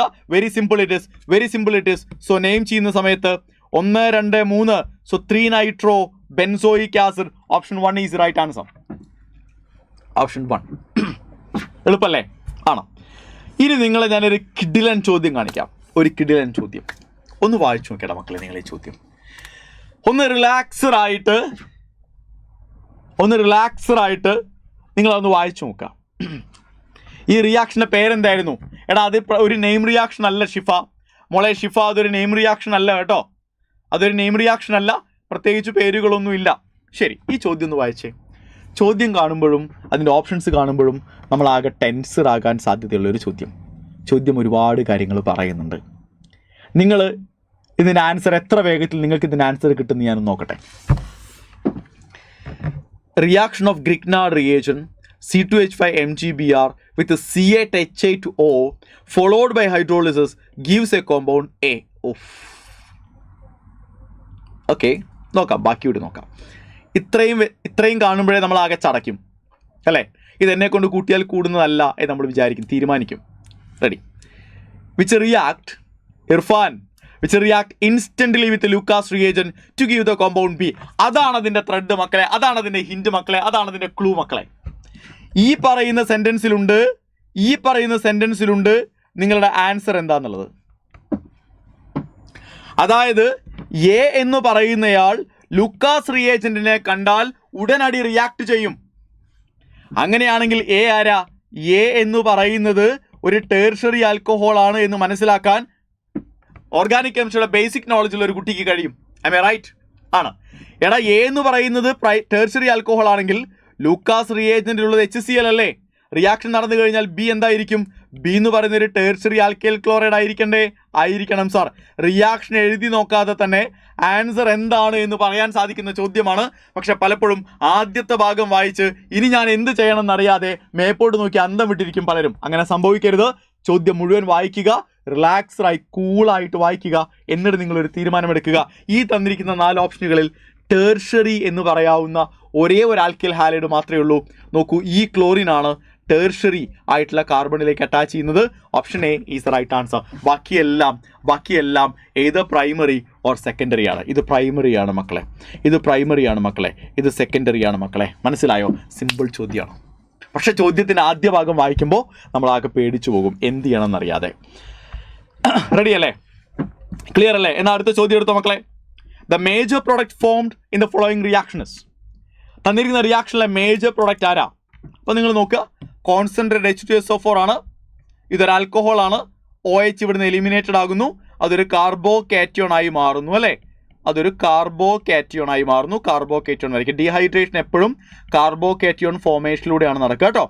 ഇത് റീഅറേഞ്ച്ഡ് ആകാനുള്ള സാധ്യതയുണ്ട്, കാരണം ഇതൊരു സെക്കൻഡറി കാർബോ കാറ്റയോൺ ആണ്. മെത്തൈൽ ഷിഫ്റ്റിലൂടെ നിങ്ങൾക്ക് ഇവനൊരു ടേർഷറി കാർബോ കാറ്റയോൺ ആക്കി മാറ്റാം. ശരിയല്ലേ ഞാൻ പറഞ്ഞത്? മെത്തൈൽ ഷിഫ്റ്റിലൂടെ നിങ്ങൾക്ക് ഇവനെ ഒരു ടേർഷറി കാർബോ കാറ്റയോൺ ആക്കി മാറ്റാം. ആൻഡ് ഇവനിൽ നിന്നാണ് ഒരു H എലിമിനേറ്റഡ് ആകുക, ഡീപ്രോട്ടോണേഷൻ നടക്കുക. മക്കളെ, ഇവിടുന്ന് പ്രോട്ടോൺ പോയാൽ ഇവിടെ ഡബിൾ ബോണ്ട് വരും, ഇവിടുന്ന് പ്രോട്ടോൺ പോയാൽ ഇവിടെ ഡബിൾ ബോണ്ട് വരും. സെയ്സഫ് റൂൾ അനുസരിച്ച് ഇവിടെ ഡബിൾ ബോണ്ട് വരുമ്പോഴല്ലേ നിങ്ങൾക്ക് മോർ സബ്സ്റ്റിറ്റ്യൂട്ടഡ് ആൽക്കീനുകൾ കിട്ടുക. റെഡി അല്ലേ മക്കളെ? ഓക്കെ അല്ലേ?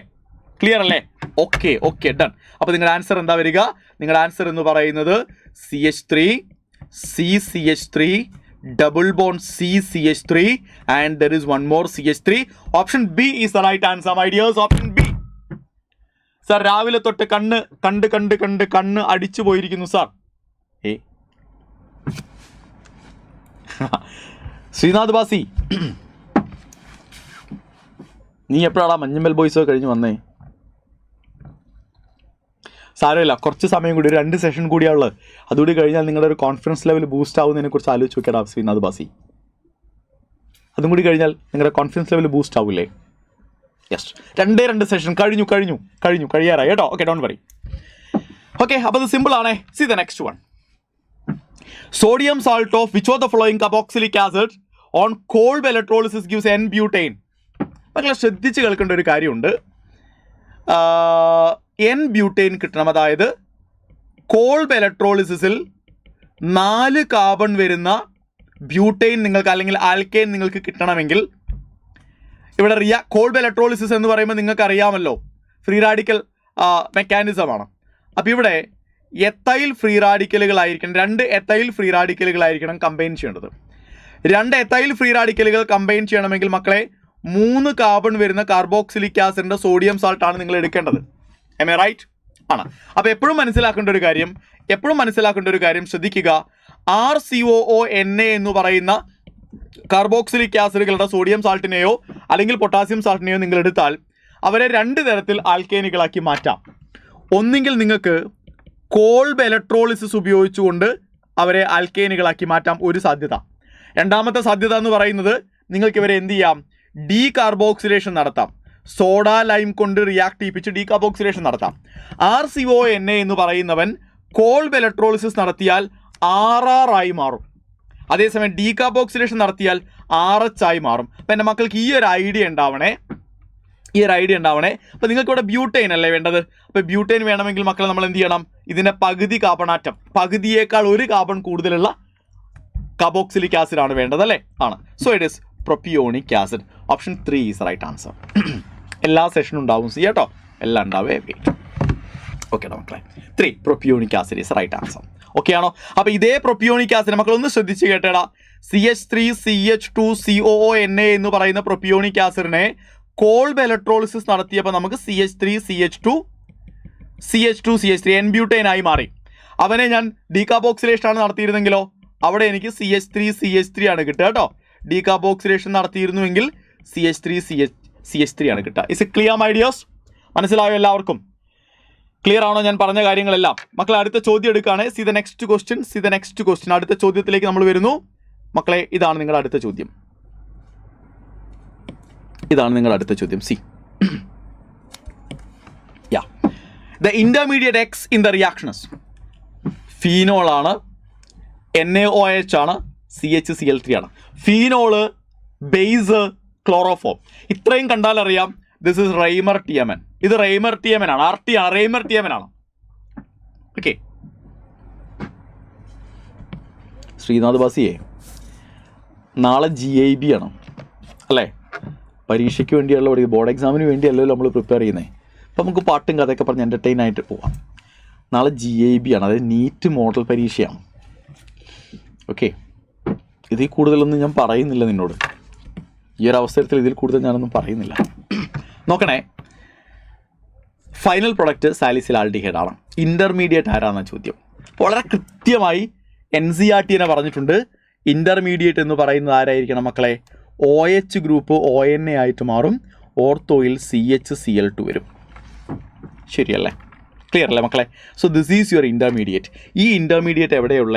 NCERT പറയുന്ന അതേ ഇൻ്റർമീഡിയറ്റ് ഓപ്ഷൻ സിയിലുണ്ട് സാർ.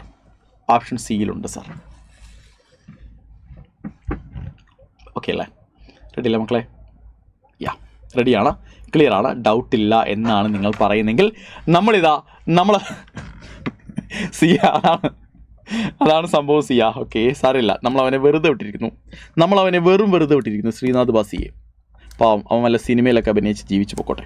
മക്കളെ നോക്കടാ, അടുത്ത ചോദ്യം. Which among the following is an oxime? ആൽഡിഹൈഡുകളും കീറ്റോണുകളും പങ്കെടുക്കുന്ന ന്യൂക്ലിയോഫിലിക് അഡീഷൻ റിയാക്ഷനുകളുടെ ടേബിളിൽ മക്കളെ ഇമീൻ ആരാ, ഷിഫ്റ്റ് ബേസ് ആരാ, ഓക്സീം ആരാ, ഹൈഡ്രസോൺ ആരാ, ഫിനൈൽ ഹൈഡ്രസോൺ ആരാ, 2,4-ഡൈനൈട്രോ ഫിനൈൽ ഹൈഡ്രസോൺ ആരാ, ആൻഡ് ഫൈനലി സെമി കാർബസോൺ ആരാ? ഇത്രയും അറിഞ്ഞിരിക്കണം ഒരു കുട്ടിക്ക്. Organic chemistry, aldehyde, ketones and carboxylic acid ഉണ്ട് ചോദ്യപേപ്പറിലെങ്കിൽ. ശരിയല്ലേ? ഓക്കെ മക്കളെ, നമ്മളോട് ചോദിച്ചത് ആരാണ് ഓക്സീം. മക്കളെ, ഓക്സീം എന്ന് പറയുന്നത് ഒരു കാർബണൈൽ കോമ്പൗണ്ടിനെ ഹൈഡ്രോക്സിൽ അമീനുമായി റിയാക്ട് ചെയ്യിക്കുമ്പോൾ കിട്ടുന്നവനെയാണ് നമ്മൾ ഓക്സീം എന്ന് പറയുക. അതായത് C ഡബിൾ ബോണ്ടഡ് NOH ആയിട്ട് മാറും. ഇതാണ് ഓക്സീം. അങ്ങനെ ഒരാളുണ്ടോ നിങ്ങളുടെ ഓപ്ഷനിൽ? ഉണ്ട് sir. Option 3 is right answer. അപ്പം എൻ്റെ ചോദ്യം, ഓപ്ഷൻ 1 ആരാ മക്കളെ? ഓപ്ഷൻ 1 വന്നിരിക്കുന്നത് ഇമീൻ ആണ് സാർ. ഡബിൾ ബോണ്ടഡ് NH വന്നാൽ ഇമീൻ ആണ് സാർ അല്ലേ? ഓപ്ഷൻ 2 ആരാ? ഡബിൾ ബോണ്ടഡ് NR വന്നാൽ ഷിഫ്റ്റ് ബേസ് ആണ് സാർ. മക്കൾ ഓർത്ത് വെച്ചോ. അപ്പോൾ ഡിയിലുള്ളതാരാ? ഡബിൾ ബോണ്ടഡ് NNH2 വന്നാൽ ഹൈഡ്രസോൺ ആണ് sir. Hydrazone. Ready? Clear my dears? സെറ്റല്ലേ? ഗംഭീരല്ലേ? അത് മുന്നോട്ട് പോകാമല്ലോ നമുക്കല്ലേ? അടുത്ത ചോദ്യത്തിലേക്ക് പോകാം. നിങ്ങൾ റെഡിയാണ്? See the next question my dear. See, ഈ ടേബിൾ നമ്മൾ കണ്ടു. See the next one. പറഞ്ഞിരിക്കുന്നത് the major product B in the following sequence of reaction S. നമ്മൾ ചെയ്തു നോക്കന്നെ വേണം, സീക്വൻസ് നമ്മൾ ചെയ്യണം. ഇത് ഹൈഡ്രോബോറേഷൻ ഓക്സിഡേഷൻ ആണ്. ഇത്രയും കാണുമ്പോഴേ നിങ്ങൾക്ക് മനസ്സിലാകും ഇത് ഹൈഡ്രോബോറേഷൻ ഓക്സിഡേഷൻ ആണ്. ശരിയല്ലേ? ആണ്. ഹൈഡ്രോബോറേഷൻ ഓക്സിഡേഷൻ നടക്കുമ്പോൾ ആന്റി മാർക്കോണിക്കോഫ് റൂൾ അനുസരിച്ചുള്ള വാട്ടർ അഡീഷൻ ആണ് നടക്കുക. അതായത് കൂടുതൽ ഹൈഡ്രജൻ ഉള്ള കാർബണിലേക്ക് OH-ഉം കുറവ് ഹൈഡ്രജൻ ഉള്ളതിലേക്ക് H-ഉം. അപ്പം എ എന്ന് പറയുന്നത് ആരാ? CH3 CH CH3 CH3. Am I right? മക്കളെ single bond CHOH CH2 CH3. ഇതാണ് എ. ഇവനെ സൾഫ്യൂരിക് ആസിഡുമായിട്ട് റിയാക്ട് ചെയ്താൽ എന്തായിരിക്കും നിങ്ങൾക്ക് കിട്ടുക? മക്കളെ സൾഫ്യൂരിക് ആസിഡുമായിട്ട് റിയാക്ട് ചെയ്താൽ ഉറപ്പല്ലേ ഡീഹൈഡ്രേഷൻ ആണ്. ഡീഹൈഡ്രേഷൻ എന്ന് പറയുമ്പോൾ H+ന്റെ സാന്നിധ്യത്തിൽ OH- എലിമിനേറ്റഡ് ആകുന്നു. മക്കളെ OH- എലിമിനേറ്റഡ് ആയാൽ ഡീഹൈഡ്രേഷൻ്റെ ആദ്യത്തെ സ്റ്റേജ് എന്ന് പറയുന്നത് എന്തായിരിക്കും? ആദ്യത്തെ സ്റ്റേജ് എന്ന് പറയുന്നത് കാർബോകാറ്റയോൺ ഫോർമേഷൻ ആണ്. ഈ ഫോം ചെയ്ത കാർബോകാറ്റയോൺ ഒരു സെക്കൻഡറി കാർബോകാറ്റയോൺ ആണെന്നും അവന് വേണമെങ്കിൽ ഹൈഡ്രൈഡ് ഷിഫ്റ്റിലൂടെ ഒരു ടേർഷറി കാർബോകാറ്റയോണായി മാറാമെന്നും ഞാൻ നിങ്ങളോട് പറഞ്ഞിട്ടുണ്ട്. So it becomes CH3 C+. ഇവിടെ ഒരു CH ഉണ്ട്, ഒരു CH3 ഉണ്ട്, വീണ്ടും ഒരു CH3 ഉണ്ട്. റെഡി അല്ലേ മക്കളെ? ഇവിടെ positive charge. Single bond CH2 CH3. മക്കളെ 3 ആൽക്കീനുകൾക്കുള്ള പോസിബിലിറ്റി ഉണ്ട്. അവിടെ 3 ആൽക്കീനുകൾക്കുള്ള പോസിബിലിറ്റി ഉണ്ട്. കാരണം ഇവിടെ ഡബിൾ ബോണ്ട് വരാം, ഇവിടെ ഡബിൾ ബോണ്ട് വരാം, ഇവിടെ ഡബിൾ ബോണ്ട് വരാം. എവിടെ ഡബിൾ ബോണ്ട് വന്ന് ഫോം ചെയ്യുന്ന ആൽക്കീനിനാണ് ഹൈപ്പർ കോൺജുഗേഷൻ വെച്ച് ഏറ്റവും കൂടുതൽ സ്റ്റെബിലിറ്റി ഉണ്ടാകുക? ഇവിടെ ഡബിൾ ബോണ്ട് വരുമ്പോഴാണോ? അല്ല. ഇവിടെ ഡബിൾ ബോണ്ട് വരുമ്പോഴാണോ? അല്ല. സാർ ഇവിടെ ഡബിൾ ബോണ്ട് വന്നാൽ 3 ആൽഫ ഹൈഡ്രജനുകൾ ഇവിടെയുണ്ട്, 2 ആൽഫ ഹൈഡ്രജനുകൾ ഇവിടെയുണ്ട്, ഇവിടെ 3 ആൽഫ ഹൈഡ്രജനുകളുണ്ട്, ഇവിടെയും 3 ആൽഫ ഹൈഡ്രജനുകളുണ്ട്. 3 3 6 3 9 2 11 ആൽഫ ഹൈഡ്രജനുകൾ മക്കളെ ഇവിടെ ഡബിൾ ബോണ്ട് വന്നാൽ കിട്ടും. Therefore the right answer is double bond വരേണ്ടത് എവിടെയാണെന്ന് മനസ്സിലായി നിങ്ങൾക്ക്. And the right answer is option B. ശരിയല്ലേ? ഇവിടെയാണ് ഡബിൾ ബോണ്ട് വരേണ്ടത്, ഇവിടെയാണ് ഡബിൾ ബോണ്ട് വരുന്നത്. മക്കളെ മനസ്സിലായോ? ക്ലിയർ ആണോ? അത് റെഡി അല്ലേ? Option B is right answer. Abin Leo D അല്ല കേട്ടോ, ഇവിടെ ഡബിൾ ബോണ്ട് വരുന്നതല്ല. ഇനി സിയും അല്ല, പെട്ടെന്ന് സിയിലേക്ക് പോകാനുള്ള ഒരു ചാൻസ് ഉണ്ട്. സി അല്ല, ബി ആണ്. ബിയിലാണ് ഏറ്റവും കൂടുതൽ ആൽഫ ഹൈഡ്രജനുകളുള്ള ആൽക്കീനായിട്ട് അവന് മാറാൻ പറ്റുക. Is it clear? മക്കളെ റെഡി ആണോ? അത് സിമ്പിൾ അല്ലേ? പറഞ്ഞ കാര്യങ്ങളിൽ ഡൗട്ട് ഇല്ല എന്ന് തന്നെയാണല്ലോ നിങ്ങൾ പറയുന്നത്? ഓക്കെ ആണല്ലോ? ഡൗട്ട്സ് ഇല്ലല്ലോ? മുന്നോട്ട് പോകാമല്ലോ എനിക്ക്. See the next question. അടുത്ത ചോദ്യത്തിലേക്ക് നിങ്ങൾ ഞാൻ കൊണ്ടുപോകുകയാണ് മക്കളെ. അടുത്ത ചോദ്യം the incorrect statement among the following is. തന്നിരിക്കുന്നതിലെ തെറ്റായ സ്റ്റേറ്റ്മെന്റ് ഏതാണെന്നാണ് ചോദ്യം. തന്നിരിക്കുന്നതിലെ തെറ്റായ സ്റ്റേറ്റ്മെന്റ് ഏതാ? ഇത് ബെൻസാൾഡിഹൈഡ് അല്ലേ? PHCHO ബെൻസാൾഡിഹൈഡ് ആണ്. ബെൻസാൾഡിഹൈഡ് എന്ന് പറയുന്നവൻ പെർഫ്യൂമറി ഇൻഡസ്ട്രിയിൽ ഉപയോഗിക്കും. മക്കളെ നോക്കൂ, യൂസേഴ്സ് ഓഫ് ആൾഡിഹൈഡ്സ് ആൻഡ് കീറ്റോണിൽ NCERT പറഞ്ഞിട്ടുണ്ട് ബെൻസാൾഡിഹൈഡ് എന്ന് പറയുന്നവനെ പെർഫ്യൂമറിയിലും ഡൈ ഇൻഡസ്ട്രികളിലും ഉപയോഗിക്കാം. So this statement is very correct, very much correct. Sodium benzoate is used in food preservation. അത് നമുക്ക് അറിയാവുന്ന കാര്യമാണ്. സോഡിയം ബെൻസോയേറ്റ് എന്ന് പറയുന്നവൻ ഫുഡ് പ്രിസർവേറ്റീവ് ആണ്. ഇതാരാ? നോക്കണേ, ബെൻസീൻ റിങ്ങിന് മുകളിൽ ഒരു CH2CHO on heating with concentrate. അവിടെ നമ്മൾ 2 മറന്നുപോയി. 40% സൊല്യൂഷൻ ഓഫ് ഫോർമാൽഡിഹൈഡ് ആണ് ഫോർമാലിൻ. ആണോ? 40% solution of formaldehyde is called as formalin. അപ്പോൾ അതും ശരിയാണ് മക്കളെ, അതും ശരിയാണ്. ഏത്? ഇതും ശരിയാണ്. ഇനി നിങ്ങൾ 4ാമത്തേലേക്ക് വാ.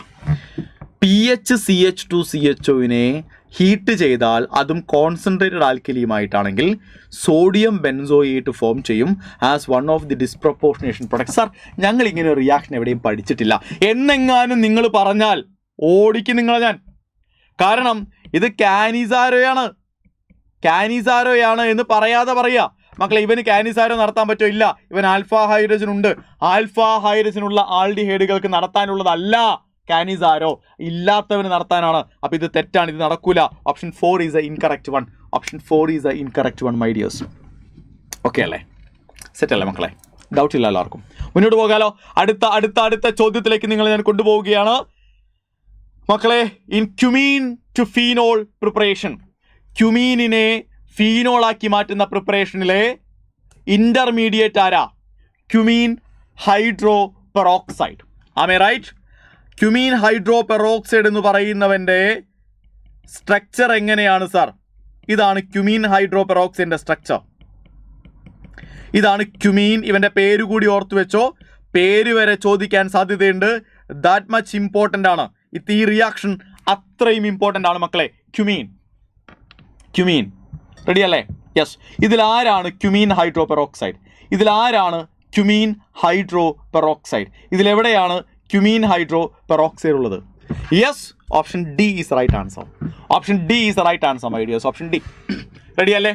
ഓക്കെ അല്ലേ മക്കളെ? യെസ്. ഓക്കെ, എന്നാൽ അടുത്ത ചോദ്യത്തിലേക്ക് പോകാം. See the next one. Again, incorrect match of the common names of given carboxylic acids. Yes.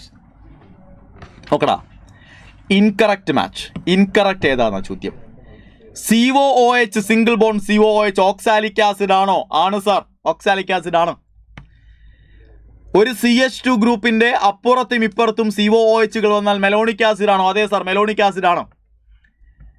4 കാർബൺ വരുന്ന കാർബോക്സിലിക് ആസിഡുകളുടെ കോമൺ നെയിം ബ്യൂട്ടിരിക് ആസിഡ് എന്നാണോ? ആണ്, ബ്യൂട്ടിരിക് ആസിഡ് എന്നാണ്. പക്ഷേ 4 CH2 ഗ്രൂപ്പുകളുടെ അപ്പുറത്തും ഇപ്പുറത്തും COOH വന്നാൽ അവനെ ഗ്ലൂട്ടാരിക് ആസിഡ് എന്നല്ല പറയുക, ദിസ് ഇസ് അഡിപ്പിക് ആസിഡ്. ഇവനെ നമ്മൾ അഡിപ്പിക് ആസിഡ് എന്നാണ് വിളിക്കുക. അപ്പം നിങ്ങൾക്ക് വേണമെങ്കിൽ എന്നോട് ചോദിക്കാം, സാർ അപ്പോൾ ഗ്ലൂട്ടാരിക് ആസിഡ് ആരാ? ഗ്ലൂട്ടാരിക് ആസിഡ് എന്ന് പറയുന്നത് 4 CH2കൾ ഇല്ല, പകരം മക്കളെ 3 CH2കളുടെ അപ്പുറത്തും ഇപ്പുറത്തും COOH വന്നാൽ ഇവനാണ് നിങ്ങളുടെ ഗ്ലൂട്ടാരിക് ആസിഡ്. മാറിപ്പോയത് ഓപ്ഷൻ 4ലാണ്, ഇൻകറക്റ്റ് ആയത് ഓപ്ഷൻ 4ലാണ്. So option 4 is the right answer. അങ്ങനെ നമ്മൾ അവസാനത്തെ ചോദ്യത്തിലേക്ക് നമ്മൾ പോവുകയാണ്. AN സാർ വെയിറ്റിംഗിലാണ് അടുത്ത സെഷന് വേണ്ടി. C the last question. എന്താ പറയുന്നത്? Match list 1 with list 2. മക്കളെ, നിങ്ങൾ ഈ കൺവേർഷൻസ് നോക്കിയടാ. ഈ കൺവേർഷൻ നോക്കിയാൽ ലിസ്റ്റ് 1-ലുള്ളതെല്ലാം കൺവേർഷൻസ് ആണ്, ലിസ്റ്റ് 2-ലുള്ളതെല്ലാം അതിനാവശ്യമായിട്ടുള്ള റിയേജൻറ്റുകളാണ്. അപ്പോൾ നിങ്ങൾ നോക്കുക, ഫീനോളിനെ സാലിസിൽ ആൽഡിഹൈഡാക്കി മാറ്റുന്നത് റൈമർ TMN ആണ്. റെഡിയല്ലേ? റൈമർ TMN ആണ്. ക്ലിയർ ആണല്ലോ മക്കളെ? യെസ്, റൈമർ TMN ആണ്. റൈമർ TMN നടത്താൻ ഇതിലെവിടെയാണ് സെറ്റ് ഓഫ് റിയേജൻറ്റുകൾ ഉള്ളത്? നോക്കൂ, റൈമർ TMN നടത്താൻ ഓപ്ഷൻ 4-ലാണ്. അപ്പോൾ എക്ക് മാച്ച് ആകുന്നത് 4 ആണ്. ഇനി ബിയിൽ എന്താ? ഫീനോളിനെ ബെൻസീനാക്കി മാറ്റണം. ഫീനോളിൻ്റെ തല വെട്ടാൻ മാത്രം ചങ്കൂറ്റമുള്ള ഒരേ ഒരാൾ മാത്രമാണ് ഈ ലോകത്തുള്ളത്. അതാരാ? സിങ്ക് ആണ്. ഫീനോളിൻ്റെ തല വെട്ടാൻ ചങ്കൂറ്റമുള്ള ഒരാളെ മാത്രമേ നമ്മൾ കണ്ടിട്ടുള്ളൂ, അത് സിങ്ക് ആണ്. ശരിയല്ലേ? ആണ്. മക്കളെ, അടുത്ത നോക്കുക. അടുത്ത ആരാ? സി ആരാ? ഫീനോളിനെ ബെൻസോ ക്യൂനോൺ ആക്കി മാറ്റണം. ഫീനോളിനെ ബെൻസോ ക്യൂനോൺ ആക്കി മാറ്റുന്നത് ഓക്സിഡേഷനിലൂടെയാണ്. ഓക്സിഡേഷൻ നടത്താൻ മക്കളെ സോഡിയം ഡൈക്രോമേറ്റും സൾഫ്യൂരിക് ആസിഡും ചേർന്ന മിക്സർ എടുക്കും. ചിലപ്പോൾ ഇതിന് പകരം നിങ്ങളോട് ചോദ്യപേപ്പറിൽ H2CrO4 എന്ന് തന്നാലും അത് ശരിയാണ്. കാരണം ക്രോമിക് ആസിഡ് ആണ് ഇവിടെ കൊണ്ട് നമ്മൾ ഉദ്ദേശിക്കുന്നത്. സോഡിയം ഡൈക്രോമേറ്റും സൾഫ്യൂരിക് ആസിഡും ചേർന്നാൽ ക്രോമിക് ആസിഡ് ആയിട്ട് മാറും. അതാണ് H2CrO4 എന്ന് പറയുന്നത്. ആൻഡ് അപ്പോൾ അവന് മാച്ച് ആകുന്ന ആരാ? എവിടെയാ? സിക്ക് മാച്ച് ആകുന്നത് ഇവനാണ്. ആൻഡ് ഫൈനലി മക്കളെ, ഫീനോളിനെ പാരാബ്രോമോ ഫീനോളാക്കി മാറ്റാൻ ബ്രോമിനേഷനാണ്. ബ്രോമിൻ വാട്ടർ അല്ല, bromine in carbon disulphide. So ഡിക്ക് മാച്ച് ആവുന്ന ഇവനാണ്. ആൻഡ് ദ റൈറ്റ് ആൻസർ മക്കൾ ആലോചിച്ച് നോക്കിയടാ, എക്ക് 4-ഉം ബിക്ക് 3-യും സിക്ക് 2-ഉം ഡിക്ക് 1-ഉം വരണം എന്നുണ്ടെങ്കിൽ എവിടെയാണ് നിങ്ങളുടെ ശരി ഉത്തരമുള്ളത് sir? Option A is right answer. Option A. റെഡിയാണോ? ക്ലിയർ ആണോ? കഴിഞ്ഞ ക്വസ്റ്റ്യൻ ഒന്നുകൂടി എക്സ്പ്ലെയിൻ ചെയ്യോ? കഴിഞ്ഞ ക്വസ്റ്റിൽ എക്സ്പ്ലനേഷൻ ഒന്നുമില്ല. നിങ്ങൾ നോക്കിയേ, ഇതാ ഓക്സാലിക് ആസിഡ് കറക്റ്റാ, മെലോണിക് ആസിഡ് കറക്റ്റാ, ബ്യൂട്ടിരിക് ആസിഡ് കറക്റ്റാ. ഇത് ഗ്ലൂട്ടാരിക് ആസിഡ് അല്ല, ഇത് അഡിപ്പിക് ആസിഡ് ആണ്. ഷിനാദ് ബാസി, അഡിപ്പിക് ആസിഡ് ആണ് കേട്ടോ, ഗ്ലൂട്ടാരിക് ആസിഡ് അല്ല. ശരി, അത്രയേ ഉള്ളൂ. അങ്ങനെ നമ്മളിതാ GOC2-ഉം ആൽഡിഹൈഡ് കീറ്റോൺസ് ആൻഡ് കാർബോക്സിലിക് ആസിഡ്സും അതുപോലെ തന്നെ ആൽക്കഹോൾ ഫിനോൾസ് ആൻഡ് ഈതേഴ്സും ഗംഭീരമായി നമ്മൾ റിവൈസ് ചെയ്തിരിക്കുന്നു. അങ്ങനെ AN സാർ ഇതാ വരികയാണ്. യെസ്, AN സാർ ഓണാണ്. മക്കളെ, ഗംഭീരമായിട്ട് എഴുതുക, റിലാക്സ്ഡായി പോയി പരീക്ഷ എഴുതുക. ഒരുപാട് പരീക്ഷകൾ നമ്മൾ എഴുതിയതാണ്, നിസ്സാരമാണ് നമുക്കിതൊക്കെ. All the very best. Bye by.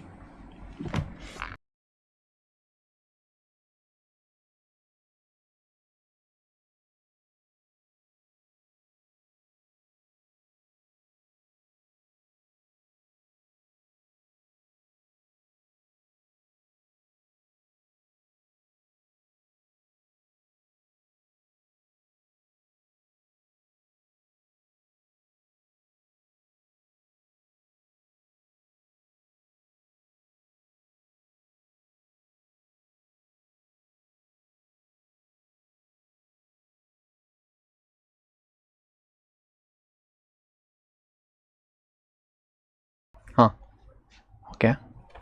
Hi hello നമസ്കാരം. Welcome back. രാവിലെ തൊട്ടിരിക്കുകയാണ്, അറിയാം. നാളെ പരീക്ഷയാണ്, അറിയാം. എന്താണ് ചെയ്യേണ്ടത്? പഠിക്കുകയാണ്, അതും അറിയാം. അപ്പോൾ നമ്മൾ എന്ത് ചെയ്യുന്നു? പഠിക്കുന്നു, ബാക്കി പഠിക്കാൻ പോകുന്നു. ഹായ് സിയ, നമസ്കാരം. ഹായ്. യെസ് എടാ, യെസ്. അപ്പോൾ നമ്മൾ ഇനിയിപ്പം 3 ചാപ്റ്റേഴ്സ് ഇത് ചെയ്യാൻ പോവാണ്. ഒന്ന് മൂവിങ് ചാർജസ് ആൻഡ് മാഗ്നറ്റിസത്തിലെ കുറച്ച് പ്രധാനപ്പെട്ട ചോദ്യങ്ങൾ, ഇലക്ട്രോണിക്സിലെ പ്രധാനപ്പെട്ട ചോദ്യങ്ങൾ, യൂണിറ്റ്സ് ആൻഡ് ഡയമെൻഷൻസിലെ പ്രധാനപ്പെട്ട ചോദ്യങ്ങൾ. ഇതാണ് നമ്മുടെ ഇന്നത്തെ ടാസ്ക് എന്ന് പറയുന്നത്. ഹായ്. നമസ്കാരം. നമുക്ക് സ്റ്റാർട്ട് ചെയ്യാം വിത്ത് എ സ്മൈൽ. യെസ്. അപ്പോൾ നമ്മൾ തുടങ്ങുന്നു. ചോദ്യം ശ്രദ്ധിച്ച് നോക്കിയിട്ട് ഉത്തരം പറയുക. ഏത് ടോപ്പിക്കാണെന്ന് നിങ്ങൾക്കറിയാം. ശ്രദ്ധിച്ച് വായിച്ച് നോക്കിയേ.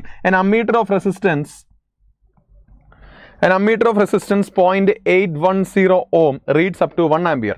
The value of the required shunt to increase the range to 10 ampere is എന്നാണ് ചോദ്യം. അപ്പം അമ്മീറ്ററിന്റെ റേഞ്ച് കൂട്ടാൻ വേണ്ടി എന്ത് ചെയ്യണമെന്നാണ് ചോദ്യം. ഹായ്.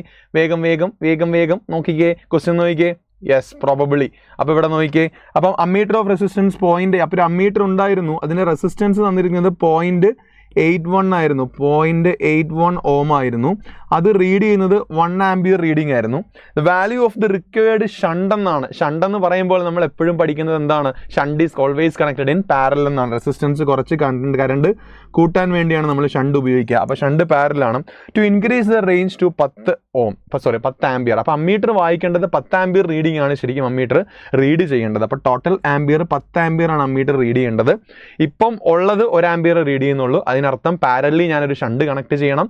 ആ ഷണ്ടിൽ കൂടെ ടോട്ടൽ അപ്പാരറ്റസ് ആണ് എൻ്റെ പുതിയ അമ്മീറ്റർ എന്ന് പറയുന്നത്. അങ്ങനെയാണെങ്കിൽ what is the reading of shunt എന്നാണ്. ഒന്ന് നോക്കിയിട്ട് പറയാമോ? വേഗം നോക്കിയിട്ട് പറയാമോ? എത്രയായിരിക്കും ആൻസർ? നമുക്കറിയാം ഷണ്ട് എന്ന് പറയുമ്പോൾ ഇത് രണ്ടും പാരലൽ കണക്ഷൻസ് ആണല്ലേ. നിലവിൽ ഓൾറെഡി ഉണ്ടായിരുന്ന അമ്മീറ്റർ 0.81 ഓമും ആംബിയർ എന്ന് പറഞ്ഞാൽ 1 ആംബിയറുമായിരുന്നു. അതിന് പാരലി ഒരു ഷണ്ട് റെസിസ്റ്റൻസ് എനിക്ക് ഇമ്പ്രൂവ് ചെയ്യേണ്ടത് 10 ആംബിയറിലേക്കാണ്. അപ്പോൾ ഇവിടെ നോക്കിയാൽ 10 ആംബിയർ, നിലവിലുള്ളത് 1 ആംബിയർ ആണെങ്കിൽ ബാക്കി ഇതിൽ എത്ര പോകും? 9 ആംബിയർ പോകും. രണ്ടും പാരലൽ കണക്ഷൻസ് ആയതുകൊണ്ട് തന്നെ എനിക്ക് വോൾട്ടേജിന് എന്ത് ചെയ്യാം? റിലേറ്റ് ചെയ്യാം. യെസ്, ആൻസേഴ്സ് വന്നു കഴിഞ്ഞു. ശ്രദ്ധിച്ച് ആൻസർ പറയണം. അപ്പോൾ ഇവിടെ നോക്കിയേ, റിലേറ്റ് ചെയ്യാൻ നേരത്തെ ഇവിടെ 9 ആംബിയർ. ഇവിടുത്തെ വോൾട്ടേജ് എന്ന് പറഞ്ഞാൽ IR ആണ് എൻ്റെ concept. IR = IR, I1 R1 = I2 R2. ഇവിടുത്തെ കറണ്ട് 0.81 × 1 = I2 എത്രയാണ്? 9 × S കണ്ടുപിടിക്കണം. 0.81/9 എന്നാണ്. ഉത്തരം എത്രയാണ്? ശ്രദ്ധിച്ച് ആൻസർ പറയൂ. 0.8109 81 × 10⁻²/9. 9 തവണ 9 × 10⁻² എന്ന് പറഞ്ഞു കഴിഞ്ഞാൽ ശ്രദ്ധിച്ച് പറയൂ. 0.9 ആണോ 0.09 ആണോ എന്ന് നോക്കി പറയൂ.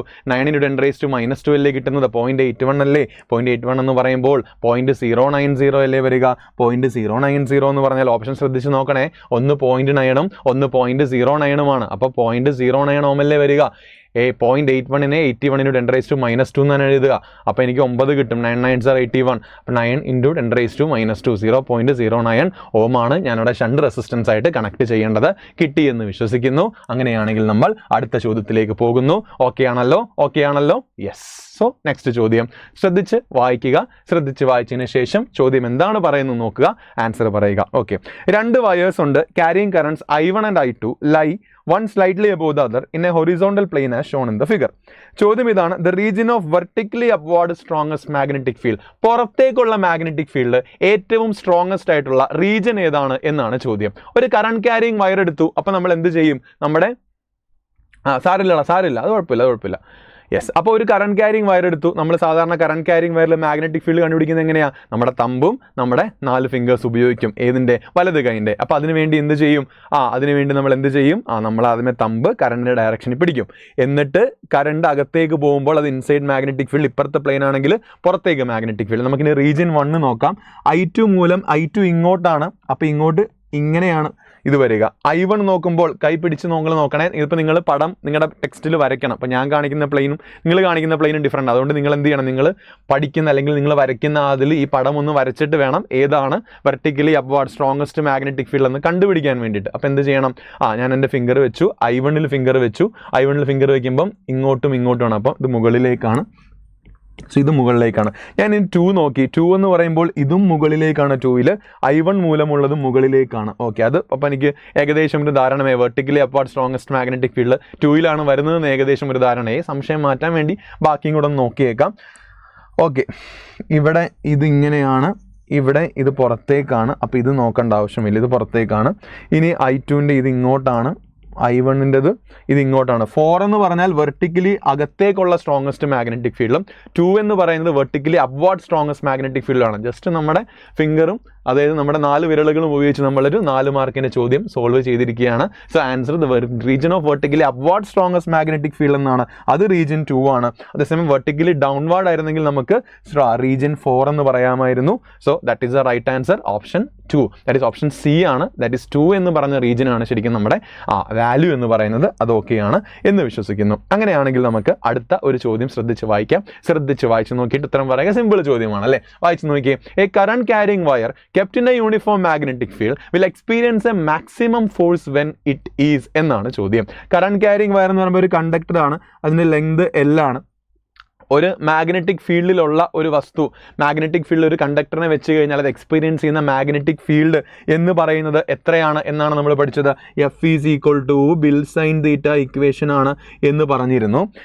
എക്സ്പീരിയൻസ് എ മാക്സിമം ഫോഴ്സ്, എപ്പോഴാണ് ഫോഴ്സ് മാക്സിമം ആകുന്നത് എന്ന് ഒരു ഡയറക്റ്റ് ചോദ്യമാണ് അല്ലേ? ഫോഴ്സ് മാക്സിമം ആണെങ്കിൽ സൈനിൻ്റെ വാല്യൂ മാക്സിമം ആയിരിക്കണം. എന്ന് വെച്ചാൽ നമ്മുടെ F = BIL ആയിരിക്കണം. That is the angle between ബിയും എല്ലും. നമ്മുടെ ബിയും എല്ലും തമ്മിലുള്ള ആംഗിൾ എടുക്കുമ്പോൾ എത്ര കിട്ടണം? അത് 90 ഡിഗ്രി ആയിരിക്കണം. So that is the conductor should be perpendicular to the magnetic field എന്ന് പറഞ്ഞാൽ ഓപ്ഷൻ എ ആണ്. Option A is the right answer. Option A ആണ് ഇവിടുത്തെ ശരിയായ ഉത്തരം. കറക്റ്റ് ആണ് നിങ്ങൾ പറഞ്ഞത്. അങ്ങനെയാണെങ്കിൽ നമ്മൾ അടുത്ത ചോദ്യം ചെയ്യാൻ പോകുന്നു. ശ്രദ്ധിച്ച് വായിച്ചു നോക്കാം, നമുക്ക് ചോദ്യം ചെയ്യാം. സോ ചോദ്യം ശ്രദ്ധിച്ച് വായിച്ചേ. A straight conducting road of length L. ഒരു കണ്ടക്ടിങ് റോഡ് ഉണ്ട്, അത് സ്ട്രെയിറ്റ് ആണ്, അതിൻ്റെ ലെങ്ത് L ആണെന്ന് പറയുന്നു. മാസ് M ആണ്. ഈ suspend in a horizontal plane, ഇങ്ങനെ തൂക്കിയിട്ടേക്കാണ്. By a pair of flexible strings. ഇപ്പോൾ 2 സ്ട്രിങ്ങുകൾ കൊണ്ട് ഒരു കണ്ടക്ടറിനെ ഇങ്ങനെ തൂക്കിയിട്ടേക്കാണ്. ഓക്കെ, സമ്മതിച്ചു. ഓഫ് മാഗ്നറ്റിക് ഫീൽഡ്, അവിടെ മാഗ്നറ്റിക് ഫീൽഡ് ബീൻ്റെ പ്രസൻസ് ഉണ്ടെന്നൊക്കെ പറയുന്നുണ്ട്. To remove the tension in the supporting strings the magnitude of the current in the wire should be എന്നാണ് ചോദ്യം. എന്ന് വെച്ചാൽ ഇതിനെ ഇങ്ങനെ തൂക്കിയിടുമ്പോൾ നമുക്ക് ഉറപ്പായിട്ടും ഒരു മാസമുള്ള മാസമുള്ള ഒരു വസ്തുവിനെ തൂക്കിയിട്ടാൽ അതിൻ്റെ വയേഴ്സിന് ടെൻഷൻ ഫീൽ ചെയ്യും അല്ലേ? ടെൻഷൻ ഫീൽ ചെയ്യും. അപ്പം അങ്ങനെ ടെൻഷൻ ഫീൽ ചെയ്യാതിരിക്കാൻ ആവശ്യമായ എന്താണ് ചോദ്യം? ടെൻഷൻ ഫീൽ ചെയ്യാൻ ഇരിക്കാൻ ആവശ്യമായ എത്രയാണ്? കറണ്ടിൻ്റെ വാല്യൂ എത്ര എന്നാണ് ചോദ്യം. എന്ന് വെച്ചാൽ അതിൻ്റെ അർത്ഥം എന്താ? ഈ റോഡിന് താഴേക്ക് ഒരു വെയിറ്റ് ആക്ട് ചെയ്യുന്നുണ്ട്. താഴേക്ക് വെയിറ്റ് ഉള്ളത് കൊണ്ടാണ് വയറിന് മുകളിലേക്ക് ടെൻഷൻ വരുന്നത്. ശരിയാണല്ലോ? യെസ്, ആൻസറൊക്കെ വന്നു കഴിഞ്ഞു. അപ്പം ടെൻഷൻ ഫീൽ ചെയ്യരുത്. നമ്മുടെ മാഗ്നറ്റിക് ഫീൽഡ് മൂലമുള്ള ഫോഴ്സ് ഇതിന് എന്ത് ചെയ്യണം?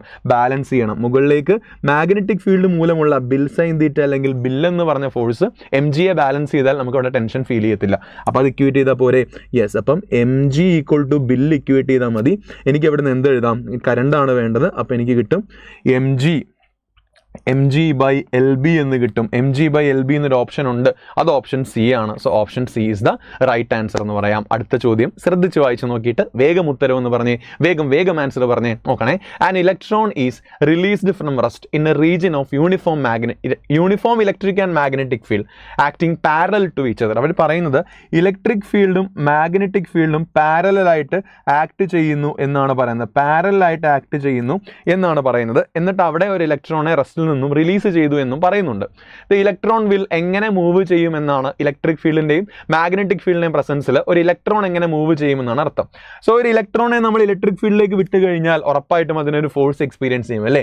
F = QE ആണ് ഫോഴ്സിന്റെ വാല്യൂ. പക്ഷേ ഇലക്ട്രോൺ ആയതുകൊണ്ട് തന്നെ F = -QE എന്നാണ് നമ്മൾ എഴുതാറുള്ളത് അല്ലേ?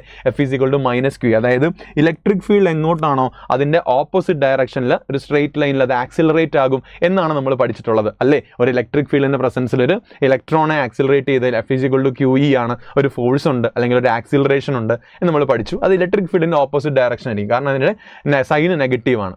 ഇനി ഒരു കാര്യം ശ്രദ്ധിക്കണം, ഇറ്റ് ഈസ് മൂവിങ്, അത് ഇറ്റ് ഈസ് ആക്സിലറേറ്റിംഗ്. അതൊരു സ്ട്രെയിറ്റ് ലൈനിൽ ആക്സിലറേറ്റ് ചെയ്ത് പോയിക്കൊണ്ടിരിക്കുകയാണ്. ഇനി നമുക്ക് നോക്കാം, ഇതാണ് ഇലക്ട്രോണിൻ്റെ വെലോസിറ്റി ഡയറക്ഷൻ, ഇതാണ് മാഗ്നറ്റിക് ഫീൽഡ്. ഇനി മാഗ്നറ്റിക് ഫീൽഡിൻ്റെ ഫോഴ്സും കൂടെ ഞാൻ എഴുതാൻ പോവാണ്. F = QVB sin തീറ്റയാണ്. അവിടെ QVB sin 180 ആണ്. മാഗ്നറ്റിക് ഫീൽഡുമായിട്ട് നമ്മുടെ വെലോസിറ്റി ഉണ്ടാക്കുന്ന ആംഗിൾ എന്ന് പറഞ്ഞാൽ ഓപ്ഷൻ ഏതാണ്? QVB sin 180 ആണ്. അപ്പോൾ ഉത്തരം 0 ആണ്. എന്ന് വെച്ചാൽ ഇവിടെ മാഗ്നറ്റിക് ഫീൽഡിന് ഒരു എഫക്റ്റും ഇല്ല, ബിക്കോസ് നമ്മുടെ വെലോസിറ്റിയുടെ പാരലായിട്ട് അല്ലെങ്കിൽ ആൻറ്റി പാരലായിട്ടാണ് മാഗ്നറ്റിക് ഫീൽഡ് ഉള്ളത്. ഇലക്ട്രിക് ഫീൽഡ് ഉള്ളത് കൊണ്ട് തന്നെ അത് ആക്സിലറേറ്റ് ചെയ്യും ഇൻ എ സ്ട്രെയിറ്റ് ലൈൻ എന്ന് പറഞ്ഞത് ശരിയാണ്. So it will move in a straight line പക്ഷേ മാഗ്നറ്റിക് ഫീൽഡിൻ്റെ എഫക്റ്റുകളൊന്നും ഉണ്ടാവില്ല. So that is A good question. Option A ആണ്. ഓപ്ഷൻ എ ആണ് നമ്മൾ ഇപ്പോൾ പറഞ്ഞ ശരിയായ ഉത്തരം എന്ന് പറയുന്നത്. ഓക്കെ ആണെങ്കിൽ നമുക്ക് അടുത്ത ചോദ്യത്തിലേക്ക് പോകാം. അടുത്ത ചോദ്യം നിങ്ങൾ കോമൺ ആയിട്ട് കണ്ടുവരുന്നൊരു ചോദ്യം, അത് ഇതിനു മുമ്പ് പ്രീവിയസ് ആയിട്ട് ചോദിച്ചിട്ടുള്ളൊരു ടൈപ്പ് ഓഫ് ചോദ്യമാണ്. ലോങ് സ്ട്രെയിറ്റ് വയർ ആണ്. ആംബിയർ സർക്യൂട്ടൽ തിയറത്തിൻ്റെ ബേസിൽ നമ്മൾ പഠിക്കുന്നതാണ് അല്ലേ. സ്ട്രെയിറ്റ് വയറിൻ്റെ ഔട്ട് സൈഡ് ആണെങ്കിൽ അവിടെ ഉണ്ടാകുന്ന മാഗ്നറ്റിക് ഫീൽഡിൻ്റെ വാല്യൂ നമ്മളൊരു ആംബിയറിൻ ലൂപ്പ് എടുക്കും. സ്ട്രെയിറ്റ് വയറിൻ്റെ ഇൻസൈഡ് ആണെങ്കിൽ നമ്മൾ കൺസിഡർ ചെയ്യുന്ന മാഗ്നറ്റിക് ഫീൽഡിൻ്റെ വാല്യൂ എന്നൊക്കെ പറഞ്ഞ് ആംബിയറിൻ ലൂപ്പ് എടുത്തതൊക്കെ ഓർക്കുന്നുണ്ടല്ലോ. നമുക്കറിയാം R less than A, radius is less than A, R greater than A. അപ്പോൾ ഒരു വയറുണ്ട്, ആ വയറിൻ്റെ റേഡിയസ് എ ആണെന്ന് വിചാരിക്കുക. ഞാൻ എടുത്തിരിക്കുന്ന പോയിന്റ് 2a ആണ്, മറ്റൊരു പോയിന്റ് a/2 സോ ചോദ്യം നോക്കുക. A long straight wire of radius A carries A current I. The current is uniformly distributed across its area of cross section. ഇവിടെ ഇത്രയും ഭാഗത്ത് കറണ്ട് യൂണിഫോംലി ഡിസ്ട്രിബ്യൂട്ട് ചെയ്തിരിക്കുകയാണ്. The ratio of magnetic field B1 at a/2 and B2 at 2a എന്നാണ്. അപ്പോൾ B1 വന്നിരിക്കുന്നത് എവിടെയാണ്? നമ്മുടെ തന്നിരിക്കുന്ന കണ്ടക്ടറിൻ്റെ ഉള്ളിലും B2 വന്നിരിക്കുന്നത് എവിടെയാണ്? തന്നിരിക്കുന്ന കണ്ടക്ടറിൻ്റെ പുറത്തേക്കുമാണ്. അതാണ് B1 ഉം B2. നമുക്കറിയാം ഉള്ളിലാണെങ്കിൽ നമ്മൾ പറഞ്ഞിട്ടുണ്ടല്ലേ, ബിക്ക് ഒരു ഇക്വേഷനൊക്കെ നമ്മൾ പഠിച്ചിരുന്നു. B = μ0I/2πr² ഇൻറ്റു ആർ നമ്മൾ പറഞ്ഞിരുന്നു. യെസ്, പക്ഷേ ബേസിക്സ് പഠിക്കണം അബുജിത്ത്. ബേസിക്സ് ഫിസിക്സ്, മാത്സിൻ്റെ ബേസിക്സ് പഠിച്ചാൽ നമുക്ക് നീട്ട് പ്രശ്നമില്ലാണ്ട് പോകും. അപ്പം ജനറലി നമ്മൾ പറയുന്നതാണ് ഒരു സ്ട്രെയിറ്റ് വയറിൻ്റെ കേസിൽ ഇൻസൈഡും ഔട്ട്സൈഡ് മാഗ്നറ്റിക് ഫീൽഡ് നമ്മൾ കൺസിഡർ ചെയ്യുന്നൊരു ഗ്രാഫ് ഉണ്ടായിരുന്നു. ഇങ്ങനെയായിരുന്നു. ഇവിടെ B പ്രപ്പോർഷണൽ ടു ആറും ഇവിടെ പ്രപ്പോർഷണൽ ടു 1/r എന്നൊക്കെ പറഞ്ഞായിരുന്നു കാണിച്ചിരുന്നത്. ശ്രദ്ധിച്ച് ശ്രീനാഥ് ഒന്നുകൂടെ നോക്കി. ആദ്യമേ പറഞ്ഞത് കറക്റ്റാണ്. ഓക്കെ, അപ്പോൾ ഇതാണ് നമ്മുടെ first inside magnetic field equation. Outside magnetic field നിങ്ങൾക്കറിയാം ആംബിയർ സർക്യൂട്ടൽ ഇക്വേഷൻ വെച്ചുള്ള ഇക്വേഷനാണ് μ0I/2πr. ആർ എന്ന് പറഞ്ഞാൽ സെൻറ്ററിൽ നിന്ന് ആ തന്നിരിക്കുന്ന പോയിന്റ് വരെയുള്ള ദൂരമാണ്, ആംബിയർ ലൂപ്പിൻ്റെ ദൂരമാണ്. അത് 2a ആണെന്ന് അവർ തന്നിട്ടുമുണ്ട്. ഇത് രണ്ടുമാണ് നിങ്ങളുടെ പ്രധാനപ്പെട്ട ഇക്വേഷൻസ് എന്ന് പറയുന്നത്. ഇനി ഒന്ന് സോൾവ് ചെയ്തിട്ട് B1/B2 എത്രയാണെന്ന് വേഗം ഒന്ന് കണ്ടുപിടിച്ച് പറയാമോ? അപ്പം ഇൻസൈഡ് മാഗ്നറ്റിക് ഫീൽഡും അതേപോലെ ഔട്ട്സൈഡ് മാഗ്നറ്റിക് ഫീൽഡും ഇക്വേഷൻസ് അറിയാം according two ampere circuital theorem. നമ്മൾ പറഞ്ഞിട്ടുണ്ടല്ലേ, ഇൻ്റഗ്രൽ B.dl = μ0I അല്ലെങ്കിൽ B × 2πr = μ0I or I B = μ0I/2πr. അത് ഔട്ട്സൈഡ് മാഗ്നറ്റിക് ഫീൽഡിൻ്റെ കേസിൽ. അതുപോലെ ഇൻസൈഡ് മാഗ്നറ്റിക് ഫീൽഡ് ആകുമ്പോൾ B × 2π, അവിടുത്തെ ഡിസ്റ്റൻസ് എത്ര? a/2 ആണ്. = I × നമ്മൾ പറയും ഇപ്പോൾ ഉള്ളത് മൊത്തം πr² ഉണ്ട്. ഇപ്പോൾ എത്രയാണോ ഇൻറ്റു πa². ആ ഒരു ഇത് വെച്ചിട്ട് ഇത്രയും കൂടി സ്പീഡിൽ പോവാമോ? നിങ്ങൾ ഓക്കെ ആണെങ്കിൽ അങ്ങനെ പോവാം. സോ വേഗം റേഷ്യോ പറഞ്ഞു, വേഗം ആൻസർ പറ. ഞാൻ പിന്നെ നമ്മുടെ ലാസ്റ്റ് സെഷൻ അതുകൊണ്ടാണ് അങ്ങനെ ആക്കിയത്. നമുക്ക് പെട്ടെന്ന് 1 മണിക്കൂറിനുള്ളിൽ തന്നെ തീർക്കാം, അതുകൊണ്ട് വലിയ പ്രശ്നമില്ല എന്ന് വിശ്വസിക്കുന്നു. ഓക്കെ, നമുക്കിനി B1 B2 പറയാം. ഇവിടെ ഞാൻ ഇതിനെ B1 എന്ന് വിളിച്ചു. B1 എന്ന് പറയുമ്പോൾ μ0I/2π റേഡിയസ് a² ആണ്. എന്നാൽ R എന്ന് പറയുന്നത് എത്രയാണ്? a/2 ആണ് എന്നവർ ക്വസ്റ്റിന് പറയുന്നുണ്ട്. അപ്പോൾ ഇവിടെ നോക്കി ഒരു എയും വെട്ടിക്കളഞ്ഞ് എനിക്ക് എഴുതാം. μ0I/4πa എന്ന് എഴുതാം. ഇവിടെ ഞാൻ B2 എഴുതി. B2 = μ0I/2π × 2a എന്ന് എഴുതാം. റേഡിയസ് 2a ആണ് ഞാൻ എടുത്തിരിക്കുന്നത്. μ0I/4πa എന്ന് വരും. രണ്ടും സെയിം ആണ്. B1 ഉം B2 ഉം സെയിം ആണ്. B1 ഉം B2 ഉം സെയിം ആണെങ്കിൽ റേഷ്യോ എത്രയാണെന്ന് പറയുക? B1/B2 = 1. Option 1 is the right answer. അങ്ങനെയാണെങ്കിൽ അടുത്ത ചോദ്യം ശ്രദ്ധിച്ച് വായിച്ച് നോക്കിയിട്ട് ആൻസർ പറയുക. കൺസെപ്റ്റ് നോക്കുക. കൺസെപ്റ്റ് ഓറിയൻറ്റഡ് ആയിട്ടുള്ള ചോദ്യമാണ്. അപ്പോൾ നമ്മളിപ്പോൾ സ്ട്രെയിറ്റ് വയറിൻ്റെ കേസ് പഠിച്ചു. സ്ട്രെയിറ്റ് വയറിൻ്റെ ആംബിയർ ലൂപ്പിൻ്റെ ആ ഇക്വേഷൻസ് ഒക്കെ നോക്കി പഠിച്ചിട്ട് തന്നെ പോകണം കേട്ടോ. അത് തന്നെ പഠിച്ചിട്ട് നമ്മൾ സോൾവ് ചെയ്യാൻ ശ്രമിക്കണം. സോ അടുത്ത ചോദ്യം ഇതാണ്. 2 wires of the same length are shaped into a square of side A and a circle with radius R. If they carry same current, the ratio of their magnetic moment is എന്നാണ് ചോദ്യം. അപ്പോൾ ഇവരുടെ magnetic moment ratio എന്നാണ് ചോദ്യം. So വേഗം ഒന്ന് നോക്കിയിട്ട് പറഞ്ഞേ. ഇവിടെ മാഗ്നറ്റിക് മൊമെൻ്റ് എന്ന് പറഞ്ഞാൽ നമുക്കറിയാം I × A ആണ്. ഇവിടെ കറണ്ട് സെയിം ആണെങ്കിൽ മാഗ്നറ്റിക് മൊമെൻ്റ് അവരുടെ ആ തന്നിരിക്കുന്ന സൈഡുകളുടെ ഏരിയയ്ക്ക് അല്ലെങ്കിൽ തന്നിരിക്കുന്ന വശങ്ങൾ, തന്നിരിക്കുന്ന ഏതാണോ ഷേപ്പുകൾ അവരുടെ ഏരിയയ്ക്ക് പ്രപ്പോർഷണൽ ആണ് ശരിക്കും മാഗ്നറ്റിക് മൊമെൻ്റ് എന്ന് പറയുന്നത് അല്ലേ. മാഗ്നറ്റിക് മൊമെൻ്റ് നമ്മൾ പഠിച്ചിട്ടുണ്ട്, NIA അല്ലെങ്കിൽ IA എന്ന് നമ്മൾ പഠിച്ചിട്ടുണ്ട്. അപ്പോൾ അങ്ങനെയാണെങ്കിൽ M പ്രപ്പോർഷണൽ ടു ഏരിയ ആണ്. ഇനി ബാക്കിയെല്ലാം സെയിം ആണെന്ന് നോക്കിയാൽ same length are shaped into a square of side A. ഒരു സ്ക്വയർ ആക്കി മാറ്റി അതുപോലെ ഒരു സർക്കിൾ ആക്കി മാറ്റി. സർക്കിളിന്റെ റേഡിയസ് 6 അപ്പോൾ ഏരിയയ്ക്ക് പ്രപ്പോർഷണൽ ആണെന്ന് പറയുന്നു. അങ്ങനെയാണെങ്കിൽ മാഗ്നറ്റിക് മൊമെന്റ് റേഷ്യോ കണ്ടുപിടിക്കാനാണ് ചോദ്യം. സോ നമുക്ക് ആദ്യം എന്ത് ചെയ്യാം? ഏരിയ കണ്ടുപിടിക്കാം. നമുക്കറിയാം ഇതിന്റെ ടോട്ടൽ ലെങ്ത് ആണ് L എന്ന് പറയുന്നത്. ഓരോ സൈഡും A ആണ്. അപ്പോൾ എനിക്കിവിടെ എഴുതാം സ്ക്വയർ ആയതുകൊണ്ട് തന്നെ 4a = L എന്ന് എഴുതാം. അല്ലെങ്കിൽ എനിക്ക് a പറയാം, a = L/4 എന്ന് എഴുതാം. അവിടെ നിന്ന് ഏരിയ എന്ന് പറഞ്ഞാൽ ഇതിൻ്റെ L² ആണ്. ഏരിയ എന്ന് പറഞ്ഞാൽ L²/16 എന്ന് വരും തന്നിരിക്കുന്ന സ്ക്വയറിൻ്റെ ഏരിയ. യെസ്, കറക്റ്റ് ആണ്, തന്നിരിക്കുന്ന സ്ക്വയറിൻ്റെ ഏരിയ. ഇനി നമുക്ക് സർക്കിളിലേക്ക് നോക്കാം. സർക്കിളിൻ്റെ ഏരിയ നമുക്ക് നോക്കുന്നതിന് മുമ്പ് റേഡിയസും തന്നിരിക്കുന്ന ലെങ്തുമായിട്ടുള്ള റിലേഷൻ നമ്മൾ കൺസിഡർ ചെയ്യണം അല്ലേ? എന്നാലേ നമുക്ക് റേഷ്യോ എടുക്കുമ്പോൾ വെട്ടിക്കളയാൻ പറ്റത്തുള്ളൂ. നമുക്കെല്ലാം ലെങ്തിലേക്ക് കൊണ്ടുവരണം. കാരണം ക്വസ്റ്റ്യനിൽ എന്താണ് സെയിം ലെങ്ത് ആണെന്ന് പറയുന്നുണ്ട്. അപ്പോൾ നമുക്ക് അവരെ റിലേറ്റ് ചെയ്യാവുന്നതേ ഉള്ളൂ. അപ്പോൾ ഇവിടെ എനിക്ക് പറയാവുന്നൊരു കാര്യമാണ്, ഇവിടെ നോക്കുക, സെയിം ലെങ്ത് ഉള്ള എല്ലിനെ ഇവിടെ L എന്ന് പറഞ്ഞാൽ 2πr ആണ്. എനിക്ക് ഇവിടെ നിന്ന് r പറയാം, L/2π എന്ന് പറയാം. ഏരിയ എന്ന് പറഞ്ഞാൽ ഇവിടെ πr² ആണ്. അപ്പോൾ π ഇൻറ്റു ഇതിൻ്റെ സ്ക്വയർ, അപ്പോൾ L²/4π² എന്ന് വരും. അപ്പം L²/4π എന്ന ആൻസർ കിട്ടും. L²/4π. ഇനി നമുക്ക് റേഷ്യോ എടുക്കാം. m1/m2 എന്ന് പറഞ്ഞാൽ ഈ രണ്ട് റേഷ്യോസ് ഏരിയസിൻ്റെ റേഷ്യോ ആണ്. L²/16/L²/4π എന്ന് വരും. അപ്പം L² വെട്ടിപ്പോവും, 4π/16 എന്ന് വരും. വെട്ടിക്കളഞ്ഞാൽ π/4 എന്ന് വരും. π/4 എന്ന് പറഞ്ഞാൽ ഓപ്ഷൻ സി ആണ്. Option C is the right answer. പഠിപ്പിക്കും അബുജിത്ത്, നമ്മൾ അങ്ങനെയാണ് സ്റ്റാർട്ട് ചെയ്യുന്നത്. So option C is the right answer. Option C കിട്ടി എന്ന് വിചാരിക്കുന്നു. π/4 ഇറ്റ്സ് ഗുഡ് ക്വസ്റ്റ്യൻ. നല്ല ചോദ്യമാണ്.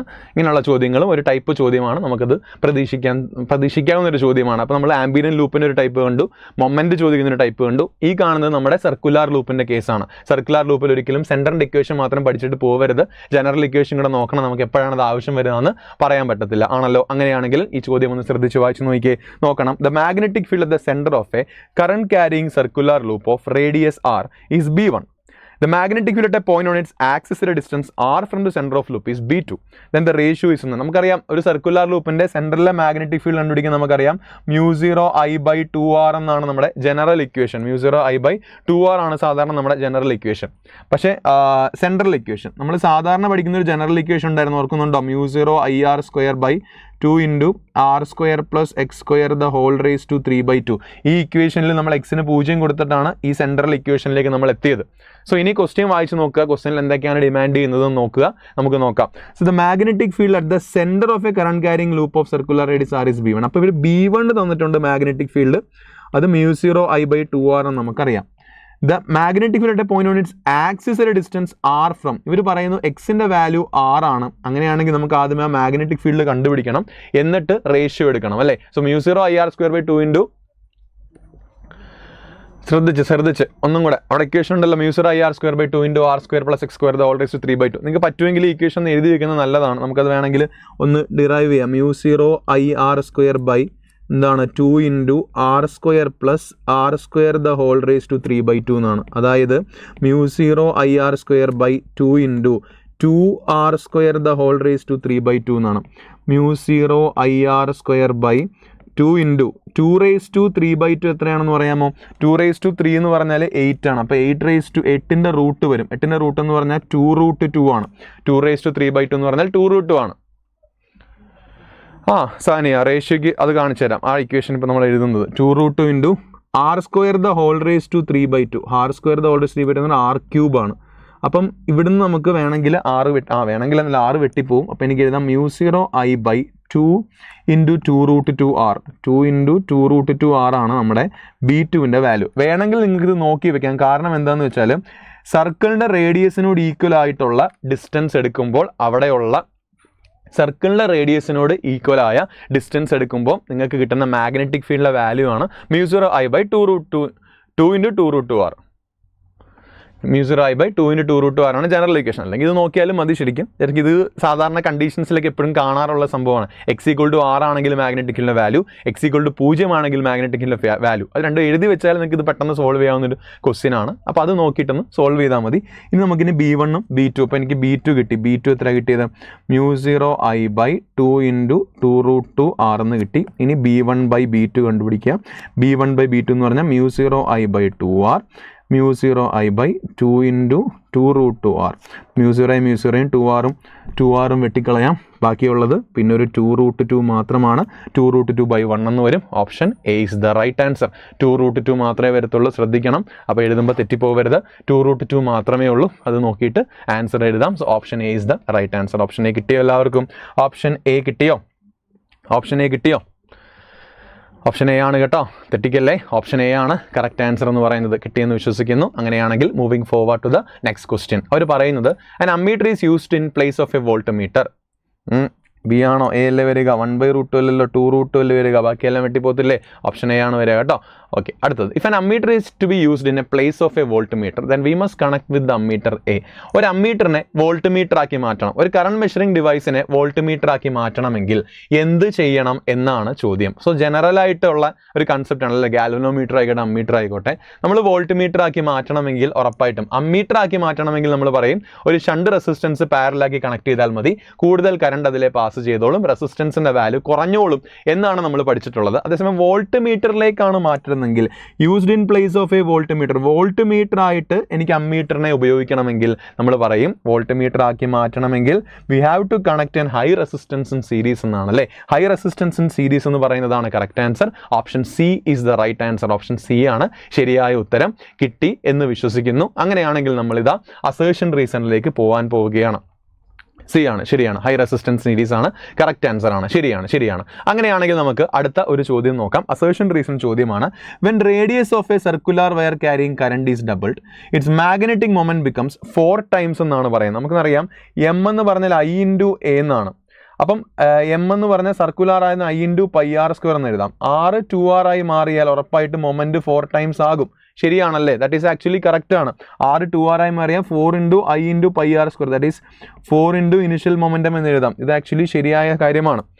The magnetic moment of a current carrying loop is directly proportional to area of the loop. റീസണും ശരിയാണ്, അസേർഷനും ശരിയാണ്, രണ്ടും കറക്റ്റ് എക്സ്പ്ലനേഷൻ. ഏരിയയ്ക്ക് ഡയറക്ട്ലി പ്രപ്പോർഷണൽ ആയതുകൊണ്ടാണ് അവിടെ എന്താണ് എം പ്രപ്പോർഷണൽ എന്ന് നമ്മൾ എടുത്തത്. അതിൻ്റെ റേഡിയസിൻ്റെ വാല്യൂ ഇട്ട് കൊടുത്തു. റേഡിയസിൻ്റെ സ്ക്വയർ ആണ് ഏരിയ എന്ന് പറയുന്നത്. ഏരിയയിൽ വരുമ്പോൾ πr² എടുക്കണം. So reason is correct, assertion is correct, and assertion and reason is the correct explanation of assertion എന്ന് പറയും. സോ അങ്ങനെ ഒരു ഓപ്ഷൻ ഉണ്ടെങ്കിൽ അതാണ് correct answer, option A. If both assertion and reason are true and reason is the correct explanation of assertion എന്ന് പറയും. So option A is the right answer. അടുത്ത ചോദ്യം ശ്രദ്ധിച്ച് വായിച്ച് നോക്കിയിട്ട് ആൻസർ പറയാൻ ശ്രമിക്കണേ. ശ്രദ്ധിച്ച് വായിച്ച് നോക്കിയിട്ട് ഉത്തരം പറയണം. നോക്കിക്കോണേ, ശ്രദ്ധിച്ചാണ് വായിച്ച് നോക്കണം എന്നറിയാം, എന്നാലും higher the range lower is the resistance of ammeter. അതായത് റേഞ്ച് എന്ന് പറഞ്ഞാൽ കറണ്ടിൻ്റെ റേഞ്ച് കൂട്ടണമെങ്കിൽ അമ്മീറ്ററിൻ്റെ റെസിസ്റ്റൻസ് കുറയുമെന്നാണ് പറയുന്നത്. ആക്ച്വലി അത് ശരിയല്ല. കാരണം എന്താ ചെയ്യുക, നമ്മളൊരു അമ്മീറ്റർ, ഒരു ഗാൽവനോമീറ്ററിനെ അല്ലെങ്കിൽ എന്തെങ്കിലും ഒരു ഡിവൈസിനെ അമ്മീറ്റർ ആക്കി മാറ്റണമെങ്കിൽ നമ്മൾ പാരലായിട്ടാണ് ഷണ്ട് റെസിസ്റ്റൻസ് കണക്ട് ചെയ്യുന്നത്. പാരലായിട്ട് ഷണ്ട് റെസിസ്റ്റൻസ് കണക്ട് ചെയ്ത് കഴിഞ്ഞാൽ എഫക്റ്റീവ് വാല്യൂ എന്താകും? റെസിസ്റ്റൻസിൻ്റെ എഫക്റ്റീവ് വാല്യൂ ഉറപ്പായിട്ടും കുറയും. റെസിസ്റ്റൻസിൻ്റെ എഫക്റ്റീവ് വാല്യൂ കുറഞ്ഞു കഴിഞ്ഞാൽ ഉറപ്പായിട്ടും കറണ്ട് എങ്ങനെയായിരിക്കും? കറണ്ട് അല്ലെങ്കിൽ റേഞ്ച് എന്തായിരിക്കും? ഉറപ്പായിട്ടും കൂടും. ദാറ്റ് മീൻസ് നമുക്ക് പറയാം this is A true statement. Higher the range lower is the resistance of ammeter. കാരണം കറണ്ടിൻ്റെ റേഞ്ച് കൂട്ടണമെങ്കിൽ റെസിസ്റ്റൻസ് ഉറപ്പായിട്ടും എന്തായിരിക്കണം? കുറവായിരിക്കണം. അടുത്ത ചോദ്യം, to increase the range of an ammeter. Range എന്ന് പറഞ്ഞാൽ കറണ്ടിൻ്റെ റേഞ്ച് കൂട്ടണമെങ്കിൽ അവർ പറയാണ് additional shunt is added in series to it എന്നാണ് പറയുന്നത്. അപ്പം അമ്മീറ്ററിലെ കറണ്ടിൻ്റെ റേഞ്ച് കൂട്ടാൻ വേണ്ടി സീരീസ് ആയിട്ട് ഷണ്ട് ആഡ് ചെയ്താൽ മതി എന്നാണ് അവർ റീസണിൽ പറയുന്നത്. എന്താണ് നിങ്ങളുടെ ഒപ്പീനിയൻ? ഏതായിരിക്കും ആൻസർ വരിക എന്ന് നോക്കിയിട്ട് പറയാമോ? എന്താണ് നിങ്ങളുടെ ഒപ്പീനിയൻ എന്ന് പറയാമോ? What is your opinion? എന്തായിരിക്കും ആൻസർ? അസേർഷൻ ആക്ച്വലി കറക്റ്റ് ആണ്. ഷണ്ട് ആഡ് ചെയ്യേണ്ട അഡീഷണൽ ഷണ്ട്. ഇവിടെ എനിക്ക് എൻ്റെ ഉദ്ദേശം റേഞ്ച് കൂട്ടണമെങ്കിൽ അവിടെ പാരലൽ കണക്ഷനിൽ റെസിസ്റ്റൻസ് കൊടുത്താലേ റെസിസ്റ്റൻസിൻ്റെ വാല്യൂ കുറയത്തുള്ളൂ. സീരീസിൽ കൊടുത്താൽ എഫക്റ്റീവ് റെസിസ്റ്റൻസ് കൂടത്തേ ഉള്ളൂ. പാരലായിട്ട് കൊടുത്താലേ റെസിസ്റ്റൻസിൻ്റെ വാല്യൂ കുറയത്തുള്ളൂ. അപ്പോൾ ഇവർ പറയുന്നത് added in series to it എന്നാണ്. So if assertion is true but reason is false ആണ് കറക്റ്റ് ആൻസർ. ഇനി ഞാനൊരു കാര്യം പറയട്ടെ, ഈ കണ്ട ചോദ്യങ്ങളെല്ലാം കഴിഞ്ഞ വർഷങ്ങളിൽ CBSE ബോർഡ് എക്സാംസിന് MCQ ആയിട്ട് ചോദിച്ച ചോദ്യങ്ങളാണ്. നിങ്ങൾക്ക് കണ്ടിട്ട് എൻട്രൻസ് ലെവൽ ഓഫ് ക്വസ്റ്റ്യൻസ് പോലെ തന്നെ തോന്നിയില്ലേ? കണ്ടിട്ട് എൻട്രൻസ് ലെവൽ ഓഫ് ചോദ്യങ്ങൾ പോലെ തന്നെ തോന്നിയില്ലേ? അതുകൊണ്ടാണ് പറയുന്നത് ബോർഡ് എക്സാമിൻ്റെ CBSE ബോർഡ് എക്സാമിൻ്റെ MCQ ചോദ്യങ്ങൾ നോക്കുന്നത് നല്ലതാണ്. കാരണം ആ ഒരു മോഡലിൽ നിന്നും നമുക്ക് ചോദ്യങ്ങൾ പ്രതീക്ഷിക്കാം. അതുകൊണ്ട് എടുത്തതാണ്. ഇപ്പം നമ്മൾ മാഗ്നറ്റിസം ആൻഡ് മാറ്ററിൽ ഞാൻ എടുത്തിരിക്കുന്ന ഈ ചോദ്യങ്ങൾ മൊത്തം ഇതിനു മുമ്പ് CBSE ബോർഡ് എക്സാം, ഇത് മാത്രമല്ല നിങ്ങൾ എൻട്രൻസിന് ബാക്കി ചോദ്യങ്ങളൊക്കെ നിങ്ങൾ ക്ലാസ്സുകളിലൊക്കെ ചെയ്തിട്ട് ചോദ്യങ്ങളൊക്കെ നിങ്ങൾ നോക്കണം. അതിൻ്റെ കൂടെ പറ്റുമെങ്കിൽ അഡീഷണൽ ആയിട്ട് ഇതും കൂടെ നോക്കിയാൽ നല്ലതായിരിക്കും. അസേർഷൻ റീസൺ ക്വസ്റ്റൻ എന്താ ആൻസർ പെട്ടെന്ന് പിടികിട്ടുന്നില്ല, അത് ജസ്റ്റ് ഒന്ന് നോക്കിയിട്ട് നിർത്താൽ മതി. അപ്പോൾ ഇത് CBSE ബോർഡ് എക്സാമിന് ദിവസം. അപ്പോൾ ഇങ്ങനെയുള്ള ചോദ്യം അസേർഷൻ റീസൺ ക്വസ്റ്റൻസ് മാക്സിമം ഒരു പ്രീവിയസ് ഓറിയൻറ്റഡ് ആയിട്ടോ അല്ലെങ്കിൽ കഴിഞ്ഞ ഏതെങ്കിലും എക്സാംസിനൊക്കെ ഓറിയൻറ്റഡ് ആയിരിക്കും കൂടുതലും ചോദിക്കുക. അപ്പോൾ അങ്ങനെയുള്ള ചോദ്യങ്ങളിൽ മാക്സിമം പ്രീവിയസ് അസേർഷൻ ക്വസ്റ്റൻസിൽ എക്സ്പോസ്ഡ് ആയിട്ട് ഇരുന്നാൽ മതി. ശ്രീനാഥ് ബാസി. ഓക്കെ, ശരി, എൻ്റെ പേര് അങ്ങനെയാണോ? ശരിയല്ലേ? ഓക്കെ അല്ലേ? അങ്ങനെയാണെങ്കിൽ നമുക്ക് അടുത്ത ചാപ്റ്ററിലേക്ക് ചലിച്ചാലോ? അപ്പോൾ അത് ഞാൻ കുറച്ച് CBSE നിങ്ങളൊന്ന് പരിചയപ്പെടുത്തിയെന്നുള്ളൂ കേട്ടോ, ചോദ്യങ്ങൾ വെച്ചിട്ട്. ഓക്കെ, അങ്ങനെയാണെങ്കിൽ നമുക്ക് അടുത്ത ചാപ്റ്ററിലേക്ക് ചലിക്കാം. സോ ആ ചോദ്യം ഒന്ന് വായിച്ചു നോക്കുക. In the circuit diagram D1, D2, D3 and D4 are diodes. Choose the correct answer from the option given below എന്നാണ് ചോദ്യം. തന്നിരിക്കുന്ന ചോദ്യത്തിന്റെ കറക്റ്റ് ആൻസർ ഏതെന്നാണ് ചോദ്യം. അപ്പോൾ ഇവിടെ നോക്കാൻ നേരത്ത് ഇവിടെ നാല് ഡയോഡുകൾ കാണാം, ഇടയിൽ ഒരു റെസിസ്റ്റർ കാണാം. ഇത് പ്ലസും ഇത് മൈനസുമാണ്. That means current is flowing, ഇങ്ങനെയാണ് കറണ്ട് പോകുന്നത് എന്ന് പറയുന്നു. ഇതിൽ ആരൊക്കെ ഫോർവേഡ് ബയാസ്, ആരൊക്കെ റിവേഴ്സ് ബയാസ്ഡ് എന്നാണ് ശരിക്കും അതുകൊണ്ട് അവർ ഉദ്ദേശിക്കുന്നത്. അപ്പോൾ നമുക്ക് ആ കറണ്ടിന്റെ പാത്ത് പിടിച്ചാൽ മതിയാകും. കറണ്ടിന്റെ പാത്ത് പിടിച്ച് നമുക്ക് പോയി നോക്കാം. സോ നമുക്ക് ഇവിടുന്ന് കറണ്ട് ഇങ്ങനെ ട്രാവൽ ചെയ്യുന്നു, ഇങ്ങോട്ടും സ്പ്ലിറ്റ് ആവും, ഇങ്ങോട്ടും സ്പ്ലിറ്റ് ആവും. ഇങ്ങോട്ട് കയറുമ്പോൾ ഇതെന്താണ്? റിവേഴ്സ് ബയാസ് ആണ്. കാരണം എൻ സൈഡിലേക്കാണ് കയറുന്നത്. എൻ സൈഡിലേക്ക് കയറിയാൽ അത് റിവേഴ്സ് ബയാസ്ഡ് ആയിരിക്കും. ഇത് പി സൈഡിലേക്കാണ് കയറുന്നത്. അപ്പോൾ ഇത് ഓക്കെയാണ്. ദിസ് ഈസ് ഫോർവേഡ് ബയാസ് എന്ന് പറഞ്ഞാൽ അത് കറക്റ്റ് ആണ്. ഇവിടുന്ന് ഇങ്ങനെ കറണ്ട് വന്നിട്ട് ഇങ്ങോട്ടും സ്പ്ലിറ്റ് ആവാം, ഇങ്ങോട്ടും സ്പ്ലിറ്റ് ആവാം. പക്ഷെ ഇങ്ങോട്ട് സ്പ്ലിറ്റ് ആയി പോയി കഴിഞ്ഞാൽ ഇതും എൻ സൈഡാണ്. അപ്പോൾ D4 എന്താണ്? റിവേഴ്സ് ബയാസ്ഡ് ആണ്. അപ്പോൾ അതും എനിക്ക് പറയാൻ പറ്റത്തില്ല. ഫോർവേഡ് ബയാസ് ഏതൊക്കെയാണെന്നാണ് ഓപ്ഷനിൽ ചോദിച്ചിട്ടുള്ളത്. സോ അവിടുന്ന് എന്ത് ചെയ്തു? കറണ്ട് ഇങ്ങനെ കയറി വന്നു. കറണ്ട് ഇങ്ങനെ കയറിയിട്ട് ഇത് ഓൾറെഡി പോയി കഴിഞ്ഞു ബ്രാഞ്ച്. ഇങ്ങോട്ട് വന്നപ്പോൾ okay, this is fine. This is എന്താണ്? പി സൈഡിലേക്കാണ് കയറുന്നത്. അപ്പോൾ ഇതെന്താണ്? ഫോർവേഡ് ബയാസ്ഡ് ആണെന്ന് പറയാം. അങ്ങനെ കയറി ഒരു ഫുൾ സൈക്കിൾ കംപ്ലീറ്റ് ചെയ്യാണ് ചെയ്യുക. ഇതിനെ ബ്രിഡ്ജ് റെക്ടിഫയർ എന്നാണ് പറയുക. ടെക്സ്റ്റിൽ ഈ ഡയഗ്രത്തിൻ്റെ പേര് മാത്രമേ പറയുന്നുള്ളൂ. 4 രീതിയിൽ 4 അറേഞ്ച്മെൻറ്റ്സിൽ എനിക്ക് റെക്ടിഫയറിനെ, നമ്മൾ ഫുൾ വേ റെക്ടിഫയർ തന്നെയാണിത്, ഫുൾ വേ റെക്ടിഫയർ തന്നെയാണ്. അപ്പോൾ 4 അറേഞ്ച്മെൻറ്റിൽ കാണിക്കാമെന്ന് പറഞ്ഞ് പറയുന്ന ഒരു ബ്രിഡ്ജ് റെക്ടിഫയർ ആണ് ശരിക്കും. ടെക്സ്റ്റിൽ ഇതിൻ്റെ പേര് മാത്രമേ പറയുന്നുള്ളൂ. അതിൻ്റെ ഫിഗർ ശരിക്കും ഈ കാണുന്ന ഫിഗറാണ്. ഇതാണ് ആ ഫിഗർ. സോ അങ്ങനെയാണെങ്കിൽ ഓപ്ഷൻസ് ശ്രദ്ധിക്കുക. നമുക്ക് പറയാനുള്ളത് D1 and D3 R forward bias എന്ന് പറയാം. So option B is the right answer. Option B ആണ് ഇവിടുത്തെ ശരിയായ ഉത്തരം. ഓക്കെ അല്ലേ? ഓക്കെ ആണ്. അടുത്ത ചോദ്യത്തിലേക്ക് പോകാം. Sketch the output lambda for the circuit Sean below for the 2 inputs എന്നാണ്. ഞാനിവിടെ സൂം ചെയ്യാം. ഇവിടെ നിങ്ങൾക്ക് ഒരു സർക്യൂട്ട് കാണിച്ചിട്ടുണ്ട്. ആ സർക്യൂട്ടിൻ്റെ 2 ഇൻപുട്ടുകളുടെ ഡയഗ്രാം ഇവിടെ കാണിച്ചിട്ടുണ്ട്. ആ സർക്യൂട്ടുകളുടെ 2 ഇൻപുട്ടുകളുടെ ഡയഗ്രാം കാണിച്ചിട്ടുണ്ട്. എന്നിട്ട് ഇതിൽ ഏത് ഓപ്ഷനാണ് ശരിക്കും ഔട്ട്പുട്ടിൽ കിട്ടുക എന്നാണ് ചോദ്യം. അപ്പോൾ എപ്പോഴും ഇൻപുട്ടുകൾക്ക് ഗ്രാഫാണ് തരുന്നതെങ്കിൽ നിങ്ങൾ എന്ത് ചെയ്യണം? 4 വാല്യൂസ് നോക്കണം. അതായത് ഇതാണ് ഒന്നാമത്തത്, ഇത് രണ്ടാമത്തത്. ഇവിടെ നോക്കുക, ഇത് ഒന്നാമത്തത്, ഇത് 2, ഇത് 3, ഇത് 4. ഇനി ABY എന്നാണ്. ഞാനത് എൻ്റെ AB ഇൻപുട്ട്സ് ഏതൊക്കെയാണെന്ന് ആ ഗ്രാഫിൽ നിന്ന് എഴുതാൻ പോവുകയാണ്. നിങ്ങൾ ആൻസർ പറയുന്നതിന് മുമ്പ് പറ്റുന്നവർ ആ ഗ്രാഫ് നോക്കിയിട്ട് ഓരോ സ്ഥലത്തെയും എയുടെയും ബിയുടെയും ഓരോ ടൈമിലുമുള്ള ABയുടെ ഇൻപുട്ട്സ് ഒന്ന് കോമയിട്ട് പറയാമോ? ഞാൻ ആദ്യത്തെ മാത്രം എഴുതാം, ബാക്കി നിങ്ങൾ പറയണം. ആദ്യത്തെ ഒന്നാമത്തെ അവസ്ഥയിൽ Aയും 0ആണ്, Bയും 0ആണ്. അപ്പോൾ ഞാൻ 0 0 എഴുതി. ഞാനത് നിങ്ങൾക്ക് പെട്ടെന്ന് ചെയ്യാവുന്നെങ്കിൽ പെട്ടെന്ന് ചെയ്തു പോവാം. ഞാൻ ജസ്റ്റ് ഒന്ന് ഇലാബറേറ്റ് ചെയ്ത് സ്ലോ ചെയ്ത് പറയുകയാണെന്നേ ഉള്ളൂ കേട്ടോ. നല്ലൊരു ചോദ്യമുണ്ട്. ഇറ്റ്സ് വെരി കിഡിലൻ ക്വസ്റ്റ്യൻ. സോ എയും ബിയും ഞാൻ അവിടെ ഒന്നാമത്തെ അവസ്ഥയിൽ 0 ഇട്ടു. Y ഇപ്പം നിങ്ങൾ എഴുതണ്ട. അടുത്ത എയുടെയും ബിയുടെയും ഇൻപുട്ട്സ് ഏതൊക്കെയാണെന്നൊന്ന് കമൻറ്റ് ചെയ്യാമോ? അടുത്ത എയുടെയും ബിയുടെയും ഇൻപുട്ട്സ് ഏതൊക്കെയാണെന്ന് ഒന്ന് കമൻറ്റ് ചെയ്യാമോ? നമുക്ക് നോക്കാം. എയുടെയും ബിയുടെ ഇൻപുട്ട്സ് വരുമ്പോൾ എ ഇവിടെ ഹൈ ഇൻപുട്ട് ആണല്ലേ, ബിയും ഹൈ ആണ്. അപ്പോൾ എനിക്ക് എഴുതാം 1 1 എന്ന് എഴുതാം. ആദ്യത്തെ 2ഉം 0 ആയിരുന്നു, 2ഉം 1 ആണ്. അടുത്ത എയുടെ കേസിൽ അത് പിന്നെയും ഹൈ ആണ്, 1 ആണ്. ബി എന്ന് പറയുന്നത് 0 ആണ്. ഓക്കെ, നാലാമത്തെ കേസിൽ 2ഉം 0 ആണ്. അപ്പോൾ ഇതാണ് നമുക്കിപ്പോൾ നമ്മൾക്ക് തന്നിരിക്കുന്ന ഗ്രാഫ് നോക്കിയിട്ട് എനിക്ക് മനസ്സിലാകുന്ന ഇൻപുട്ട്സ് എല്ലാം അത് തന്നെയാണ്. ഇനി നമുക്ക് ഇത് 0 0 1 1 1 0 0 0. Yes, very good. അപ്പോൾ ഇനി നമുക്ക് എന്ത് ചെയ്യാം? ഇത് നമുക്കൊന്ന് അപ്ലൈ ചെയ്യാം. ഏതിലേക്ക്? ഈ സർക്യൂട്ടിലേക്ക് നമുക്ക് അപ്ലൈ ചെയ്യാം. ഈ സർക്യൂട്ട് നിങ്ങൾ ശ്രദ്ധിച്ചാൽ മനസ്സിലാകും. ഇതൊരു നാൻഡ് ഗേറ്റ് ആണ്. This is A NAND gate. ഇതും നാൻഡ് ഗേറ്റ് ആണ്. വളഞ്ഞു വരുന്ന ഈ ഗേറ്റ് ഇതൊരു നോർ ഗേറ്റ് ആണ്. അപ്പോൾ നാൻഡ് കോമ്പിനേഷൻസ് ആണ് ശരിക്കും നിങ്ങൾക്ക് അവിടെ കാണാൻ സാധിക്കുന്നത്. ഇനി നമുക്ക് യെസ് നാൻഡ് നോർ കോമ്പിനേഷൻസ് ആണ്.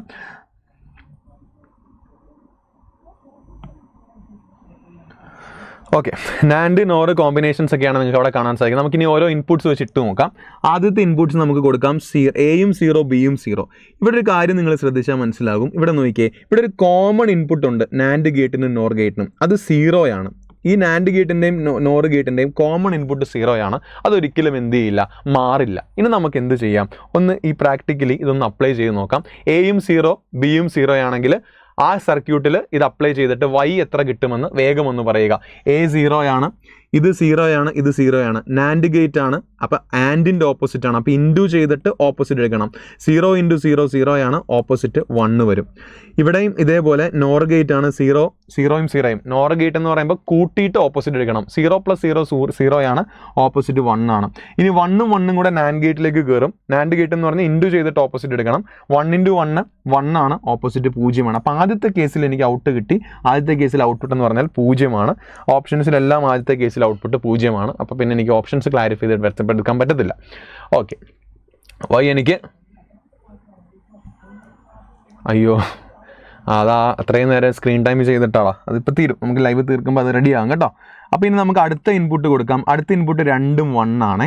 അടുത്ത ഇൻപുട്ട് 2ഉം 1 ആണ്. എയും 1 ആണ്, ബിയും 1 ആണ്. ഇനി നമുക്കൊന്ന് അനലൈസ് ചെയ്ത് നോക്കാം. എയും 1ഉം ബിയും 1ഉം വരുമ്പം 1 × 0 0 ഓപ്പോസിറ്റ് 1. 1 + 1 1 ആണ്, ഓപ്പോസിറ്റ് 0. 1 × 0 0 ഓപ്പോസിറ്റ് 1. അപ്പോൾ എനിക്കിവിടെ ഔട്ട്പുട്ട് കിട്ടി 1 എന്നാണ് ഔട്ട്പുട്ട് കിട്ടിയത്. ലാസ്റ്റ് 0 ശരിയാണ്, 1 എന്നാണ് എനിക്ക് ഔട്ട്പുട്ട് കിട്ടിയത്. അപ്പോൾ 1 1 വന്നപ്പോൾ എനിക്ക് ആ സർക്യൂട്ടിൻ്റെ ഔട്ട്പുട്ട് കിട്ടിയത് 1 എന്നാണ്. ഇനി നിങ്ങൾ പടത്തിൽ എവിടെയെങ്കിലും നോക്കുക, 0 കഴിഞ്ഞ് 1 വന്ന ഏതെങ്കിലും ഓപ്ഷൻ ഉണ്ടോ നോക്കുക. 0 കഴിഞ്ഞ് 1 വന്ന ഏതെങ്കിലും ഓപ്ഷൻ ഉണ്ടോ നോക്കുക. യെസ്, രണ്ടാമത്തെ സർക്യൂട്ടിൽ 1 വന്നു, ശരിയാണ്. രണ്ടാമത്തെ സൈക്കിളിൽ 1 വന്നു, ഇതും ശരിയാണ്. സിയും ഡിയും ഓപ്ഷൻസ് നിങ്ങൾ നോക്കിയേ, രണ്ടും സെയിം ഗ്രാഫ് അല്ലേ.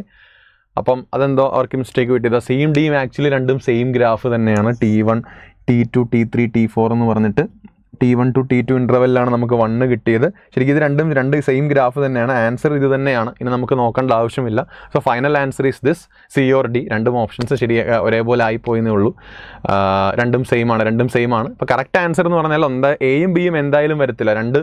ഇത് നോക്കിയപ്പോൾ തന്നെ എനിക്ക് മനസ്സിലായി. കാരണം എയും ബിയിലും ആദ്യത്തെ ഇൻ്റർവെല്ലിലും രണ്ടാമത്തെ ഇൻ്റർവെല്ലിലും ഔട്ട്പുട്ട് 0 ആണ്. ഇവിടെയും ആദ്യത്തെ ഇൻ്റർവെല്ലിലും രണ്ടാമത്തെ ഇൻ്റർവെല്ലിലും ഔട്ട്പുട്ട് 0 ആണ്. പക്ഷേ എൻ്റെ സർക്യൂട്ടിൽ ആദ്യത്തെ ഇൻ്റർവെല്ലിൽ 0ഉം രണ്ടാമത്തെ ഇൻ്റർവെല്ലിൽ എന്താണ് 1 ആണ്. സോ സി ഓർ ഡി പറയാം. C or D is the right answer. നല്ലൊരു ചോദ്യമല്ല സർക്യൂട്ട്, ആക്ച്വലി നല്ലൊരു ചോദ്യമല്ല. It's a good question. ഇപ്പോൾ കണ്ട ചോദ്യവും നേരത്തെ കണ്ട ചോദ്യവും ക്യുവറ്റ് UG 2022 ചോദിച്ച ചോദ്യമാണ്. ക്യുവറ്റ് CUETൻ്റെ ചോദ്യങ്ങളാണ് നിങ്ങളിപ്പോൾ കാണുന്നത്. അപ്പോൾ നേരത്തെ നിങ്ങൾ മൂവിംഗ് ചാർജസിൽ കണ്ടത് CBSE ബോർഡ് എക്സാംസിന് MCQ ആയിട്ടുള്ള കണ്ട ചോദ്യങ്ങളാണ്. ഇപ്പോൾ നിങ്ങൾ കാണുന്നത് ക്യുവറ്റിൻ്റെ UG ചോദിച്ച ചോദ്യങ്ങളാണ്. ഇത് രണ്ടാമത്തെ ചോദ്യം, അതും ചെയ്തെന്ന് വിചാരിക്കുന്നു. ഓപ്ഷൻ സിയും ഡിയുമാണ് കറക്റ്റ്. സി ഓർ ഡി അത് തന്നെ ക്വസ്റ്റ്യൻ്റെ ഇതനുസരിച്ചുള്ളത്. അത് ഓപ്ഷനിൽ അവർക്ക് അത് സെയിം ഇതായി പോയതാണ്. അടുത്ത ക്വസ്റ്റ്യൻ ശ്രദ്ധിച്ച് വായിച്ചു നോക്കിയിട്ട് which of the following statement is correct, ഇതിൽ ശരിയായ സ്റ്റേറ്റ്മെന്റ് ഏതാണ് എന്നാണ് ചോദ്യം. വേഗം വായിച്ചു നോക്കിയിട്ട് ആൻസർ പറഞ്ഞേ. In conductors the valence and conduction band overlaps. കണ്ടക്ടേഴ്സിൽ വാലൻസ് ബാൻഡും കണ്ടക്ഷൻ ബാൻഡും ഓവർലാപ്പ് ചെയ്യുന്നു എന്നാണ് പറയുന്നത്. അത് ആക്ച്വലി ശരിയല്ലേ? ഉറപ്പായിട്ടും കണ്ടക്ടേഴ്സിൽ വാലൻസ് ബാൻഡും കണ്ടക്ഷൻ ബാൻഡും ഓവർലാപ്പ് ചെയ്യാം. അല്ലെങ്കിൽ കണ്ടക്ടേഴ്സിനെ എങ്ങനെ റെപ്രസെന്റ് ചെയ്യാമെന്നും കൂടെ പറയാമോ? കണ്ടക്ടേഴ്സിനെ രണ്ട് രീതിയിൽ എനർജി ബാൻഡ് ഡയഗ്രാം റെപ്രസെന്റ് ചെയ്യാം. ഒന്ന് ഓവർലാപ്പ് ചെയ്യുമ്പോൾ അത് കണ്ടക്ടേഴ്സ് ആണെന്ന് പറയും. അല്ലെങ്കിൽ എന്താ നമ്മൾ പറയാ, ഒന്ന് പാർഷ്യലി ഫിൽഡും ഒന്ന് പാർഷ്യലി എംടിയും ആണെന്ന് പറഞ്ഞാൽ അതും ആര് തന്നെയാണ്? അതും കണ്ടക്ടേഴ്സ് തന്നെയാണ്. അപ്പോൾ അതും ഒന്ന് ശ്രദ്ധിക്കുക. അടുത്ത ഓപ്ഷൻ ബി നോക്കുക. Substance with energy gap of the order 2 electron volt are insulators. ശരിയാണോ? 2 ഇലക്ട്രോൺ വോൾട്ട് വരുന്നത് ഇൻസുലേറ്റേഴ്സ് ആണ് എന്നാണ് പറയുന്നത്. എനർജി ഗ്യാപ്പ് 2 ഇലക്ട്രോൺ വോൾട്ട് വന്നുള്ളത് ഇൻസുലേറ്റേഴ്സ് എന്ന് പറയുന്നത്. അത് ശരിയാണോ? No, it is completely wrong. 2 electron വോൾട്ടിനും 3 ഇലക്ട്രോൺ വോൾട്ടിനും മുകളിലാണ് നമ്മൾ ഇൻസുലേറ്റേഴ്സിനെ പറയാറ്. 2 ഇലക്ട്രോൺ വോൾട്ട് എന്ന് പറഞ്ഞാൽ അത് എനർജി ഗ്യാപ്പ് സെമി കണ്ടക്ടേഴ്സ് ആണ്. So that is a false statement. ഇത് ഫോൾസ് ആണ്. അടുത്ത നോക്കാം. The resistivity of a semiconductor increases with increase in temperature. സെമി കണ്ടക്ടറിന്റെ കേസിൽ ടെമ്പറേച്ചർ കൂടിക്കഴിഞ്ഞാൽ ഇലക്ട്രോണുകൾ പുറത്തേക്ക് ചാടുകയും കണ്ടക്ടിവിറ്റി കൂടുകയും ചെയ്യും. കണ്ടക്ടിവിറ്റി കൂടിയാൽ റെസിസ്റ്റിവിറ്റി കൂടുകയാണോ ചെയ്യുക? അല്ല, റെസിസ്റ്റിവിറ്റി കുറയുകയാണ് ചെയ്യുക. So this is also false. ആൻസറുകൾ വരുന്നുണ്ട്.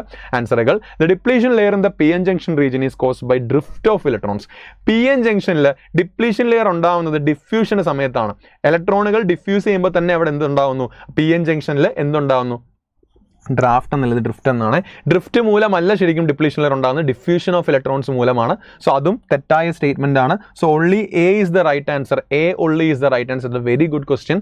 നല്ല ചോദ്യമാണ്, അതും നോക്കുക. നമുക്കിനി അടുത്ത ചോദ്യത്തിലേക്ക് പോകാം. The IV characteristics of an operating photo diode. ഒരു ഫോട്ടോ ഡയോഡ് എന്ന് പറയുമ്പോൾ ശ്രദ്ധിക്കണം, photo diode is always working in reverse bias കണ്ടീഷനിൽ വർക്ക് ചെയ്യുന്ന, ലൈറ്റിനെ ഇങ്ങോട്ട് അക്സെപ്റ്റ് ചെയ്തിട്ട് അതിൻ്റെ ഉള്ളിൽ പുറത്തേക്ക് എന്തിൻ്റെ ഇലക്ട്രോൺ ഹോൾ പെയർസ് ജനറേറ്റ് ചെയ്യുന്ന ഒരു പ്രോസസ്സാണ് ശരിക്കും ഫോട്ടോ ഡിറ്റക്ഷന് വേണ്ടിയാണ് ഫോട്ടോ ഡയോഡ് ഉപയോഗിക്കുന്നത്. അതൊരു റിവേഴ്സ് ബയാസ്ഡ് ഡയോഡാണ്. അപ്പോൾ റിവേഴ്സ് ബയാസ്ഡ് ഡയോഡ് ആയതുകൊണ്ട് തന്നെ അതിൻ്റെ IV ക്യാര വരുന്നത് എപ്പോഴും ഏത് ക്വാഡ്രൻറ്റിലായിരിക്കും? തേർഡ് ക്വാഡ്രൻറ്റിലാണ്. സോ ശ്രദ്ധിക്കുക, the IV characteristics of an operating photo diode are shown in third quadrant എന്ന് വേണം പറയാൻ. ഇങ്ങനെ ഒരു ചോദ്യം ചോദിക്കുക, the IV characteristics of an operating solar cell is shown in, അതായത് ഒരു IV ക്യാരക്ടറിസ്റ്റിക്സിൻ്റെ ഒരു സോളാർ സെല്ലിൻ്റെ IV ക്യാരക്ടറിസ്റ്റിക്സ് ഏത് ക്വാഡ്രൻറ്റിലാണ് എന്ന് ചോദിച്ചാൽ നിങ്ങൾ ഏത് ഓപ്ഷൻ പറയും? സോളാർ സെല്ലിൽ നമ്മൾ പറഞ്ഞു ഓപ്പൺ സർക്യൂട്ട് വോൾട്ടേജും ഷോർട്ട് സർക്യൂട്ട് കറണ്ടുമാണെന്ന് പറഞ്ഞു. അങ്ങനെയാണെങ്കിൽ വരുന്നത് ഓപ്ഷൻ ഫോർത്ത് ക്വാഡ്രൻ്റ് ആണെന്ന് വരിക. അടുത്തതിന് IV characteristics of N LED, ഒരു LED-യുടെ IV ക്യാര എവിടെയാണ് എന്ന് ചോദിച്ചാൽ നിങ്ങൾ എവിടെ പറയും? LED-യുടെ IV ക്യാര ഉള്ളത് ശരിക്കും നമ്മുടെ ഫോർവേഡ് ബയാസ് ആണ്, ലൈറ്റ് എമിറ്റിംഗ് ഡയോഡ് എന്ന് പറഞ്ഞാൽ, അതുകൊണ്ട് അത് ഫസ്റ്റ് ക്വാഡ്രൻറ്റിലുമാണ്. അപ്പോൾ അങ്ങനെ വരുന്ന ചോദ്യങ്ങളെ നമ്മൾ എന്ത് ചെയ്യണം? നേരിടണം. ഇതും CUET എക്സാമിന് ചോദിച്ച ചോദ്യങ്ങളാണ്, നീറ്റ് ലെവൽ ചോദ്യങ്ങൾ തന്നെയാണ് നമുക്ക് CUT-ലും ചോദിക്കുക. അപ്പോൾ അതും നമുക്ക് ആവശ്യമാണ് പറയുക. അടുത്ത ചോദ്യം ശ്രദ്ധിച്ച് വായിച്ച് നോക്കിയിട്ട് ആൻസർ പറയുക. During the formation of depletion layer around the imaginary PN junction, electrons diffuse from N region to P region. PN ജംഗ്ഷന്റെ ഫോർമേഷനിൽ ഇലക്ട്രോൺസ് എന്നിൽ നിന്നും പിയിലേക്ക് ഡിഫ്യൂസ് ചെയ്യാനുള്ള കാരണം എന്താണ് എന്നാണ് ചോദ്യം. ഓപ്ഷൻസ് ശ്രദ്ധിച്ച് വായിച്ച് നോക്കിയിട്ട് ആൻസർ പറയണം. നോക്കാം. Electron concentration in N segment is higher than electron concentration in P segment. Holes of P segment attract the electrons. Electrons are lighter and have higher drift velocity. Hole concentration in N segment is higher than the electron concentration in P segment. നമ്മൾ depletion ലെയറിൻ്റെ ഫോർമേഷനിൽ ഒരു പിയും എന്നും കൊണ്ടുവയ്ക്കുമ്പോൾ ഏറ്റവും ആദ്യമേ പറയുന്ന എക്സാമ്പിളാണ് ഒരു ചന്ദനത്തിരിയുടെ example അല്ലേ. ഒരു റൂമിൽ ഒരു ചന്ദനത്തിരി അറ്റത്ത് കൊണ്ട് വെച്ച് കഴിഞ്ഞാൽ അവിടുന്ന് ബാക്കി സ്ഥലത്തേക്ക് അത് സ്പ്രെഡ് ആകും അതിൻ്റെ മണമെന്ന് നമ്മൾക്ക് ഫീൽ ചെയ്തിട്ടുള്ള കാര്യമാണ്. അതുപോലെ തന്നെയാണ് കോൺസെൻട്രേഷൻ കൂടിയ സ്ഥലത്തുള്ള കുറച്ച് ആൾക്കാരെ കൊണ്ടുവച്ചാൽ അവർ കോൺസെൻട്രേഷൻ കുറഞ്ഞ സ്ഥലത്തേക്ക് പോകും. അപ്പോൾ ഇലക്ട്രോൺ N സെഗ്മെന്റിൽ കോൺസെൻട്രേഷൻ കൂടുതലായിരുന്നു, അതുകൊണ്ട് അവർ എന്ത് ചെയ്യുന്നു? ഹോൾ സെക്ഷനിലേക്ക് പോകുന്നു. അപ്പോൾ electron concentration is in N segment is higher than P segment. അപ്പോൾ അതുകൊണ്ടാണ് ഡിഫ്യൂഷൻ നടക്കുന്നത് പോലും. That is the right answer. അടുത്ത ഇതും CUET എൻട്രൻസ് എക്സാമിന് ചോദിച്ച ചോദ്യമാണ്. അതിൻ്റെ പ്രീവിയസ് ആണ്. നമ്മൾ ഒരുപാട് പല ടൈപ്പ് ഓഫ് പ്രീവിയസ് ചെയ്തു. ഇനി ഇതൊക്കെ കൂടെ നമുക്കിനി ചെയ്യാനുള്ളൂ അല്ലേ. നമ്മളിപ്പോൾ ഓൾറെഡി JEE-ൻ്റെ ചോദ്യങ്ങൾ ചെയ്തു, നീറ്റിൻ്റെ ചോദ്യങ്ങളൊക്കെ ചെയ്തതാണ്. അപ്പോൾ ഇനി നമുക്ക് CUT-യും CBSE ബോർഡ്സിൻ്റെ MCQs കൂടെ നോക്കാം. നമുക്ക് ഏത് ലെവൽ ഓഫ് ക്വസ്റ്റ്യൻസും അപ്രോച്ച് ചെയ്യാൻ റെഡി ആയിട്ടിരിക്കണം ഒരു നീറ്റ് ആസ്പിറന്റ് എന്ന് പറയുന്നത് ആണല്ലോ. അടുത്ത ചോദ്യം, which of the following statement is true for A P type conductor? P എന്ന് ആലോചിക്കുമ്പോൾ ആലോചിക്കണം, P എന്ന് വെച്ചാൽ പോസിറ്റീവ് എന്ന് വെറുതെ ആലോചിക്കുക. പോസിറ്റീവ് ചാർജ് ഒന്നുമല്ല. P4 പോസിറ്റീവ് ആയിട്ടുള്ള ആരാണ്? ഹോളുകളാണ്.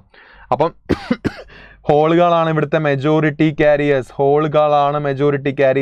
13ാമത്തെ ഗ്രൂപ്പാണ്. എന്ന് വെച്ചാൽ ട്രൈവാലന്റ് ഇമ്പ്യൂരിറ്റീസിനെയാണ് നമ്മൾ ആഡ് ചെയ്യുന്നത് പറഞ്ഞു അല്ലേ. അപ്പോൾ holes are majority carriers and trivalent atoms are the dopant. Trivalent ആൾക്കാരെയാണ് നമ്മൾ ഉപയോഗിക്കുന്നത് എന്നും പറഞ്ഞിരുന്നു.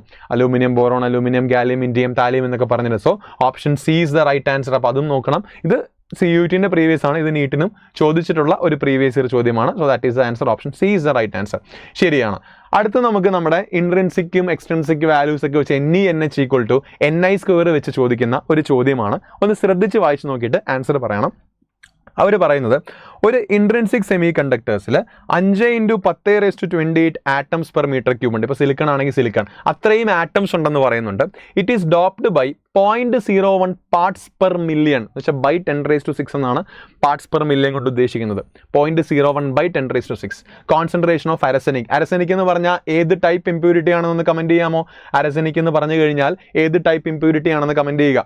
ഇഫ് NI അവർ ഡയറക്റ്റ്ലി തന്നിട്ടുണ്ട്. NI എന്ന് പറയുന്നത് 1.5 × 10⁻16 പെർ മീറ്റർ ക്യൂബാണ്. Okay, then number of holes in the N type semiconductor ആണ് ചോദ്യം. അപ്പോൾ ഓൾറെഡി അവർ പറയുന്നുണ്ട് അരസെനിക് ആണ്ടത് N ടൈപ്പ് സെമി കണ്ടക്ടർ ആണെന്ന് പറയുന്നുണ്ട്. NH ആണ് കണ്ടുപിടിക്കേണ്ടത്. മൊത്തം ആറ്റംസ് 5 × 10⁻28 ആയിരുന്നു. അതിലേക്ക് 0.01 പാർട്സ് പെർ മില്യൺ അരസെനിക്കാണ് ആഡ് ചെയ്തത്. അപ്പോൾ എത്ര ഇമ്പ്യൂരിറ്റീസ് ഉണ്ടാകുമെന്ന് ആദ്യമേ കണ്ടുപിടിക്കണം. നമുക്കറിയാം ഒരു N type semiconductor add ചെയ്ത് കഴിഞ്ഞാൽ ശ്രദ്ധിക്കേണ്ട കാര്യം ട്രൈവാലന്റ് N ടൈപ്പ് ട്രൈവാലന്റ് അരസെനിക്കും പെൻഡാവാലന്റ് ഇമ്പ്യൂരിറ്റി. Okay, yes. അപ്പം ഒരു N type semiconductor add ചെയ്ത് കഴിഞ്ഞാൽ അവിടെ ഓരോ ഇലക്ട്രോൺ നമുക്ക് എക്സ്ട്രാ കിട്ടിക്കൊണ്ടേയിരിക്കും അല്ലേ. 0.01 പാർട്സ് പെർ മില്യൺ ഓഫ് ഇത്രയും ആഡ് ചെയ്ത് കഴിഞ്ഞാൽ കോൺസെൻട്രേഷൻ ആഡ് ചെയ്ത് കഴിഞ്ഞാൽ നമുക്ക് എഴുതാം 5 × 10⁻28ൻ്റെ 0.01 എന്ന് വെച്ചാൽ 10⁻2 ആണ്. പാർട്സ് പെർ മില്യൺ എന്ന് പറഞ്ഞാൽ 10⁻6. ഇത്രയും ഇലക്ട്രോണുകളാണ് അവിടെ വന്നിട്ടുള്ളത് എന്ന് ആദ്യമേ മനസ്സിലാക്കുക. കാരണം അരസെനിക്കാണ് വരുന്നത്. അരസെനിക്ക് ഓരോ ഇലക്ട്രോണും കൊണ്ടാണ് വരുന്നത്. അപ്പോൾ 0.01 പാർട്സ് പെർ മില്യണത്തിൽ ഇത്രയും എമൗണ്ട് ഓഫ് ടോട്ടലിൻ്റെ 0.01 പാർട്സ് പെർ മില്യണത്തിൽ ഇത്രയും amount of electrons per metre cube കാണും. അപ്പോൾ 5 × 10⁻28 പാർട്സ് പെർ മില്യൺ എടുക്കണം. അത്രയും ഇലക്ട്രോണുകൾ ശരിക്കും എന്തുണ്ട് അവിടെ ഉണ്ടാവും. കുഴപ്പമില്ല. അപ്പോൾ നമുക്കിത് നോക്കാം. 5 × 10⁻28 × 10⁻⁻8 എന്ന് വരെ, അല്ലെങ്കിൽ 5 × 10⁻20 ഇലക്ട്രോണുകളാണ് ശരിക്കും അവിടെ ഉള്ളത്. അതാണ് നിങ്ങൾ പെർ മീറ്റർ ക്യൂബിലെ ഫസ്റ്റ് നമ്പർ ഓഫ് ഇലക്ട്രോൺസ് 5 × 10⁻20 ആണ്. അത് മനസ്സിലാക്കി വെക്കുക. അപ്പോൾ എനിക്ക് NE കിട്ടി 5 × 10⁻20. ഇനിയാണ് NH കണ്ടുപിടിക്കേണ്ടത്. സോ NH എത്രയാണെന്ന് വേഗം പറഞ്ഞേ. നമുക്കറിയാം NH = NI² ആണ്. അതുകൊണ്ട് തന്നെ NH എന്ന് പറഞ്ഞാൽ NI²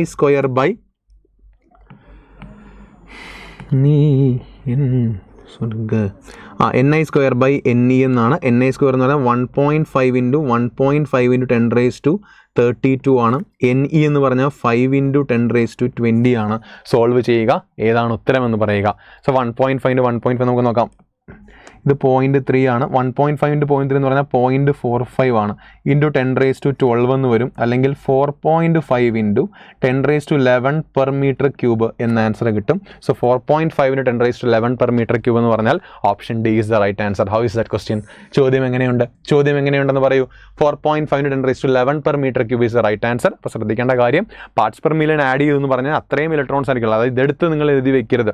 ഇതാണ് ഉത്തരമെന്നും പറഞ്ഞെടുത്ത് എഴുതി വെക്കരുത്, തെറ്റിപ്പോകും. ഓക്കെ, യെസ്, തെറ്റിക്കരുത്. It's a good question. നല്ല ചോദ്യമാണ്. ഇതും CUET UG 2022 ചോദിച്ചൊരു ചോദ്യമാണ്. നീറ്റിന് ചോദിക്കാം, ഉറപ്പായിട്ടും ചോദിക്കാൻ സാധ്യതയുണ്ട്. കാരണം CET-ൻ്റെ മറ്റൊരു ചോദ്യം നീറ്റിന് ചോദിച്ചതായിട്ടുണ്ട്. ഇല്ല, ഒരു ദിവസത്തെ കാര്യമേ ഉള്ളൂ. ഉറക്കം കഴിഞ്ഞാലും വലിയ പ്രശ്നം ഉണ്ടാവില്ലടാ.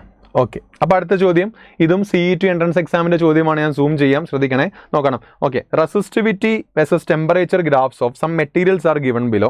The graph corresponds to a semiconductor. നമ്മൾ പറഞ്ഞതാണ് റെസിസ്റ്റിവിറ്റീൻ്റെ relation with a semiconductor എന്ന് പറഞ്ഞു കഴിഞ്ഞാൽ ഇൻവേഴ്സ് പ്രപ്പോർഷണൽ ആണല്ലേ. ഇവിടെ ഇൻവേഴ്സ് പ്രപ്പോർഷണൽ ആയിട്ട് ഏതെങ്കിലും ഗ്രാഫ് ഉണ്ടോ?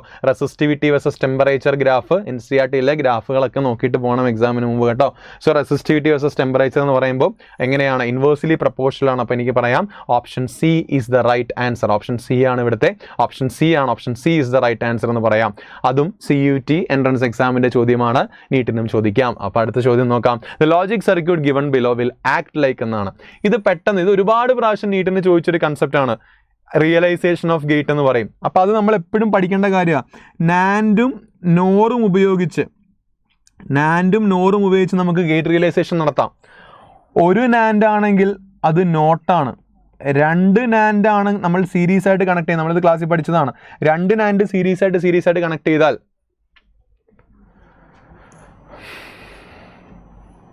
എക്സാമിൻ്റെ തലേന്ന് സ്കിപ്പ് ചെയ്യില്ലെന്നും സാനിയ പറയുന്നുണ്ട്. ശരിയാണ്, സോറി. വേണമെങ്കിൽ നോക്കാം. അപ്പോൾ ഒരു നാൻഡ് ആണെങ്കിൽ ഇങ്ങോട്ട് 2 നാൻഡ് ആണെങ്കിൽ നമ്മൾ പറയും ആൻഡ് ആണെന്ന് പറയും. അതേസമയം 3 നാൻഡ് ഈ ഒരു കണക്ഷനിൽ വന്നു കഴിഞ്ഞാൽ നമ്മളതിനെ ഓർ ആണെന്നും പറയും. സിമിലർലി ഒരു നോർ ആണെങ്കിൽ നമ്മൾ ഗേറ്റ് റിയലൈസേഷൻ ചെയ്യുമ്പോൾ നമുക്ക് നോട്ടാണ് കിട്ടുക. 2 നോർ ആണെങ്കിൽ റിയലൈസേഷൻ കഴിയുമ്പോൾ നമുക്ക് ഓർ ആണ് കിട്ടുക. 3 നോർ ആണെങ്കിൽ റിയലൈസേഷൻ കഴിയുമ്പോൾ നമുക്ക് ആൻഡ് ആണ് കിട്ടുക. പഠിക്കാൻ സിമ്പിളാണ്. അപ്പോൾ ഇവിടെ നോക്കിയേ, 3 നാൻഡ് ആണ് കാണുന്നത്. 3 നാൻഡ് എന്ന് പറഞ്ഞാൽ ഓർ ഗേറ്റ് ആണ്. CET-ൻ്റെ ഒരു പ്രീവിയസ് ചോദ്യമാണ്. Okay, identify the logic operation carried out by the given circuit എന്നാണ്. തന്നിരിക്കുന്ന സർക്യൂട്ട് പെർഫോം ചെയ്യുന്ന ലോജിക് ഓപ്പറേഷൻ എന്താണെന്നാണ് ചോദ്യം. 2 നോർ ഗേറ്റ് ആണ് കാണുന്നത്. 2 നോർ ഗേറ്റ് ഗീവ്സ് അതിൻ്റെ ഫണ്ടമെൻ്റ് ആയിട്ടുള്ള ആൾ, അപ്പോൾ ഓർ ഗേറ്റ് ആണ്. 2 nor Gates gives N or gate. ഇതും CUET-ക്ക് ചോദിച്ചതും ഇത് നീറ്റ് എൻട്രൻസ് എക്സാമിനും ചോദിച്ചിട്ടുള്ള ടൈപ്പാണ് കേട്ടോ. ഇതെല്ലാം ചോദിച്ചിട്ടുള്ള ചോദ്യങ്ങളാണ്. സോ അത് രണ്ടും നോക്കുക. 2 നോർ ആണെങ്കിൽ ഓർ ഗേറ്റ് എന്ന് പറയാം.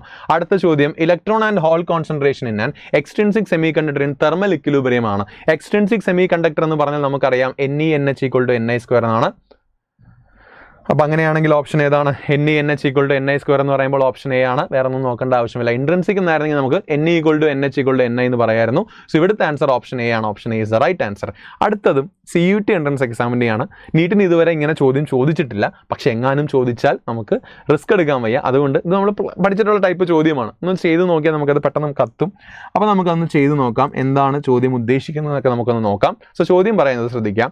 A zener diode having VZ 12 volt. Zener ഡയോഡിൻ്റെ അക്രോസുള്ള വോൾട്ടേജ് 12 വോൾട്ട് ആണ്. ആൻഡ് സെനർ ഡയോഡിൽ കൂടെ പോകുന്ന കറണ്ട് 40 മില്ലി ആംപിയർ ആണെന്ന് പറയുന്നുണ്ട്. Is used in a voltage regulator circuit with unregulated power supply giving. ഇവിടുത്തെ പവർ സപ്ലൈ 19 വോൾട്ട് ആണെന്ന് പറയുന്നുണ്ട്. ആ shown in the circuit diagram shown below. The minimum value of the series resistor, ആറിൻ്റെ value കണ്ടുപിടിക്കാനാണ് ചോദ്യം. When the load resistance of 400 Om is connect across Zener diode.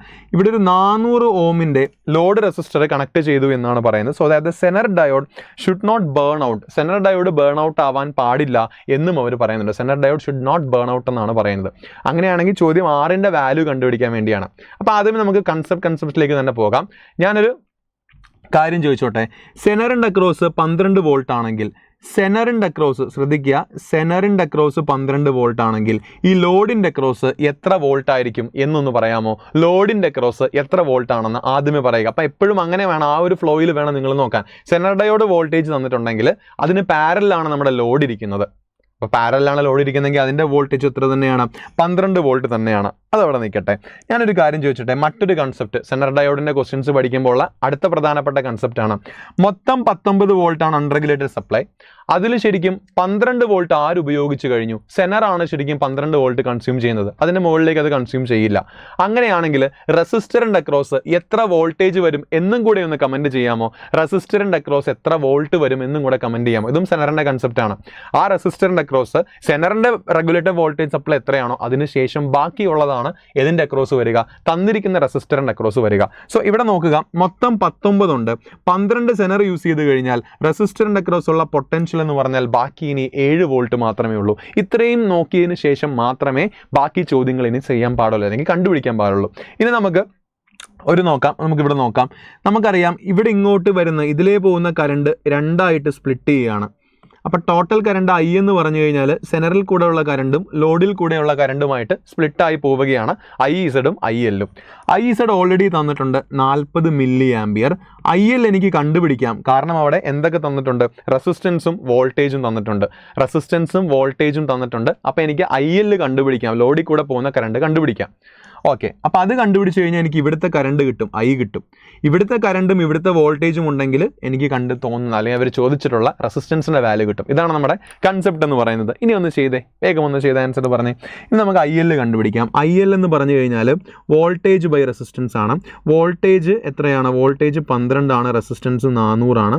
വെട്ടിക്കളയുമ്പോൾ എനിക്കിവിടെ 3 × 10⁻² എന്ന് കിട്ടും, അല്ലെങ്കിൽ 30 × 10⁻³ എന്ന് കിട്ടും. അതായത് 30 മില്ലി ആംപിയർ. അപ്പോൾ ടോട്ടൽ കറണ്ട് എന്ന് പറഞ്ഞാൽ ശരിക്കും 70 മില്ലി ആംപിയർ ആണ്. അപ്പോൾ ടോട്ടൽ കറണ്ട് 70 മില്ലി ആംപിയറും കിട്ടി, വോൾട്ടേജ് 7 വോൾട്ടും കിട്ടി. റെസിസ്റ്റൻസ് എത്രയാണ് എന്നാണ് ചോദ്യം. നമുക്ക് റെസിസ്റ്റൻസ് എഴുതാം. റെസിസ്റ്റൻസ് R = V/I ആണ്. വോൾട്ടേജ് എത്രയാണ്? 7 വോൾട്ട് ആണ്. കറണ്ട് 70 മില്ലി ആംപിയറുമാണ്. അപ്പോൾ ഇവിടെ എഴുതാം, മില്ലി ആംപിയർ മുകളിലേക്ക് പോകുമ്പോൾ 10⁻³ എന്നാകും. ഇവിടെ ഒരു 10 ഉണ്ട്. സോ 10² ഓം എന്ന ആൻസർ കിട്ടും. 10² ഓം എന്ന ആൻസർ കിട്ടുന്നതാണ് ഇവിടുത്തെ ശരി ഉത്തരം. Good question, very good question, very good question. Option ഏതാണ്? Option 100 ohm is the right answer. എങ്ങനെയുണ്ട് ചോദ്യം? യെസ്, ഇതാണ് സെനർ ഡയോഡിൻ്റെ കേസിൽ സാധാരണ ചോദിക്കുന്ന ചോദ്യങ്ങൾ. അപ്പോൾ എപ്പോഴും സ്റ്റാർട്ട് ചെയ്യേണ്ടത് എവിടെ നിന്നാണ്? സെനറിൽ നിന്ന് സ്റ്റാർട്ട് ചെയ്യുക. സെനറിൻ്റെ വോൾട്ടേജ് ഉണ്ടെങ്കിൽ പാരലൽ വോൾട്ടേജ് ഇവിടെ അപ്ലൈ ചെയ്യുക. അതിനുശേഷം മൊത്തം വോൾട്ടേജ് തന്നിട്ടുണ്ടെങ്കിൽ സെനറിൻ്റെ വോൾട്ടേജ് കുറയ്ക്കുന്നതാണ് റെസിസ്റ്ററിൻ്റെ അക്രോസ് ഉള്ള വോൾട്ടേജ്, അത് കൊടുക്കുക. അതിനുശേഷം ബാക്കിയൊക്കെ നമുക്ക് ബാക്കിയെല്ലാം അവിടെ തരും. അതിന് നമുക്ക് ഡയറക്റ്റ്ലി എടുത്ത് എഴുതാവുന്ന കാര്യങ്ങളൊക്കെ അതിനകത്തുള്ളൂ. അപ്പം ഓക്കെ ആണെന്ന് വിശ്വസിക്കുന്നു. ഇതും CUET-യുടെ പ്രീവിയസ് ഇയർ ചോദ്യമാണ്. നീറ്റിന് ചോദിക്കാൻ സാധ്യതയുള്ള ചോദ്യങ്ങളിൽ വളരെ മുൻപന്തിയിലുള്ളൊരു ചോദ്യവുമാണ്. സോ ശ്രദ്ധിച്ച് പഠിച്ചിട്ട് പോവുക. അങ്ങനെയാണെങ്കിൽ ഓക്കെ, നമുക്ക് അടുത്ത ചോദ്യം ശ്രദ്ധിക്കാം. മാച്ച് ലിസ്റ്റ് 1 with list 2 എന്നാണ്. 2 മാച്ച് ദി ഫോളോയിങ് ചെയ്യാനാണ്, 2 സെക്ടറുകളും മാച്ച് ചെയ്യാനാണ് പറയുന്നത്. നമുക്ക് അവിടെ നോക്കാം. സെനർ ഡയോഡ് ഉണ്ട്, ഫോട്ടോ ഡയോഡ് ഉണ്ട്, സോളാർ സെൽ ഉണ്ട്, ലൈറ്റ് എമിറ്റിംഗ് ഡയോഡ് ഉണ്ട്. ആദ്യമേ പഠിക്കേണ്ട ഇവരുടെ എല്ലാം ബയാസിംഗ് കണ്ടീഷൻസ് ആണ്. സെനർ എന്ന് പറഞ്ഞാൽ റിവേഴ്സ് ബയാസിൽ ബ്രേക്ക് ഡൗൺ വോൾട്ടേജിൽ വർക്ക് ചെയ്യുന്ന ഒരാളാണ്. അപ്പോൾ Zener diode is reverse bias ആണ്. ഫോട്ടോ ഡയോഡും റിവേഴ്സ് ബയാസ് ആണ്. സോളാർ സെല്ലിന് ബയാസിംഗ് ഉണ്ടോ? ഇല്ല. നമ്മൾ ഡയറക്റ്റ് അതിലേക്ക് നമ്മൾ സോളാർ ലൈറ്റ് വീഴുകയാണ്. സോളാർ സെൽ ഈസ് അൺബയാസ്ഡ് ആണ് അല്ലേ.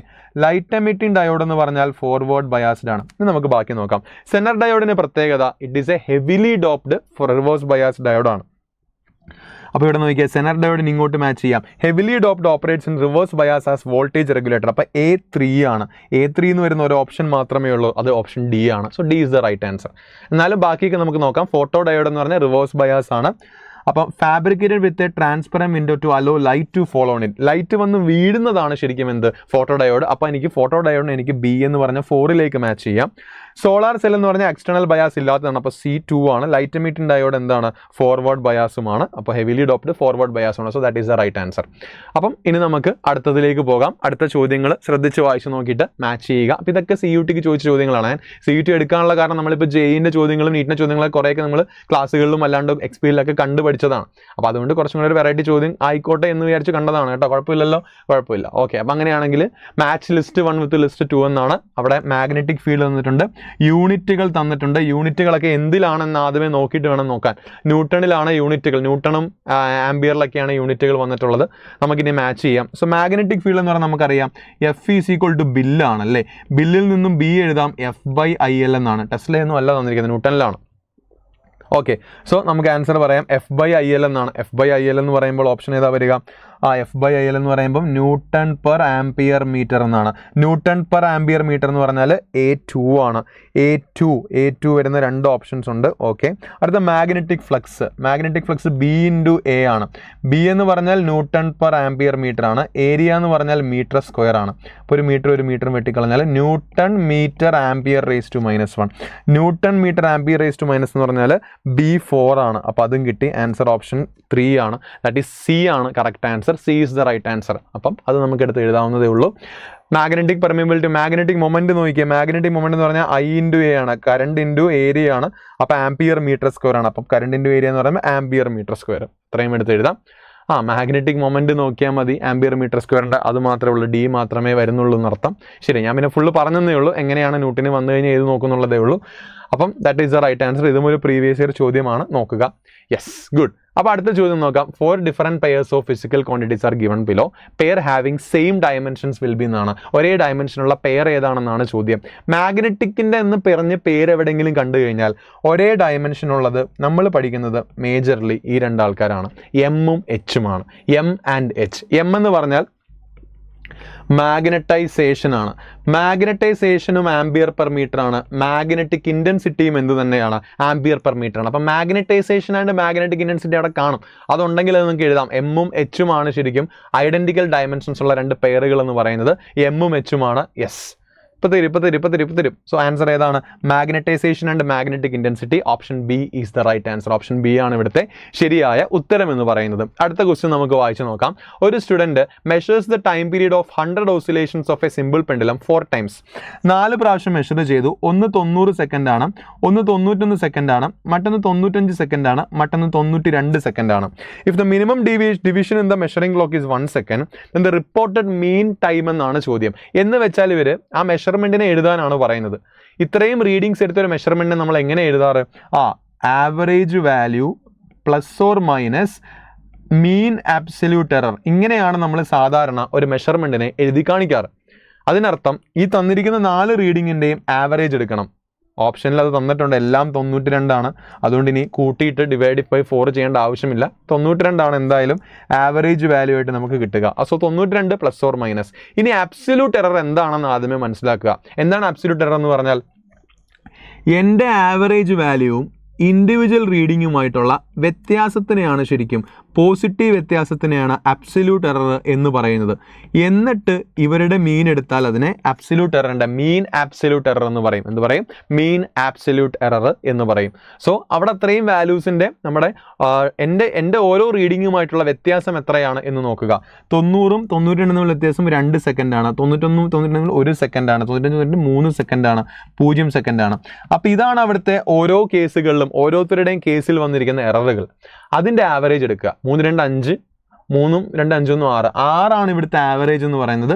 അതിൻ്റെ 6 total by number of readings 4. 6/4 എന്ന് വരും, അല്ലെങ്കിൽ 3/2 എന്ന് വരും, അല്ലെങ്കിൽ 1.5 എന്ന് വരും. സോ അവിടുത്തെ മീൻ വാല്യൂ എന്ന് പറഞ്ഞാൽ 1.5 ആണ്. 92 plus or minus 1.5 is the right answer. തെറ്റിക്കരുത്. 92 plus or minus. Yes, okay. So 92 plus or minus 1.5 സെക്കൻഡാണ് ഇവിടുത്തെ ശരിയായ ഉത്തരം. അതും നല്ലൊരു ചോദ്യമാണ്. സാധാരണ നമ്മളങ്ങനെ കാണാത്ത ടൈപ്പ് ഒരു ചോദ്യമാണ്. അപ്പോൾ അതും നോക്കുക, ശ്രദ്ധിക്കുക. ഒരു വെറൈറ്റി ചോദ്യമാണ്. യെസ്, 2 എടുത്തോ. ബൈ 4 അല്ലേടാ, ബൈ 4 അല്ലേ, തെറ്റിക്കല്ലേ, ബൈ 4, 4 റീഡിങ്സ് ആണുള്ളത്. അപ്പം നമ്മുടെ കൺസെപ്റ്റ് ഓഫ് എറർ എന്ന് ചോദിക്കുന്നത് അതൊക്കെ നിങ്ങൾക്ക് പ്രതീക്ഷിക്കേണ്ടത് വെരി ഇമ്പോർട്ടൻറ്റ് ചോദ്യങ്ങളാണ്. ഇതൊക്കെ എന്താണ് നമ്മുടെ കൺസെപ്റ്റ് എന്ന് ചോദിക്കുന്ന ചോദ്യങ്ങൾ, അതാണ് കൂടുതലും നീറ്റിനൊക്കെ ചോദിച്ച് കാണാറുള്ളത്. അപ്പോൾ അതൊക്കെ നോക്കിയിട്ട് പോകണം. അടുത്ത ചോദ്യം, vernier scale use for measurement has A positive 0 error of 0.2 mm. അപ്പോൾ 0 എറർ തന്നിട്ടുണ്ട്, അത് 0.2 mm ആണ് എന്ന് പറയുന്നുണ്ട്. If while taking a measurement it was noted that 0 on the vernier scale lies between 8.5 സെൻറ്റിമീറ്ററും 8.6 സെൻറ്റിമീറ്ററും. അപ്പം മെയിൻ സ്കെയിലിലെ റീഡിങ് 8.5-നും 8.6-നും ഇടയിലാണ് 0, വെർണിയർ സ്കെയിലിൽ 0 കിടക്കുന്നതെന്നാണ് പറയുന്നത്. എന്ന് വെച്ചാൽ ഇവിടുന്ന് ഇവിടം വരെ ഷുവറാണ്, 8.5 വരെ ഷുവർ റീഡിംഗ് ആണ്, 8.6-ലേക്ക് എത്തിയിട്ടില്ല. അപ്പോൾ നമ്മൾ സാധാരണ ഷുവർ റീഡിംഗ് ആണ് മെയിൻ സ്കെയിൽ റീഡിംഗ് ആയിട്ട് എടുക്കാറുള്ളത്. സോ എനിക്കിവിടെ മെയിൻ സ്കെയിൽ റീഡിംഗ് കിട്ടി. മെയിൻ സ്കെയിൽ റീഡിംഗ് എന്ന് പറഞ്ഞാൽ 8.5 സെൻറ്റിമീറ്റർ ആണ്, അത് നമ്മുടെ ഷുവർ സ്കെയിലാണ് 8.5 സെൻറ്റിമീറ്റർ. ഓക്കെ, അപ്പോഴുള്ള വെർണിയർ ഡിവിഷൻ്റെ കോയിൻസിഡൻസ് തന്നിട്ടുണ്ട്, അത് 6 ആണ് എന്ന് പറയുന്നുണ്ട്. Then the correct value of measurement in centimetre എന്നാണ് ചോദ്യം. ഇൻസ്ട്രുമെൻറ്റ്സ് ഇല്ലേ നിങ്ങൾക്ക്? സോറി ഇൻസ്ട്രുമെൻ്റ് ഇല്ലല്ലേ? അയ്യോ സോറിയടാ, മാറിപ്പോയി. ഇൻസ്ട്രുമെൻറ്റ്സ് ഇല്ല, സോറി സാർ. അത് ഇൻസ്ട്രുമെൻറ്റ്സ് ഇതിൻ്റെ കൂടെ പഠിപ്പിക്കുക. പബ്ലിക് ലൈവിൽ വന്ന് തേയാൻ പറ്റുമോ, നാണം കെടാൻ പറ്റുമോ സക്കീർ ബൈക്ക്? എനിക്ക് പറ്റും. ഓക്കെ, ഇൻസ്ട്രുമെൻറ്റ്സ് ഇല്ല, ഒരു നിമിഷത്തിൽ പേടിപ്പിച്ചത് കൊണ്ടാണ്. സോറി, ഇൻസ്ട്രുമെൻറ്റ്സ് ഇല്ല കേട്ടോ, sorry. I am the really sorry അളിയ. ഇല്ല, വേണ്ട, നോക്കണ്ട, ഞാനത് മറന്നുപോയി, അതുകൊണ്ട് ഇട്ടതാണ്. ഒരു ചെറിയൊരു പുകച്ചിലുണ്ടായില്ലേ, ഗുഡ്. അപ്പോൾ നമുക്ക് അടുത്ത ചോദ്യം ചെയ്യാം, സമാധാനത്തോടെ അടുത്ത ചോദ്യം ചെയ്യാം. The period of oscillation of a simple pendulum is T = 2.√L/G. Measured value of L is 1 meter from metre scale having a minimum division of 1 mm and time of 1 oscillation. അങ്ങനെ ആ ക്വസ്റ്റ്യൻ പിന്നെ നോക്കാമല്ലോ, ഞാനൊന്ന് പറഞ്ഞോട്ടെ. ആ question VSDയുടെ value തന്നിട്ടുണ്ട് 6. നമുക്ക് total measurement എന്ന് പറഞ്ഞു കഴിഞ്ഞാൽ, ടോട്ടൽ റീഡിംഗ് എന്ന് പറഞ്ഞാൽ MSRന്റെ കൂടെ വെർണിയർ സ്കെയിൽ റീഡിംഗ് കൂട്ടിയിട്ട് 0 എറർ കുറയ്ക്കുക. ഇതാണ് നമ്മുടെ നമ്മുടെ ജനറൽ ഇക്വേഷൻ എന്ന് പറയുന്നത്. അപ്പോൾ MSR ഇവർ ഓൾറെഡി പറഞ്ഞിട്ടുണ്ട് 8.5 സെൻറ്റിമീറ്റർ എന്നാണ്. ഒരിക്കലും VSR വെർണിയർ സ്കെയിൽ റീഡിംഗ് ഒരിക്കലും എന്ത് ചെയ്യത്തില്ല, ക്വസ്റ്റിന് തരത്തില്ല, നമ്മൾ കണ്ടുപിടിക്കണം. അതിനാണ് അവിടെ കോയിൻസൈഡ് ചെയ്യുന്ന ഡിവിഷൻസിന് എണ്ണം തരിക. സോ VSR കണ്ടുപിടിക്കാൻ നമ്മൾ എന്താ ചെയ്തത്? ഇല്ല കേട്ടോ, ഞാൻ ചുമ്മാ എക്സ്പ്ലെയിൻ ചെയ്യുന്നതേ ഉള്ളൂ കേട്ടോ, സോറി, അത് ഇൻക്ലൂഡ് ചെയ്തുകൊണ്ട് എക്സ്പ്ലെയിൻ ചെയ്യാണ്. VSR കണ്ടുപിടിക്കാൻ 6 × ലീസ്റ്റ് കൗണ്ട് ചെയ്താൽ മതി. അപ്പോൾ 6 × ലീസ്റ്റ് കൗണ്ട് ക്വസ്റ്റിന് 0.01 ആണ്. അപ്പോൾ 0.06 സെൻറ്റിമീറ്റർ ആണ് ലീസ്റ്റ് കൗണ്ട് കിട്ടുക. അപ്പോൾ എനിക്ക് എഴുതാം 8.5 പ്ലസ് 0.06 മൈനസ് 0 എറർ പോസിറ്റീവ് ആണ്. 0.2 mm സെൻറ്റിമീറ്ററിലേക്ക് എഴുതാം, 0.02 സെൻറ്റിമീറ്റർ എന്ന് വരും. സോ 0.02. അപ്പോൾ എനിക്ക് എഴുതാം 8.5 പ്ലസ് 0.04 എന്ന് വരും, 8.54. പറയേണ്ട സ്ലൈഡ് ഇട്ടാൽ മതി. അത് കൊള്ളാം. 8.54 option A is the right answer. Slide ഇട്ടിട്ടുണ്ട്. ഓക്കെ, ഓപ്ഷൻ എ ആണ് ശരി ഉത്തരം. ഇനി നമുക്ക് നമ്മുടെ ക്വസ്റ്റ്യനിലേക്ക് വരാം. Period of oscillation of a simple pendulum തന്നിട്ടുണ്ട്. Measured value of L is 1 meter from metre scale. Sorry. Having a minimum division of 1 mm and time of 1 oscillation is 1.95 second measured from stopwatch of 0.01 second resolution. The percentage error and the determination of G ആണ്. Question തന്നിട്ടുണ്ട് T is equal to 2.√L/G എന്നാണ് square ചെയ്യുക. T square equal to 4π² G കണ്ടുപിടിക്കാൻ വേണ്ടി 4π² × L/T² എന്ന് വരും. Error എഴുതാൻ ΔG/G എന്ന് പറഞ്ഞാൽ ΔL/L പ്ലസ് 2ΔT/T എന്നാണ്. ക്വസ്റ്റ്യൻ നോക്കാം. ΔL എന്ന് പറഞ്ഞാൽ മിനിമം ഡിവിഷൻ 1 mm തന്നിട്ടുണ്ട്. 1 mm എന്ന് പറഞ്ഞാൽ 10⁻³ മീറ്റർ ആണ്. ടോട്ടൽ ലെങ്ത് 1 മീറ്റർ ആണ്. Into 100% error plus 2 into ΔT എന്ന് പറഞ്ഞാലും എന്താണ് അവിടുത്തെ എറർ 1. സ്റ്റോപ്പ് വാച്ചിൽ എറർ 0.01 സെക്കൻഡ് എന്നാണ്. അപ്പോൾ ഇൻറ്റു 10⁻² എന്ന് എഴുതി. എടുത്ത സമയം 1.95 സെക്കൻഡ് ആണ്. ഇൻറ്റു 100 കൊടുത്തു. അപ്പോൾ ഇവിടെ ഇതും വെട്ടിക്കളഞ്ഞാൽ 10⁻⁻1 എന്ന് വരും. പ്ലസ് ഇതും വെട്ടിപ്പോയി 2/1.95 എന്ന് വരും.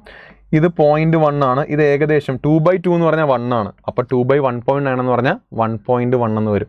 2/2 എന്ന് പറഞ്ഞാൽ 1 ആണ്. 2/1.9 എന്ന് പറഞ്ഞാൽ ഏകദേശം 1.1 അടുത്ത് വാല്യൂ വരും.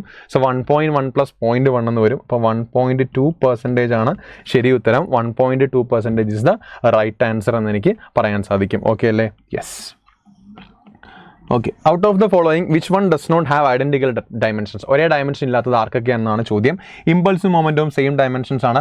ആംഗുലാർ മൊമെന്റവും പ്ലാങ്ക്സ് കോൺസ്റ്റന്റ് സെയിം ഡയമെൻഷൻ ആണ്. വർക്കും ടോർക്കും സെയിം ഡയമെൻഷൻ ആണ്, ഡി ആണ്. Moment of inertia and moment of force does not have the same dimension. So option D is the right answer. അടുത്ത ചോദ്യം, in the following I refers to current എന്നാണ്. Other symbols have their usual meaning. Choose the option that corresponds to വൈകിട്ട് 7 മണിക്ക് അന്തസ്സാണ് live ഉണ്ട്. Corresponds to the dimensions of electrical conductivity എന്നാണ്. നമുക്കറിയാം electrical conductivity കണ്ടുപിടിക്കാൻ വേണ്ടി നമുക്ക് ആദ്യം എന്ത് ചെയ്യണം? കണ്ടക്ടിവിറ്റിയുടെ ഇക്വേഷൻ എഴുതണം. സോ റെസിസ്റ്റിവിറ്റി നമുക്കറിയാം റോ എൽ ബൈ എ എന്നാണ്. Resistance rho L by A എന്നാണ്.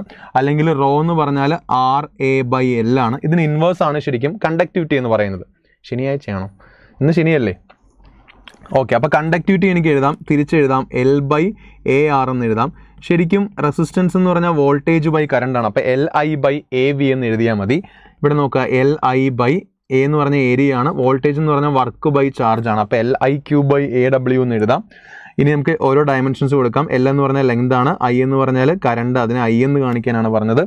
ചാർജ് എ ടി എന്ന് പറഞ്ഞാൽ ഐ ടി എന്ന് കാണിക്കാം, ഐ ടി ബൈ എ എന്ന് പറഞ്ഞ ഏരിയ, അപ്പോൾ എൽ സ്ക്വയർ. വർക്ക് എന്ന് പറഞ്ഞാൽ M L square T raise to -2.